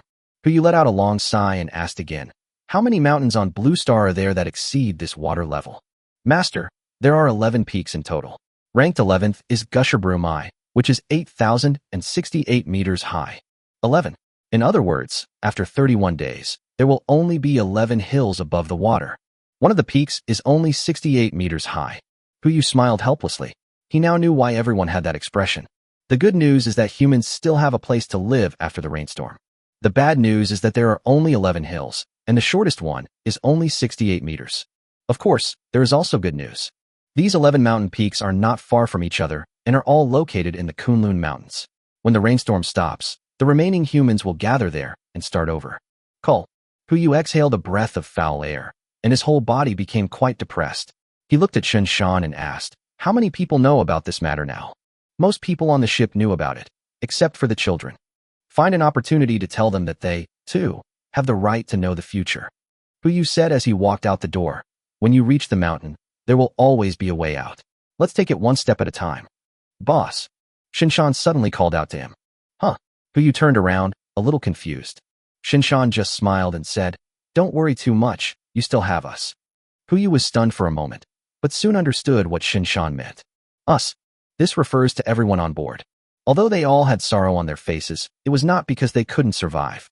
No matter how high the water level is, they are already on board, and no matter how deep the water is, it will not affect the buoyancy of the ship. As for the supplies stored on the ship now, it is enough for them to reproduce for several generations. So the sadness on their faces is not because of themselves, but because of us, because of the future of all mankind. This burden is not only borne by Huyu alone, but also by them. Huyu understood Shun Shan's meaning, and the corners of his mouth rose slightly. "Thank you, Brother Shan. You're welcome. Your burden is much heavier than ours. We're just sharing some of it." Shin Shan also laughed, and then asked, "By the way, after we arrive in Jinling, will we head directly to the Kunlun Mountains?" "No rush." Huyu shook his head. "The plan needs to be changed. We need to add a task." "What tasks do you want to add?" "Looking for someone." "Who are you looking for?" Shin Shan was a little puzzled. "I found something in the island shelter yesterday." As Huyu spoke, he took out a communicator from his space backpack. A line of Chinese characters is displayed on it. "Hello, this is Huaxia Shelter 012. We would like to invite you to join the East Asia Shelter Group chat. Do you agree?" July 30th, 2024. Chapter 121, Words of Tigers and Wolves. When seeing this news, Shinshan actually showed Huyu what surprise is. You know, even when he saw 8 trucks of weapons being taken away, his expression didn't change much. But now, "Boss," Shinshan directly held Huyu's hand, his eyes full of excitement. Is this true? Don't fool me. Are you kidding me? Am I the type to fool people? Perhaps the reason we can't find the warships is that they've all gone to the vicinity of the shelter to protect its safety." Huyu asked back and put the communicator back. "But I don't plan to join this group chat." Shinshan was stunned for a moment. "Why?" Huyu smiled bitterly and said, "Think about it. The global network is down now, but there is a communicator in Shaori's shelter. Why is that?" "Why?" Shinshan was puzzled. The Zairizhi shelter was built to prevent the apocalypse. In most of these possible apocalypses, China can provide assistance. Therefore, the shelter naturally has a way to contact China. "You mean?" Shinshan continued. "The other side knows who the owner of this communicator is. If we use this communicator, will they treat us as a troublemaker?" "That's right." Huyu nodded. "What if this thing has some kind of positioning function and can lock onto your location? That would be even worse. Although I don't care what others think of what I do, there are always some saintly bitches in the world. Once they know what I have done, it will not be good if they try to trip me up in secret. It's easier to avoid an open attack than to guard against an arrow from the dark. It's better to be careful. Now that we know there are shelters in China, we only need to look for them in larger cities. If we can't find any, we can use this communicator." Shinshan nodded. He also knew that Huyu's worries were not unnecessary. "Then should we go to Jinling to look for it first?" "Of course." Huyu's eyes were filled with anticipation. The message says Shelter 012. With our infrastructure building madness, if we really want to build a shelter, we should have one in every province. Even if it's only available in first-tier cities, Jinling still ranks high. By the way, remember to tell them this news. Don't be so depressed all day. If they get depressed, I won't be able to find a psychologist to treat them. "Okay, boss, I'll go right away." 1 o'clock in the afternoon. Huyu and others had just finished lunch when Xiaohai reminded them that they had arrived at Jinling. After all, the distance from the island country's border to Jinling is only more than 900 kilometers, less than 1,000 kilometers. This is to prevent any unexpected accidents and a situation where Xiaohai has not yet sailed at full speed. To be honest, looking at the view from outside the ship, it's all blue and there are no landmark buildings to be seen at all. If Xiaohai hadn't reminded them, Huyu and the others really wouldn't have known where they were. "Stop the boat." "Yes, master." The heart of the ocean stopped and began to float freely on the water. This is only the 18th day. According to the agreement, Misusu should still be on the way. The most important thing now is to see if we can find the shelter here. Maybe we can even get some talents on board from there. What? Why not take everyone on board? There are 100 people in each shelter of that island country. According to the nature of China's infrastructure maniacs, there are less than 1,000 people in that shelter, who you can even write the names backwards. If they were all taken away, not to mention whether there would be enough supplies, I'm afraid the heart of the ocean wouldn't be able to accommodate so many people. People need to be saved. But the most important thing is to do what you can. Xiaohai, start searching for the signal. Yes, master.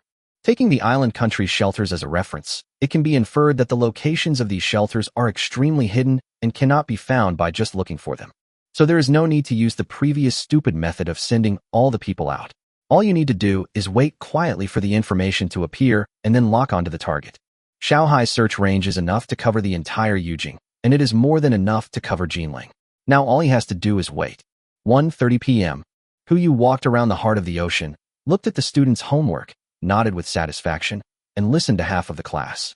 Han Weiwei's teaching ability is unquestionable, but for some reason, every time she looks at Yu, her ears turn a little red. Yu didn't dare to stay any longer.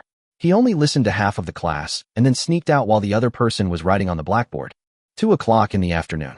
I'm a little hungry. Yu asked Xiaohai to prepare a simple afternoon tea, but he didn't expect Zhang Sirui to come over and serve him personally. The look she gave him.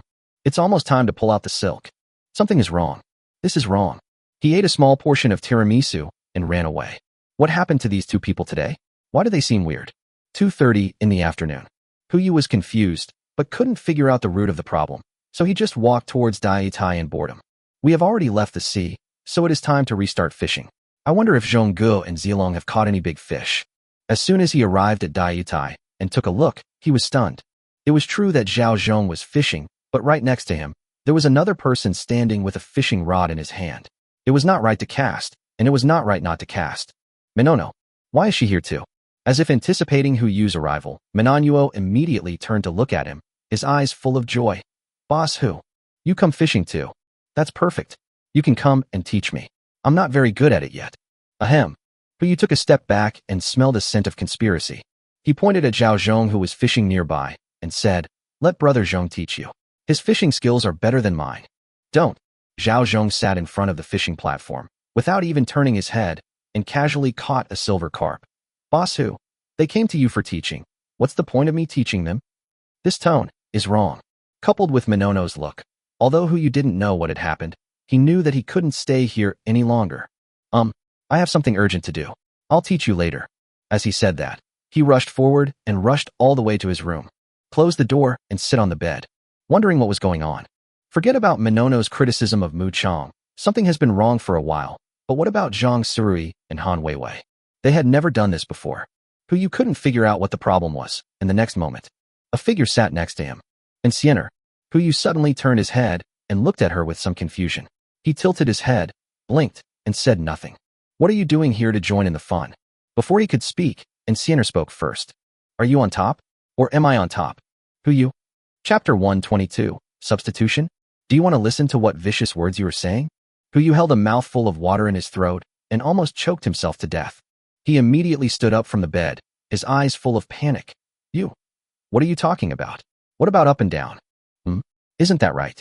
And Sienner was confused for a moment, turned around, and began to feel around on her body, as if looking for something.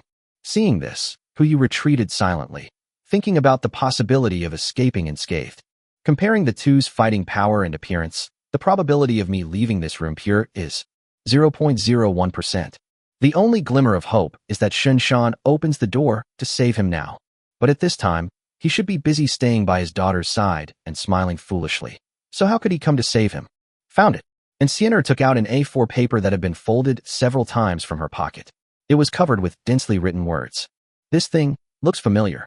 She lowered her head and looked at it for a while, then looked up at Yu again. There's nothing wrong with what's written above. Why don't you answer according to the standard answer? Is there a standard answer? Could it really be that thing? Yu frowned slightly and stepped forward tentatively. Sienner, can you let me see what this is? No. And Sienner flatly refused and stuffed the paper into her pocket.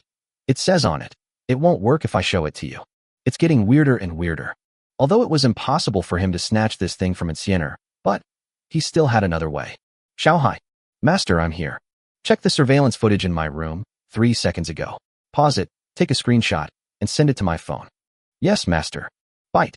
The next moment, Huyu's phone vibrated. He took it out and saw that there was an extra photo on his phone, which was the scene of this room 3 seconds ago. And Sienna sat on the bed with an A4 paper in her hand. If you zoom in slightly, you can clearly see the text on the paper, especially the 2 enlarged and bold titles at the beginning. Strategy for Huyu, in Sienna version. Su, Ling, Long. Without thinking, Huyu knew who made this thing. Even the font was exactly the same as the strategy guide given to him last time. What on earth does this woman want to do? Huyu did not rush to find the culprit to ask for punishment, but opened the book and continued to read the text below. He soon found out the reason why Sienna did this. Scheme 34. Take the initiative. Take the initiative. Take the initiative again. Just find the right moment, sit on the bed with him at the same time, and ask, are you on top, or am I on top? He will definitely respond, and then all you have to do is close your eyes. Note, after 0.5 to 30 minutes, you will successfully protect the target and make him reach a state of balance. Remember, this strategy must not be discovered by the target. Huyu. What the hell is this? There are more than 40 strategies like this, and this is just one of the methods used. The most sinister one involves directly using drugs. In other words, there was no such thing on the ship, otherwise he would be playing chess with Zhou Gong now, etc. If Sienna has obtained this strategy, doesn't that mean other people also have this kind of thing? Huyu immediately thought of Han Weiwei and Zhang Sirui's previous performance, and immediately realized that something was wrong. It's not that he doesn't like women, but what's the feeling of being treated as a strategy guide for game bosses? Never mind, let's go find that woman first. Huyu turned around and opened the door. Just as he was about to rush into Su Linglong's room to demand an explanation, Xiao Hai's voice rang out above his head. A signal from an unknown source has been detected. Do you want to start the translation program? Found it. So fast. Huyu was delighted and looked at Su Linglong's room in the distance. After thinking about it, he decided that business was more important. Let this guy go first and wait until we find a shelter. You're still working on a strategy guide, right? It seems that her work content is still not full enough, and she still has the leisure to do these things. It seems that she needs to be given more tasks. Translate. Huyu replied, and at the same time walked towards the first-floor cabin. Notify Shinshan, Su Zilong, Zhao Zhong, and Li Ji to hold a meeting. They all used to be in the military and knew more about the shelter, so it felt more reassuring to have them around. Yes, master. Huyu walked slowly to the cabin. When he sat down on the sofa, Shinshan and others were already waiting there. You all probably know the reason for the meeting, so I won't waste any more words. Xiao Hai, is the translation finished? It's over. The content has been sent to the tablets in front of you. Ding dong. Following a vibration, a message popped up simultaneously on the 5 tablets on the table. This is Huaxia shelter number 009. If anyone receives this message, please rush to support us. Our coordinates are... Shinshan frowned. Support? Are they in danger? That's it. Su Zilong frowned and asked, where are the coordinates? Haven't they been deciphered yet? That's all the news. Xiao Hai responded coldly. Well, the message from the shelter was received, but it was just a request for help, and the most critical coordinate information was missing. This radio operator is too unreliable. Xiao Hai, can you find the source of the information? Huyu asked after pondering for a few breaths. Okay, estimated time is 30 minutes. It's too late. Huyu stood up and said, we sent a support message, but we didn't have time to send the specific coordinates. The shelter may have encountered some kind of crisis. 30 minutes is simply not enough time. But what kind of crisis could there be at a time like this? Li Ji was puzzled. The shelter's waterproofing should be good. It shouldn't collapse on the 18th day, right? Maybe. It's not the water that threatens them. Huyu's sight fell on the pool of black-scaled koi. Since the end of the world, too many incredible things have happened. In his previous life, he stayed in a corner of the world and had no idea that these changes would occur in the end times. Now it seems that no matter what happens in this world, it is possible. Even if a shelter told him that they were attacked by Godzilla, Huyu would have no choice but to drive the heart of the ocean to provide support. No way. Who could resist a set of Godzilla leather armor? Look for movement. Huyu immediately walked towards the deck. Overlooking the entire Jinling waters, see where the biggest movement is, and go there. Everyone followed him forward. Su Zilong looked puzzled. I understand the logic, but boss Hu, how are we supposed to overlook the Jinling waters? In this weather, the drone can only fly 3 meters high at best. Who said, we're going to use drones? Huyu asked back. With a casual placement, 5 of the latest fighter jets were lined up in a row and located on the heart of the ocean. He grinned. Don't we have a substitute? Chapter 123 Zhejiang Mountain, released. Replacement? This thing is also called a substitute. Which good person would use Li Ronghao to replace Tian Shiwei? Although they are all human beings and have eyes, but that thing, can it be the same? I think only this person can use fighter jets to replace drones. What's wrong? Hu looked at them and said, don't tell me you haven't been trained in this skill. It's true that I've received training, but... Shen Shan's mouth twitched. With the length of the heart of the ocean's deck, taking off is no problem. The important thing is landing. If you treat it as a disposable, forget it. If you want to recover it, you'll need at least 2 or more aircraft carrier arresting cables. It's just an aircraft carrier arresting cable. As Hu spoke, he took out a stack of money from his space backpack. Everyone was stunned. You also have military supplies of this level. This is thanks to the gift of nature. He didn't have this thing before, and he found it in the US military base after he took over the island country. There aren't many of them, but there are still hundreds of them, which is barely enough for a while. That's fine. Shen Shan raised the corner of his mouth, walked towards the fighter plane first, and began to check the various equipment and fuel inside. After a while, Shen Shan poked his head out of the plane. Boss, it still doesn't work. Is there a problem with the equipment? The equipment is fine, but there's no fuel in here. An aircraft like this that has no flight mission will naturally not be equipped with fuel. Fortunately, isn't it just aviation fuel? There are plenty of them in the base. It's a small matter. Hu immediately pulled out 5 large barrels of fuel. Any other questions? Gone. Shen Shan's mouth twitched. This person's ability was already jaw-dropping enough, and now after taking in the resources of the entire island nation, he is just like Doraemon. Whatever you want, you can take it directly from your pocket. Then hurry up and carry out the mission. Hu wished he could sit on it himself, but unfortunately this fighter jet only had space for one person. He quickly instructed, there's no Shao Hai in this fighter. If you find anything, fire into the air immediately. We'll go straight over once we've determined the location, and you guys should find the right time to land. Yes, boss. Everyone responded in unison. However, only 4 people walked towards the fighter jet, while Encianer silently stood beside Hu. You aren't going? Hu looked behind him and asked. Your safety is more important. Encianer replied calmly. All right. Hu replied, but didn't say anything else. Everyone watched as 4 fighter jets took off and flew in 4 different directions with the heart of the ocean as the center. 3 minutes. 5 minutes. Suddenly, a burst of artillery fire exploded in the air. There. Hu looked towards the southwest and immediately ordered. Shao Hai. Full speed ahead. Yes, master. The heart of the ocean immediately started hovering and flew forward like an arrow. The other 3 fighter jets heard the noise and turned around, flying in the same direction. 6 minutes later, the fighter jet piloted by Su Zilong landed on the heart of the ocean. As soon as he got off the plane, he said with a look of horror, Quick, go get support. That shelter is about to collapse. What's going on? Hu had never seen Su Zilong like this before.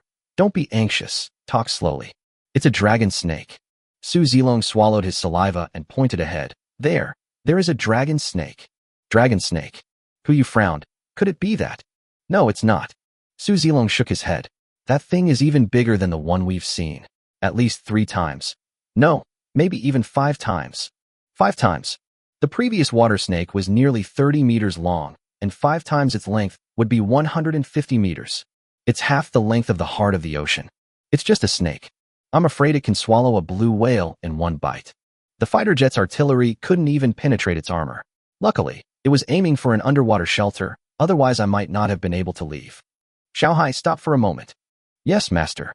The ocean was suspended in the air, and one could vaguely see the churning waters not far ahead. To save or not to save? This is a problem. If you take action now, you will most likely be attacked by the dragon snake. 5 times stronger than the previous dragon snake. The previous dragon snake almost destroyed the heart of the ocean. Now the heart of the ocean has only doubled in size, but has to face a dragon snake that has increased 5 times in size.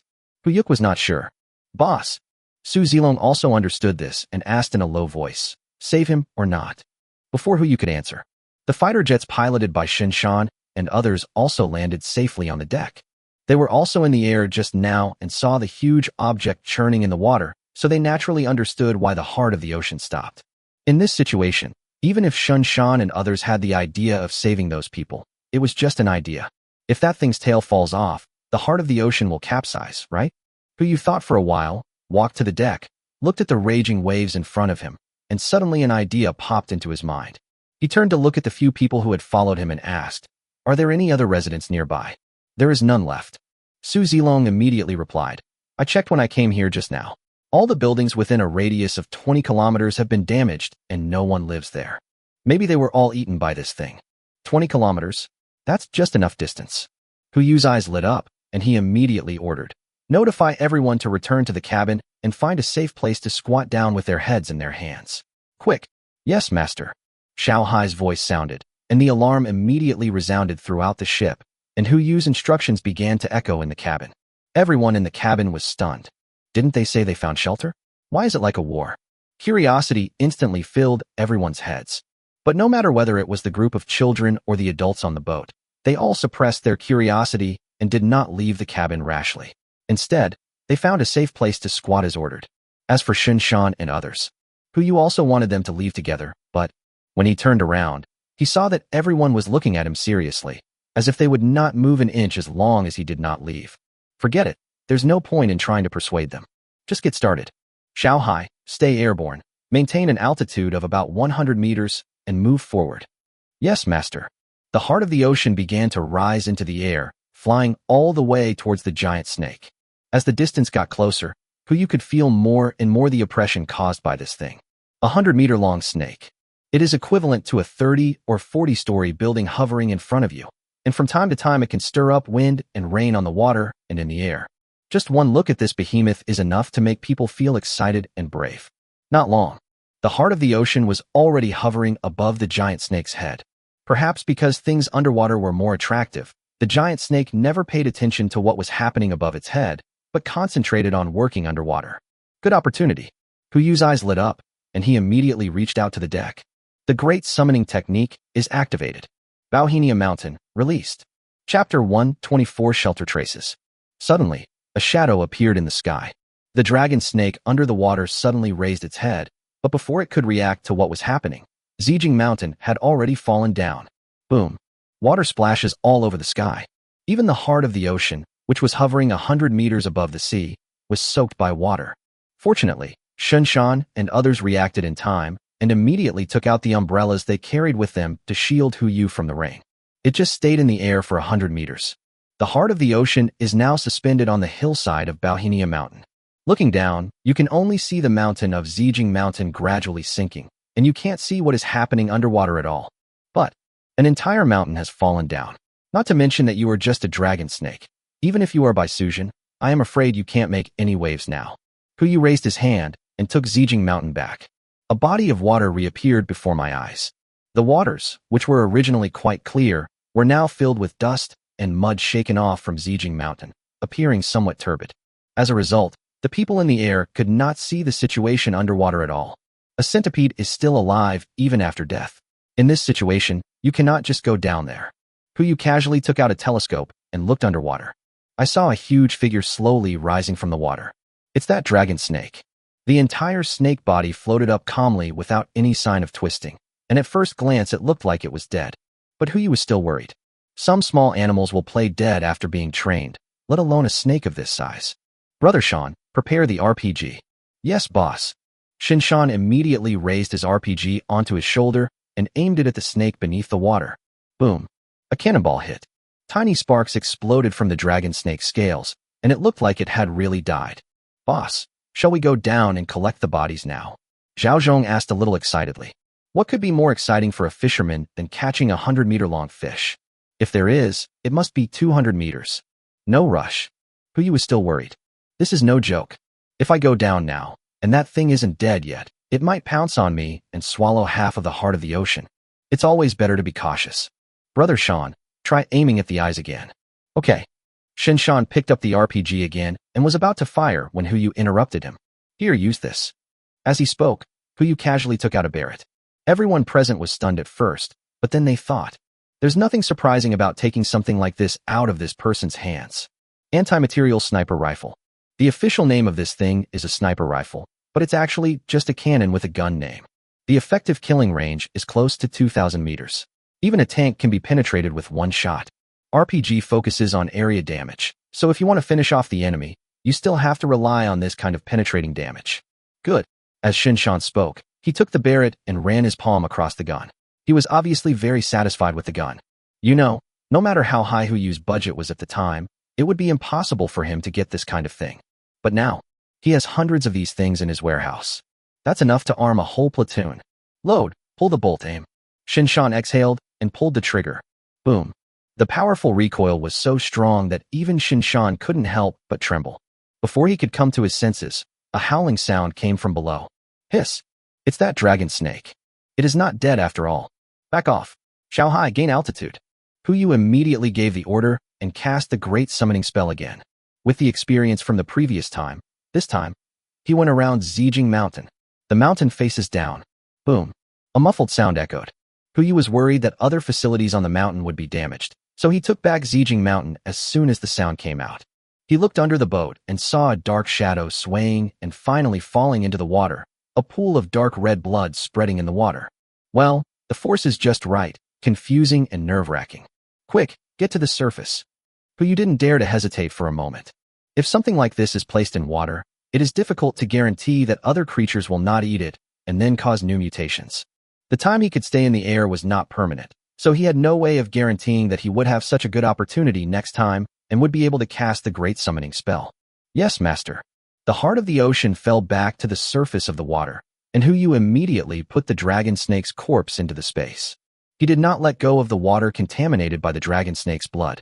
He immediately opened his space backpack, created a whirlpool within a square meter, and swallowed the blood water. Hu Yu stopped only when the water around him became lighter. The whole process took about half an hour, but there was no movement around the water surface or even under the water surface. Where's the shelter we promised you? Not only Hu Yu, but everyone else also had confused expressions on their faces. Will it be?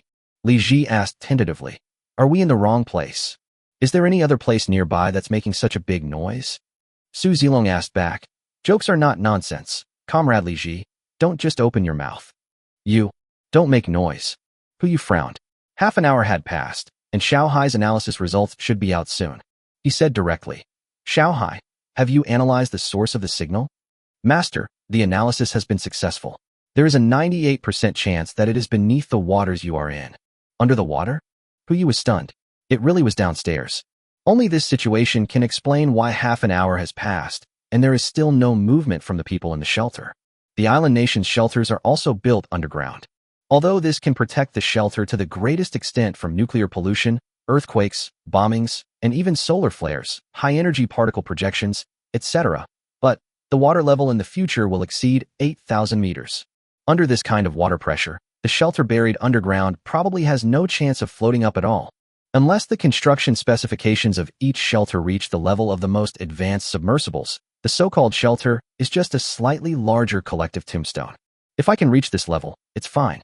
If I can't, in China, and even around the world, those shelters that have been painstakingly built to protect the flame of human civilization will eventually come to nothing.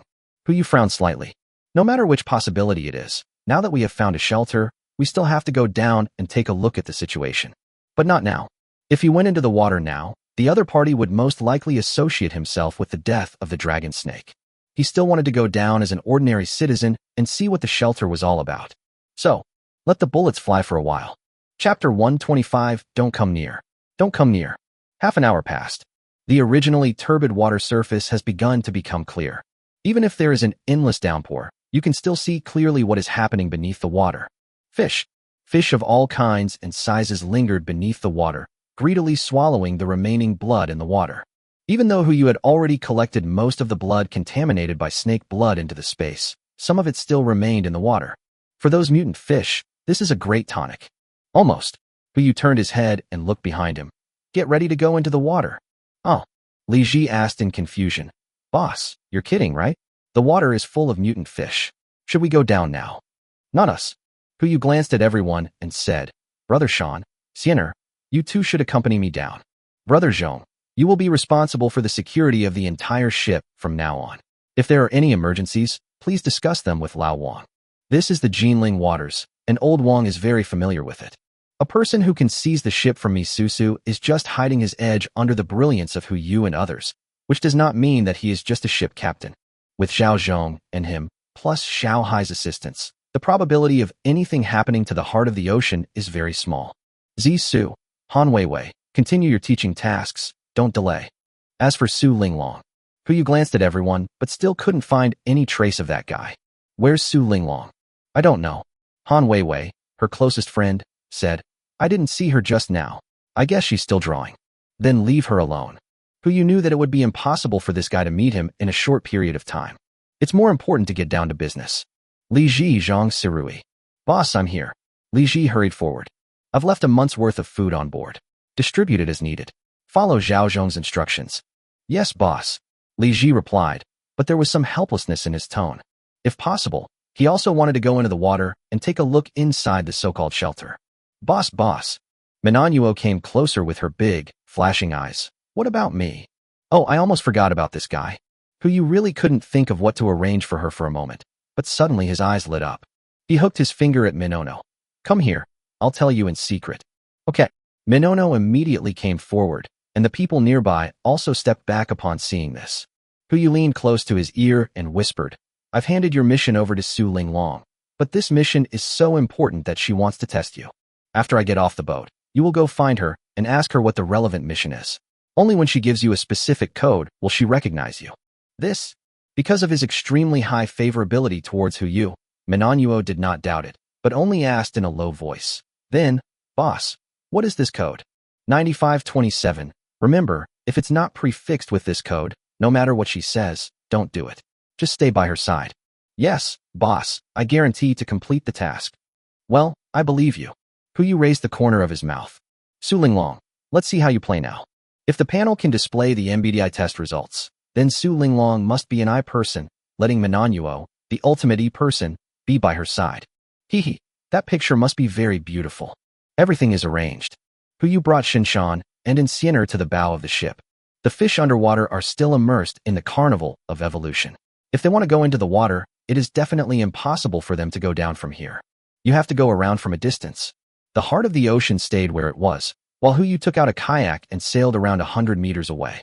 The fish population here is more than 80% less than that in the central area. Most of the fish outside are ordinary fish, but they are still like moths to a flame, trying to get deeper even if it means breaking their heads. What a pity. The fish inside were too powerful. If some fish tried to sneak in, they would be thrown back with a flick of their tails. That's it, get ready to dive. Yes, boss. Shinshan replied.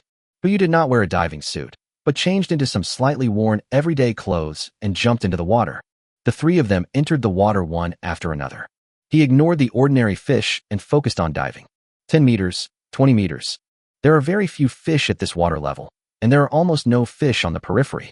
After all, the dragon snake died in the upper water layer, and there was almost no blood left in the lower water layer. If it was to be absorbed, it must have gathered on the surface. But to be on the safe side, Huyu continued to dive until he reached 35 meters. The depth is about right. Huyu gestured behind him, and two beams of flashlight light came out from behind him, illuminating the road ahead. After determining the direction of the heart of the ocean, the three continued to explore forward. 100 meters distance. If it were on land, this distance would be nothing and you could get there in 2 quick steps. But this is underwater. 35 meters underwater.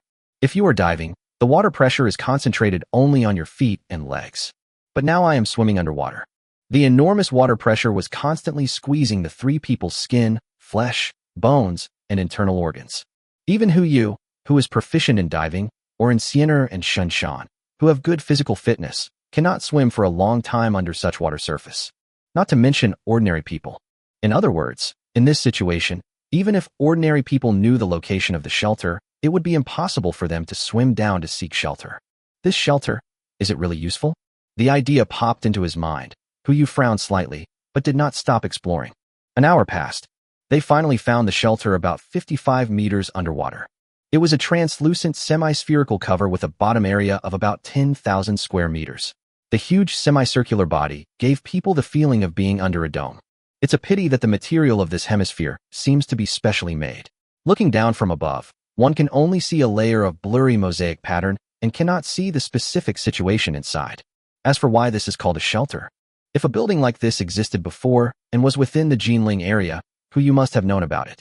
But he had never heard of such a thing before, whether in news reports or internet celebrities checking in. Obviously, this thing did not appear in the public eye before the end of the world. Huyu made a gesture, and the three of them began to approach the semicircular sphere. When they were about to approach the hemisphere, a dazzling white light appeared, accompanied by a mechanical synthesized sound. Welcome, fellow countrymen. Please approach any of the glass windows at the bottom of the shelter, and we will open the entrance for you. Just as Yu and others were about to approach, a burst of garbled code suddenly came from the broadcasting station. Then, a human voice sounded. Don't come near. Don't come near. Don't ugh. The sound suddenly stopped. Chapter 126 Artificial Intelligence, Xuanwu. There is a problem. There are still big problems. The mechanical synthesized sound in the front is like Xiao Hai. It should be some kind of artificial intelligence. If it were in other fields, this kind of artificial intelligence would not have such high authority to decide whether other people should be allowed into a room. But this is a shelter. It may be the last place for human survival. If a human were to decide whether to include other people, perhaps there would be only one answer. Don't let go. Who would want to have one more person to share their survival resources? Therefore, it is not surprising that in such a place, there is an artificial intelligence with high recognition. The only weird thing is, the voice behind. Is it that someone deliberately doesn't want people to enter, or is there really something wrong in this shelter? Yu frowned slightly. But no matter what the situation is, he will only have one choice. Rush. As the saying goes, now that you are here, why not go in and take a look? This time, without waiting for Yu to make a gesture, Shinshan took the lead and arrived at the designated location of the shelter gate. If there is danger, he needs to be the first to explore the way and ensure the boss's safety. Yu and Xianer followed closely behind. When the three of them arrived at the outskirts of the shelter at the same time, a glass door slowly opened. The three of them looked at each other, then floated into a room of about 10 square meters one after another, watching the glass door behind them slowly close. Click. A crisp sound was heard. The pumping process starts. All the excess water in the room was drained out, and it began to fill with oxygen. This technology alone is something that the island nation's shelters cannot achieve. It seems that China's plan for survival in the apocalypse is even more comprehensive than that of the island countries. Come to think of it, given the current celestial bodies and geographical environment, it's always a good idea to be well prepared. Ding! A crisp sound rang out in the room. Everyone's attention was drawn to the screen in front of them. Visitor's identity is being verified. Please face the screen. The three did not resist. As an infrared ray swept across, the facial features of the three people were completely captured. The prompt sounded again. Welcome, Shunshan, ID number, identity level B, allowed entry. You will be assigned to the field force, shelter number, 01248. Welcome, Xianer, ID number, identity level B, allowed entry. You will be assigned to the field force, shelter number, 01249. Welcome, Yu ID number, identity level E, allowed entry. You will be assigned to the infrastructure construction unit, shelter number, 01250. Welcome everyone to Shelter 009. I am your guardian. You can call me Xuanwu. The prompt tone ended and the door in front of everyone slowly opened. What meets the eye is a desolate scene. In front of me are two security inspection machines. But now it was lying on the ground, with the wires hanging out and sparks coming out from time to time. Further ahead is a residential area. The wooden house was 3 stories high, but now it was all tilted, as if it had been deliberately destroyed. No one could see what was happening outside the residential area. All I know is that the total area of this security area and the residential area is less than 1/10 of the area outside, and there should be some other areas inside. But, just by looking at these 2 areas, we can roughly guess what happened here. Fighting. You didn't know who the 2 sides in the battle were, but one thing was clear. They were all gone. According to the numbering, there should be at least thousands of people here. But there was not a single person in sight. Shelter? If you say this is a battlefield, I'm afraid few people would doubt it. Shinshan and Xianer turned their heads at the same time and looked at Yu behind them, their eyes full of questions. Continue. Yu wiped the water off his face and said, according to this numbering sequence, there are at least 1,000 people in this shelter. It's impossible that no one is gone. We need to know what's going on in this shelter, or find a way to communicate with other shelters. Yes, boss. Shinshan nodded and walked silently in front of Yu, with Xianer following behind. The 3 of them walked into the shelter in formation. The door of the room closed instantly. Suddenly, a dark shadow fell from the sky. Shinshan subconsciously took precautions and approached with a dagger in his backhand. Welcome everyone. The mechanical sound rang out again. Only when everyone saw clearly what it was did they breathe a sigh of relief. Drone. To be precise, it is a spherical flying robot. It ignored the dagger in front of it and responded dully. I am your navigation robot. Xuanwu. If you have any needs or need any help, you can come directly to me. I will be responsible for distributing any food or resources you have within the shelter. Where are the others in this shelter? Who you asked directly. Insufficient permissions detected, unable to answer.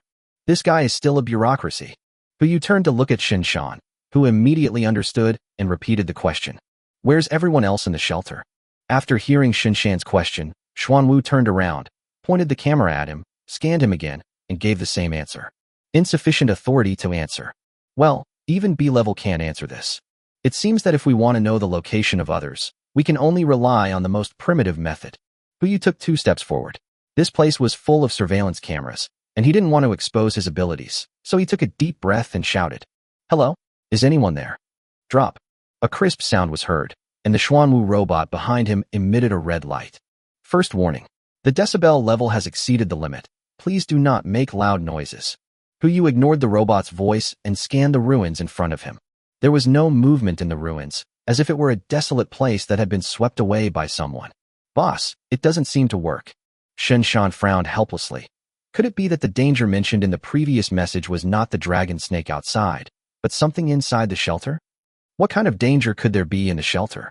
Even if someone mutated, there should be weapons stored here, so it wouldn't be in such a state now. Hu Yu turned to look at the Xuanwu robot. Unless the danger is the shelter itself.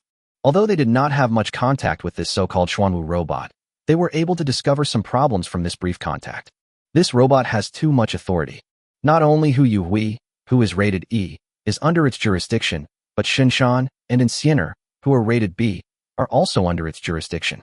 This existence is bound to be a hidden danger for human beings. No, perhaps for other people in this shelter, this is no longer a hidden danger, but a serious concern. Drop. Another crisp sound was heard.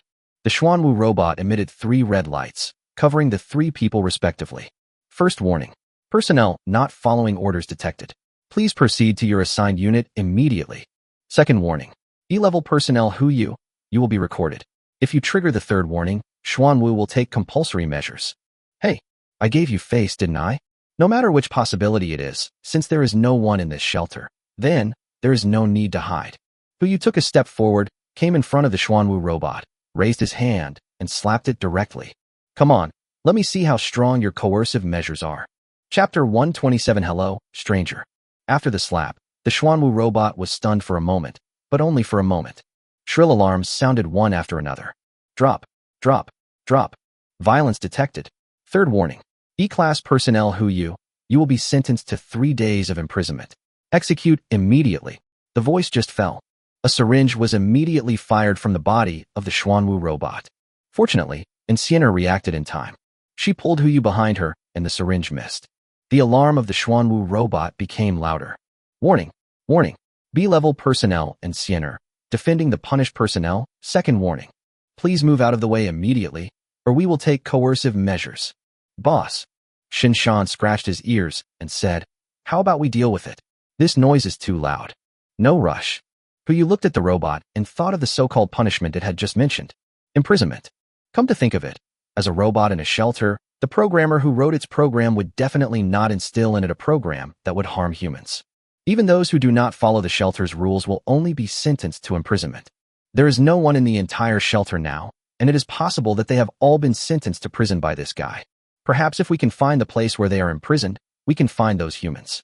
Brother Sean, you and Sienner should both trigger 3 warnings. Let's go see what that imprisonment is all about. As Hu Yu spoke, he picked up the syringe on the ground, pushed out all the liquid inside, and then stabbed the needle into his clothes. Then he sighed in a very artificial way. Ouch! I got hit by a needle. Snap! He fell to the ground as if he had fainted. While lying on the ground, he kept one eye open and blinked at Shinshan and Insianer. Seeing this, the 2 men roughly understood what Hu Yu meant and ran up to slap the robot. Insianer almost lost control of her strength and slapped the guy, almost sending him flying. Fortunately, the defense of the Xuanwu robot is high enough. Otherwise, let alone a warning, it would probably be scrapped directly. It fired 2 syringes at Insianer and Shinshan. The 2 men imitated Hu Yu's method, pushed the liquid in the syringe out, and began to lie on the ground pretending to be unconscious. The alarm stopped immediately. The red light in the center of the Xuanwu robot also stopped flashing. The 3 of them watched as the basalt robot flew back into the air, followed by 6 robot dogs rushing towards them from a distance. They were divided into groups of 2, connected head to tail, forming a stretcher. They lifted up Huyu and the other 2 and rushed in the same direction. On the way, Huyu did not forget to observe the internal environment of the shelter. Apart from the security check platform, just now, almost everything related to machines on the street showed signs of being smashed. This includes, but is not limited to surveillance, charging platforms, TV screens, and even shared bicycles on the roadside. The only exemptions are those that have nothing to do with the machine. The more Huyu looked, the tighter his brows furrowed. Judging from these details alone, it is not difficult to see that the changes in this shelter are related to robots. But the entire shelter is under the supervision of the Xuanwu robot. If a conflict breaks out between humans and robots, there are only 2 possible outcomes. One is that humans completely scrap this robot. At that time, most of the functions of the shelter will be paralyzed, and it is very likely that the lives of everyone in the shelter will be endangered. And one more, humans live as prisoners in the shelter. Of course, all this is just Huyu's guess. If you want to know what exactly happened, you have to find the refugees in this shelter. About half an hour later, the 6 robot dogs finally stopped. According to the area of the entire shelter, this should be considered the core area of the shelter. Which kind person puts a prison right in the middle of a shelter? Huyu suppressed the urge to complain and waited for the 6 robot dogs to open the door. He squinted his eyes and looked around. Rooms, densely packed with rooms. Each room is less than 3 square meters in size and can barely accommodate a bunk bed and a toilet. Besides that, there were other things in the room. People. Densely packed heads were all pressed against the iron railings, and countless pairs of eyes were looking at the 3 people who were sent in with curiosity. Guessed it right. Judging from the number alone, at least thousands of people have been imprisoned in this prison. But the whole prison was surprisingly quiet. It seems like something bad will happen as soon as I open my mouth. The 6 robot dogs seemed to be taking them on a patrol from the first floor all the way to the second floor. Only after finding 2 empty cells were the 3 people sent in separately. Squeak. The iron bars were opened by the robot dogs. The 4 dogs put Huyu and Shinshan into the same cell and turned away. And Siener was placed next to them. Bang. As the iron fence closed, the voice of the Xuanwu robot sounded from inside the cell. E-class personnel Huyu, B-class personnel Shinshan, you are sentenced to 3 days of imprisonment. During this period, you are not allowed to step out of your cell. You will be given 2 meals a day. During this period, please maintain a normal routine. Do not make loud noises or engage in any activities that involve violence. Otherwise, I will decide whether to increase your imprisonment time depending on the circumstances. If you need any books or special assistance, you can apply to me and get it after approval. Do you understand? Since the sound has come out, it proves that the medicine is only valid for half an hour. Huyu didn't continue pretending, raised his eyes and replied, I understand. I understand. Shinshan also said immediately. Soon, the only sounds inside the prison were the breathing of thousands of people and the faint sounds of discussions. There is no unnecessary sound. It seems that the saying, please do not make loud noises, has been etched into their DNA. Boss, what should we do now? Shinshan asked doubtfully. After placing a bed and a toilet in this 3 square meter space, there is less than 1 square meter of space left for activities. Just 2 people standing inside seemed a bit crowded. Fine. Although the toilet was right next to the bed, it was kept very clean and there was no strange smell in the room. Don't worry. Huyu lay down on the bed, looking unusually relaxed. Now that the person has been found, it will be easy to get the information. Wait a little longer, they should be more anxious than us. Really? In less than 10 seconds, a note was handed over from the cell next door. Shinshan immediately stepped forward and took the note. His expression was so wonderful. Huyu couldn't help but ask, what's written on it? Boss, you should come and see for yourself. As he spoke, Shinshan handed over the note. Huyu only took a glance, and his expression became even more varied than Shinshan's. Hello, stranger. Chapter 128, I'm going to reveal my cards and stop pretending. The corner of Huyu's mouth twitched. What a fucking outsider. It is not difficult to see that this note was torn directly from the book. Come to think of it, Xuanwu clearly reminded that any use of force is not allowed, so naturally no sharp objects will be distributed to the people here. They could not be given pens, scissors, or anything that might leave marks. The only things that can be obtained through normal channels are books. I want to communicate, but I can't make loud noises. Using fingernails to carve on the book is not easy to identify, so tearing the book seems to be the easiest way. The only difficulty is finding the right words in the book. It was this outsider. That's too much. But you thought about it, and did not follow their method. Instead, he took out a blank notebook and 2 pens from his backpack and wrote a string of words on it. Why are you all in here? What's going on with that robot outside? This isn't a game. Why not use the cheats? Anyway, your account won't be blocked. As for those who still want to be spirits in the game, their entire family is destined to ascend to heaven. Huyu handed the notebook and one of the pens to Shin Shan and asked him to pass it on. Soon, the other party handed the notebook back. Below the words written by Huyu, there was another string of words. Why do you have a pen and paper? Are you from outside? What's going on outside now? Huyu rolled his eyes. What the hell is this?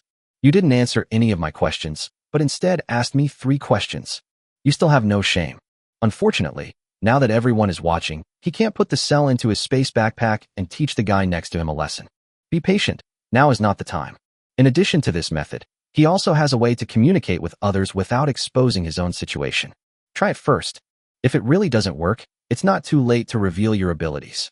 However, there are other ways to vent your anger without revealing your abilities. Huyu took the notebook and knocked twice, signaling the other party to bring the pen over, otherwise they would not be able to communicate. When the other party heard this, he actually threw the pen over here. Huyu took a pen, wrote a line of words on the notebook, tore off the page, and threw it away. Here I come. The cell next door. The 2 men, one strong and one thin, saw the note thrown over and whispered to each other. One of them hurried forward and picked up the note, his face full of confusion. It was a notebook just now. How did it become a note? The 2 of them came forward and took a look, only to see 4 words written on the note. None of your business. The stronger man immediately went berserk upon seeing this. Hey shit. Don't get excited. The thin man immediately soothed him. If you swear again, your sentence will be extended to 2025. Really? Shift. 6. The thin man exclaimed in admiration and looked to the side. But what's with this new guy? He even has a pen and paper with him. Isn't it all flooded up there? How did he bring it in? Why don't you just ask during your evening walk? The sturdy man rubbed his hands together and said, It's fine if others know about the blind spot, but I don't believe he knows it too. When we let him out for some exercise, I'll teach him a lesson about respecting his elders. I have no objection. The thin man replied and put the note away. There should be 3 hours left. Let's take a good rest. Before the 2 of them could rest on the bed, there was a knocking sound next door. Is that Morse code? The 2 of them were able to recognize it, but if they were asked to translate the specific content of the code, without training, paper and pen, who could translate such a thing? Oh, the thinner man sneered. You're so smart. You're using Morse code. You really think this shelter's AI is artificially retarded, right? It's so funny. It looks like they're in big trouble without me having to do anything. The strong man also laughed. Soon, the 2 robot dogs came to the 2nd floor and walked towards the cell where Huyu and the other man were. At the same time, a mechanical synthesized voice sounded in the cell. A loud noise was detected, violating Article 5, Paragraph 3 of the imprisonment regulations, and punishment is being implemented. Shin Shan, who was knocking on the iron fence, was stunned. When he looked up, he saw 2 mechanical dogs coming towards him. Click! With a crisp sound. The facial armor of the 2 mechanical dogs was opened, and a steel rod about half a meter long was pulled out and inserted into the iron fence, ready to hit Shin Shan. That's the speed. For ordinary people, it may be impossible to avoid it, but for Shin Shan, it is like teasing a child. While dodging, he also found time to ask Huyu. Boss, it seems that the Morse code method doesn't work. Then forget it. Huyu slowly stood up. All possible methods have been used up. In the cells on the left and right, there is Insienner on one side, and the 2 Rueji on the other. Using notes to pass messages and collect information is not a viable method. As for the Morse code, they had the time and conditions to transmit it, but it wouldn't work if others had concerns. It seems that the only way left is the 3rd method, to show off in front of others. Let's be frank. No more pretending. I'm a cheater. I originally wanted to get along with them as an ordinary person, but unfortunately, the conditions don't allow it. Huyu walked forward slowly and raised his hand to retract it. He put all the bars of the cell into his space backpack. The robot dog had never seen such a scene before and immediately fell into panic. Just as it was about to call Xuanwu to alert the police, the signal source disappeared in an instant. Both dogs were put into the space backpack. When the people in the cell opposite saw this, they looked as if they had seen a ghost, with surprise written all over their faces, but no one dared to speak. It seems that Xuanwu still has some means. He has even engraved the rules into their DNA. Even if they encounter such a scene, they can still resist exclaiming. Huyu smiled and greeted the people opposite him. How are you guys over there? The sound echoed throughout the cell. Not only the people next door, but almost everyone in the cell had the same thought in their minds. This person is crazy, right? Do you really want to spend your whole life in jail? Drop. Drop. The shrill buzzing sound sounded again. The entire prison began to flash red lights. An attempt to escape has been detected. Please return to the cage immediately, otherwise I will take coercive measures. Another compulsory measure? This thing is indeed difficult for normal people to deal with, whether it is beating with a stick or calming down. But for him, compulsory measures? If they can't even do it with live ammunition, how can it be considered a compulsory measure? A loser who is not even as good as Xiaohai's gun barrel. Who you sneered, since he has already started to pretend. No, to show off in front of others. Then let's do something big. He raised his hand and placed it on the floor of the prison, and a thought came to his mind. Receive. Chapter 129. I came here for only 3 things.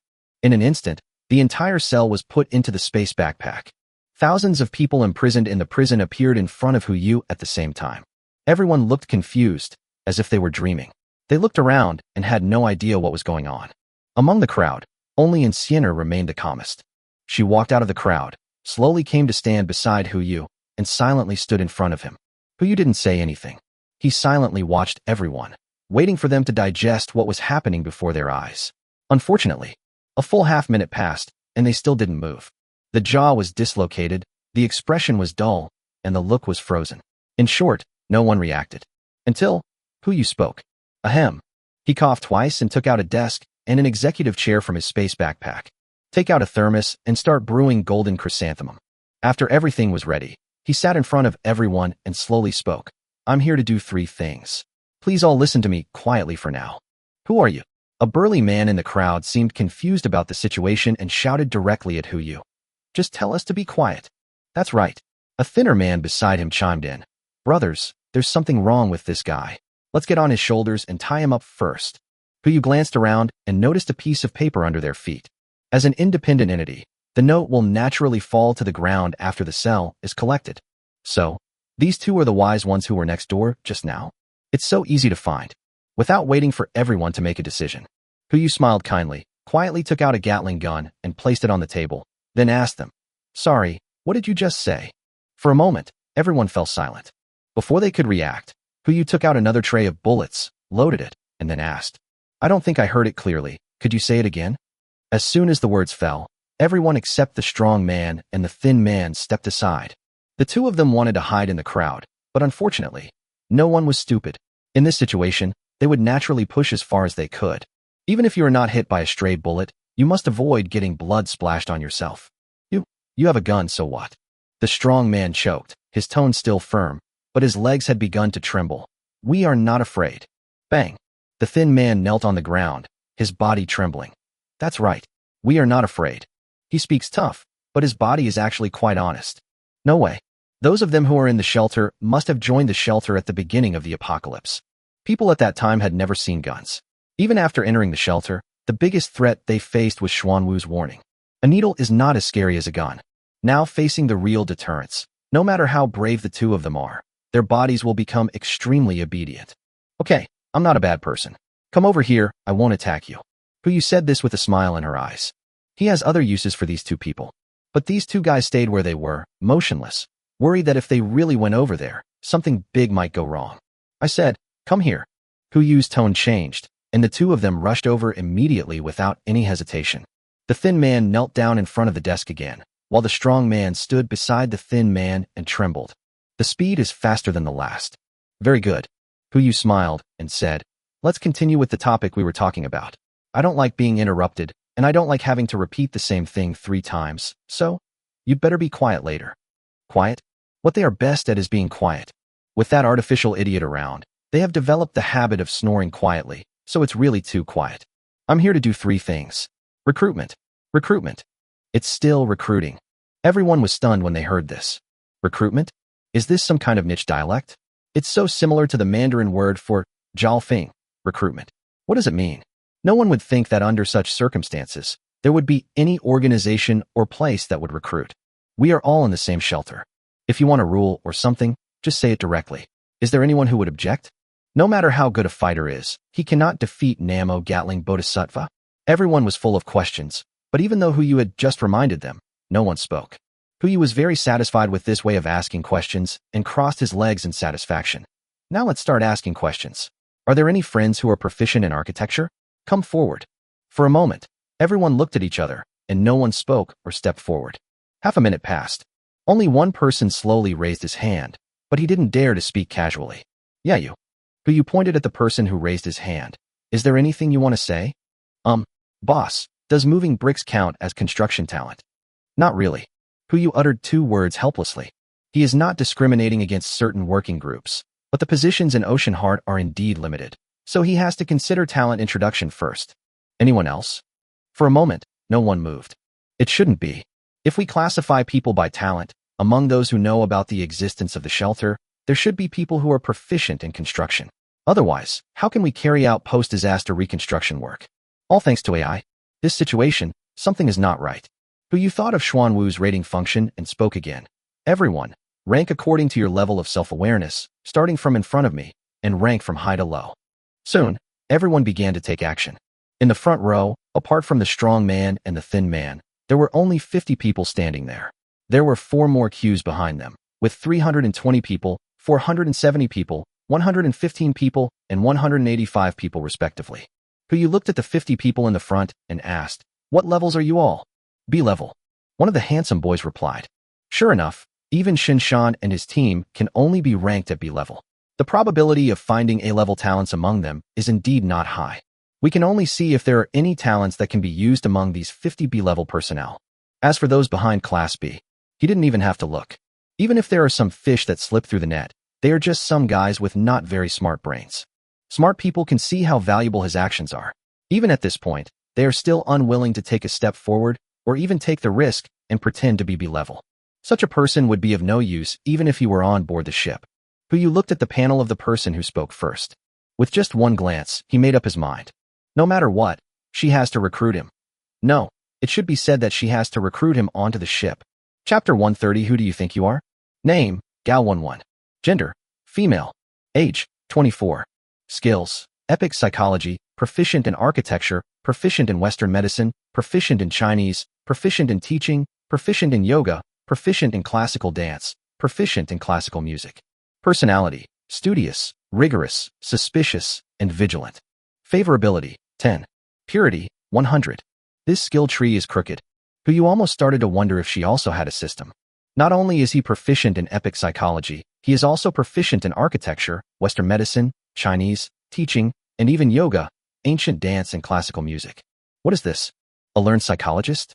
But then again, when I asked just now if anyone knew anything about architecture, why didn't this person say a word? Your name is Gao11. Who you looked at the boy. No, it should be a girl. Gao11 was obviously stunned. She knew very well that she didn't know the person in front of her, but he could call out her name in this situation. This is unscientific. This would be impossible unless he already had a list of all the people in the shelter. Considering what he did just now, it seems that this is not impossible. In that case, you're looking for a job, right? Gao11 didn't answer, but instead asked, you're looking for someone to recruit, right? I think I fit your needs, so can I join you? So decisive? Sure enough, communicating with smart people is simple. That's right. Who you nodded and extended a hand towards her. If you agree, I will ensure that you have enough food to fill your stomach, enough clothes to keep you warm, and a healthy body for the rest of your life. If these assurances were made in the past, anyone who came for an interview would probably turn around and leave. Maybe a few people will take out their cell phones and call the police directly. This thing is too much like a cult. But now when it comes to recruitment, it's simply a condition that everyone dreams of. The power is even as shocking as working 1 day a week, 1 hour a day, and earning 1 million a month. It's impossible for that to happen. What do I need to do? Gao11 was stunned at first, then asked with a smile. Her expertise told her that this person was not lying. This also proves that everything he said is under his control. If he only controlled a shelter, he shouldn't have such confidence, unless he had some other means. Of course, now is not the time to ask these questions, and even if she did, the other party would not answer her. No hurry. I have a question I want to ask you first. Who you narrowed his eyes slightly. Just now when I asked who knows architecture, you. Why didn't you stand up? Gao11 smiled, not nervous at all, and explained calmly. I don't think I know anything about architecture. I just know the basics. That's a clever answer. You should allow me to be a little cautious. Gao11 replied neither humbly nor arrogantly. You just asked me what you needed to do, right? Hu Yu smiled and replied. The answer is simple. If you want to join us, you must contribute your strength so that we can survive better. Whether it's just the surface or the mastery. Gao Wenwen looks chaotic, but she is an indispensable part of the ship. She can definitely become a brick in the heart of the ocean and be moved wherever she is needed. Not only can she help Su Linglong draw pictures, she can also undertake the task of translating the Yongle encyclopedia, and even in crisis situations, she can act as a Western doctor and teacher on the ship. The most important thing is, she can also solve the psychological problems of everyone on the ship. Now, everyone has only been on the ship for more than 10 days, so naturally there are no obvious psychological problems. However, if they stay in this environment for a long time, anyone will get sick. No matter how big the heart of the ocean is, it is just a ship. It's like a big villa. You may feel novel and happy during the first 10 days or half a month of living there. But if you were asked to stay in that villa for half a year without being allowed to leave, the feeling would be completely different. Depression, irritability, these emotions will expand infinitely due to the closed space. The size of the space will only affect the time when the emotions erupt, but will not completely eliminate these emotions. You must prepare for the future and nip internal hidden dangers in the bud. Someone who masters epic psychology should be able to handle this kind of problem. Okay, I'll join. Gao Wenwen immediately stepped forward and held Hu Yu's hand, then stood half a meter behind him. From now on, she is no longer a member of the shelter, but a member behind Hu Yu. So she bowed slightly and leaned over to whisper in Hu Yu's ear. Boss, I know what these people are capable of. There are also some people of higher status hiding in the crowd. Gao Wenwen's voice wasn't loud, but it was so quiet around them that everyone present could still hear what she said. The faces of some high-ranking personnel hiding in the crowd turned pale. The reason they didn't stand up was that they didn't want anything bad to happen, but now it has been exposed. Then why are you hiding like a shrimp? It doesn't matter. Hu Yu glanced at the few people whose expressions were obviously abnormal, with contempt in his eyes. When they retreated, they were no longer within my range of choice. They themselves gave up a better life. Oh, you're really quite arrogant. A better life? Ridiculous. Who do you think you are? Aren't we still in this shelter? Do you think serving you will lead to a better life? Assuming the total amount of resources remains unchanged, all resources are allocated by Xuanwu. Even if you have a Gatling gun, what good is it? Can you destroy all the robots? Stop kidding. Brother, who do you think you are? Do you really think you are the savior? Isn't it just a gun? I don't believe he dares to shoot everyone. A series of mocking cries rang out from the crowd. Unlike the strong man and the thin man just now, this time it was not them who took the initiative to provoke, but Hu Yu who was the first to mock. One sentence sparked discussion among the crowd. They believe that the law does not punish the masses, so they dare to speak without restraint. Hu Yu did not refute, nor did he want to refute. He glanced at the remaining 49 people standing in the first row and asked with a smile, "What about you? Who's still willing to continue the recruitment?" Seeing that he really didn't threaten them with a gun, the group of people made even more noise. It seemed as if he wanted to vent all the frustration of being locked up these days on Hu Yu. The crowd began to become chaotic. The people behind began to attack the team in front. Even if the people in the front wanted to stand still, they could not stop the hundreds of people behind them. A dense crowd of people came. Faced with this level of threat, Hu Yu just smiled and raised his hand to take out something. Gun. The lethality of this thing is unquestionable, but the threat it poses is far from enough. If we want to control these people, we have to rely on simpler and more brutal means. Chainsaw. Chapter 131 The Taste of Gossip. Buzz. The moment the sound of the chainsaw rang out, the crowd who had just been in a frenzy suddenly regained their composure. Everyone looked ahead with fear in their eyes. If they opened fire, at least 1/10 of the thousands of people would fall in a single sweep. They didn't believe that this person would dare to do such a cruel thing. To take a step back, even if the other party really fired a shot, it was just one shot. If he died, he died. If he didn't die, he would be lying on the ground and nothing else would happen. But if it's a chainsaw, whether it's a missing arm or a broken leg, it's excruciating pain. You can't die, and you can't live. I'm afraid no one wants to experience this feeling. The impact of the chainsaw even made them forget to think about how to take it out. How? Hu Yu looked at the people in front of him who suddenly stopped and even had some tendency to retreat. Aren't you planning to rush up and reason with me? Come on, I love to reason. As he spoke, he did not forget to shake the saw in his hand, as if waving at them with a smile. If you have the guts, don't bring these things out. Let's talk it out. Exactly. What kind of hero is he if he uses this thing? Good. Hu Yu put the chainsaw on the table, and the sound it made scared everyone behind him. You want to be reasonable, right? I want to hear what you have to say. Where's the guy who just said I was arrogant? Come out. As soon as these words were spoken, Everyone present fell silent. If you are hiding in a large group of people, anyone would have the courage to howl. But now who you directly named him. If those people had dared to come out, they would not have hidden in the crowd. There was silence at the scene. Who you also expected this situation to happen. He sneered. You're not coming out, are you? It doesn't matter. I don't expect people like you who talk behind my back to have any courage. Don't say I don't give you the power to choose. Anyone who wants to continue to participate in the recruitment, regardless of status, can stay here, but whether you can pass depends on whether you have strong enough abilities. As for those who do not wish to participate in the recruitment, please turn around and leave. Step back 100 meters away and don't get in the way.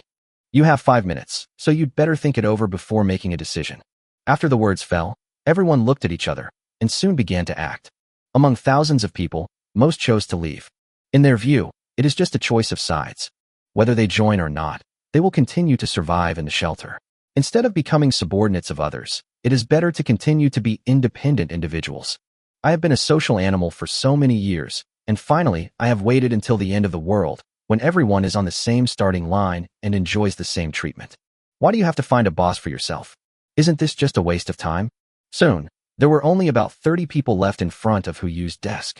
This number is even smaller than the number of Class B personnel just now. He glanced at the people in front of him and frowned slightly. Less. Too little. There are simply too few talented people available. Among these 30 people, none has epic level skills, but there are 10 who have perfect level skills. This ratio is not low, but among these 10 people with perfect skills, only 6 of them can use their skills in the apocalypse. These 6 people respectively master perfect animal husbandry, perfect breeding, perfect chemistry, perfect physics, perfect history, and perfect geography. They are all academic talents. After Hu Yu persuaded the other 4 people to withdraw, he began to interview the remaining 4. Also check out their detailed panel information. Name, Ishan. Gender, male. Age, 34. Skills, perfect geography, proficient in travel, proficient in planning, proficient in surveying and mapping, proficient in cartography, proficient in mechanics. Personality, honest, simple, responsible, and honest. Favorability, 10. Name, Wang Tianchuan. Gender, male. Age, 29. Skills, perfect breeding, proficient animal husbandry, proficient biology, proficient cultivation, proficient esports. Personality, bold, free, and uninhibited. Favorability, 10. Name, Li Noir. Gender, female. Age, 27. Skills, perfect chemistry, proficient teaching, proficient pharmaceuticals, proficient experiments. Personality, studious, rigorous, and careful. Purity, 100. Favorability, 10. Name, Chi Sishan. Age, 21. Gender, male. Skills, perfect physics, proficient in teaching, proficient in experiments, proficient in health preservation, proficient in Tai Chi. Character, responsibility, commitment, bravery. Favorability, 10. Name, Lin Wanxiu. Gender, female. Age, 23. Skills, perfect history, proficient in teaching, proficient in classical Chinese, proficient in poetry, proficient in appreciation, and proficient in antiques. Personality, rigorous, immature, studious, kind-hearted. Purity, 100. Favorability, 10. Name, Wan Shanhai. Gender, male. Age, 31. Skills, perfect animal husbandry, proficient teaching, proficient breeding, proficient cultivation, proficient biology. Personality, serious, rigorous, loyal. Favorability, 10. Hu Yu carefully looked at the panels of these 6 people and found that they all met his recruitment requirements. In addition to sharing the teaching tasks of Xiao Zissou and Han Weiwei, these 6 people can also assist in translating the Yongle Encyclopedia and surveying maps. Especially Li Nuoer, who is proficient in pharmaceuticals and has perfect chemistry. She can also unlock a pharmaceutical function for the ship. Although the Western medicine obtained from the island country is enough for them to use for several generations, it is better to have it than nothing. Hu Yu nodded with satisfaction. To save time, he looked directly at the remaining 6 people. You all meet my recruitment requirements. Since you have just chosen to stay, I will not ask whether you are willing or not. Now, I'll give each of you a chance. If you have any questions, feel free to ask them directly. I'll do my best to answer them. How did you rescue us from prison? Chi Sishan, the youngest, asked first. Although most people present had this doubt, no one wanted to waste such an opportunity to ask a question. Now that Chi Sishan has asked, everyone can listen to it. One of my abilities. Since they were planning to recruit people on board, they would eventually find out about their abilities. So it doesn't matter if you say it out loud. Yu looked at them and smiled. If you usually pay attention to online novels, you should know about something called storage space. Coincidentally, I have such an ability. Cool. Chi Sishan exclaimed in surprise and subconsciously asked, how big is this space? Is it that big for the entire prison? That's the second question. Yu looked at Lin Wanxiu, the second youngest among them. The younger one. Go first, you ask. Facing Yu's question, Lin Wanxiu slowly stepped forward, staring at him intently, and tentatively spoke. You, don't you remember me? In a moment. Shinshan and the people around him all looked at Yu at the same time. This is The Smell of Gossip. Chapter 132E. Director? Yu was stunned. He had no recollection of the name Lin Wanxiu. But then again, he looked at Lin Wanxiu's face, and it seemed more and more familiar, as if he had seen it somewhere before. The memory was in his cerebral cortex, but he just couldn't remember it. He just felt it looked familiar. He had no choice but to ask. You are? Lin Wanxiu. Lin Wanxiu said her name and smiled bitterly. Yu? Have you forgotten? We were classmates in high school. Speak in one sentence. Yu actually remembered some of it. High school. That period was neither early nor late.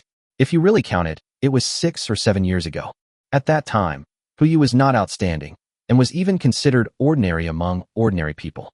After working hard, I barely got into college. As for those classmates in high school, apart from a few people who often play together, or those who sit at the same table, who still remembers who is who. If Lin Wanxiu hadn't reminded him, he might not have remembered anything at all. Lin Wanxiu. There was a girl in their class at that time. She was not very pretty, but very pretty, and her academic performance was above average. The last time we met, I heard that she had been admitted to a key university in another province, and we haven't had any contact since then. I didn't expect to meet her here. Oh, Yu exclaimed. So it's you. Why are you here? It's a long story. Lin Wanxiu smiled bitterly. I didn't expect to meet you here, especially under such circumstances. Yes. Yu couldn't help but sigh, but he didn't forget to get to the point. Let's get down to business first. Do you have any questions? If not, let the next person ask. Have.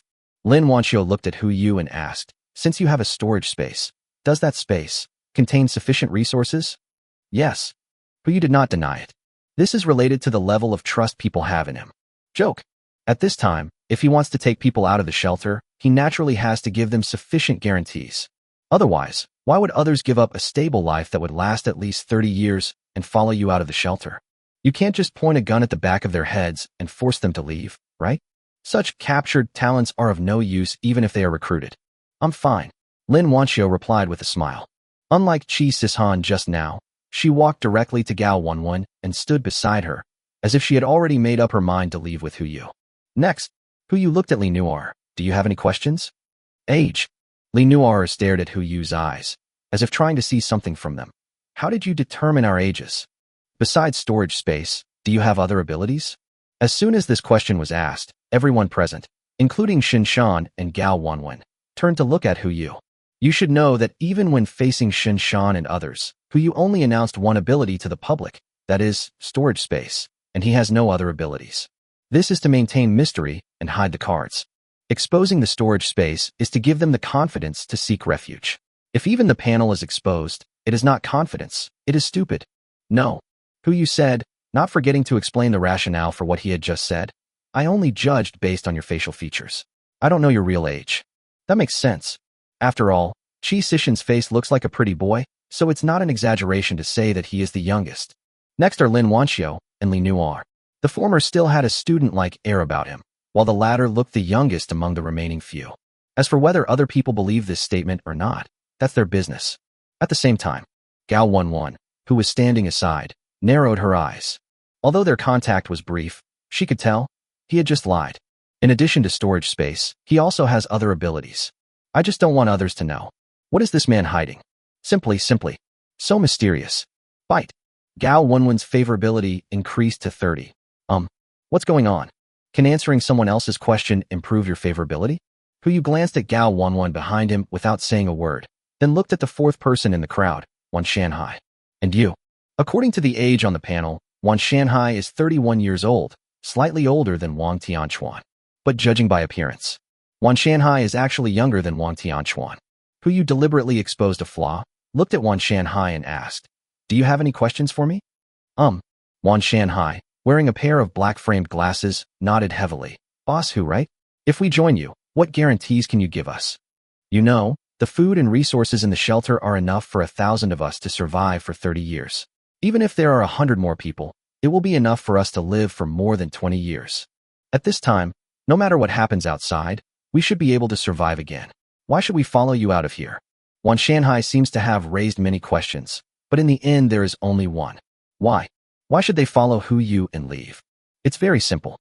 I have resources, even more than what's in the shelter. I also have the ability to survive, which can at least guarantee your safety in any situation. As for why, Hu Yu pointed to the dome above his head and said, just because you follow me, you can live under a wider world, instead of being trapped like a prisoner in this slightly larger cage. The words fell. Wan Shanhai frowned slightly. He was not dissatisfied with the answer, but very satisfied. But he couldn't be sure whether Hu Yu could do as he said. It's raining heavily outside. There are even mutated fish causing trouble in the water. Why did he dare to make such bold statements and take them out of the shelter? If all this is just empty talk from him, then I might as well stay in the shelter. I know your concerns. I will prove it to you later. If you are not satisfied, you will have the opportunity to leave. Good. Wan Shanhai pondered for a few breaths and finally uttered a word, looking at the people around him. I'm fine. Wang Tianchuan was afraid that he would be placed last. Raise your hand and ask questions. He spoke tentatively. Boss Hu, you just came in from outside. What's the situation outside? You will know this later without me telling you. Hu Yu replied casually and also raised a question he had always wanted to ask. Oh right, I've been wanting to ask that. This shelter, why is it like this? You guys started a war with Xuanwu. It's a long story. Wang Tianchuan sighed and then looked at the last person. It just so happens that Director Yi hasn't asked any questions yet. You can ask him. He was one of the first people to enter the shelter. Director Yi, Chapter 133 Shelter Secret. This also explains it. Why does a person with perfect geographical skills also have so many miscellaneous proficiency skills? So he is the director. Only, it seems that he is not very capable as the director. Otherwise, why would I discover his existence only now? Just now, when so many people were about to rush forward, he didn't say a word, and when he stood here, none of the people in the distance wavered. If I saw correctly, those guys in the distance who were not planning to recruit had expressions that looked like they were watching a show. It seems like watching someone make a fool of themselves. No matter what, even as a former director, Ishan must know more than others. Boss Hu. As soon as Ishan's voice came out, Hu Yu's pupils trembled. This voice, isn't it the same human voice that we heard outside the shelter at that time? The voice that warned them not to enter. Is it you? Hu Yu maintained a polite smile and said, you were the one who recorded the voice that forbade people from entering the shelter, right? That's right. Ishan did not deny it, and then explained, I just wanted to prevent a small number of people from entering the shelter and waiting to die. Waiting to die? How can you say that? Hu Yu asked in confusion. Isn't there enough food in the shelter for 1,000 people to eat for 30 years? How could it be just a matter of waiting to die? This? Ishan hesitated for a moment, but in the end he still couldn't rest assured, so he suggested to Hu Yu, Boss Hu, I won't ask you any more questions. Can you give us some time to be alone together? There are some things I only want to tell you. Simple. Hu Yu snapped his fingers as he spoke. The room on the 28th floor appeared out of nowhere in the shelter. Whether it was the few people around him who were ready to join, or those who were still watching the show in the distance, they were all in shock at this moment. The prison just disappeared, and before anyone could react, it appeared in front of Hu Yu. This level of shock only lasted for a moment and soon returned to normal. But this situation is different. They were clearly watching Hu Yu, watching their every move, but with just a snap of their fingers, the house appeared out of thin air. Anyone who sees this will have their pupils tremble. Hu Yu didn't care about all this. He walked into his room first, signaling Shinshan to stay outside with his eyes, while Insiener followed him silently. Seeing this, Ishan quickly adjusted his state and followed him into the room. The so-called aloneness naturally cannot be just one person. It is enough to be alone in a quiet place where you cannot be heard by others. Here it is. Hu Yu did not enter 2802 or any other room. He just stood in the corridor on the 28th floor and looked at Ishan in front of him. Whatever you want to say, just say it directly. Ishan responded. The food you mentioned just now, Boss Hu, actually there is not that much in the shelter. That number is just something I made up to appease people. Hu Yu was not surprised, but just snorted. Why? Because. Ishan lowered his voice and repeated it twice, then slowly raised his head, with a wry smile on his face that was uglier than crying. Because I want to live. You don't even know? When the apocalypse arrived, I was shopping in the mall near this shelter. I originally planned to buy some things and then go back to the institute. But as soon as the rain started, I felt something was wrong, so I immediately ran upstairs to observe the clouds. Because of this observation, I can never go home again. The rain kept getting heavier. After a day, the entire first floor of the mall was flooded, and I couldn't even make out the clouds. My knowledge tells me this thing is definitely not simple. Then I thought of the shelter. As a professor at the institute, I was once told the location of a shelter in our city. It was confidential information at the time, and it just so happened that I wasn't far from it. The next day, the rain still didn't stop, so I immediately decided to swim out to find shelter. Luckily, the shelter hadn't been flooded at that time, and hadn't even been officially opened. It was hidden in an abandoned, unfinished building. Since I was the first to enter this shelter, Xuanwu immediately appointed me as the director of this shelter and asked me to oversee all the supplies within it. When I saw it, I almost went numb. Since the shelter was built not long ago, the supplies inside have not been fully replenished. The reserves are only 5% of the planned amount. If this amount was for me alone, it would certainly be enough, but as more and more people entered the shelter, food gradually became a problem. 5% is only enough to feed 1,000 people for a year and a half. If this number were to be made public, I couldn't guarantee they wouldn't riot, so I had to lie and say there was plenty of food. At first, everyone still trusted me. After all, there was enough food. But after Xuanwu calculated the specific conditions of the apocalypse, he began to adjust the supply based on the available food. The original 3 meals a day were reduced to just 1 meal a day, and the amount of each meal was only enough to maintain basic nutrition. It was not enough to fill me up. Just a few days later, people started protesting. I couldn't suppress it, and I couldn't get Xuanwu to change the rations. So, the riots began. So, Hu pointed outside and said, "Is this why the shelter has become like this?" Ishan smiled bitterly and nodded. "You also know that Xuanwu will not kill humans, but if humans riot and do not change after being warned, they will be sentenced to imprisonment." Almost all of us were thrown into the cage, and even I was dismissed from my position as director. Everyone outside now thinks all this is the result of AI becoming mentally retarded. No one has considered that this is actually caused by the shelter itself. What about the distress message? Hu asked curiously. You've all been imprisoned. Logically, you shouldn't have had time to send a distress message. Then who sent the distress message we received? Now it was Ishan's turn to be confused. He looked at Hu with some confusion. What distress message? I don't know. Ever since I was stripped of my position as director, I no longer have the authority to view messages, let alone send any. Not you, etc. Hu's eyes suddenly lit up, and he understood what was going on. Chapter 134. Nothing is bigger than food. When Hu and others entered the shelter earlier, Xuanwu assigned a number to each of them. According to the member numbers they obtained, there should be 1,230 people in the entire shelter, but the total number of people in the cages now is only 1,090, which means that there are still 57 people outside. Since Xuanwu has the authority to designate who will be the director, then choosing a director from the remaining 57 people who have not been imprisoned seems not difficult, right? Of course, the premise of all this speculation is Ishan's number must be 00001. Otherwise, the first 57 numbers might have been obtained when the shelter was first established. Hu looked at Ishan and asked, "Since you were the first one to enter the shelter, what is your number?" 00001. Ishan didn't understand why Hu asked this. Shouldn't this be common sense? Boss Hu, what's wrong? Fine. Hu said this and walked out of the 28th floor. Since we have confirmed that there are still people in the shelter, we might as well take a look. More than 1,000 people were put in jail, but the 50 or so of them were still enjoying life outside and even had time to send a distress signal. I guess there are quite a few talented people in there. As the saying goes, now that I'm here, if I don't take a look, I'd feel a bit sorry for diving so far down to check the situation, and even ended up spending time in jail. Seeing Hu leave, Ishan followed him out. After the two left the 28th floor, Hu casually put his former house back into the storage space.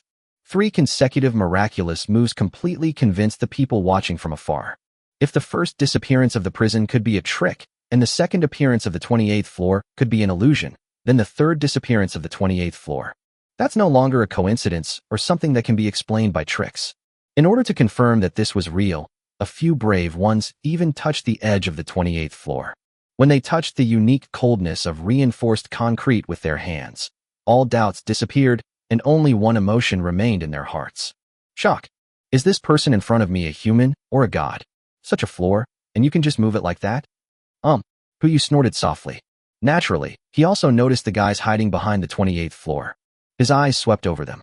Just a snort and a look, and those people were instantly panicked. Most of them turned around and ran away, while some stayed where they were and collapsed to the ground with their legs going limp. Old. Don't be so old. Huyu's tone was extremely calm. You want me to help you? I'm not your university professor. Why should I help you? After saying that, Huyu turned around and left with Shun Shan and the 6 new employees. As for where to go, of course, I go find someone. They walked all the way from the edge of the shelter to the core and naturally discovered a problem. Most of the residential areas on this side of the shelter have been destroyed. If you want to find someone, you naturally have to look at the residential areas on the other side that have not been destroyed. If there are still people living here, they will most likely appear there. But before I go, there's one more thing. Huyu looked at the burly man and the thin man in front of him who were still pretending to be calm. Hey, now I give you 2 choices. First, I'll send you on your way so you don't have to suffer in this apocalypse. Second, the strong man and the thin man shouted in unison. On the road? If they wanted to go on the road, they would have chosen to indulge themselves when the end of the world came. At the beginning of the apocalypse, those of them who were in public areas witnessed what a real Sin City was. All kinds of primitive desires of human beings are infinitely magnified. If they wanted to die, they would have started indulging themselves and enjoying the last moments of their lives, instead of discovering this shelter while struggling to survive. So when there are only 2 choices, I will naturally choose the second one without hesitation. Very good. Huyu replied calmly, pointing to the other side of the area they hadn't explored yet. Go over there and shout. Shout. The 2 were confused and obviously didn't know what to shout. Boss, what do you want us to shout? Call for help. What else can you shout? Huyu rolled his eyes and handed a loudspeaker to each of them.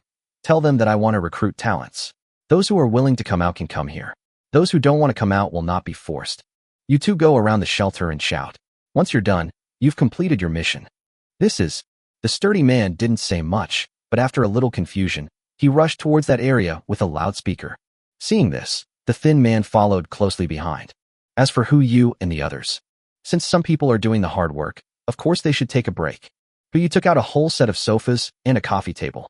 Top it with the snacks that Zhang Sirui prepared yesterday. A simple afternoon tea is ready. He turned to look at the 7 newly recruited people and said, Don't be shy. Sit down and have some afternoon tea. I'll prepare a welcoming banquet for you when we get back tonight. In the evening? Back home. Welcome party. Where are you going back to? With the supplies in the shelter, it is difficult to have enough food to eat every day. So where can we get supplies to welcome guests? Even if you have storage space, the food inside is limited. Can you prepare a welcoming banquet for us? It's just a pie in the sky. The 7 people's eyes were full of doubts, but eat. No matter how big the world is, there is nothing bigger than eating. Fill your stomach first. Everyone sat directly on the sofa, stuffing high-calorie foods such as macarons, tiramisu, and semi-rare cheese directly into their mouths. No matter whether they taste good or not, no matter whether you like them or not, these are treasures that can help you survive in the apocalypse. Seeing Huyu and others sitting there motionless, the remaining more than 1,000 people looked at each other, not knowing what had happened. There was no way. After all, the distance was too far. I could only see them sitting there and couldn't see their specific actions. It wasn't long before someone raised a key question. What do we do now? What else can we do? That guy obviously won't take us in. Why don't we continue with our previous plan and check out the warehouse first? Occupy the advantageous resources. Even if they have guns and we can't resist them head-on, we can still hide some resources. I agree. This shelter may not be big, but there are only 9 of them. As long as we hide the resources, they won't be able to find them. Even if they have guns, they will starve to death here. Then what are you still standing there for? Let's go, brothers. Seizing the initiative is the most important thing. Wait, I always feel that their goal is not resources. One of them spoke up. Everyone fell silent, their eyes fixed on him. Although they didn't say a word, it was enough to express their doubts. Smell it. The man twitched his nose and leaned forward. Does this smell like freshly baked bread? Chapter 135. The door opens. Bread? Haha. I see you're really hungry. Yeah, what kind of world is this? How can there be freshly baked bread? For example, even the oven for baking bread can't be powered. No. Wait. Smell this. Does it smell like egg tarts? Okay, another crazy one. Forget about the bread. Even the egg tarts are coming out. Haha. Why didn't you tell me there was a pastry shop across the street? No, The pastry room is too big. This should be afternoon tea. The sound of ridicule was endless. Among the thousands of people, the vast majority did not believe what the two had just said and were all mocking them. However, as the smells got closer and stronger, even if the people in front of him didn't believe it, their voices began to gradually become lower. Those smells seem real. No, impossible. Even if that person had the storage space that only existed in novels, he couldn't possibly have freshly baked bread. It's impossible that he was guarding the door of the cake shop at the beginning of the apocalypse and put the cakes into the space after they were baked, right? The fragrance is getting stronger and stronger. Some people have already started to swallow their saliva. You have to know that they have only eaten one meal a day in this shelter these days, and it is just enough to meet their nutritional needs. I never had enough to eat. Now that they smelled the scent of this high-calorie food, even if they didn't want to, their bodies had already made the decision for them and were slowly moving in that direction. 1 step, 2 steps. From walking to running. Everyone rushed all the way and soon shortened the distance of hundreds of meters to only a dozen meters, which was enough to see the things on their table from a distance. Macarons, egg tarts, tiramisu, semi-rare cheese, iceberg lava. These are all excellent products for replenishing energy. If it weren't for the Gatling gun and chainsaw on the desk, they would have rushed over. But now, they could only watch the 7 chosen people wolfing down their food at the table. No, it should be said that there are 6 people. Because Ishan is older and can't eat these greasy foods, he has stopped fighting, and the remaining 5 are still fighting in the pile of desserts. It seems like he will not give up until he gains 10 pounds by eating today. Okay, don't eat too much. Huyu really couldn't bear to watch it anymore. It's not that he felt sorry for these desserts, it's mainly because it was too tragic. Wan Shanhai, a middle-aged man, ate recklessly and stuffed 2 pieces of iceberg lava into one mouthful. His mouth was swollen like a pig's head, and his mouth was full of dark chocolate, and he was still chewing. Wang Tianchuan was better, but not by much. Every time he chewed and exhaled, a piece of tiramisu debris would come out. Even so, Chi Sishan, who was sitting next to him, did not stop eating. He didn't care whether his mouth was contaminated by the residue sprayed out by Wang Tianchuan. He just stuffed the egg tart into his mouth. So it's good to be young. You don't have to worry about high cholesterol. You can just stuff food into your mouth. Fortunately, the only 3 women at the table were still a little reserved. Li Nuotter ate 1 macaron at a time, but after each one, she would drink a sip of black tea to ensure cleanliness before continuing to eat the next one. Lin Wanxiu was similar. It was obvious that she wanted to restrain herself and eat less, but the roundworms in her stomach kept protesting, so she had no choice but to follow the crowd's pace and eat like crazy. Gao Wenwen was the most normal. She sat quietly next to Hu Yu and ate a little from everyone. She didn't eat much, nor did she waste much. As soon as everyone heard Hu Yu speak, they all stopped immediately. They can still distinguish between a full meal and a full meal. If I get fired for eating too messily, I won't be able to eat these things anymore. They looked at Hu Yu, worried that it was because they had eaten too much, and wanted to explain, but before they could open their mouths, Hu Yu spoke first. Come on, this is just afternoon tea. If you fill your stomachs now, you'll never be able to eat at the welcoming banquet afterwards. When the time comes, we'll eat. You guys can watch us. Don't blame me for not reminding you. Hurry, burp. Wang Tianchuan was about to speak, but just as he uttered a word, the icy lava in his mouth almost choked him out. There really is a welcoming party. Chi Sishan next to him was a little better. He asked curiously, Boss Hu, I thought you were trying to trick us. Then you continue. Hu Yu raised his hand and said, Eat more. I'll take the trouble to eat more for you guys, including the roasted whole lamb and roasted suckling pig. If it was in the past, even 5 minutes ago, when Hu Yu said this, everyone would just think he was empty talk and talking nonsense. But now, they saw with their own eyes that desserts on the table were constantly being added, and no matter how much they ate, those desserts and snacks kept coming to the table. It seems like I can never finish it. In this situation, if you still doubt the welcoming banquet he mentioned, then perhaps even wisdom cannot explain their behavior. Everyone stopped eating instantly, but there were still a lot of desserts left on the table. Not to mention how many there are. The accumulated calories in these desserts alone are enough for more than a dozen adult men to consume in a day. The 7 people were full and sat quietly on the sofa, but those people dozens of meters away were not full yet. Not to mention not having enough to eat. They haven't eaten these things since the end of the world. No, to be precise, I rarely smell it. If you take just a small bite, judging from the tone he just spoke, he should still have a lot of food. It shouldn't be a problem if he just eats a little bit, right? Right. At least your life won't be taken away. Even if I get beaten, it doesn't matter. This idea began to grow in some people's minds. They moved forward little by little. Their purpose was self-evident. Huyu had already noticed them a long time ago, but he didn't care. He just quietly took out a new box of egg tarts from the space, took out one of them, and started eating. If he heard correctly, there is movement in the small villa in front. Brother Sean. Huyu uttered 2 words, and without further ado, Shan immediately stood up.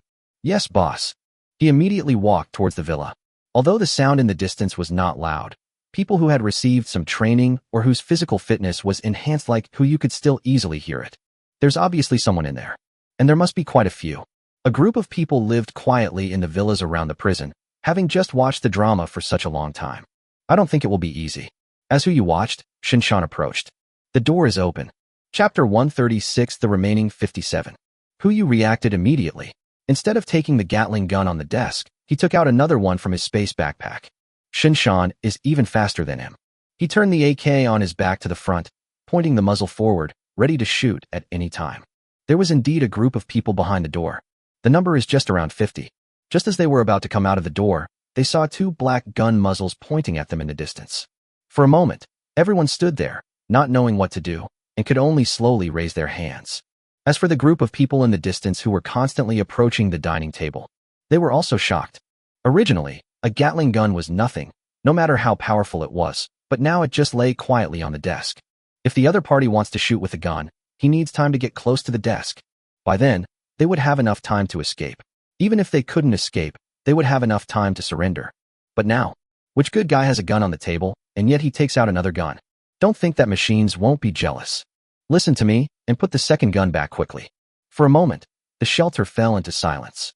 No matter which group they were all unusually quiet at this moment, fearing that they would accidentally break this rare balance. Even Huyu and others are no exception. He looked at the guys coming out of the door, was stunned at first, and then his brows couldn't help but frowned. The number of people, 57, just the right number. Obviously, they are another group of people living in the shelter. The new director is among them. It's just, why do these people look so silly? Could it be that there are no talented people among them? Hello. Huyu casually put the Gatling gun on the ground and shouted to the front. Those people in the house, come here. We won't shoot. Hearing Huyu's voice, the 57 people who walked out of the door looked at each other, as if they were discussing something. They soon came to a conclusion and walked towards them slowly. When another group of people who were preparing to snatch food from the tiger's mouth saw this, they also discovered that there was actually a small group of people in the distance. They looked at each other, their eyes full of confusion. What's going on with that group of people? Why are they in the shelter? That shouldn't be the case. Aren't all the people in the shelter imprisoned? What's going on with them? There are more than 50 of them. Could they be the ones who came in after we entered the prison? It's possible. Didn't you just hear it? This guy sent 2 people to broadcast, maybe to search for these people. So what should we do now? Should we continue to rob or not? As soon as the most crucial question was asked, everyone fell silent. But they soon reached a consensus. Rob. But wait until the right time to grab it. Since they are looking for this group of people, maybe they want to hold another job fair. Wouldn't it be easier to steal his food if they wait until he lets his guard down and then go there? The crowd began to move towards the dining table, but their speed was obviously much slower. They were waiting for a suitable opportunity. Another group of people was different. They approached Huyu and others at a much faster speed than that group of people. Soon, they arrived in front of Huyu under the leadership of Shan. Before Huyu could speak, the middle-aged man leading them asked first. I just heard on the radio that you're hiring? That's right. Huyu nodded and looked at the group of people in front of him. A series of panels popped up in front of him. I have to say that the average quality of this group of people is much better than the more than 1,000 people just now. Among the 57 people, almost everyone has mastered a perfect skill, and there are very few repeated skills, covering almost half of the scientific research circle. If divided according to Xuanwu's rating, each of them should be rated above B. The middle-aged man in the lead even possessed 2 epic skills. One was epic biotechnology, and the other was artificial intelligence life. With these 2 skills alone, his rating could potentially reach A. Could it be that they were the people the shelter was originally supposed to protect? But their order was so far back, so they should have entered the shelter 10 to 15 days after the apocalypse. At that time, even if the water level did not rise sharply, it would have reached 50 meters. You have to dive at least 20 meters to reach the shelter. How did this group of people do it? Since you're looking to recruit, I have a question I'd like to ask. Shouldn't it be too much trouble? Thinking of the other party's identity, Huyu also responded with a smile. It's not a bother. If you have any questions, you can ask directly. Did you just come in from outside? Yes. Did you guys take care of that dragon snake outside? That's right. How did you solve it? 3 questions were asked in succession. It was obvious that the other party had already prepared a draft and was waiting for Huyu to answer. So the first 2 questions are not important. They are just an introduction. The most important one is the third one. The middle-aged man's eyes almost popped out when he looked at Huyu. Huyu didn't fall for it either and simply replied with 4 words, no comment. I'm fine now, the middle-aged man said, without getting entangled, but just took a step back and looked at the people behind him. Since it is a recruitment, it must be based on mutual consent. Whoever is willing to apply can go. I won't stop it. As soon as he said this, the people behind him immediately exploded. The nearest little girl immediately rushed out and looked at Huyu eagerly. Boss, as long as the application is successful, can we eat these things? Huyu glanced at her. 26 years old, with perfect swimming and teaching skills, it is estimated that he should have been a national-level swimming coach before the outbreak of the apocalypse. Such talents must not be let go. No. Everyone was disappointed. Before they turned around and left, Huyu waved his hand and added a new wave of desserts to the table. You don't have to apply for the job, you can eat now. Wow, what? We can eat it now? Really? Never mind, just eat. In an instant, 56 out of 57 people pounced on the table and began to feast. There was only one person standing there motionless. That middle-aged man. He looked at everyone around the table with smiling eyes, without saying a word. Huyu was curious and asked, Uncle, don't you want to eat something? No. The middle-aged man replied in a very calm tone. I'm not joining you. So wouldn't it be taking advantage of you if I eat it? Not joining. So decisive? Huyu was about to ask the reason, but before he could open his mouth, the more than 1,000 people in the distance rushed over. Brothers, charge. Delicious desserts just ahead. Charge. Chapter 137, Who said there is no land now? This group of people. You must be crazy. Huyu's mouth twitched. He couldn't understand what was going on in their minds. He clearly said that the 50-odd people in front of him should eat it, but he didn't ask them to come and enjoy it together. What's the matter with rushing over now? Is it just a conspicuous bag here? But it won't work if we don't stop it. Eating the desserts on the table is a small matter, but if his future talents are hurt, that would be trouble. But if I were to do it directly, I would seem too cruel, so it would be better. Huyu waved his hand casually, and the corpse of a 100-meter-long dragon snake suddenly fell from the sky and landed precisely in front of the road where everyone was moving. Just a moment. Those who were at the front of the crowd crashed directly into it. The strength of the mutant dragon snake's scales is even much higher than that of the black-scaled koi, not to mention the thickness of its body. Those people rushed forward and fell backwards. The powerful reaction force made them fall into the crowd. The people at the back didn't have time to dodge and were knocked to the ground by the people in front. There are some people further behind. The moment the dragon snake appeared, they realized something was wrong and hurriedly adjusted their steps. Fortunately, they stopped before colliding with the crowd in front. This is a dragon. This must be a dragon. What a bullshit dragon. It doesn't even have horns. How can it be a dragon? It should be a dragon snake. But where could such a large dragon snake be found? Could it be that a mutated creature has appeared out there? It's not impossible.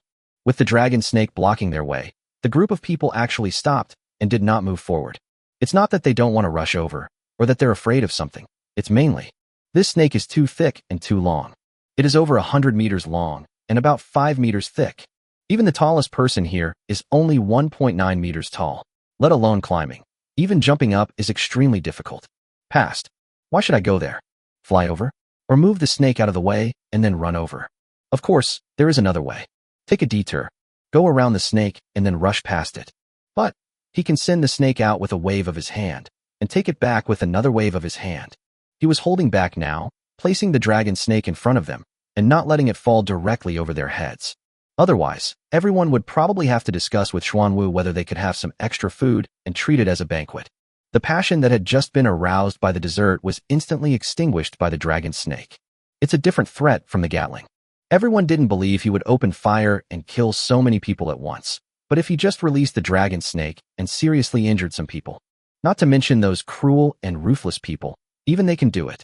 Meanwhile, at the dessert table, except for a few people who were still eating and drinking, everyone else turned to look at the dragon snake behind them. Led by the director, they once witnessed this behemoth attacking the shelter. Unexpectedly, when we met again, it turned out to be like this. Even this kind of creature can be killed. God knows what kind of magical skills Basu has. Being able to work under him, at least I don't have to worry about my future safety anymore. For a moment, Prompt sounds began to pop up in Hu Yu's ears. Lin Su's favorability increased to 30. Li Sunny's favorability increased to 30. Wang Qi's favorability increased to 30. 57 prompts popped up one after another, and the favorability of everyone in front of him increased to over 30. Hu Yu raised the corner of his mouth slightly, as long as there is a gain. Now there is no need to worry about not being able to recruit people.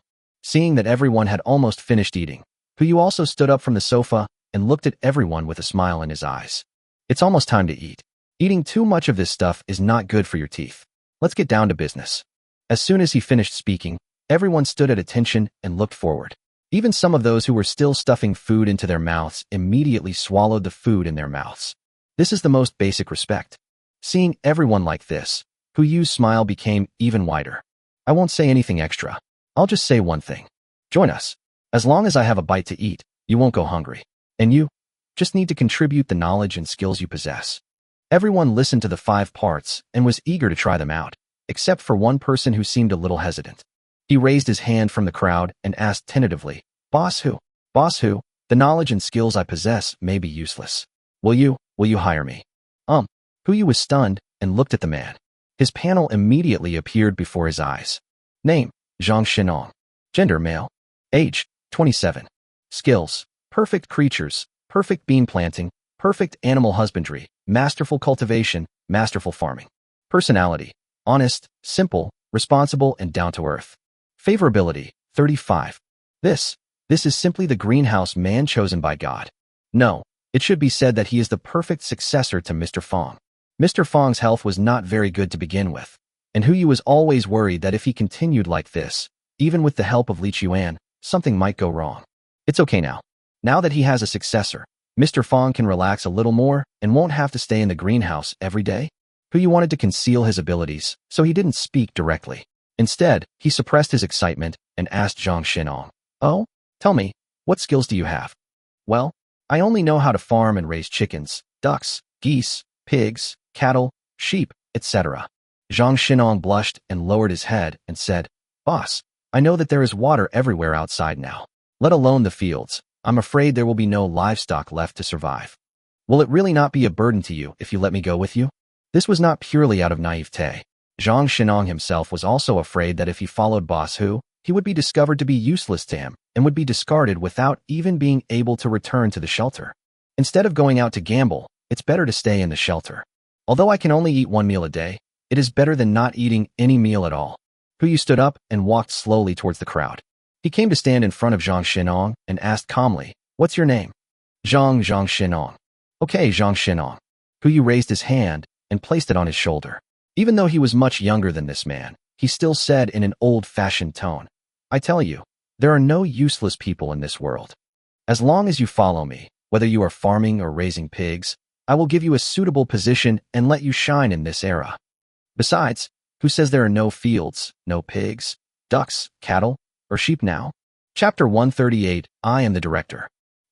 When everyone heard this, they were suddenly surprised. Could it be that this person also possesses these things? You have to know that the outside world has already become a water world. Even if some places have not been flooded yet, it is only a matter of time. From the way he spoke, it seemed that he not only owned a field, but also a herd of livestock. You should know that even inside the shelter, there is only about 1,500 square meters of planting land, which is equivalent to only 2 acres of land.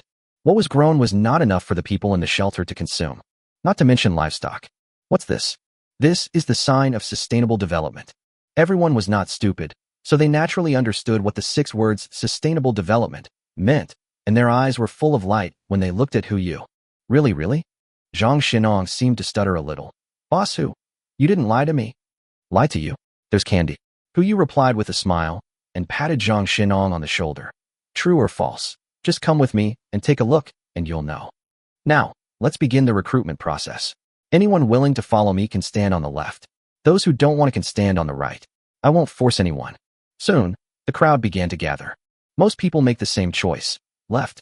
No, it shouldn't be said that it is most of them. Among the 57 people, 56 chose the left side and left with Hu Yu. There was only one exception. He stood on the right side from beginning to end, looking at everyone making their choices with a smile in his eyes. That middle-aged man. You thought that after he showed the results of killing the dragon snake, the other party would choose to join. After all, his favorability towards me has already risen to 30, so it is reasonable for me to join. I didn't expect that he would still be so persistent. You looked at the man curiously, and his panel popped up in front of him. Name, Li Xianzhong. Gender, male. Age, 34. Skills, perfect strategy, perfect leadership, perfect operation, proficient speech, proficient management. Personality, loyal, kind, stubborn, and blindly loyal. Favorability, 30. This combination of skills. Could it be that this person was once an official? You stepped forward and asked curiously, Brother, are you really not going to come with us? I'm the director. So what, director? The food in the shelter isn't enough for you to consume. You'll starve to death in there in less than 30 years. I am the director. You frowned slightly. He didn't believe that someone with such brilliant skills could be a guy who only talked in the same old stuff. I mean, Li Xianzhong smiled and said, because I am the director, as long as there is one person left in the shelter, I will be responsible for him. Because I'm the director, there's not enough food in this shelter, so I'm responsible for solving it. Boss who? I know you mean well, but since I've taken on this title, I should take responsibility. Unless you can take everyone out of the shelter, as long as there's still one person left, I'll be responsible for him. He is indeed foolishly loyal, not to mention that he is also stubborn in character. It is simply, even 10 cows can't pull him back. You didn't say much. He also admires such people. He thought about it, and took out a Senza bean from his space backpack. Perfect grade Senza beans. This was discovered when Mr. Fong handed him a new batch of magic beans last time. Since the production of Senzu beans doubled, there was no need to worry about the food supply on the ship, not to mention that he also took away the resources of the entire island nation. With the space backpack's extreme freshness preservation, there is no need to worry about the supplies on the ship. So, after he found this Senza bean, he didn't tell anyone and put it directly into his backpack without planting it in the greenhouse. After all, Mr. Fong was so tired, and he didn't want to make the old man too tired. I didn't expect it would come in handy now. You handed over the magic beans and said, find a piece of land to plant these. If they can survive, you won't have to worry about food anymore. This is... Li Xianzhong was stunned, his eyes full of confusion. It's just a bean, what good can it do? Even if you plant potatoes all over the field, it won't be enough to support the consumption of thousands of people. If it weren't for the fact that this person's method just now was truly amazing, Li Xianzhong would have just smiled and said nothing, and thrown away the magic beans after taking them. But if it was his work, this thing might really be useful. Thank you very much. Li Xianzhong did not refuse, but took the magic bean carefully and put it in the innermost layer of his pocket. I hope you survive. You glanced at Li Xianzhong, gave him his most sincere blessings, then turned and looked at those who chose to leave with him. 63 people in total. If he had not harvested the resources of the island nation, he really would not have dared to bring so many people directly on board. Just finding food would have been an extremely difficult problem. Everyone, are you ready? Ready. After everyone had eaten and drunk their fill, they even had more energy to speak. They spoke in unison, their eyes full of anticipation for a new life. Well then, let's go. You put away the body of the dragon snake and led everyone in the direction they came from, and arrived at the place where they came in. As soon as they reached the door, everyone's legs went numb. Damn, this door can't be opened. Was just about to take out the RPG to try it out when he heard the voice of the Xuanwu robot. Warning, warning, someone has been detected attempting to breach the shelter gate by force. No one inside is allowed to leave before the shelter opens. Please return to your residence as soon as possible. Was stunned on the spot. In other words, this door can only be opened from the outside, not from the inside. But if you think about it, the essence of a shelter is to protect the people inside from external factors. What if there is a nuclear threat, and someone in the shelter is so desperate that he opens the door? Wouldn't everyone inside be buried with him? Therefore, the door of this shelter must not be opened at will. Boss! Shinshan also noticed the connection and came forward to suggest, why don't we just take over the shelter? That way we can get out, right? What will we do if we take in the people here?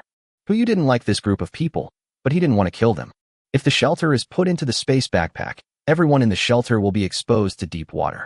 The people who follow them can only take their equipment with them. But what about the others? Even if he had all the diving equipment on the island and could arm everyone, if they surfaced and saw the heart of the ocean, wouldn't they run after him?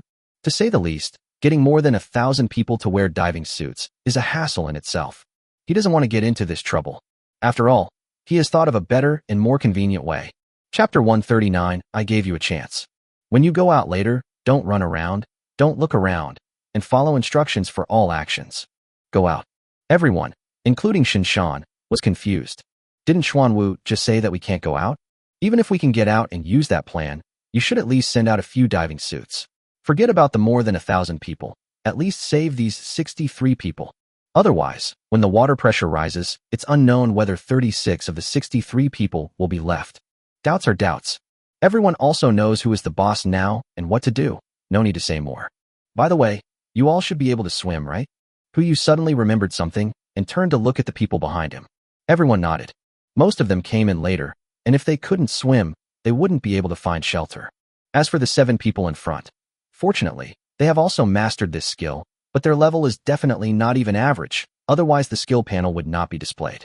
As long as you know it, that's enough. Well, remember what I just said. Yu didn't say much, just raised his hand close to the surface of the shelter. Release. Zijing Mountain appears again.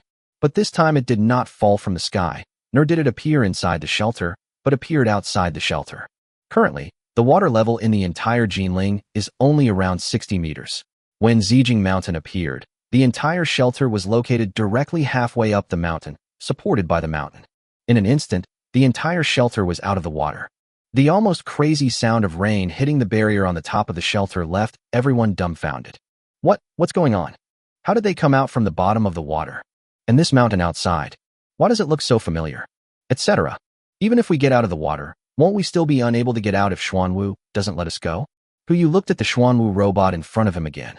Xuanwu, there is no danger outside now, but there is a shortage of food inside. I will lead the team out to search for food. If you don't let us out, you're just trying to starve us to death. The feasibility of the action is being determined. Xuanwu hesitated for a moment, then uttered a mechanical synthesized voice. We have detected that you are an E-level personnel and have attempted to escape from prison. This has been determined to be a failure. Change someone else. Yu turned to look at Zhang Xinong. Zhang Xinong, come here. Okay, boss. Zhang Xinong stepped forward and repeated to Xuanwu the same words Yu had used. We are going out to look for food. Please let us go. The feasibility of the action is being determined. Judgment failed. You are not a combatant and cannot lead the team to carry out this mission. Hey. Yu took a quick step forward and said, I'm giving you face, right? Originally, he didn't want to cause trouble, but since this guy was so disrespectful, he had to cause trouble. He turned his hand and directly put the entire shelter into the space. Not only him, but everyone in the shelter appeared in a park on Bauhinia Mountain. Thousands of people gathered together, and suddenly chaos broke out, with everyone talking at once and saying all sorts of things. What's going on? Where's the shelter? Be careful. I don't know if this rain is harmful. Go get out of the rain. Don't panic. This place looks familiar to you. I think I've been here before. Zijing Mountain. How could it not look familiar? But why would Zijing Mountain appear here? Ahem. Yu coughed lightly twice, then calmly took out a loudspeaker from under a black umbrella and said, Everyone, be quiet. Everyone, look at me. As soon as his voice rang out, everyone turned and looked forward. After all, everyone has just witnessed this person's methods. Sorry, I was about to leave the shelter, so this was the only option I could use. Now, I'm reopening the shelter. Those of you who didn't participate in the recruitment process before, please hurry in now. Don't crowd, and line up in an orderly manner.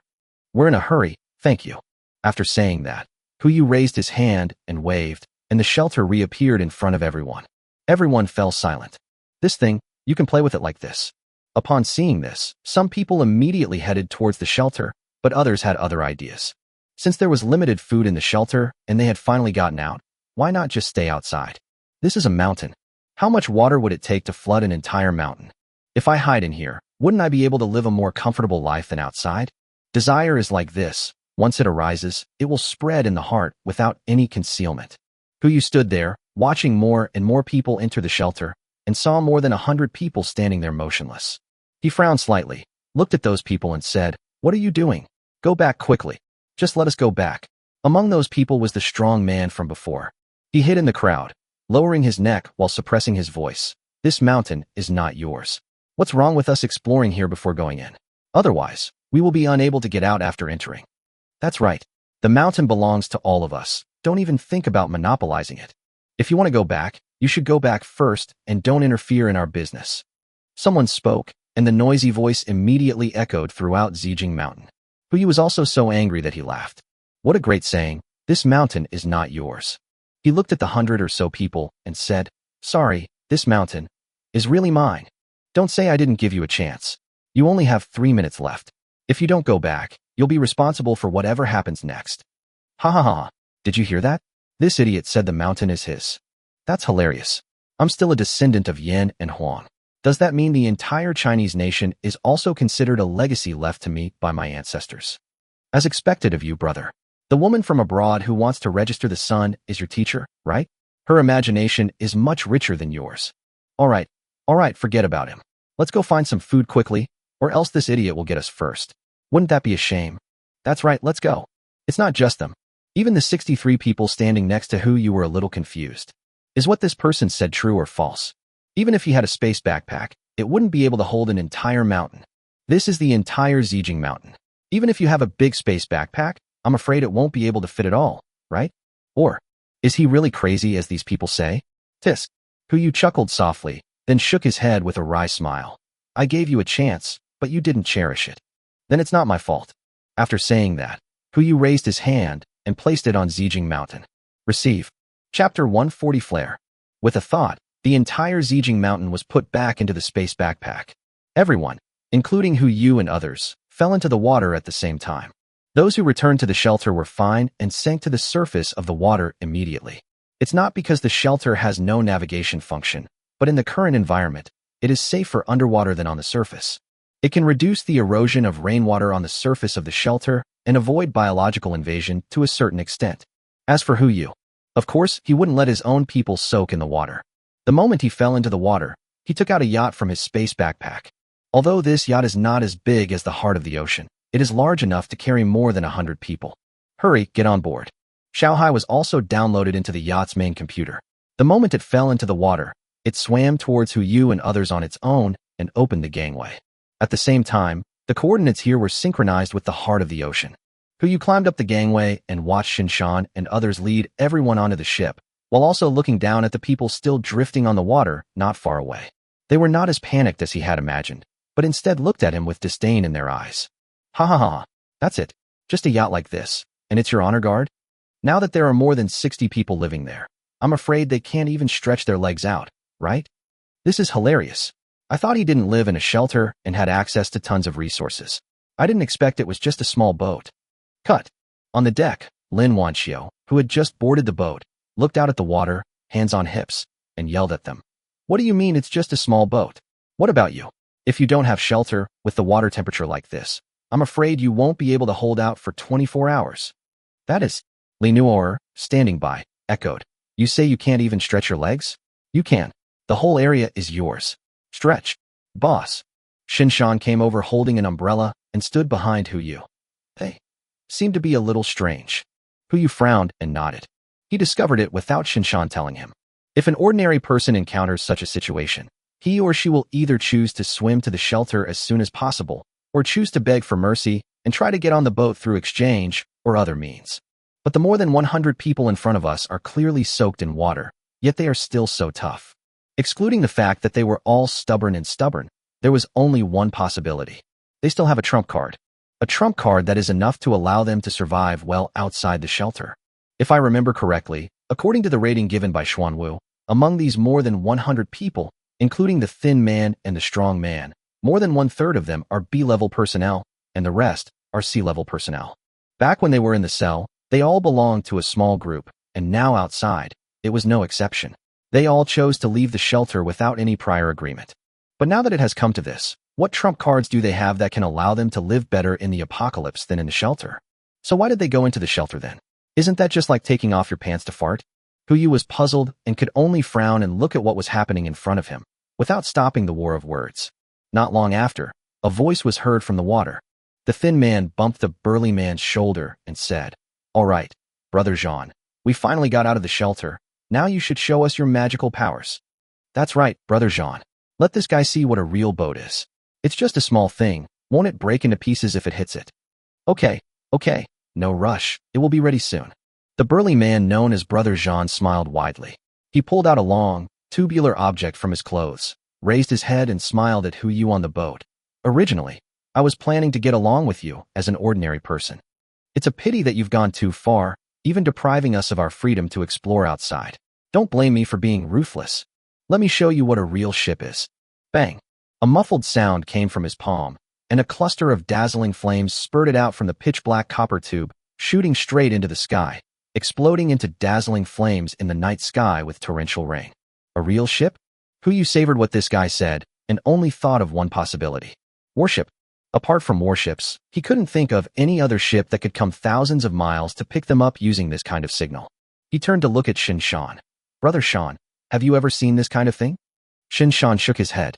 I've never seen it, nor have I heard of it. Perhaps it's something that none of us can access.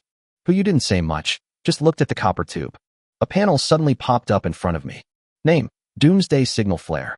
Quality, excellent. Effect. After use, it can launch a flare with a visible range of 100 square kilometers and is accompanied by a Beidou positioning signal that lasts for 480 hours. Note, the spare flares stored in the shelter can be used after leaving the shelter and have a high probability of summoning the nearby official fleet. It really is this thing. Hu's eyes suddenly lit up and then fell into darkness again. If it was after a rainstorm, such a signal flare could have saved thousands of lives in the shelter. Even if there is no warship coming to pick them up, it can give them hope. As long as there is hope, there is a high probability that you can survive. But now, this thing was ruined by such a stupid thing. What time is it now? Heavy rain period. It is still a critical period of rising water levels. Even if the warship can receive this signal, it is impossible for it to come over in a short time. If they stayed in the water for more than 24 hours, they would die of hypothermia. By the time the warships arrived, they would only find a shelter that had not yet been opened. Or, everyone on the warship would enter the shelter, adding to the burden on the already overwhelmed shelter. Or, the warship will take the shelter away with it. Either possibility will reduce the survival chances of both parties. And the instigator of all this was still laughing wildly in the water. They seemed to think that the warships would arrive soon. Yes, after all, Jinling is also a super large city with water channels around it, so it is very likely that warships will come here in a short time. But, in his previous life, Hu survived in Jinling for 49 days. Not to mention a warship, he didn't even have a slightly larger yacht. Their behavior is doomed to be useless. Quick, look over there. Ship. Our ship is coming. A cheer rang out on the water. Hu also looked in the direction where their voices came from. I saw a familiar boat slowly approaching in the mist. If I read correctly, that is the true heart of the ocean. Chapter 141, I don't choose any. It's not their fault. After all, the volume of the heart of the ocean has exceeded the normal length of the ship. Not to mention those people whose eyes are already full of hope. Even the other people on the ship were full of surprise when they saw it. This can't be true. How can there be such a big ship? No, don't tell me. There's a real chance it's not fake. Remember when we raided Xuanwu's warehouse last time? You mean the flare? Well, I heard that the flare was hidden by Zhan and can be used to summon warships. I didn't expect it to be true. No way. A warship. Coming so fast. Who says it isn't? On the deck, a flurry of chattering could be heard, hidden in the sound of rain, growing louder and louder. Under the water, those people also heard this discussion. Before the boat officially arrived, the thin man had already shouted to the boat, "Hey, don't say we don't give you a chance. Now, if any of you want to come down and join us, we can let you on our boat." "Yes. Boss Hu, why don't you jump down too? I'm afraid your little boat won't survive this apocalypse. Why don't you jump down too and share your resources with us?" Ha ha ha. Still calling him Boss Hu. Now it's time to call him Little Hu. I don't believe he won't get on that ship later. As long as he gets on that ship, his status will still be the same as ours. Hey, what nonsense are you talking about? How could such a stylish guy like Boss Hu get on board? Don't you think so, Boss Hu? Provocation method. This group of people wanted to use this method to encourage Hu not to board the ship, so that they could mock him in a more superior way. It can even allow some people who originally willingly boarded the small yacht to disembark. Boss Hu, don't listen to their nonsense. The slightly older Wang Tianchuan immediately came over and said, "That's an official ship. As long as we get on board, we will definitely be treated equally. Don't let your provocation get the better of you. We'll be coming on board together, right?" When Wang Tianchuan asked this question, everyone looked at Hu. In the end times, they all want to have a better living environment, more living space, and a more secure food supply. There's no way this ship is too small. If only it were a little bigger, they wouldn't be so troubled. Hu didn't say anything, just smiled. He turned to look at everyone and said, "If any of you want to go down, I won't stop you. Jump in now, and we'll part ways in peace." Speaking of which, he also has to thank the group of people in the water. If they hadn't done this, who you would have had no way to test the loyalty of these people in front of him. Favorability is favorability, loyalty is loyalty. Having a good impression does not mean that you will not betray. He wanted to see whether these people would abandon him when they had better options after receiving the benefits he gave them. If so, such people will sooner or later become ungrateful if they stay on the ship. Wang Tianquan became anxious and quickly advised, "Boss Hu, there's no need to give up a better living environment just for a momentary rage. Wouldn't it be better if we all joined the government? Brother Sean, get him a swimming ring." Hu Yu ignored Wang Tianquan and turned to look at the others. "The same goes for you.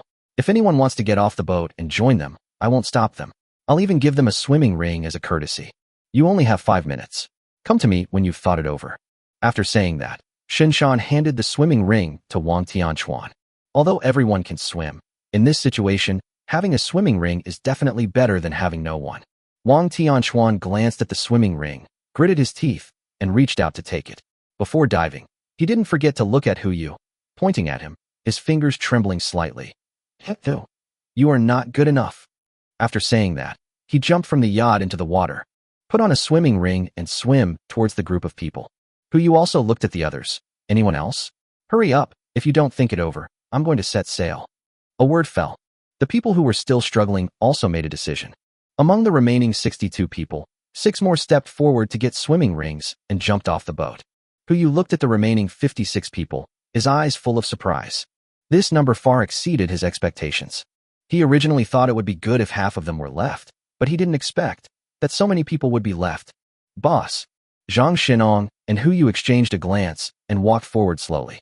"If we want to leave, let's go quickly. I'm afraid that group of people will tell on us and tell us that you have those things. Then we won't be able to leave even if we want to. It's too late." Lin Wanxiu smiled bitterly and said, "Some of those people have already swam towards the boat. Even if we set out now, I'm afraid we will be caught up by that boat. Let's think of a way to hide his information first." Everyone immediately started discussing, and the topic they all focused on was how to help Hu Yu conceal his abilities. No one mentioned leaving. Hu Yu felt a little strange and couldn't help but interrupt and ask, "Why? Are you still willing to stay here?" Everyone was stunned at first, but soon Zhang Xinong came to his senses, raised his hand to scratch his head, and gave him an answer. "Boss, you said you would let me farm. If it's a combination of sufficient food and a good living environment, I would still choose it." Lin Wanxiu also replied, "Most other people have the same idea. The only flaw of this yacht is that there is not enough space, but I don't know how much food is in this person's storage space. It's okay to live in a small place, but if there is not enough food, it will be troublesome." So they still have an idea of how to choose. Unless they take a gamble that there is enough food on the warship, there is no need for them to go into the water again if some people leave. The reasons vary. Hu Yu didn't expect them to trust him after just knowing him for a day, so he just smiled and said something to everyone. "Your choice is wise. Now is not the time to talk about these things." Li Nuoer said anxiously, "Boss, we just talked about so many plans. Why don't you choose one?" "I won't choose any," Hu Yu said calmly, looking at the ocean heart that was approaching from a distance. Since the distance between the two was not far, a few minutes was enough for it to get close to the group of guys. Now the crowd gathered under the heart of the ocean, waiting for the heart of the ocean to lower the gangway. At this moment, Xiaohai's voice also came from the sea. "Master, a life form has been detected approaching. Do you want to activate defense mode?" Chapter 142 Bang. When the voice of the heart of the ocean was heard, everyone, whether they were floating on the water or standing on the deck, were stunned. Anyone can tell that this kind of mechanical synthesized sound is produced by a robot. Owner? Is there artificial intelligence on the ship? This is too high-tech. Everyone's eyes suddenly lit up, and they didn't care what defense mode the voice mentioned. This ship only came over after seeing the signal flare. Is it possible to activate some kind of defense mode against them? Hello. Seeing that the gangway had not been lowered, the strong man could no longer wait to get on board and shouted, "People up there, lower the gangway. We were the ones who fired that flare just now. Hurry and get us up." "That's right. What are you waiting for? Can you be more efficient at work? Be careful, or I'll complain to your boss. Hurry up and prepare some clean clothes. We're freezing to death." There was a noisy sound on the water, as if the people on the boat would be breaking the law of heaven if they didn't rescue them. Old Wang is on the deck right now. He heard the shouting underwater, but he didn't dare to make a decision on his own. He could only turn to look at Zhao Zhong beside him. "Brother Zhong, what do you say about this? Are these people the talents that the boss has found? Whether it's true or not, as long as the boss hasn't spoken, don't act rashly." Zhao Zhong spoke calmly. They came here after receiving the signal from Yu, which proved that he had come out of the water. But now among this group of people in the water, the boss is on the yacht opposite, which is obviously not right. Naturally, he couldn't let them go easily, and even not activating defensive measures was already a mercy he showed to the group of people underwater. As the saying goes, it is easier to invite a god than to send him away. If such a group of people were really put on the ship, no matter whether they were armed or not, it would not be worth it if they caused damage to the personnel or facilities on the ship. At the same time, Yu also drove the yacht towards the heart of the ocean. The group of people on the boat suddenly panicked. "Boss, why are you sailing over there?" "Yes, boss, even if the other party's ship is bigger than ours, don't be so desperate. That ship is at least a destroyer, maybe even an aircraft carrier. Even if you have weapons, you can't defeat them, boss. Think twice, boss." The crowd was filled with panic, but no one noticed the calm expression on Yu's face. "Think twice? This time it's our own nest, don't think twice." The yacht reached the edge of the heart of the ocean and went no further. Because the height difference between the two ships is so huge, there is no way to go directly across from one ship. Yu glanced at the panicked crowd and didn't say much. He just jumped into the water. Seeing this, Shinshan and Insiener hurriedly followed. As for those people on the boat, the moment they saw Yu enter the water, their panic reached its peak. What should we do? Doesn't the boss want us anymore? Even if they don't want us, they can't possibly want this ship. Let's talk about it later. Wait, what if he goes up there and leaves us here to fend for ourselves? This boat is small and has no resources for survival. We'll be left starving. No matter what you say, I won't go down if the boss doesn't let us go with him. If you want to follow him, then go ahead. Follow me. After saying that, several more people jumped directly into the water, followed Yu closely, and swam towards the heart of the ocean. On the water surface, when everyone saw Yu jump into the water, mocking sounds suddenly rang in their ears. "Hey, isn't this boss Hu? Why did he jump into the water himself?" "That's right. Weren't you being stubborn just now? Now that you see the boat coming, you're so anxious?" Yu ignored the group of clowns in front of him and had no time to talk to them. Now he just wanted to get on the boat quickly, take a nice hot bath, change into clean clothes, and prepare for dinner in the evening. But he didn't want to bother with anyone, yet he had to swim through the group of people. Especially, having to face the burly man called Brother Jean. He swam directly in front of Yu and blocked his way. "What? Such a big boss, but you don't even know the rules. First come, first served, you know? Even if you want to get on the boat, the people on the boat will allow you to go, but now you have to line up properly. Wait until your grandfathers get on the boat, then it will be your turn." Yu snorted and looked up at the burly man. "What did you just say?" In his previous life, he lived a miserable life. He finally got a chance to live again in this life and was protected by the system. Since his rebirth, no one dared to say anything harsh to him. But now, he actually admired this guy's courage. "What? Are you deaf?" A ferocious expression appeared on Brother Jean's lips. "You don't understand what Grandpa is saying, right? Your Grandpa Jean said that you should queue up at the back. If you don't understand, I don't mind letting you listen more. There is a warship behind. Even if the other party has a gun, it is impossible for him to use it. Once used, it will cut off their own retreat. This is also Brother Jean's ceremonial weapon." He didn't believe that the other party would choose to give up his chance of survival just for a momentary anger. Anyone who can get to this point is not a fool. The others also watched all this with great interest. Watching is always the skill that the spectators are best at. For a moment, there was even a brief silence on the water surface. Everyone wanted to see how Boss Hu would handle this matter. Until he raised his hand and made a pistol gesture. Everyone was stunned for a moment, including the rest of the people on the water.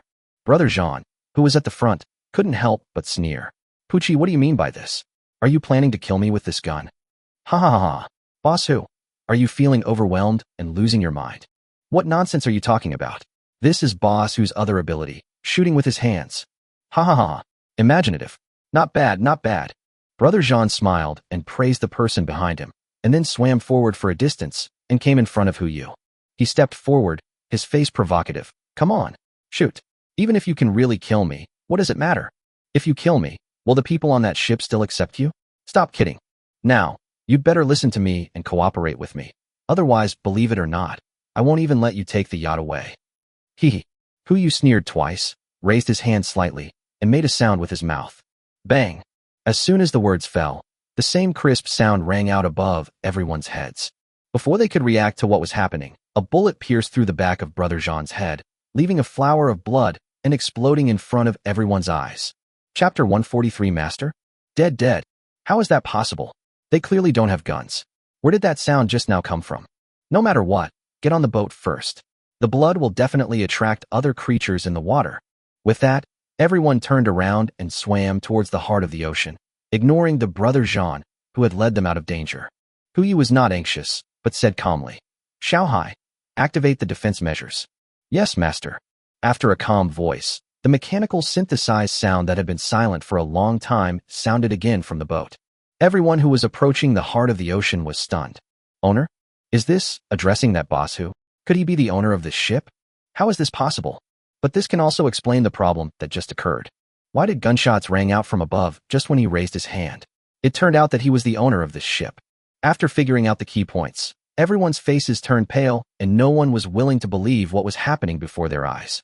Some people even hadn't figured out why, when several gun barrels extended from the planks on both sides of the ocean heart and fired at the water surface. The bullet, with Huyu as the boundary, accurately penetrated every person who stood in his way. In an instant, hundreds of lives were lost. The originally turbid water surface was suddenly stained with a thick layer of scarlet. Hundreds of bodies gradually sank into the water. Huyu slowly swam towards the heart of the ocean, and the gangway was lowered at the same time. In stark contrast to the previous silence, as the gangway was lowered, the heart of the ocean even played some cheerful music, as if welcoming the return of its owner. Shinshan and Insienner followed closely behind and boarded the heart of the ocean one after another. Cole, Huyu let out a breath, looked down at his blood-stained clothes, and immediately took out a change of clothes from his space backpack. Let's find a room to change first. Just as he was about to close the gangway, a voice came from behind him. Boss, please wait for us. We haven't even boarded the ship yet. Boss, don't close the door in such a hurry. A few sporadic voices were heard. Huyu turned his head and looked behind him, only to find the guys who jumped off the boat with him. Xiaohai, don't take it. Yes, master. The gangway stopped in midair, leaving space for Huyu and a few others to look at each other, but it also cut off their possibility of climbing the gangway. Boss? What do you mean? Yeah, boss, what happened to the promise of sharing the good and the bad? Now that you're on board, you're not going to care about us anymore. Hearing the questioning outside, Huyu took a step forward and pointed to the yacht in the distance. Look behind you. Everyone turned around and happened to look at the dozens of people on the yacht. Do you understand? Huyu asked in confusion. But everyone looked at each other, not understanding what he meant. I don't understand. Those people didn't dare to go into the water with you. Does that make sense? That's right. Boss, I understand you don't want them to get on board, but isn't it a bit too much if you don't let us get on board? The group of people immediately started arguing and trying to prove that they were right. Huyu also quickly proved to them what was right through practical actions. He raised his hand, pointed at the yacht, and retracted it. The yacht was put into the space backpack, and the people on the yacht naturally went to the heart of the ocean. The reason why he took the initiative to jump into the water and swim to the heart of the ocean was for this step. Any item that has been stored in the space backpack no longer needs to follow the edge principle and the 1 meter principle. As long as it appears in the field of vision, it can be collected at will. Since we have agreed to take them out for a good meal, there is no need to take them with me if the problem can be solved by myself. What's more, let alone so many people going into the water together. Even if he went into the water alone, he would have a conflict with that group of guys. If a group of people followed him into the water, who knows what would have happened? Unfortunately, there are always people who like to be smart. What's going on? Dozens of people in the water were stunned on the spot. But there are still people struggling, some even giving up. They looked at Huyu with ferocious expressions. So you mean to give up on us just like that? You're talking about morality and justice, but you're just worried about the food. Don't even mention that you've given up on us. We don't want to follow you. That's right. Stop pretending to be so high and mighty. We are your partners, not your slaves. Brothers up there, if I were you, I'd jump down right now and never let him suffer this kind of injustice. Slave? Huh. Huyu sneered, without explaining anything, and simply turned his head to look behind him. If any of you want to go down and join them, I will not stop you. Everyone spoke without thinking. How is that possible? Since I'm following the boss, I'm his man from now on. That's right. Forget about being a slave. As long as you can guarantee us food, clothing, shelter, and transportation, I will never go west if you tell me to go east. Now they are only one step away from the paradise of their dreams. Who would be so stupid as to give up the perfect living environment and inexhaustible food that is right at their fingertips? These answers were also within Huyu's expectations. He turned his head and looked at the water. I just have 2 questions for you. When did I tell you to jump down with me? Also, If you jump down, do you want to follow me? Or do you want to find another way out? Everyone suddenly fell silent. If we were to be honest, their initial thought must have been that Huyu was going to abandon them, so they jumped down with him. But who knew he was so evil? It's not enough to have a yacht, but to have a boat this big that's also equipped with artificial intelligence. This size is almost larger than the largest cruise ship in the world, right? Now it's okay. The long-term meal tickets are gone, and so is the cruise ship-like living space. Originally, it was just missing that finishing touch. The answer lies within your own hearts, so I won't ask any more questions. Now I'm giving you a chance. Either go down and return to the shelter by yourselves, where you still have a chance of survival, or I'll kill you right now. Huyu spoke slowly and gave two options. At this time, they naturally knew what to choose. They immediately dived to the surface and looked for shelter that was not too deep. Watching the heads dive into the water one by one, Huyu also closed the gangway completely. He looked at the remaining 50 people who had boarded the heart of the ocean, a smile forming on his lips. Everyone, from now on we are all on the same boat. Later, Brother Sean will show you around the various facilities on board and arrange a room for you. If you need anything, you can also call Xiaohai directly. She is the artificial intelligence on board our ship. He is also our butler. Ding dong. Xiaohai made a crisp sound and responded at the same time. Nice to meet you all. I am Xiaohai. That's all I have to say. Huyu said as he turned and walked towards his room. The welcoming banquet will be held in an hour. I hope everyone will attend on time. Everyone's eyes suddenly lit up and they shouted in unison. Yes, boss. Chapter 144. It can't be such a coincidence. August 1st. The alarm clock rang, and Xiaohai's broadcast voice also sounded in Huyu's ears. Master, it's 10 o'clock in the morning. The water level in Jinling is already 68 meters. All the facilities on board are operating normally. Another uneventful night. Well, thank you for your hard work. Huyu replied casually and slowly raised his eyes. It's not hard. It's what I should do for my master. Xiaohai responded, and the curtains were drawn open at the same time. Huyu looked out the window and didn't get up immediately. This is the 19th day after the end of the world. Last night, the permanent population on board officially reached 172 people. The dinner was a great success. Everyone got to know each other, and the ship's steward Xiaohai also assigned them different tasks. Now teachers for each subject have been assigned to specific individuals, and there are 10 teachers for each class of students. In addition to Chinese, mathematics, physics, chemistry, biology, geography, politics, and history, there is also a physical education teacher and a psychology teacher. The physical education teacher is the woman with perfect swimming skills. Xiaohai was given a special swimming pool so that she could teach the children how to swim and do various underwater sports. The psychology teacher was naturally given to Gao Wenwen. Not only does she have to provide psychological counseling to the children, but she is also responsible for helping other people on the ship solve their psychological problems. 5 apprentices were also added to the greenhouse. Among them was Zhang Xinong, and as for the remaining 4, they all knew some biological knowledge, but their farming skills were not very good.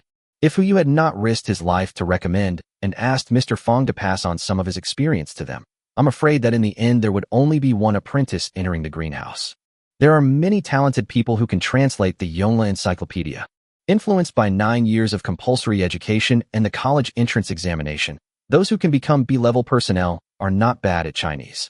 Translating an ancient text is quite easy. Out of 50 talented people, 20 of them went to help Su Linglong translate the Yongle Encyclopedia. Now the translation progress has increased dramatically. Even without students' help, nearly 100,000 words can be translated every day. But even at this speed, it's still slow. The Yongle Encyclopedia has 370 million words. If you read 100,000 words every day, that would be 3,700 days, or 10 years. It will take more than 10 years to translate the entire Yongle Encyclopedia. The mission time was shortened a lot, but it was still hopeless. As for the remaining 15 people, 5 are proficient in computers and 10 are proficient in architecture. The first 5 people helped to organize the data and connect it to Xiaohai's database. The remaining 10 people helped to design some small buildings based on the draft prepared by Su Linglong. 50 people is not too many, but not too few either. Even if they are crammed into the heart of the ocean, it still feels like not enough. But there's nothing I can do. When it comes to the people who get on board, quality is more important than quantity. Otherwise, he would not have screened the candidates so strictly. I just don't know where the next shelter will be. After taking over shelter number 009, Huyu also took away their backup communicator. Now he can use this communicator to contact all the shelters in China. What a pity. From last night till now, there has been no news from the asylum, and there is no historical record on the communicator, so he doesn't know where to start to get people. No, it should be said to be supporting them. Get up. Puyu stretched himself, looked at Xiao Hai and asked, "By the way, Xiao Hai, is there any news of ships approaching the nearby waters?" The guy sent out a flare yesterday, and he was hoping for a chance, wanting to see if there would really be a ship coming to support him. They have nothing else to do anyway, so it doesn't hurt to wait a day and see. My lord, no other ships have been found in the nearby waters. Xiao Hai replied promptly. Puyu frowned slightly. It has been more than 14 hours since the flare was released, and there is still no news. Although the signal source can last up to 480 hours, it is impossible for him to stay here for 20 days. Wait another day and a half at most. If no ship arrives by August 3rd, there will be no need to wait any longer. He also had to find me Susu to see if she had completed the task he had assigned her. Puyu got out of bed, washed up briefly, and walked towards the cabin on the first floor. Now with 50 new bloods joining in, the entire heart of the ocean seems more lively.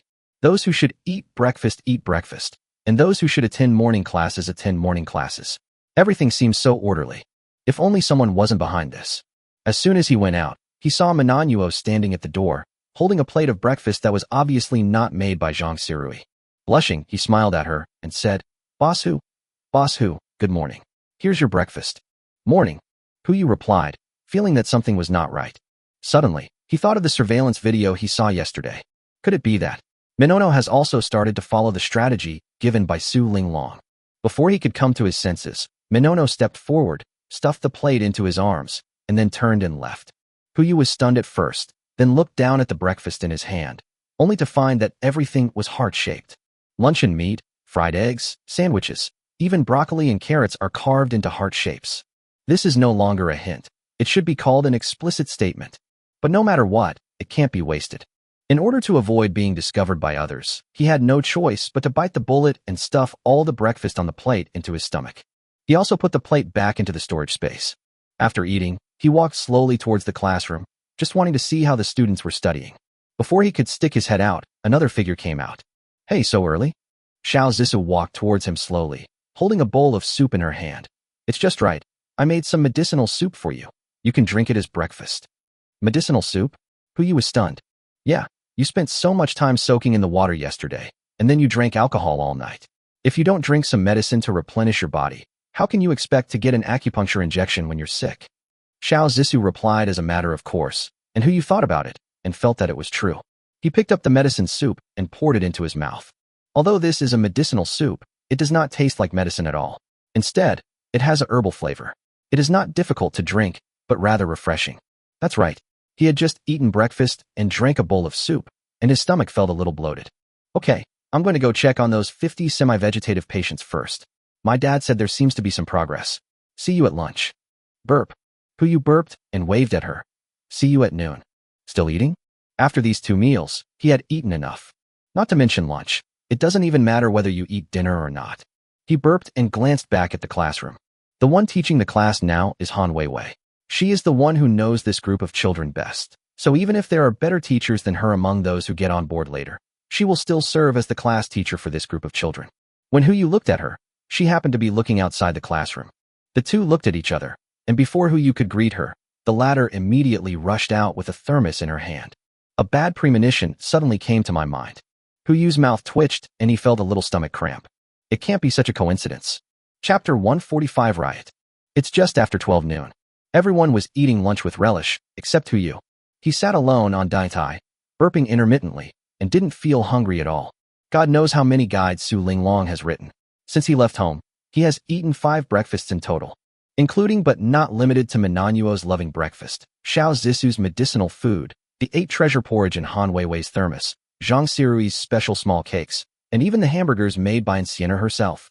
Originally, when it came to the 8 treasure porridge, Huyu could no longer eat it. But Han Weiwei was in class. Looking at her expectant expression, he looked at the group of little badgers in the classroom who were preparing to eat melons. No way. In order to maintain teacher Han's good image in the students' minds, Huyu had no choice but to bite the bullet and eat the food. Zhang Sirui placed the small cake in front of him while he was sitting and digesting his food. By then he had started to hiccup. Seeing this, Zhang Sirui didn't say anything. She just took the cake and sat quietly beside him, scooping small spoonfuls of cake into her mouth. As he delivered the meal, he lowered his head and said nothing. Even a blind man could see that she was in a bad mood. Hu just asked a question and asked her who the cake was made for.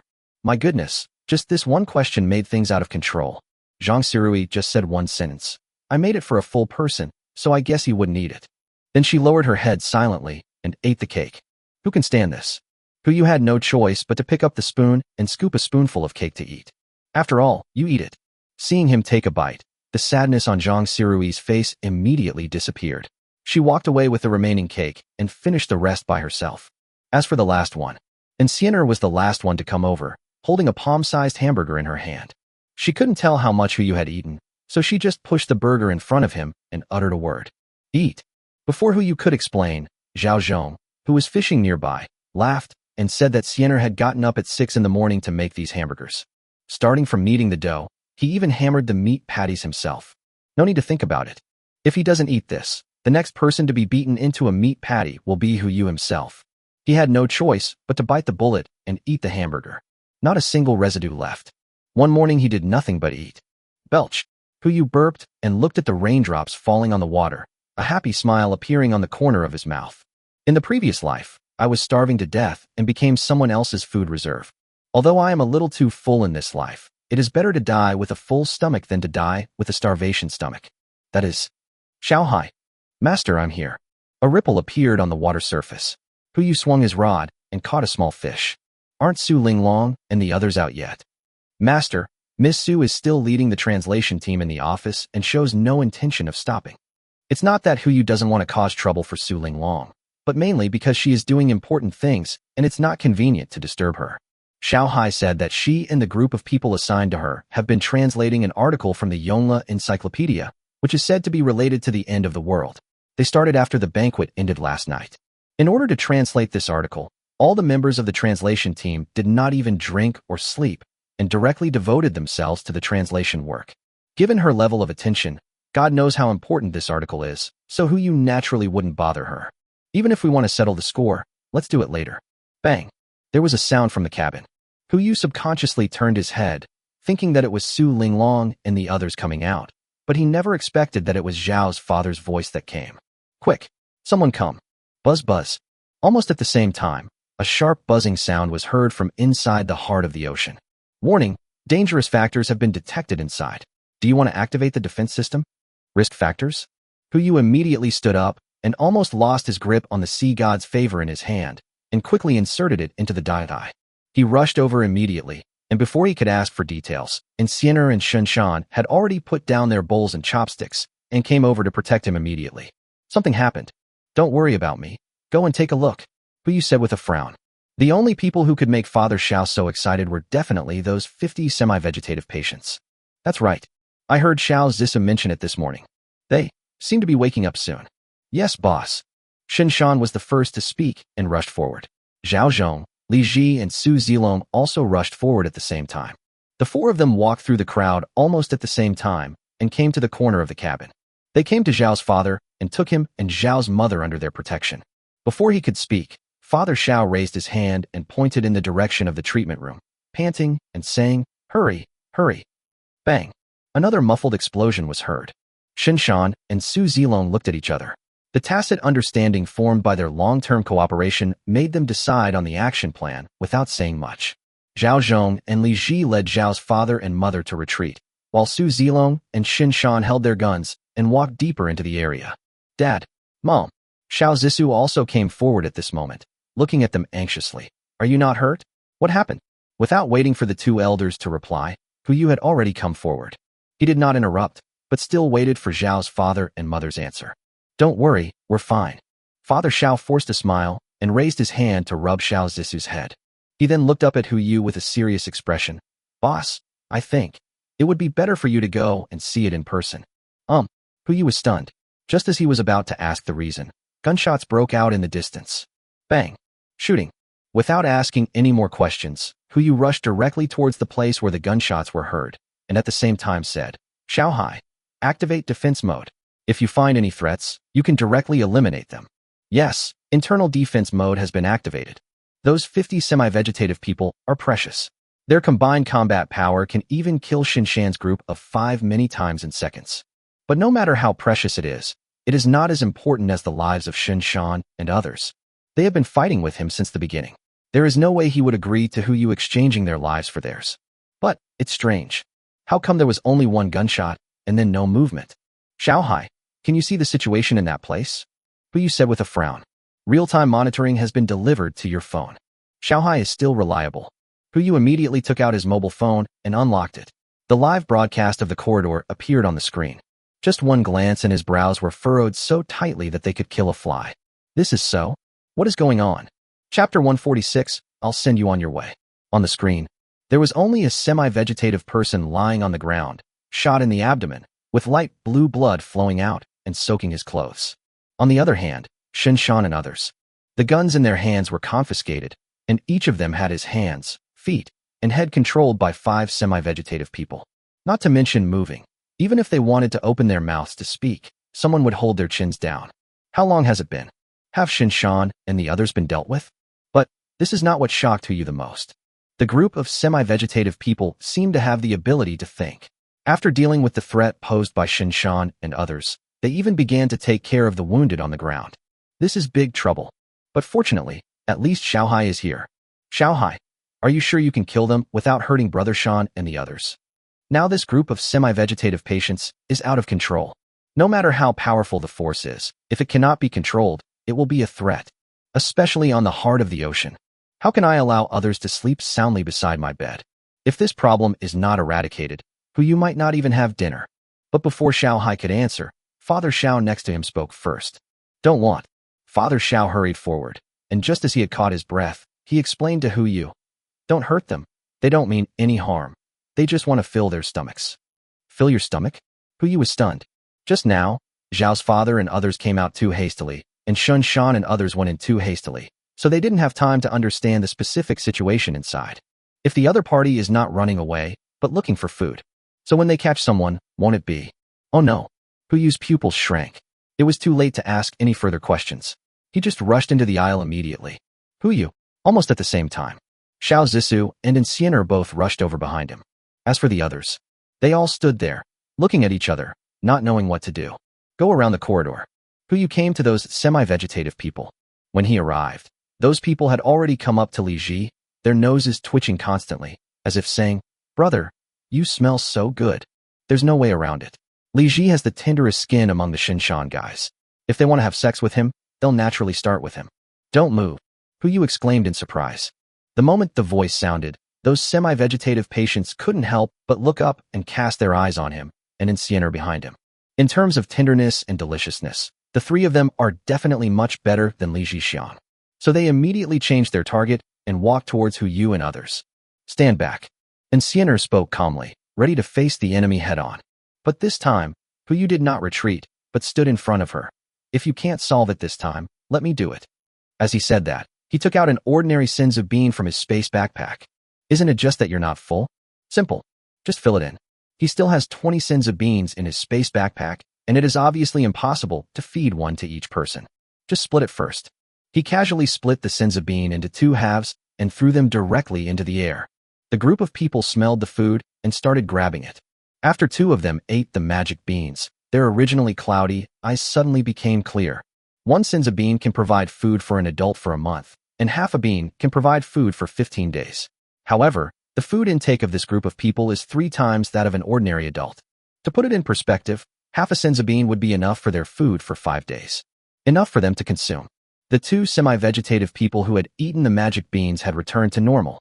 They stood in the crowd, their eyes full of confusion, but they still locked onto Hu Yu in front of them at the first moment. They have seen him. It was this man who let them all out on that container ship. Hu Yu's hands never stopped for a moment. He kept splitting the magic beans and throwing them, just like feeding koi carp by the pond. Seeing that he kept feeding them food, those semi-vegetative patients did not attack him, but just stood in front of him waiting to be fed. Soon, all 20 senzu beans were fed. There were still 10 semi-vegetative patients who had not eaten, including the injured one. But the crisis has been resolved. In fact, the crisis was resolved by the time the 30th semi-vegetative patient was fed. After eating, the semi-vegetative patients regained their rationality.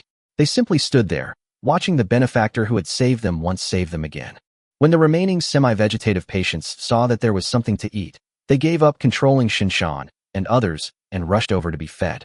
After being liberated, Shun Shan and others did not act rashly, but stood behind the group of semi-vegetative patients. Once the other party made any move, they would rush over immediately. Hu Yu didn't stop feeding them, but took out some cooked beef from the space and threw it at them. Seeing this, those semi-vegetative patients who had not yet eaten the magic beans immediately rushed forward and ate 5 pounds of beef in just a few bites. Such a huge appetite. Fortunately, the space backpack contains enough supplies for the entire island nation. Otherwise, I'm afraid we won't be able to feed them enough. 10 minutes later, Hu Yu took out 30 kilograms of beef before he could finally feed the remaining 10 people. This is just the amount for their one meal. If there were no senza beans, it would be really hard to feed them. After being fed, all the semi-vegetative people regained their sanity, as Zhao's father had said.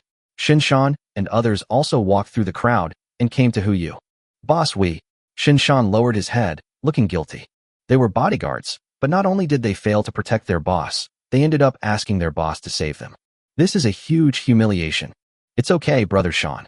Without even triggering his mind-reading ability, Hu Youguang could tell Shinshan's concern just by looking at him. He raised his hand and patted him on the shoulder. This is a special situation.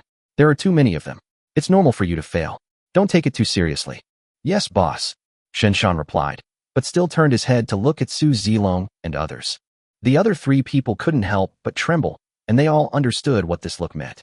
Zipper. The failure of this mission had an even greater impact on Shinshan than Hu Yu had imagined. But he didn't have the mind to pay attention to these things now, but turned to look at the group of people in front of him. After eating, their level of rationality far exceeded Hu Yu's imagination. She didn't make any noise, didn't move, and even looked at him with normal eyes. Even the injured semi-vegetative patient recovered from his injuries after eating 8 kilograms of beef. He even looked at Shinshan with a sad look. It seems they have memories of being hungry. Everyone. Hu Yu took a step forward and spoke slowly. I was in such a hurry earlier that I didn't have time to introduce myself. Let me briefly introduce myself. My name is Hu Yu. What nonsense. I won't say any more to save time. You have 2 paths before you. The first one. Hu Yu said this, raising his hand and snapping his fingers. The entire cabin was immediately filled with gun muzzles, each one locked on a semi-vegetative person. I'll take you on your way. Chapter 147, Whoever has milk is my mother. As soon as the words fell, Hu Yu was ready for everyone's resistance. This is his method. First, give an option that is impossible to be chosen. See how many people in the crowd disagree with him, and then kill the chicken to scare the monkey and establish your own prestige. At the same time, tell them that since he can give them a second life, he can also deprive them of their right to survive at any time. After all, what he wants is an obedient armed force, and the key is obedience. If they were disobedient, he would rather abandon these 50-time bombs than force them to stay on the ship. But what happened next was beyond his expectations. After he finished speaking, the entire semi-vegetative group fell silent. No objection, no choice, and no question at all. Quiet and a little scary. Hu Yu frowned slightly. How come there is no reaction at all? How can he proceed with the next steps? Before he could come to his senses, a voice came from behind him. Boss Hu, they won't be able to understand what you're saying. It was Zhao's father's voice. Hu Yu turned his head and looked behind him, only to see Zhao's mother supporting Zhao's father and walking slowly towards him. These 2 elders have been in charge of the treatment of semi-vegetative patients. In terms of understanding, they are definitely the people who know them best on the entire ship. Uncle. Hu Yu smiled at Father Xiao and said, Didn't I tell you to just call me Xiao Hu and stop messing around with them? Father Xiao waved his hand and didn't care about it. He walked over to Hu Yu and stood still, looking at the group of semi-vegetative people in front of him. After testing, their IQ is only equivalent to that of a 5-year-old child. When they are hungry, they lose their rationality. Once they are full, they fall into this quiet state. In this state, no matter what you say, they will just listen and not refute. If it's an order, you can try to see if you can give it directly. Hu Yu responded and turned to look at the semi-vegetative patients. Handstand. As soon as the words fell, all the semi-vegetative people took action at the same time, all leaning against the corridor and doing handstands. Some even stood upside down on the gun barrels, unafraid of the dark holes. Without exception, Hu Yu's eyes suddenly lit up. He had previously worried that these semi-vegetative people would be disobedient, but now it seems they are simply a group of robots. It's just that normal robots burn electricity, but they burn meat. Hu Yu immediately turned to look at Father Xiao. Uncle, can this kind of order be given to everyone, or what? To be precise, They only listen to those who can provide them with food. Father Shao looked at them and ordered, "Come down." The sound ended, and no semi-vegetative person came down from the wall. "Look," Father Shao smiled bitterly. "Before, I provided them with food so that they could cooperate with my treatment. I deliberately starved them for a day to see what would happen. Now they are like this. Whoever has milk is the mother." Puyu frowned slightly. Being obedient is a good thing, but if you listen to everyone as long as there is food, it will easily lead to problems. If we let them out to carry out a mission, and they get hungry during the journey and are fed by others, won't they become the cubs of someone else's family? It can still be solved. Zhao's mother said on the side. "We are now trying to improve their rationality. If we succeed, there is a possibility of recovery." "That's good." Puyu let out a long sigh. Be obedient, he wants. He also wants the ability to perform complex tasks. Therefore, allowing the semi-vegetative patient to regain some sanity is the best option. He looked at the group and spoke again. "Come down." All the semi-vegetative people fell down from the wall. Puyu ordered again. "Continue to cooperate with the two elders in the treatment and strive to regain your sanity as soon as possible. If anyone is hungry, come to me or him." As he spoke, Puyu raised his hand and placed it on Shun Shan's shoulder. "On this ship, the person who you trust the most is definitely Shin Shan. Not to mention that he has been following me since the beginning of the apocalypse. Just take the favorability level. It's already reached 89. Just one more point to reach 90. Anyone could betray him, except Shin Shan." "Boss." Shin Shan hesitated. He also understood what this meant. In ancient times, this meant that the emperor handed over the military power of the capital to him. Who wouldn't be excited? "We'll talk later." Puyu replied and continued, "Nod when you understand." 49 of the 50 semi-vegetative patients nodded in understanding. Only one person stood there without nodding. He covered his abdomen and looked straight at Shin Shan, his eyes full of dissatisfaction. This was the semi-vegetative person who was injured by Shin Shan at that time. Puyu also noticed him and asked him, "Are you dissatisfied?" The semi-vegetative man nodded. "Is it because he hurt you before?" The semi-vegetative man nodded, then shook his head. "Yes and no. Do you think he won unfairly because he used a gun?" The man who was half-vegetative nodded repeatedly, and it was obvious that this was the reason. "That's easy." Puyu raised his hand and patted Shin Shan on the back. "One-on-one. Is that okay?" "No problem." The semi-vegetative person also nodded. Shin Shan took 2 steps forward and stood in front of the semi-vegetative man. He did not act in a hurry, but spoke a word. "Come." The semi-vegetative man rushed forward, and the force of his movements alone made the wind explode in the narrow corridor. If he hits this, the steel pipe will probably bend. But Shin Shan didn't give him this opportunity at all. Before his arm could sweep over, Shin Shan squatted down and simply punched the opponent's sternum. Bang! There was a muffled explosion. Without any skill, just sheer force, he knocked the semi-vegetative man to the ground. "You lose." Shin Shan spoke calmly, putting his hands behind his back. The semi-vegetative person slowly stood up and nodded silently in approval. Everyone thought Shin Shan had won with ease, but no one noticed that his right hand, which was behind his back, was trembling slightly. "All right." Puyu smiled and said, "You all should go back to your rooms and rest. Don't go out unless you feel hungry or I tell you to." Most of the vegetative patients nodded in understanding and turned to walk towards their rooms. He didn't plan to let them appear in public in the short term. Firstly, I was afraid they would scare the children on the boat, and secondly, the favorability level of those who just boarded the ship was only around 30. Puyu was not at ease with them. If they guessed the method to control the semi-vegetative state, it would be bad if something happened. Everything is done. Everyone returned to the cabin and got other activities that had been stagnant back on track. Puyu took Shin Shan and walked towards the greenhouse. Now that the 50 grain-devouring beasts have officially come online, they naturally have to inspect the granary situation and use the breeding base expansion card they got last time, which can be regarded as a surprise for Mr. Fong. But the moment they entered the granary, the scene before them made them stunned. What the hell is going on? Chapter 148, Hiding Beans. The golden rice fields sway in the greenhouse. Each rice plant is nearly 2 meters tall and is densely packed together, covering half of the greenhouse. Old Fong and others were harvesting rice in the fields, one crop after another. Compared with the 2-meter-tall rice stalks, they looked like dwarfs under the rice. Boss, did you turn on the accelerator?" Shin Shan couldn't help but complain. "If I turned on the accelerator, I would accelerate the senzu beans first. What's the point of accelerating this thing?" Puyu replied helplessly. The original estimated basic yield of senzu beans was 3 to 5 beans per day. After 2 perfect sins of beans were planted, it was equivalent to 6 to 10 beans per day. But for some reason, the yield given by Mr. Fong was only 2 magic beans per seedling per day, saying that the magic bean seedlings were still in the growth stage and could only achieve this yield. If this could be doubled, there would be no point in growing rice. Even if the senzu bean seedlings maintain their current output after doubling it, there will be a minimum of 240 senzu beans per month. Not to mention 50 food-devouring beasts, even 100 can be supported, etc. There are 3 beans on the fairy bean sprouts. There were 2 bean sprouts, and a total of 6 emerald green magic beans were hanging on them. Although they were of ordinary quality, there were indeed 6 of them. Didn't Mr. Fong say that each young bean sprout can only produce 2 beans a day? What's going on? Teacher, look, Bossu is here. Bossu, you're finally here. Wow, Bossu, can you let me move bricks? Even Palu doesn't work like this. Complaints are heard everywhere. Before who you could say anything, Fong Lao, who was cutting rice, stood up and yelled at them. What are you arguing about? If you want to work, do it. If you don't want to work, get out of here and stop making noise.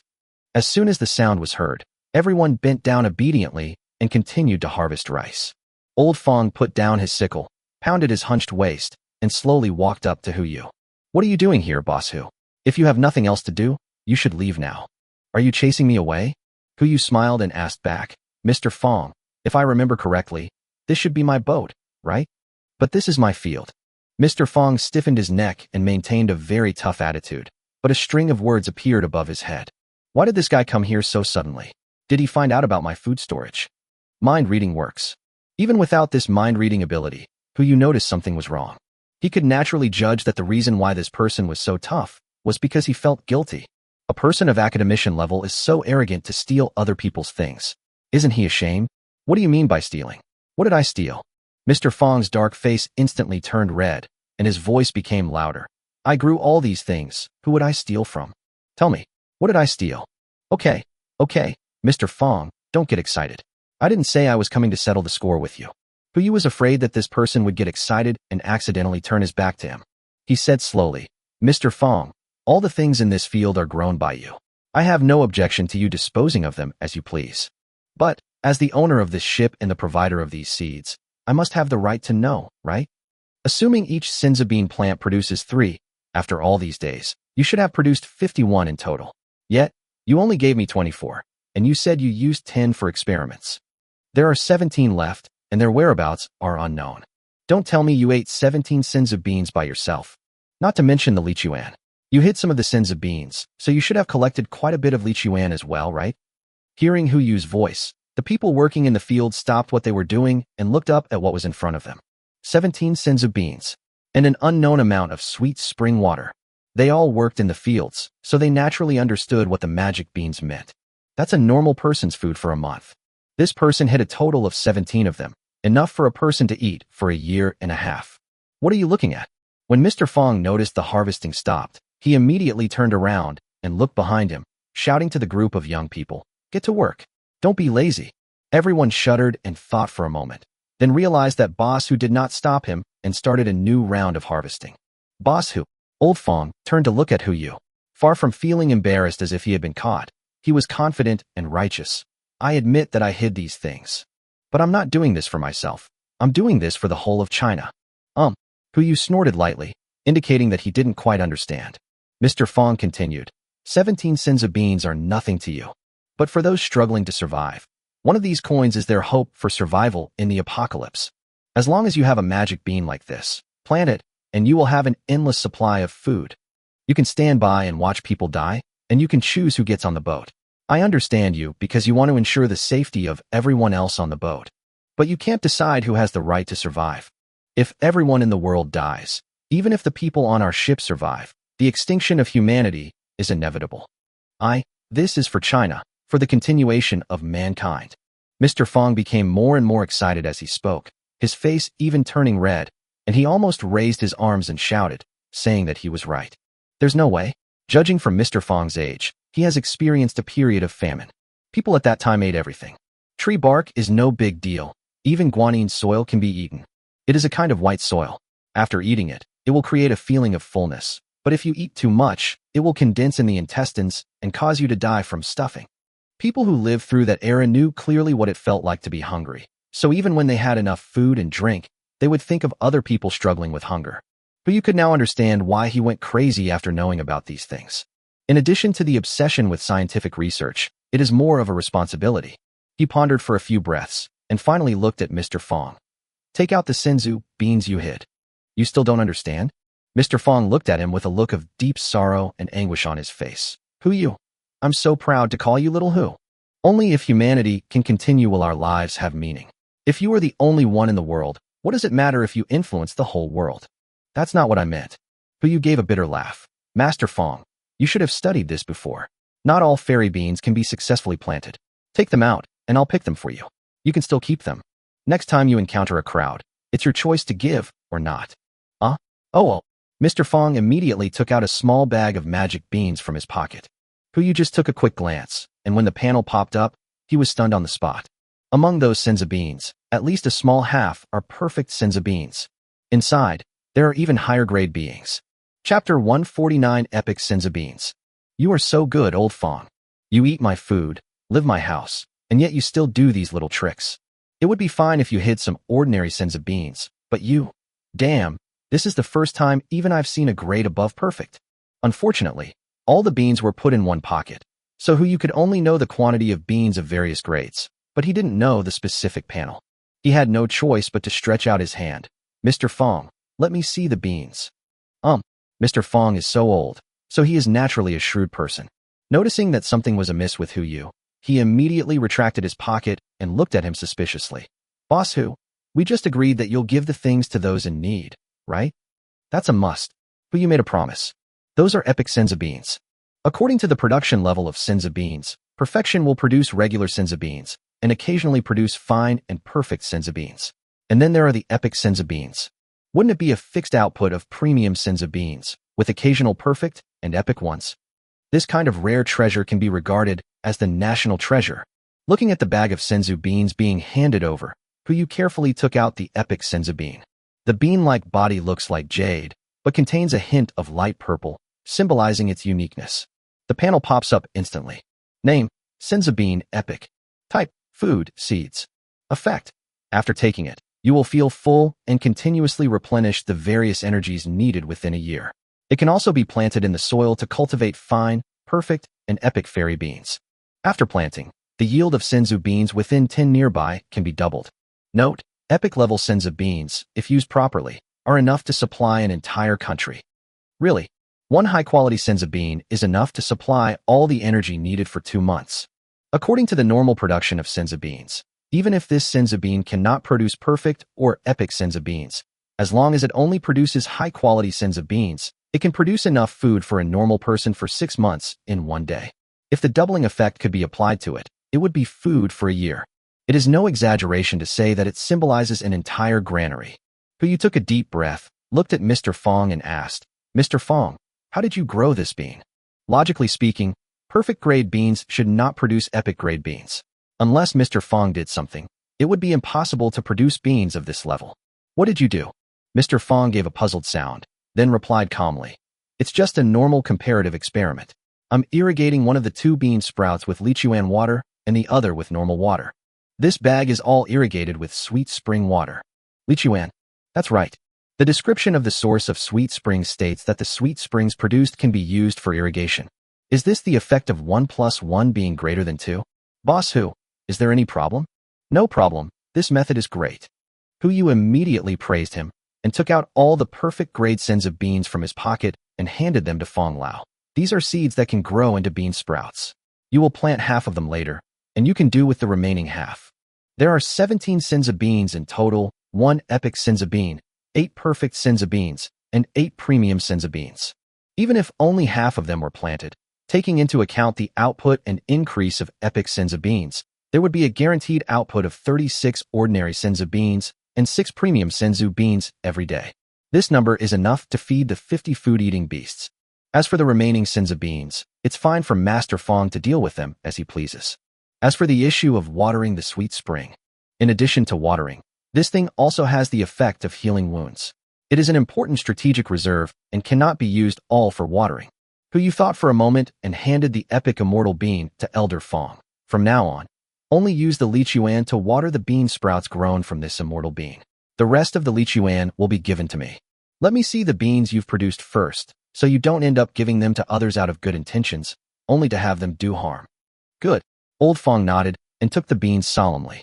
Then he looked troubled and said, But boss Hu, there's not much space left in this greenhouse. If we don't expand it, we won't be able to grow these bean sprouts. That's what I came here for. As Hu Yu spoke, he used the expansion card, and the area of the entire greenhouse increased by 10 square meters. This number doesn't seem large. But after the expansion, the original greenhouse only occupied 40 square meters. The difference of 10 square meters was completely visible to the naked eye. Mr. Fong suddenly became excited. Seeing how easy it was to upgrade the greenhouse, he quickly said, Boss Hu, please increase it a little more. The larger the greenhouse area, the greater our grain output will be. I can't bring it up for now. Hu Yu gave a bitter laugh and pointed at the rice not far away. By the way, Mr. Fong, what's going on with this rice? Isn't it harvested twice a year? How long has it been planted? And it's already ripe. I'm not too sure. I just tried watering it with sweet spring water, and it increased its growth rate. It's Lichuan again. It seems that this thing is a real treasure. It would be great if I could draw epic or higher level Lichuan in the future. Hu Yu nodded and finally asked Mr. Fong to stop using the sweet spring water to irrigate the rice, and only use it to irrigate the epic fairy bean seedlings. Good steel should naturally be used on the blade. The amount of food provided by just one senza bean is enough to kill an acre of rice in seconds. It's not the time to enjoy now. It won't be too late to plant rice after you have accumulated enough senza beans. After dealing with the greenhouse issue, Hu Yu returned to the cabin with a satisfied look on his face, and in the process fed the fine magic beans to the semi-vegetative people who had eaten the beef earlier. 5 kilograms of beef may not be enough for their daily consumption. It's better to feed him some magic beans to fill his stomach first. This shows the benefits of being in a semi-vegetative state. As long as you are full, it doesn't matter what you eat. Easy to feed. After doing all this, Hu Yu lay comfortably on the sofa, looking at the rain outside and drinking tea slowly. Now he could only drink tea and his stomach couldn't hold any food at all. I don't know what Su Linglong is doing. She hasn't come out for so long, and even has to have someone deliver lunch to her. It gives people a feeling of being extremely busy. Could it be that she knew he was going to settle the score, so she pretended to be so? But you had some doubts. Never mind. Wait one more day, and if there is no sign of other ships, we will set out to look for me Susu the day after tomorrow. When Hu Yu was about to pick up the teacup and take another sip, Xiao Hai suddenly gave a reminder. Bite. A signal of an unknown large ship approaching has been detected. Would you like to display its specific location? Large ships? Could it be that an official fleet is really coming? Chapter 150 Zhao Yi. Show.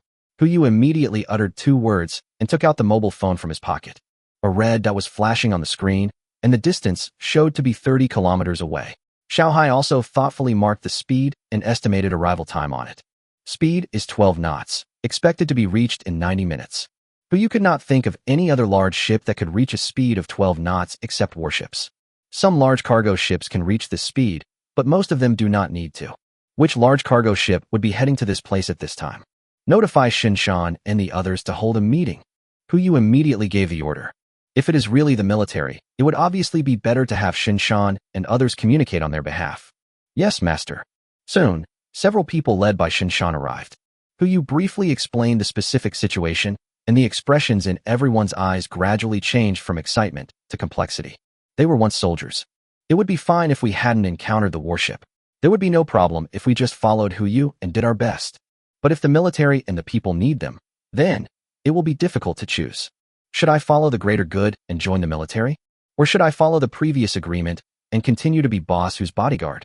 For a moment, they really didn't know how to choose. Hu Yu also knew their difficulties, so he just looked at them, wanting to know what their attitude was. Boss. Seeing this, Shinshan spoke first, tentatively asking, You summoned us because you want us to make a choice. Or, are you planning to get the warship? When this question was asked, everyone including Su Zilong was stunned. Build warships? Although the heart of the ocean is now large enough and has sufficient firepower coverage, but, according to this person's temperament, more than 300 small boats in the port can be accommodated in the space, so it doesn't seem to be a big deal to get another warship. Otherwise, why would he be waiting here? He can't just wait for the warship to escort him, right? As for the long-range strike capability of the heart of the ocean, when the 2 ships are side by side, it is still unclear who will escort whom? What are you thinking about? Hu Yu laughed bitterly. I'm crazy to attack my own warships. If I have to attack, I'll attack someone else's. I called you here to give you a choice. Choose. Everyone nodded silently. Come to think of it, if boss who needs hot weapons, he is Xiao Hai, and if he needs close combat, he has those 50 semi-vegetative people. Sailing a boat. Xiao Hai can drive it autonomously. Cooking? Whether it's dessert or afternoon tea, Chinese food or Western food, with so many people on board, you can easily throw a dinner party. Fishing? With that fishing rod, who can't catch fish?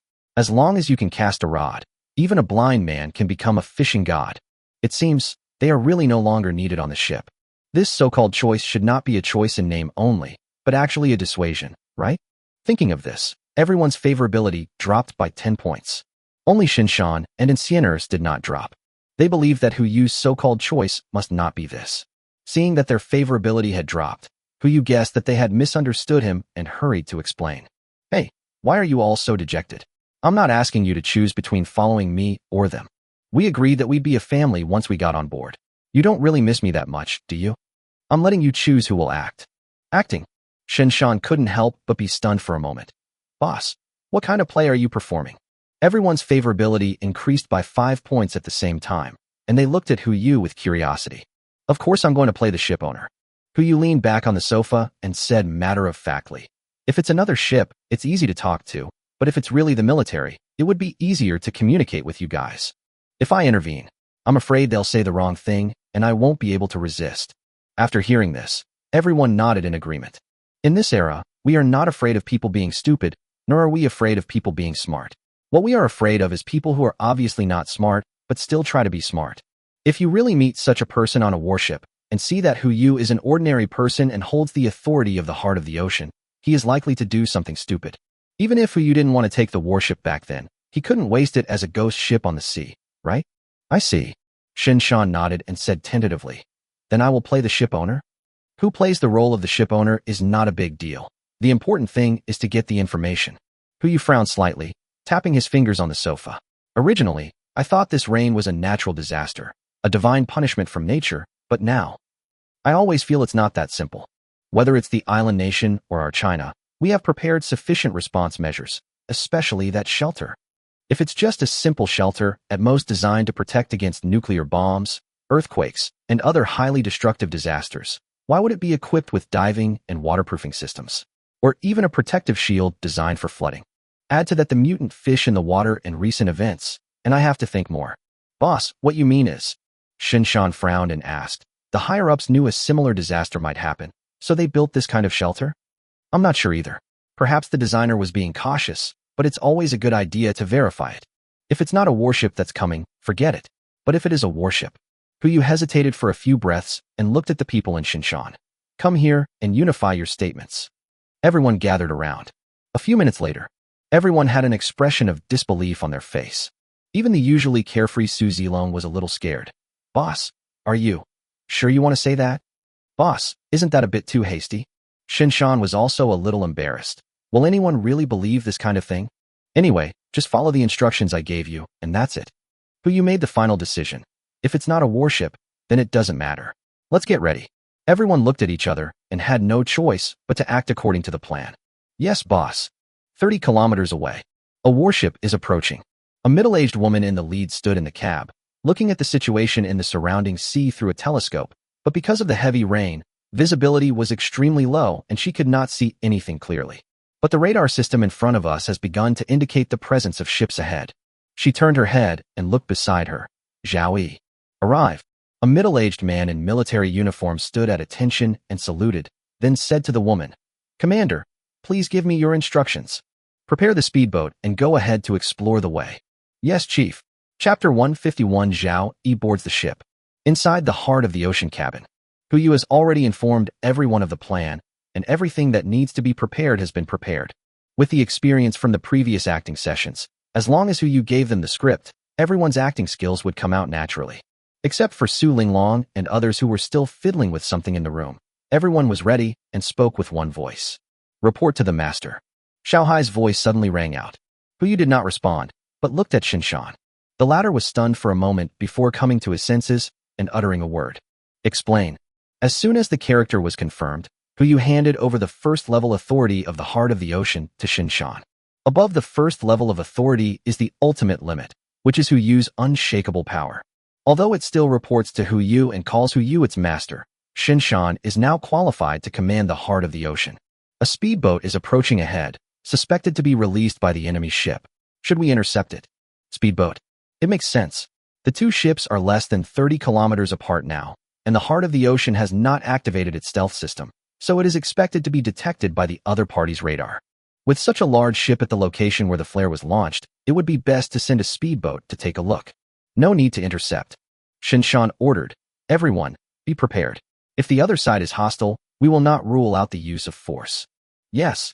Everyone present responded in unison, including Hu Yu. When acting, of course you have to act the whole thing. Let's go to the deck. Shinshan said this and walked towards the deck, and Hu Yu and others followed him. Originally, Shinshan was supposed to hold an umbrella for him, but now they have switched positions, and Hu Yu is holding an umbrella for him all the way to the deck. On deck, Shinshan took out a telescope and looked at the location marked by Xiao Hai. He could only see a speedboat speeding under the water. I could vaguely see a person standing on the speedboat, but I couldn't see his specific appearance clearly. Xiao Hai informed them to stop 1 kilometer away and not get too close. Yes, Xiao Hai replied, but unlike his answer to Hu Yu, he did not add the suffix master after the response. Soon, Xiao Hai's voice echoed on the water. Warning, please do not approach within 1 kilometer of this ship, otherwise we will take compulsory measures. If you need to communicate, please anchor 1 kilometer away. Thank you. The same warning kept echoing on the water. As long as the other party is not deaf, he or she will be able to hear the broadcast 1 kilometer before approaching the water surface. Soon, the speedboat stopped. It is parked just 1 kilometer away from the heart of the ocean, no more, no less. Being able to determine this distance with eyesight alone proves at least one thing. The other party is extremely skilled in using guns. Otherwise, it would be impossible to be so accurate. Shinshan couldn't help but become cautious. He picked up the telescope again and looked towards the speedboat. After just one glance, he froze in place, his jaw opening and closing as he uttered blankly, "How could this be him?" "Who?" Su Zilong asked doubtfully. "Is he someone you know, Brother Shan?" "Ripe, very ripe." Shinshan gave a bitter smile, but before he could reveal the answer, the other party's voice came from a distance. "We are the First Fleet of China, Ship 009. Please inform us of your ship number." Hu Yu was stunned when he heard this. This sound is Zhao Yi. After hearing this, Zhao Zhong didn't bother to act or hold an umbrella. He just took the loudspeaker from Shinshan's hand, rushed to the front of the deck, and shouted forward. "Zhao Yi, it's us. You kid really, come here and talk." 1 kilometer away, Zhao Yi, who was on the speedboat, was stunned when he heard the voice. Then, he forgot to reply and stepped on the accelerator. "Speed up." On the deck, even without a telescope, you can see a splash of water rushing towards here. "Boss." Shinshan's face was filled with excitement. He turned to look at Hu Yu and said, "No need to act anymore, right? It's Xiaoyi, one of us." Who said no? Hu Yu asked in confusion. He looked at the speedboat that was getting closer and closer and became more alert. Ever since Zhao Yi went downstairs by himself, in Hu Yu's heart, he was no longer considered one of his own. At most, he can only be regarded as a comrade in arms of Shinshan and others. If they encounter any problems, he will help them, but now it is a matter of principle. He needs to know what the truth of the end of the world is. If it was an outsider, it would be fine, but now that it's Zhao Yi who came, it's difficult to deal with. Emergency. Hu Yu pressed the hidden headset on his ear and said calmly, "Everyone who has been on the 28th floor before, hide and don't expose yourself. Zissou, take your uncle and aunt with you." As soon as the news came out, Xiao Zissou and others immediately took action. Hu Yu's turned to look at Shinshan. "Brother Shan, I know you trust Zhao Yi and feel that there is nothing to hide from him. I also believe in the friendship between you two, but now he is just here to investigate. If you don't want to make things difficult for him, let's continue with the original plan." "Yes, boss." Shinshan pondered for a few breaths and soon understood what Hu Yu meant. If Zhao Yi were told the truth about what happened on the ship, then if he didn't tell the truth to the people behind him, it would mean he knew the truth but didn't report it. If he did tell the truth, it would put him in an unjust position. This dilemma could be avoided by simply not telling him the truth about what happened on the ship. Hu Yu raised his hand and placed it on Shinshan's shoulder, patting him twice. "Brother Shan, you have to bear the responsibility for all this. I'll go back to the cabin first." As he said that, he handed over the umbrella and walked towards the cabin without looking back. Although he couldn't show up, he also wanted to see what Zhao Yi's purpose was. The best place to observe is naturally the cockpit. Now the routes are all set by Xiao Hai independently, and the cockpit has long been empty. But you came to the cockpit and looked down at everything happening on the deck. Now we are just waiting for Zhao Yi to board the ship. Less than 10 minutes. Zhao Yi docked at the side of the heart of the ocean and walked up the gangway. Shinshan and others went to the boarding area to greet him. Judging from the surveillance footage, he was amazed as he walked. I marvel at the luxury of the heart of the ocean and at the good life Shinshan and the others lead. After greeting everyone, I remembered who you. He looked at Shinshan and asked uncertainly, Brother Shan, where is that boss who from before? Aren't you two together? Oh, him. Shinshan had already prepared a lie before he came down and blurted out. He got separated from us before, and we wanted to find him, but unfortunately, we couldn't find him. Zhao Yi nodded and said immediately, That's good. In an instant, everyone, including Shinshan, turned to look at him, and their eyes seemed to reveal a sense of strangeness. Chapter 152 The only possible appearance in the end of the world. What a pity. If it wasn't for the fact that Hu Yu's existence couldn't be exposed, Shinshan would have grabbed his neck and asked him what he meant by the sentence. What do you mean it's fine this way?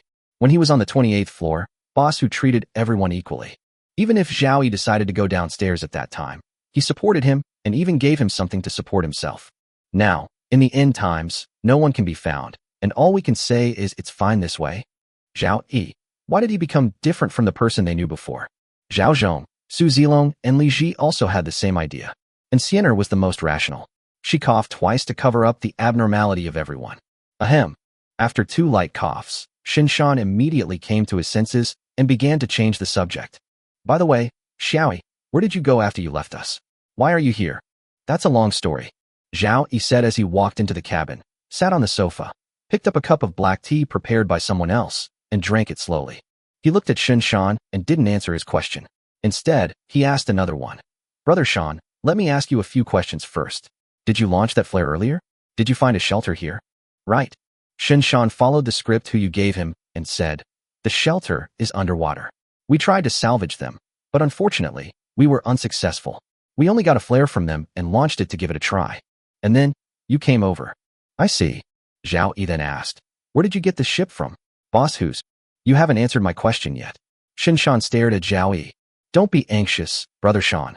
Zhao Yi smiled bitterly and said, I signed a confidentiality agreement. Answer me too. No, one question. Then I can tell you. You say? Shinshan suppressed his urge to hit someone and could only utter 2 words. Zhao Yi suddenly stood up, straightened his stance, and glanced at the people in front of him. Shinshan, Su Zilong, Zhao Zhong, Li Ji, and Xiener. On behalf of the First Fleet of China, the 009th Detachment invites you to re-enlist and join our fleet to fight to protect the last spark of humanity. When these words were spoken, everyone was confused. Etc. Su Zilong stood up and asked uncertainly, What did you say you were fighting for? The last spark of humanity. Right. Zhao Yi stared at Su Zilong, his heart filled with passion and less recklessness. As long as you nod, I will have the authority to apply for qualifications for you, and you will know the truth of this apocalypse. The truth of the end of the world. In the cab, Hu Yu was watching the surveillance camera, and the last words Zhao Yi said echoed in his ears. As he guessed, the military is very likely to know the truth about the end of the world. I won't interfere with your decision. You can make your own decisions. Don't feel any psychological burden. Hu Yu's voice echoed in everyone's headphones. Shinshan pondered for a few breaths, but ultimately did not stand up. Instead, he sat on the sofa, raised his head, and looked at Zhao Yi. My answer is, I'm sorry. No one spoke. Zhao Yi was also confused. Brother Shan, why? I have no objection to fighting to protect the fire of humanity, but I can do it in other ways besides joining the army. There is not only one road in the world. Shinshan stared at Zhao Yi and spoke slowly. Xiaoyi, if you still want to call me Brother Shan, tell me everything you know and can say. If it involves confidential information, I don't need to know. Brother Shan. Zhao Yi frowned slightly and turned to look at Su Zilong and the others, obviously still wanting to fight for it. But he didn't even need to say anything. The actions of Su Zilong and others had already proved everything. Except for Xiener, who was guarding the stairs, everyone else was sitting on the sofa without making any noise. Obviously, they all agreed with Shinshan's plan. Actually, you don't have to rush to decide. Zhao Yi stood in front of everyone and changed his tone. Perhaps you can listen to the current situation first, and then make a decision. No one answered, waiting for his next words. According to our observations, the entire planet is now covered in water, and the precipitation is still increasing. We currently estimate that, as Mr. Hu said, the precipitation will stop in 30 days, that is, on August 31st. By then, the water level across the entire blue planet will rise by an average of more than 8,000 meters, and the culprit behind all this isn't nature. But it's man-made. Man-made. After the last two words were spoken, everyone in the cabin, as well as Hu sitting in the cockpit, were dumbfounded and stood there in a daze. Remember that commentary? If a fish keeps swimming in the water and doesn't find any of its own kind, then it proves one thing. It is the only fish in the fish tank it is in. Zhao Yi smiled bitterly and raised his finger to the sky. Now, someone comes to add water for us. Everyone was silent for a long time, lost in thought. The same goes for Hu. In fact, as early as when he was reborn, he had thought about why this apocalypse would happen. He searched a lot on the internet. If it was really due to nature's self-purification mechanism, the most likely doomsday event would be a solar storm affecting the Earth's magnetic field. It doesn't even take 49 days. In one day, 99.9% of the living things in the world will die because the molecular structure of their bodies will be penetrated by high-energy particles. The existing environment will be preserved and new creatures will continue to be cultivated to rule the blue planet. But flooding. The total amount of water resources on blue planet is limited. It is completely impossible. The only possibility is human intervention. After meditation, Su Zilong sneered first. Zhao Yi, you've been brainwashed, haven't you? Are you going to say next that the current situation is caused by aliens?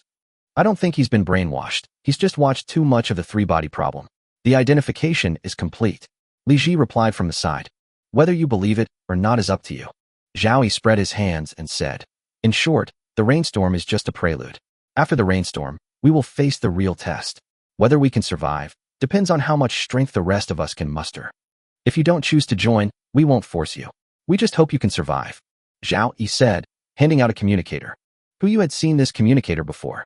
Or rather, there are several more in his space. It was this communicator that received the news about the shelter last time.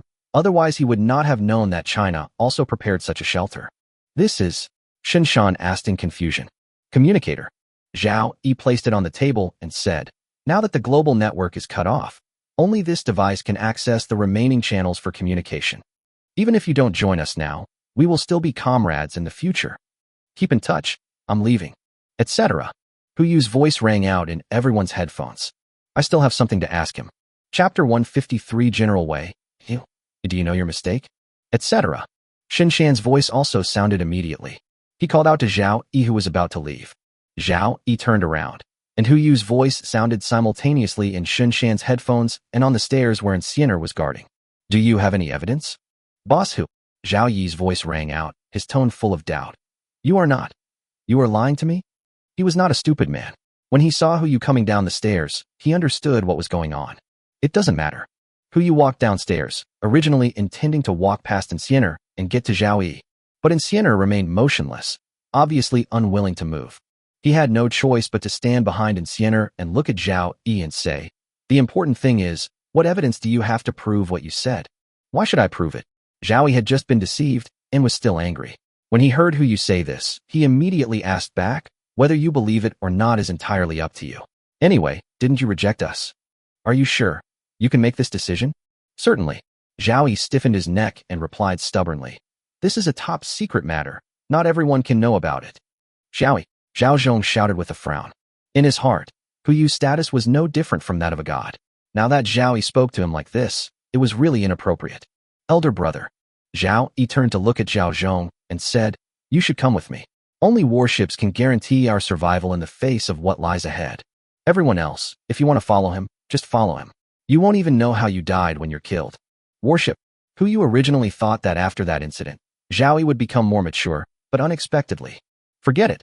He didn't want to waste time with this young man. He raised his hand and pointed to the location where the warship was parked in the distance. Are you talking about that ship? What else? Zhao Yi remained stubborn.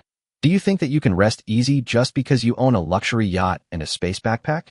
You have no idea what you'll be facing in 30 days. No matter how big a yacht is, it's just a luxurious coffin. Don't say I didn't give you a chance. If you choose to join now, you might even be able to receive the protection of the warship. If you don't agree, Xiao Hai, Hu couldn't bear to listen any longer. Prepare for a precision strike.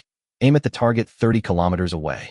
He believed that the military would not have such an attitude towards civilians who owned ships, but Zhao Yi, this guy was not only impulsive, but also easily acted on impulse.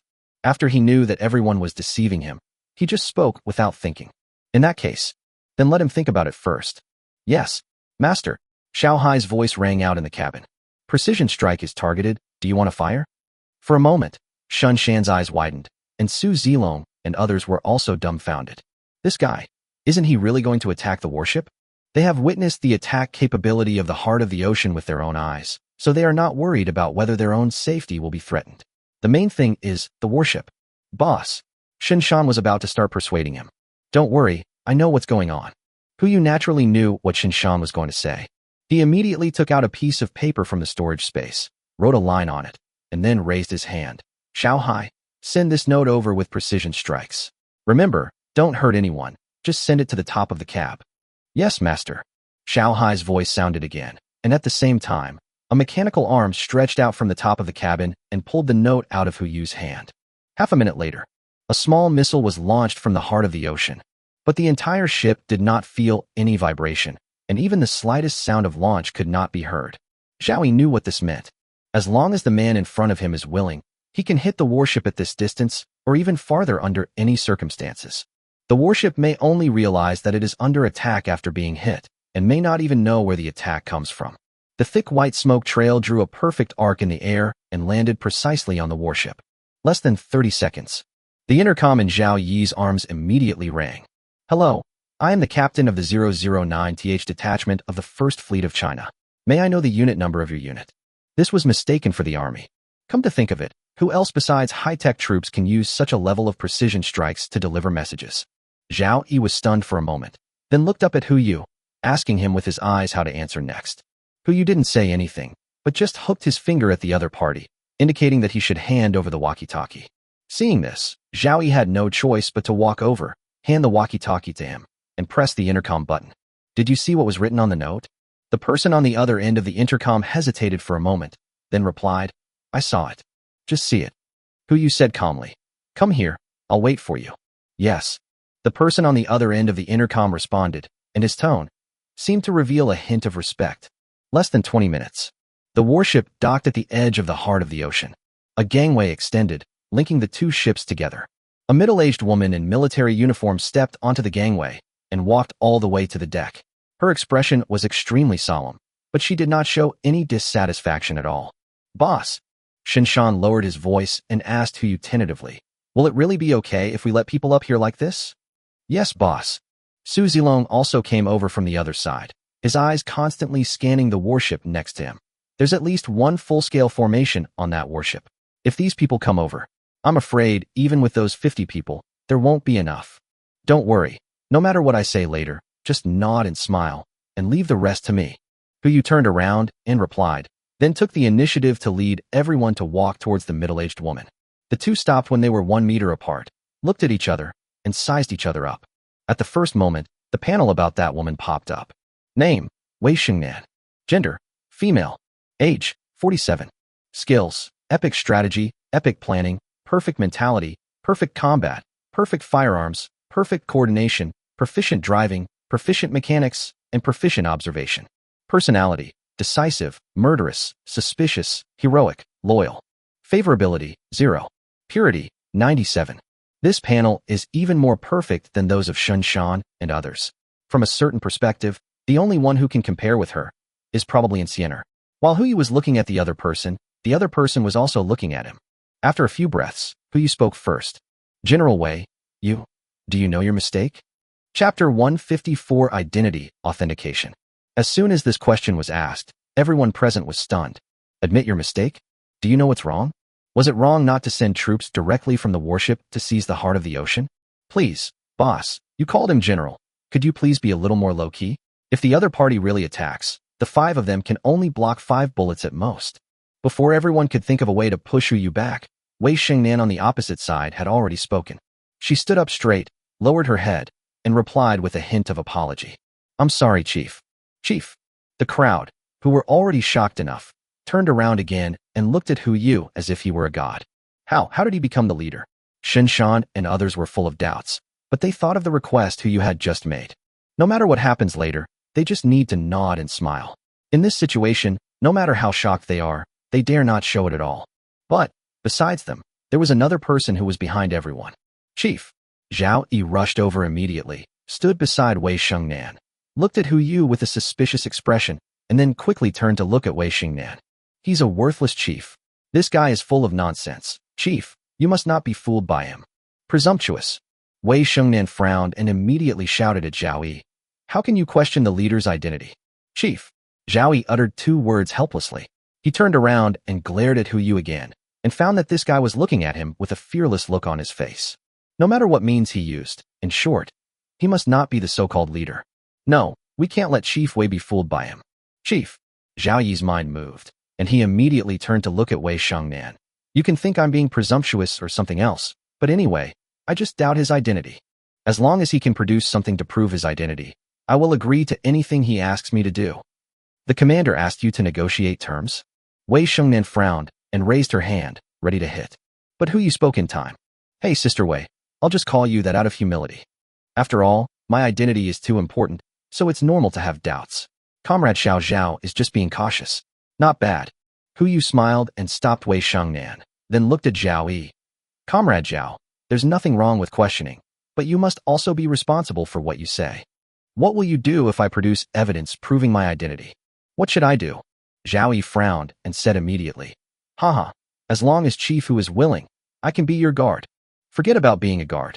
You're not suitable for it. Hu Yu thought for a moment, then turned and looked behind him. But we're still short of a toilet sweeper on board, if you don't mind. Okay, let's sweep. Zhao Yiming knew that he was trying to humiliate him, but he still replied stubbornly. As long as you can prove your identity, Chief Hu, I don't mind even if I have to sweep the toilet. Okay then, it's a deal. Hu Yu chuckled and then looked at Wei Shengnan. General Wei, did you bring the identity verification system? I'm afraid if I take it out, Xiao Zhao will still have other doubts. I brought it. As Wei Shengnan spoke, she took out a communicator from her pocket. This communicator is the same model as the one Zhao Yi placed on the table just now. Since the global internet and power outage, only this communication system, which is provided by a special satellite, can be used normally. It is not only equipped with a local area network, but also a personal information database, which is linked with the shelter's Xuanwu robot. Basically, anyone who has entered the database in China can be detected on it. Give it to him and let him operate it himself. Hu Yu took out his ID card and handed it to Zhao Yi. Here, this is my ID card. Just enter my ID number and the relevant information will pop up. Is this enough to prove my identity? Zhao Yi was stunned. He had never heard of this way of verifying identity. He did not forget to look back at Wei Shengnan. Enter. Wei Shengnan simply spit out 3 words. She didn't understand. Originally, Zhao Yi was a very sensible person. Why did he become so confused here? Could it be that he had offended this leader before, so he was unwilling to believe it? Forget it. I'll apologize for him when the time comes. The commander probably won't bother with him just because he's a private. Good. Zhao Yi responded and quickly entered Hu Yu's entire ID number. After verifying the name, click Confirm. Byte. Following a crisp sound, a prompt immediately popped up on the communicator screen. Name, Hu Yu. Gender, male. ID number. Position, S-level top secret, insufficient authority, exploration is strictly prohibited. Authorization, S-level top secret, insufficient authority, exploration is strictly prohibited. Photo.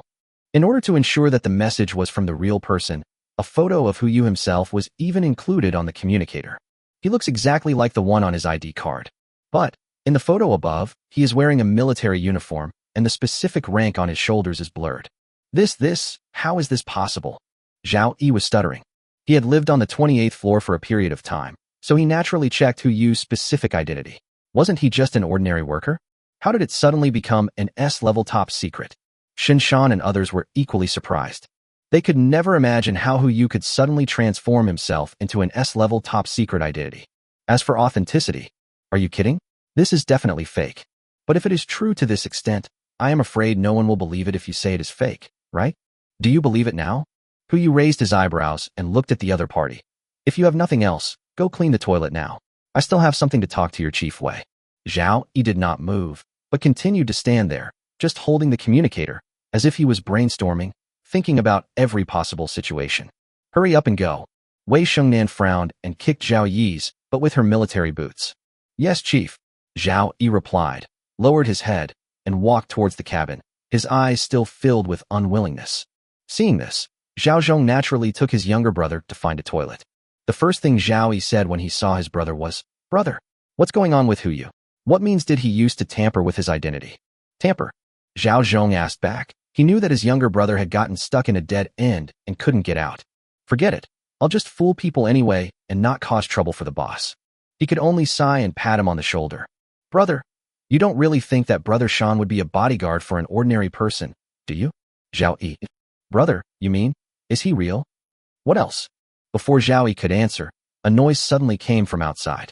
Wei Shengnan looked at Huyu excitedly, put her hands on his shoulders without any regard for the size, and roared. What did you say? Seriously? Chapter 155. This is just one of their tactics. When Zhao Yi heard the noise, he subconsciously wanted to look back. Before he could turn his head, Zhao Zhong grabbed his neck. Still looking? Go clean the toilet first. Brother, are you really going to let me brush it? Zhao Yi said with a sad face. A ship of your size should be well maintained. Do you still need me to clean it? Nonsense. As Zhao Zhong said this, he kicked him. Unlike Wei Shengnan, the force of this kick almost knocked Zhao Yi down. I might as well tell you that there are 333 toilets on this ship, and they're all yours today. If you can't clean them all, you know what Shangge does. When Zhao Yi heard this, he couldn't help but shudder. He was not afraid of anything in his life, except Zhao Zhong and Xin Shan. As for Zhao Zhong, it was entirely because of the brother's bloodline suppression of his younger brother. As for Xin Shan, it was all due to his training methods at that time, which resulted in Zhao Yi forming a conditioned reflex when he heard about punishment. Things have come to this point, and there is nothing Zhao Yi can do. He can only bite the bullet and follow Zhao Zhong to find the toilet. 2 minutes ago, Deck. Huyu looked at Wei Shengnan, who already trusted him, and said calmly, now that we've discussed the identity, let's talk about the mission. General Wei, you should know the location of the shelter. Why did you wait until the signal flares were released before coming here? You should have received the distress signal earlier, right? This is why Huyu questioned the other parties, knowing his mistake. Judging from the time when the flare was released, the warship should have been 100 kilometers away from here.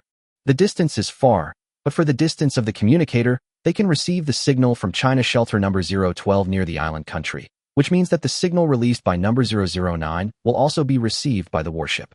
Same goes for distress signals.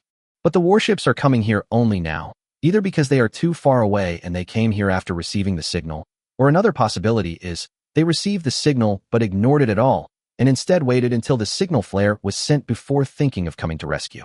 No matter which possibility it is, as long as Huyu determines it is the first one, he has enough reason to question Wei Shengnan. Sorry, Chief. Wei Shengnan lowered her head and responded, we did receive a distress signal before, but we have more important tasks, so. A more important mission? What mission? Huyu frowned and asked, is there any mission more important than protecting the fire of mankind? Yes, indeed not. Wei Shengnan still lowered her head. But according to the sequence guidelines, we should go to rescue the target that is closer and easier to rescue, and provide protection. When we received the distress signal, we were heading to Shelter 010 and detected that the other party was also under attack, so we chose the nearest one. After we dealt with the crisis at Shelter 010, we saw the signal flare and rushed here immediately. Please forgive me, Commander. Huyu nodded slowly. If this was the reason, it could still be forgiven. It just so happened that he also needed a ladder to come down and have a good chat with Wei Shengnan. If that's the case, then there's a reason why you were so slow to provide support. Let's go into the cabin first, and we'll talk about the rest later. Etc. Wei Shengnan didn't rush in. Instead, she looked at Huyu and asked him, Commander, if I remember correctly, China has prepared 9 fleets, each with 9 warships. Yours doesn't seem to be one of them. Still want to test me? Huyu raised his eyebrows and asked, there are 12 fleets in total. Each fleet is equipped with 12 warships. Yours should be the warship numbered 0112, right?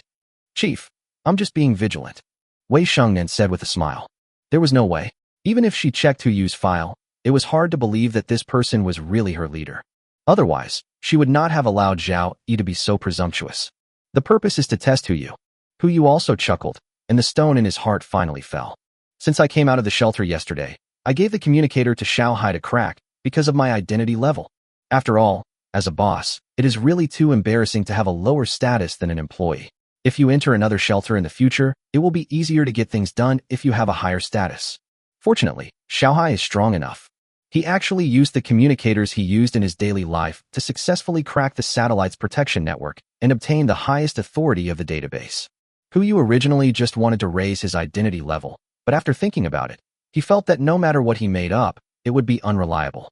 It would be better to just make it top secret, so that he could confirm his identity according to the circumstances. This is also the reason why he could confidently ask Zhao Yi and others to check the identity. Even the thing that was precisely guided over was just his ID number. As long as Wei Shengnan checked it, she would naturally come over to verify it as soon as possible. As for the fleet data, there is an independent database in the communicator. If you check it, you will find records of even the captain of each fleet and the commander of each warship. Okay, it's good to be vigilant. Yu waved his hand and turned to walk towards the cabin. My mission is too secret and involves some secrets. It's understandable that you don't know about my existence. But since it's already done, it doesn't hurt to tell you. The island nation has been destroyed by me. What did you say? Seriously? Exclamations exploded behind Yu.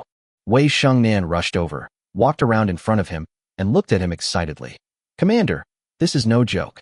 You really did it. Sure enough, anyone who is a soldier or has served in the military has a wish in his mind. Flatten the island nation. However, due to various reasons, this kind of mission is simply impossible to carry out in peacetime. Now it's the end of the world is anarchic, so there are not so many concerns. Some people have said before that the Chinese government has not actually done anything practical and has made no contribution to the Blue Planet. This hasn't contributed yet. In a country where the willingness to fight has reached 80% of the people, it can suppress the situation and develop peacefully without launching any war. This is the greatest contribution of the Chinese government to Blue Planet. Otherwise, the referendum was voted in the morning, the missile was launched at noon, and the island country was gone in the afternoon. As soon as he shows up, it doesn't exist, it will appear in seconds even if you don't show it. Yu looked at the excited Wei Shengnan in front of him and said calmly, Xiao Wei, don't get excited. My mission has been completed, but I still have only a vague understanding of yours. What on earth is going on with this rainstorm? Speaking of this, Wei Shengnan also calmed down. She looked at Yu seriously and said something that made him shudder. In the beginning, people always referred to tsunamis, earthquakes, and typhoons as natural disasters. Actually, this is just one of their tactics. Chapter 156, this is just the beginning. Yu frowned. When he heard Wei Shengnan's previous words, he already realized that something was wrong. Tsunamis, earthquakes, typhoons. Aren't these the horrors of natural forces in people's minds? Even with current technology, we can only accurately predict earthquakes a few seconds before they occur. As for tsunamis and typhoons, before they are generated, no one knows where the source is. Technologies that can sound the alarm half a minute or even a minute in advance are just the dividends of the internet age.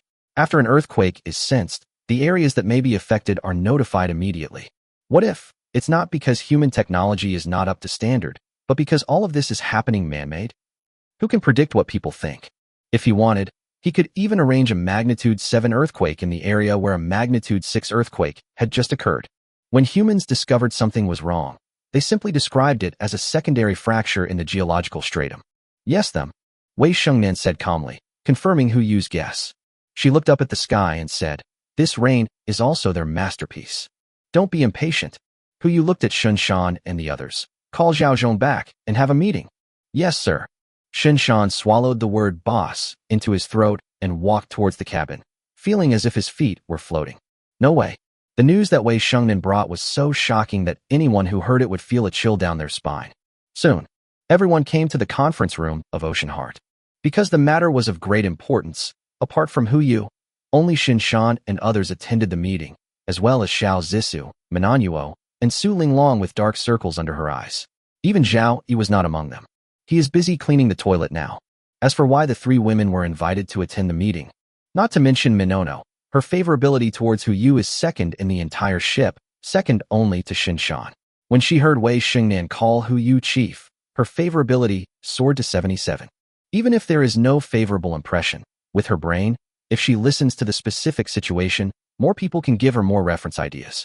Of course, the reason for calling Su Linglong over was the same. As for Xiao Zissou, Yu called Su Linglong and Manhwa. If he didn't call her, he would probably have a head full of golden needles when he woke up tomorrow. If asked, Xiao Zissou might have to say, this is for your health. Where can he go to seek justice then? Su Linglong was the last one to take a seat. She didn't even say hello. Her eyes were dull, as if she might fall asleep at any moment. All right. Yu uttered 2 words and turned his gaze to Wei Shengnan again. Now that everyone is here, tell me everything you know. Wei Shengnan looked around. Her eyes swept over the 3 women, and she slowly stood up. I don't know much. As early as 1960, 64 years ago, Blue Star began searching for traces of extraterrestrial civilizations. Finally, in 1964, a location suspected to be home to extraterrestrial civilizations was found. We sent a signal in that direction, trying to get a response, and 20 years later, in 1984, we got a response. The other party used radio waves to write a string of uncoded Morse code. After a simple translation, we got 4 characters. Don't answer? Manhwa replied from the side.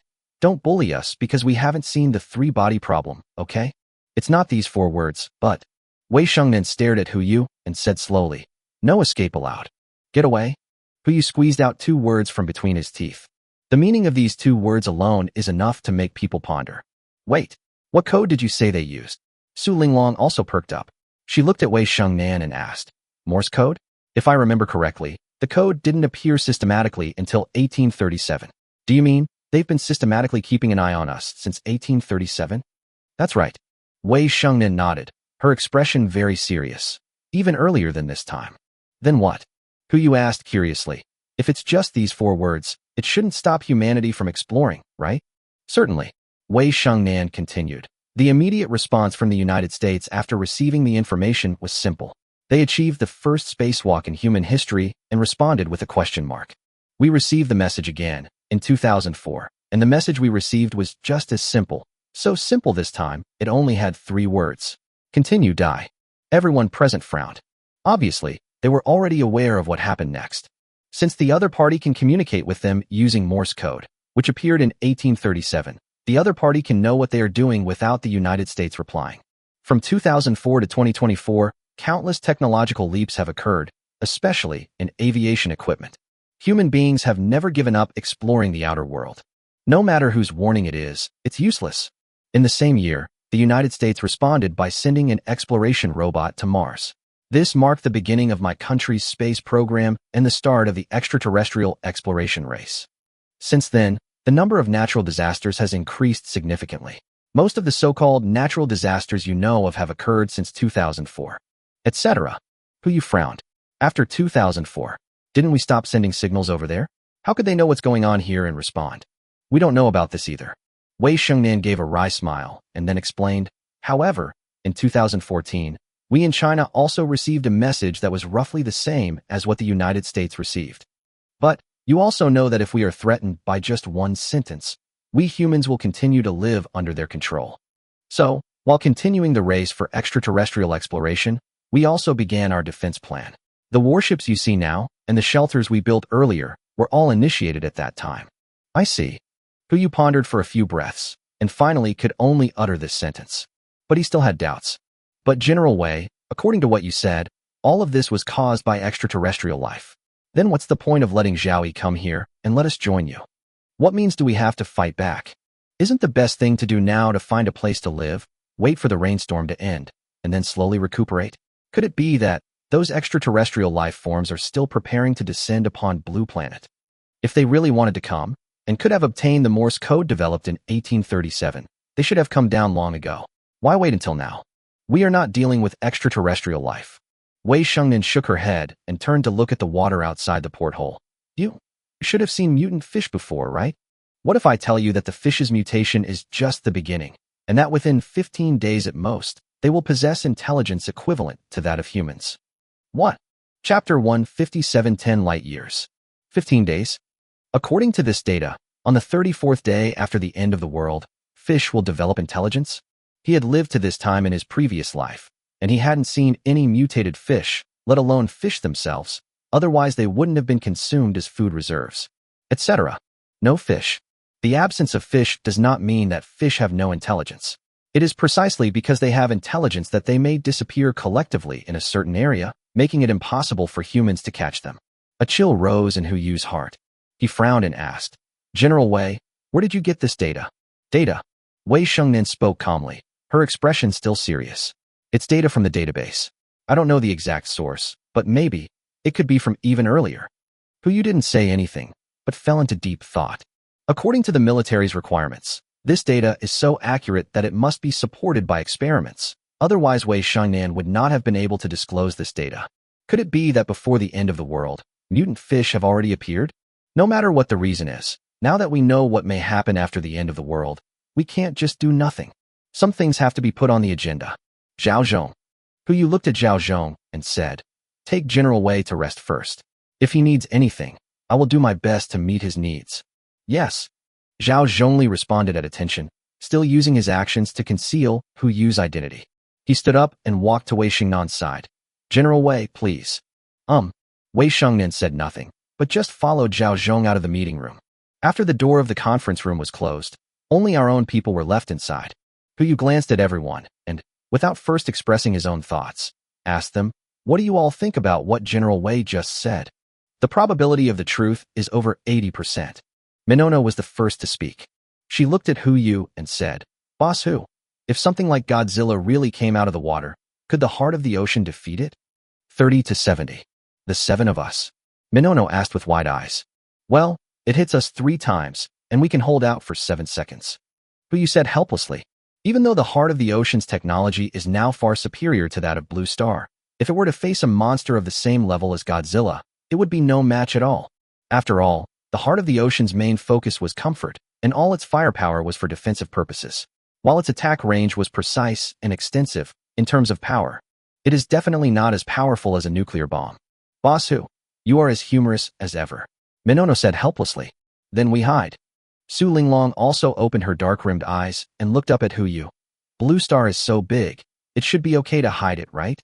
If there really is an extraterrestrial civilization, even if you hide in the Earth's core, they might still be able to find you." Hu Yu still shook his head. "Hiding is unrealistic." "Then beat him up."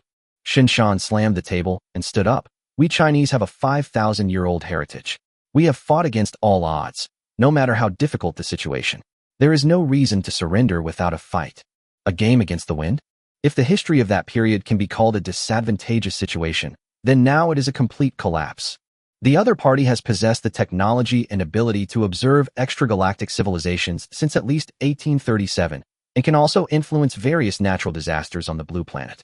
As for me, not only was the crystal at home flooded, but the wild monsters were also greatly strengthened. To put it another way, the opponent already has 3 stars and 5 mana, while we are still choosing enhancement at the 2-to-1 stage. How to play this? As if she saw Hu Yu's helplessness, Xiao Zissou also spoke tentatively. "Is there a possibility that the other party is afraid of us? Are you scared?" Before Hu Yu could speak, Su Zilong frowned and said, "They already have that ability. How could they be afraid of us?" "Why not?" Xiao Zissou asked back. "Do you know the Mayans?" Everyone present naturally knew about the nation that had predicted the end of the world in 2012. But they didn't understand what Xiao Zissou meant by mentioning them now. The earliest traces of the Maya date back to around 2000 BC, and they existed for over 3,000 years. However, among all the traces of their civilization we have discovered, no iron tools have been found. Is it because their civilization is not advanced enough to master the technology for developing iron tools? Of course not. Their astrology and writing prove that they are quite intelligent. The main reason they haven't developed into an iron civilization is simply one. There are no iron minerals in the environment they live in. Do you understand what this means? Iron is the 4th most abundant mineral in the Earth's crust, yet in the Mayan environment, there's not even a trace of it. Without iron and smelting technology, there would be no development to Iron Age civilization, let alone subsequent technological development. If observing extraterrestrial civilizations and controlling and influencing the natural environment also requires a basic element. And this natural element is abundant in the universe, but only our planet, or even the solar system, lacks it. After these words were spoken, everyone fell silent. They had heard of this hypothesis before, and it was not Xiao Zissou who first proposed it.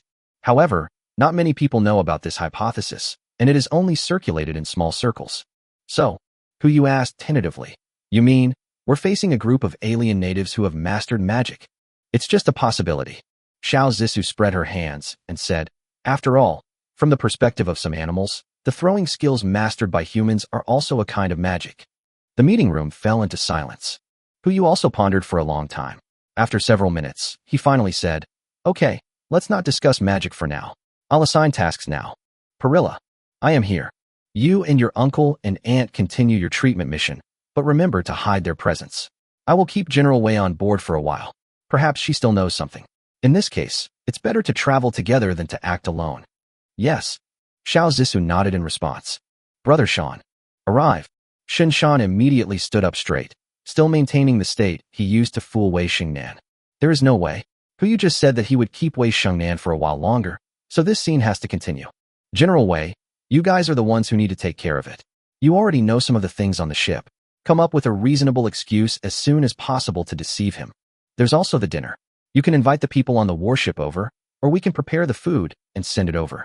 In short, we can't let them go hungry. Yes, I promise to complete the task. Puyu looked at Su Linglong again. And you? Su Linglong tilted her head, indicating that she didn't know what was going on. What's wrong? What else? I really am. Puyu held his breath, but still did not lose his temper. The problems we are facing now are not small, and it is not too late to talk about these things after they are solved. He had to change the subject. What have you been doing recently? You said you haven't left the room all day? It's okay, it's almost done. Su Linglong stood up and walked out of the meeting room. Boss, are you done with the arrangements? Now that I've made the arrangements, I'll go back to work. If nothing goes wrong, I'll have the results out tomorrow. I'll give you a surprise then. Remember to come over at 9 tomorrow morning. You should be able to get up, right? Surprise? I just hope it's not a shock. Don't worry, I can get up. Okay, that's it for now. Puyu stood up and looked at the people present. If there are no other questions, let's adjourn the meeting and prepare the welcoming banquet tonight. It doesn't have to be too sumptuous, but it must be enough for the comrades on the warship. Yes. Etc. Minono suddenly raised his hand. I have another question. What's the problem? The enemy is 10 light years away from us. If it takes 10 years for information to reach Blue Planet, then how long will it take for them to reach our location? Chapter 158 Surprise. How long will it take? If the other party has a light speed engine, it will take 10 years. The speed of light is approximately 300,000 kilometers per second, which is nearly 1 billion kilometers per hour. If calculated based on the current highest speed of the propulsion system, the speed of 110,000 kilometers per hour is equivalent to 1/10,000th of the speed of light. In other words, according to the current level of human technology, to reach a location 10 light years away, it would take 10,000 years. Even if the other party's technological level is higher than that of Blue Star and can develop a propulsion system with a speed close to 1/10th of the speed of light, it will still take 100 years to reach Blue Star. As for the lightspeed engine, it should be unlikely. After all, if the other party really has a lightspeed engine, there is no need to transmit any message and make it so complicated. They just need to drive a spaceship over and show their abilities. The effect is much better than any threat. Apart from the fact that the other party's technological capabilities have not reached the level of being able to sail over long distances, there is another possibility. That is, the other party feels that there is no need to show off muscles anymore. Once we get there, just occupy it, and that's it. Like now. Heavy rain fell for 49 days, and then stopped. During this period, some fish with intelligent life were cultivated and allowed to kill each other with humans. After a certain period of time, they will appear on the Blue Planet again. When the time comes, they will be greeted by a brand new planet without any life, but full of hope. As for the water all over the planet, that's not an easy problem to solve. Since we can control the natural environment, wouldn't it be a good idea to trigger an earthquake and divert all the water into the core of the Earth? Or maybe a planet full of water is a more suitable living environment for them. That means they had already started transforming the planet before they officially arrived. If this is true, is there really any way for humans to resist their invasion?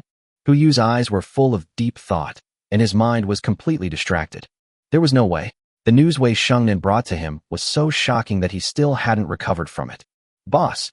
Minono shouted, waving his hand in front of Huyu. What's wrong with you? I'm fine. Huyu came back to his senses, looked at Minono, and said, Don't worry about when they will come, or even if they will come. We just need to do our job well. Go and rest first.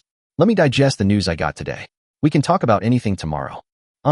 Everyone left the meeting room to prepare. Only Huyu and Insianer remained in the conference room. Huyu sat there, thinking and sorting out the news he had received today.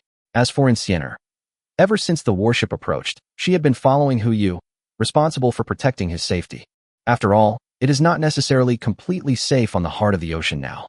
He sat in the conference room for a while, thinking about the previous question. But no matter which angle he thought about it, there was no way to break the deadlock now. You can't really put the entire Blue Planet into the space, right? No matter how much the heart of the ocean evolves, it will never be able to carry away all the people on the blue planet. Even after 99% of the people died, there would still be nearly 80 million people. How big a ship can fit it? Now, all he could do was to wait quietly in this vast ocean for time to pass and see if the other party would really land on this planet. After that, I will slowly plan it. Huyu raised his head, and when he looked out the window again, it was already dark outside. The moon is almost invisible on this rainy night, and all you can hear is the sound of continuous rain. Bang bang. There was a knock on the door. Enter. Xiao Zissou poked her head in and saw Huyu's worried face. Knowing that he was worried, she forced a smile and said, "The dinner is going on outside. They all want to hear what the leader has to say. Why don't you go up and talk?" "What am I talking about?" Huyu gave a bitter laugh. "Others may not know, but you must know that my leadership is even more corrupted than the Pacific Ocean right now. Eat something even if you don't want to. You haven't eaten for almost a day." It would be fine if he didn't mention food, but as soon as he mentioned it, Huyu felt like his stomach was churning. Today's breakfast isn't digested yet. "It's okay, I've already eaten." Huyu waved his hand, but still stood up and walked out of the meeting room. "I'm tired after a day. I'm going to bed first. You guys should get some rest early too." Xiao Zissou nodded and moved aside. She watched Huyu's back getting farther and farther away, but still couldn't help but speak. Huyu. Huyu turned around and looked at Xiao Zissou. "What's wrong?" "It's okay, I just wanted to tell you." Xiao Zissou lowered her head and hesitated for a long time before speaking. "No matter what, I'm on your side. Don't put too much pressure on yourself. If it really doesn't work, The sound behind was very small, so small that Huyu couldn't hear it at all, but Xiao Zissou's face turned red visibly. Huyu was puzzled and stepped forward to ask, "What did you just say? I didn't hear it clearly." "Nothing." Xiao Zissou blushed, turned around and fled, leaving Huyu confused. He had no choice but to turn and look at Enciener. "Enciener, did you hear what she just said?" Enciener shook her head, looking dull. "Forget it, go back and get some sleep. We have things to do tomorrow." Huyu muttered, returned to his room, and fell asleep on the bed without eating anything. When he woke up, it was already August 2nd. 20 days have passed since the end of the world began. Huyu opened his eyes and once again saw Enciener standing not far from his bedside. He shook his head helplessly, knowing that he couldn't persuade this person, so he didn't waste his breath and asked Xiao Hai instead. "Xiao Hai, report the latest situation." "Yes." Reporting to the master, it is now August 2nd, 10 a.m., and the water level in Jinling has reached 76 meters, increasing at a rate of 80 centimeters per hour. All facilities on board are operating normally. Regarding the warship, after the banquet, all personnel returned to the ship and stood by. According to Mr. Shinshan's order, today's breakfast has also been dispatched. Everything is normal in the nearby waters, and there are no suspicious biological targets at the moment. On our side, Ms. Su Linglong contacted you an hour ago and asked you to visit their research results. Half an hour ago, she insulted your character. Should we play the original recording? 1 hour ago? It's over. I promised her before. I forgot to set the alarm yesterday. Huyu quickly got up and dressed. Hurry up and send her a message. Just say that I passed out from hypoglycemia yesterday and was just rescued. Oh, Su Linglong's voice rang out from outside the door through the panel. Who just woke up, boss Hu? It's over. For words emerged in Huyu's mind, and then Xiao Hai's voice slowly drifted over. She was at the door of your room 15 minutes ago. Please proceed with caution. Xiao Hai. Master, I'm here. Next time, please change the order of the report. Yes, Master. Chapter 159, The Power of Technology. As the saying goes, you can't escape the 15th day. They have chased me to the door, so I can't hide even if I want to.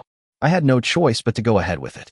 Huyu put on his clothes as quickly as possible, walked to the door helplessly, opened it, and saw Su Linglong staring at him with dark circles under her eyes full of resentment. It was like a Palu that had been exploited beyond measure by an unscrupulous trainer. Sleep well, boss Hu. Su Linglong looked around the room for a while and sighed again. It's true that we have a hard life. Forget about working, forget about staying up all night. I finally made some achievements and want to report to the boss. And yet, the boss overslept. His office is less than 100 meters from his bedroom, and he couldn't even bear to come over to listen before going to sleep. Wrong. Huyu lowered his head helplessly. He knew that this was a mistake of principle, so he had to smile awkwardly along with Su Linglong. I wasn't careful either. Sister Linglong, if you have any requests, just tell me directly. As long as it's something I can do, I'll definitely stick to my word. Okay, you said it. Su Linglong casually took out a disc and handed it to Hu Yu. Here, this is the surprise I want to show you. Surprise? Disc? Hu Yu looked at Su Linglong in confusion, then took the disc and asked, "What's in here?" "I told you it was a surprise." Su Linglong tilted her head and smiled. "Just find a database and check it out yourself." Good. Seeing her keeping a secret, Hu Yu didn't know what to say and could only follow her towards the cab. That's where Xiaohai's physical interface is. If it was something else, I could just plug it into the computer and connect it to Xiaohai's local area network. However, looking at Su Linglong's current appearance, it was estimated that this thing was quite important. It is better to use a physical interface to be safe. Hu Yu and others took the shortest route to the driver's cab. They didn't meet anyone along the way as everyone was busy with their own business. Usually at this time, most people are enjoying life in the cabin on the first floor. But since Wei Shengnan mentioned that incident yesterday, several people led by Xin Shan began to prepare. Seeing this, the others also guessed something.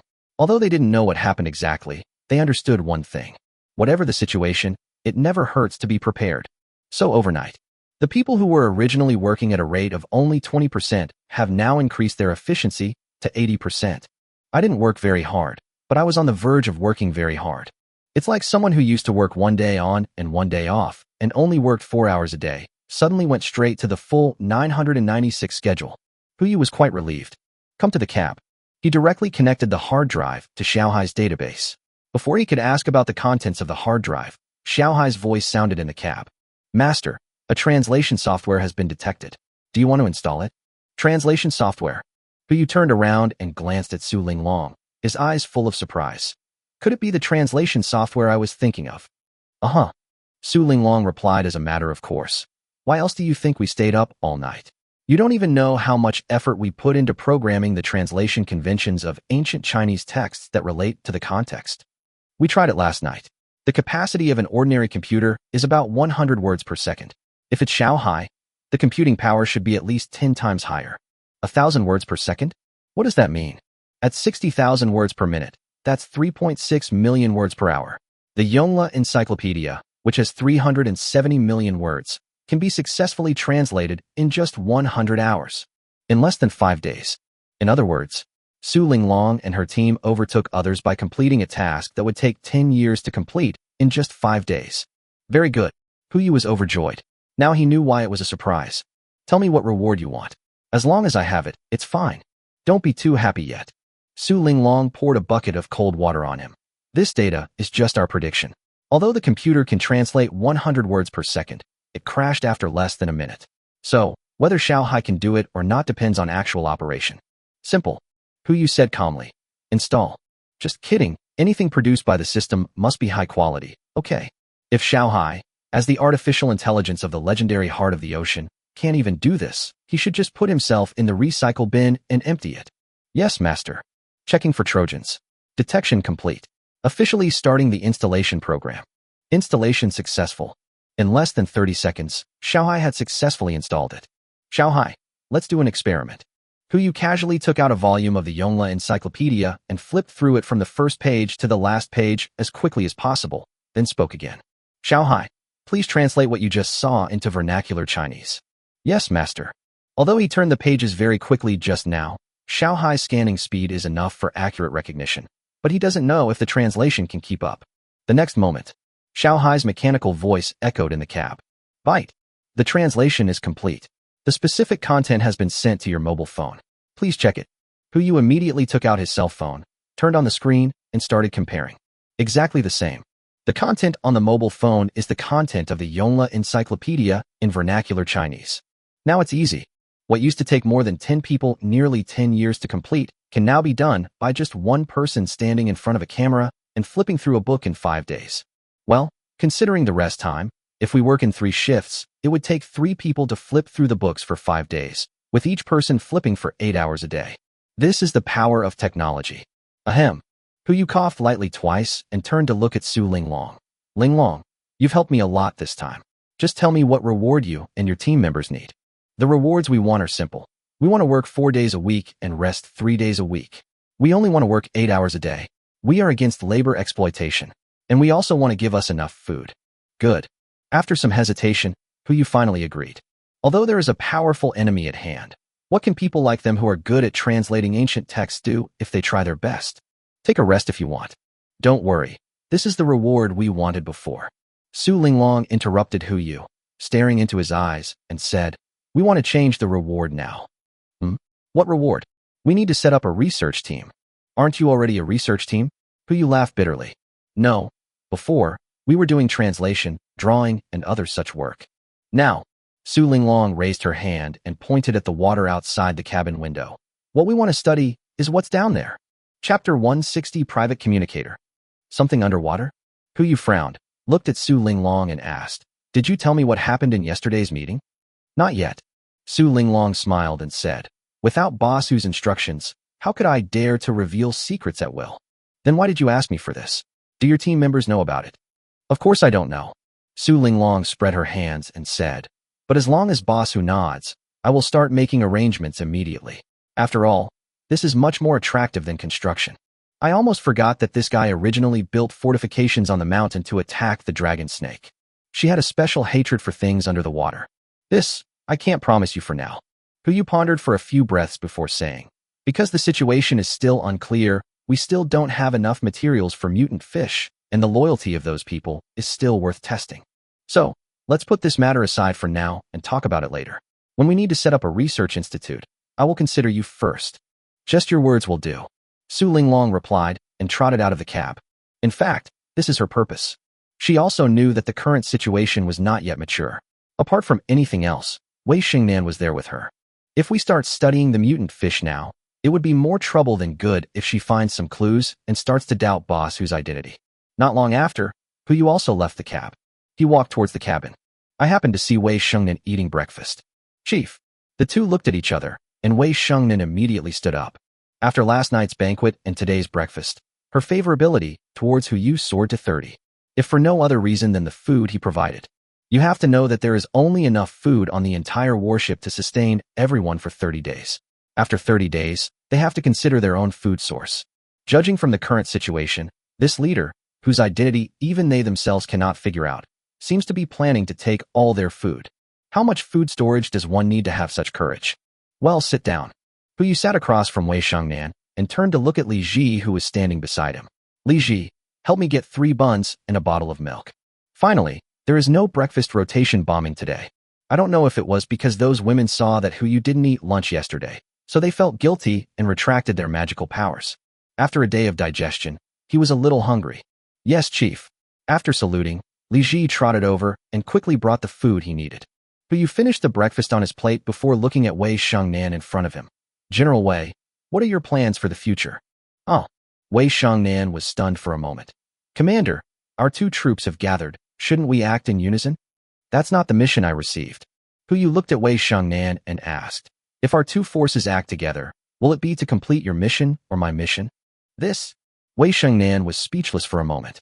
She really wanted to ask Hu Yu what his mission was, but she also knew that with his identity, he must be carrying out top-secret missions, so how could he possibly tell her the details of the mission? No need to say more. After lunch, you can continue with your mission. I will stay in Oris Hill for a few more days. If we meet again, we can discuss other matters. Yes. Wei Shangnan saluted again, her face flushed, but she still asked shamelessly, "Commander, I have a question. I wonder if I can ask it." "Ask. Just, how much food do you have left? Can you lend us some?" "Borrow it, forget it." Hu Yu casually took out a perfect fairy bean and placed it on the table. "Go back and find a place to plant this bean. The beans you grow will be enough for an adult to consume for a month. If you can grow beans exactly like this, then plant them and increase your yield." "What?" Wei Shengnan was stunned. She looked at the emerald-colored bean on the table, her face filled with disbelief. "Chief, you're saying this one bean is enough for an adult to consume for a month?" "Don't believe it." Wei Shengnan didn't say anything, but her attitude said it all. "Xiaohai, ask Mr. Fong to come over." "Yes, master." Xiaohai responded immediately. Wei Xingnan's expression suddenly changed, but quickly returned to normal, so quickly that Hu Yu, who was sitting opposite her, didn't even notice. After a while, Mr. Fong walked in wearing muddy boots. After he came in, he asked Hu Yu, "What do you want me to do?" "I'm busy." "Come, Mr. Fong, let me introduce you." Hu Yu gave a wry smile, stood up, and introduced the 2 men. "General Wei, this is Mr. Fong, an expert in soybean planting and cultivation in my country, Academician Fong." "Mr. Fong, This is General Wei, the captain of the warship outside. Hello, Academician Fawn. Hearing the word Academician, Wei Shengnan understood who this person was and quickly stood up and extended a hand towards him. Mr. Fong also reached out and shook hands with her. After all, not everyone can use the title of general. Hello, General Wei. Hu returned to his seat and pointed at the beans on the table. Mr. Fong, General Wei has doubts about the efficacy of the magic beans. Can you explain it to me? Okay, General Wei, these beans are... No. General Wei immediately spoke up. I believe in Mr. Fong's professionalism. Commander, why didn't you tell me earlier that you had someone like Mr. Fong on board? Chief. Old Fong turned his head and glanced at Hu with a strange expression. If you didn't disbelieve me, I would have kept it hidden. Hu Quickly changed the subject.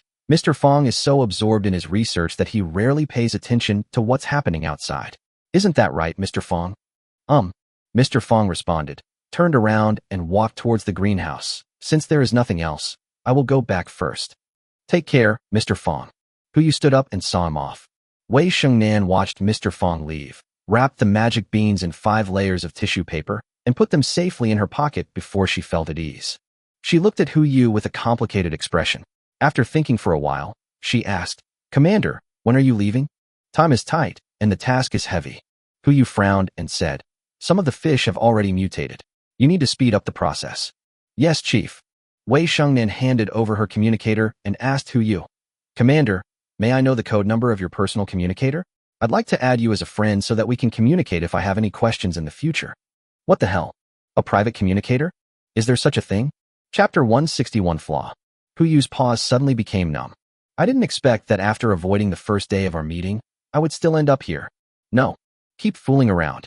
He frowned and looked at Wei Shengnan seriously. General Wei, you know that our mission is highly confidential. Let alone you. Even if your superior came, I would not let him add me to my personal communicator. Well, I understand. Wei Shengnan stood up and bowed. I'm sorry, Chief. I'm so abrupt. I'll go back and prepare to leave now. Well, be careful on the road. Thank you, Chief. Wei Shengnan stood up and left, walked all the way to the deck, and climbed the gangway back to her warship. Cole, Hu looked at the warships going further and further away and breathed a sigh of relief. Finally, we managed to deal with it.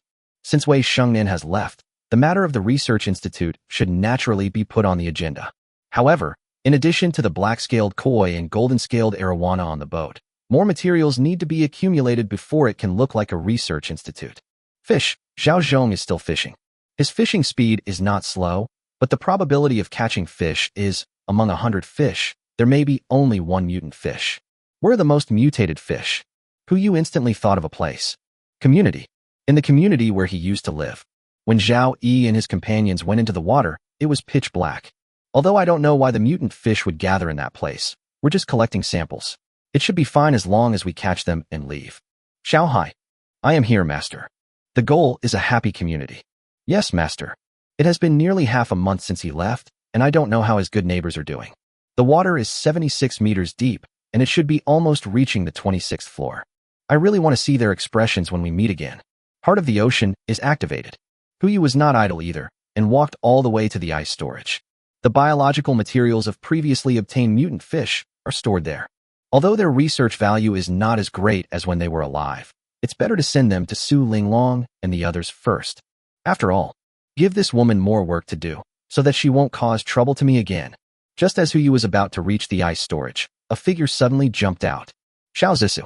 She was wearing a surgical gown, as if she had just undergone a major operation. When she saw Hu, she rushed over to him. You've come just in time. Come on, I have a surprise for you. Another surprise? Hu's nose twitched as she smelled a fishy odor, especially since she had just come out from the ice storage. Wait, you're not going to dissect the corpses of those mutant fish, are you? Xiao Zissou did not deny it, and her eyes revealed excitement. I'm telling you, this is a big discovery. What did you find? Hu asked curiously. He had previously taken out all the mutant crystals from the mutant fish's heads. Could he have discovered something bigger than the mutant crystals? Just follow me, and you'll find out. Hu was forcibly dragged into the ice storage by Xiao Zissou, which was filled with various dissected mutant fish. In addition, there are some dissected rabbits in the freezer. It is estimated that Xiao Zissou took advantage of the night to sneak into the greenhouse and found it.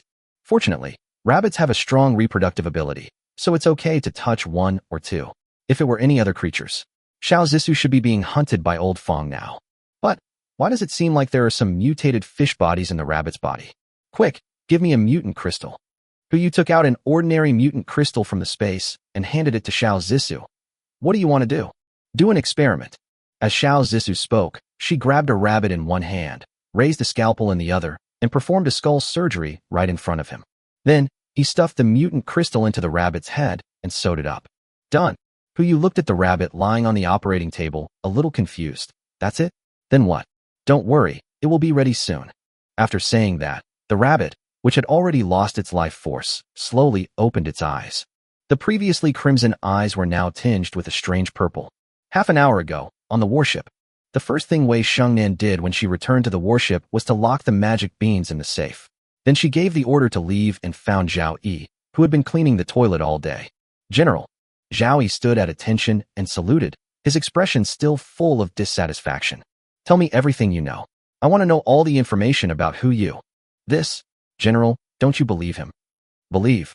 Wei Shengnan turned around and glanced at Ocean Heart, which gradually disappeared from her sight. Yesterday, I did believe him, but today, he's revealed too many flaws. Hint. Zhao Yi's eyes suddenly lit up. General, what's the flaw? First, as a large ship, even if it has artificial intelligence, the operator should not be called the master. Secondly, Academician Fang's attitude towards him is obviously not as good as towards me. Since we are both military personnel, how could he treat him differently? The third point is the most important. I asked him for the private communicator number, but he said the mission was confidential and didn't give it to me. Private communicator? Zhao Yi asked doubtfully, is there such a thing? Precisely because he didn't have it. That's when he revealed his true colors. Wei Shengnan gritted her teeth and said, he's impersonating a military officer and trying to get secrets. No matter what, we have to arrest him and interrogate him. Then why should we leave? Zhao Yi was puzzled. If we capture him by force, that would be easy. Wei Shengnan shook her head and said, but with such a large ship and who knows how much supplies are on board, it's impossible to suppress them with force. The best way is to gather our troops first and intimidate them so that they don't have the will to resist. Anyway, doesn't he have to stay in Jinling for a while? The general is wise. Zhao Yi exclaimed in surprise. He almost thought that General Wei had been bewitched, and he didn't know what to do. Fortunately, in the end, the general saw through the opponent's trick. Okay, tell me about him. Tell me everything. Don't leave anything out. Yes. Zhao Yi quickly responded and began to tell everything about his interactions with Hu Yu. Especially storage space.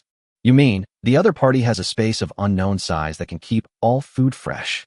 That's right. Zhao Yi nodded. This is also why they have so much food. Okay, I get it. Don't tell anyone else about this. Wei Shengnan waved her hand and said, go and have a rest. Yes, General. After Zhao Yi left, Wei Shengnan immediately took out her communicator and sent a message to a group of only 9 people. Commander, I have discovered something. Chapter 162 Surprise. Heart of the ocean, inside the ice storage. Hu Yu looked at the rabbit that had opened its eyes again and couldn't help rubbing his eyes. Before he could come to his senses, Xiao Zissou picked it up and threw it into the cage. The rabbit went berserk instantly. He held the bars of the metal cage and started gnawing on them, making a crackling sound, and sparks flew. What the hell is this? As you can see, the rabbit has also mutated. The source is the mutated crystal. Xiao Zissou raised his hand and knocked his head. To be precise, it should be the unknown substance that makes up the mutant crystal. I conducted an experiment last night and discovered that all mutant fish contain an unknown substance. The concentration of this substance determines whether or not mutant crystals will be produced in their brains.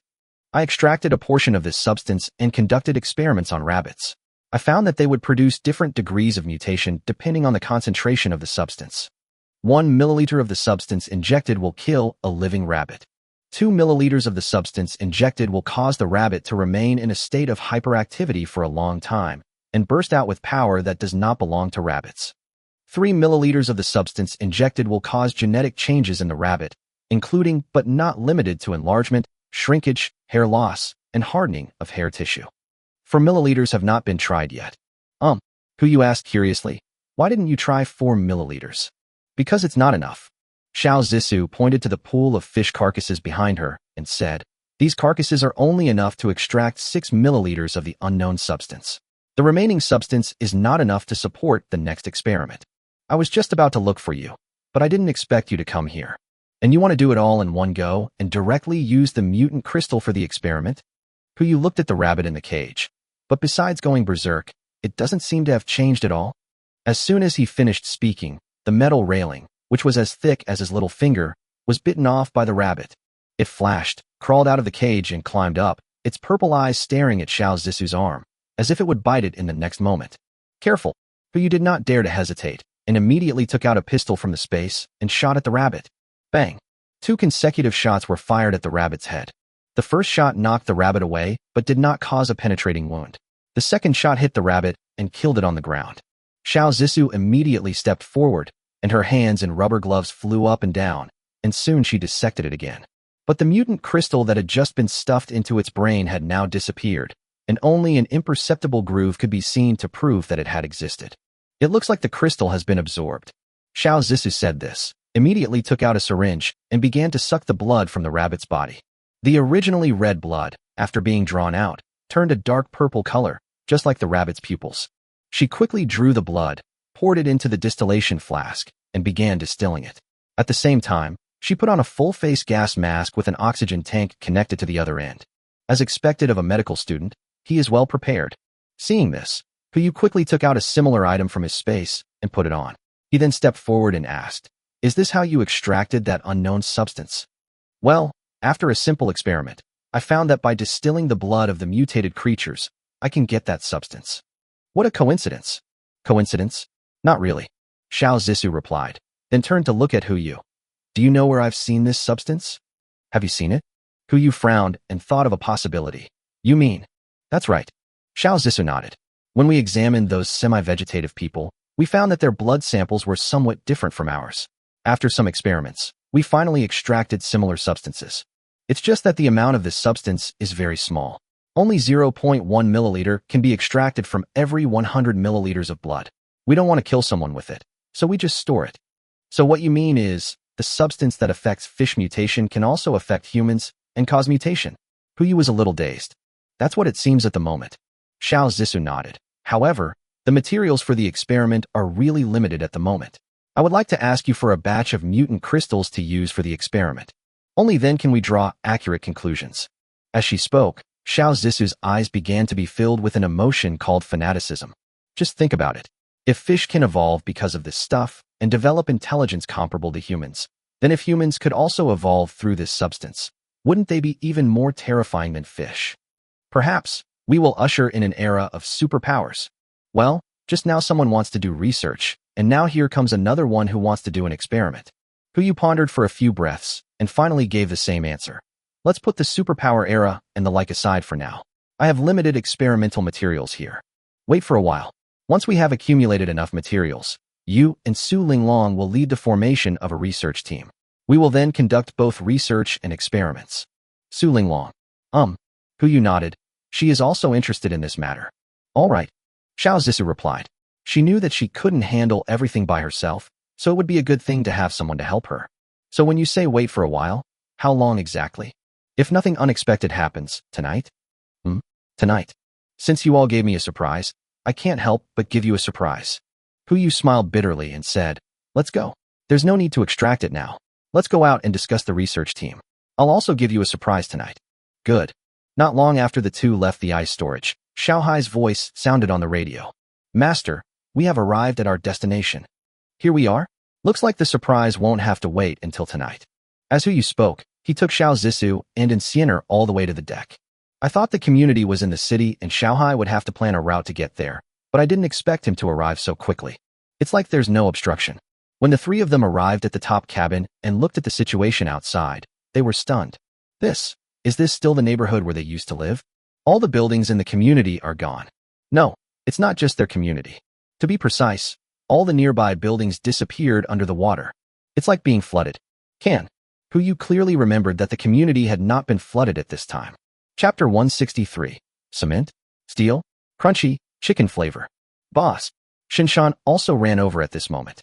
He was one of the people who had heard Puyu talk about the 49 days of his previous life, so he naturally understood that something was wrong with the current situation. "Brother Sean." Puyu replied, looked at him and asked, "What's going on up ahead?" "It's a fish." Shinshan frowned and said, "Do you still remember those little black fish under the water?" After our bombing, there shouldn't be many left, but now. How is it now? You should go and see for yourself. Huyu frowned and walked forward. Instead of going directly to the deck, he came to the fishing platform. You can also see the specific situation outside from here. Now Zhao Zhong's fishing rod was about to fly sparks as he kept fishing on the water surface, and every cast would bring up a small black fish. Unlike the black-scaled koi caught previously, the scales of these small black fish are obviously not as hard as those of the black-scaled koi. But their teeth. Huyu was shocked when he saw Zhao Zhong taking them off the fishhook. 2 rows of sharp stingers like beetails are arranged in their mouths, as if no matter how hard the object is, it will be chewed in their mouths.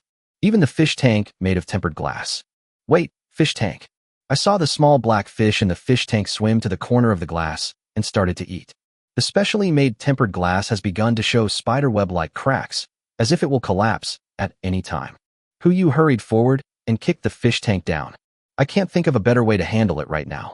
If we leave these fish on the boat, the heart of the ocean will be fine, but it would be bad if they damage other things. If tempered glass can be chewed through, what if the sofas on the ship are chewed through as well? Wouldn't that be a waste? Brother Zhong, stop fishing for now. Huyu took a step forward and put the favor of the sea god into the space. The small black fish on the hook fell directly onto the deck, flapping its wings and looking for something to eat. Yes, boss, Zhao Zhong replied, looking at the little fish on the deck. This thing, could it be the one we bombed earlier? Is the damage so great? It should be. Huyu replied and looked at the blackfish's panel. Name, black-scaled toothfish, mutation. Species, fish. Status, hungry. Description, a small mutated fish with sharp teeth that can cut anything with a hardness below fine. It lives in groups. Note, cement, steel, crunchy, chicken flavor. So it was this. Huyu frowned and looked at the description of this little thing on the panel. He could guess what was going on in the community outside with just his toes. It is estimated that all the buildings in this area were eaten clean by this thing. But why didn't he encounter this situation in his previous life?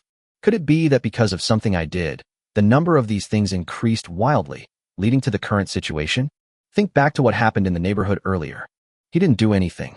Even when leaving, it bombarded the fish under the water. Wait, bombing. Could it be because? Huyu frowned and turned to look at Zhao Zhong. Brother Zhong, do you still have some of the common fish you caught earlier? Yes, I keep it in the kitchen. Bring me a few, smaller ones. Good. Zhao Zhong trotted all the way to the kitchen and quickly brought in a large fish tank with the help of Lao Wang. There are more than a dozen small fish in the fish tank, the largest of which is no bigger than the size of a palm, and most of them are freshwater fish. Huyu took out the favor of the sea god again and stuffed the fishhook back into the mouth of the black-scaled toothfish. Feeling something in its mouth, the black-scaled toothfish subconsciously began to chew. Why can't I bite it? Huyu swung the rod and threw the black toothfish directly into the fish tank. He turned to look at Shin Shan and said, Brother Shan, when I take away the fishing rod, you shoot and kill the black fish. Good, Shin Shan replied, and stood in front of the fish tank, holding up his pistol and ready. Receive. As the favor of the sea god was taken away again, the black-scaled toothfish felt that there was nothing in its mouth and immediately began to search for other food in the fish tank. However, its primary target was not the small fish, but the oxygen supply in the fish tank. Just as it was about to touch the oxygen supply equipment, Shin Shan pulled the trigger. The bullet hit the black-toothed fish, and its body immediately exploded in the fish tank. The lavender blood dyed the water in the fish tank. Those small fish seemed to be going crazy and began to swallow up the purple water in the pond. After a while, they began to swim faster and faster, gradually entering an excited state. It seemed that they felt that their own kind were competing with them for resources, so they began to attack each other. With the death of the first fish, the fish began to eat its corpse, and its body began to shrink. 5 minutes passed. The fish tank that originally had 15 fish now only has 10. Instead of attacking each other, they began to devour other things present in the fish tank.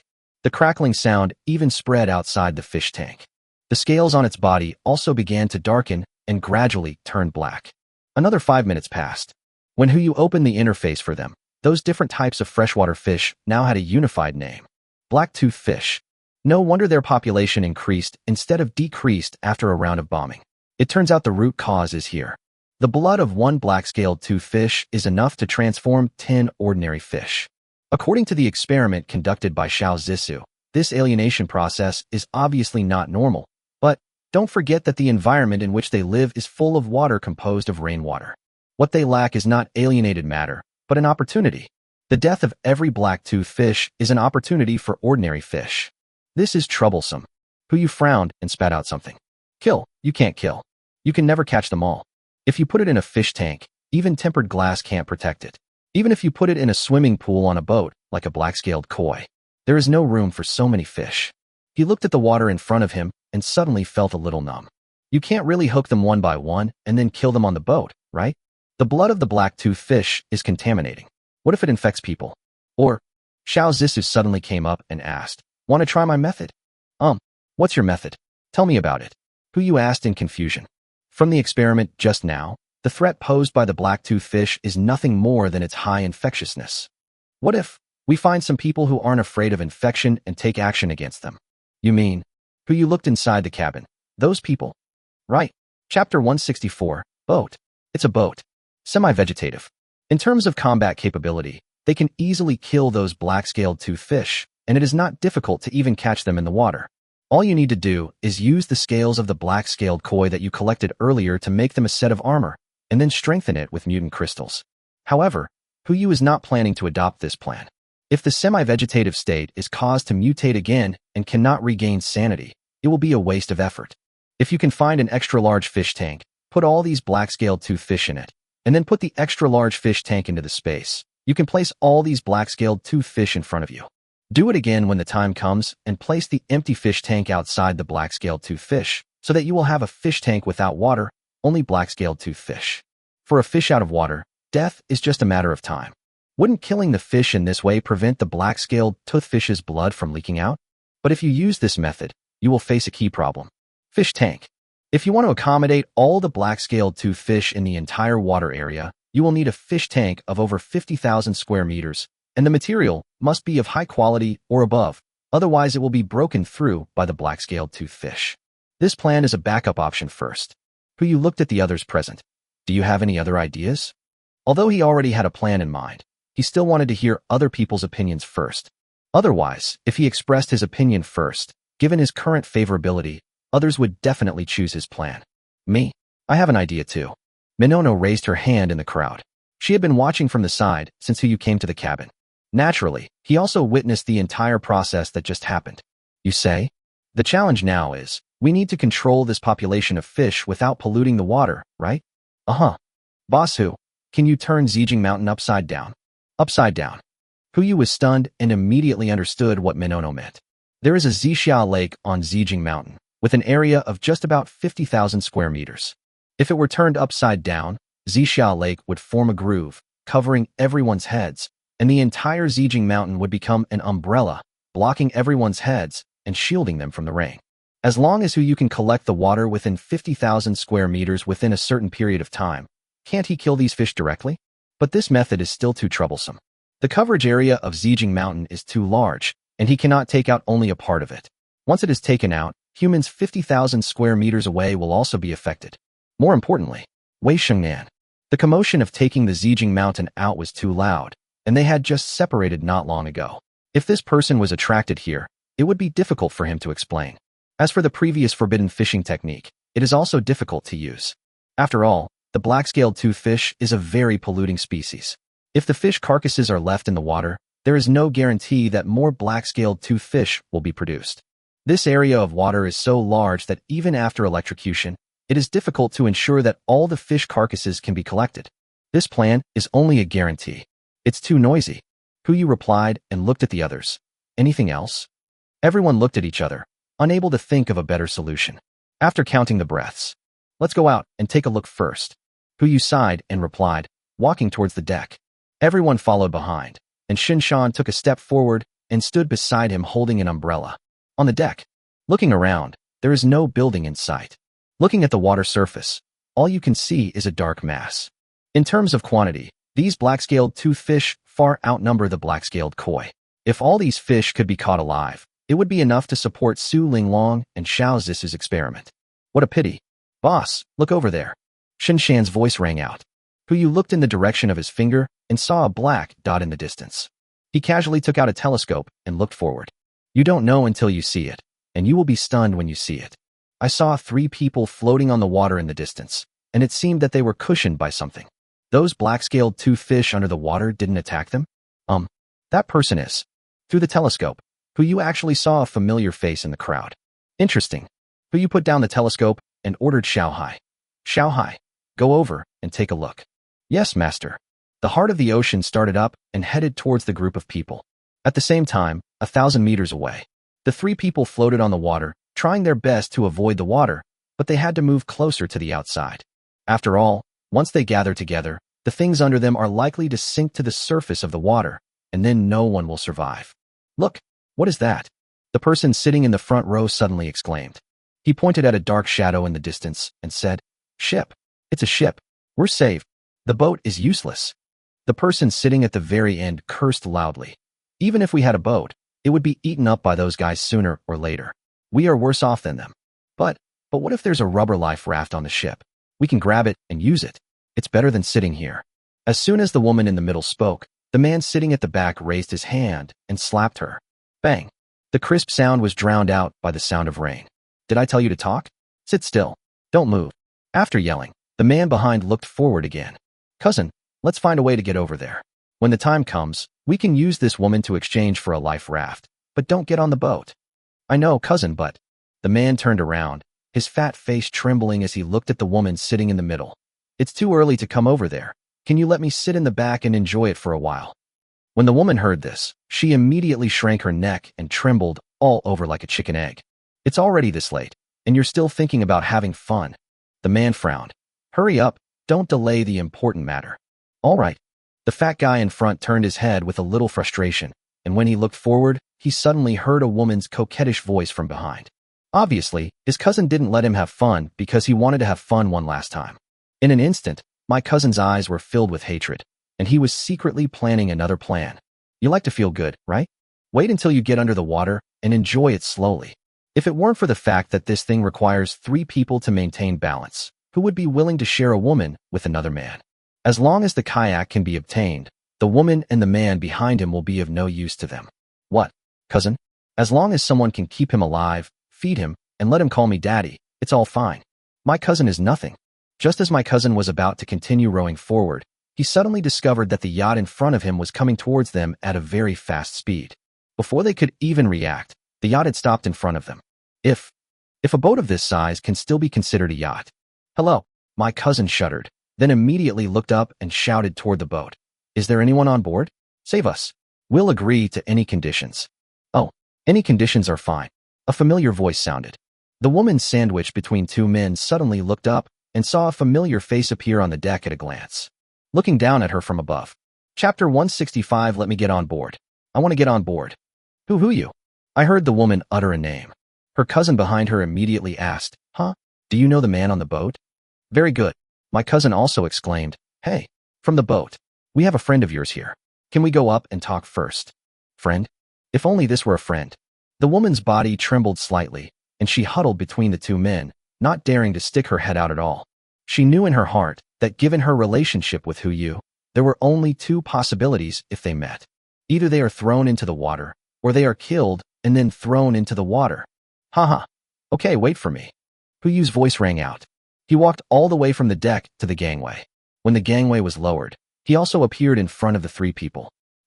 Are you the ship owner? My cousin asked in confusion. In his opinion, this man was too young and even a little thin.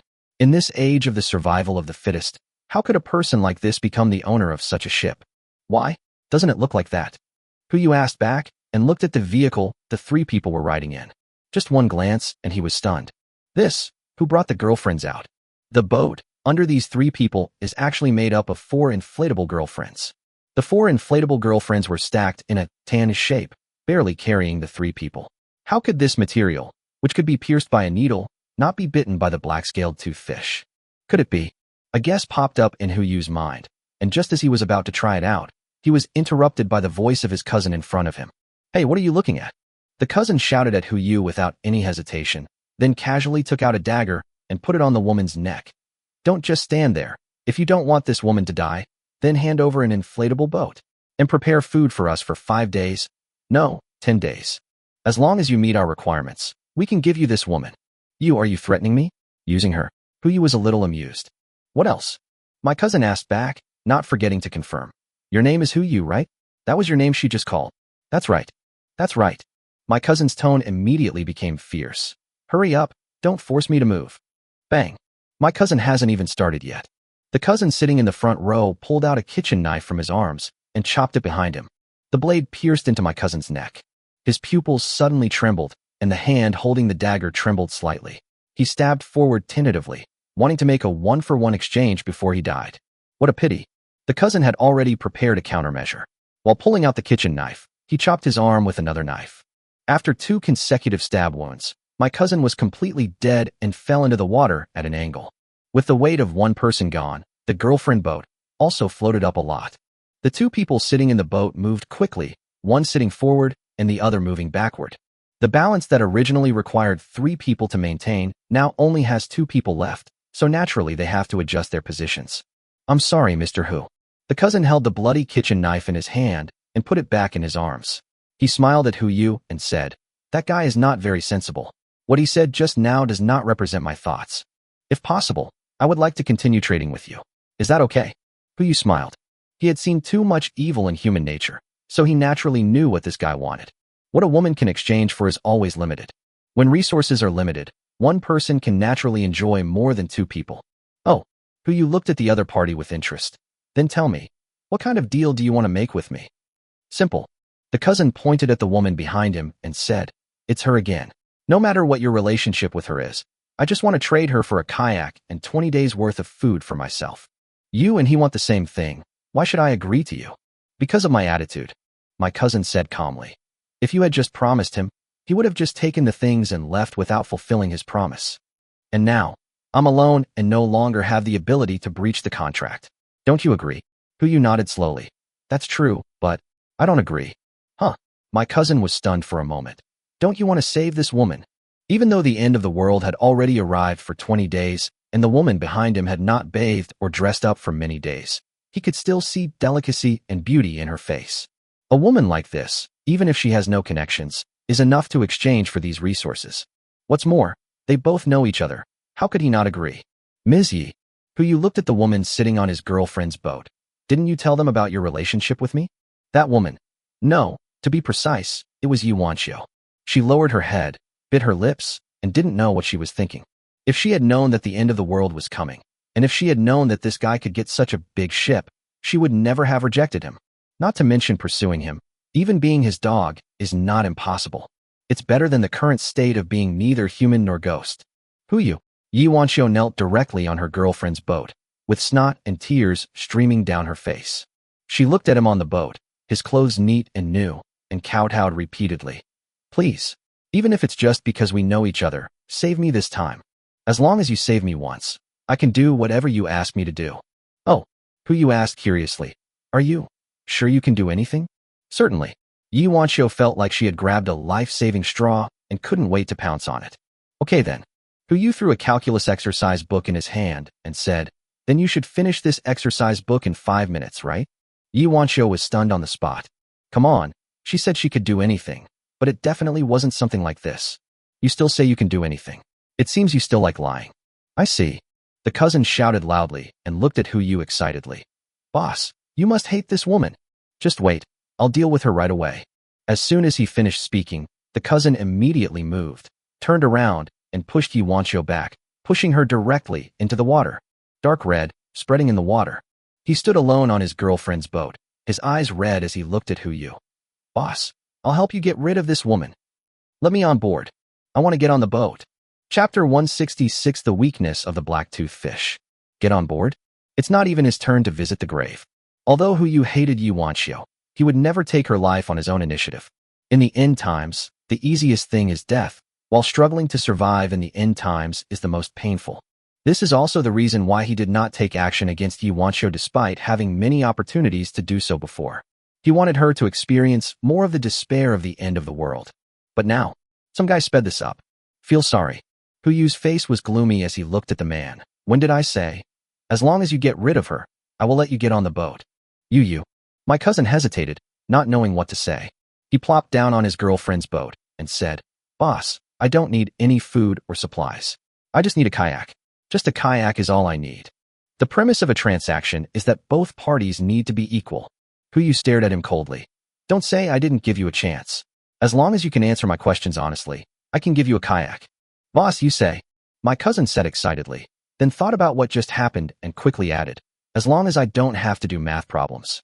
Don't worry, it's not a math problem. Huyu looked at the black-scaled tooth fish under the water. As the two corpses fell, the number of black-scaled tooth fish under the water increased dramatically.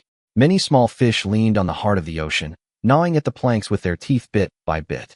If the heart of the ocean had not been of a high enough quality, it might have been eaten up by these little guys. But the girlfriend boat created by this man is still safe and sound. Even the black-scaled tooth fish showed signs of retreating. I guess he wanted to go kayaking because he discovered something.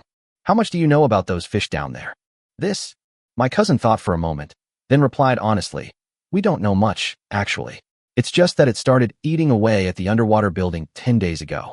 No matter if it's cement or steel bars, once it gets into this thing's mouth, there's nothing it can't eat, except for one thing. Rubber products. I don't know the exact reason, but I used these things to make a simple ship. About 2 days ago, the last building was eaten clean.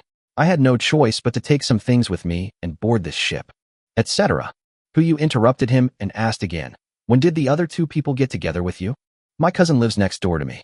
As for the other woman, we found her in a building in Xingfu community that hadn't completely sunk yet.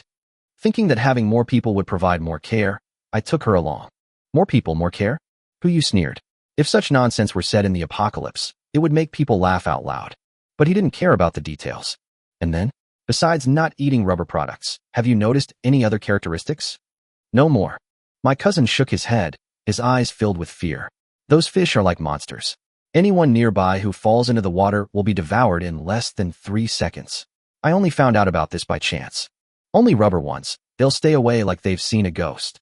Well, as a deal, the information you provide is very important, so? My cousin's eyes were filled with anticipation, and he was already imagining how to thank this person after getting on board. But the next moment, then I'll give you this. Huyu threw a can of luncheon meat over. According to the apocalyptic prices he was familiar with, a can of luncheon meat was enough to buy 2 lives.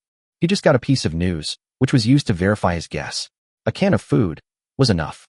My cousin took the can with surprise in his eyes. This is it. I told you the news, so you should have let me on board.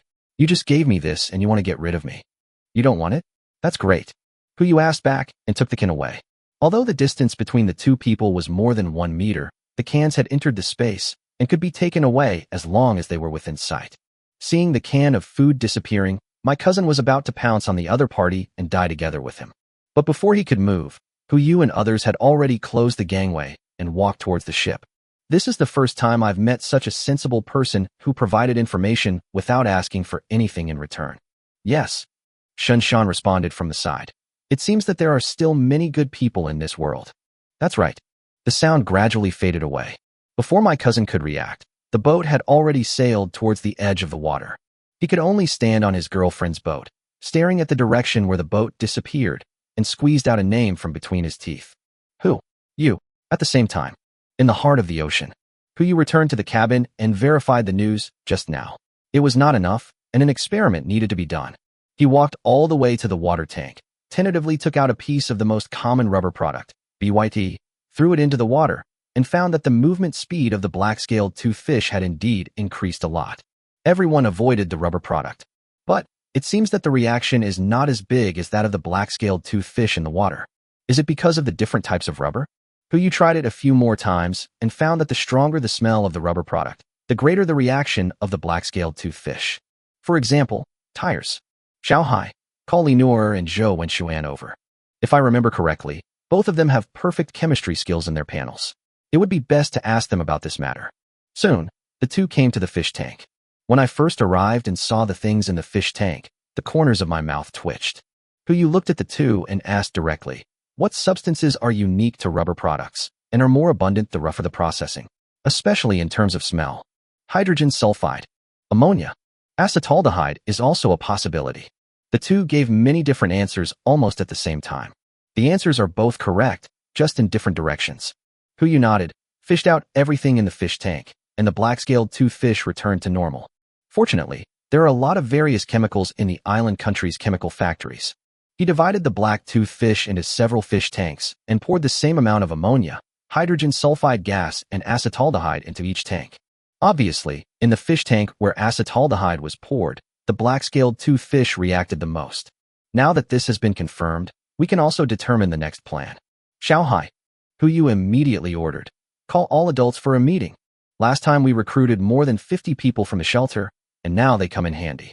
Chapter 167 Xiaohai, turn on the power. Soon, everyone except the group of students arrived and gathered in the cabin at the same time. This even includes a group of semi-vegetative patients. I won't say anything more. Huyu glanced at the crowd and said, perhaps many of you think that it doesn't matter whether we deal with those black-scaled tooth fish under the water or not. They can't bite us anyway, so we should just sail away. Now, anyone who has such thoughts can step out directly. You are not needed for this mission. The words fell. No one present stepped out. Everyone knows one thing clearly, except for those semi-vegetative patients who don't quite understand. This is the first task of the collective action, whether they are willing or not.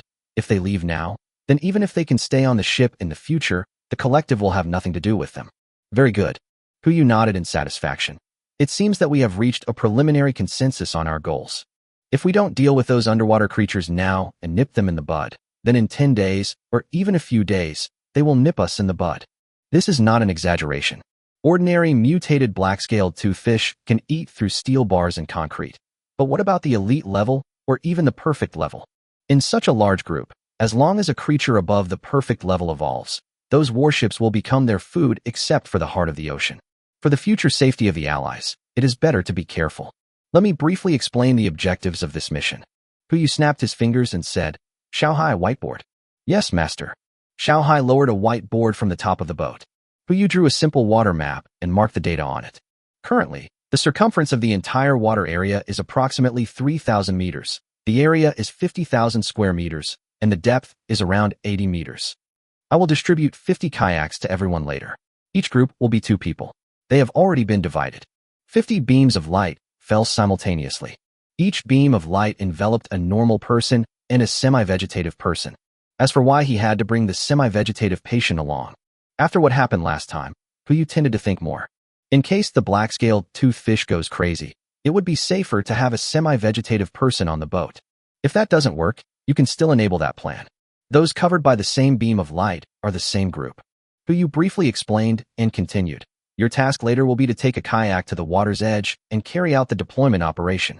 The stuff I'm putting in is very simple, acetaldehyde. I'll put it on each of your kayaks.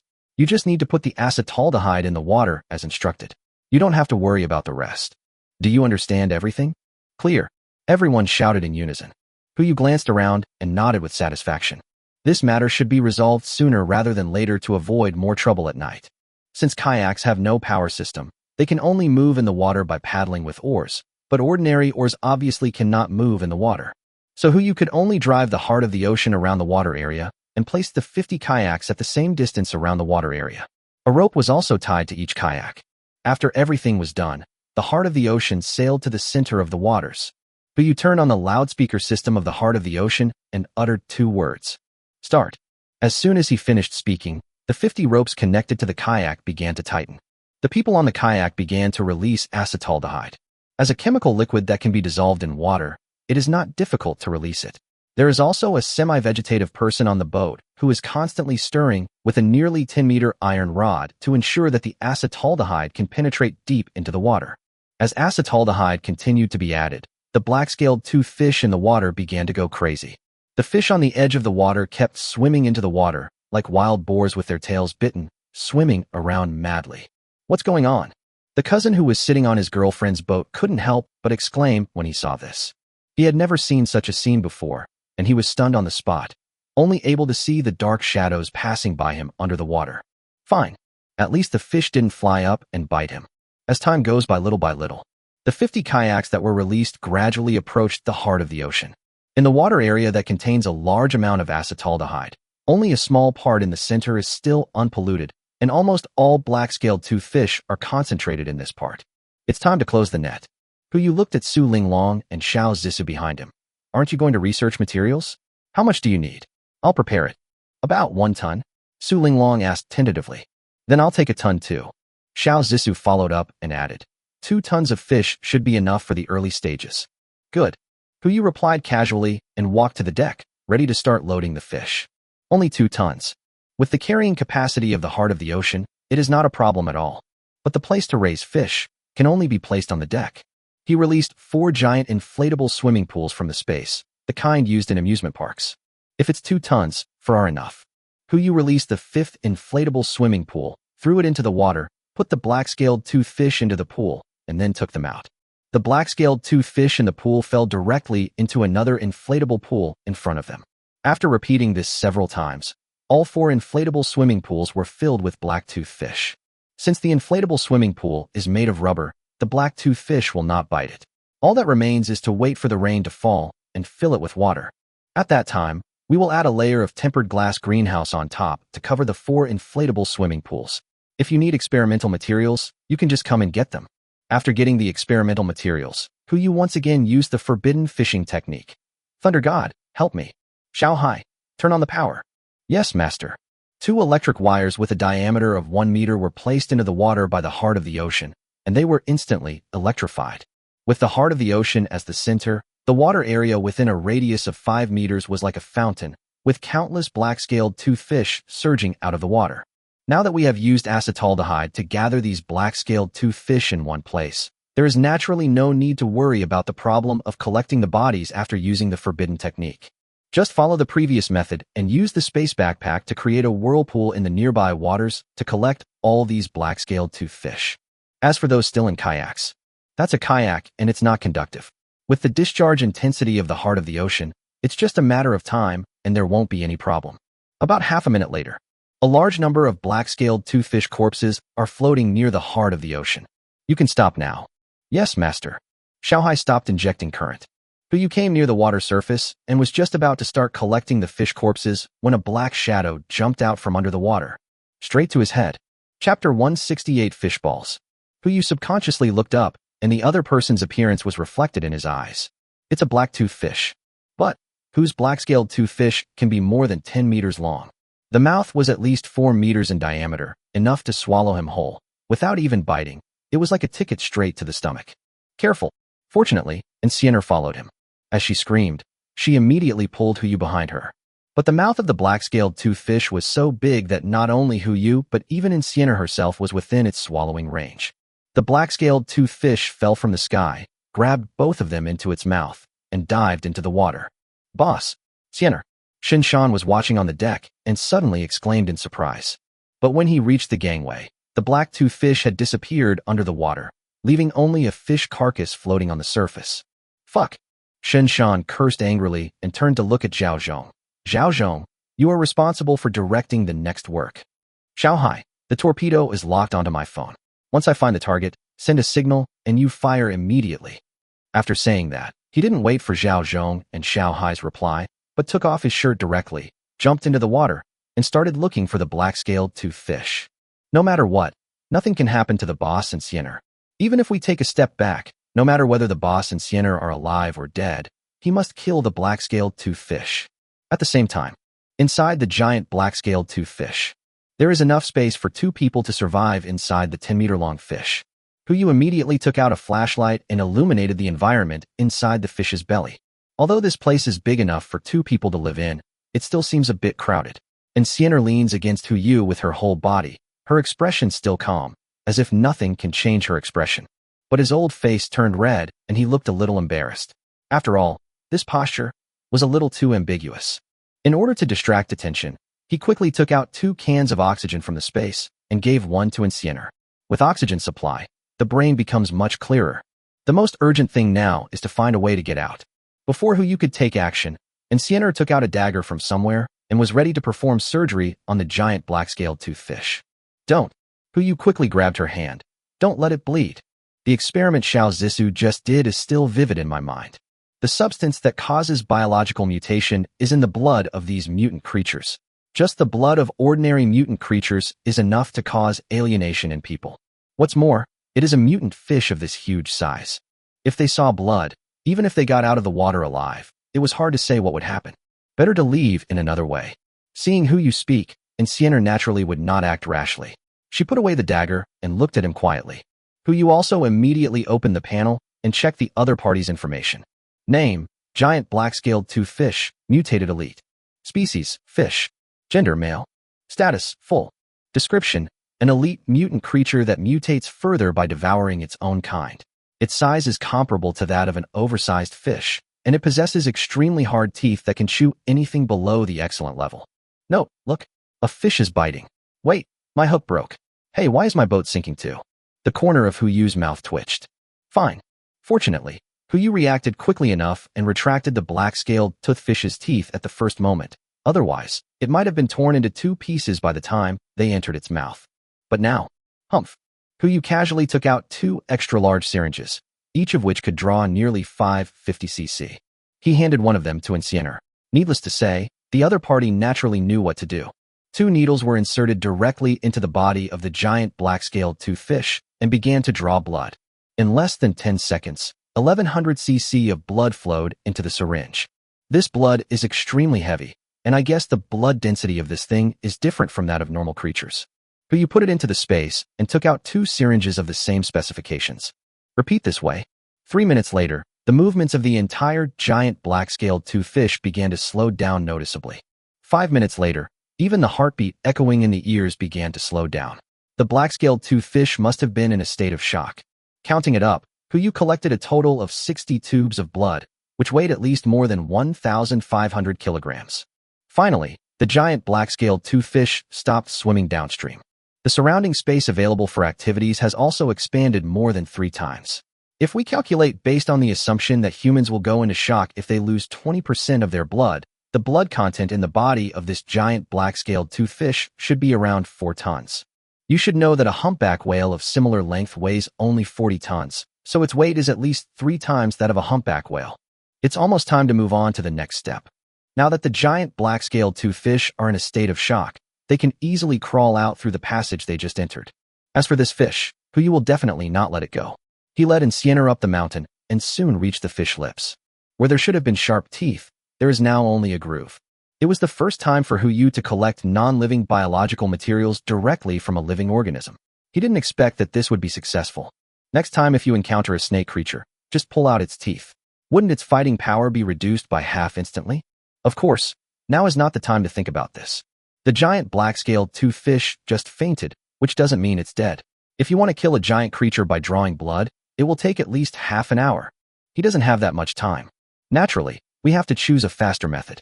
But you took out 2 syringes again and started drawing blood from above. 3 minutes later, no more dark purple blood flowed into the syringe, and it began to be filled with white turbidity. This must be a brain drain. But you didn't stop yet, but continued to pull out 4 more tubes of brain flour. With so much brain tissue lost, even the strongest creature would die. After brain death, the black toothfish's heart stops beating and blood stops circulating. From this point on, it is no longer a living thing, but a corpse.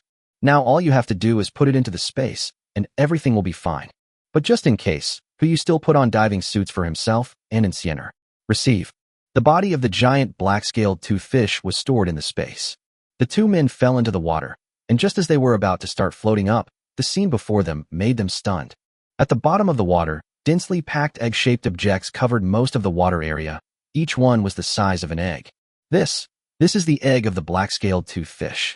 Fortunately, I went into the water, otherwise, the black-scaled toothfish would still be rampant in the Jinling area in a short time. Don't get on the boat yet. Now that you're down, just take these things away. Chapter 169 Now is the time. Huyu made a gesture to Enciener, and the other party nodded, indicating that she understood. The 2 then dived down and began to collect the densely packed fish eggs in front of them against the water pressure. Before these things are hatched, the system will not judge them as living things, but as a state between living things and non-living things, and can be directly stored in the space. I just don't know if it can still hatch after it is taken out. Come to think of it, there are not so many fish in the waters nearby. Even if the black-scaled toothfish is a highly biopolluting species, it is impossible for so many to emerge in such a short period of time. It now appears that, in addition to biological pollution, these black toothfish have entered the breeding stage. Even though their reproductive capacity is not as good as that of black-scaled koi, it is not much worse. That's right. How can the common black-scaled toothfish, with a body only the size of a palm, lay such a large egg? Huyu, who was collecting eggs, frowned and suddenly thought of a bad possibility. Could it be the cub of that giant black-scaled toothfish?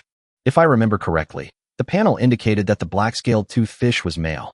If these were really its offspring, then there should be a female, giant black-scaled tooth fish in the water. Huyu's heart trembled, and even his hand that was collecting the eggs paused. Not to the point of. It's only been a short time since then. The mere fact that there is a giant black-scaled tooth fish is already a miracle in biology. How could there be another one? Don't scare yourself. This should be a common black-scaled tooth fish and its cubs. Just collect them quickly and leave. The next moment, in the residual light of the flashlight, a giant creature swam towards him from a distance, answering his doubts. Huyu and Insienner looked up at the same time and looked into the distance.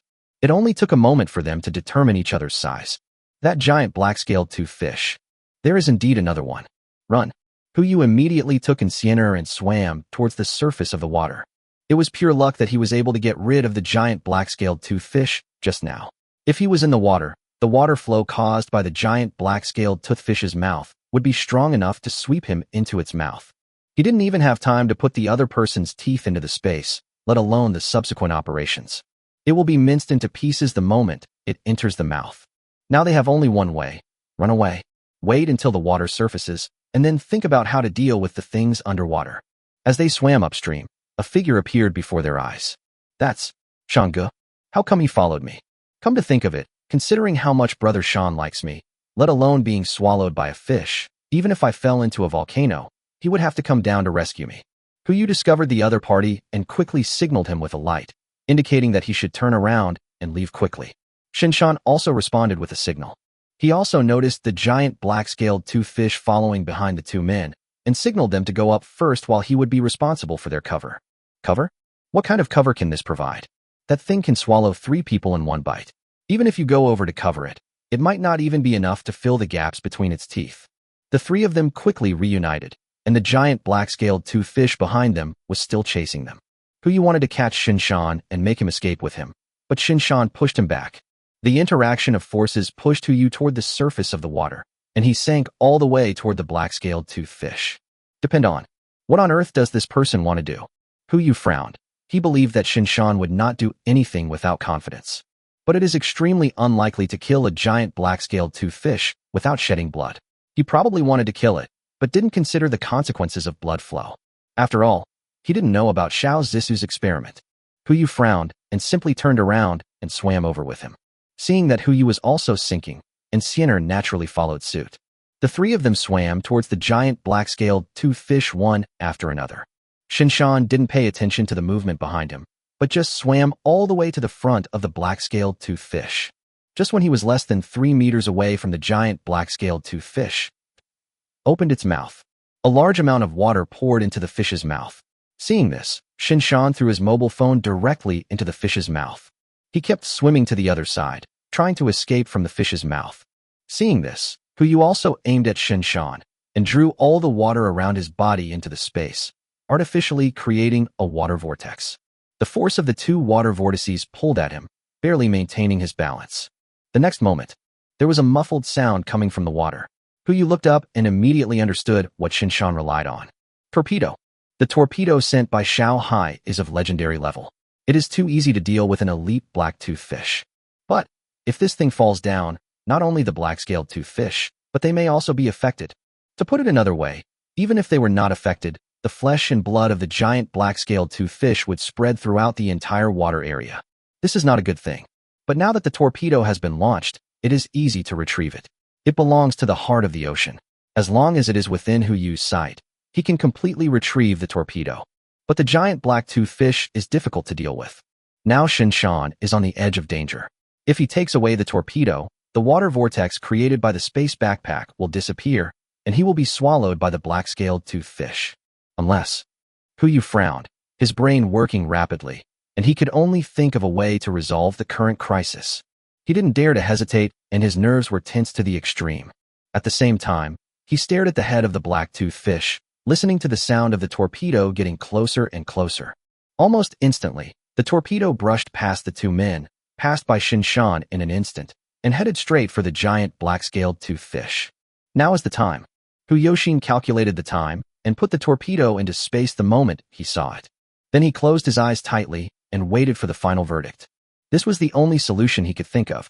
Seize the moment when the torpedo collides with the black-scaled tooth fish, and put it into space before the torpedo explodes. Stagnant space can block the explosion of torpedoes, and after being hit by a torpedo of this magnitude, the black-scaled tooth fish will be crippled even if it does not die. At least it won't open its mouth wide to try to swallow Shinshan, so the trouble caused by the disappearance of the water vortex will be gone, and Shinshan will be safe. The whole plan seemed perfect.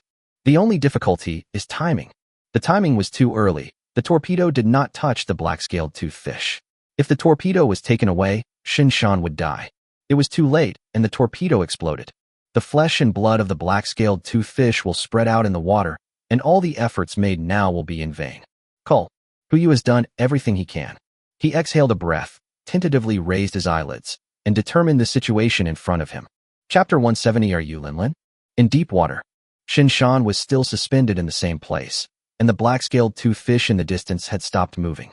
As for flesh and blood, Huyu held up the flashlight, but could not see any signs of dark purple flesh spreading.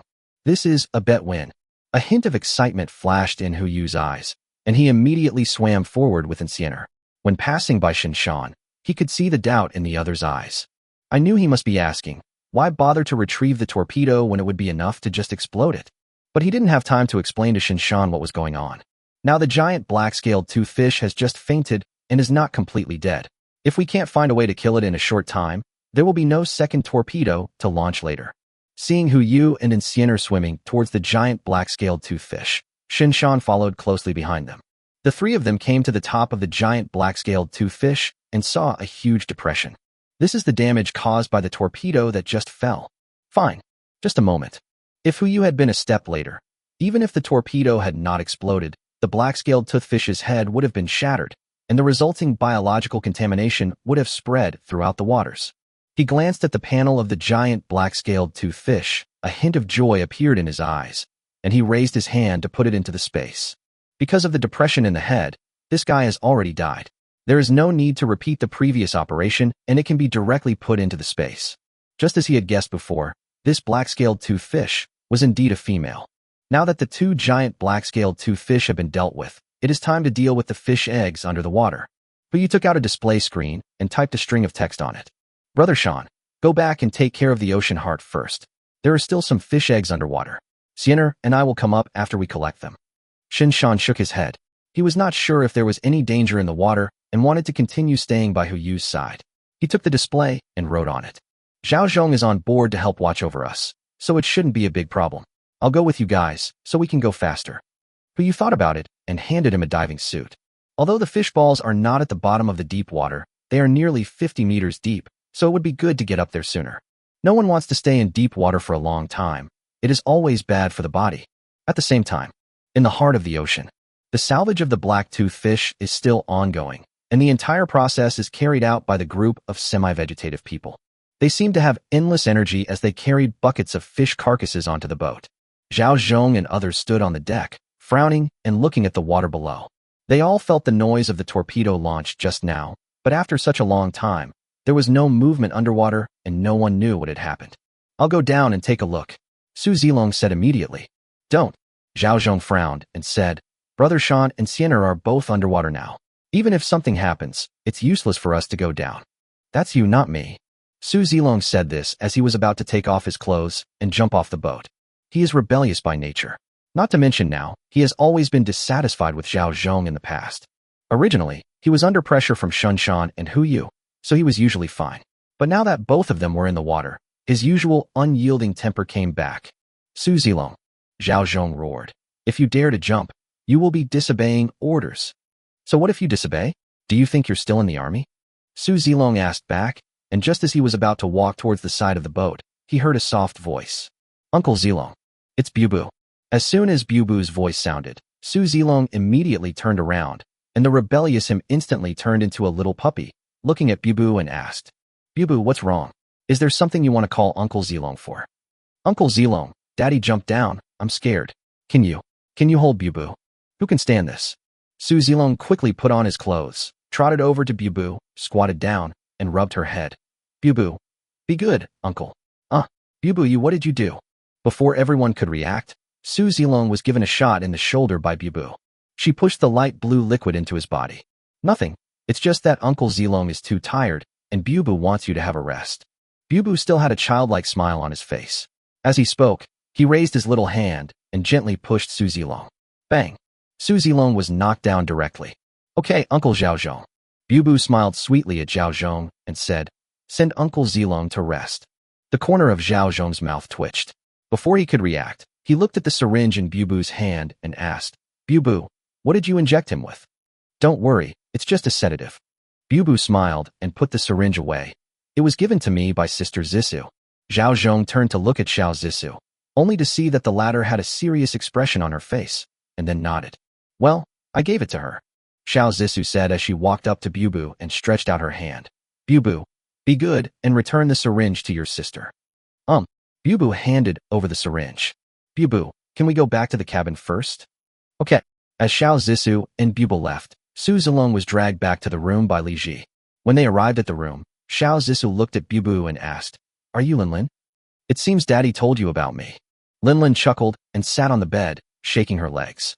That girl is a coward. She let me out when she saw Daddy jump into the water. But it's okay. I haven't been out to play for a long time. Why did you just give Su Zilong a sedative? Xiao Zissou asked vigilantly. As Bubu's attending physician, she had heard a lot about Bubu's second personality from Shinshan. I also know who this Linlin is. Of course I don't want him to go down and cause trouble for Dad. Linlin replied as a matter of course, and then asked Xiao Zissou, Sister Zissou, can I have steak? Okay, be good and listen to me. I'll do it for you right now. Yes, thank you, Sister Zissou. Linlin smiled and said, as long as there's meat to eat, Linlin will be obedient. Obedient? For an obedient child, shaking his hands is like a shot of sedative. But there is no other way now, just try to coax her first.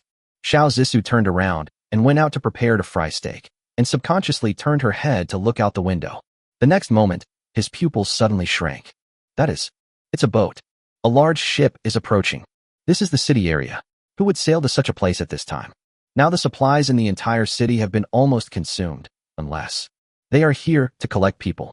Chapter 171 You are devils. At the same time, when Xiao Zissou discovered the ship, Zhaozhong, who was standing on the deck, also discovered them. After going through so much, Zhaozhong has become accustomed to one thing. Consider everything for the worst possible outcome. No matter who or what you are about to meet, it is always better to be cautious. Everyone, stop salvaging. Zhaozhong immediately ordered, prepare for battle. As the voice fell, the 50 or so people who had just been recruited returned to the deck, hurriedly preparing for what might happen next. But those semi-vegetative people were still salvaging the remaining fish carcasses. No way. Now, apart from Huyu, even Shinshan has no way to command them. They will only strictly follow the order Huyu just gave, to catch the fish carcasses. Zhaozhong frowned and gave up commanding them. He asked Xiaohai, Xiaohai, can you lock onto that ship? Sorry, you don't have the permissions to perform this operation. Can the defense be activated? Sorry, you don't have permission to perform this operation. Damn it. Zhaozhong cursed inwardly. Since there were new people on board, all the weapons that Huyu had originally placed in the armory were taken back. Now the only weapons he could use were an AK and 2 fully loaded magazines that were usually placed in the room. There is nothing else besides this. Once the other party finds out that they are salvaging fish carcasses, a conflict will most likely break out. In this situation, they are likely to be at a disadvantage. By then, even if Boss Hu and Brother Shan come back, I won't have the face to see them again. Now there is only one way. Li Ji. Zhaozhong looked at Li Ji, who was standing behind him, and asked, do you dare to come with me? Nonsense. Li Ji agreed without hesitation and then asked, Brother Zhong, what do you say? Behead. Zhaozhong looked at Xiao Zissou, who was rushing out of the cabin, and said, Miss Xiao, you've come at the perfect time. Li Ji and I will sneak into the enemy ship and try to control their leader. I'll leave all matters on the ship to your command. If Boss Hu and Brother Shan come back first, please tell them. This? Xiao Zissou frowned. Is it possible? There are still many dead fish on the water surface. If I dive in rashly, then? This is the only way. Zhaozhong interrupted. We don't know if they have heavy firepower. If they get close and try to seize the fish carcass, or even attack you directly, the damage they'll cause will be incalculable. Miss Xiao, without further ado, I'll leave the matters on the ship to you. After saying that, Zhaozhong took Li Ji and found a place with no dead fish, jumped in, and swam towards the ship. In less than half an hour, the command of the heart of the ocean was transferred 3 times. Xiao Zissou stood on the deck, frowning, looking at the water from time to time, and then looking at the approaching ship in front from time to time. What is this? While Zhao Zhong and others were swimming towards the ship was also moving towards them. Less than 20 minutes. They can then see the situation on the ship clearly. There seemed to be only women on that ship. Whether it was the sailor in charge of lookout on the watchtower, the crew walking on the deck, or the figures standing in the cabin, they were all obviously women. There was no man in sight on the boat. There are at least 30 people. Zhao Zhong and Li Ji looked at each other and saw confusion in each other's eyes. Unless the other party is from the land of women, this situation should not happen. Something is wrong. This ship, something is wrong. Hey, help me. Please help me. In the distance, a familiar voice sounded. It's that cousin. Zhao Zhong and Li Ji both saw the people on the girlfriend's boat in front. Due to the insulating properties of rubber, nothing happened to him when Xiaohai supplied electricity to the water, but he stayed on his girlfriend's boat. Unexpectedly, we waited for another ship to approach. Brother Zhong. Li Ji looked at Zhao Zhong and asked, do you think they will let this person on board? Probably not. Zhao Zhong didn't even think twice and said, there are only women on the boat now. They are most likely the type of people who want to prevent men from boarding.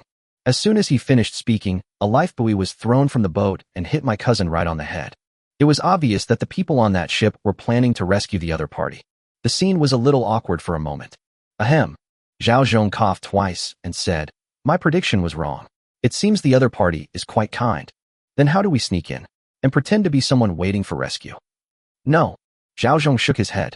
In this situation, just because they rescued one doesn't mean they'll save the other two. Furthermore, rescuing them would expose our presence. So, let's stick to the original plan. Good.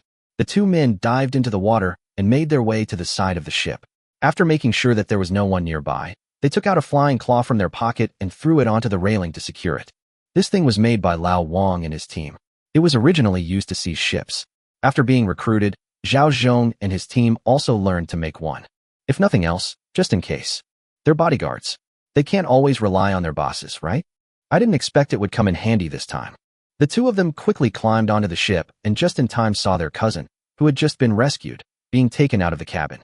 The guy's originally obscene expression instantly turned into a pious one. The huge contrast visible to the naked eye made the two of them a little dazed. What did this guy go through in the cab that he ended up like this? The two looked at each other and saw confusion in each other's eyes. I watched my cousin being led into the cabin by the woman on the boat. Generally speaking, important personnel are either in the wheelhouse or in the cabin. Since the other party was brought into the cabin first, the ship owner is most likely also in the cabin. Let's go over and take a look first. Just as the two were about to sneak into the cockpit, they accidentally caught a glimpse of the situation in the cabin. A woman, still a woman. More than 20 women were kneeling in the cabin, their heads bowed, holding a book in their hands, and reading from it in a low voice. The strange scene almost made Zhao Zhong and his friends mistakenly think they had entered a cult. As for that cousin, he had been taken deeper into the cabin. Zhao Zhong frowned slightly and immediately gestured to Li Ji behind him. Go to the cabin first. There must be something wrong here. The two of them went deeper into the cabin. Because the group of women were focused on the books in their hands, they didn't notice that two more people had entered the passage behind them. Because the passage under the cabin was extremely narrow, the two men did not dare to follow too closely after going down. Soon, a wailing sound was heard. You are devils. Chapter 172 To Save the World. When Xiao Zissou discovered the other party naturally discovered them as well. Inside the cab, the pilot at the helm reported immediately. Holy Mother, there seems to be a ship docked ahead. Should we go? The one called Our Lady is a woman wearing a black cloak. She was standing behind the driver, her face covered by a wide cloak, a silver necklace adorning her chest, and her hands folded in front of her. Elegant and timeless. Go. The Virgin Mary said calmly. Let more people know our teachings. This is the power bestowed upon us by the Holy Savior. Yes, Holy Mother. The driver replied, his tone not perfunctory at all, but with an almost manic enthusiasm. To save the world. The ships that were originally planning to pass by immediately changed direction and headed towards the location of the heart of the ocean. Shortly after they entered the water, they spotted a man calling for help. It was the cousin sitting in my girlfriend's boat. He used all his strength to wave towards the boat. Hey, save me. Please save me. The crew on the ship spotted him, and as they kept approaching, they immediately went to the cabin to ask, Holy Mother, we found a man in distress. Will you rescue him? The Virgin Mary turned her head and gave a look to the two maids behind her. One of them immediately raised the walkie-talkie, pressed the intercom button, and handed the walkie-talkie to the Virgin Mary's mouth. The Savior taught us that as human beings, we have the right to survive. We should not deprive them of this right, let alone stand by and watch others die. Your question itself is wrong. Yes, Holy Mother. The person on the other end of the intercom immediately apologized. I will copy the scriptures 10 times when I get back. To save the world. To save the world. As they spoke, everyone on the boat rescued my cousin. Just one glance, and my cousin's eyes were wide open. Woman. All women. The entire ship, from top to bottom, is full of women. Looking around, it seemed like he was the only male. He suppressed his inner desire and immediately asked the woman who rescued him, Miss, may I ask who is the captain of your ship? I have important information for him. What important information? The crew member asked directly. You can just tell me that Our Lady is very busy now and will only see you when she gives a lecture. Holy Mother? Never mind. This has to do with a large amount of supplies. My cousin quickly raised his hand and pointed in the direction of the heart of the ocean. That ship is catching a large amount of fish. The amount is at least 2 tons. No, more than 5 tons. You better be prepared before you go over there. Otherwise, you might end up in trouble. With the blessing of the Savior, we will be fine. The crew member responded subconsciously, but still took out the walkie-talkie and reported the situation at the heart of the ocean to the Virgin Mary. After hearing this, the Virgin Mary responded calmly. The Holy Lord has bestowed upon the human world suffering, but he has also bestowed upon it opportunities. Regardless of which one it is, we should share it with the human world. Bring the man to me. I want to see him. Yes, Holy Mother. The crew member replied, looking at his cousin. Let's go. The Virgin Mary wants to see you. This? My cousin hesitated for a moment, his expression extremely grim. Miss, have you been brainwashed? There's no such thing as a saint. Shut up. The crew member was immediately furious. He pulled out a dagger from his waist and stabbed the cousin in the neck. Insult the Virgin Mary. Do you want to die? My cousin had never seen such a scene before and quickly shook his head. I was wrong. I was wrong. Doesn't the Virgin Mary want to see me? Take me there. Snort. The crew member put away the dagger and took his cousin to the cabin. After knocking on the door, the cab door slowly opened. The Virgin Mary turned her head and looked at her cousin. She flipped her palm and took out a can of meat from somewhere, or the kind that has already been opened. The aroma of meat instantly filled the entire cab. My cousin's eyes turned red when he saw this. If it weren't for the coldness of the dagger on his neck, he might have pounced on her. Even so, he kept swallowing his saliva to maintain his remaining sanity. Just then, the can was handed over. Be grateful. This is the reward bestowed upon you by the Holy Lord. Thank you, Holy Lord. Thank you, Holy Mother. My cousin immediately knelt on the ground, holding the can of meat, picking up the minced meat with his fingers and stuffing it into his mouth frantically. Smell? Who cares about the taste? The most important thing is to eat enough. In less than 10 seconds, he stuffed the entire can of meat into his mouth. At this moment, a hand fell on the top of the head. Poor child, we are too late. Welcome back to the arms of the Holy Lord. The Virgin Mary's voice reminded him of his own mother, and his eyes instantly filled with tears. This feeling is like when you've been wronged outside. You can hold on when you're alone, but once you find someone to vent your emotions to. These tears were like a flood bursting through a dam, gushing out all at once and unable to be stopped. My cousin raised his head, tears and snot flowing together. Holy Mother. Good. The Virgin Mary looked at him, gently stroking his head with her hand, but a trace of disgust flashed in her eyes. Are you willing to dedicate everything you have for the Holy Lord? Yes, I do. Well, you're a good kid. The Virgin Mary turned to look at a maid beside her and said, Xiao Xiao, take our family to the church to rest. Yes, Holy Mother. Xiao Xiao replied and walked out of the cab with her cousin. Enter the cabin and go all the way to the bottom floor. Further down is the engine room responsible for power.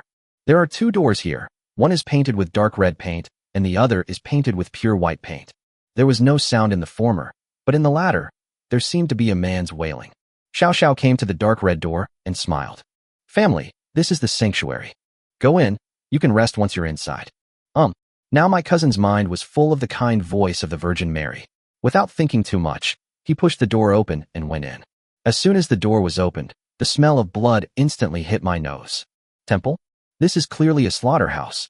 Countless human bones and human flesh were piled together, like an assembly line, and were processed and cut by several women in turn. Finally, they were put into iron cans and sealed into canned meat. Looking at the blood inside, my cousin suddenly remembered the can he had just swallowed. My stomach churned, and I fell to my knees, vomiting. You are devils. Bang. Devil. Xiao Xiao kicked him in, frowning. You are the devil who wasted the food given to us by the Holy Lord. Family, I leave him to you. Everyone in the church came over immediately, shouting in unison. To save the world. To save the world. Chapter 173 returned to the ship. Hearing the echoing wailing, Li Ji couldn't help but tremble and made a gesture to Zhao Zhong. What happened next?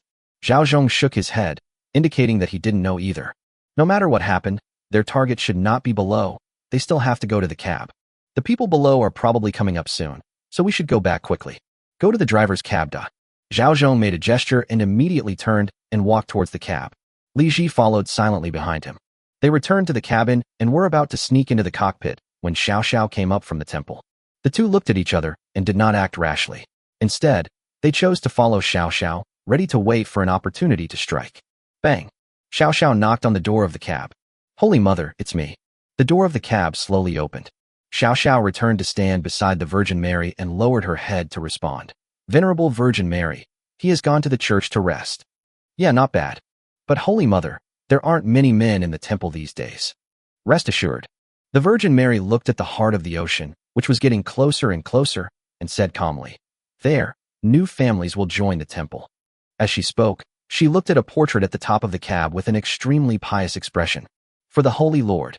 Everyone looked up at the same time and looked at the portrait. For the Holy Lord. The portrait did not show a god, but a young man. Zhao Zhong and Li Ji were also outside the cab door at this moment. I followed their gaze upwards, just one glance, and was stunned where I was. This so-called Holy Lord. Why does he look so much like the boss? No matter what the situation is, we must first control this group of people in front of us and nip the danger in the bud. Zhao Zhong came back to his senses and glanced at Li Ji.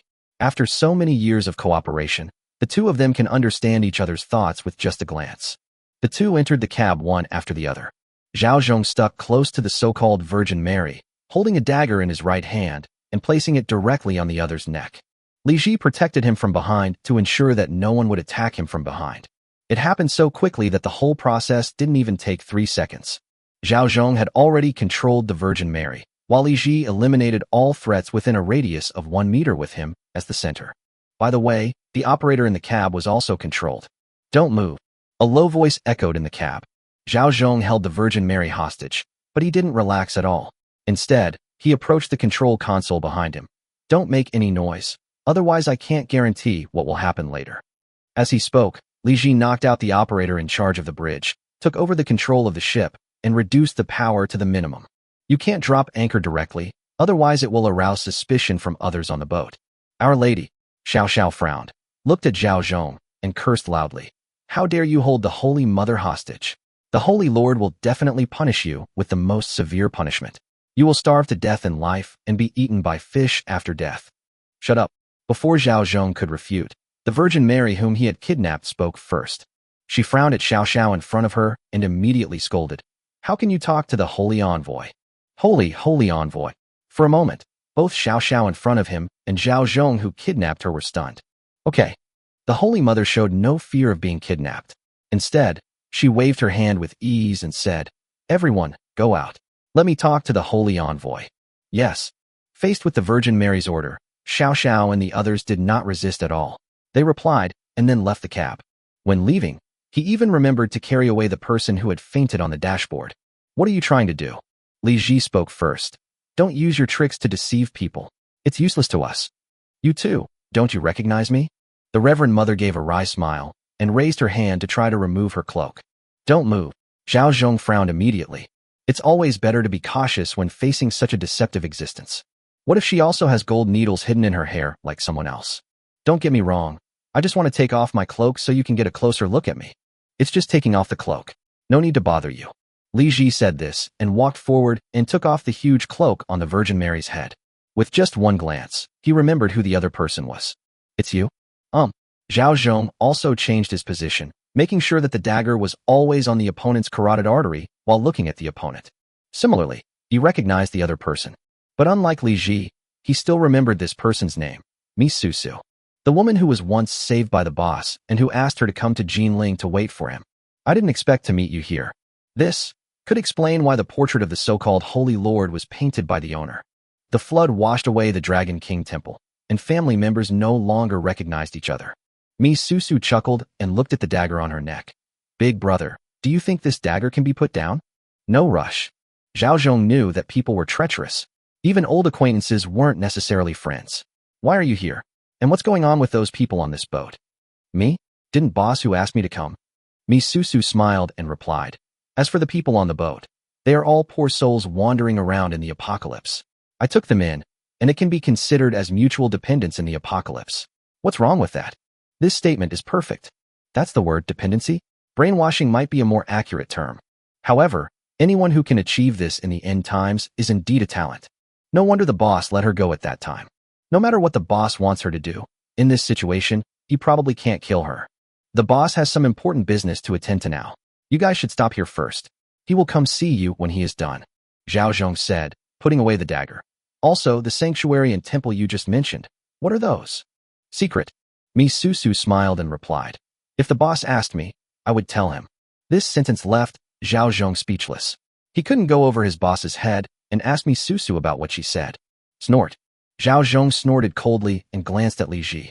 Li Ji, you stay here to guard her. If there is any unusual movement, you can kill her directly.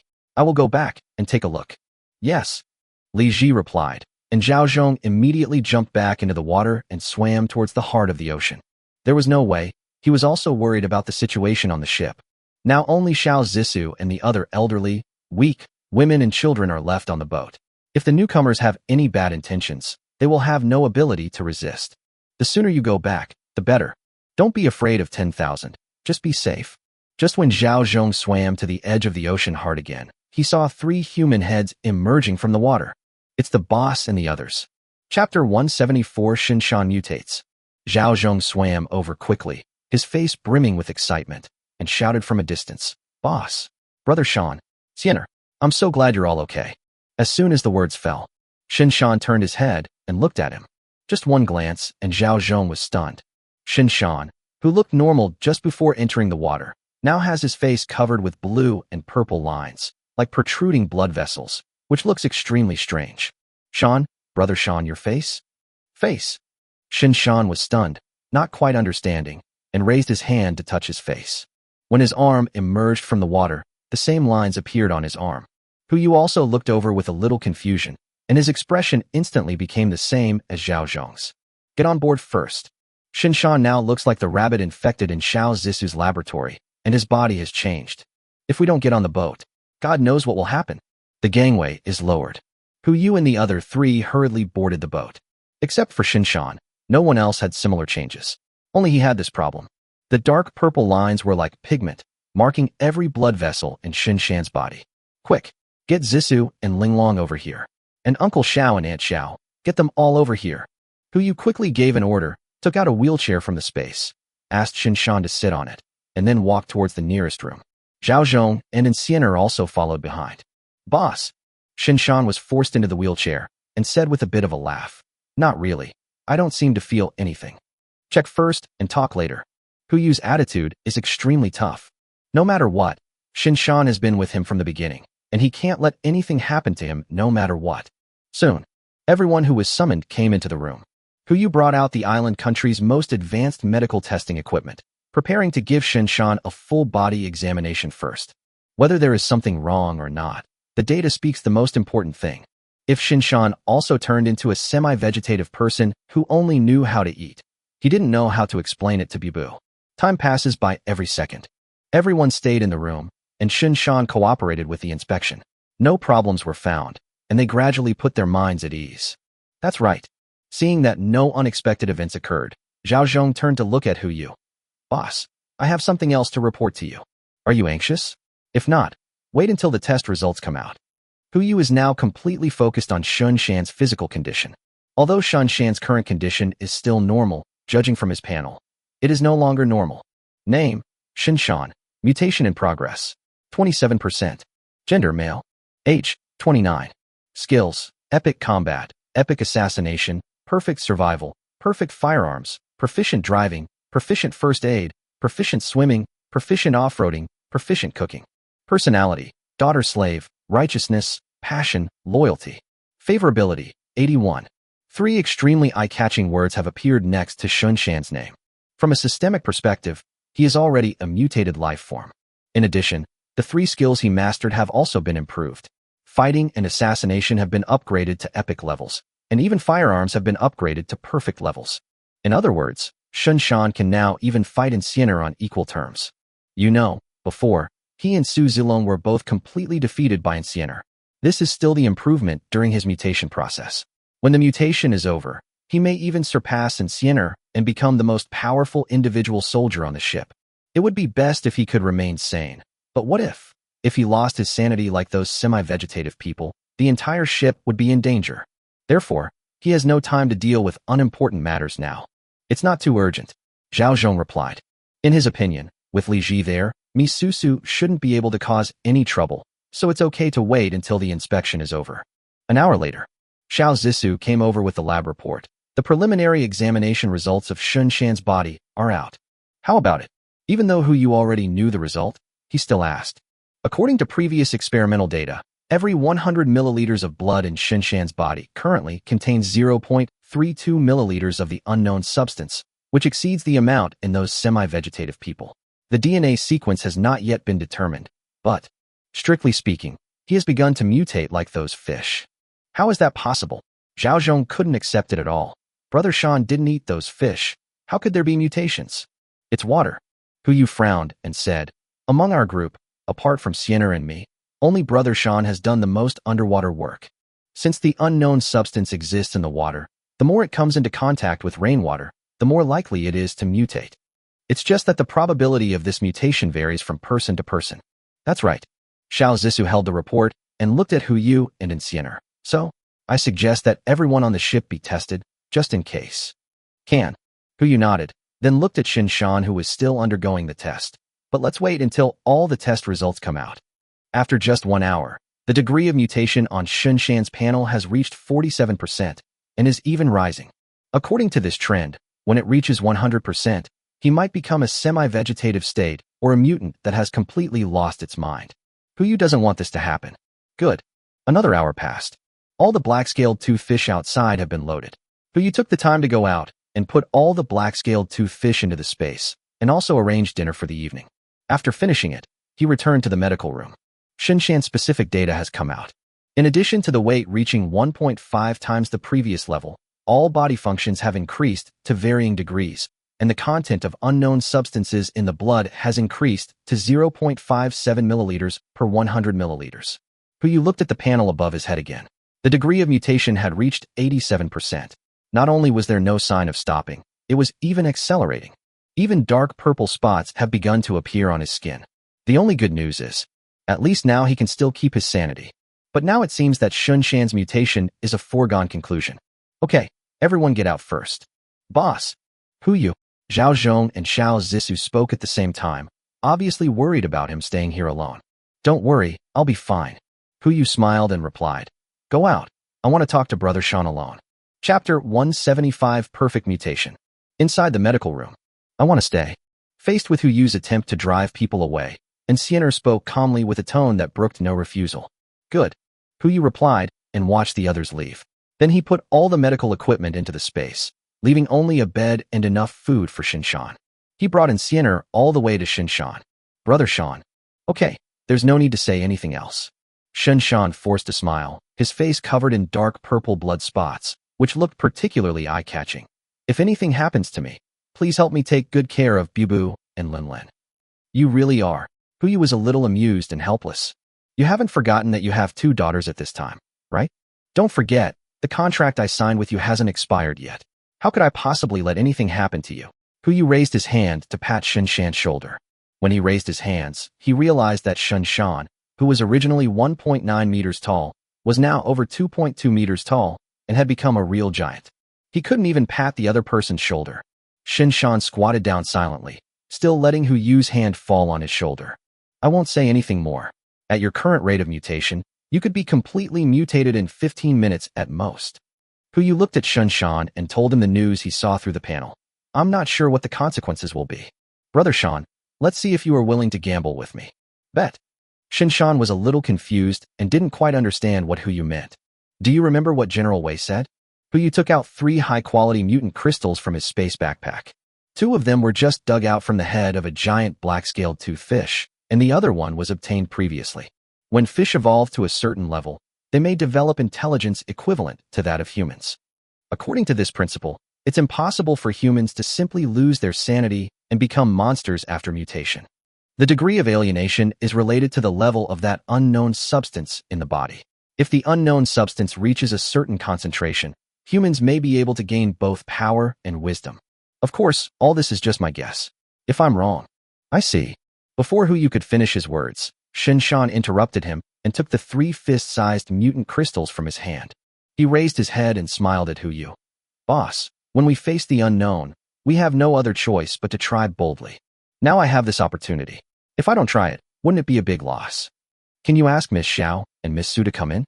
Haven't they been wanting to do research in this area for a long time? It would be helpful to let them take a closer look. Brother Sean. That's right. Shinshan spoke again, still smiling. If the experiment fails, you must kill me immediately. I don't want to become a monster.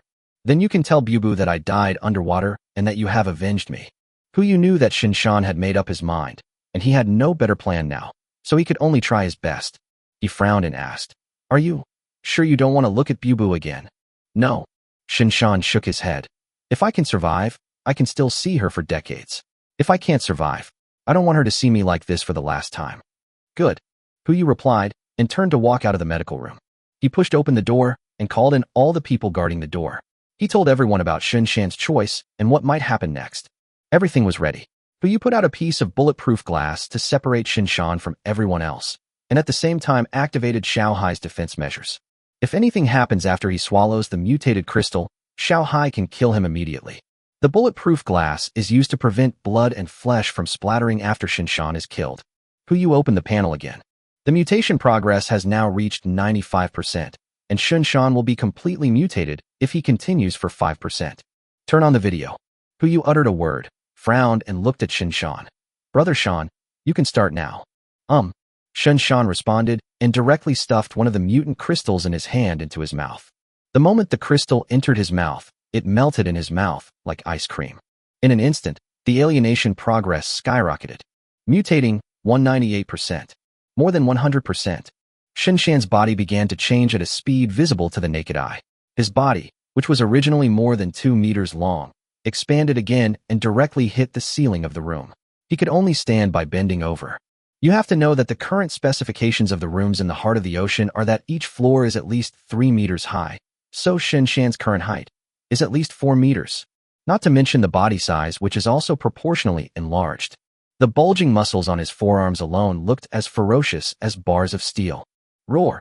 The roar instantly echoed throughout the room. Just hearing the sound is enough to make one's eardrums hurt. Su Linglong and Xiao Zissou quickly covered their ears, but still stared at Shinshan in front of them, afraid of missing any details. Brother Shan. Zhao Zhong couldn't help but covered his ears and shouted to Shinshan inside. How are you? Are you okay? When Shinshan heard Zhao Zhong's voice, he immediately turned around and looked at the people behind the bulletproof glass. Without any hesitation, he punched him. Boom. The bulletproof glass, which was 30 centimeters thick, began to crack after being hit by this punch. Boss Hu. Father Xiao was also among the observers. He looked at the situation and said quickly, Captain Shun has mutated. Don't wait any longer.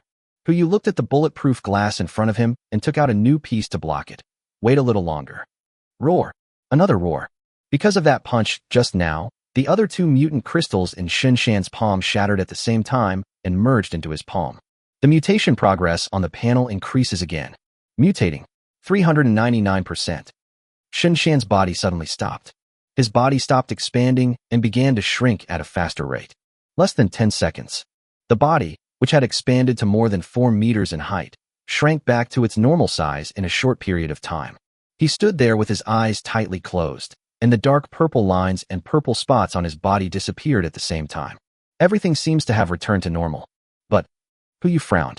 When he looked at Shinshan's panel, the 4 words next to his name were like steel needles, stinging his pupils. Name, Shinshan, perfect mutation.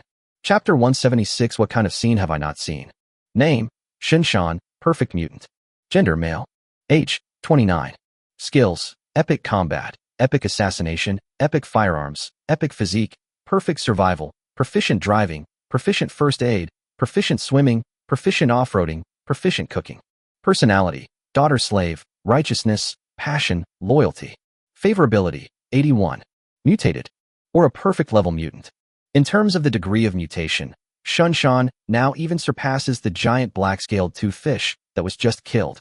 Although his fighting and assassination levels are still at the epic level, his firearm skills have also been upgraded to the epic level.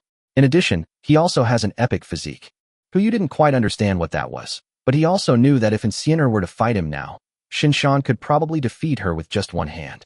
Boss Hu, Zhao Zhong asked tentatively, is Brother Shan okay? Wait a little longer. Shinshan is in a quiet state now, but that doesn't mean he is safe.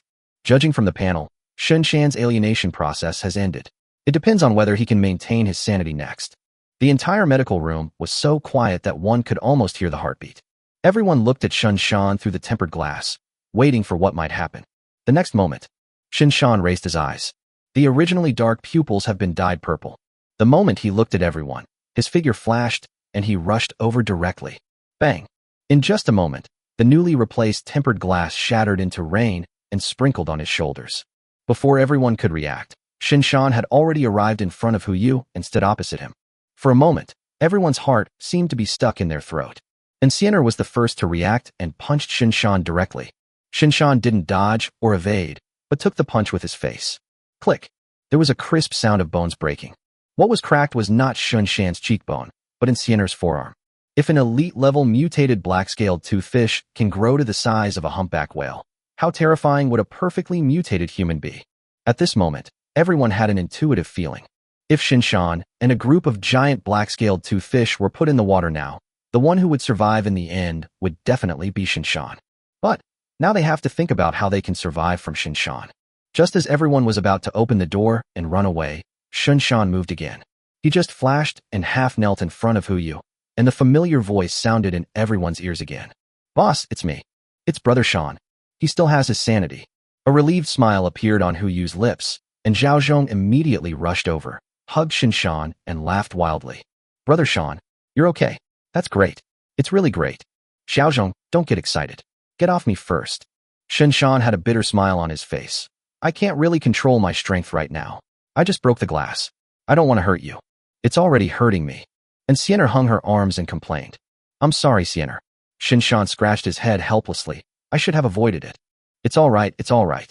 Yu let out a long sigh and looked at the few people who had survived the disaster behind him. Uncle Xiao, please bandage Sienna. Okay, no problem. As he spoke, Yu moved the medical equipment out of the medical room again. He looked at Shinshan. Brother Shan, you should have another physical examination during the insurance period.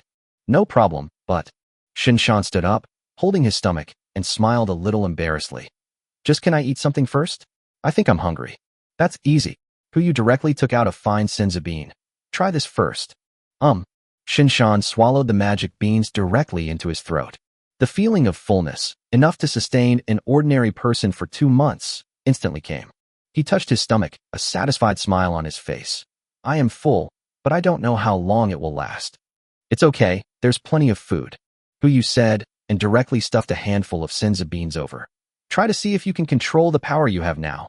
Otherwise you will destroy my boat while you are fine. That won't happen. Shinshan responded with a smile. Xiao Hai is still quite strong. Having said that, he still tried to control his new body, step by step back to the testing device, waiting for a new round of inspections. Zhao's father and mother were responsible for treating Insianer, while Xiao Zissou was responsible for examining Shinshan. The needle that could easily penetrate the skin before could not even break Shinshan's skin. The entire needle bent as soon as it was inserted. How about, try using an electric drill? Shinshan said tentatively. I feel like I can't pierce it with a needle. Who said that? Xiao Zissou, who was wearing a full set of protective gear, took out a golden needle from somewhere and stabbed it with her backhand. A cut suddenly appeared on the smooth skin. A hint of dark purple gradually overflowed. Obviously, Shinshan's defense was broken. Isn't this done? As Xiao Zissou spoke, she put the golden needle aside and began to draw blood for Shinshan. Yu, who was standing next to him, couldn't help but tremble when he saw this. Even Shinshan in this state can be broken through. If this falls on me, it can even pierce the bones. Yu shuddered and suddenly remembered that Zhao Zhong had something to ask him just now. He turned to look at Zhao Zhong, who also shuddered. By the way, Brother Zhong, didn't you ask me something? Is there something going on the ship? That's right. Zhao Zhong suddenly remembered and said slowly. Boss, do you still remember me, Susu? Me, Susu. Huyu was suddenly startled. She's here already? Zhao Zhong smiled wryly and nodded. Her boat is anchored not far away. I've asked Li Ji to control her. What do you think? How should we deal with this? Control? Huyu frowned, not quite understanding. Why control her? Is there any danger? A great danger.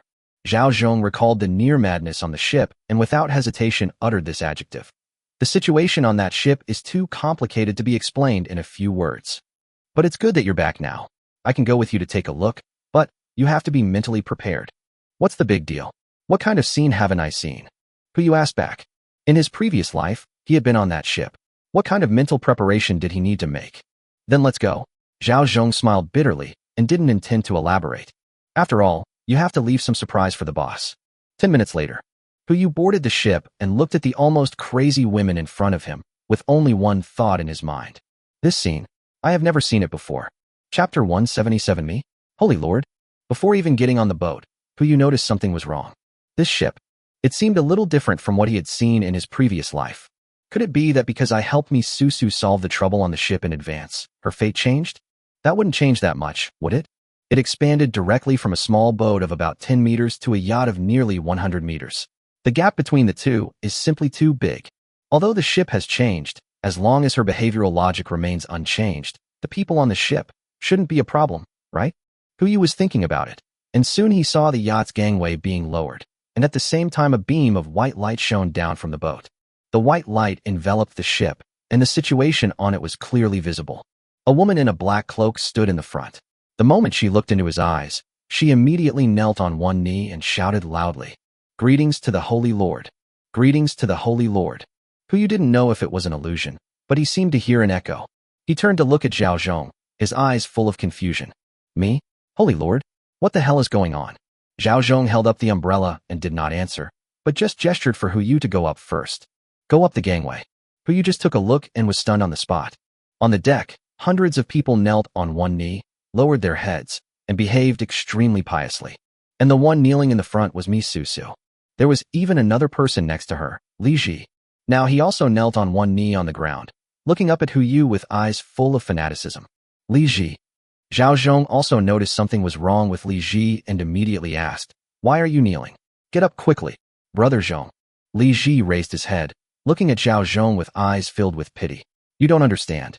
You completely fail to understand the greatness of the Holy Lord. But this is no excuse for your insolence. Kneel down quickly and join me in meeting the Holy Lord. Listening to Li Ji's words, Huyu couldn't help but frown. He seemed to understand. Brainwashing. This is what Mi Susu did in her previous life, but in her previous life, her followers didn't seem to be so fanatical. Brainwashing is brainwashing, but since she dared to touch Li Ji, she was slapping him in the face. Huyu uttered her name in a deep voice, Mi Susu. Holy Lord, I am here. Mi Susu was still kneeling on the ground, with no intention of getting up. Get up and talk. Yes. After Mi Susu stood up, she still kept her head down, not daring to look Huyu in the eye. He was like a eunuch living in a feudal society, adhering to the tradition of not being able to look the emperor in the eye. Holy Lord, what are your instructions? So obedient? Could it be that this guy brainwashed himself while doing so? Huyu frowned, thinking of the possible mutant substances contained in the rain. Let them return to the cabin first, and don't let them get wet in the rain. Mi Susu immediately turned around and looked at the group of women kneeling in front of her. Thank you, Holy Lord. Thank you, Holy Lord. Hundreds of women stood up at the same time and shouted these 4 words in unison, as if they had rehearsed it countless times. After that, everyone returned to the cabin together. If Zhao Zhong hadn't stopped him, Li Ji would have followed him in. It's only been a short time, and this guy is already integrated into this group? Only 4 people were left on deck. Huyu glanced at the cab not far away and said, Let's go over there and talk. Yes. Mi Susu responded obediently and followed Huyu all the way. 4 people came to the cab. When Huyu looked up, he saw the scroll directly, and the corners of his mouth couldn't stop twitching. I say, what the hell are you doing? Complete the task you assigned. Mi Susu's eyes were filled with madness. You have the supreme power to save the world, and you let me go. Isn't it because you want me to follow your will and lead the world out of the end of the world? Stop it. Huyu frowned. I don't feel like talking nonsense with you right now. Feel sorry. Misusu lowered her head, but the enthusiasm in her eyes was still scorching. Please give us a divine decree so that we mortals can understand your will. This woman, is she really crazy? You can't tell anything about this mental state from the panel alone. Let's give it a try first. You said you wanted to complete the task I assigned to you. So what is this task? Of course it's salvation. Misusu said without hesitation. You let me go and let me do what I want to do. As long as I come to Jinling before August 4th. After witnessing the miracles you unleashed, there's only one thing left in my heart. To assist you and save everyone in the world. I know that August 4th is the probationary date you set for me. If I can submit an answer that satisfies you by then, I can truly become your messenger. Although the time has not yet come, but, Holy Lord, I am ready to accept your inspection. Okay, the inspection is complete. This guy is really crazy. As expected, the highest level of brainwashing is to brainwash yourself before brainwashing others. But it doesn't matter. In the end times, apart from physiological needs, the most important thing is spiritual sustenance. It is good for people like Misusu to have a pursuit. At least they can help more people within their capacity. There is just one thing that Yu doesn't quite understand. I understand the logic, but why are there only women on the boat? Where are the men? Nature is where they belong. Misusu stood up and responded. The most important task for humanity now is to survive. Most of the humans we rescued are in the temple and the sanctuary. The temple? The sanctuary. Yu was puzzled. Where? Please move aside. I'll take you down and explain it to you. Misusu walked in front, while Yu and Zhao Zhong followed behind her. Boss. Zhao Zhong came closer and said in a low voice. Be careful. There's something wrong with those two places. I guessed it. Yu said calmly. He had met Misusu in his previous life. Even though she was not crazy to this extent at that time, the things she did were different from those of ordinary people. What's more now? Since there are only women on the boat now, the consequences for the remaining men obviously won't be good. The three of them walked through the cabin and came to two rooms above the engine room. The doors of the two rooms are completely different. One is pure white, the other is dark red. Holy Lord. Misusu came to the pure white door and slowly pushed it open. This is the temple. As he spoke, Yu also looked at the gate. Just one glance, and he felt a tingling sensation in his lower body. Now, he needed a word more serious than the collapse of rituals and music to barely describe the scene he saw before his eyes. Chapter 178, To Save the World. I saw 5 men lying on the bed with their hands and feet tied up, and a group of half-naked women walked towards them one by one, constantly completing primitive derivative activities. The women who had completed the original derivative activities quietly walked behind the curtain to rest. Judging from the shadows coming through, the back should be the rest area for those women. Yu took a breath of cold air. He thought Misusu was crazy, but he never thought she was this crazy. Now that the end of the world has arrived, humans do need to reproduce enough to ensure the continuation of the race, but it doesn't have to be turned into a factory. Close it first. Yu felt a little disgusted as he listened to the sounds coming from his ears. Yes, Holy Lord. Misusu closed the door and walked up to Yu, explaining casually. Holy Lord, these people all volunteered to sacrifice their bodies to save the world. I didn't force them. I guessed it. Voluntary. Voluntary is just a nice way of saying it. Another way of saying it would be more accurate. Brainwashing. With Misusu's means, she can easily package this behavior into an extremely high-level task. He could guarantee that the men and women inside had no idea what they were facing. Needless to say, men, this kind of high-intensity work is obviously the result of taking drugs. If they can survive by chance, they probably won't even want to see women for the rest of their lives. If I can't survive, then I can't survive. As for those women, in the rest area behind the curtain just now, he saw the shadows of several devices. If he guessed correctly, they should be devices used to check for pregnancy. Needless to say, if they don't get pregnant, they will continue the same work like those men, but the frequency will naturally not be as high as those men. They should work with different partners once a day. If you get pregnant, you can naturally rest for 10 months, and all supplies will be given priority during these 10 months. She will give birth in 10 months, and then rest for a while. Maybe she will go back to work. It's like an assembly line factory, creating human cubs in the most efficient way. Yu frowned again and again, wanting to refute this method, but in the end he held his words back. In the end times, everyone has the right to choose their own lifestyle. If the people in the temple didn't do this, they might not even survive. Instead of dying inexplicably, it would be better to contribute their own value. He raised his hand and rubbed his brow, then turned to look at another dark red door. What's inside the temple? It's a place to wash away sins. Misusu's tone was still excited, like a child showing off her toys to her friends. She took 2 steps at a time, rushed to the door of the church, and pushed it open. A strong smell of blood hits you in the face. This is a slaughterhouse. Dark red bloodstains covered the entire room, and there were 5 women in chef uniforms inside.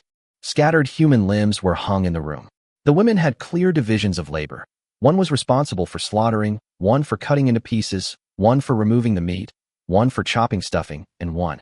They are responsible for putting the chopped meat into a machine, filling it, cooking it, and then stuffing it into empty meat cans. Among those limbs, there was a human head hanging on the outermost. This is that cousin. Even though Hu Yu had seen a similar scene in his previous life, when he smelled this smell, he still subconsciously felt nauseous and almost vomited.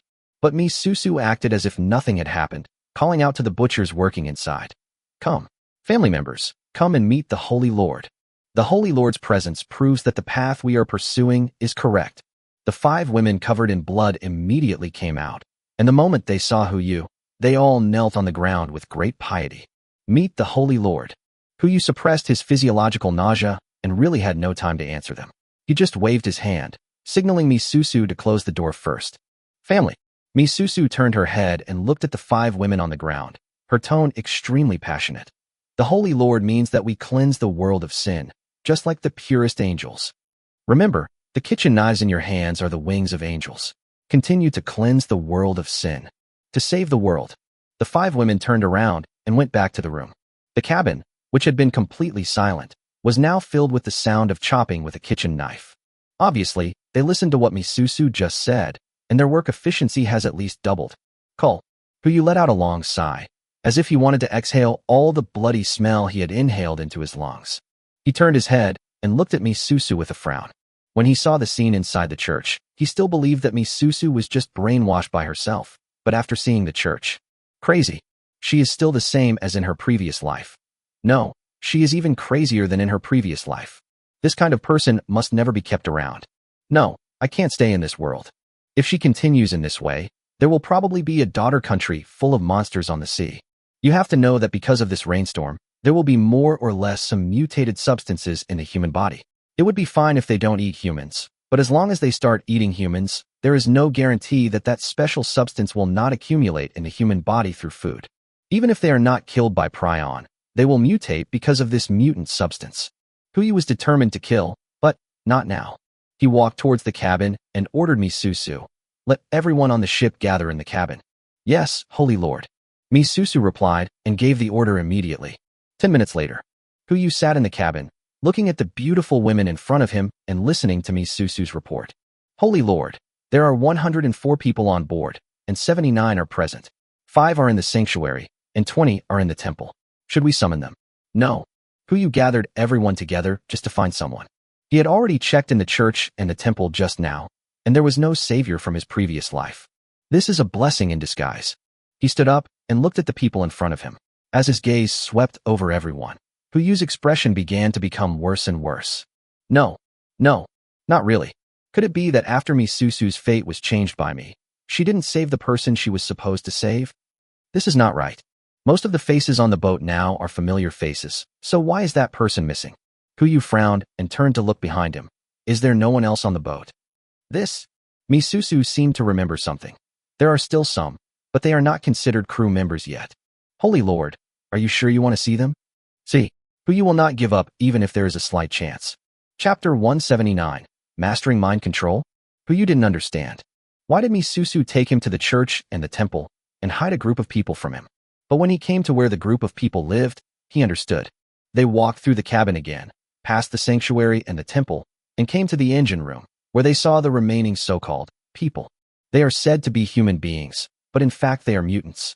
More than 10 mutants gathered in the engine room, replacing the engine system that originally needed fuel to supply energy. They used their bodies to drive the entire engine group and provide kinetic energy for the ship. Like the previous mutants, these mutants have lost their subjective consciousness and only have the basic desire to eat. So Misusu took advantage of this, using food as bait to provide free labor to these mutants like Palu. To put it simply, it's like riding a donkey. No matter how stubborn the donkey is, as long as it's hungry for a while, if you fish a carrot in front of it, it will obediently carry you forward. Misusu's method is even simpler. She didn't know how she had locked this group of mutants in a huge roller similar to a hamster cage and opened a hole in the roller that was connected to the temple. The scraps that were not used in the temple, such as human bones and internal organs, were simply thrown away. If the mutants want to eat these scraps, they have to turn the huge roller to bring these scraps to them. The turbine group can also obtain energy through the kinetic energy transfer of the rollers. That is to say, the end of the world has come now. Otherwise, if this working system is discovered by capitalists, the price of oil on the market will plummet by at least 30%.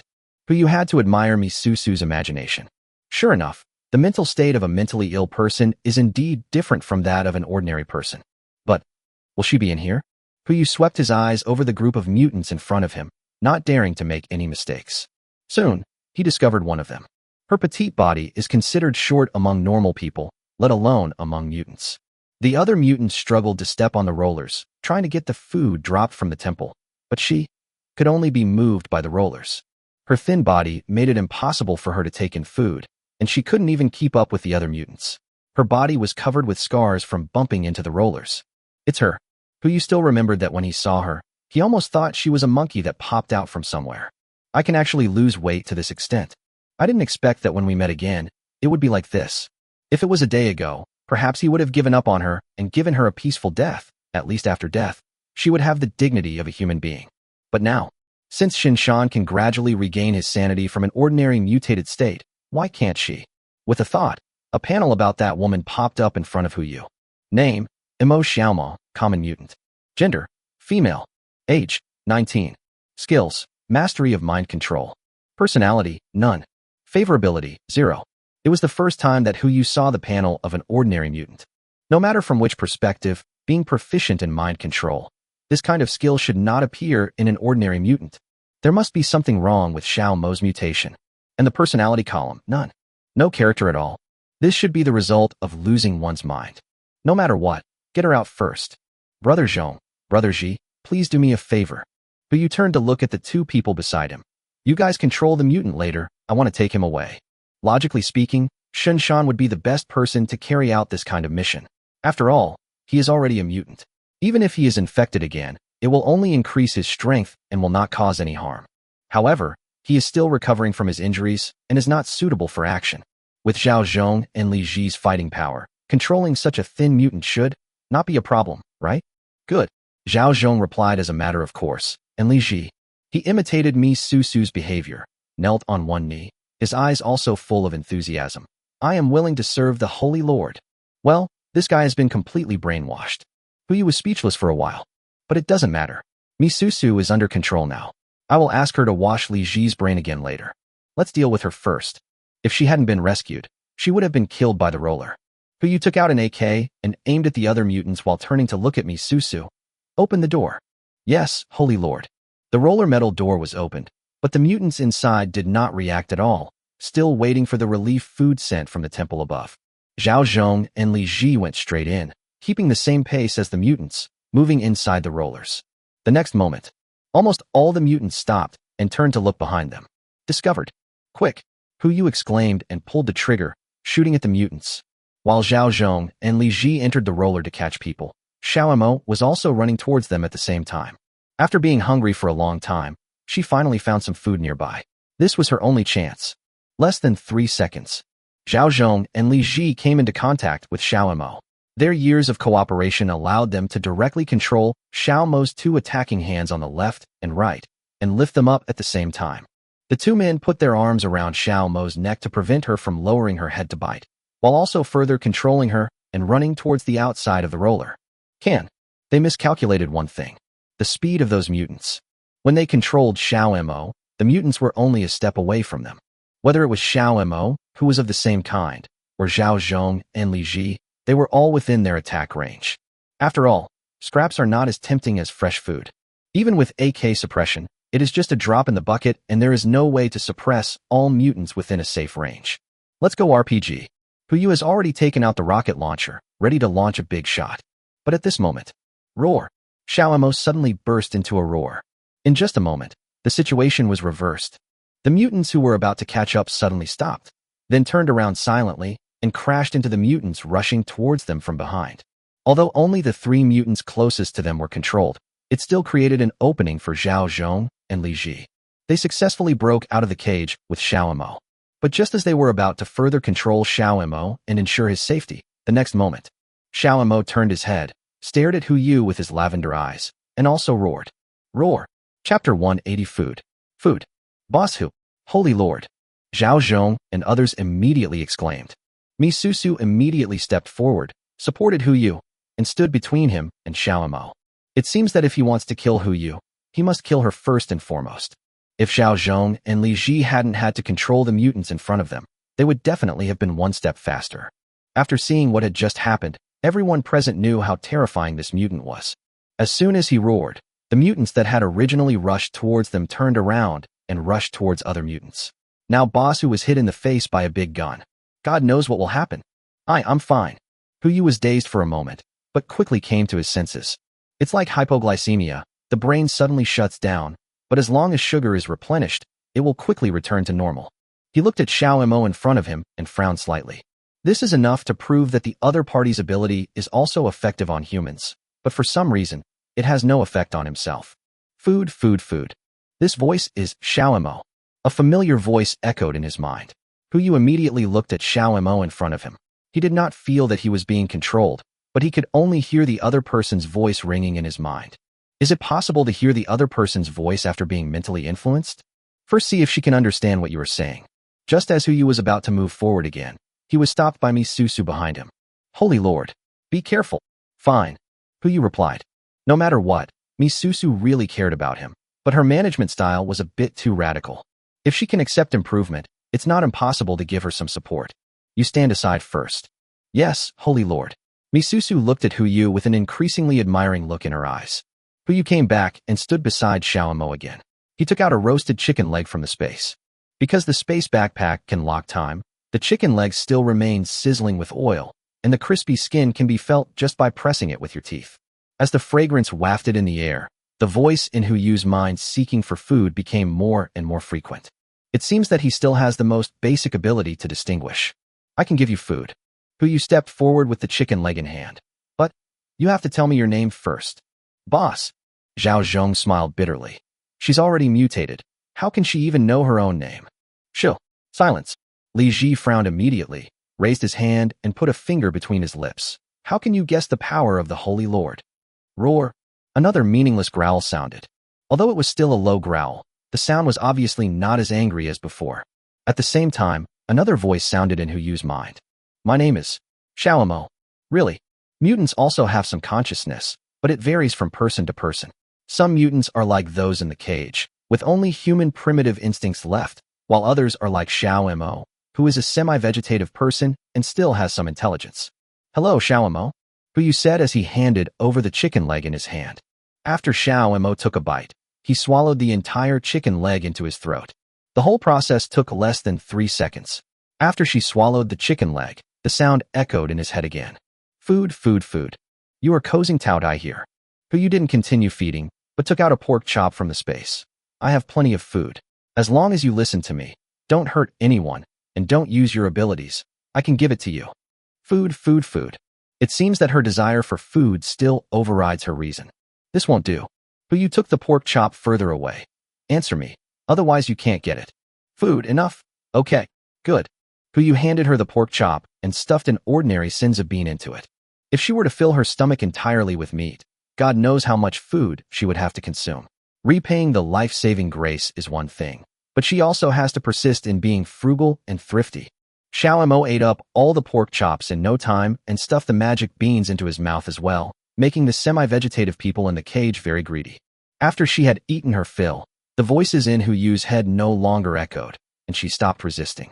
Instead, she hung on the 2 men like a sloth. The main point is to lie down. All right.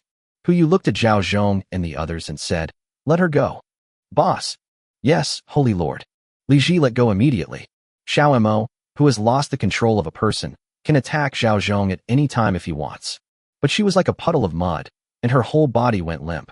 Seeing this, Zhao Zhong let go immediately. The 2 of them took a step forward, leaving Xiao Mo lying there, like a salted fish without dreams. The Holy Lord's divine power. Mi Susu exclaimed in surprise. She immediately came up and asked, Holy Lord, Have you mastered the method to control them? First of all, stop calling me Holy Lord and call me boss like they do. Huyu glanced at the equally crazy Li Ji next to him and said, secondly, restore him to normal. We'll talk about the rest later. Yes, Saint. Boss. Mi Susu lowered her head. Huyu walked over to Xiao Mo and tried to poke her. You sleep after eating, are you a pig? There was no voice echoing in my head. This guy seems to have really fallen asleep. What should I do? I can't just carry her back, right? What if she gets wild? Wouldn't I just send her away? Huyu took out another piece of pork chop bubbling with hot oil and handed it to her with a steel fork. Although her eyes were not open, her body gradually straightened up as the pork chop moved. Fortunately, at least I can control her movement. When the time comes, we will transfer her to the heart of the ocean and let Brother Sean be in charge of watching her. There shouldn't be any problem. After collecting a few more fine mutant crystals, she will be able to regain her sanity. Xiao Hai. Huyu turned on his phone and said to the upgraded artificial intelligence, drive the boat over here. Yes, master. The heart of the ocean quickly started up and headed towards the ship. Huyu settled Xiao Mo next to Shinshan's medical room so that any problems could be dealt with immediately. When he got on the boat again, Mi Susu had also lifted the brainwashing on Li Ji, but I don't know if it was the sequelae of brainwashing. Li Ji's favorability towards Huyu had surpassed Shinshan's favorability towards him and directly soared to 98. Only 2 points to full value. Huyu also took the time to take a look at Mi Susu's panel, wanting to confirm her degree of favorability towards him. You won't know until you see it. Once you see it, his jaw almost dropped. Chapter 181 Tears of the Sea God, Normal. Name, Mi Susu. Gender, female. Age, 27. Skills, Epic PUA, Perfect Coordination, Perfect Planning, Perfect Acting, Perfect Organization and Operation, Proficient in Disguise, and Proficient in Communication. Personality, Dark, Tolerant, Hypocritical, Cruel. Favorability, 100. Purity, 78. Full favorability. According to the system settings, the concept of full favorability is, as long as Huyu opens his mouth, even if he wants the stars in the sky, Mi Susu will find a way to blow the star down for him. No matter the cost, no matter the time. He brainwashed himself to such an extent. No wonder he worshipped Huyu as the Holy Lord. Besides that, there's that new epic skill she acquired. Epic level PUA, coupled with other perfect level skills, means she lives in an era when the end of the world is approaching. If she lived in a peaceful era, calling her a pyramid scheme leader would be an understatement. Huyu originally wanted to throw this guy away and let her fend for herself, but seeing this favorability, he did have other thoughts in mind. If her abilities could be used in the right way, they would be of great use in the future. Apart from anything else, the people on that boat are the perfect productivity. There's no need to set up a breeding factory. Letting them fall in love freely with the people on the ship can also bring fresh blood to mankind. It was also because of Mi Susu's panel that Huyu planned to go again tomorrow and have a good talk with her. Early the next morning, Huyu woke up from bed. The first thing he did when he opened his eyes was to hear Xiao Hai's daily report ringing in his ears without him saying a word. Hello, Master. Today is August 3rd, 10 a.m. It is the 21st day since the apocalypse. The water level in Jinling has reached 93 meters, and the water level is increasing at a rate of 160 centimeters per hour. All facilities on board are operating normally. Everything is normal on the ship, and no suspicious circumstances have been found. Everything is normal in the nearby waters, and there are no suspicious biological targets at the moment. Regarding matters on board, the physical examination reports for you, Miss N, Miss Mo, and Mr. Shin are out. Would you like to review them now? Yes, send it to my tablet. Huyu responded and stood up from the bed. Last night, in addition to Shen Shan and Mo Xiaoma who needed physical examinations, Huyu and Xianer, who had been exposed to the rain for a long time, also underwent physical examinations. He picked up the tablet, and the first page was his physical examination. All indicators are at normal levels, except for the content of unknown substances in the blood. 0.12 milliliters in every 100 milliliters. Do you already have this thing in your body? Come to think of it, I am a reborn person, not an extraordinary person. Even though I have been exposed to a lot of rainwater, there is only this little amount in my body, which means my antibodies are high enough. As for Encianer, the level in her body has reached 0.2 milliliters per 100 milliliters. At this level, if she were exposed to rain again, she would most likely mutate like Shinshan. No matter what, she cannot be allowed to continue to come into contact with seawater. Xiaomo's test results were unexpectedly strange. Her physical qualities are the same as those of a normal person, and some of her skills are even weaker than Huyu. The content of unknown substances in her blood reaches 1 milliliter per 100 milliliters. This data is exactly the strength of an ordinary mutant, and the degree of mutation is even higher than that of the semi-vegetative people on the ship. Finally, it's Shin-Shan's. All of his physical indicators have reached inhuman levels, and his various functions have reached 30 times their previous levels. The content of unknown substances in his blood has reached 31 milliliters per 100 milliliters. His physical strength is even enough to withstand pistol bullets. I guess even mutants of the same perfect level may not be his match. With him on the boat, if we encounter those monsters again, we can even put him in the water and wait for the harvest. Xiaohai, please prepare breakfast for me and bring it in. But you put away the tablet and didn't get out of bed. By the way, please ask me Susu to come over for lunch. I have something to tell her. Yes, master. After arranging the lunch schedule, Huyu once again came to the balcony. The 3-day egg opening event is here again. I don't know what will come out this time. Just as he was about to open the egg, he looked outside. There were densely packed heads. Misusu's ship was just 5 meters away. Now everyone on the ship was leaning their heads out, looking at the heart of the ocean, as if they wanted to find something on it. The next moment, they seemed to have discovered Huyu. Holy Lord. It's the Holy Lord. The Holy Lord is there. Holy Lord. To save the world, I am willing to sacrifice everything. In an instant, the voices of the women on the water even drowned out the sound of raindrops. Huyu had no choice but to change places quickly. He turned off the balcony, returned to the bathroom, and breathed a sigh of relief. I have to say, this place is safe and secretive enough. If you draw something that doesn't look right, you can throw it away normally. He took out the black eggs that had been stored for the past 3 days from his space backpack and lined them up in a row in front of the sink. Open the egg. There have been so many things happening recently. Whether it's the mutated Shinshan, Misusu who brainwashed herself, or the fish that are constantly mutating. Everything is very tricky. Now I just hope that opening the eggs will yield some good stuff, which may be of some help. Huyu casually raised his hand and cracked open the first black egg. A burst of purple light suddenly flashed. Perfect level. Huyu's eyes suddenly lit up. After opening the eggs many times, he has mastered some of the rules and can now judge the quality of the contents of the black egg from the flash of light.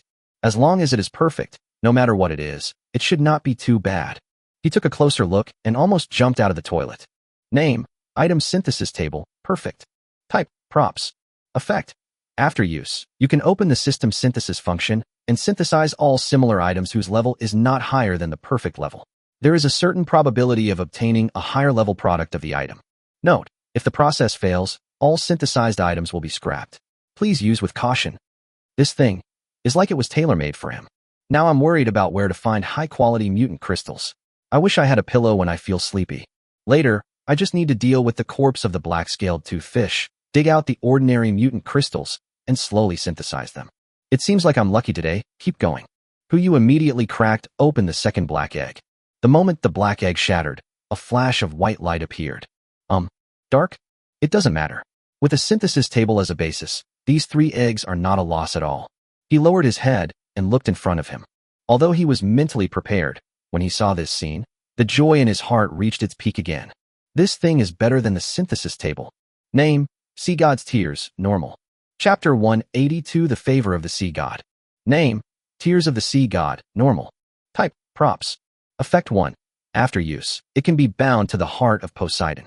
Every time you sail 1 nautical mile, you will accumulate 1 point of experience. Effect 2. Unlocked. Effect 3. Unlocked. Note 1. Experience can be used to upgrade Poseidon series products. Note 2. Collect 3 Poseidon series products and receive an extra surprise. Note 3. Follow the will of the sea god. This is actually a product of the Poseidon series. Huyu tentatively picked up the blue crystal in front of him. The moment he touched it, a prompt sound suddenly rang. Byte.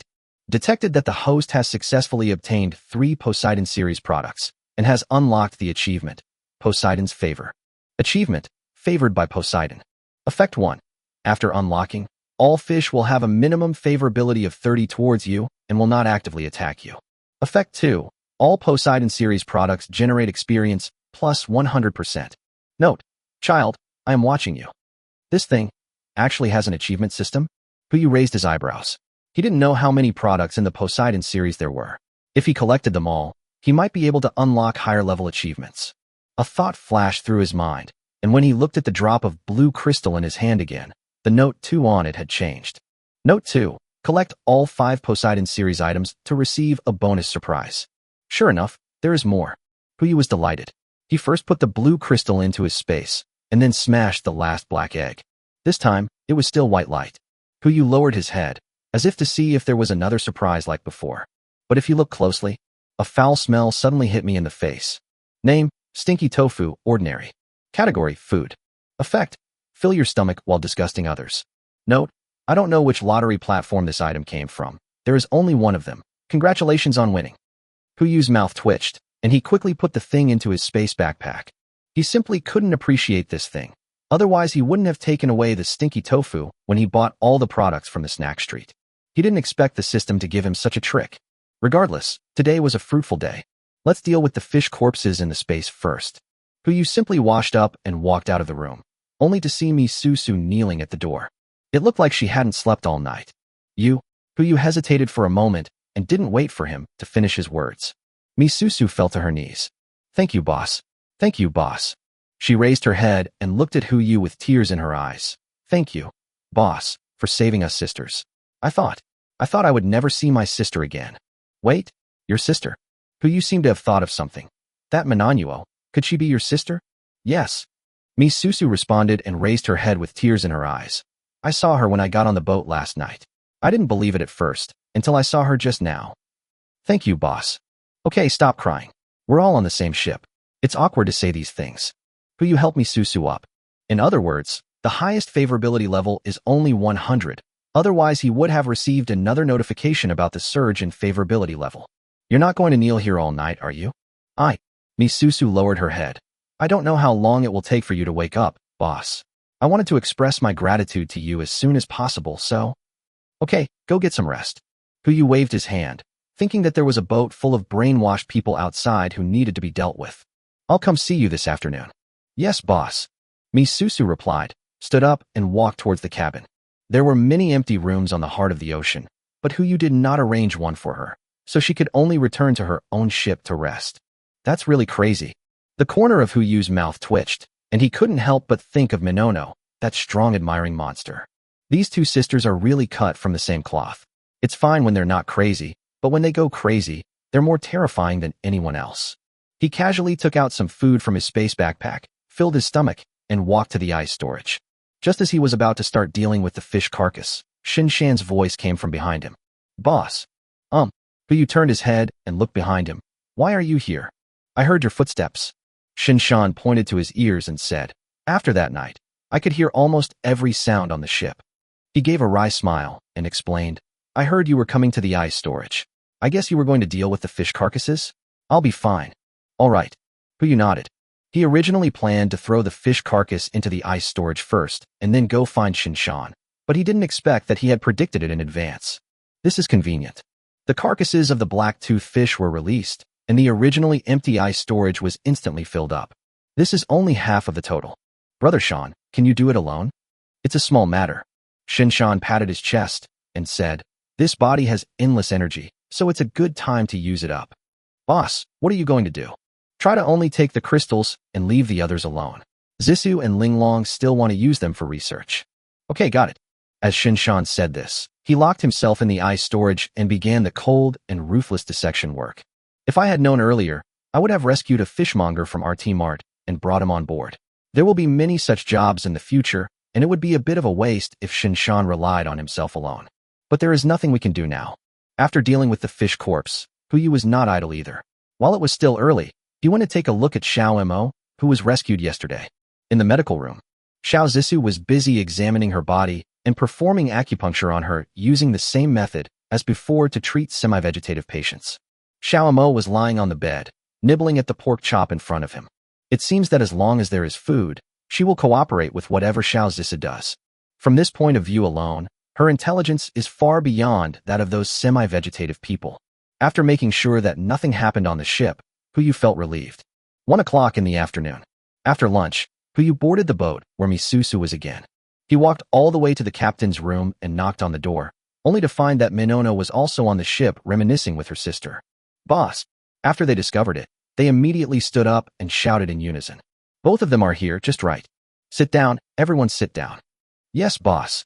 Having said that, Misusu immediately gave up the main seat and sat next to Manhwa, who walked into the captain's room and sat down in the main seat. He looked at the pair of sisters in front of him, his fingers tapping on the table. The sound echoed in the silent captain's cabin, and the two sisters' heartbeats gradually followed suit. The whole situation lasted for several minutes before Huyu spoke calmly. Now you have two paths. Chapter 183 Epic Hidden. Since his rebirth, Huyu has always adhered to one principle. That is to respect the fate of others. As for helping others, he still has some. Of course, this is only limited to a win-win situation where he can help the other party and benefit himself. He will only take action after careful consideration. Like now, there are two paths. This is the opportunity he gives the two sisters of the Mi family to choose. If they are willing to lend a hand to save themselves, Huyu doesn't mind giving them a hand. This was also his idea after careful consideration. First, Huyu looked at the two sisters in front of him and said calmly, I will give you enough food to survive. As long as you stop eating humans, I don't care where you want to go or what you want to do. Next time we meet, whether you call me Boss Who or Mr. Who, I don't care. He has plenty of boats. There are a lot of people on his boat. There is absolutely no need for Misusu's ship and the hundreds of fanatics on her ship. If they choose this path, Huyu will give them two perfect magic beans, which can be regarded as a payment for Manhwa's help these days, and a reward for Misusu's help in finding Xiaomo. You have to know that just a position in a national database is worth this price, not to mention Xiaomo. Huyu had a hunch that as long as Xiaomo's mutation level was raised to perfection, she might even be able to control elite or even perfect level mutants. What kind of concept is this? I feel terrified just thinking about it. When Huyu said this, Misusu and Manhwa said the same thing in unison without any hesitation. Number 2. Well, they are indeed sisters. They are so in sync that they can even be thrown into the Pacific Ocean to drive mechas. It's not too late to decide after you listen to me. Huyu's fingers were still tapping on the table, immersed in the rhythm he controlled. The second option is also simple. Follow us, but I have to make one thing clear up front. You must obey my orders in all actions. If you can't do that, it's best to leave early so we can part ways amicably. I can do it. Misusu and Manhwa spoke at the same time. But this time, the two of them turned their heads and looked at each other, not with that kind of knowing smile that comes from understanding each other, but with frowns on their faces. It seems to be saying, why do you want to learn from me? Listen and decide. Huyu still said this. He looked at Misusu and said, the first point is, you are not allowed to brainwash anyone again, unless it is under my instruction. I have to say that Misusu's epic PUA is quite useful. As long as it is used properly, it will be a powerful weapon. Yes, boss. Misusu nodded in response. Second, stop all actions of the temple and the sanctuary, undo the brainwashing of everyone on board, and let them decide for themselves whether to stay or go. No problem, boss. Misusu answered with ease. After all, in her opinion, the entire ship exists because of Huyu, their holy lord. Now the holy lord wants the ship to change direction or sail in a different way, and she just needs to obey. Huyu nodded. Human reproduction is important, but he doesn't want to wake up every morning and find a whole ship of women plotting against him. He could hardly bear the few women on the heart of the ocean, let alone the hundreds of women on the entire ship. Wouldn't it be nice to let them fall in love freely with the young guys on the ship? Misusu is extremely cooperative, and the other one is Manhwa. Minono. Boss, I'm here. Manhwa immediately stood up, and before Huyu could say anything, she uttered a series of words. I firmly support the boss. Your will is my reason, and your instructions are my imperial decree. It's not that exaggerated. Huyu's mouth twitched. I gave you your ticket. As long as you don't want to get off the boat, you can always follow me. I mean to ask you, do you plan to stay on this ship with your sister, or return to the heart of the ocean with me? Of course I'm going back with you. Minono grinned, and the corners of his mouth almost reached the back of his neck. Huyu replied and looked at me Susu.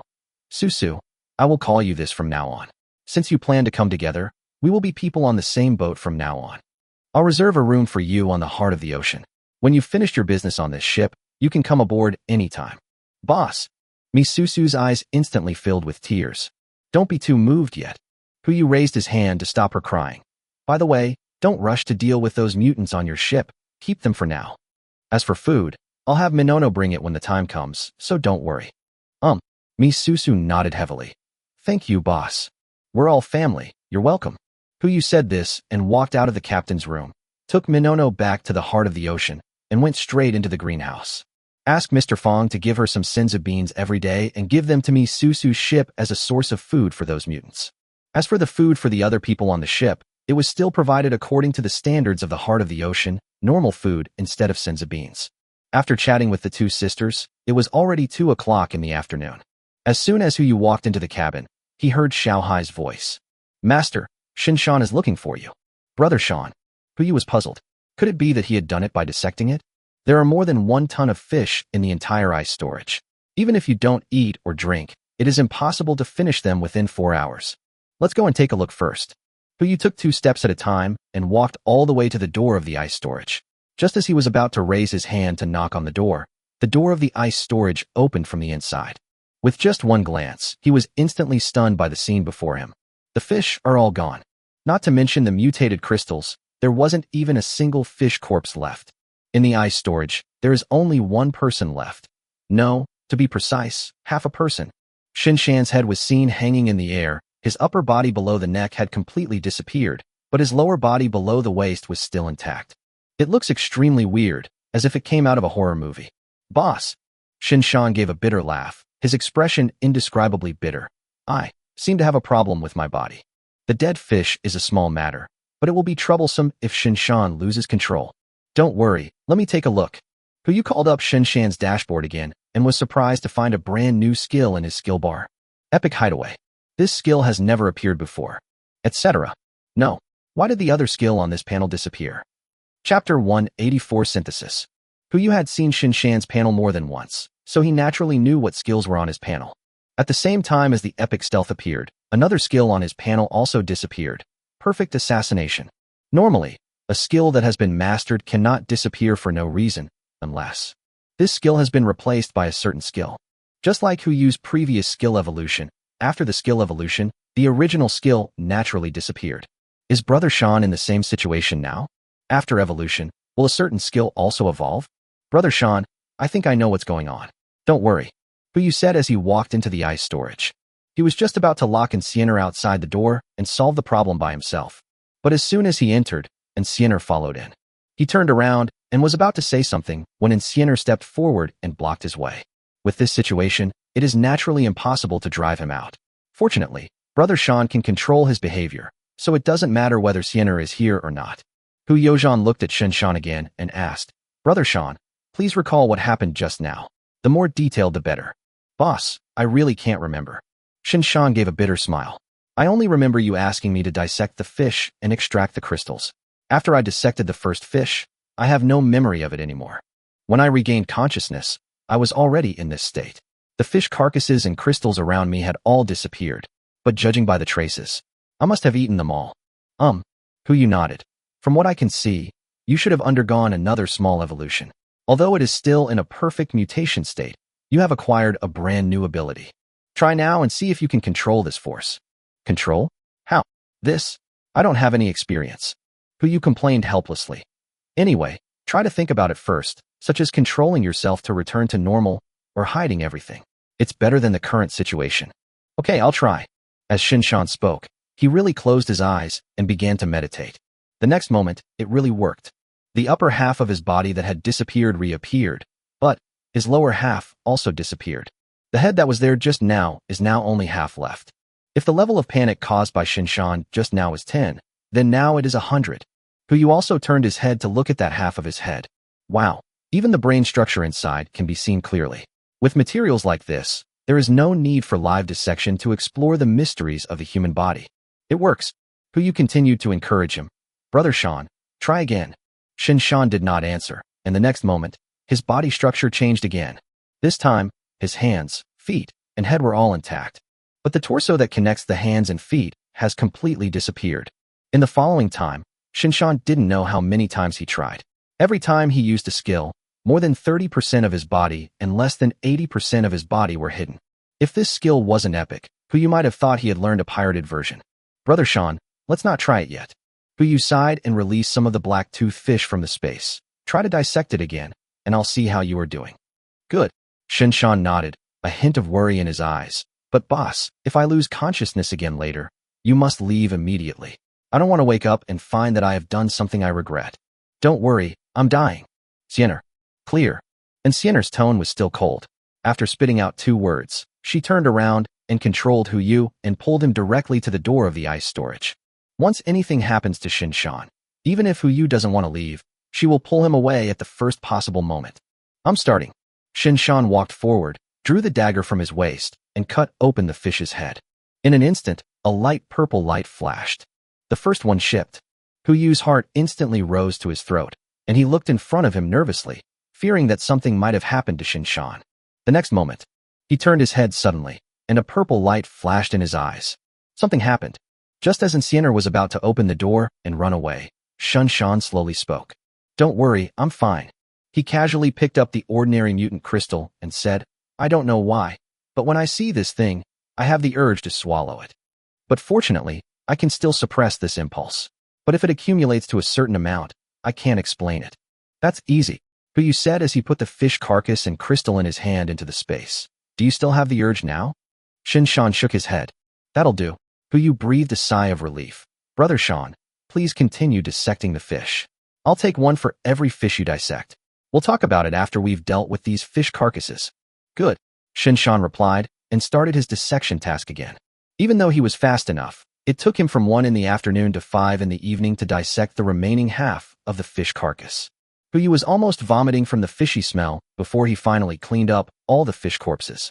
A total of 25,800 black-scaled tooth fish carcasses produced only 2,000 mutant crystals, which is an extremely low yield. But it's barely enough to use the crafting table. After sending Shinshan to rest, Yu placed the fish carcass in the ice storage and told Su Linglong and Xiao Zissou that they must wear protective equipment before entering. After dinner, Yu returned to his room alone. It's time to start the tense and exciting synthesis task.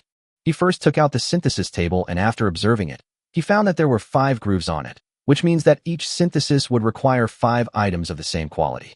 With this kind of consumption, it would be too painful if we failed once. I just don't know what the probability of this synthesis is. Yu tentatively placed 5 ordinary mutant crystals on it, and soon a prompt popped up. Bite. Synthesis detected. Common mutant crystals 5. Synthesis probability 100%. Do you want to start synthesis? 100%. Yu was surprised by the prompt in front of him and tried to take out a crystal from the groove. The prompt changes again. Synthesis detected. Common mutated crystals 4. Synthesis probability 70%. Do you want to start synthesis? So that's how it is. In other words, if 5 pieces of the same item are placed, the probability of synthesis is 100%. For every piece of material reduced, the probability will decrease by 30%. Then if only 2 mutant crystals are placed, there is also a 10% probability. Isn't this forcing people to become gamblers? Etc. Who said this can only be synthesized into mutant crystals. Although the quality of the synthesis table is only perfect, but the note above is for items that do not exceed the perfect level. It does not say that perfect level items cannot be synthesized. Yu took out all the crystals, placed the remaining 3 perfect beans in the space on the synthesis table, looked at the prompt in front of him, and chose to confirm. I don't know if this synthesis system has a novice protection period. Chapter 185 Yu Evolution. Bite. Synthesis successful. Congratulations to the host for obtaining 1 epic senzu bean. Done. There really is a protection period for newbies. Yu's pupils trembled, and he held the emerald-like magic beans in his hand, but he didn't dare to try it a second time. There is only a 40% chance of success for 3 perfect senzu beans. Once they fail, these 3 perfect senzu beans will be scrapped. This is purely a gamble. But fortunately, I won the bet. Yu calculated the number of senzu beans in the space now. In addition to the food supply for the next 7 days, there were 300 ordinary senzu beans and 40 high-quality senzu beans. According to the safest synthesis method, this is equivalent to 20 perfect senzu beans. If you combine all these 20 perfect senzu beans, you will get 4 epic senzu beans, including the one in my hand. I can collect exactly 5 epic senzu beans. It's a pity that the quality of the synthesis table can only be synthesized to epic level, otherwise it can reach legendary level. No matter what, let's combine the epic senzu beans first. When we bring them to Mr. Fong tomorrow, I'm afraid his heart will beat faster again. The synthesis speed is very fast.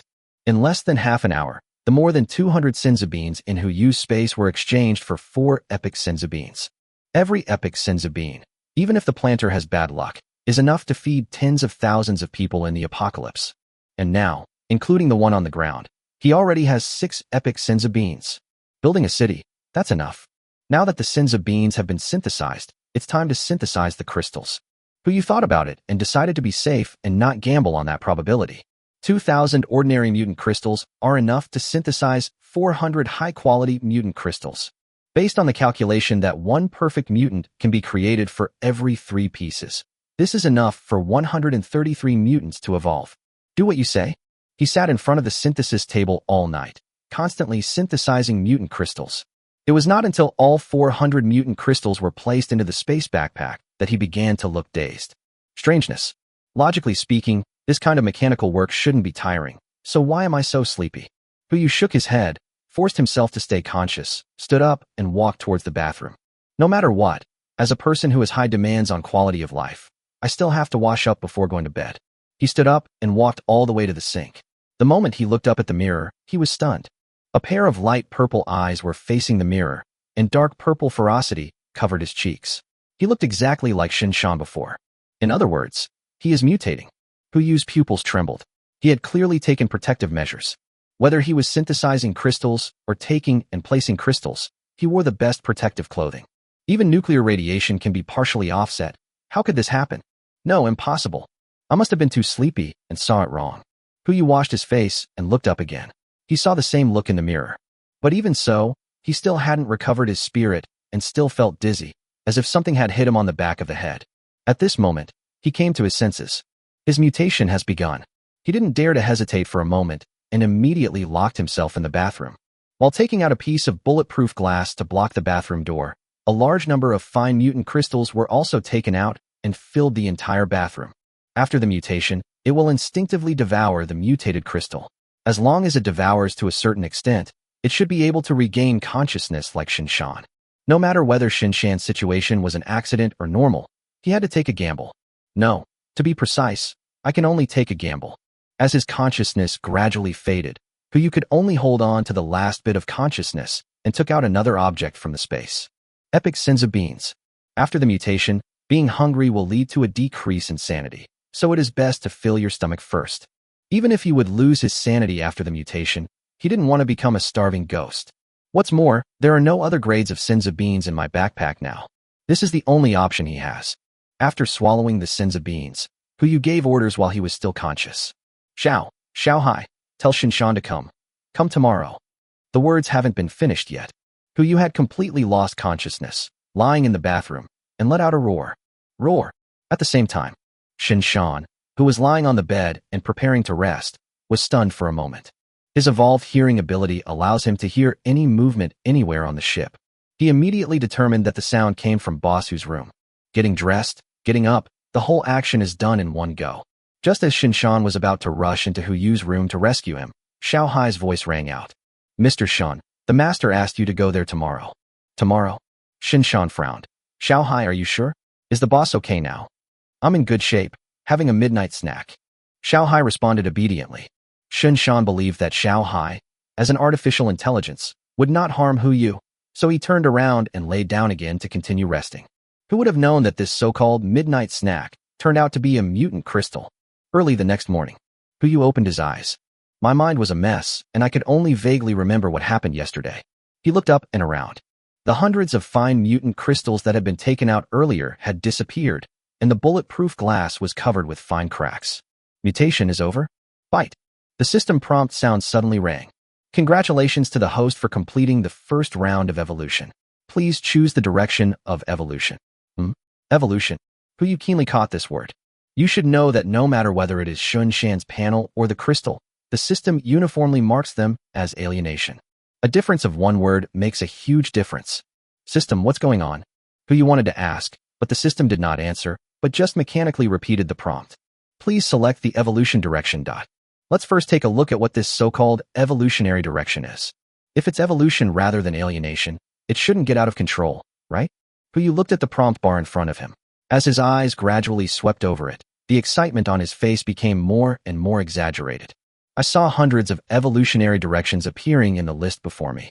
There are assassin-type ones similar to Shinshan's alienation direction, the stealth, and there are control-type ones like Xiao Mo, the manipulator. Behind each evolution option, there is an exclusive skill, and most of the skills are at the perfect level. As long as Huyu determines a certain evolutionary direction, he can obtain that skill and may continue to grow. This is simply pie in the sky. He looked through all the hundreds of evolutionary directions from beginning to end and finally locked on one of them, which was also the only evolutionary direction with an accompanying skill of only ordinary level. Prophet, Ordinary Word Spirit. Chapter 186, The Power of Words. Word Spirit. The meaning of this word is to achieve the goal in the practitioner's mind through the power of language. If this skill is as it literally means, then, no matter what happens in the future, he will always stand firmly at the top of the world. To put it simply, it's like, God said, "Let there be light," and there was light into the world. Of course, it is impossible for ordinary words to achieve this level. But this is already the first round of evolution, so how far away is the second round of evolution? If it could continue to evolve and upgrade this skill to epic or even legendary level, it would not be impossible to end the entire apocalypse with a single word. The more Yu thought about it, the more excited he became. Without any hesitation, he immediately chose the evolutionary direction of the prophet. Moment. An intense tingling sensation emerged from deep within his brain. It seems like something is about to come out from there. Fortunately, the whole process lasted less than half a minute, and Yu returned to normal. In order to test his stability, he took out some fine mutant crystals. Unlike Shun Shan's situation, Yu did not feel the uncontrollable desire when he took out these mutated crystals. On the contrary, it is no different from normal circumstances. The next moment, bite. A fine mutated crystal has been detected. Do you want to absorb it? After absorption, the evolution value can be increased by 0.1%. Evolution value? Only 0.1%. In other words, if I want to start the second round of evolution, I have to absorb at least 1,000 high-quality mutant crystals? What the hell is this? Yu checked the inventory in his space backpack. The original 400 high-quality mutant crystals were now only 300. I guess I absorbed the remaining 100 yuan.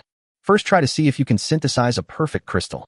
Maybe the perfect crystal will provide a higher degree of evolution. Do what you say. He took out the synthesis table again and synthesized 5 fine crystals. Perfect grade mutant crystal, done. Yu tried to hold it in his hand, and a prompt popped up again. Bite. Perfect mutant crystal detected, absorb it. After absorption, the evolution value can be increased by 1%. Tenfold improvement. In other words, by synthesizing on the synthesis table, you can get double the evolution value for free. What if you synthesize epic crystals? Yu synthesized 4 more perfect crystals, including the one just now, and used the synthesis table to synthesize an epic mutant crystal. He held it in his hand, ready to receive a surprise, but reality gave him a blow. Bite. An epic level mutation crystal has been detected. The current evolution level is too low. There is a 90% chance of absorption failure. Do you want to continue? Depend on. This is how you play it, right? Yu cursed in his heart and couldn't help but mutter as he looked at the epic mutant crystal in front of him. It would be great if it could be absorbed normally. Congratulations to the host for successfully triggering the ordinary word spirit. In an instant, the epic mutant crystal melted into his palm. Yu felt refreshed, just like jumping into a pool of clear spring water in the hot summer. Success, success. Can this ordinary word spirit control things of this level? Yu's pupils trembled, and he immediately opened his panel and carefully looked at the description of this skill. Name, word spirit, ordinary. Category, skills. Effect. Any word spoken may trigger cause and effect and make it come true. The probability depends on the target's level. When the target is ordinary, the probability of it coming true is 10%. For each level up, the probability is reduced to 1/10. It can only be used once a day, and you need to bear the corresponding consequences.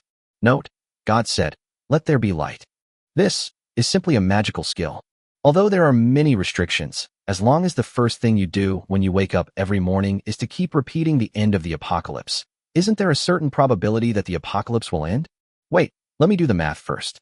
If the level of the apocalypse is mythical or above, then the probability of success is 0.000001%. That's a probability of 1 in 10 million. Yu's mouth twitched. This probability, coupled with my own bad luck, is simply too targeted. But no matter what, there is always hope. Let's find a way to complete the second round of evolution first. Yu combined the remaining fine mutant crystals into 9 epic mutant crystals, and planned to try it every day to absorb these 9 epic mutant crystals. Finally, there are 50 fine mutant crystals left. There were 2 tons of black-scaled tooth fish, and now these are all that are left besides the fish carcasses. Sure enough, no matter what you do, resources are still the most important. Yu sighed, walked to the mirror, and washed up briefly. After confirming that there was no change in his appearance, he slowly walked out of the bathroom. He glanced at the time, and it was only 6 in the morning. Don't be in a hurry. Take a nap first. Wait until the alarm goes off. He also stretched and asked Xiaohai as usual. Xiaohai, do you have any information to report? Hello, Master. Today is August 4th, 10 a.m., the 22nd day after the apocalypse. The water level in Jinling has reached 147 meters, and the water level is increasing at a rate of 320 centimeters per hour. All facilities on board are operating normally. Miss Mi Susu provided a list of personnel on board and is requesting verification from you to confirm that all personnel on board are in good mental condition. Everything is normal in the nearby waters, and there are no suspicious biological targets at the moment. On the shipping side, Miss Xiao Zissou and Miss Su Linglong have been in the ice storage for over 10 hours, and no abnormalities have occurred so far. The first round of school tests is over. Guanli ranked first with full marks in all subjects, and Miss Bubu ranked second. The translation of the Yongle Encyclopedia has been completed, and all the data has been loaded into the database. If you have any needs, please feel free to ask. 147 meters. Puyu was stunned for a moment. Although in his memory, the 22nd day was the time after he boarded the ship, the water depth should not be so deep, right? This can't be the butterfly effect caused by my rebirth, right? Etc. It's not impossible. Didn't General Wei say this before? This heavy rain is very likely related to extraterrestrial civilizations. If that's the case, wouldn't it be possible that when extraterrestrial civilizations detect a threat, they would increase the speed of the disaster? But what kind of threat could make them make such a decision? Because of yourself? Judging from the technological level of extraterrestrial civilizations, it is indeed possible for them to see every move of all life on the blue planet, and it is not difficult for them to discover what abilities they possess. But since they have already discovered the threat, why don't they take the initiative to take action, but instead choose to eliminate the threat by accelerating the end of the world? Unless... Puyu's eyes suddenly lit up, and only one possibility remained in his mind.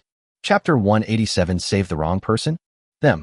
That group of extraterrestrial civilizations that control nature do not have the ability to reach the blue planet in a short period of time. Otherwise, they would not be able to simply accelerate the end of the world to indirectly affect themselves as they are doing now, but should adopt more radical means and methods. After figuring this out, Puyu breathed a sigh of relief. But after all, this is just his guess, and whether it is true or not still remains to be verified. After he simply washed up and confirmed that there was nothing wrong with his appearance, he walked out of the room. Now that the mutation crisis of Shun Shan and himself has been resolved, it is time to help Xiao Mo regain his sanity. Then there is Insienner. He now understood that this so-called unknown substance would not only cause the fish in the water to mutate, but would also affect humans. However, the timing and effect of the onset may vary depending on individual constitution. Instead of waiting for the mutation to come, it is better to take this opportunity to actively stimulate it. Maybe you can seize the initiative and gain a chance of survival in the end times. Others don't care. They are exposed to less rain and have the right to make their own choices. But in Sienner, judging by the amount of unknown substances in her body now, she is very likely to be the next mutant. This problem must be solved as soon as possible. Xiaohai, Puyu put on his clothes and began to arrange today's schedule. Notify Shinshan and Sienner to come to Xiao Mo's room. Yes, master.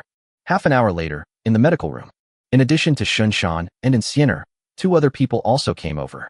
Xiao Zissou and Su Linglong.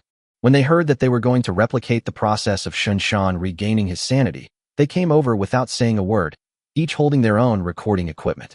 Even though he had a pair of dark circles under his eyes were still bright and lively. I heard that after they got the fish carcass last night, they didn't even sleep. After asking Mr. Fong for 2 liters of sweet spring water, they stayed in the ice storage all night. Puyu originally wanted to talk to them in advance and explain the possibility of mutation, but he didn't have time, so he could only talk about it after Xiao Mo's incident. It would be better to let them see the mutation situation first. We can begin now. Su Linglong looked at her notebook and said without looking up, remember to record it. This situation must be recorded. No. Puyu replied that judging from Su Linglong's condition, she had completely entered the research state. He didn't say anything, but just came into the bulletproof glass where Xiao Mo was locked up and fed her 3 fine mutant crystals. According to Shun Shan's dosage, these 3 pills were enough for Xiao Mo to regain his sanity. There was no other way. He only had 50 left. Sienner hadn't mutated yet, so he had to use them sparingly. Duh. The crystal fell to the ground. In just a moment, Xiao Mo rushed over like a starving person seeing white porridge. He threw himself to the ground and stuffed the 3 mutant crystals into his mouth. Moment. Her original skin was covered in purple lines, but that was all. Unlike Shinshan, his body did not begin to show visible changes. 1 minute later, Xiao Mo began to tear off his clothes, and every inch of skin where his fingers passed would leave a hideous scar. Pale purple blood flowed out, but the wound healed in a short time. Seeing this, Hu Yu and Shinshan immediately turned their heads away, not looking at the situation inside the bulletproof glass, but just listening to Xiao Zisu's narration. 2 minutes later, Xiao Mo's mental state gradually stabilized, and the blood that had just flowed out of his body was absorbed by his skin and integrated into his body in a short time. But her eyes were still blurry. 3 minutes later, Xiao Mo knelt on the ground, constantly turning his head to look around, his arms around himself, and finally looked out the bulletproof glass and uttered, Where is this? Success. Hu Yu exclaimed in surprise, his joy beyond words. This is not only because all 3 experiments, including his own, were successful, but more importantly, his savior in the previous life survived. He quickly took out a piece of women's clothing from his space backpack and handed it to Enciener. Enciener, take the clothes to Xiao Mo. Enciener didn't answer, but picked up the clothes and sent them over immediately. Thanks. Xiao Mo put on her clothes and found that there were 2 men in the room. She immediately lowered her head and blushed. Of course, there is more fear. Your name is Mo Xiaoma, right? After she put on her clothes, Hu Yu turned around and looked at her and asked, Do you remember what happened during this period? Xiao Mo was silent for a while, then shook his head. In her memory, she just slipped and fell into the water, and when she came to her senses, she was already here. She has no memory of what happened during that time. I only remember falling into the water. I can't remember anything else. Then let me repeat it to you. Hu Yu spoke slowly. You absorbed a special substance from the rainwater, which eventually caused you to mutate.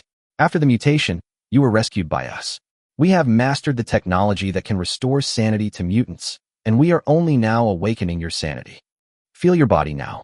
Is there anything unusual or uncomfortable? Mutations. Xiao Mo naturally understood what this word meant, and quickly began to check his own condition. There are no missing arms or legs, and of course no longer arms and legs. As for the rest, Xiao Mo checked carefully and found nothing wrong. Then he looked at Hu Yu again with a slightly fearful look in his eyes. Xiao Mo's favorability was -10, now -10. The corner of Hu Yu's mouth twitched. This is like thinking you are fooling people. Why didn't I realize before that she was so anti-fraud? Wasn't she still a believer because of Misusu? I have a video here, you can take a look. Hu Yu knew that it was useless to say more, so he had to take out the video as evidence. Xiao Hai, play all the videos after Xiao Mo got on the boat. He knew that with Xiao Mo's level of vigilance, if he didn't play all the videos, he would probably think that they had drugged him. Soon, the video was played at an accelerated speed. Xiao Mo also knew that this was not an edit, and suddenly felt a little embarrassed. I'm sorry, I really don't know what happened.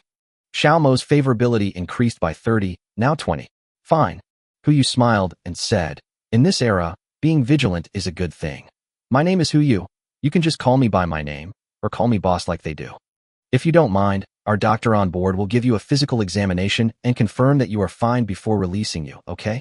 Certainly, Xiao Mo replied, and Xiao Zisu also began to enter. Hu Yu also opened the other party's panel. This skill, this personality, it must be fake. Did I save the wrong person? Chapter 188 Salvation Committee. Name, Mo Xiaoma, Perfect Mutant. Gender, female. Age, 19. Skills, Perfect Mind Control, Perfect Mind Connection, Proficient Sign Language, Proficient Translation, Average Swimming, Average Cooking. Personality, Stubborn, Suspicious, Kind. Favorability, 20. 2 perfect skills, and at first glance they are both the products of mutants. In addition to Perfect Mind Control, there is even a Perfect Mind Connection, but I don't know what the function of this second skill is. I'll wait until her physical examination is finished, and then I'll study it slowly. As for Xiao Mo's personality, how can these 3 personalities actually come together? Hu Yu frowned and thought that there seemed to be nothing wrong with getting together. It was precisely because of her stubbornness that after being brainwashed by Misusu in her previous life, she behaved strictly in accordance with the content of her brainwashing. It is precisely because of her kindness that she saves Hu Yu. As for being suspicious, I just saw it. It is precisely because of this character that she probably still has some doubts about herself. There was no way he lied to Xiao Mo about his background. If he didn't tell, Xiao Mo would have to face the reality that he was once trapped in the engine room, worked as a slave with other mutants, and had to eat human flesh and blood. She is only 19 years old. Whether it is to protect her human dignity or to ensure that she does not lose control because of this incident, Yu intends to take responsibility for this cause and effect. Even if Xiao Mo suspected him, he would stick to the lie and never let her know. But at that time I will have to check my testimony with Susu and the others. Just doubt it if you want to. If you want to gain her favor, you still need some effort. Before lunch, Xiao Mo's physical examination report is out. Apart from the fact that the concentration of unknown substances in his blood was comparable to that of Shinshan, his other physical conditions were not much different from those of normal humans. As for psychic abilities, this thing cannot be measured with current technology. In addition to the physical examination, there is also a stress test. After passing the food lure and pain test, Xiao Mo was finally determined not to lose control, so everyone took her with them to the first cabin. Lunch is about to start. Before lunch, it would be nice to let Xiao Mo take a look at the outside world again. According to her, her memory stopped at the 10th day after the apocalypse. Now, 12 days have passed, and the whole world has changed dramatically. Everyone looked out at the world, and apart from countless splashes of water, most of the buildings were submerged underwater. Now, the water level has exceeded 150 meters. This height is far higher than most residential and commercial buildings. It is likely that only one person in a million will survive. Xiaohai, who you thought about it for a moment before asking, how many buildings in Jinling are over 150 meters tall? Master, there are 85 buildings in Jinling that are over 150 meters tall. Are they marked on the map? Mark, who you replied, if you are rich, you should help the world. If you are poor, you should take care of yourself. In the past, he was incapable of surviving in the apocalypse while taking into account the fate of others. But now, the existence of 5 epic senza beings, plus the 3,000 ships, is enough for him to benefit the world. Whether for the fate of mankind or for better survival, he now needs enough manpower. Of course, the premise is that the person is worth saving. Although I have already made the decision, I still have to follow the convention and ask for the opinions of everyone on the boat. Xiaohai, call a meeting. Yes, master. 10 minutes later.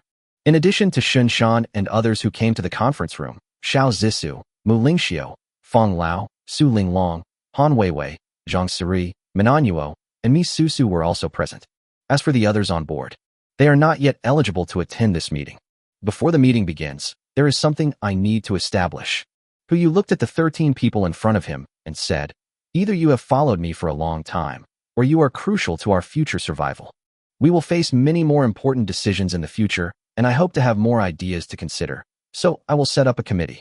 Everyone here is a member of this committee. Every time there is a vote on a major matter, I will inform the committee and then they will vote. Each of you has 1 vote. I have 2 votes, and I have a veto power. Now, if anyone has any opinions, please raise them directly. After he finished speaking, no one said a word. Even Mr. Fong, who had always disliked Yu, had an excited expression on his face at this moment. Just now, Yu handed him 4 new epic senza beans, and he naturally understood what this meant. A total of 5 epic senza beans will become humanity's final trump card. This committee is responsible for deciding the future destiny of mankind. And he was among them. After a few seconds, Yu smiled with satisfaction. Very good, no one objects. But there is one more thing that needs to be done before the committee. We need a name. As soon as she finished speaking, Mi Susu immediately stood up. Salvation. She looked at everyone and said, let's call it the Salvation Committee. I think this is why President Hu asked us to come here, right? Yu just smiled back without saying anything. He looked at everyone present and said, first vote. Those who agree with this name, please raise your hands. It was just a name, and no one present could think of a better name, so they all raised their hands in agreement. Okay, then I will officially convene the first meeting as the first president of the Salvation Committee. Yu sat in the main seat and said calmly, the first topic is about the rescue work for the remaining population in Jinling. According to investigation, there are a total of 85 buildings over 150 meters in Jinling. The estimated number of remaining people should be less than 850. Those who agree to conduct humanitarian rescue within the scope of their capabilities and ethics, please raise your hands. Yu did not raise his hand, but glanced at the people in front of him. Shinshan and others slowly raised their hands after hesitating, and although the remaining few people had their own ideas, most of them still raised their hands. Only one person didn't raise his hand. Zhang Sirui. She sat there, folding her hands in front of her, not moving. Count me in. Yu also raised his right hand. 14 votes. More than half of the votes agree. The proposal is passed. But, He looked at Zhang Sirui and asked, I want to hear your thoughts. My idea is actually very simple. Under the gaze of the crowd, Zhang Sirui said calmly, everyone here may have struggled through the apocalypse, but when it comes to the evil of human nature, none of you have experienced as much as I have. At the beginning, I was rescued from the hotel by President Hu. The hotel was a mixed bag. Even in the early days of the apocalypse, it was suffocating enough. It was because of this that I learned a lesson. The human heart is the dirtiest thing in the world. Certainly. Zhang Sirui slowly stood up and looked at Hu Yu. I also understand the significance of President Hu's actions, so I want to plead for one thing. You say? Please let me review all those who come aboard. I will report to the president in writing, and then you will decide whether to let them stay or go. Chapter 189 Review. Hu Yu now understood why Zhang Sirui became so gloomy after getting on board. I also understand why she can be the one who controls the crowd at the bottom floor of a hotel. Although she is just a pastry chef with an international name like Zhang San, her observation of human hearts is the most meticulous and careful. With her acting as a sieve, she can sift out some of the chaff that is not suitable to stay on the boat. This also shows the necessity of the existence of the Salvation Committee. It is always better to have these talented people working together than to support it alone. He was reborn into the end of the world, not to suffer and continue to work 996, but to enjoy life. In fact, if there were no threat from extraterrestrial civilization, he would not be willing to take on this mess. He would just find a place to survive and muddle through the next 100 or 80 years. By then, even if the blue planet explodes, it will have nothing to do with him. But now, if the salted fish cannot be rotten, it can only stand up. Can. Hu Yu nodded. There was no need to vote on such a small matter, so he made the decision immediately. Follow the previous group assignments, send the boats, and start the operation. Yes. Everyone stood up and answered in unison. Now, this makeshift team that was put together out of thin air finally looks a bit presentable. After lunch, Hu Yu asked Xiao Hai to mark all 85 locations on the map and distribute the ships to 85 groups. Of course, if we only count the labor force on the heart of the ocean, it is naturally not enough. This includes the personnel on Mi Susu's ship. The brainwashing effect has not yet been completely eliminated. When the girls heard that the Holy Lord needed them, they rushed forward immediately. Several girls who didn't get a chance to be rescued almost jumped into the water and started a human flesh search. Fortunately, Mi Susu stopped him. Otherwise, who knows how many more mutants there will be. Now that the rescue has begun, it's time to deal with Enciener's mutation. This great god had already mastered epic skills before the mutation. If the mutation was completed, God knows what kind of existence he would become. To be on the safe side, Hu Yu decided to wait until tomorrow. At that time, my own word spirit skills had also been reset, so it wouldn't be a bad idea to have an extra insurance. Afternoon. Hu Yu accompanied Xiao Mo to experiment with her abilities. It's strange to say. Now her ability can only control mutants that have completely lost their minds, or affect mutants of the same level. The former are like those mutants in the engine room, and the latter, whether it is Hu Yu or Shun Shan, they will feel a little headache under the influence of Xiao Mo and cannot be controlled. Those in semi-vegetative state are completely out of control. They were like pets that couldn't understand commands. No matter what Xiao Mo said, they remained unmoved. Only Hu Yu, who provided them with food, could completely command them. As for Xiao Mo's other skill, Hu Yu and others studied it for a long time, but still didn't understand how to use this skill. Even Xiao Mo himself didn't know. After doing scientific research for a long time, Hu Yu was tired and used the remaining time to rest. Evening. The first group of rescued people also returned. Zhang Sirui listened and immediately rushed to the small boat. Hu Yu also followed. He also wanted to see how Zhang Sirui planned to determine whether these people should board the ship. If it is suitable, then it is easy to handle. There is space on the heart of the ocean or other ships, so you can just stay there. If it's not suitable, he also wanted to know how Zhang Sirui would handle it.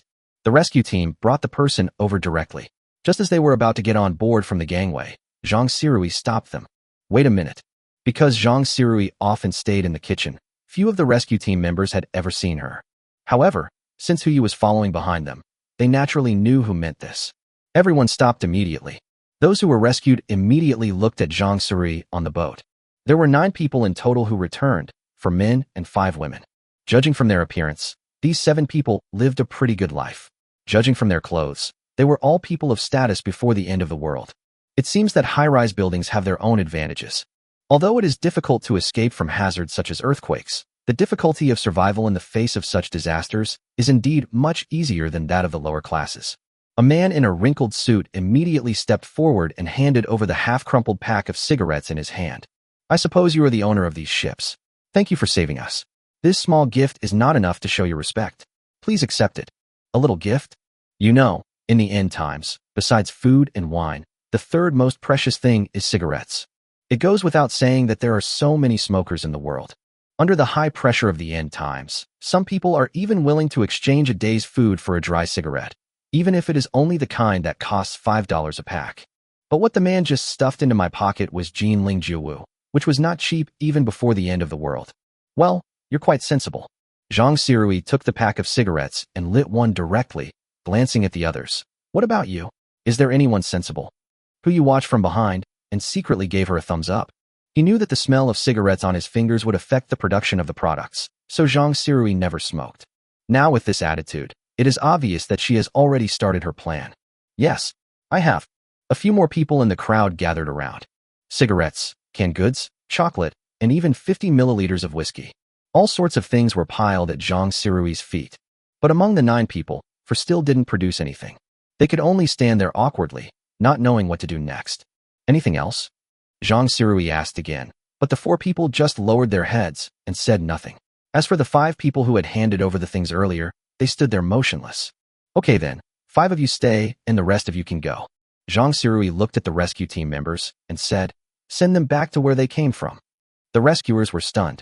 Even Hu Yu, who was standing behind her, was stunned. That's it. Could this be the good idea she mentioned?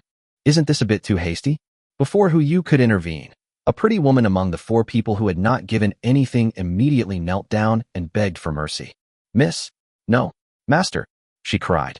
As long as you can take me in, I will dedicate myself to you and be your servant from now on. Do you think I need it? Zhang Sirui asked back. But there is a way to make you stay. What method? The remaining people asked hurriedly. Chapter 190. What are you barking about? It's simple. Zhang Sirui pointed at the 5 people around her and said, if I'm not mistaken, these people still have some things on them. If they're willing to use something to protect you, I don't mind you staying. Otherwise, you'll just be wasting food. Why should I keep you? After hearing this, Hu Yu roughly understood her intention. Target different groups to test each other's character. First, they pretended to accept bribes, creating a character while dividing the other party into 2 groups. One is the group with resources, and the other is naturally the group without resources. Whether the latter can stay or not depends on the conscience of the former. If in the end times, they are willing to give up some of their own interests and stay with their fellow travelers, then it proves that this person is still trustworthy. On the contrary, it can also prove their character. If I guess correctly. Later, Zhang Sirui will conduct another test targeting those groups that have no resources. He stood silently behind Zhang Sirui, watching her next move. Soon, those who were awakened by Zhang Sirui changed direction. The woman immediately rushed to the first man and said, Boss Wei, please save me. As long as you are willing to save me, I am willing to serve you. What are you talking about? Am I the kind of person who would take advantage of someone in distress? Even if you didn't tell me, I would still help you. President Wei frowned and scolded, then immediately looked at Zhang Sirui and took out a small piece of chocolate. Captain, I have another piece of chocolate on me, which was originally reserved for my partner. But now it seems that she is gone, so I'll give it to you.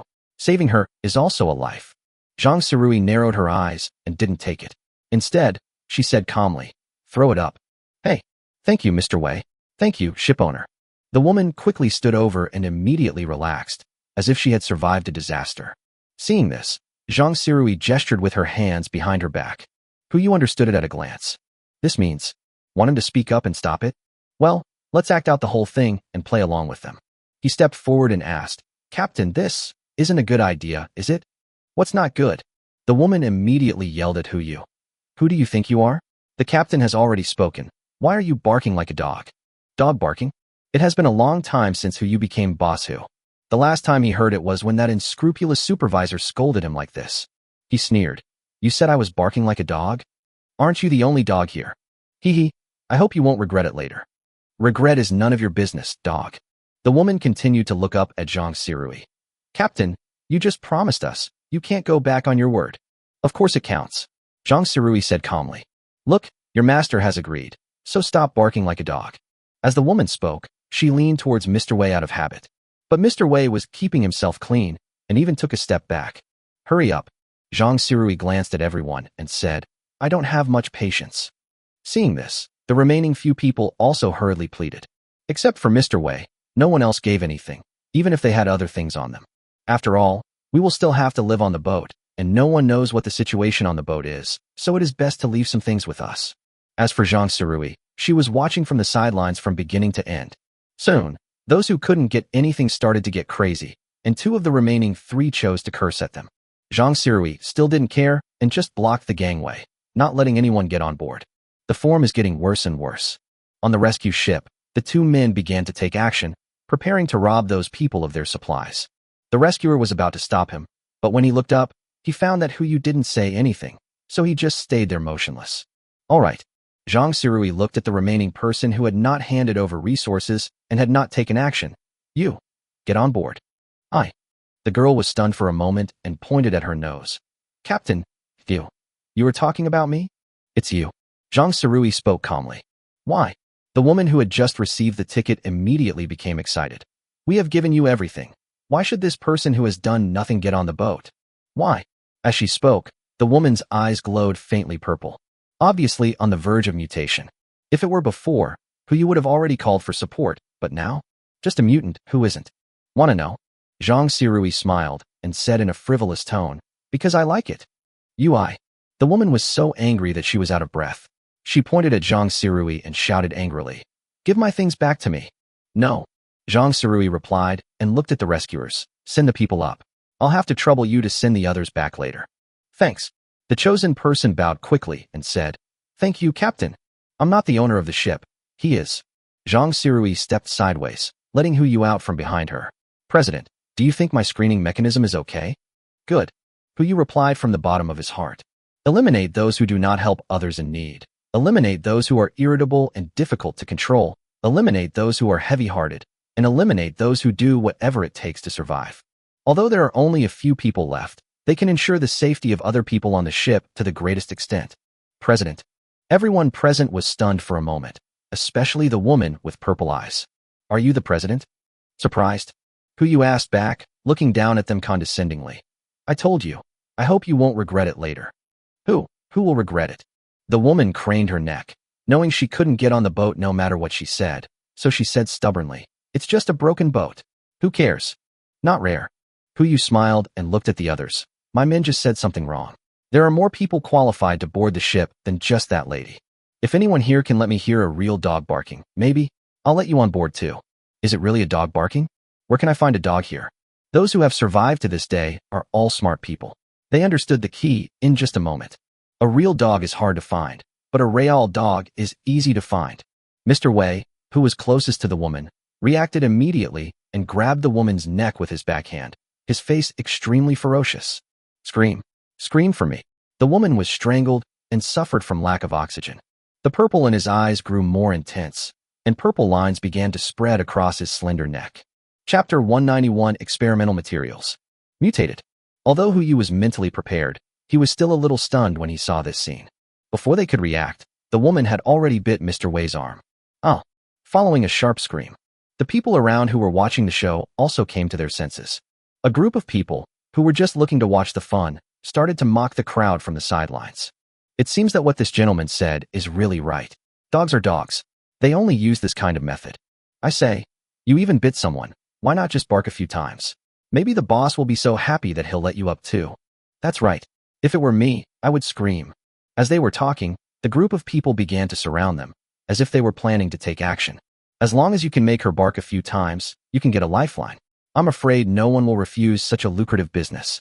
But in the next moment, the woman raised her head and swallowed the blood and flesh in her mouth hole.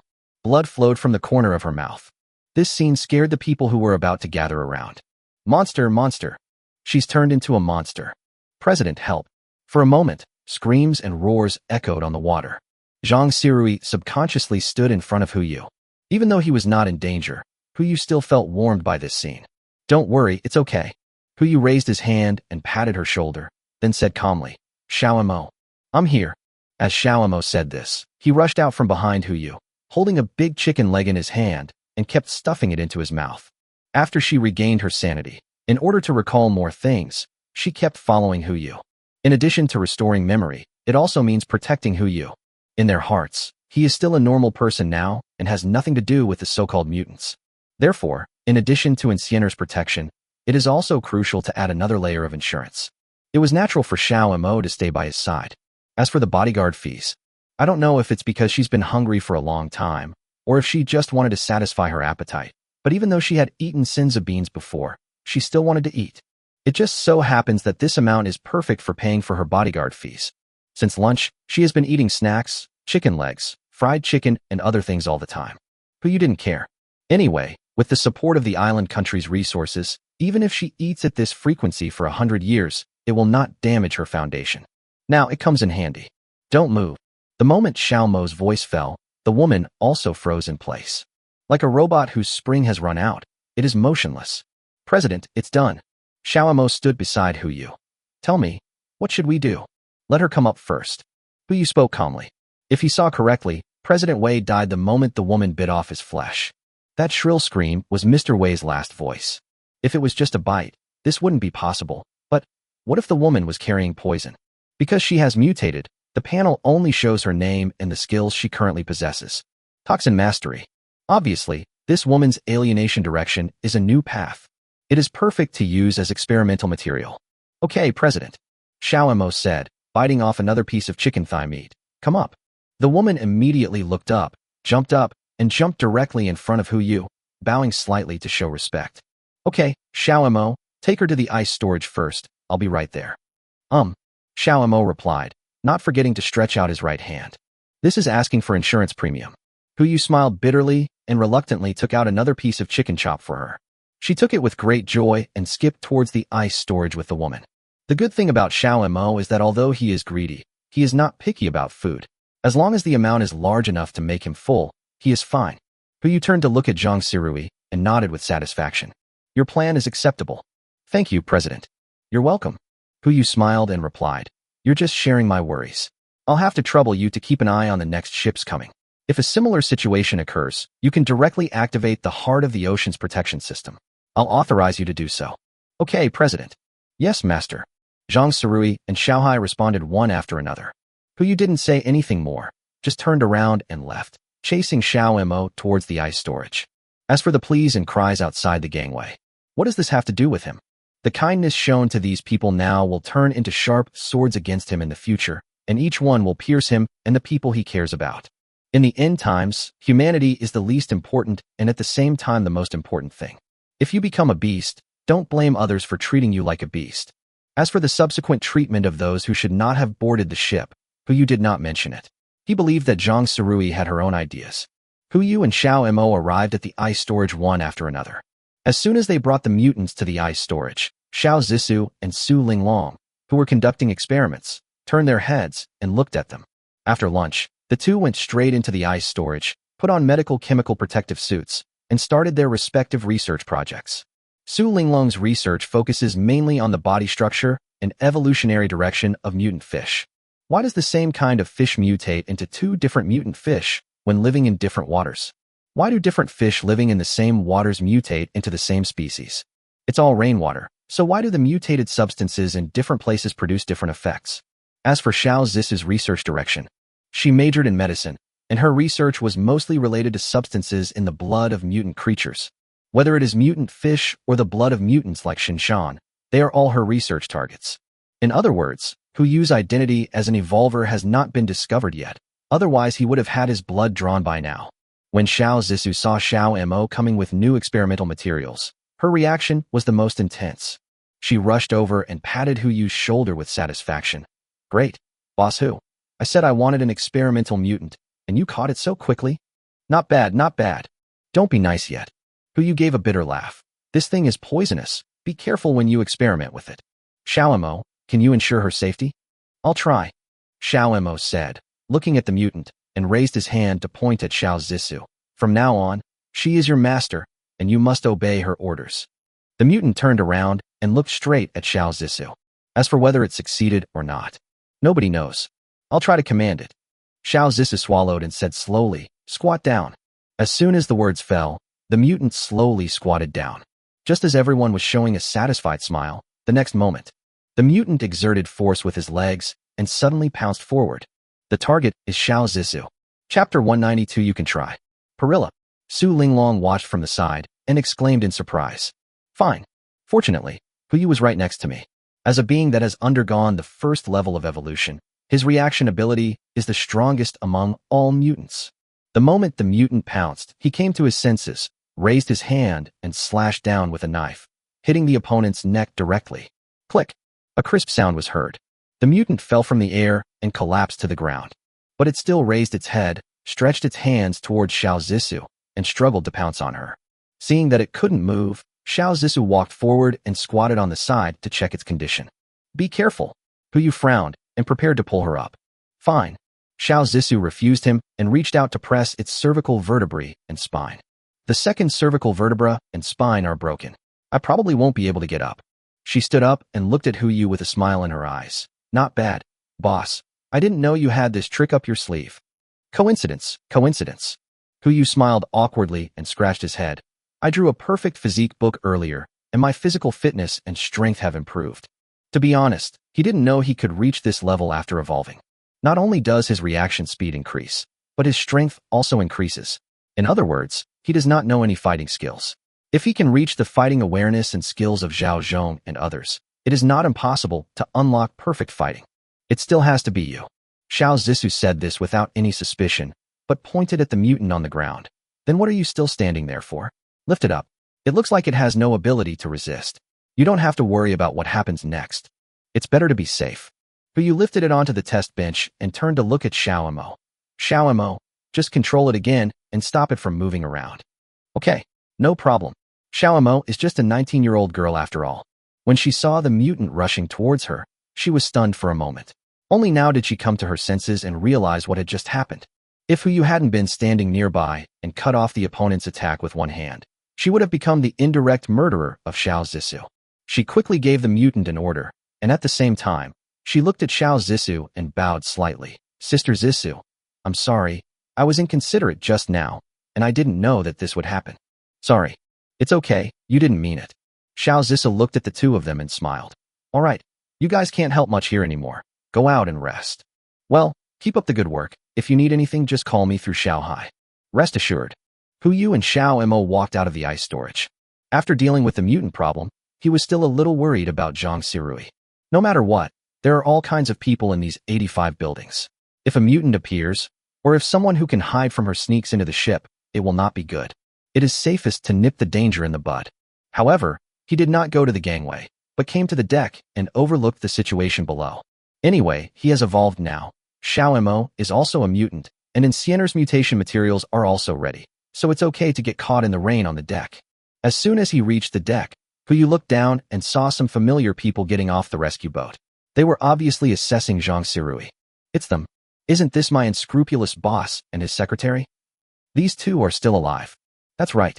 Wasn't his working environment in his previous life in a business building over 150 meters high? It seems that the boss and the secretary were in that building that Saturday. No matter what, it is not easy for these two to survive until now. Back when he was in the company, Puyu was a nobody. The boss might remember his face, but he would never remember his name. As for the secretary, he was like a eunuch beside the emperor, always looking down on everyone. She did know Puyu, but his attitude was no different from that of a eunuch towards an ordinary palace slave. But that's all in the past. Puyu is not a petty person. If they can pass the test, it doesn't matter if he lets them get on board. But this work still needs to be assigned. Since Zhaoi left, it seems that no one has cleaned the toilets on the ship. Assigning this eunuch to clean the toilets can be considered a professional match. Of course, this is only possible if they can pass the test. As time passed, more and more rescue ships piled up below. If we still assess each ship one by one, the efficiency will obviously be much slower, and there is a possibility that clues may be discovered by personnel on other ships. Zhang Sirui simply stopped testing each ship one by one, and instead waited until all the people in this group were gathered together for the test. It's just right. It can also temper the tempers of those people on the ship. 6 o'clock in the evening. All rescue vessels are in place. This time is already considered late, because some ships were attacked by mutants. It was Shinshan who led the support team and ensured that everyone came back. According to statistics, a total of 720 people were rescued from the remaining 84 rescue locations, with an average of 8 to 9 people at each location. That is, the heart of the ocean can accommodate so many people at one time. If it were a ship like General Wei's, even if there was enough food, it would be difficult to leave so many rooms empty. Zhang Surui arranged the 720 people onto a container ship.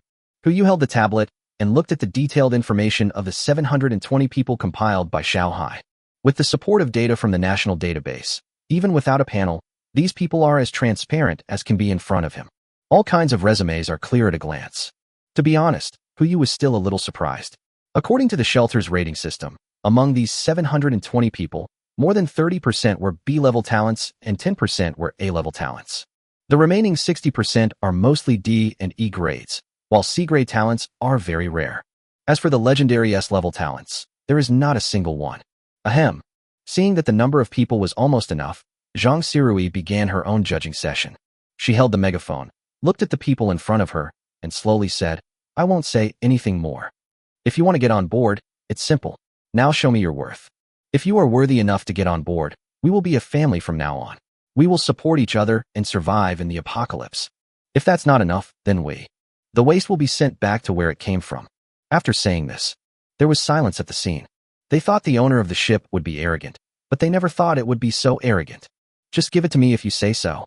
A voice rang out from the crowd. "We are many now, so what if we rob you together?" "Oh," Zhang Surui sneered. "You can try." Chapter 193, Just Give It a Try, 4th update. Just give it a try. The man was already in the front row, with a hook hidden in his sleeve. He flew out of his hand and landed steadily on the gangway. Not just him. The moment he took action, the other rescued people on the same boat followed suit immediately. More than 10 hooks fell on the gangway, intertwined with each other to form a rope network. The leader immediately shouted, "Brothers, charge! Our destiny must be in our own hands." After saying that, some people were really tempted. They all rushed towards the rope net at the same time, obviously intending to climb up. But in the next moment, Zhang Surui spoke calmly. "Activate defense mode." As soon as those words were spoken, a large number of gun muzzles appeared on the deck of the heart of the ocean. Those pitch-black muzzles were aimed at those people like deep black holes, but without any orders, Xiaohai still did not shoot. Shot. Zhang Surui made a prompt decision. She knew that if she wanted to establish her own authority, she had to water it with blood. Bang! More than 10 gun barrels fired at the same time. Those climbing the rope net and firing the grappling hooks were killed at the same time. The shots were fired so close together that the sounds overlapped into one. The rest of the people shuddered, and when they came to their senses, those who were ready to control their own destiny were already lying on the ground. Now, Zhang Surui looked at everyone with a smile on her face. "Who else among you is ready to take control of your own destiny?" Everyone lowered their heads and remained silent, obviously stunned by Zhang Surui's move. "Very good, then we can move on to the next step." Zhang Surui looked at everyone and said, "Give me your value." Soon, the group of people started promoting themselves with a buzz. Their talents, bottom lines, and the materials they carry with them are all used as capital to promote themselves. Zhang Surui selected 30% of them as those who were initially qualified to board the ship. This woman has a poisonous vision. Among the 30 people she selected, either they could be rated as A-level talents or they were people who could provide a lot of resources for exchange, and the rest were all B-level talents. With this kind of vision, it would be a waste of her talent to be a pastry chef. As the first group of people were selected, the others also began to panic. They dared not use force to coerce, so they could only keep begging or looking for other ways to save themselves. Just like the mutant woman before. The scene quickly became chaotic. Zhang Surui was watching silently, observing the changes in the field, and at the same time asked Xiaohai in a very low voice to mark the person she chose. 10 minutes passed. When the situation was on the verge of getting out of control, Zhang Surui spoke. "Stop." The sound came down, like a divine oracle. Those who should stop stopped, those who should shut up stopped, and no one moved, like obedient babies in kindergarten. Everyone looked up at Zhang Surui above, waiting for her next instructions. "I will now start the roll call. Those whose names are called must come out." As Zhang Surui spoke, she took out her cell phone and began to read out the names that Xiaohai had recorded one by one. Of the remaining 600 or so people, only 120 had their names called. Among these 120 people, there are A-level talents, E-level talents, and naturally there are also people who have no supplies at all. They don't know why they were named, but now their lives and futures are in the hands of others, so they just need to be obedient. Soon, the 120 people walked out of the crowd. Zhang Surui looked at them and said calmly, "You can be the first group to board the ship. Come on board now, and then gather for overtime." Really? Very good. Praise the captain. You are the kindest man. Because Zhang Surui used the word first batch, the others who were not selected, although envious, did not lose control. After all 120 people are on deck, Zhang Surui will screen the remaining people. As for the 120 people, they walked all the way to the deck, and all of them marveled at the luxury and terror of the entire ship. As it was almost dinner time, the kitchen was already in operation and the aroma of food filled the aisles of the ship. It was Zhang Surui who ordered them to go up on deck and wait. Otherwise, they would have started searching for food long ago. After they came to the deck, they naturally wanted to see what was happening to the other 500 people under the ship. As soon as I arrived at the deck, I found Hu Yu, who had been observing here for a long time. Some people didn't know his identity and didn't dare to approach him and talk to him.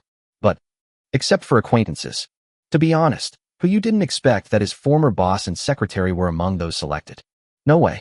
Although Zhang Sirui's screening method is feasible, it is only limited to situations where the number of people is small. Once the number of people exceeds 500, the scene will be chaotic and other situations will occur. Just like the mantis is about to stalk the cicada while the oriole is waiting behind. His boss and secretary obviously fall into this category. It's not that they don't want to fight for the chance of survival by any means necessary, but they are just waiting and watching. Not only them, but there are more than a dozen people among the 120 people who have the same purpose. If Hu Yu's eyesight had not improved after his evolution, he might not have been able to see through their little thoughts. It's a pity that these little tricks can't be hidden from him now. As for what to do with these people, there's no rush. Let's wait until Zhang Sirui screens out the second batch of people. The secretary noticed Hu Yu immediately, came up to the boss, and whispered a few words. The two of them immediately came together. At a time like this, having an acquaintance on board is a great blessing. Especially since there were two beautiful women standing behind this acquaintance. It seemed that his status on the ship should not be too bad. Hello. The former boss lowered his status and took the initiative to approach Hu Yu, showing a flattering smile. Hu Yu, do you still remember me? I'm Li Wankai. We used to be family in the same company. Do you still remember? You asked me, do you remember? Twice in a row. Do you really think I can forget you, you damn capitalist? Others get overtime pay for working overtime. But when you work overtime, can you let us pay the electricity bill? It's indeed a bit difficult to forget. However, Hu Yu didn't intend to pay attention to him, and didn't even bother to give him a glance. Hey, the secretary immediately exploded upon seeing this. Hu Yu, the boss is talking to you. What's wrong with your attitude? He used to be the chief eunuch, and now he still has the habit of biting people for his master. What's your attitude again? Before Hu Yu could say anything, Xiao Mo, who was eating potato chips, turned to look at the secretary and started to rant. You came over here to chat with someone, and when they ignored you, you acted so arrogantly. Do you think you're right? What? You're really a dog. You're pushing me too far, and are you ready to bite me now? Chapter 194. How about? Give it a try. You. The secretary wanted to speak, but the boss interrupted her with a wave of his hand. Xiao Wang, stop talking. The boss looked at Hu Yu, a smile plastered on his face. Xiao Hu. No, brother Hu. If there was anything wrong with my work earlier, I would like to apologize to you first. I'm sorry. We're all in this together now, so please take care of each other. We don't want to make a fool of ourselves by letting the ship owner see us. Joke. Hu Yu asked back, then turned to look at the boss. Maybe. The ship owner likes to see jokes like you guys. Who do you think you are? The secretary remained arrogant. You're still speaking for the ship owner. Aren't you afraid that we'll file a complaint and have the ship owner shoot you? Hu Yu pointed at his nose and smiled. I'm really sorry. I am indeed the ship's owner. Just you? The captain? The moment he heard these words, the secretary chuckled and habitually clasped his hands across his chest, still looking arrogant. If you are the owner of the ship, then I am the creator. You're a loser who works 996 every week and can't even afford a taxi after overtime. And you think you can own a boat like this? Don't be ridiculous. The people watching the fun around originally thought that it had nothing to do with them and were prepared to just watch the show without saying anything. But when he heard what the secretary said, he immediately became interested. Whether in the end of the world or in normal society, Hu Yu's life started off in a catastrophic manner.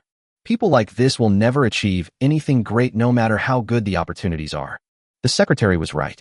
If he could own a ship like this, she would be the creator. In an instant, everyone looked at him curiously. But no one intended to join the secretary in laughing or bullying others. They are all screened people, knowing that this opportunity is hard to come by, and will not take the risk of touching any restricted area. Hu Yu didn't say anything, just chuckled, then turned around and looked down at what Zhang Sirui was doing next. Since the end of the world, his identity has been questioned by many people. He had made excuses and had been slapped in the face, but that was only when necessary. There was no need to explain anymore now, so he naturally didn't want to explain too much. When have you ever seen a farmer explain to his turkeys that they will be slaughtered for Thanksgiving? This doesn't make any sense. They can't threaten me anyway. Look, no more words. The secretary approached the boss with his head held high, like a victorious rooster. Boss Zhang, please stop trying to curry favor with someone who's not your type. Someone like him is lucky to even be on board, and now he's pretending to be the ship's owner just to save face. If the real ship owner comes up later, he might be kicked off the boat. President. A voice sounded from the cabin. Everyone turned around immediately and saw the woman who was first put on the boat by Zhang Surui walking out. What was her name? I seem to have forgotten to ask. Yu turned her head and took a look, and her panel suddenly appeared. Wang Tian. She came running with an umbrella and an apron on, and had obviously integrated into the life on the ship. She was probably going to help in the kitchen. President, the meal is ready and can be served anytime. Yu nodded. Let's go back first. Once things are done here, we can have dinner together. Yes, President. Etc. Seeing this, the secretary immediately stopped Wang Tian and said, Wang Tian, what did you call him just now? President. Yes. Wang Tian seemed to recognize the secretary. She smiled happily and said, Sister Wang, you're still alive too. That's great. I just got on board today too. We'll follow the president and live well. Upon hearing that Wang Tian had just boarded the ship today, the secretary immediately looked distressed. Little Wang, tell me, you are such a grown-up. How could you still be deceived? This guy is not the president or the ship owner at all. He is clearly a liar who is using the tiger's skin to pull the banner. The secretary said, looking at the other two women standing beside Yu like a famous detective who had discovered the truth of the case. I don't know how he bewitched the ship owner and let him cheat like this on the ship, but I am sure that you two must have been deceived by him. As for that so-called president, I guess he's impersonating someone else, or making up something to convince the ship owner. I'll expose the real owner's ugly deeds later and see how he can stay here. The ship owner is also a woman. She will definitely understand what this means. Kick him off the ship. This? Wang Tian was stunned for a moment. President, look. Don't worry about it. Just inform them. Yu rolled his eyes and still didn't want to talk. Yes. Wang Tian replied and immediately ran towards the cabin. Some people are like this. The huge gap in status will make them doubt reality, and the most obvious manifestation is that they get stuck in a dead end. However, this was the first time he had met a secretary who was so picky about trivial matters. President, if you don't want to argue with this kind of person, I can't. Xiao Mo said something angrily, and without waiting for Yu to speak, he looked directly at the woman and said with a smile, Didn't you say that he is not the president? In fact, there is a very simple way to verify it. I wonder if you dare to do it. What am I afraid of? The secretary still held his head high. Even if I were asked to go with him to confront the ship owner on the spot, I wouldn't be afraid. No need to confront. There is a simpler way. Xiao Mo ate a languishing drink, his lips curled up slightly. There's artificial intelligence on this ship. I believe you saw it just now too. As long as you actively attack him and see if the AI will attack you, wouldn't that make it easy to verify his identity? This? The secretary hesitated. She believed she was right, but she didn't want to put her life on the line. What? Isn't there anything you're afraid of? Xiao Mo continued to provoke, his eyes already beginning to glow slightly purple. Give it a try. If you succeed, you can show your face in front of the ship owner. As a hero who uncovered the evil conspiracy, imagine what kind of preferential treatment you will receive. How about, give it a try? The words fell. A purple light flashed in the secretary's eyes, and the corners of his mouth curled up. Try. She walked towards Yu in her leather shoes, and when his back was facing everyone, she rushed past him. Before Xiao Hai could make a move, and Xiener, who was responsible for guarding Yu, took action first. No unnecessary movements. Just raise your hand and knock. The secretary fainted on the ground. It's not fun. Xiao Mo licked his fingers and looked at Xiener with a hint of resentment. Sister Xiener, she is courting death. Why are you saving her? And Xiener didn't say anything. She will only ensure Yu's safety in her own way. Although, she didn't know if he still needed it. Back in the ice storage, other people couldn't see the meaning of Yu's move, but she could. It's time to talk to him. It just so happens that I should have time tonight. Chapter 195, the final screening. Okay, the second group is coming up. It's time to get down to business. Yu didn't want the farce to continue. After he spoke, Xiao Mo also calmed down and stood aside obediently, not even wiping the powder off his fingers, just standing there innocently. Seeing how intimidating Hu Yu was, the others didn't dare to act rashly and just stood aside quietly. As for that boss, he is also a man of affection and righteousness. Seeing that the secretary who had been following him fainted, he immediately rushed over and stayed by her side. Based on this point alone, Hu Yu looked up to him. No matter what, at least this dog capitalist still has some humanity in him.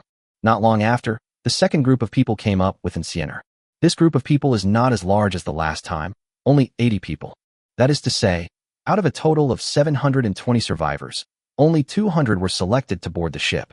President Zhang Surui came to stand in front of Hu Yu and responded respectfully. The preliminary screening is over, and there are 201 people left. Now 200 of us are here, waiting for your orders. As soon as they saw Zhang Surui's appearance, no matter how stupid the others were, they understood who the real boss on the ship was. Those who boarded the boat first were suddenly frightened. Fortunately, they did not join in questioning Hu Yu or even attacking him. Otherwise, they would not know where they are now. At worst, he might have passed out on the deck, and it's unclear where he'll be when he wakes up. After all, they have seen many cases of cannibalism. Hu Yu nodded. He knew that the missing person was naturally Wang Tian, who had joined the kitchen. Her qualifications to board the ship have been confirmed, and the only ones left to be certified are naturally these 200 people. Everyone, you all know my identity. Hu Yu glanced at the people in front of him. Now, I will give you a question. There's no correct answer to this question. It all depends on your own thinking. It doesn't matter if there are different answers. He raised his hand and snapped his fingers. Xiao Hai instantly projected the image of the water area. In the picture, about 500 people who were not selected to board the ship are standing in the rain. Some of them are standing, some are bowing their heads, and some are kneeling. Either way, they are pleading for another chance. As you can see, these people are all begging for a chance. I'm not asking you to decide whether to give them a chance, but help them find a place to go. Hu Yu said as he walked towards the cabin. You all just stand here and think about it. If anyone has an answer, come into the cabin and tell me. If I am satisfied, you can join tonight's dinner. If I am not satisfied, then I'm sorry, you will also become one of them. As soon as the last word was uttered, Hu Yu led everyone into the cabin and started today's dinner, leaving everyone looking at each other in bewilderment. What should we do? How can we deal with this? Find someone to send it back. How could this possibly satisfy this man? He's so cruel and ruthless. Would he be willing to waste manpower and resources on this? Didn't he just say he wanted to send them back? Who knows if this is the answer to our question? What if he just wants to reduce the number of people on board, or is looking for people who share the same ideals? How do you answer that? You can't just throw it into the water to feed the fish, right? How can feeding fish be more cost-effective than feeding humans? Don't tell me you've lived this long without eating any meat. As soon as these words were spoken, everyone fell silent. Meat. In the past, this word was usually accompanied by some prefix. For example, pork, beef, chicken, and the like. But now, where are these anymore? Even if it's a fish, it's still a fish that eats people.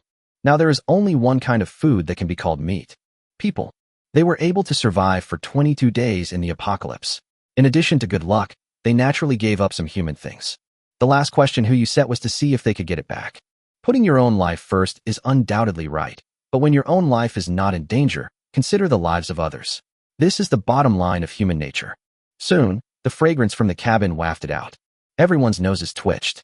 They were already extremely hungry, and they immediately began to swallow their saliva and secrete stomach acid. No more waiting. The first person immediately rushed into the cabin. Life or death depends on this time.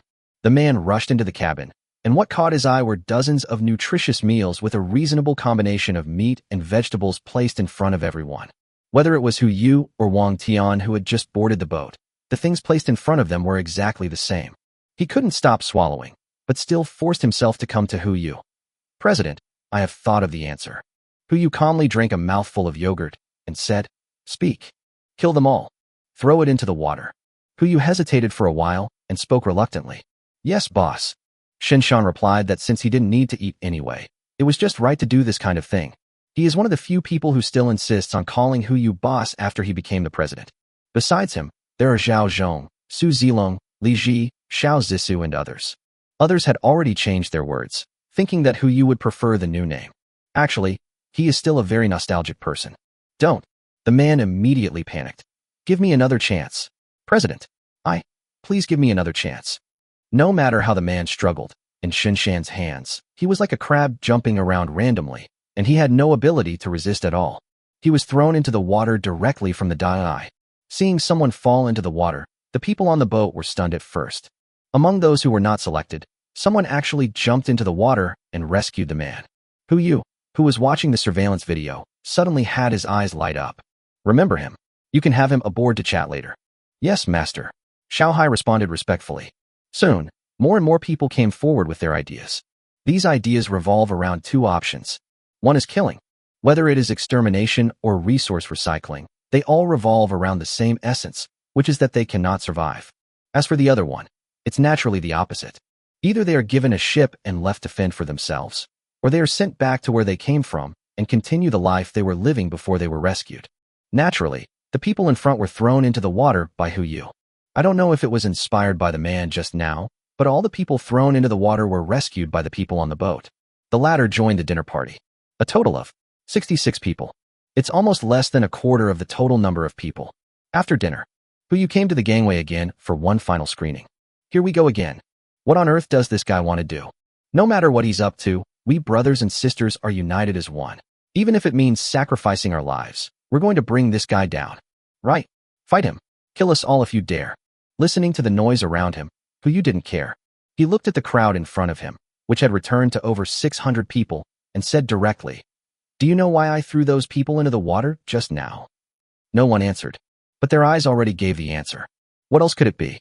Because you are cruel and murderous. Yu was not afraid of embarrassment and continued. Because I gave them a question, asking how to deal with those of you who did not get on board. As for those thrown into the water, the answer, well, you can figure it out for yourselves. Xiaohai, play the video. Yes, master. A video recording of everyone answering questions was projected. The scene became very awkward in an instant. Chapter 196 Riot. There is nothing new under the sun. In ancient times, there was Mr. Donghua and the wolf, and now there are the fallen old man and the passerby. It is too common for people to bite back after being rescued, not to mention that these people bit everyone before being rescued. After watching the surveillance footage, the people who participated in the rescue looked as if they wanted to eat these guys alive. That is to say, Yu and others are still standing where they are, otherwise, they would have pounced on them by now. Now, you also face a choice. Yu chuckled and said, to all those who just jumped into the water to save people, you can vote on how to deal with the person who just fell into the water. Those who want to throw them back into the water should stand on the left, and those who want to let it go and let them go should stand on the right. As soon as the words fell, a large number of people stood directly on the left, and only a small number of people stood on the right. There were a total of 84 people who just participated in the rescue. Now 60 people stand on the left and 24 on the right. Very good. Yu looked to the left, looked at those people, and said, although you can't reach the heart of the ocean, I am willing to give you a chance. I can give you a ship. You can follow us in the apocalypse. If your performance is worthy of my approval, you will have the opportunity to board the heart of the ocean. As for how to choose, it's all up to you. Is there any need to think about this? Anyone who is not stupid knows what to choose. Almost instantly, everyone bowed, half knelt on the ground, and shouted in unison. Thank you, President. You're welcome. We're all family from now on. After Yu finished speaking, he looked at the others and said, as for you, I know the location of a shelter in Jinling. If you're willing to take a chance, I can take you there. If you don't want to, I can send you back to where you came from. Why? Yu's former boss immediately exclaimed. He had already boarded the boat, but after answering the questions with capitalist thinking, he was thrown off again. Now, soaked in rain, he looked at Yu with a ferocious expression. Why do they have the chance to get a ship? You brought us out from our safe place, so you should be responsible for us. We want a boat too. Now, yes, even if you won't let us on board, I want a ship to be self-sufficient. I think this ship is great. We want this one. This one. This one. The crowd of more than 500 people was in an uproar. Seeing this, Yu just sneered. What qualifications do you have to negotiate with me? In a word, the scene suddenly became quiet. The boss stepped forward and said, we are on the boat. There's no one on this ship right now, and there are more than 500 of us here. Even if we seize this ship, what can you do to me? That is, brothers, charge. Go to the driver's cab first. Oh, Yu sneered. He ignored the men preparing to take control of the ship and looked at the 60 people standing on the left. He said calmly, do you know why I gave you a chance? Everyone was silent. In the end times, besides human nature, there is another extremely important point. Cruel. You have the heart to save others and the courage to kill. Although you are not suitable for survival on the heart of the ocean, You are suitable for protecting others on a frigate. Now, let me see if you can protect the ship that belongs to you." After saying that, Huyu waved his hand. 60 AKs fell in front of them. "It's up to you to decide." There was a moment of silence at first, and then as the first person stepped forward and picked up the AK, more and more people followed suit. In less than 3 minutes, the 60 people rushed into the container ship carrying AKs.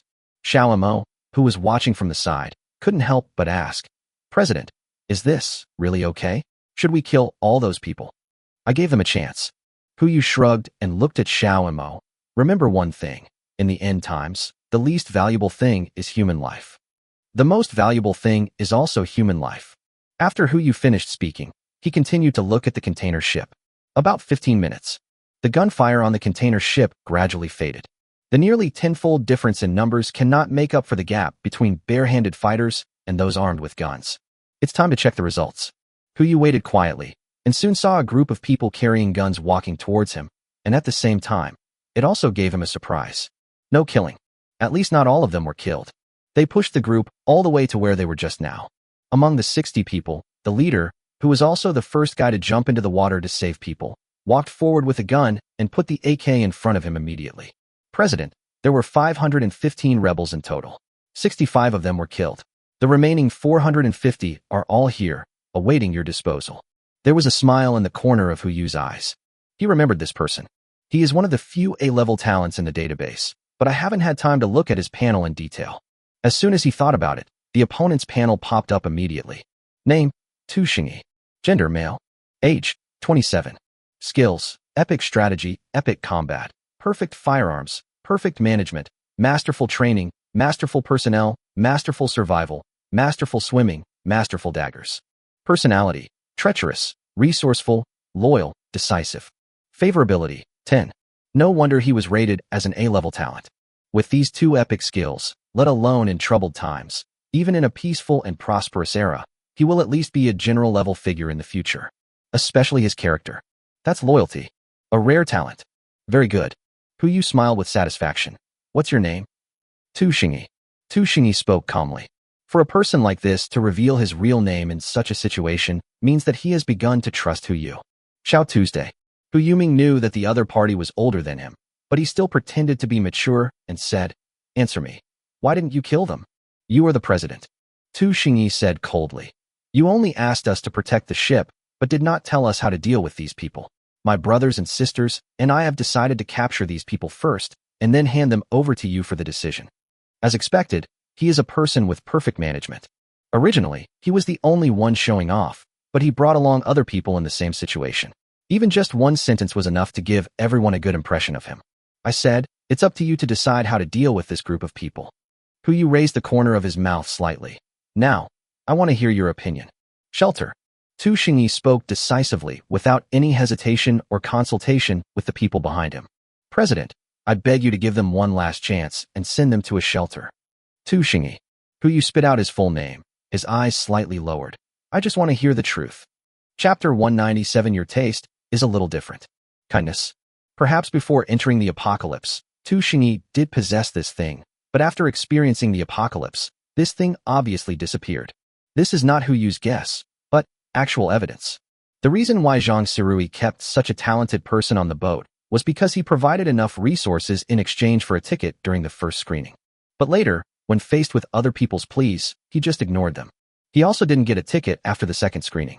As for why he was willing to jump into the water to save people just now, if I'm not mistaken, he probably wanted to keep his strength to do what he wanted to do, including but not limited to controlling the ship or becoming a leader and having the right to speak. Such a person. Kindness. Ridiculous. If Huyu believed him just like that, this guy would definitely not be truly loyal to him, and might even laugh at him in secret as a fool. He was looking for a shelter. Obviously he had his own purpose. Not to mention, it is impossible for a talent like this not to know the location of the shelter in advance. Tu Xingyi was stunned. He obviously didn't expect Huyu to expose him like this. At this point, he had no choice but to confess. "Yes, President." Tu Xingyi responded respectfully and said slowly, "If I'm not mistaken, since the president knows the location of the shelter, he should have already been inside, right? Remember?" Huyu's tone became colder and colder. "I'm asking you, not you asking me." Tu Xingyi trembled. He originally thought that people of Huyu's age would be easy to fool even if they became the people in power. Unexpectedly, when he became serious, he actually had some of the demeanor of his former boss. Yes. Tu Xingyi lowered his head a little. He lowered his head and explained, I already knew the location of the shelter before the apocalypse began. There should be enough living space, food, and a way to contact other survivors on Blue Star. I wanted to go there not only to find a better living environment, but also to try to contact the outside world. Maybe there are survivors like us in the world. The reason I didn't tell the truth is because I was afraid. The voice stopped abruptly. Explain. Huyu actually knew what he wanted to say. He was simply afraid that there would be a conflict between the two forces, or that he was afraid that he would not go to the shelter because of his little thoughts. I'm afraid you won't allow me. I'm also afraid that when I see the shelter, I'll want to join, but you won't want to. You know how to confess. That's good. Huyu spoke calmly. He looked at everyone on the boat and said, as for the latter situation, you can rest assured. Choices are two-way. I chose you to join, and you can always choose when to leave. As long as we can help each other and survive in the apocalypse while we're together, I won't stop you when you leave. President Gao Yi. Tu Xingyi immediately raised his hand and shouted. Seeing this, the others also started to learn from him. Okay. Huyu looked at Tu Xingyi and threw a pistol at him. This gun is for you. You will be responsible for managing the affairs on the container ship. If there is anything, report directly to me. Yes, President. Tu Xingyi stood at attention and saluted, then put the pistol into his pocket. Huyu took away the remaining guns on the ship, left some handcuffs, and asked them to be responsible for guarding the 450 survivors. The rescue work near Jinling has been completed. Then we can just stuff the remaining people into the shelter and be done with it. As for the food in the shelter, then I'll give them a perfect senza bean. Anyway, with the current output of 5 epic senza beans, there are about 3 perfect senza beans produced almost every day, so giving 1 or 2 is no big deal. As for why I wanted to help this group of people one last time. After all, Huyu still has the most basic respect for life. He can kill people or save people, but he will not kill everyone just for the sake of convenience, because the people he saves are not the ones he wants to save. Let's go. What should we prepare for tonight's entertainment?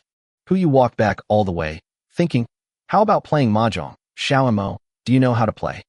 Not really. Xiaomo answered while eating chicken wings. That's perfect. I'll use your share of snacks as a bet. Xiaomo. Dog capitalist. After a night of mahjong, the ending ended with Huyu losing 3 years' worth of snacks. Xiaomo doesn't know how to play mahjong, but she can cheat. That was enough to control the mutant's mental power, and he could almost observe the cards in everyone's hand and the cards they touched. It is equivalent to directly opening the global perspective. Plus, she wasn't stupid either. After losing 3 or 2 games, she started to dominate everyone. Less than 2 hours into the game, Huyu had no choice but to desert, cashing in his snacks and leaving the table. If she continues to consume this, I'm afraid she will have enough snacks for the rest of her life. After leaving, Huyu returned to the room. After a quick wash, he lay down on the bed. With the establishment of the Salvation Committee, there will be fewer and fewer things for him to worry about, and he will only need to make decisions on major matters. During this time, you just need to look for any mutant fish that may be nearby. Ordinary level words are totally not enough. If I could evolve to epic level, or even higher level, maybe I could actually undo the apocalypse. Huyu was lying on the bed imagining the possible future, with the corners of his mouth slightly raised. If the apocalypse ends, with the resources I have now, not to mention becoming a football owner, I can definitely become the richest man in the world. By then, you will be at the peak of your life.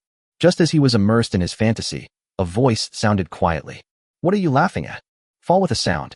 Huyu's keen perception made him tremble, and he quickly looked around to check the other party's identity.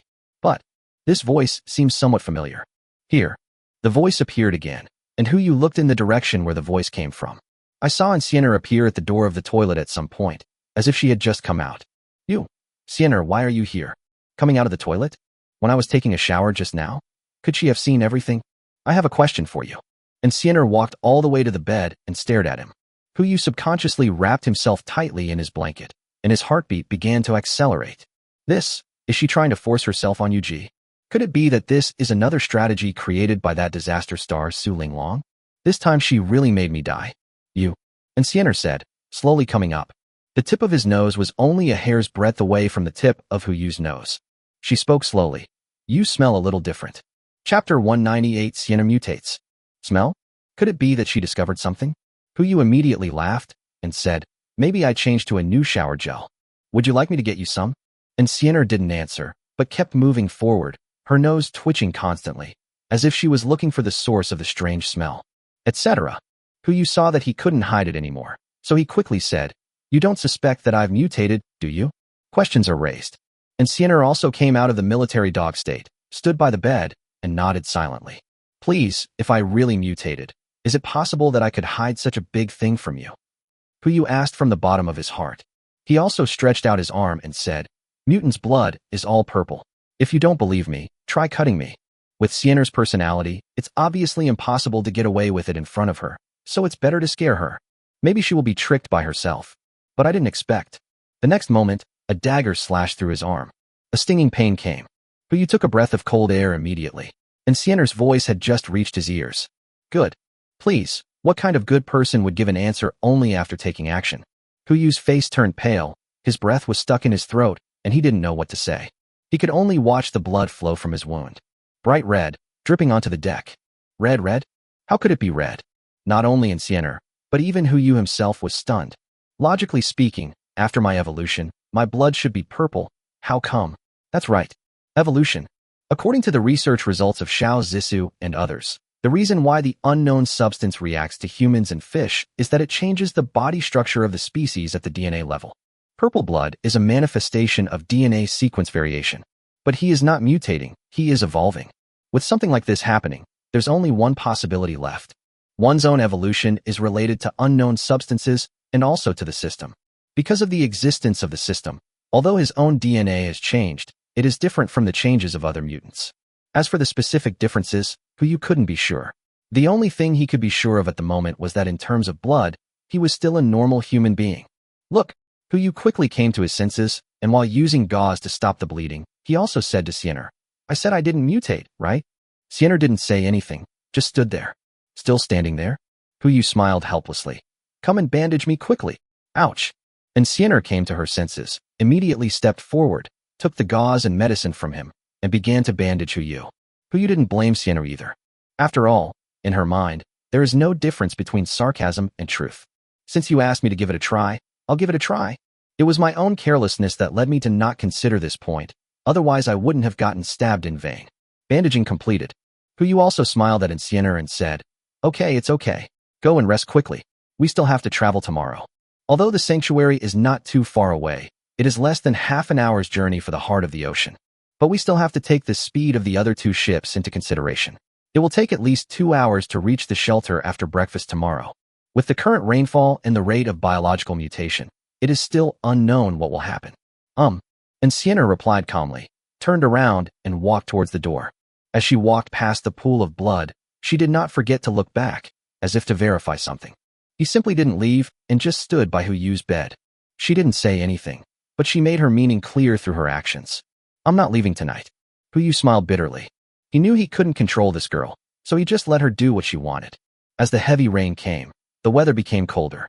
Huyu turned on the air conditioner, turned off the lights, covered himself with the quilt, and went to sleep. At night, the hot air from the air conditioner filled the room, drying it out and gradually drying the blood that had dripped onto the deck. The smell penetrated in Sienna's nostrils and blended into her body. Sleepiness comes over me instantly, and Sienna felt dizzy and her body went limp, and she finally fell on the bed. Early the next morning, Huyu yawned after waking up, but his eyes were still closed. I don't know if it's because I was angry playing mahjong last night, or for some other reason, but I don't feel like getting up at all today. He turned over and hugged a soft ball, thinking it was his pillow, rubbed his head against it, and prepared to continue his sweet dream. But in the next moment, he suddenly woke up. A pillow? Where did the pillow on his bed come from? Huyu immediately opened his eyes, and a familiar face appeared in front of him. This is Sienna. How could she be here? Huyu quickly let go and subconsciously checked each other's clothes. Fortunately, my clothes and pants were still there, so I guess nothing happened. But then again, Sienna has always been cautious, so why would she sleep here? Huyu was full of doubts. Just as he was about to check the surveillance footage from last night to see what happened, the first scene in front of him made him stunned. A barely perceptible purple line spread from Sienna's neck and crawled towards her face. Mutations. Although he had prepared a mutation crystal that would allow Sienna to skip 2 stages when she mutated, he still felt a shiver in his heart. You know, the horrific scene when Shun Shan mutated is still before our eyes. If Sienna mutated, God knows how violent the process would be. Yu immediately jumped up from the bed, and at the same time did not forget to stuff 5 fine mutant crystals into Inciner's arms. He lowered his voice and said, "Xiao Hai. Master, I'm here." As per his usual habit, Xiao Hai immediately started today's report after answering. "Hello, Master. Today is August 5th. Don't broadcast it yet." Yu frowned and interrupted Xiao Hai's morning report, saying immediately, "Call Shinshan and Xiao Mo. Quick." "Yes, Master. Mr. Shinshan and Miss Xiao Mo have been notified." The sound echoed in the room. Before any help arrived, and Siener, who was lying on the bed, had her eyes trembling slightly, and was on the verge of waking up. "Immortal." A word fell. Before Yu could come to his senses, and Siener on the bed had disappeared without a trace. The next moment, a burst of soft fragrance and tenderness fell into my arms. Yu was stunned.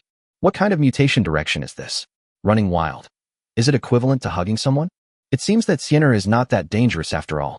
The thought just arises. And Siener stood on tiptoe and moved closer to his neck. "Take a bite." "Oh." Screams rang out. Shinshan, who had already rushed to the door, immediately broke in. "Boss, you didn't." The voice stopped abruptly. The scene before him made his mutated CPU a little confused. "Wow." Xiao Mo also came over at this moment, looking at the scene in front of him and exclaimed, "President, you asked us to come here so early in the morning just to watch the live broadcast." "Live broadcast, you idiot." Yu shouted directly. "Siener has mutated, help." Chapter 199, New Era Tang Monk? The words were roared out, and the two people who had experienced the mutation knew what it meant. Siener's condition is obviously not stable enough now. If she is allowed to continue like this, their amiable Captain Oceanheart, the new chairman of the Salvation Committee, will probably die in a woman's belly. Something seems wrong, but that's the truth. Shinshan immediately rushed towards the two of them, ready to separate him and Siener with his bare hands. Almost at the same time, Xiao Mo also spoke at the first moment. "Don't move." After the voice fell, and Siener should have stopped her actions. But she was still lying on Yu. Even the tips of the teeth had pierced into his neck. The expected blood did not flow down his neck, but was sucked all up between Siener's lips and teeth. Taste swallow. Yu also didn't remember the existence of vampires among those branches of evolvers. Now he can only place his hopes on Shinshan and Xiao Mo in front of him. But these two don't seem very reliable. "Hurry up." "No, boss." Shinshan has tried many methods, including knife attacks and anesthetics, but Siener still maintains the same posture and has no intention of changing targets, let alone fainting. "I can't do that either." Xiao Mo frowned. "I don't know why. I can't seem to sense her mental power." Yu felt the coolness on his neck and was speechless for a moment. No way. Now all mutants are familiarizing themselves with their abilities. Even when Shinshan ran over, his legs were invisible, so Xiao Mo's mental control was obviously unreliable. As for the toxins, no one knows the exact power of this thing, and Yu can't possibly put Siener in danger, etc. This is already the second day. Then I can use my own words again. Now we can only try our best to save the situation. Yu lowered his head and said, imitating Xiao Mo's tone, "Stand back and don't move." A reminder also sounded in my ears. Congratulations to the host for successfully triggering the ordinary word spirit. Moment. A golden light flashed in his eyes, and Siener in front of him immediately stopped moving. While slowly loosening her fangs, she began to retreat. Success. Yu was delighted and raised his hand to cover his still bleeding wound. Fortunately, the words worked, and fortunately Siener didn't bite the artery, otherwise I would have died by now. "Boss." Shinshan immediately came over to protect him, standing between him and Siener. "Are you okay?" "Fine." Yu took out a bottle of sweet spring water and drank it, and his wounds healed instantly. "She won't die for now, but Siener's condition isn't quite right. Be careful." "President."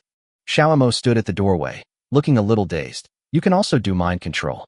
"I haven't mutated yet, so how could I be controlled by your mind? I just used some tricks." Yu smiled bitterly and was not ready to reveal his secret. He looked at Siener in front of him and frowned slightly. With the effect of the word spirit, Siener now stood in the same place. Although her body did not move, her eyes were fixed on Yu's neck. Obviously, he wants to pounce on me and suck me. This is not right. Whether it was Shinshan or Xiao Mo, they wouldn't be so crazy when they mutated, right? Is it a food problem? Yu tried to feed her an ordinary magic bean, and Siener ate it, but hunger was still in her eyes.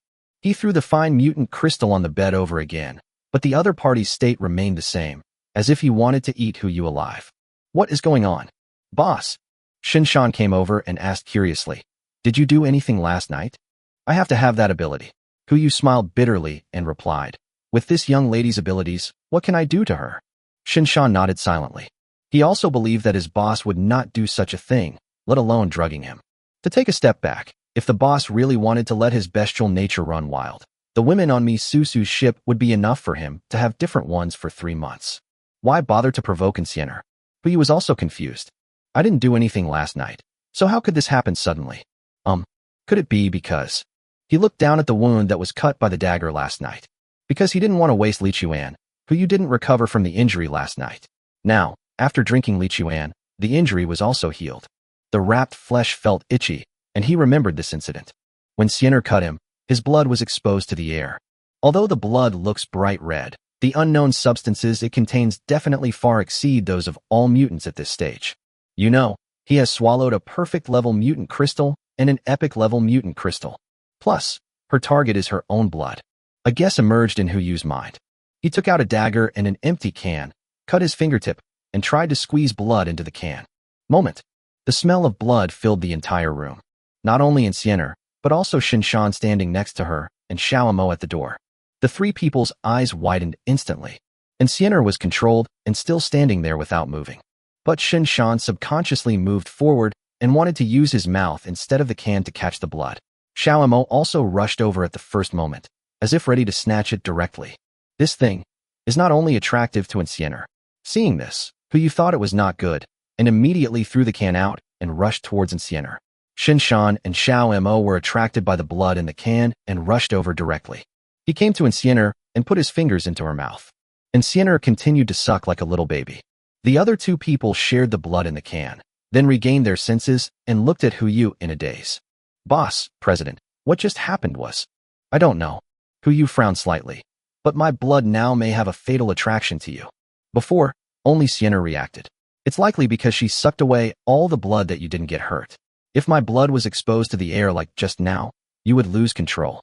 Out of control. This word is like a nightmare to all mutants who have regained their sanity. They didn't say anything, just stood there silently. Huyu drank the sweet spring water again to heal his wounds. Now that this matter has been certified, the next step will be easy. While Insienner was unable to move, he fed her the mutated crystals on the bed. After feeding her the first crystal, she regained her sanity. Similarly, she didn't remember what had happened before, and just looked at everyone with a puzzled look on her face, not understanding how it was already morning. Huyu turned his head to look at Xiaomo and Shinshan, and shook his head slightly. The meaning was very clear. He didn't want Insienner to know what happened just now. "Sienner, don't worry. You've just completed the perfect mutation. I'll ask Zissou to check your body." Huyu instructed Xiao Hai and looked at Insienner's panel at the same time. Under normal circumstances, this person would have epic skills, and now he has mutated perfectly.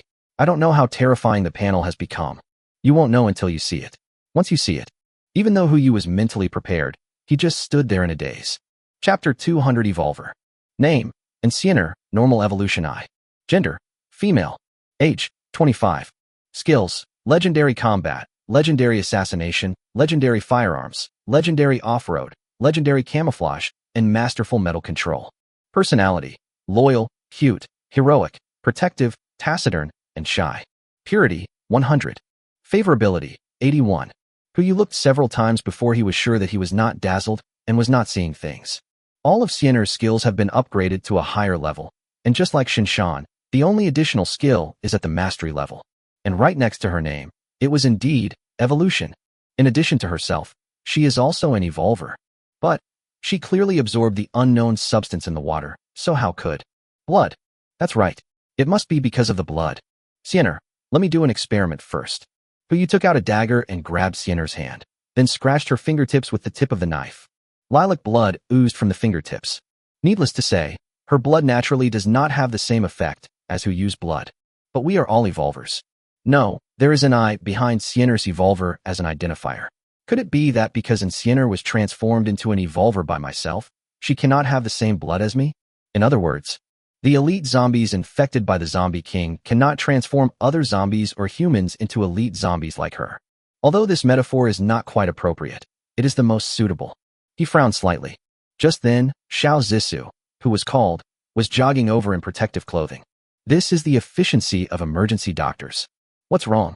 What's wrong? Xiao Zissou ran all the way to the front of everyone and asked, who is injured? In order to slow down Xiao Zissou's mutation, Yu gave Sienna a cup of sweet spring water, and her wound healed instantly. No one was hurt. It's just that Sienna just completed her mutation. Take her for a physical checkup, Yu said with a smile, and also looked at Xiao Mo and Shin Shan. Brother Shan, Xiao Mo, you too. It's still early. Go back and rest first. Seeing that everyone still had confused faces and full of questions, he could only yawn. I'm going to take a nap first. If you have anything, ask me when I wake up. Seeing Yu said this, everyone had no choice but to leave the room one after another. After seeing the door close with his own eyes, Yu collapsed on the bed. Now the trend of things is about to get out of his control.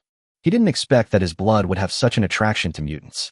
If this is discovered by other mutants, I will become the modern Tang monk. Just right. And Wukong, who has all kinds of legendary skills, Shin Beiji, who is in charge of protection, and Sha Sangmo, who is only concerned with stuffing snacks into his mouth.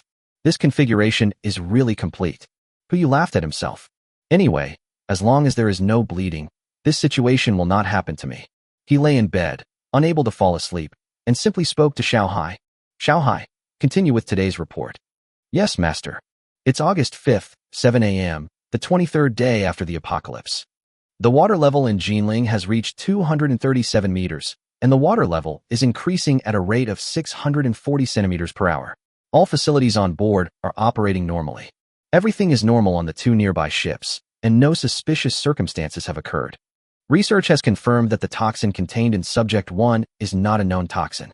1 milliliter is enough to kill an adult elephant, and no antidote has been found.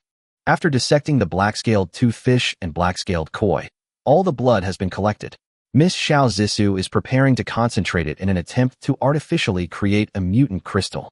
Radar indicates that there are currently no other mutant creatures in Jinling City. Report completed. Yu nodded. While Xiao Hai was reporting, he had already dressed and was ready to go out. Originally, he was still sleeping in at this time, but after what happened just now, he obviously couldn't fall asleep. It would be better to take advantage of this time to send the other people on the ship into the shelter. It would also be helpful for me to look for mutant fish in other regions. Every second counts. Now the process of the end of the world has been accelerated, and no one knows what will happen next. If we can kill more mutant fish now, we will have to face fewer powerful enemies in the future. Yu walked all the way to the cabin. Before I got closer, I saw a bright light in the cabin. Due to the continuous rainy weather, the sun appears less and less often. It usually rises only after 9 o'clock and sets after 5 o'clock. At 7 o'clock in the morning, it was still blurry outside the ship. The light in the cabin meant that there was someone inside. But except for the students who have already started morning reading and the supervising teachers, everyone else should still be resting at this time. Who gets up so early? Yu approached slowly with doubt in his heart. At first glance, Zhang Surui was actually sitting in front of the sofa, with her whole body slumped over the table, seemingly writing something. So early, Yu's voice suddenly rang out, and Zhang Surui was obviously startled. President. She quickly stood up, a little bewildered. Good morning to you too. Yu responded, sat down beside her, and looked at the documents on the table. Sit down, don't be restrained. What are you writing? This, Zhang Surui said as she held up the document with both hands and handed it to Yu. My ideas yesterday were a little immature. After seeing your methods, President, I put together this plan. I originally wanted to report to you after you woke up. Yu flipped through the document, which listed screening mechanisms for more than 10 different situations. Each one was reasonable, but lacked practical operation. He nodded, a little curious. You should have a desk in your room. Why are you working so early? I'm not used to it. Zhang Surui smiled and said, I always think about resting in my room. I need a change of environment to get into work mode. That's right. Now that the committee has been established, everyone has things to do, and staying in the room means there's a lack of communication. Yu said this and looked at Xiao Hai. Xiao Hai, set up a special meeting room for the meeting. Yes, master. It's a good plan. Yu handed the documents to Zhang Surui. However, some things still need to be verified. We won't be recruiting new people in the short term. There's no need to rush this work. Think about how to quantitatively assess the personnel on the other two ships. Quickly formulate a promotion mechanism and plan. We must give them hope of reaching the heart of the ocean. Yes, President. Listening to Zhang Surui's respectful answer, Yu gradually fell into deep thought. There are so many things to do now, and it is always a bit troublesome to remember them by myself. Although Xiaohai is assisting in the operation, artificial intelligence can never replace human labor. He seems to need a secretary. But you thought about it, and a candidate suddenly emerged in his mind.